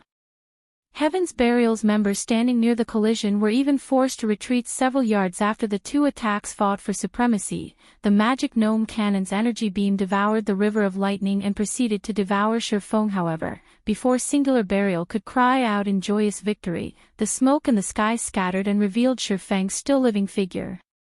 Shurfong was actually alive and still hovering in the air. In fact, he was nowhere near dead. He had only lost around 1/8 of his HP. He didn't die. How is that possible? Seeing Shurfong alive and kicking, the players watching from Stone Forest Town were dumbfounded. The eyes of Heaven's Burial's members nearly fell from their sockets when they saw the result of the attacks. How is this possible? Did he use some invulnerability skill? No, that can't be right. He has lost HP. But, if he didn't use an invulnerability skill, why did he only lose a little HP? For a moment, Singular Burial failed to comprehend what had just happened. He had considered the possibility that Shurfong may have a few methods to dodge the magic gnome cannon's attack. For example, the enemy swordsman could use an invulnerability skill or a Tier 3 defensive magic scroll to block the energy beam. He could also use the teleportation skill he had used many times in the past. However, of all the possibilities he had considered, none of them included Shurfong receiving the attack head-on. Continue firing. I refuse to believe he can endure. Singular Burial gave out the command to attack again, gritting his teeth. The magic gnome cannon had a 45-second cooldown, but Heaven's Burial had secured 3 magic gnome cannons from Ancient Rock City. They still had 2 more they could rely on. Suddenly, another magic gnome cannon fired at Shurfong. Boom. Once more, a dark blue energy beam threatened to devour the hovering swordsman this time. However, Shurfong did not use an AoE skill. Instead, he activated Flame Burst and used Killing Ray to block the energy beam. Once the energy beam had passed, Shurfong had slid back nearly 20 yards before he stabilized his position in the air. He also lost close to 1/6 of his maximum HP. Although he had fared worse than before, he was still alive and well. Attack! Continue attacking him. Singular Burial commanded, madness flashing in his eyes. The third magic gnome cannon fired immediately. Seeing another dark blue energy beam approach, Shurfong moved forward to meet it. Boom. As the smoke scattered, Shurfong remained in the air. He also still had more than 50% of his HP. Is that it? Shurfong asked as he leisurely dusted himself off. Glancing at Singular Burial, he chuckled and wondered aloud, are you telling me that this is all Heaven's Burial is capable of? Silence fell on the battlefield as everyone watched Shurfeng. Chapter 1689, Summoning a High Demon. Chapter 1689, Summoning a High Demon. How is this possible? Horror filled Singular Burial's eyes as he stared at Shurfeng. He was very familiar with the magic gnome cannon's power, and he simply couldn't accept the fact that Shurfeng had just taken 3 hits head-on and survived, much less held on to more than 50% of his HP. Even a Tier 2 metric tons would be vaporized, even after activating a life-saving skill, if they were struck by the magic gnome cannons. Yet 3 of these powerful weapons attacks had failed to kill Shurfeng. Is he some NPC or a humanoid monster? As Heaven's Burial's members looked up at Shurfeng's proud, hovering figure, they were overwhelmed with horror and confusion. The strength Shurfeng had just displayed was beyond players' abilities. This kind of power lingered in the realms of NPCs and monsters. When they thought about how they were supposed to fight such a monster, a chill crawled down their spines. If not even attacks that could rival Tier 3 large-scale destruction spells could deal significant damage to this swordsman, their attacks would be raindrops pelting his skin. Shurfeng's combat standard was also exceedingly high. He wouldn't simply let them attack him like a common monster. If Shurfeng charged into their army's ranks, the consequences would be unimaginable. Meanwhile, Stone Forest Town had become eerily silent after its players had witnessed the failed bombardment. So, this is the strength of Starmoon Kingdom's #1 expert. Although they knew that Shurfeng was Starmoon Kingdom's publicly acknowledged #1 expert and that they were definitely no match for the Sword King, they had never dreamed that the man was this powerful. Being able to face weapons of war was a feat beyond players. Shurfeng, without a doubt, was a bona fide monster. After witnessing this, the experts that had planned to challenge Shurfeng and claim the title as Starmoon Kingdom's #1 expert, smiled in self-ridicule as they realized how comical their idea was. When Shurfeng swept his gaze over Heaven's Burial's members below him, noticing their shocked expressions, his lips curled into a smile. Although sufficient strength was important in a guild war, a guild's morale was just as important. Players plagued by fear and worry wouldn't be able to fight to their full potential, and they'd make senseless mistakes. In contrast, if a guild's morale were high, its players would exhibit their full potential and perform better than normal. Trying to defeat an enemy while outnumbered wouldn't be entirely impossible. It seems that it was quite effective. Shurfeng was very satisfied with his performance when he saw his enemies' overwhelmed expressions. While war weapons were indeed powerful, they were not unstoppable. Current players were simply too weak to take a hit from such weapons. Tier 3 large-scale destruction spells could certainly kill Tier 1 players, and not even Tier 2 players could normally survive such an attack. But what about Tier 3 and Tier 4 players? Once players reached Tier 3 large-scale destruction spells would only pose a threat, they wouldn't be unstoppable.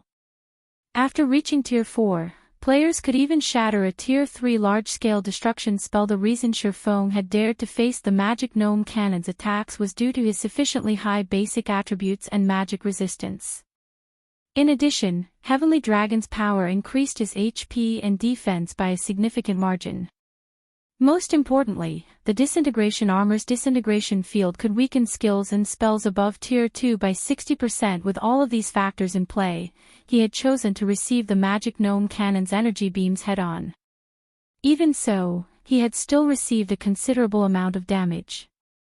However, if anyone else stood in his place, even with the help of the Disintegration Field, they'd either die or barely cling to life after a single attack. Although it appeared that he had only lost a small fraction of his HP, he had boosted his HP by 500% with one of his skills. Losing 1/6 of that HP was the equivalent to losing as much HP as he normally possessed. Moreover, receiving Tier 3 large-scale destruction spells head-on was a considerable burden on his equipment's durability. After 3 shots from the gnome cannons, his dark gold equipment's durability had fallen by nearly 1/4. If he received another dozen or so energy beams, all of his items would be destroyed, aside from his epic and fragmented legendary items. Seeing that Heaven's Burial's members panic, Shurfeng promptly took the Tier 4 large-scale destruction magic scroll, which he had obtained after killing Baphomet, from his bag and activated Tier 4 spell, Dark Prison. Before Heaven's Burial's members could recover from their shock, a pitch-black ball appeared among the army. This pitch-black ball then expanded, quickly and silently enveloping a 500-yard radius. After remaining motionless for 2 seconds, the black ball burst, and a towering pillar of black light took its place instantly. All players who had failed to activate invulnerability skills died as they were caught within the light pillar. With this single attack, Heaven's Burial had lost an additional 6,000+ members. Zero Wing, heed my command. Leave town and wipe out Heaven's Burial. Leave none of them alive. Bring the miniature ballistas and movement-type defensive magic array. Shifeng shouted from his position in the air, his voice echoing across the battlefield. Upon hearing Shifeng's command, Zero Wing's members' blood boiled as they roared with power. Under Aqua Rose and the other core members' command, everyone charged out of Stone Forest Town and dashed toward Heaven's Burial's 300,000-strong army. Hundreds of miniature ballistas and the movement-type defensive magic array followed closely behind. Damn it. How does Black Flame wield this kind of power? We can't win. Black Flame is a monster. I don't want to die. Compared to the physical destruction from Shifeng's Tier 4 large-scale destruction magic scroll, the mental blow had been crippling. After seeing so many more of their companions instantly die, many of Heaven's Burial members turned and fled. Shifeng had just used 2 large-scale destruction spells with such horrific power in a row. Who knew if he had more in store? Moreover, seeing how miserably their guild members had died had truly terrified them. This was especially true for the first group of players that had fallen to the destruction crystal. The attack had even obliterated most of those players' equipment. Shifeng was basically immortal in their eyes. They couldn't bear to remain in this nightmare for a moment longer. Black Flame. Singular Burial frowned as he watched his army descend into chaos. Hurriedly, he commanded through the team chat, "Send in the evil demon army, now." Guild leader, are we really going to attack now? Blackwater's reinforcements haven't arrived yet. If we start now, I'm afraid that Daybreak Fog knew the kind of strength the evil demon army possessed. The majority were newly spawned evil demons. While these evil demons might be able to slaughter players, they would be mostly useless against the NPC soldiers in Stone Forest Town. They'd struggle to break through the town's defenses with these monsters. It doesn't matter. Singular Burial understood the potential consequences of attack too early as well. However, if they did nothing to recover from the mental blows Zero Wing had just dealt, facing the enemy guild would become even more difficult. However, very quickly, Singular Burial revealed a sneer as he said, "Zero Wing's members have taken the initiative to leave the town. This is the perfect opportunity to annihilate them. Notify Flame Blood to send in the mythic ranked evil demons and beasts." Understood. Daybreak Fog recognized Singular Burial's reasoning. Immediately, she contacted Flame Blood and ordered him to take action immediately. A commotion occurred within the nearby forest. Within seconds, 1 level 80 mythic ranked evil demon and 4 level 80 mythic ranked evil beasts emerged. As they appeared, their deafening roars reached the battlefield. The pressure they exuded even stole the breath from the nearby Heaven's Burial members. The sudden inclusion of these mythic-ranked evil beasts and demon discouraged Zero Wing's members. In contrast, some of Heaven's Burial's morale returned. Black Flame, it's time to pay for your arrogance. Singular Burial smirked when he saw that Zero Wing's army had already moved a considerable distance away from Stone Forest Town. With a wave of his hand, he commanded the mythic-ranked evil beasts and evil demon to charge into Zero Wing's rank. Shifeng then returned to the ground. Once he landed, he pulled a crystal ball with a golden glow from his bag. "Come, Baphomet!" Shifeng shouted. At the same time, 5,000 magic crystals vanished from his bag space. Chapter 1690, Mythic Showdown. Chapter 1690, Mythic Showdown. After sacrificing 5,000 magic crystals to activate the High Demon's Soul, a gigantic magic array formed before Shifeng. However, unlike other magic arrays, this one did not absorb mana from its environment. Rather, power of darkness gushed from the array and flooded its surroundings as if it were a portal to the darkness world. The dense power of darkness quickly formed a layer of dark mist around the magic array. It was so dense that it even dispersed the ambient evil energy. After 3 seconds of this process, the black mist concentrated into a colossal form. The moment the mist began to coalesce into this gigantic form, it radiated an overwhelming aura that spread into its surroundings. Moreover, as the body took shape, its aura became stronger. After another 5 seconds, Baphomet's 30-meter-tall frame arrived on the battlefield. However, unlike the Baphomet Shurfong had killed, this Baphomet was multitudes stronger. The previous Baphomet had merely been a level 73 Grand Lord, but the monster before Shurfong was level 80 Mythic ranked High Demon. Moreover, due to the Bible of Darkness's Demon Ruler skill, Baphomet's basic attributes increased by another 35%. Baphomet, High Demon, Mythic. Level 80. HP 324, 000/324, 000/000. When the evil demon army was within 100 yards of Zero Wing's army, Baphomet stopped the ground lightly and disappeared. The High Demon instantly reappeared before the evil demons before swiping one of its clawed hands at the monster army. Boom. Suddenly, all evil demons within 20 yards of Baphomet flew backward. All elite and special elite ranked evil demons within Baphomet's attack range were instantly obliterated. Even the chieftain ranked evil demons clung onto life with a small strand of HP. So strong. Zero Wing's members, who were charging into battle, could not help but gasp when they saw this. It was obvious that the swipe had been one of Baphomet's normal attacks. The High Demon hadn't used an AoE skill, yet it had instantly destroyed several dozen evil demons. The resulting impact had even flattened the previously uneven ground before the High Demon. Naturally, Baphomet didn't give its enemies the time to react as it swung its other clawed hand. Boom. Once more, dozens of evil demons died. Several Lord-ranked evil demons flew through the air as they sustained heavy injuries. For a time, Baphomet continued on an unstoppable rampage. The High Demon massacred the evil demons as if it were squashing on ants. Although the nearby evil demons had tried to retaliate, Baphomet had barely taken damage. The chieftain-ranked evil demons only dealt around -300 damage to the High Demon, whereas the Lord-ranked evil demons dealt around -1000 damage. These attacks weren't even a scratch to Baphomet.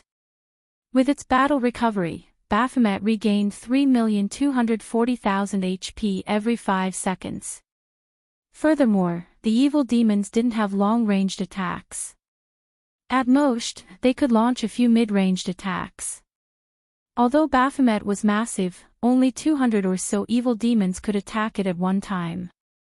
Even if Baphomet stood there and did nothing, the evil demons couldn't kill it. In the few seconds since Baphomet had joined the battlefield, the High Demon had killed hundreds of evil demons. Among them, over 24 had been chieftains, and 1 had been a lord. Although the loss was insignificant compared to Heaven's Burial's 100,000-strong force of evil demons, Singular Burial's expression twisted as he watched the High Demon slaughter. He had never expected Zero Wing to have a trump card like this. He had assumed that Zero Wing would summon divine dragons as it had during their previous war. If that were the case, he intended to sneak the Mythic-ranked evil demons past Zero Wing's defenses to target the magic array that summoned the dragons directly. However, it was a different story if Shurfong summoned a mythic monster with an item. Dealing with Baphomet wouldn't be easy. Send 2 mythic evil beasts to hold that demon back. The mythic evil demon will go after Black Flame. I want to see how Zero Wing intends to defeat us. Singular Burial commanded evil demons were best against players. Although Shurfong was not an easy target, he was a small pest, slightly larger than his companions. Before a mythic-ranked evil demon, 2 of the 4 mythic-ranked evil beasts turned toward Baphomet, whereas the mythic-ranked evil demon charged at Shurfong. However, before the evil demon could reach Shurfong, a gigantic figure intercepted it. This figure belonged to none other than Baphomet. Baphomet was 30 meters tall. And the mythic-ranked evil demon was only 5 meters tall. The High Demon loomed over the evil demon like a building. Do you think you can stop it? Singular Burial sneered a mythic ranked evil demon's combat standards were even superior to ordinary experts, and its strength was higher than a mythic ranked evil beast's. Its only weakness was its low, 150 million HP. Against players, however, this much HP was more than enough. Without hesitation, the mythic ranked evil demon brandished one of its claws at Baphomet. As its claw moved, grey mist rapidly enveloped it. Space tore as the claws passed Tier 3 skill, Dark Annihilation Claw.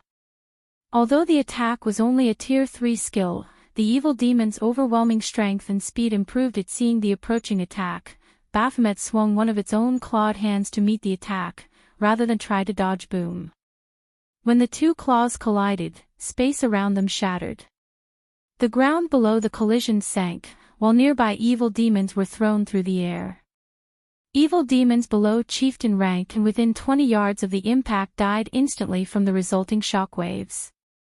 After the two demons pushed against each other for a few seconds, the Dark Annihilation Claw's effects vanished, and the mythic ranked evil demon was forced back by 5 steps before it stabilized itself. The difference between the two monsters' strength was obvious at a glance. The Heaven's Burial members that had brimmed with fighting spirit were stupefied, especially Singular Burial. How is any of this possible? How can that thing stop the evil demon's Tier 3 skill with a normal attack? Singular Burial simply could not understand how a demon could possess such horrific strength that not even a mythic ranked evil demon could compete with it. However, Singular Burial quickly recovered his senses. Baphomet was only one creature, and he had a total of 5 mythic monsters under his command.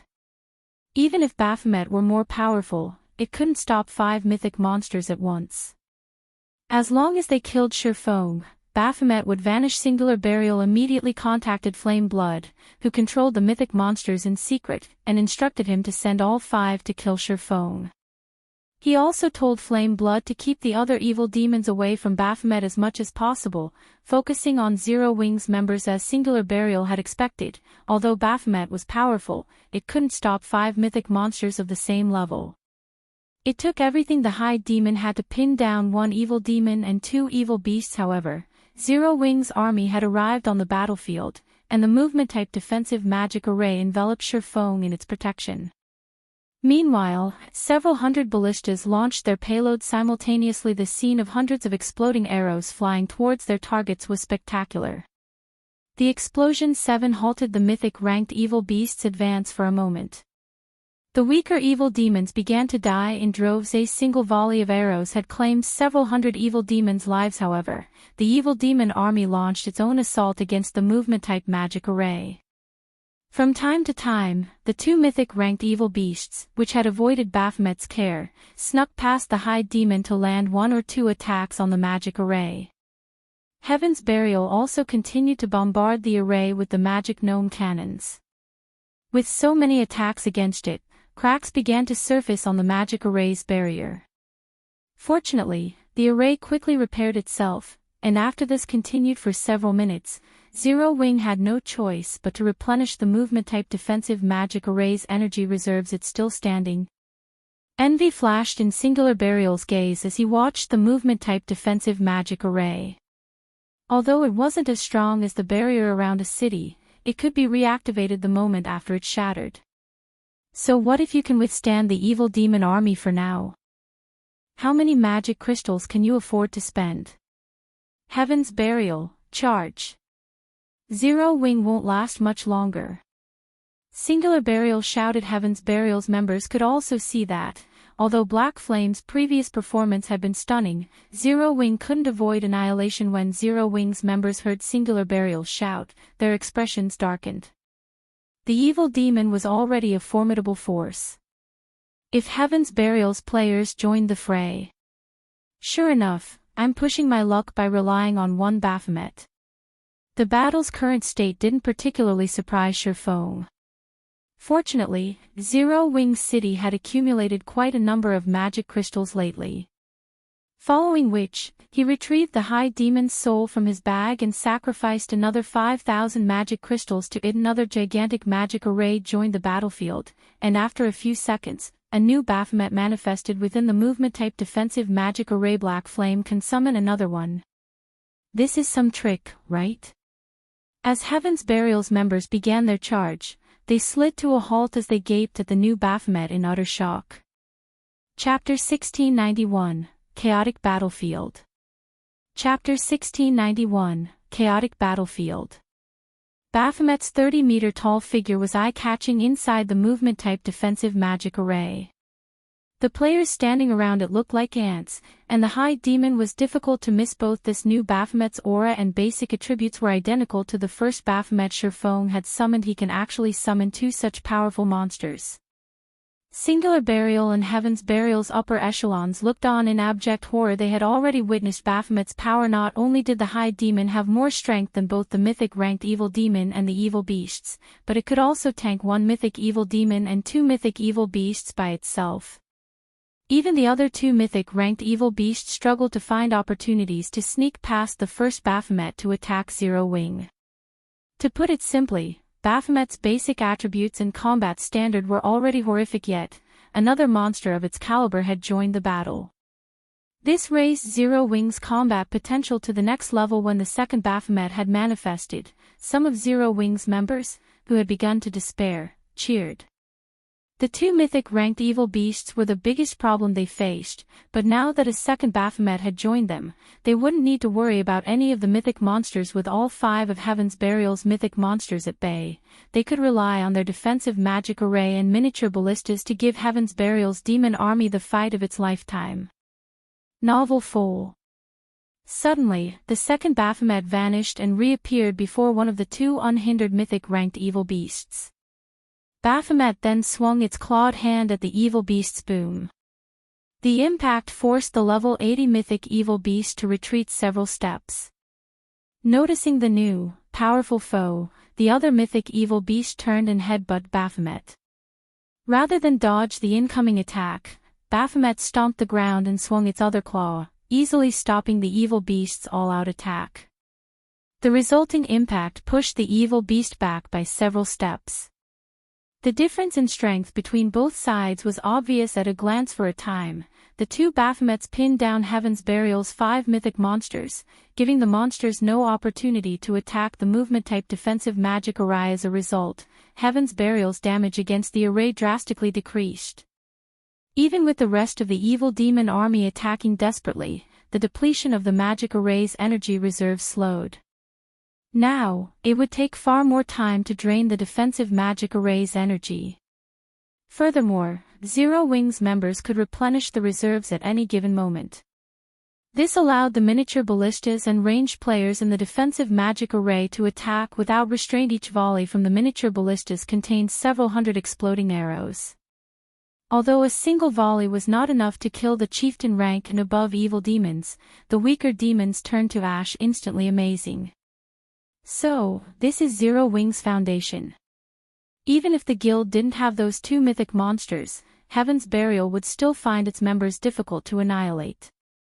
The spectating players inside Stone Forest Town were stunned by the spectacular sight of several hundred miniature ballistas launching simultaneous attacks. Meanwhile, Singular Burial, who commanded the battle from afar, glared at Sherfong. He felt as if someone thrust a blade into his heart with each exploding arrow volley from the miniature ballistas. He had sacrificed 400,000 players to obtain these evil demons, and to convince his players to offer a portion of their immortal souls willingly.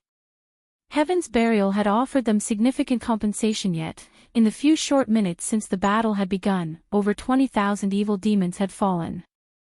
In contrast, Zero Wing had yet to suffer a single casualty as the impenetrable defensive magic array protected its members. After a short moment, Zero Wing had regained the advantage. Guild leader, we are dealing too little damage to Zero Wing's defensive magic array.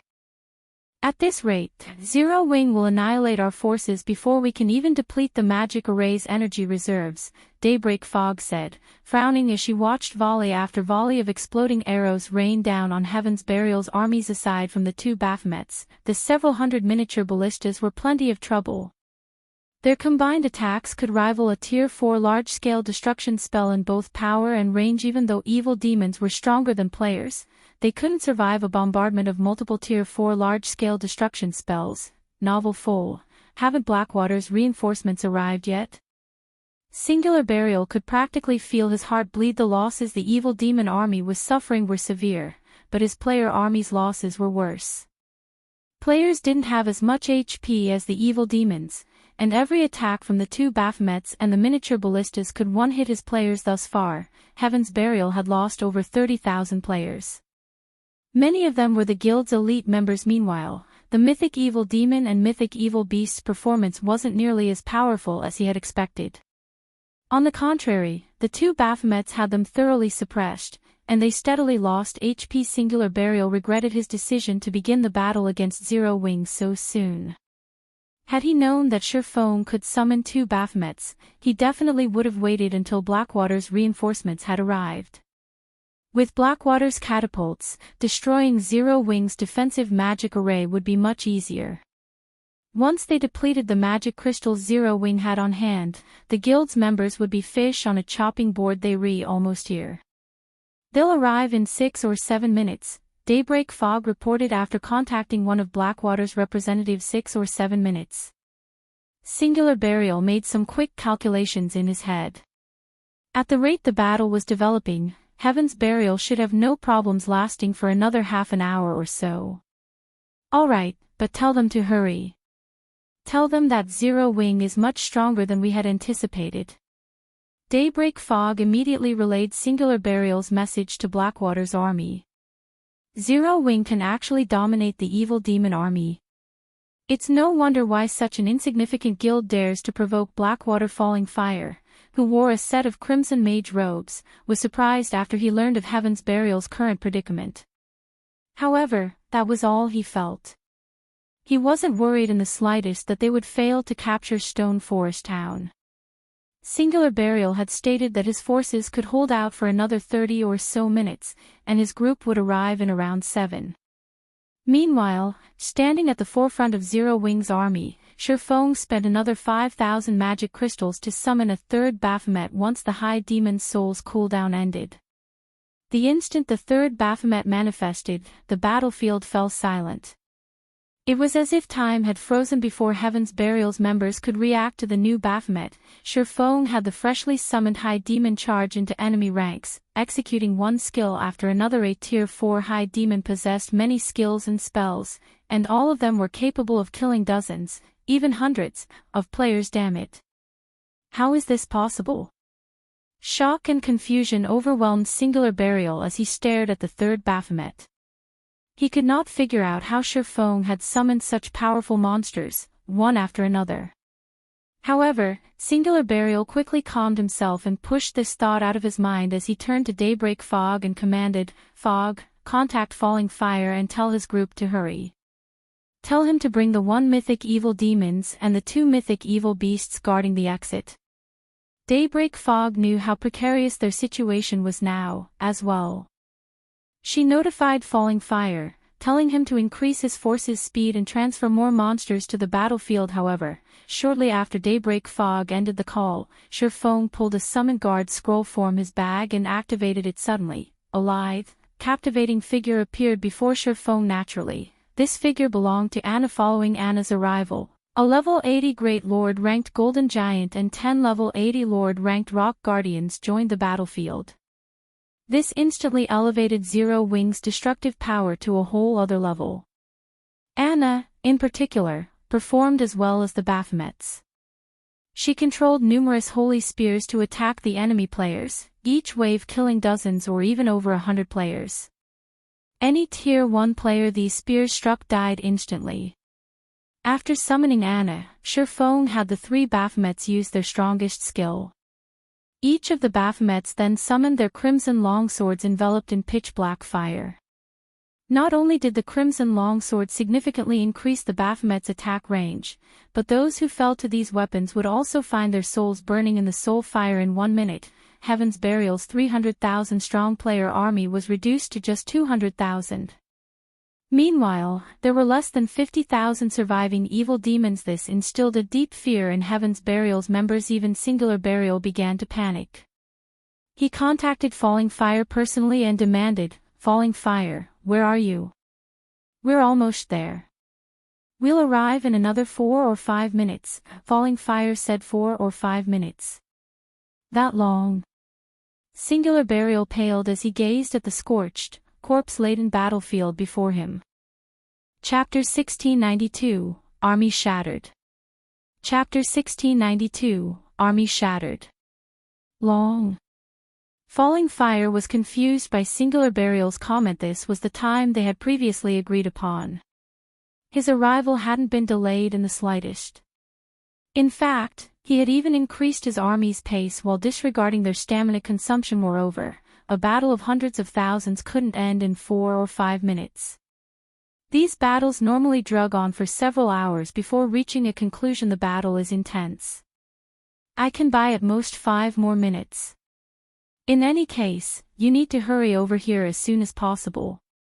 Otherwise, the battle's outcome won't be certain, Singular Burial said, gritting his teeth. In reality, he wanted to tell the man that if his group didn't arrive in the next 5 minutes, their siege on Stone Forest Town would likely fail. Zero Wing is actually that strong? Singular Burial's response confused Falling Fire further. Although Heaven's Burial had incurred heavy losses while defending Ancient Rock City, its remaining combat power could not be underestimated. Heaven's Burial also had command of over 100,000 evil demons. However, Falling Fire did not bother to ruminate over the matter as he nodded and said, "All right, I'll increase my force's speed to its maximum. We'll arrive in 4 minutes at most." 4 minutes. Singular Burial breathed a sigh of relief. If he organized his current forces, they should still have enough strength to defeat Zero Wing's army and capture Stone Forest Town. Singular Burial immediately disconnected the call and commanded his armies to retreat from the battlefield slowly. At the same time, he ordered some of his players to use magic arrays to buy time. He even used the 6 Tier 3 summoning scrolls and a large number of Tier 3 control magic scrolls. Heaven's Burial had gone to great lengths to collect to stop the 3 Baphomet's rampant slaughter. Although Tier 3 control magic scrolls could not stop Tier 4 mythic monsters completely, Singular Burial could use them to limit the monsters' mobility. As the Tier 3 control magic scrolls activated, one after another, magic arrays began to appear above and below the 3 high demons. Barriers, vines, and chains then emerged and restricted the Baphomet's strength and mobility. Black Flame, I'll admit that you are amazing to have forced me to use all of Heaven's Burial's trump cards, but in another 4 minutes, Zero Wing will meet its doom. Singular Burial shot Shurfeng a cold glare as he watched Zero Wing's army push forward. The strength Zero Wing had displayed in this battle had greatly exceeded his expectations. Had he known that Zero Wing could summon monsters of Baphomet's strength, he would have had Flame Blood mobilize every mythic monster under his command. If the remaining mythic monsters, which currently guarded the barrier's exit, were here, Heaven's Burial's armies wouldn't have been forced to retreat after suffering such severe losses. However, with things as they are now, he had no choice but to push his armies to resist. Now that Heaven's Burial had lost Ancient Rock City, it must capture both Stone Forest Town and Zero Wing City if the guild wanted any hope of becoming a superpower in God's domain again. Otherwise, rising would become extremely difficult for Heaven's Burial. Although Blackwater hadn't dispatched a lot of players to help capture Stone Forest Town, many of them were experts. Blackwater's army was even armed with powerful weapons of war. As long as they destroyed Zero Wing's defensive magic array and regrouped with the remaining mythic monsters, they could wipe out Zero Wing's forces and capture Stone Forest Town. Meanwhile, the battle between Heaven's Burial and Zero Wing had thoroughly astounded the bystanders in Stone Forest Town. Strong. Too strong. This battle was no longer a simple guild war. It looked like a war between kingdoms. All sorts of mythic monsters had been dispatched to add to the army's combat power. Each side used Tier 3 and Tier 4 magic scrolls one after another. The experts that ordinary players like them normally looked up to were insignificant here. All of these players finally understood what a real guild war looked like. The guild wars they had witnessed previously were child's play compared to this. The war between Zero Wing and Heaven's Burial was no longer a simple competition between players. It had become a war in which both guilds used everything they had to finish each other off. Both guilds had staked their continued existence on this war. No one had expected the battle to reach these heights initially. Everyone had assumed that Heaven's Burial's victory would be overwhelming due to the assistance of the evil demon army. However, not only had Zero Wing shattered both Heaven's Burial's players and its monster army, but it had also done so without losing a single player. This outcome was too frightening. The various large guild's members, who had planned to take advantage of Zero Wing's predicament to rob the guild, abandoned that plan out of fear. Fortunately, they had not taken action alongside Heaven's Burial. The consequences for doing so would have been unimaginably dire, following which, due to Heaven's Burial's sudden retaliation, the battle fell into a stalemate. Guild leader, I just received a report that Blackwater's forces are nearly here. Moreover, the evil demon army guarding the barrier's exit are rushing towards our location, Aqua Rose hurriedly reported after hearing from one of the frontline scouts. Although the battle seemed like it was in Zero Wing's favor now, Aqua Rose knew that her guild couldn't continue at this pace much longer. Since the battle had begun, Zero Wing had spent over 80,000 magic crystals, and they had only started with a stock of 140,000. If Blackwater and the other evil demon army reinforced Heaven's Burial's forces, Zero Wing would be in danger. How long until they arrive? Shurfeng asked. Blackwater's forces should arrive first. It'll take them roughly 4 or 5 minutes, Aqua Rose said. She then suggested, why don't we retreat to Stone Forest Town for now? If they retreated into Stone Forest Town, they could rely on the town's magic towers and defense turrets, which would give them an easier time against Heaven's Burial and Blackwater's combined army. The town's NPC soldiers could also participate in the fight 4 or 5 minutes. Shurfeng smiled. That was more than enough time for them to deal with Heaven's Burial. Immediately, he commanded, relay my commands. Have everyone attack with everything they've got. Hold nothing back. Previously, he had let Zero Wing attack to prevent Heaven's Burial and Blackwater's forces from combining. Naturally, he couldn't let Zero Wing's members hide behind Stone Forest Town's walls and focus on defense. Heaven's Burial had already used everything it had. Its players' morale was at an all-time low. This was the perfect opportunity to strike. Receiving Shurfeng's command, Zero Wing's morale increased again. Zero Wing's members retrieved the precious treasures they had gained during their usual grinds or raids and used them against Heaven's Burial's members, and the evil demon Xana, who stood beside Shurfeng, also activated her berserk skill, yin-yang power, the intensity of her aura soaring. For a moment, even the Zero Wing members near her felt stifled. Before anyone could react, Anna used her overtier spell. Chains of Light. Chains of Light was already a tier 3 spell, but due to yin-yang power, its power climbed to tier 4. Suddenly, countless chains exploded from the ground and bound the mythic-ranked evil demon, drastically decreasing the evil demon's strength and mobility. Now, the evil demon could not even compare to an ordinary mythic monster. By the time Chains of Light had bound the mythic evil demon, Anna had finished casting the tier 3 curse, Yin-Yang Judgment, which she had double cast alongside Chains of Light. Anna then pointed her staff at the distant mythic evil demon, and 2 magic arrays, one glowing white and the other black, appeared in the sky above her target. Under her command, a holy spear dropped from above, sliding through the defenseless mythic evil demon's body. Boom. The world shook as a brilliant, black-white pillar devoured the evil demon. 7 for 51, 374. In one hit, the mythic evil demon had lost a significant chunk of its HP and was covered in wounds and scorch marks.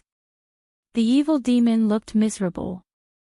At the same time, it fell into a heavily injured state, reducing its combat power and defense. Now, it was only as powerful as an ordinary Grand Lord. The scene stunned every player on the battlefield. With one strike, the mythic evil demon had lost more than 5% of its HP. At this point, Shurfeng commanded the 2 Baphomets that fought near the mythic evil demon to use the tier 4 skill, Dimensional/2 streaks of black light, then cut down the heavily injured mythic evil demon. 9, 613 for 74. Minus 9,576,174. 2 frightening damages appeared above the mythic evil demon's head simultaneously, instantly lowering the evil demon's HP to under the 60% threshold. Damn it. Heal it, quickly. Do not let the mythic evil demon die. Singular Burial paled when he saw the mythic-ranked evil demon's HP plummet. He had never thought that Zero Wing would still have such a hand to play regardless of how much Singular Burial shouted at his team. The Mythic Evil Demon's HP continued to decrease. Heavily injured, the Evil Demon even struggled to block Anna and the two Baphomet's attacks. Meanwhile, each Baphomet easily dealt over 1,000,000 damage with their normal attacks, and if the high demons used Tier 3 or Tier 4 skills, they'd deal several millions of damage. Heaven's Burial's healers simply couldn't keep up. Nearly 30 seconds later, the Mythic Evil Demon fell to Anna's Holy Light Spear and dropped over a dozen items. When they saw the items, many players wanted to charge in and claim the loot for themselves, but with the two Baphomet standing guard, they quickly dismissed the thought. Using this opportunity, Surefoam quickly made his way to the loot and collected the dropped items without sparing them a second glance. Once the Mythic Evil Demon was dead, the battle turned for the worst for Heaven's Burial. Without the Mythic Evil Demon, Anna and the three Baphomets overwhelmed the remaining four Mythic Evil Beasts. They also had cover fire from the miniature ballistas. Despite Singular Burial's command for the Mythic Evil Beasts to retreat from the battlefield, one of the monsters fell less than a minute after the Evil Demon had died. Seeing this, Singular Burial was unable to utter a single word for some time.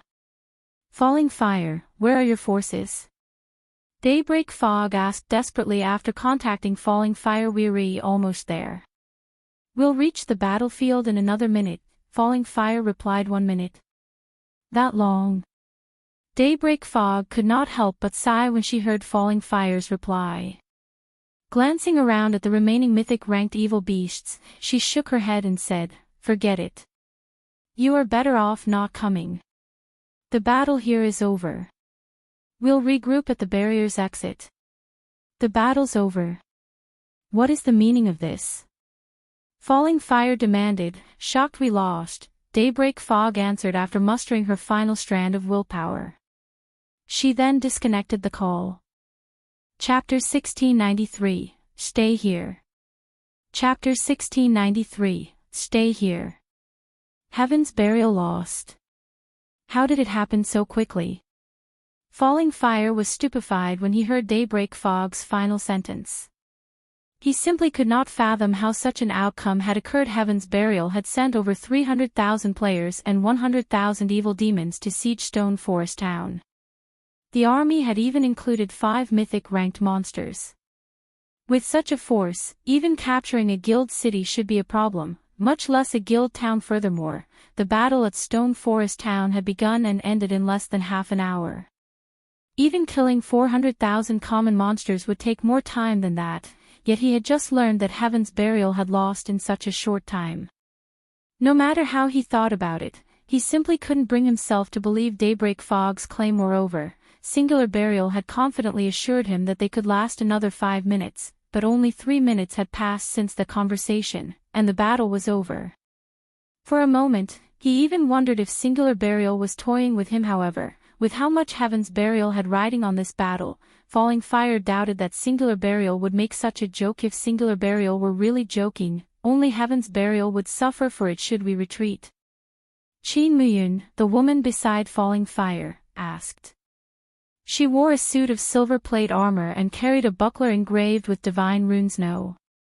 How can we possibly just leave after spending all of that time and effort to get this far? Even if Heaven's Burial is heavily wounded, Zero Wing shouldn't fare much better. Let's go and take a look. If there is a chance of victory, we can use the opportunity to capture Stone Forest Town, Falling Fire said, shaking his head. Moreover, we have the advanced magic array, Magic Dragon's Descent. Mythic evil demons and beasts can't compare to the Magic Dragon. Not even a city's defensive magic array can last more than a few hits against it. Capturing Stone Forest Town will be child's play. Chin Muyun nodded her agreement. This time, their superiors had instructed them to show Zero Wing and everyone else in God's domain the consequences for provoking Blackwater. Although Heaven's Burial's swift defeat had been a surprise, it was not exactly impossible. The majority of Heaven's Burial's evil demon army consisted of recently spawned demons, which still sorely lacked strength. Meanwhile, Heaven's Burial's player army only had around 170,000 elite members, while the rest were normal guild members. As for the guild's experts, Heaven's Burial had only dispatched around 5,000 due to the losses the guild suffered in Ancient Rock City. On the other hand, Blackwater had dispatched over 6,000 experts and 10,000 elite players. In addition, the army had 5 Tier 2 experts: Falling Fire, Laughing Drunkard, Lethal Gale, First Ghost, and Cheen Muyun. With their arrangement of 1 Tier 2 Shield Warrior, 2 Tier 2 Berserkers, and 1 Tier 2 Assassin, they could offer the support to allow Falling Fire to display the full strength of a Tier 2 Elementalist. In contrast, Heaven's Burial only had 3 Tier 2 players, and there wasn't a single MT among them. They had also brought with them 8 catapults. Even if they had to face 2 or 3 mythic monsters, they had a high chance of victory. Falling Fire and Blackwater's forces immediately increased their pace towards Stone Forest Town. After running for nearly 1 minute, the army arrived at the top of a slope some distance away from Stone Forest Town. However, as Falling Fire began to organize his troops and advance on the town, he heard the sound of a massive explosion. The forest ahead of him trembled with the force of the explosion, and after a moment, a towering pillar of light destroyed the blast surrounding terrain. Pitch-black fire devoured the nearby trees in the blink of an eye, leaving only cinders behind. When the light pillar faded, Falling Fire's team spotted a 50-meter-tall evil earth dragon laying in the ashes. The evil earth dragon's HP had already reached 0, and its entire body had burned to black. Deep cuts scored the evil earth dragon's entire body, with some so deep that one could even see the mythic monster's white bones. Several hundred of these deep gouges decorated the evil earth dragon's form. Blackwater's members gasped when they saw this corpse's miserable state. The light pillar had also killed hundreds of evil demons and players. However, that wasn't the worst part. Despite these players clearly being dead, their translucent souls still occupied the battlefield. Meanwhile, these souls were in agony as the pitch-black flames continued to burn them. Seeing this, ordinary players might not realize what was happening, but the large guild's upper echelons and experts understood very well. This was a soul attack, and any player the attack killed would lose more than just 1 level. It was very likely that these players wouldn't be able to log back into God's domain for some time. Meanwhile, 3 gigantic figures stood beside the evil earth dragon's corpse. Each of these figures was 30 meters tall, and they all held crimson long swords in their right hands, the blades of which were wrapped in pitch-black fire. Once they saw their prey's corpse, the 3 Baphomets split up and charged at the nearby evil demons and Heaven's Burial members. Every time the Baphomets swung their swords, dozens of evil demons and players lost their lives. None of these evil demons or players could withstand a single hit from the high demons. The 3 Baphomets were like demon gods as they slaughtered the evil demons and Heaven's Burial members. Only the half-HP mythic evil beasts could hold off a high demon for any length of time. However, despite only 1 Baphomet facing off against the 2 remaining mythic evil beasts, the latter lost HP rapidly. It was only a matter of time before they died. Falling Fire and the others wore somber expressions as they watched this scene. The 3 level 80 mythic ranked high demons even overwhelmed the evil earth dragons. Before these monsters, players were a joke. Falling Fire finally understood why Heaven's Burial had been defeated so quickly. How is Zero Wing so powerful? Falling Fire was greatly confused as he watched the 3 Baphomets slaughter Heaven's Burial's forces. Obtaining one such powerful monster was already extremely difficult, yet Zero Wing had command of 3 of them. Not even super guilds were capable of such a feat. Blackwater's members? Shurfeng, who stood some distance behind the Baphomets, quickly noticed the spectating crowd on a distant hillside. "Since you're here, you should stay here forever." Saying so, Shurfeng instructed 2 of the Baphomets to charge at Blackwater's army. The Baphomets he had summoned had a very short duration of 5 hours. Since Blackwater's forces had already arrived, he didn't mind taking them out. Fortunately, Heaven's Burial was no longer a threat to Zero Wing. He could finish off its members after taking out the larger threat, Blackwater's forces. "Damn it!" Falling Fire shouted. Watching the 2 Baphomets dash towards them, Falling Fire could easily guess what Shurfeng had in mind. Immediately, he commanded, "Summon the magic dragon. Activate the defensive magic array." Agreeing with Falling Fire's decision, Qin Muyun notified the players responsible for the 2 magic arrays she had already witnessed the Baphomet's strength. If 2 of these monsters were allowed to charge into Blackwater's ranks, the consequences would be unimaginable. The only way to stop the 2 approaching high demons was to summon the magic dragon and use their defensive magic array. Suddenly, a colossal, silver magic array appeared in the sky. A moment later, a dragon covered in pitch-black scales and silver runes manifested before Blackwater's army. Magic Dragon Clan, High Inferior Dragon, Mythic. Level 75. HP 420 000 000/420 000 000. The magic dragon's aura was visibly stronger than that of ordinary mythic monsters. It could basically rival a mythic-ranked archaic species of the same level. The level 80 evil earth dragon simply couldn't compare to this monster. This was also why Falling Fire was confident in capturing Stone Forest Town despite Heaven's Burial's defeat when the magic dragon joined the battlefield. 100 players in Blackwater's army spread out along the army's edges before activating a defensive magic array.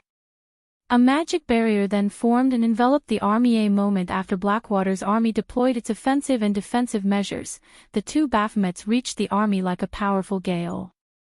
One of the 2 Baphomets then leaped into the air, transforming into a blur as it arrived before the magic dragon. The high demon then swung down its crimson longsword, and the weapon tore apart space as it moved down towards the high inferior dragon's head. Although Clan tried to block the attack with one of its claws, it was repelled the moment its claw met the blazing, crimson longsword. The crimson longsword then proceeded to smash into the magic dragon's head and slam it straight toward the ground, the resulting impact carving out a huge crater in the earth below. Meanwhile, the other Baphomet arrived before Blackwater's defensive magic array. As the high demon raised its long sword, the pitch-black flames along the blade flared as the Baphomet commanded. A raging pillar of black fire descended on Blackwater's magic barrier.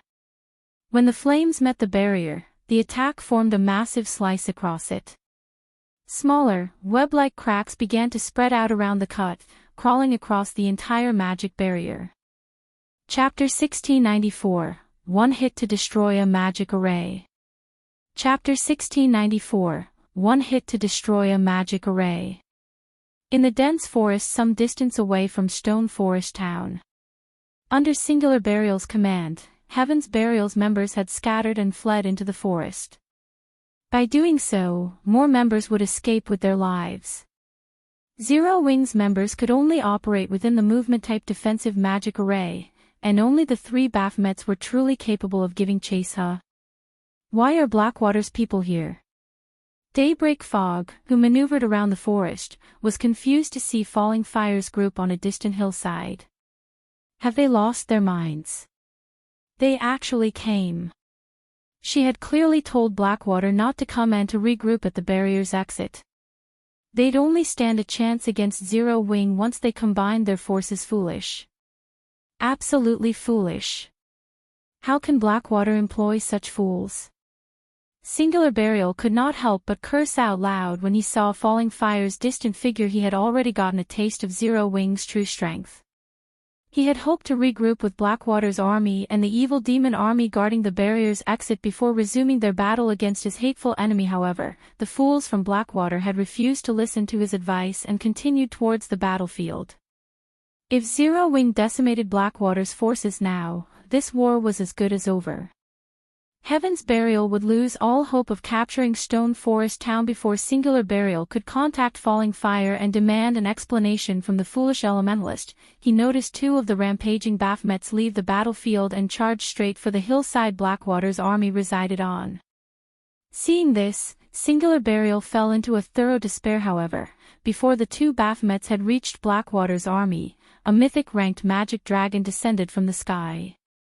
Despite such a vast distance between him and the high inferior dragon, Singular Burial could feel the horrific pressure the monster gave off, and he couldn't help but shudder. Layer after layer of translucent magic barrier enveloped Blackwater's entire army. In the blink of an eye, a triple barrier had formed to protect the army. At a glance, one could easily tell that the triple barrier was the product of a high-ranked defensive magic array guild leader. Blackwater seems to be taking Zero Wings seriously this time. They've even used 2 of their trump cards. Based on our information, those 2 magic arrays were rewards Blackwater obtained after completing an epic main storyline quest. The guild had to expend a lot of resources and manpower to complete it, Daybreak Fog said, slightly surprised to see the 2 magic arrays that had formed around Blackwater's forces. The Summon Magic Dragon should have the power to rival a mythic-ranked archaic species of the same level, and the Defensive Magic Array is an advanced magic array. It can block even Tier 4 attacks with ease. With those 2, we might stand a chance against Zero Wing. Some of Heaven's Burial's upper echelons breathed a sigh of relief when they heard Daybreak Fog's explanation. Singular Burial's eyes shone with joy. If they had a mythic-ranked archaic species on their side to fight with their forces and the 2 remaining evil Earth Dragons, they should be able to keep Zero Wing at bay for quite some time. Once the other evil demon army arrived, it might even be possible to suppress the 3 Baphomets. Moreover, the Baphomets wouldn't be able to clash their armies for some time with the advanced defensive magic array to protect them. They could then use the opportunity to bombard Zero Wing's defensive magic array with Blackwater's 8 catapults. Zero Wing's defensive magic array wouldn't last long against Thema's Singular Burial prepared to order his scattered forces to regroup with Blackwater. Something unbelievable occurred. One of the 2 Baphomets that had assaulted Blackwater's army had sent the level 75 magic dragon crashing, face first, into the ground with a single attack. Meanwhile, the other Baphomet released a powerful strike against Blackwater's defensive magic array. Although the triple barrier did not fall, cracks webbed the entire barrier. For a moment, the world seemed to have fallen silent. How is this possible? Even Falling Fire and his Blackwater companions were dumbfounded, not to mention Singular Burial and his upper echelons. Their eyes bulged as they stared at the damage a monster that rivaled a mythic-ranked archaic species had been thrown, face first, to the ground. A mythic-ranked archaic species was practically invincible to current players. However, that wasn't what shocked them most. The Baphomet's ability to damage an advanced defensive magic array's barrier so severely with a single attack was unbelievable. Falling Fire and the other Blackwater members even wondered if the system had tricked them, awarding some cheap knockoff. What Falling Fire and the others did not know was that a high demon was a demon with a noble lineage. High demons were akin to emperors among demons, and their life ratings were even higher than archaic species. Only dragons and ferocious beasts could hope to triumph over a high demon. Furthermore, Shurfeng's Baphomets had been reinforced with the Bible of Darkness. Their strength was far higher than the mythic-ranked magic dragons, and in a frontal clash, it was only natural that the magic dragon clan had lost. The advanced defensive magic array was indeed capable of blocking a normal Tier 4 attack, but the attack Baphomet had used had been a Tier 4 taboo skill. Including the Bible of Darkness's buff, the Tier 4 taboo skill could rival a Tier 5 attack, which was already far beyond the defensive magic array's endurance limit. It's not broken. What a powerful defensive magic array. Shurfeng was slightly surprised as he watched Blackwater's defensive magic array slowly mending itself. He had never thought that Blackwater could acquire such a powerful advanced magic array. However, Falling Fire and his companions were truly shocked. Not only had Baphomet's attack severely damaged their defensive magic array, but the players maintaining the magic array had also lost 1/3 of their mana pools. Unlike Zero Wing's movement-type defensive magic array, which was machine-operated, their players had to maintain their magic array. Hence, the energy needed to mend and maintain the array came from the player's mana. If even one of these players ran out of mana, the magic array would stop working and disappear. Players could only rely on mana recovery potions to replenish their mana stores. However, mana recovery potions had considerably long cooldowns, and they only restored a small amount of mana. Meanwhile, after seeing its first attack failing, the Baphomet attacking the defensive magic array promptly followed up with another Tier 4 skill. Although the skill was no match for a Tier 4 taboo skill, it still drained a significant amount of mana from the players maintaining the magic array. Meanwhile, the other Baphomet continued to bombard the magic dragon, pushing it back and tearing. One pained cry after another from the monster at this point, Falling Fire snapped out of his daze and hurriedly commanded, "Attack! Fire the catapults!" The players controlling the catapults immediately aimed and fired at the Baphomet, attacking their magic barrier. The catapults were extremely powerful, and with normal ammunition, their attacks had the power of Tier 4 strikes. If loaded with special ammunition, the war weapons attacks would reach the peak of Tier 4. These attacks could even heavily injure mythic monsters, and their only downside was their long, 2-minute cooldown. Suddenly, 8 gigantic, flaming boulders flew towards the Baphomet, attacking the defensive magic array just before one of the flaming boulders, decorated with divine runes, struck the high demon. The latter lightly swung its crimson longsword. Boom! The moment the edge of blade met the flaming boulder, Baphomet was forced to take 3 steps back as a damage of over -100,000 appeared above its head. However, the clash had failed to inflict any negative effects, such as a temporary numbing. Following which, Baphomet rapidly brandished its long sword to strike down the rest of the incoming boulders, one after another.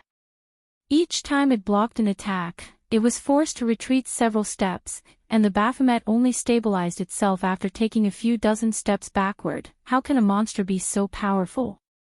Regret gripped Falling Fire's heart as he watched the Baphomet only lose a little over 1 million HP after receiving all 8 attacks.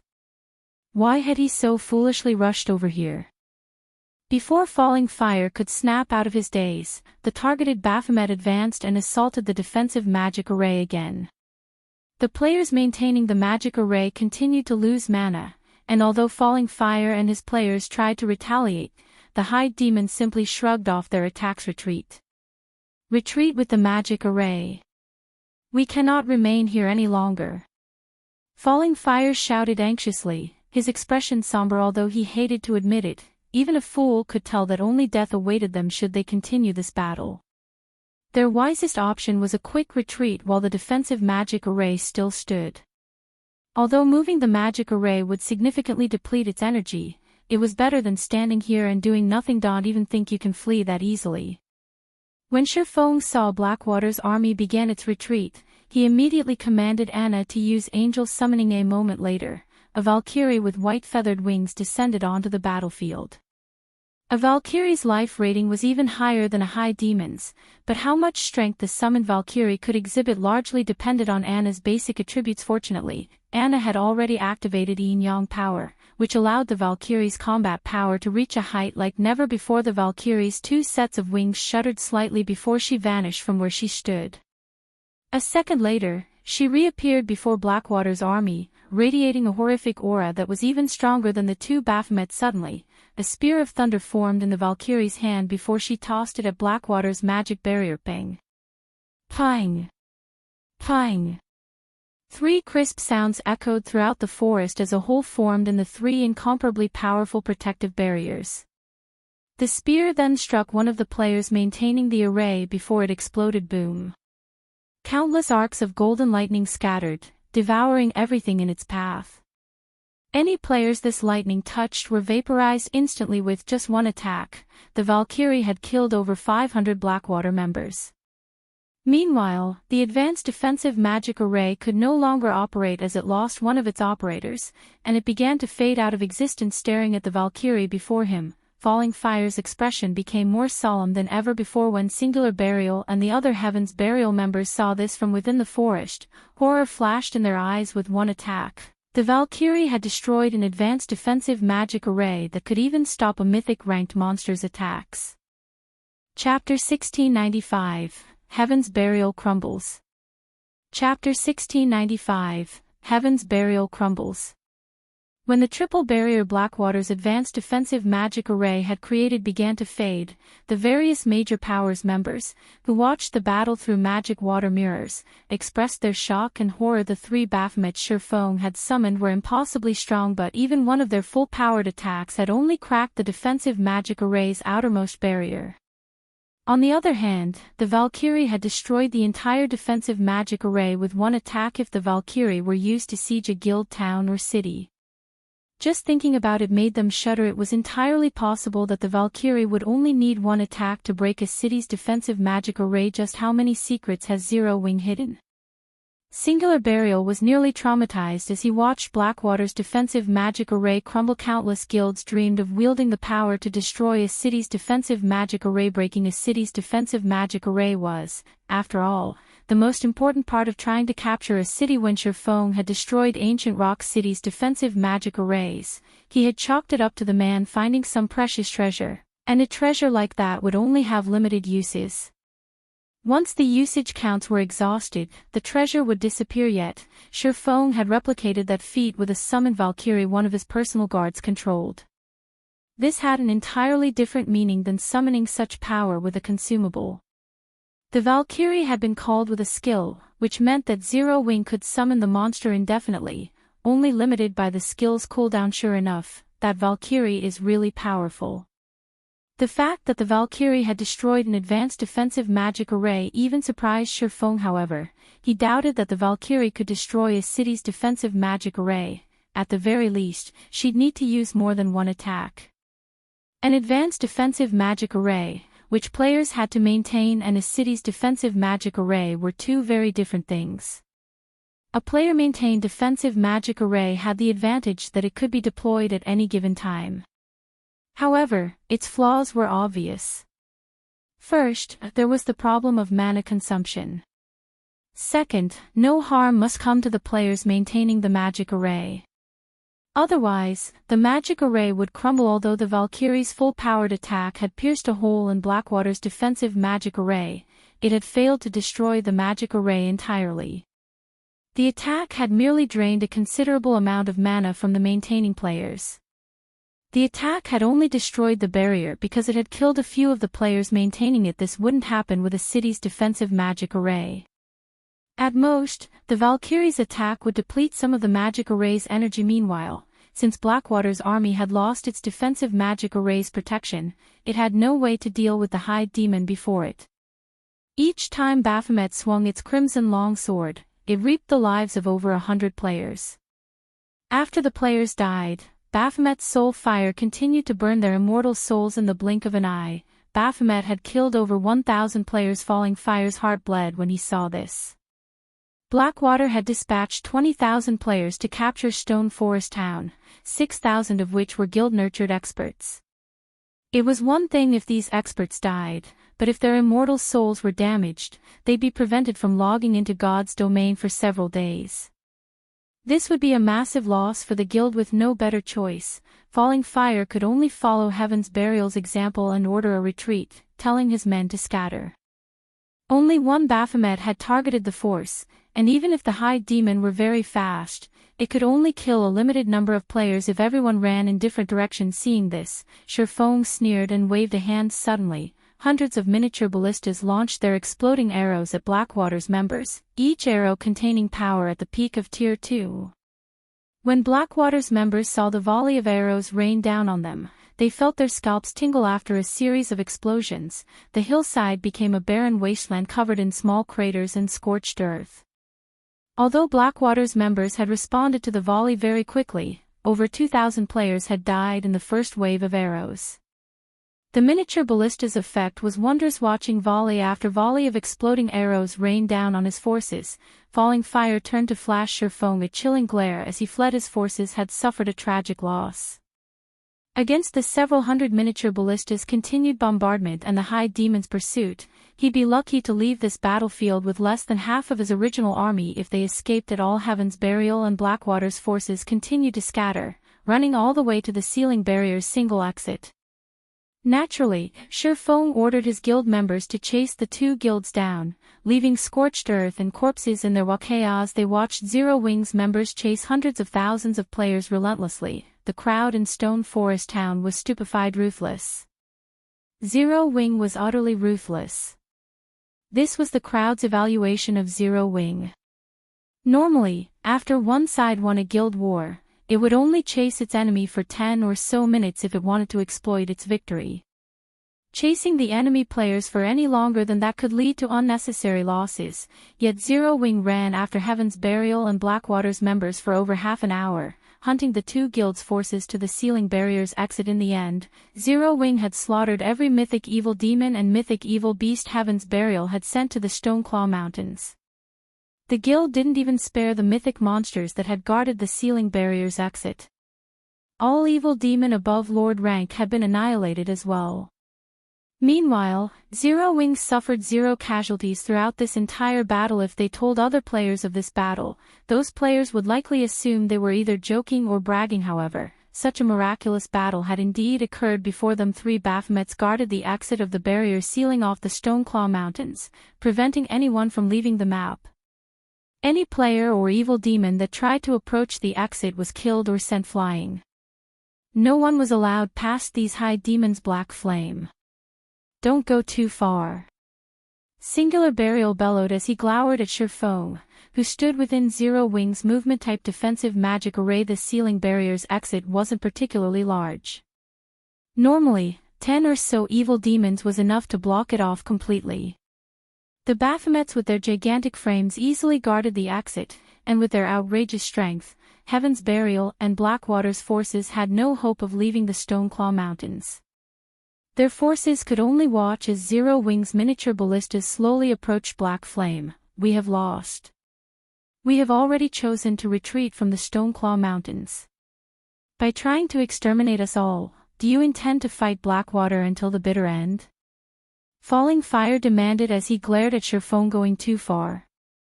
In an indifferent tone, Shurfong responded, not only have your two guilds worked together to target Zero Wing time after time, but you've enclosed the Stoneclaw Mountains in a barrier to kill our members back to level 0.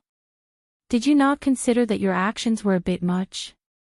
If I let you off the hook so easily today, what will other guilds think of Zero Wing? Thus, I invite every one of you to stay with us. Saying so, Shurfong waved his hand, and hundreds of exploding arrows rained down on Heaven's Burial and Blackwater's remaining members. Boom. Boom. Boom. A series of explosions echoed throughout the valley. With no power to fight back, Heaven's Burial and Blackwater's members could only run and scatter. Good. Very good. Black Flame, you forced me to do this. Singular Burial descended into madness as he watched one of his guild's experts and elites die after another. Since Heaven's Burial is finished, Flame Blood, detonate Beast Emperor's evil energy magic array. I want the map to become a graveyard. We'll drag Zero Wing to hell with us. Shortly after Singular Burial issued the command, runes began to appear above the Stoneclaw Mountains. The evil energy within the map went berserk, gathering in the array Beast Emperor had previously constructed. The earth trembled as the terrifying power concentrated.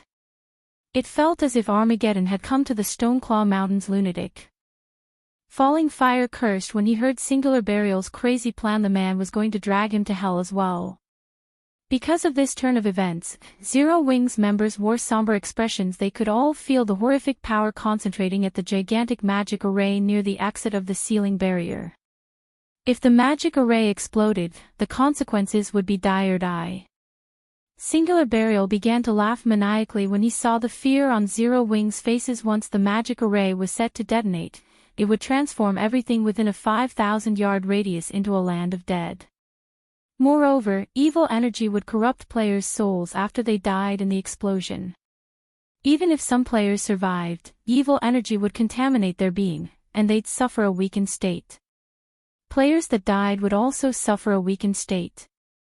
This weakened state would relent until players removed the evil energy from their bodies, which would take a considerable amount of time. Suddenly, a figure appeared in the air. It was none other than Shurfong, who had used a blink scroll. Once in the air, Shurfong pointed Killing Ray at the magic array collecting evil energy. Then, a pitch-black barrier formed, enveloping the array and gradually dissipating the gathering mana and evil energy. Forbidden Domain. Without the support of external mana, the magic array couldn't self-destruct. Don't think that you can die so easily while you stand before me. Shurfong growled as he charged into the evil energy-filled magic array. Evil energy was incredibly toxic to ordinary players, and at high concentrations, it could even kill players upon contact. However, the moment Shifeng entered the magic array's range, he activated Absolute Domain, becoming immune to all forms of damage after setting foot in the magic array's range. The golden, divine runes surrounding Shifeng began to crackle as they fought off the surrounding evil energy's corrosion. What powerful evil energy! Shifeng couldn't help his surprise when he noticed the evil energy begin to corrode the divine runes. His absolute domain could even stop Tier 4 mythic monsters' attacks, yet this magic array's evil energy slowly, but surely corroded the skill. The power of the concentrated evil energy here nearly had the power of a Tier 5 spell. Not even ordinary mythic monsters would dare approach this magic array with such power. Only evil beasts and evil demons had any hope of survival within it. The evil energy's corrosion increased as time passed. Not daring to waste any more time, Shifeng charged toward the center of the magic array and slashed at the staff there with one of his blades' thunderflame explosion.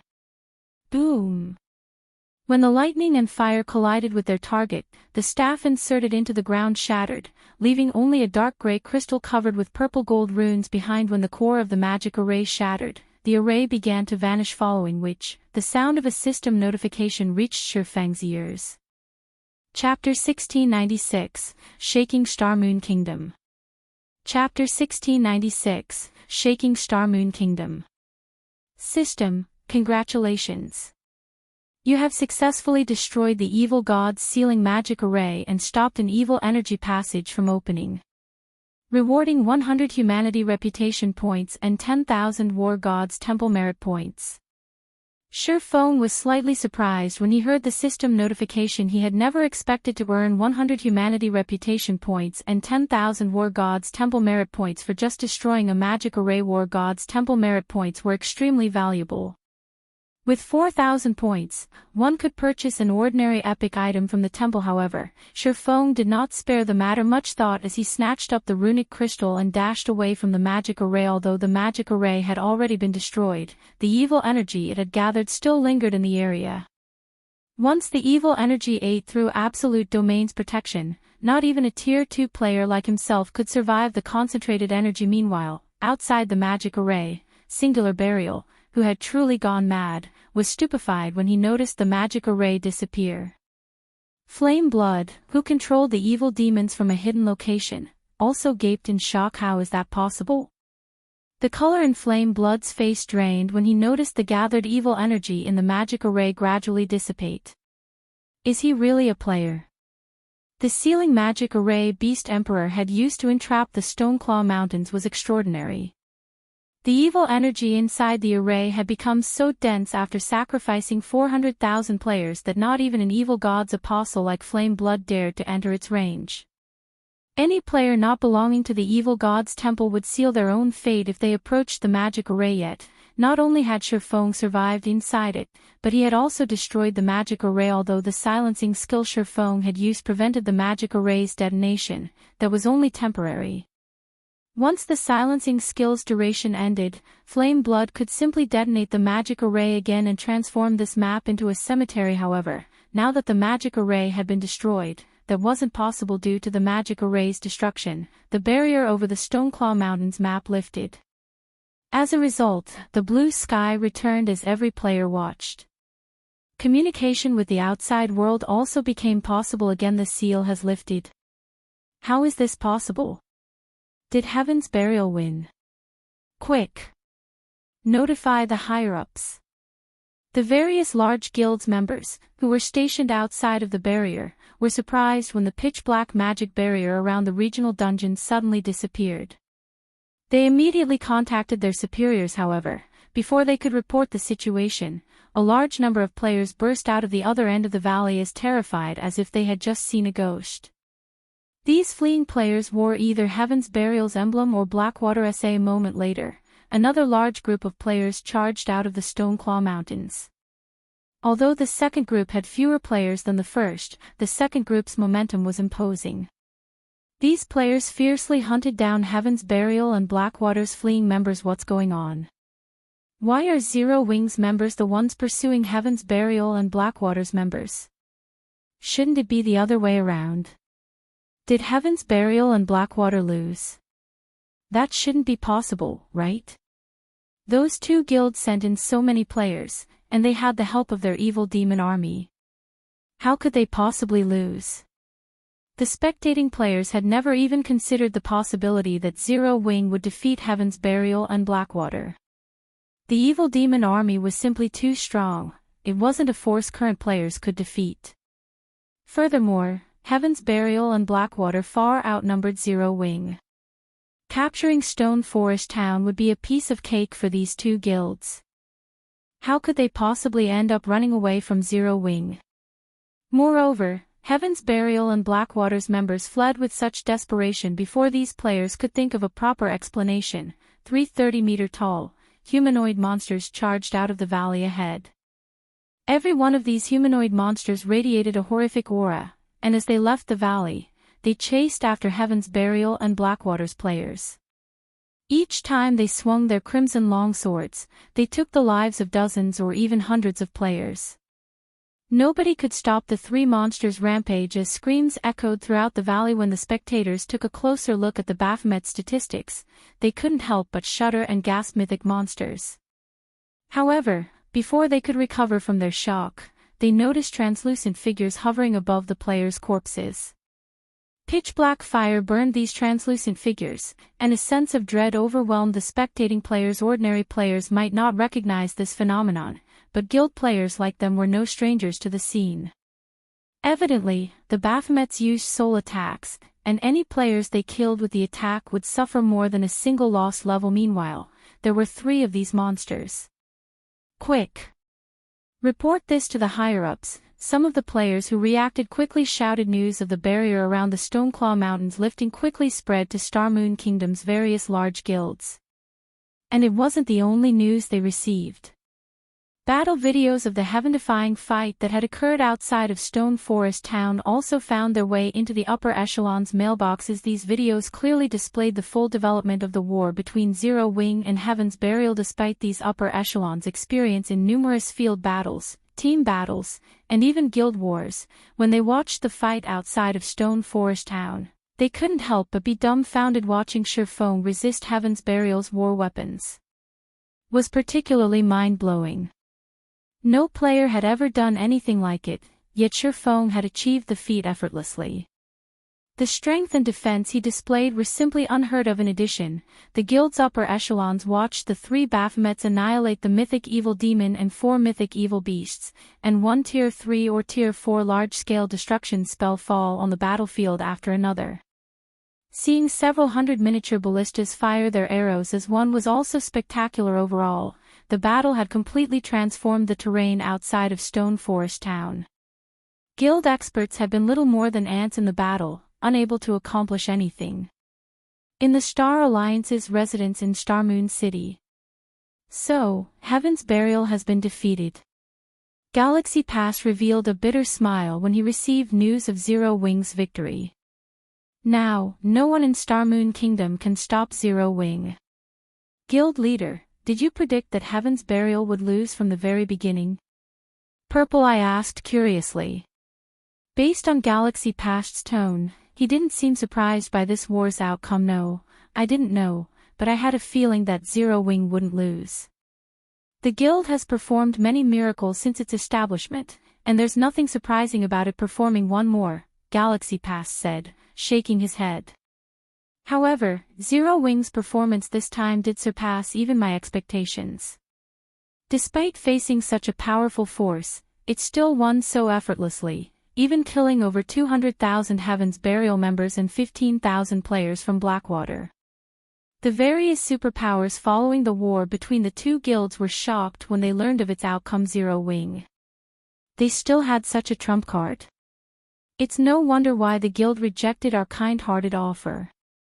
Yuan Tianxin paled as he watched the 3 Baphomets in the video before him. High demons. He had only read about this type of demon in the libraries he had visited. High demons were emperors among demons. Their life ratings were even higher than archaic species, yet Zero Wing had summoned 3 of these high demons.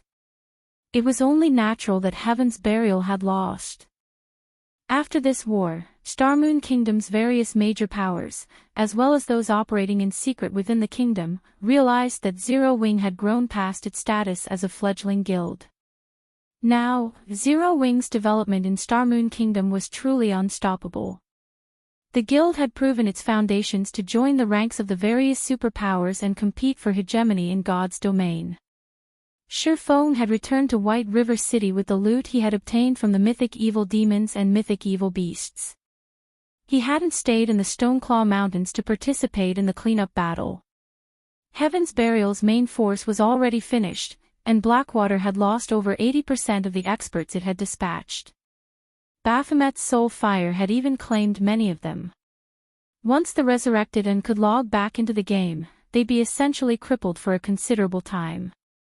From today onward, neither of these two guilds would find any success in Starmoon Kingdom.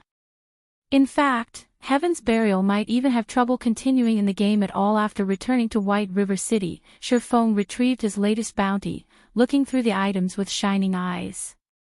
This was especially true when his gaze fell on the dark gray crystal covered in runes. When he had picked the crystal up earlier, he had still been surrounded by dense evil energy. He hadn't had the time to inspect his harvest properly. Now, however, he could feel how frightening this dark gray, runic crystal truly was. The concentrated energy within was astonishing, even surpassing the mana within 7 Luminaries crystals. Comparing a 7 Luminaries crystal's energy levels to this dark gray crystal was like comparing a candle flame to a forest fire. It felt as if this single crystal contained the power of an entire world. What is this thing? Shifeng muttered curiously as he inspected the item. Chapter 1697, Miniature World. Chapter 1697, Miniature World. When Shifeng tried inspecting the dark gray crystal, the result he got was simply a bunch of unknown. In fact, he didn't even get the name of the crystal. It can't be inspected. Shifeng grew even more curious upon receiving this result. He immediately activated Omniscient Eyes and appraised the crystal. Aside from weapons and equipment, cases where an item could not be inspected were rare. In such rare cases, the reason for such an outcome was either of frightening origin or damage beyond repair. After Shifeng activated Omniscient Eyes and used them on the dark gray crystal, a loading bar appeared before him. 22 seconds. What an amazing item! Shifeng's eyes glowed with excitement when he saw the time needed to appraise the crystal. Normally, even epic items needed only a dozen seconds or so to appraise. For the crystal before him to need 22 seconds, this proved that the crystal was much more valuable than even epic items. However, after giving the matter some thought, Shifeng found it reasonable. An item capable of serving as the core of the magic array that sealed the entire Stoneclaw Mountains naturally couldn't be an ordinary item. Even the defensive magic arrays used to protect cities required an extremely strong power source to operate. A barrier that could seal a map as large as the Stoneclaw Mountains would need an extremely frightening amount of energy. Finally, after 22 seconds had passed, the attribute panel of the dark gray crystal was no longer filled with unknown. Evil God's Eye. This is an item created by the evil god for the specific purpose of opening up a path through a world's barrier. The inside of the evil god's eye contains a sealed miniature world. The evil god's eye can be used as a conduit to transfer the power of the entire miniature world to the outside world. However, as the conversion equipment has been damaged, the evil god's eye is no longer able to supply any power to the outside world. There's a miniature world inside this thing. Heaven's Burial really is generous to actually use such a treasure to seal the Stoneclaw Mountains. Shifeng was dumbstruck after reading the evil god's eye's introduction. It was no wonder he couldn't inspect the item before. It was only natural for him not to be able to inspect the information of a miniature world using normal means. As far as Shifeng knew, miniature worlds were extremely rare in God's domain. Only the ancient gods could create items with miniature worlds sealed inside them. Meanwhile, items containing miniature worlds all possessed extraordinary power. Moreover, if players controlled an item containing a miniature world, they could enter said miniature world any time they wanted to. Although miniature worlds were no match for other worlds in terms of size, they were roughly similar existences. However, owners of miniature worlds had complete control over them, unlike other worlds, and could harvest the resources inside the miniature worlds at their leisure. Other worlds, on the other hand, required players to manually obtain the resources they wanted. Of course, miniature worlds did not possess as many resources as other worlds did. Controlling a miniature world was akin to gaining control of an or vein. Players could harvest various kinds of rare resources periodically from the miniature world they controlled. Meanwhile, the most precious resource one could obtain from a miniature world would be power ore. Power ore was an excellent support material produced by concentrating the energy of the entire miniature world. Typically, a support material that could increase the forging success rate of dark gold equipment by 5% would already be considered a miraculous item. However, power ore boosted the forging success rate of dark gold equipment by around 5% to 10%. In addition, the forged equipment would gain the energy protection passive effect with 100% certainty. As for weapons produced using power ore, they would gain the energy strengthening passive effect with 100% certainty. The energy protection effect passively increased the tolerance of equipment, making the equipment less likely to get damaged by powerful attacks and reducing the loss of durability. Meanwhile, the energy strengthening effect performed roughly the same function as energy protection. It decreased a weapon's chances of suffering wear and tear when striking at tough opponents or blocking powerful attacks. Players might not find these effects particularly useful during the early stages of God's domain. But at higher levels, these effects would start to become important because the more players fought against powerful monsters, the more frequently they would come across monsters capable of severely damaging weapons and equipment. It might be fine if the weapons and equipment players used were of high quality, but those at fine gold rank and below could end up a pile of scrap after going through a battle against a powerful monster. Due to this reason, as players reached higher levels, their thirst for high-ranking weapons and equipment would likewise become increasingly greater. It was also due to this reason that, in Shifeng's previous life, the market had never become saturated with weapons and equipment in the 10 years of God's domain's operation, because even epic items could be destroyed. Hence, the various large guilds had actively nurtured their own lifestyle players in the past. This was especially true for lifestyle players capable of producing weapons and equipment. The further guilds progressed into the game, the greater their need for weapons and equipment. During the later stages of the game, guilds even had to prepare multiple sets of weapons and equipment for their members when raiding powerful bosses or fighting large-scale battles with other guilds. Since weapons and equipment made with power or lost durability at a much slower rate, guilds could save up on plenty of coins and materials. In the past, any power ore sold on the market would be bought almost immediately, so long as the price was reasonable. The various large guilds had also expended a ton of effort on the acquisition of power ore. Unfortunately, power ore was extremely rare. In fact, the continent of God's domain didn't produce power ore. Players could obtain power ore only from miniature worlds and certain unstable other worlds. Hence, the various large guilds had constantly contested over other worlds that produced power areas for owning a miniature world that could provide a stable supply of power ore. This was something that most guilds could only dream of. As far as Shifeng knew, only a few super guilds and super first-rate guilds had managed to get their hands on a miniature world.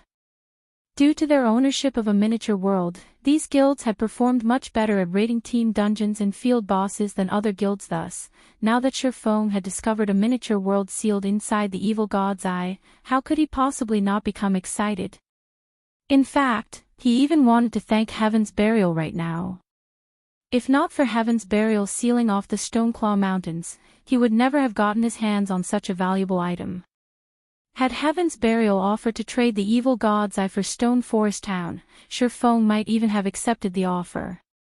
All that trouble just to capture Stone Forest Town would have been unnecessary. However, had Heaven's Burial truly known the value of the evil god's eye, the guild definitely wouldn't have done something as foolish as using it as a power source for a magic array. I wonder if the war god's temple can repair this thing. Shifeng muttered to himself as he looked at the crystal in his hands. Although the evil god's eye was damaged, it was not irreparable. It should be possible for the war god's temple, which was familiar with the evil god's temple, to repair the evil god's eye. After thinking up to this point, Shifeng stored the evil god's eye and started looking through the other items he obtained from the war. The loot dropped by the mythic evil demons and mythic evil beasts was considerably good. 2 pieces of epic growth type equipment dropped this time, a top for magical classes and a pair of boots for MTs. The rest were level 70 plus dark gold and fine gold equipment. To current players, these things were still too high-leveled and useless for now. Aside from weapons and equipment, the mythic monsters also dropped an evil god crystal, which was an unexpected harvest for Shifeng. In addition, he had obtained over 10,000 evil energy crystals from all the lower-ranked evil demons his summoned creatures and Zero Wings members had killed. If he sold all these evil energy crystals, he could definitely make a huge fortune. However, Shifeng had no intention of selling these evil energy crystals. Instead, he planned to use them to upgrade the evil god's tablet. It was only the existence of the evil god's tablet that allowed Zero Wings Battle Arena in Stone Forest Town to have advanced combat rooms. Meanwhile, these advanced combat rooms were the reason behind the popularity of Stone Forest Town's battle arena among expert players. Unfortunately, the evil god's tablet had a limited AoE, supporting the operation of only a few advanced combat rooms at a time, which limited the attraction the battle arena held for expert players. If Shifeng could increase the number of advanced combat rooms, then Stone Forest Town's battle arena would become more attractive to expert players. Consequently, Zero Wing could recruit more expert players. Now that he had 10,000 evil energy crystals, he could definitely afford to upgrade the evil god's tablet, following which, Shifeng stored some of the weapons, equipment, and materials he acquired in the guild warehouse and used a guild transfer scroll to teleport to Stone Forest Town. Chapter 1698, Upgrading the Evil God's Tablet. Chapter 1698, Upgrading the Evil God's Tablet. Starmoon City, Stone Forest Town. After Zero Wing's big battle with Heaven's Burial came to an end, shock filled the whole Starmoon Kingdom. Nobody had expected such an outcome. In this battle, not only was Heaven's Burial defeated, but the guild's entire main force was practically crippled. Many of Heaven's Burial's members couldn't even log into God's domain right now. As for Blackwater, it, too, had suffered miserable losses. With the addition of this new battle record, Zero Wing's fame and prestige in Starmoon Kingdom reached unprecedented heights. Every major power operating in Starmoon Kingdom, whether in the light or in the dark, now held Zero Wing in intense awe and fear. Setting aside the 3 Baphomets Zero Wing summoned, just the combination of several hundred miniature ballistas and the movement-type defensive magic array made Zero Wing a frightening force to reckon with.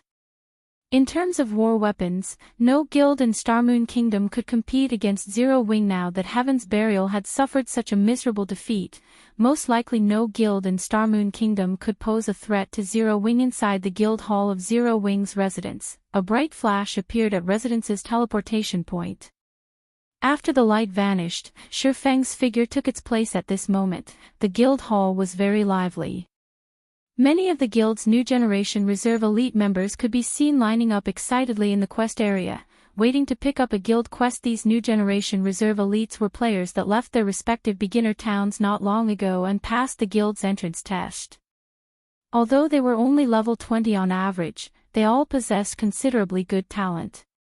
Among them were some gifted youths. Taking a glance, Shifeng even noticed a few players who had been famous Apex experts in Starmoon Kingdom during his previous life. For example, Shadow Chaser was one of the top 10 assassins of Starmoon Kingdom.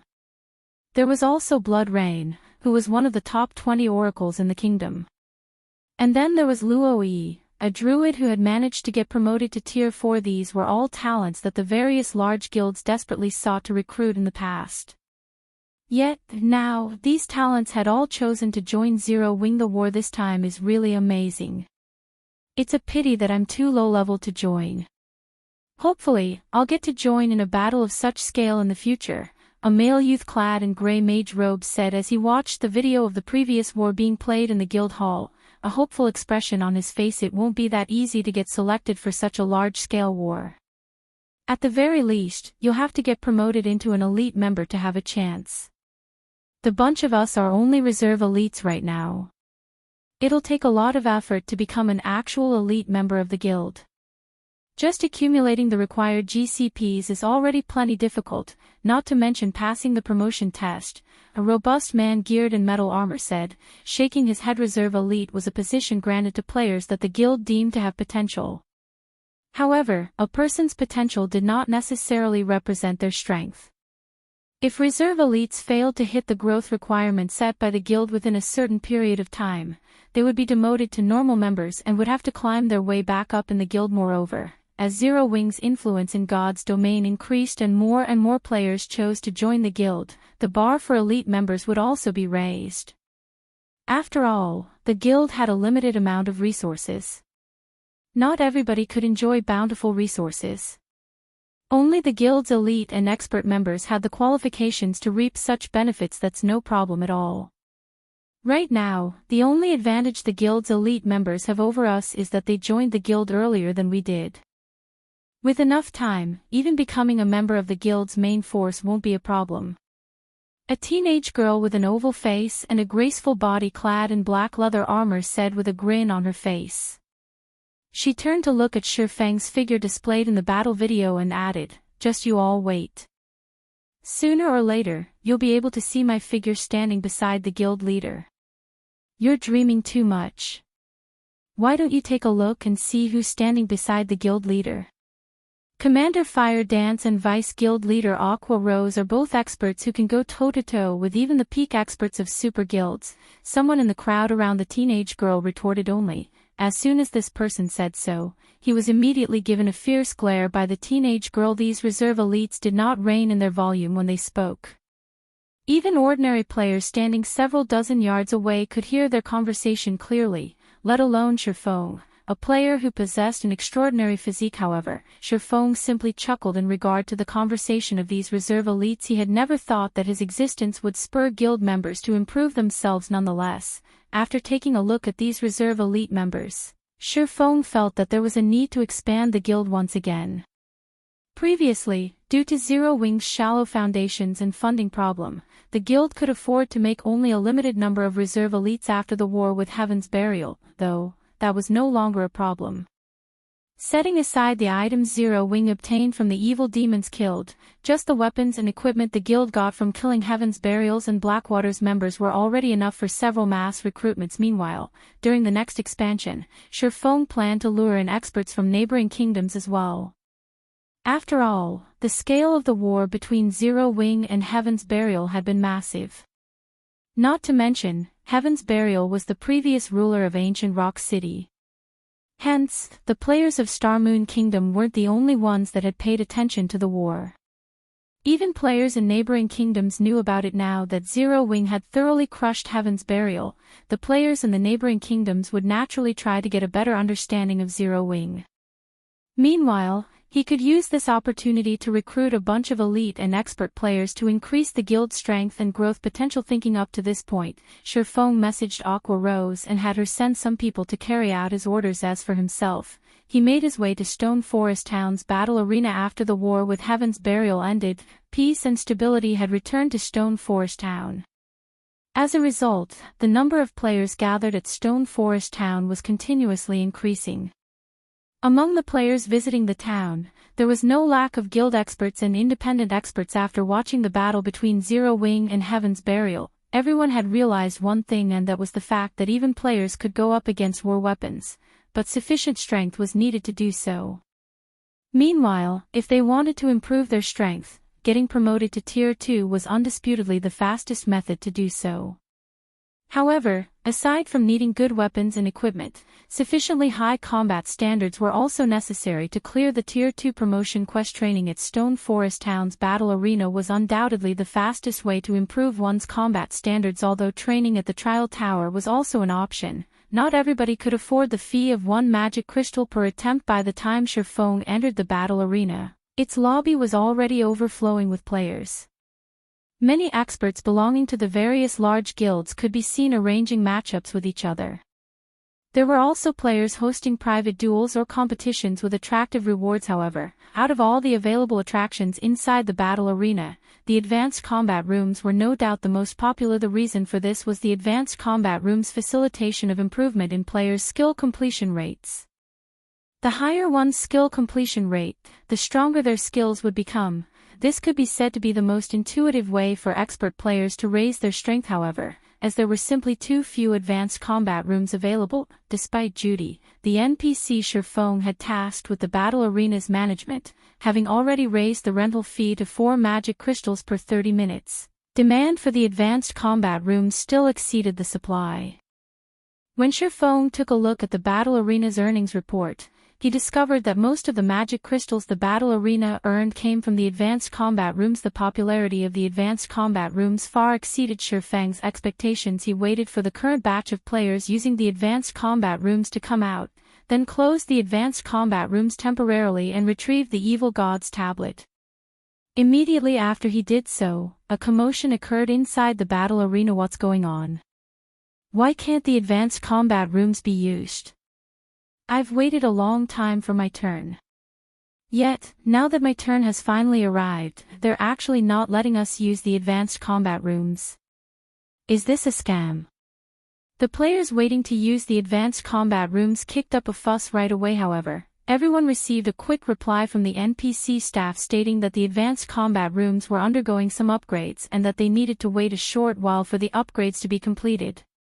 System: detecting more than 10,000 evil energy crystals on your person. Do you wish to spend 10,000 evil energy crystals to further upgrade the Evil God's tablet? Holding the Evil God's tablet, Shurfong was startled to receive the system notification. Previously, he had to manually select to upgrade the tablet. This time, however, the system actually took the initiative to ask him. However, he did not dwell on the matter but immediately clicked Agree.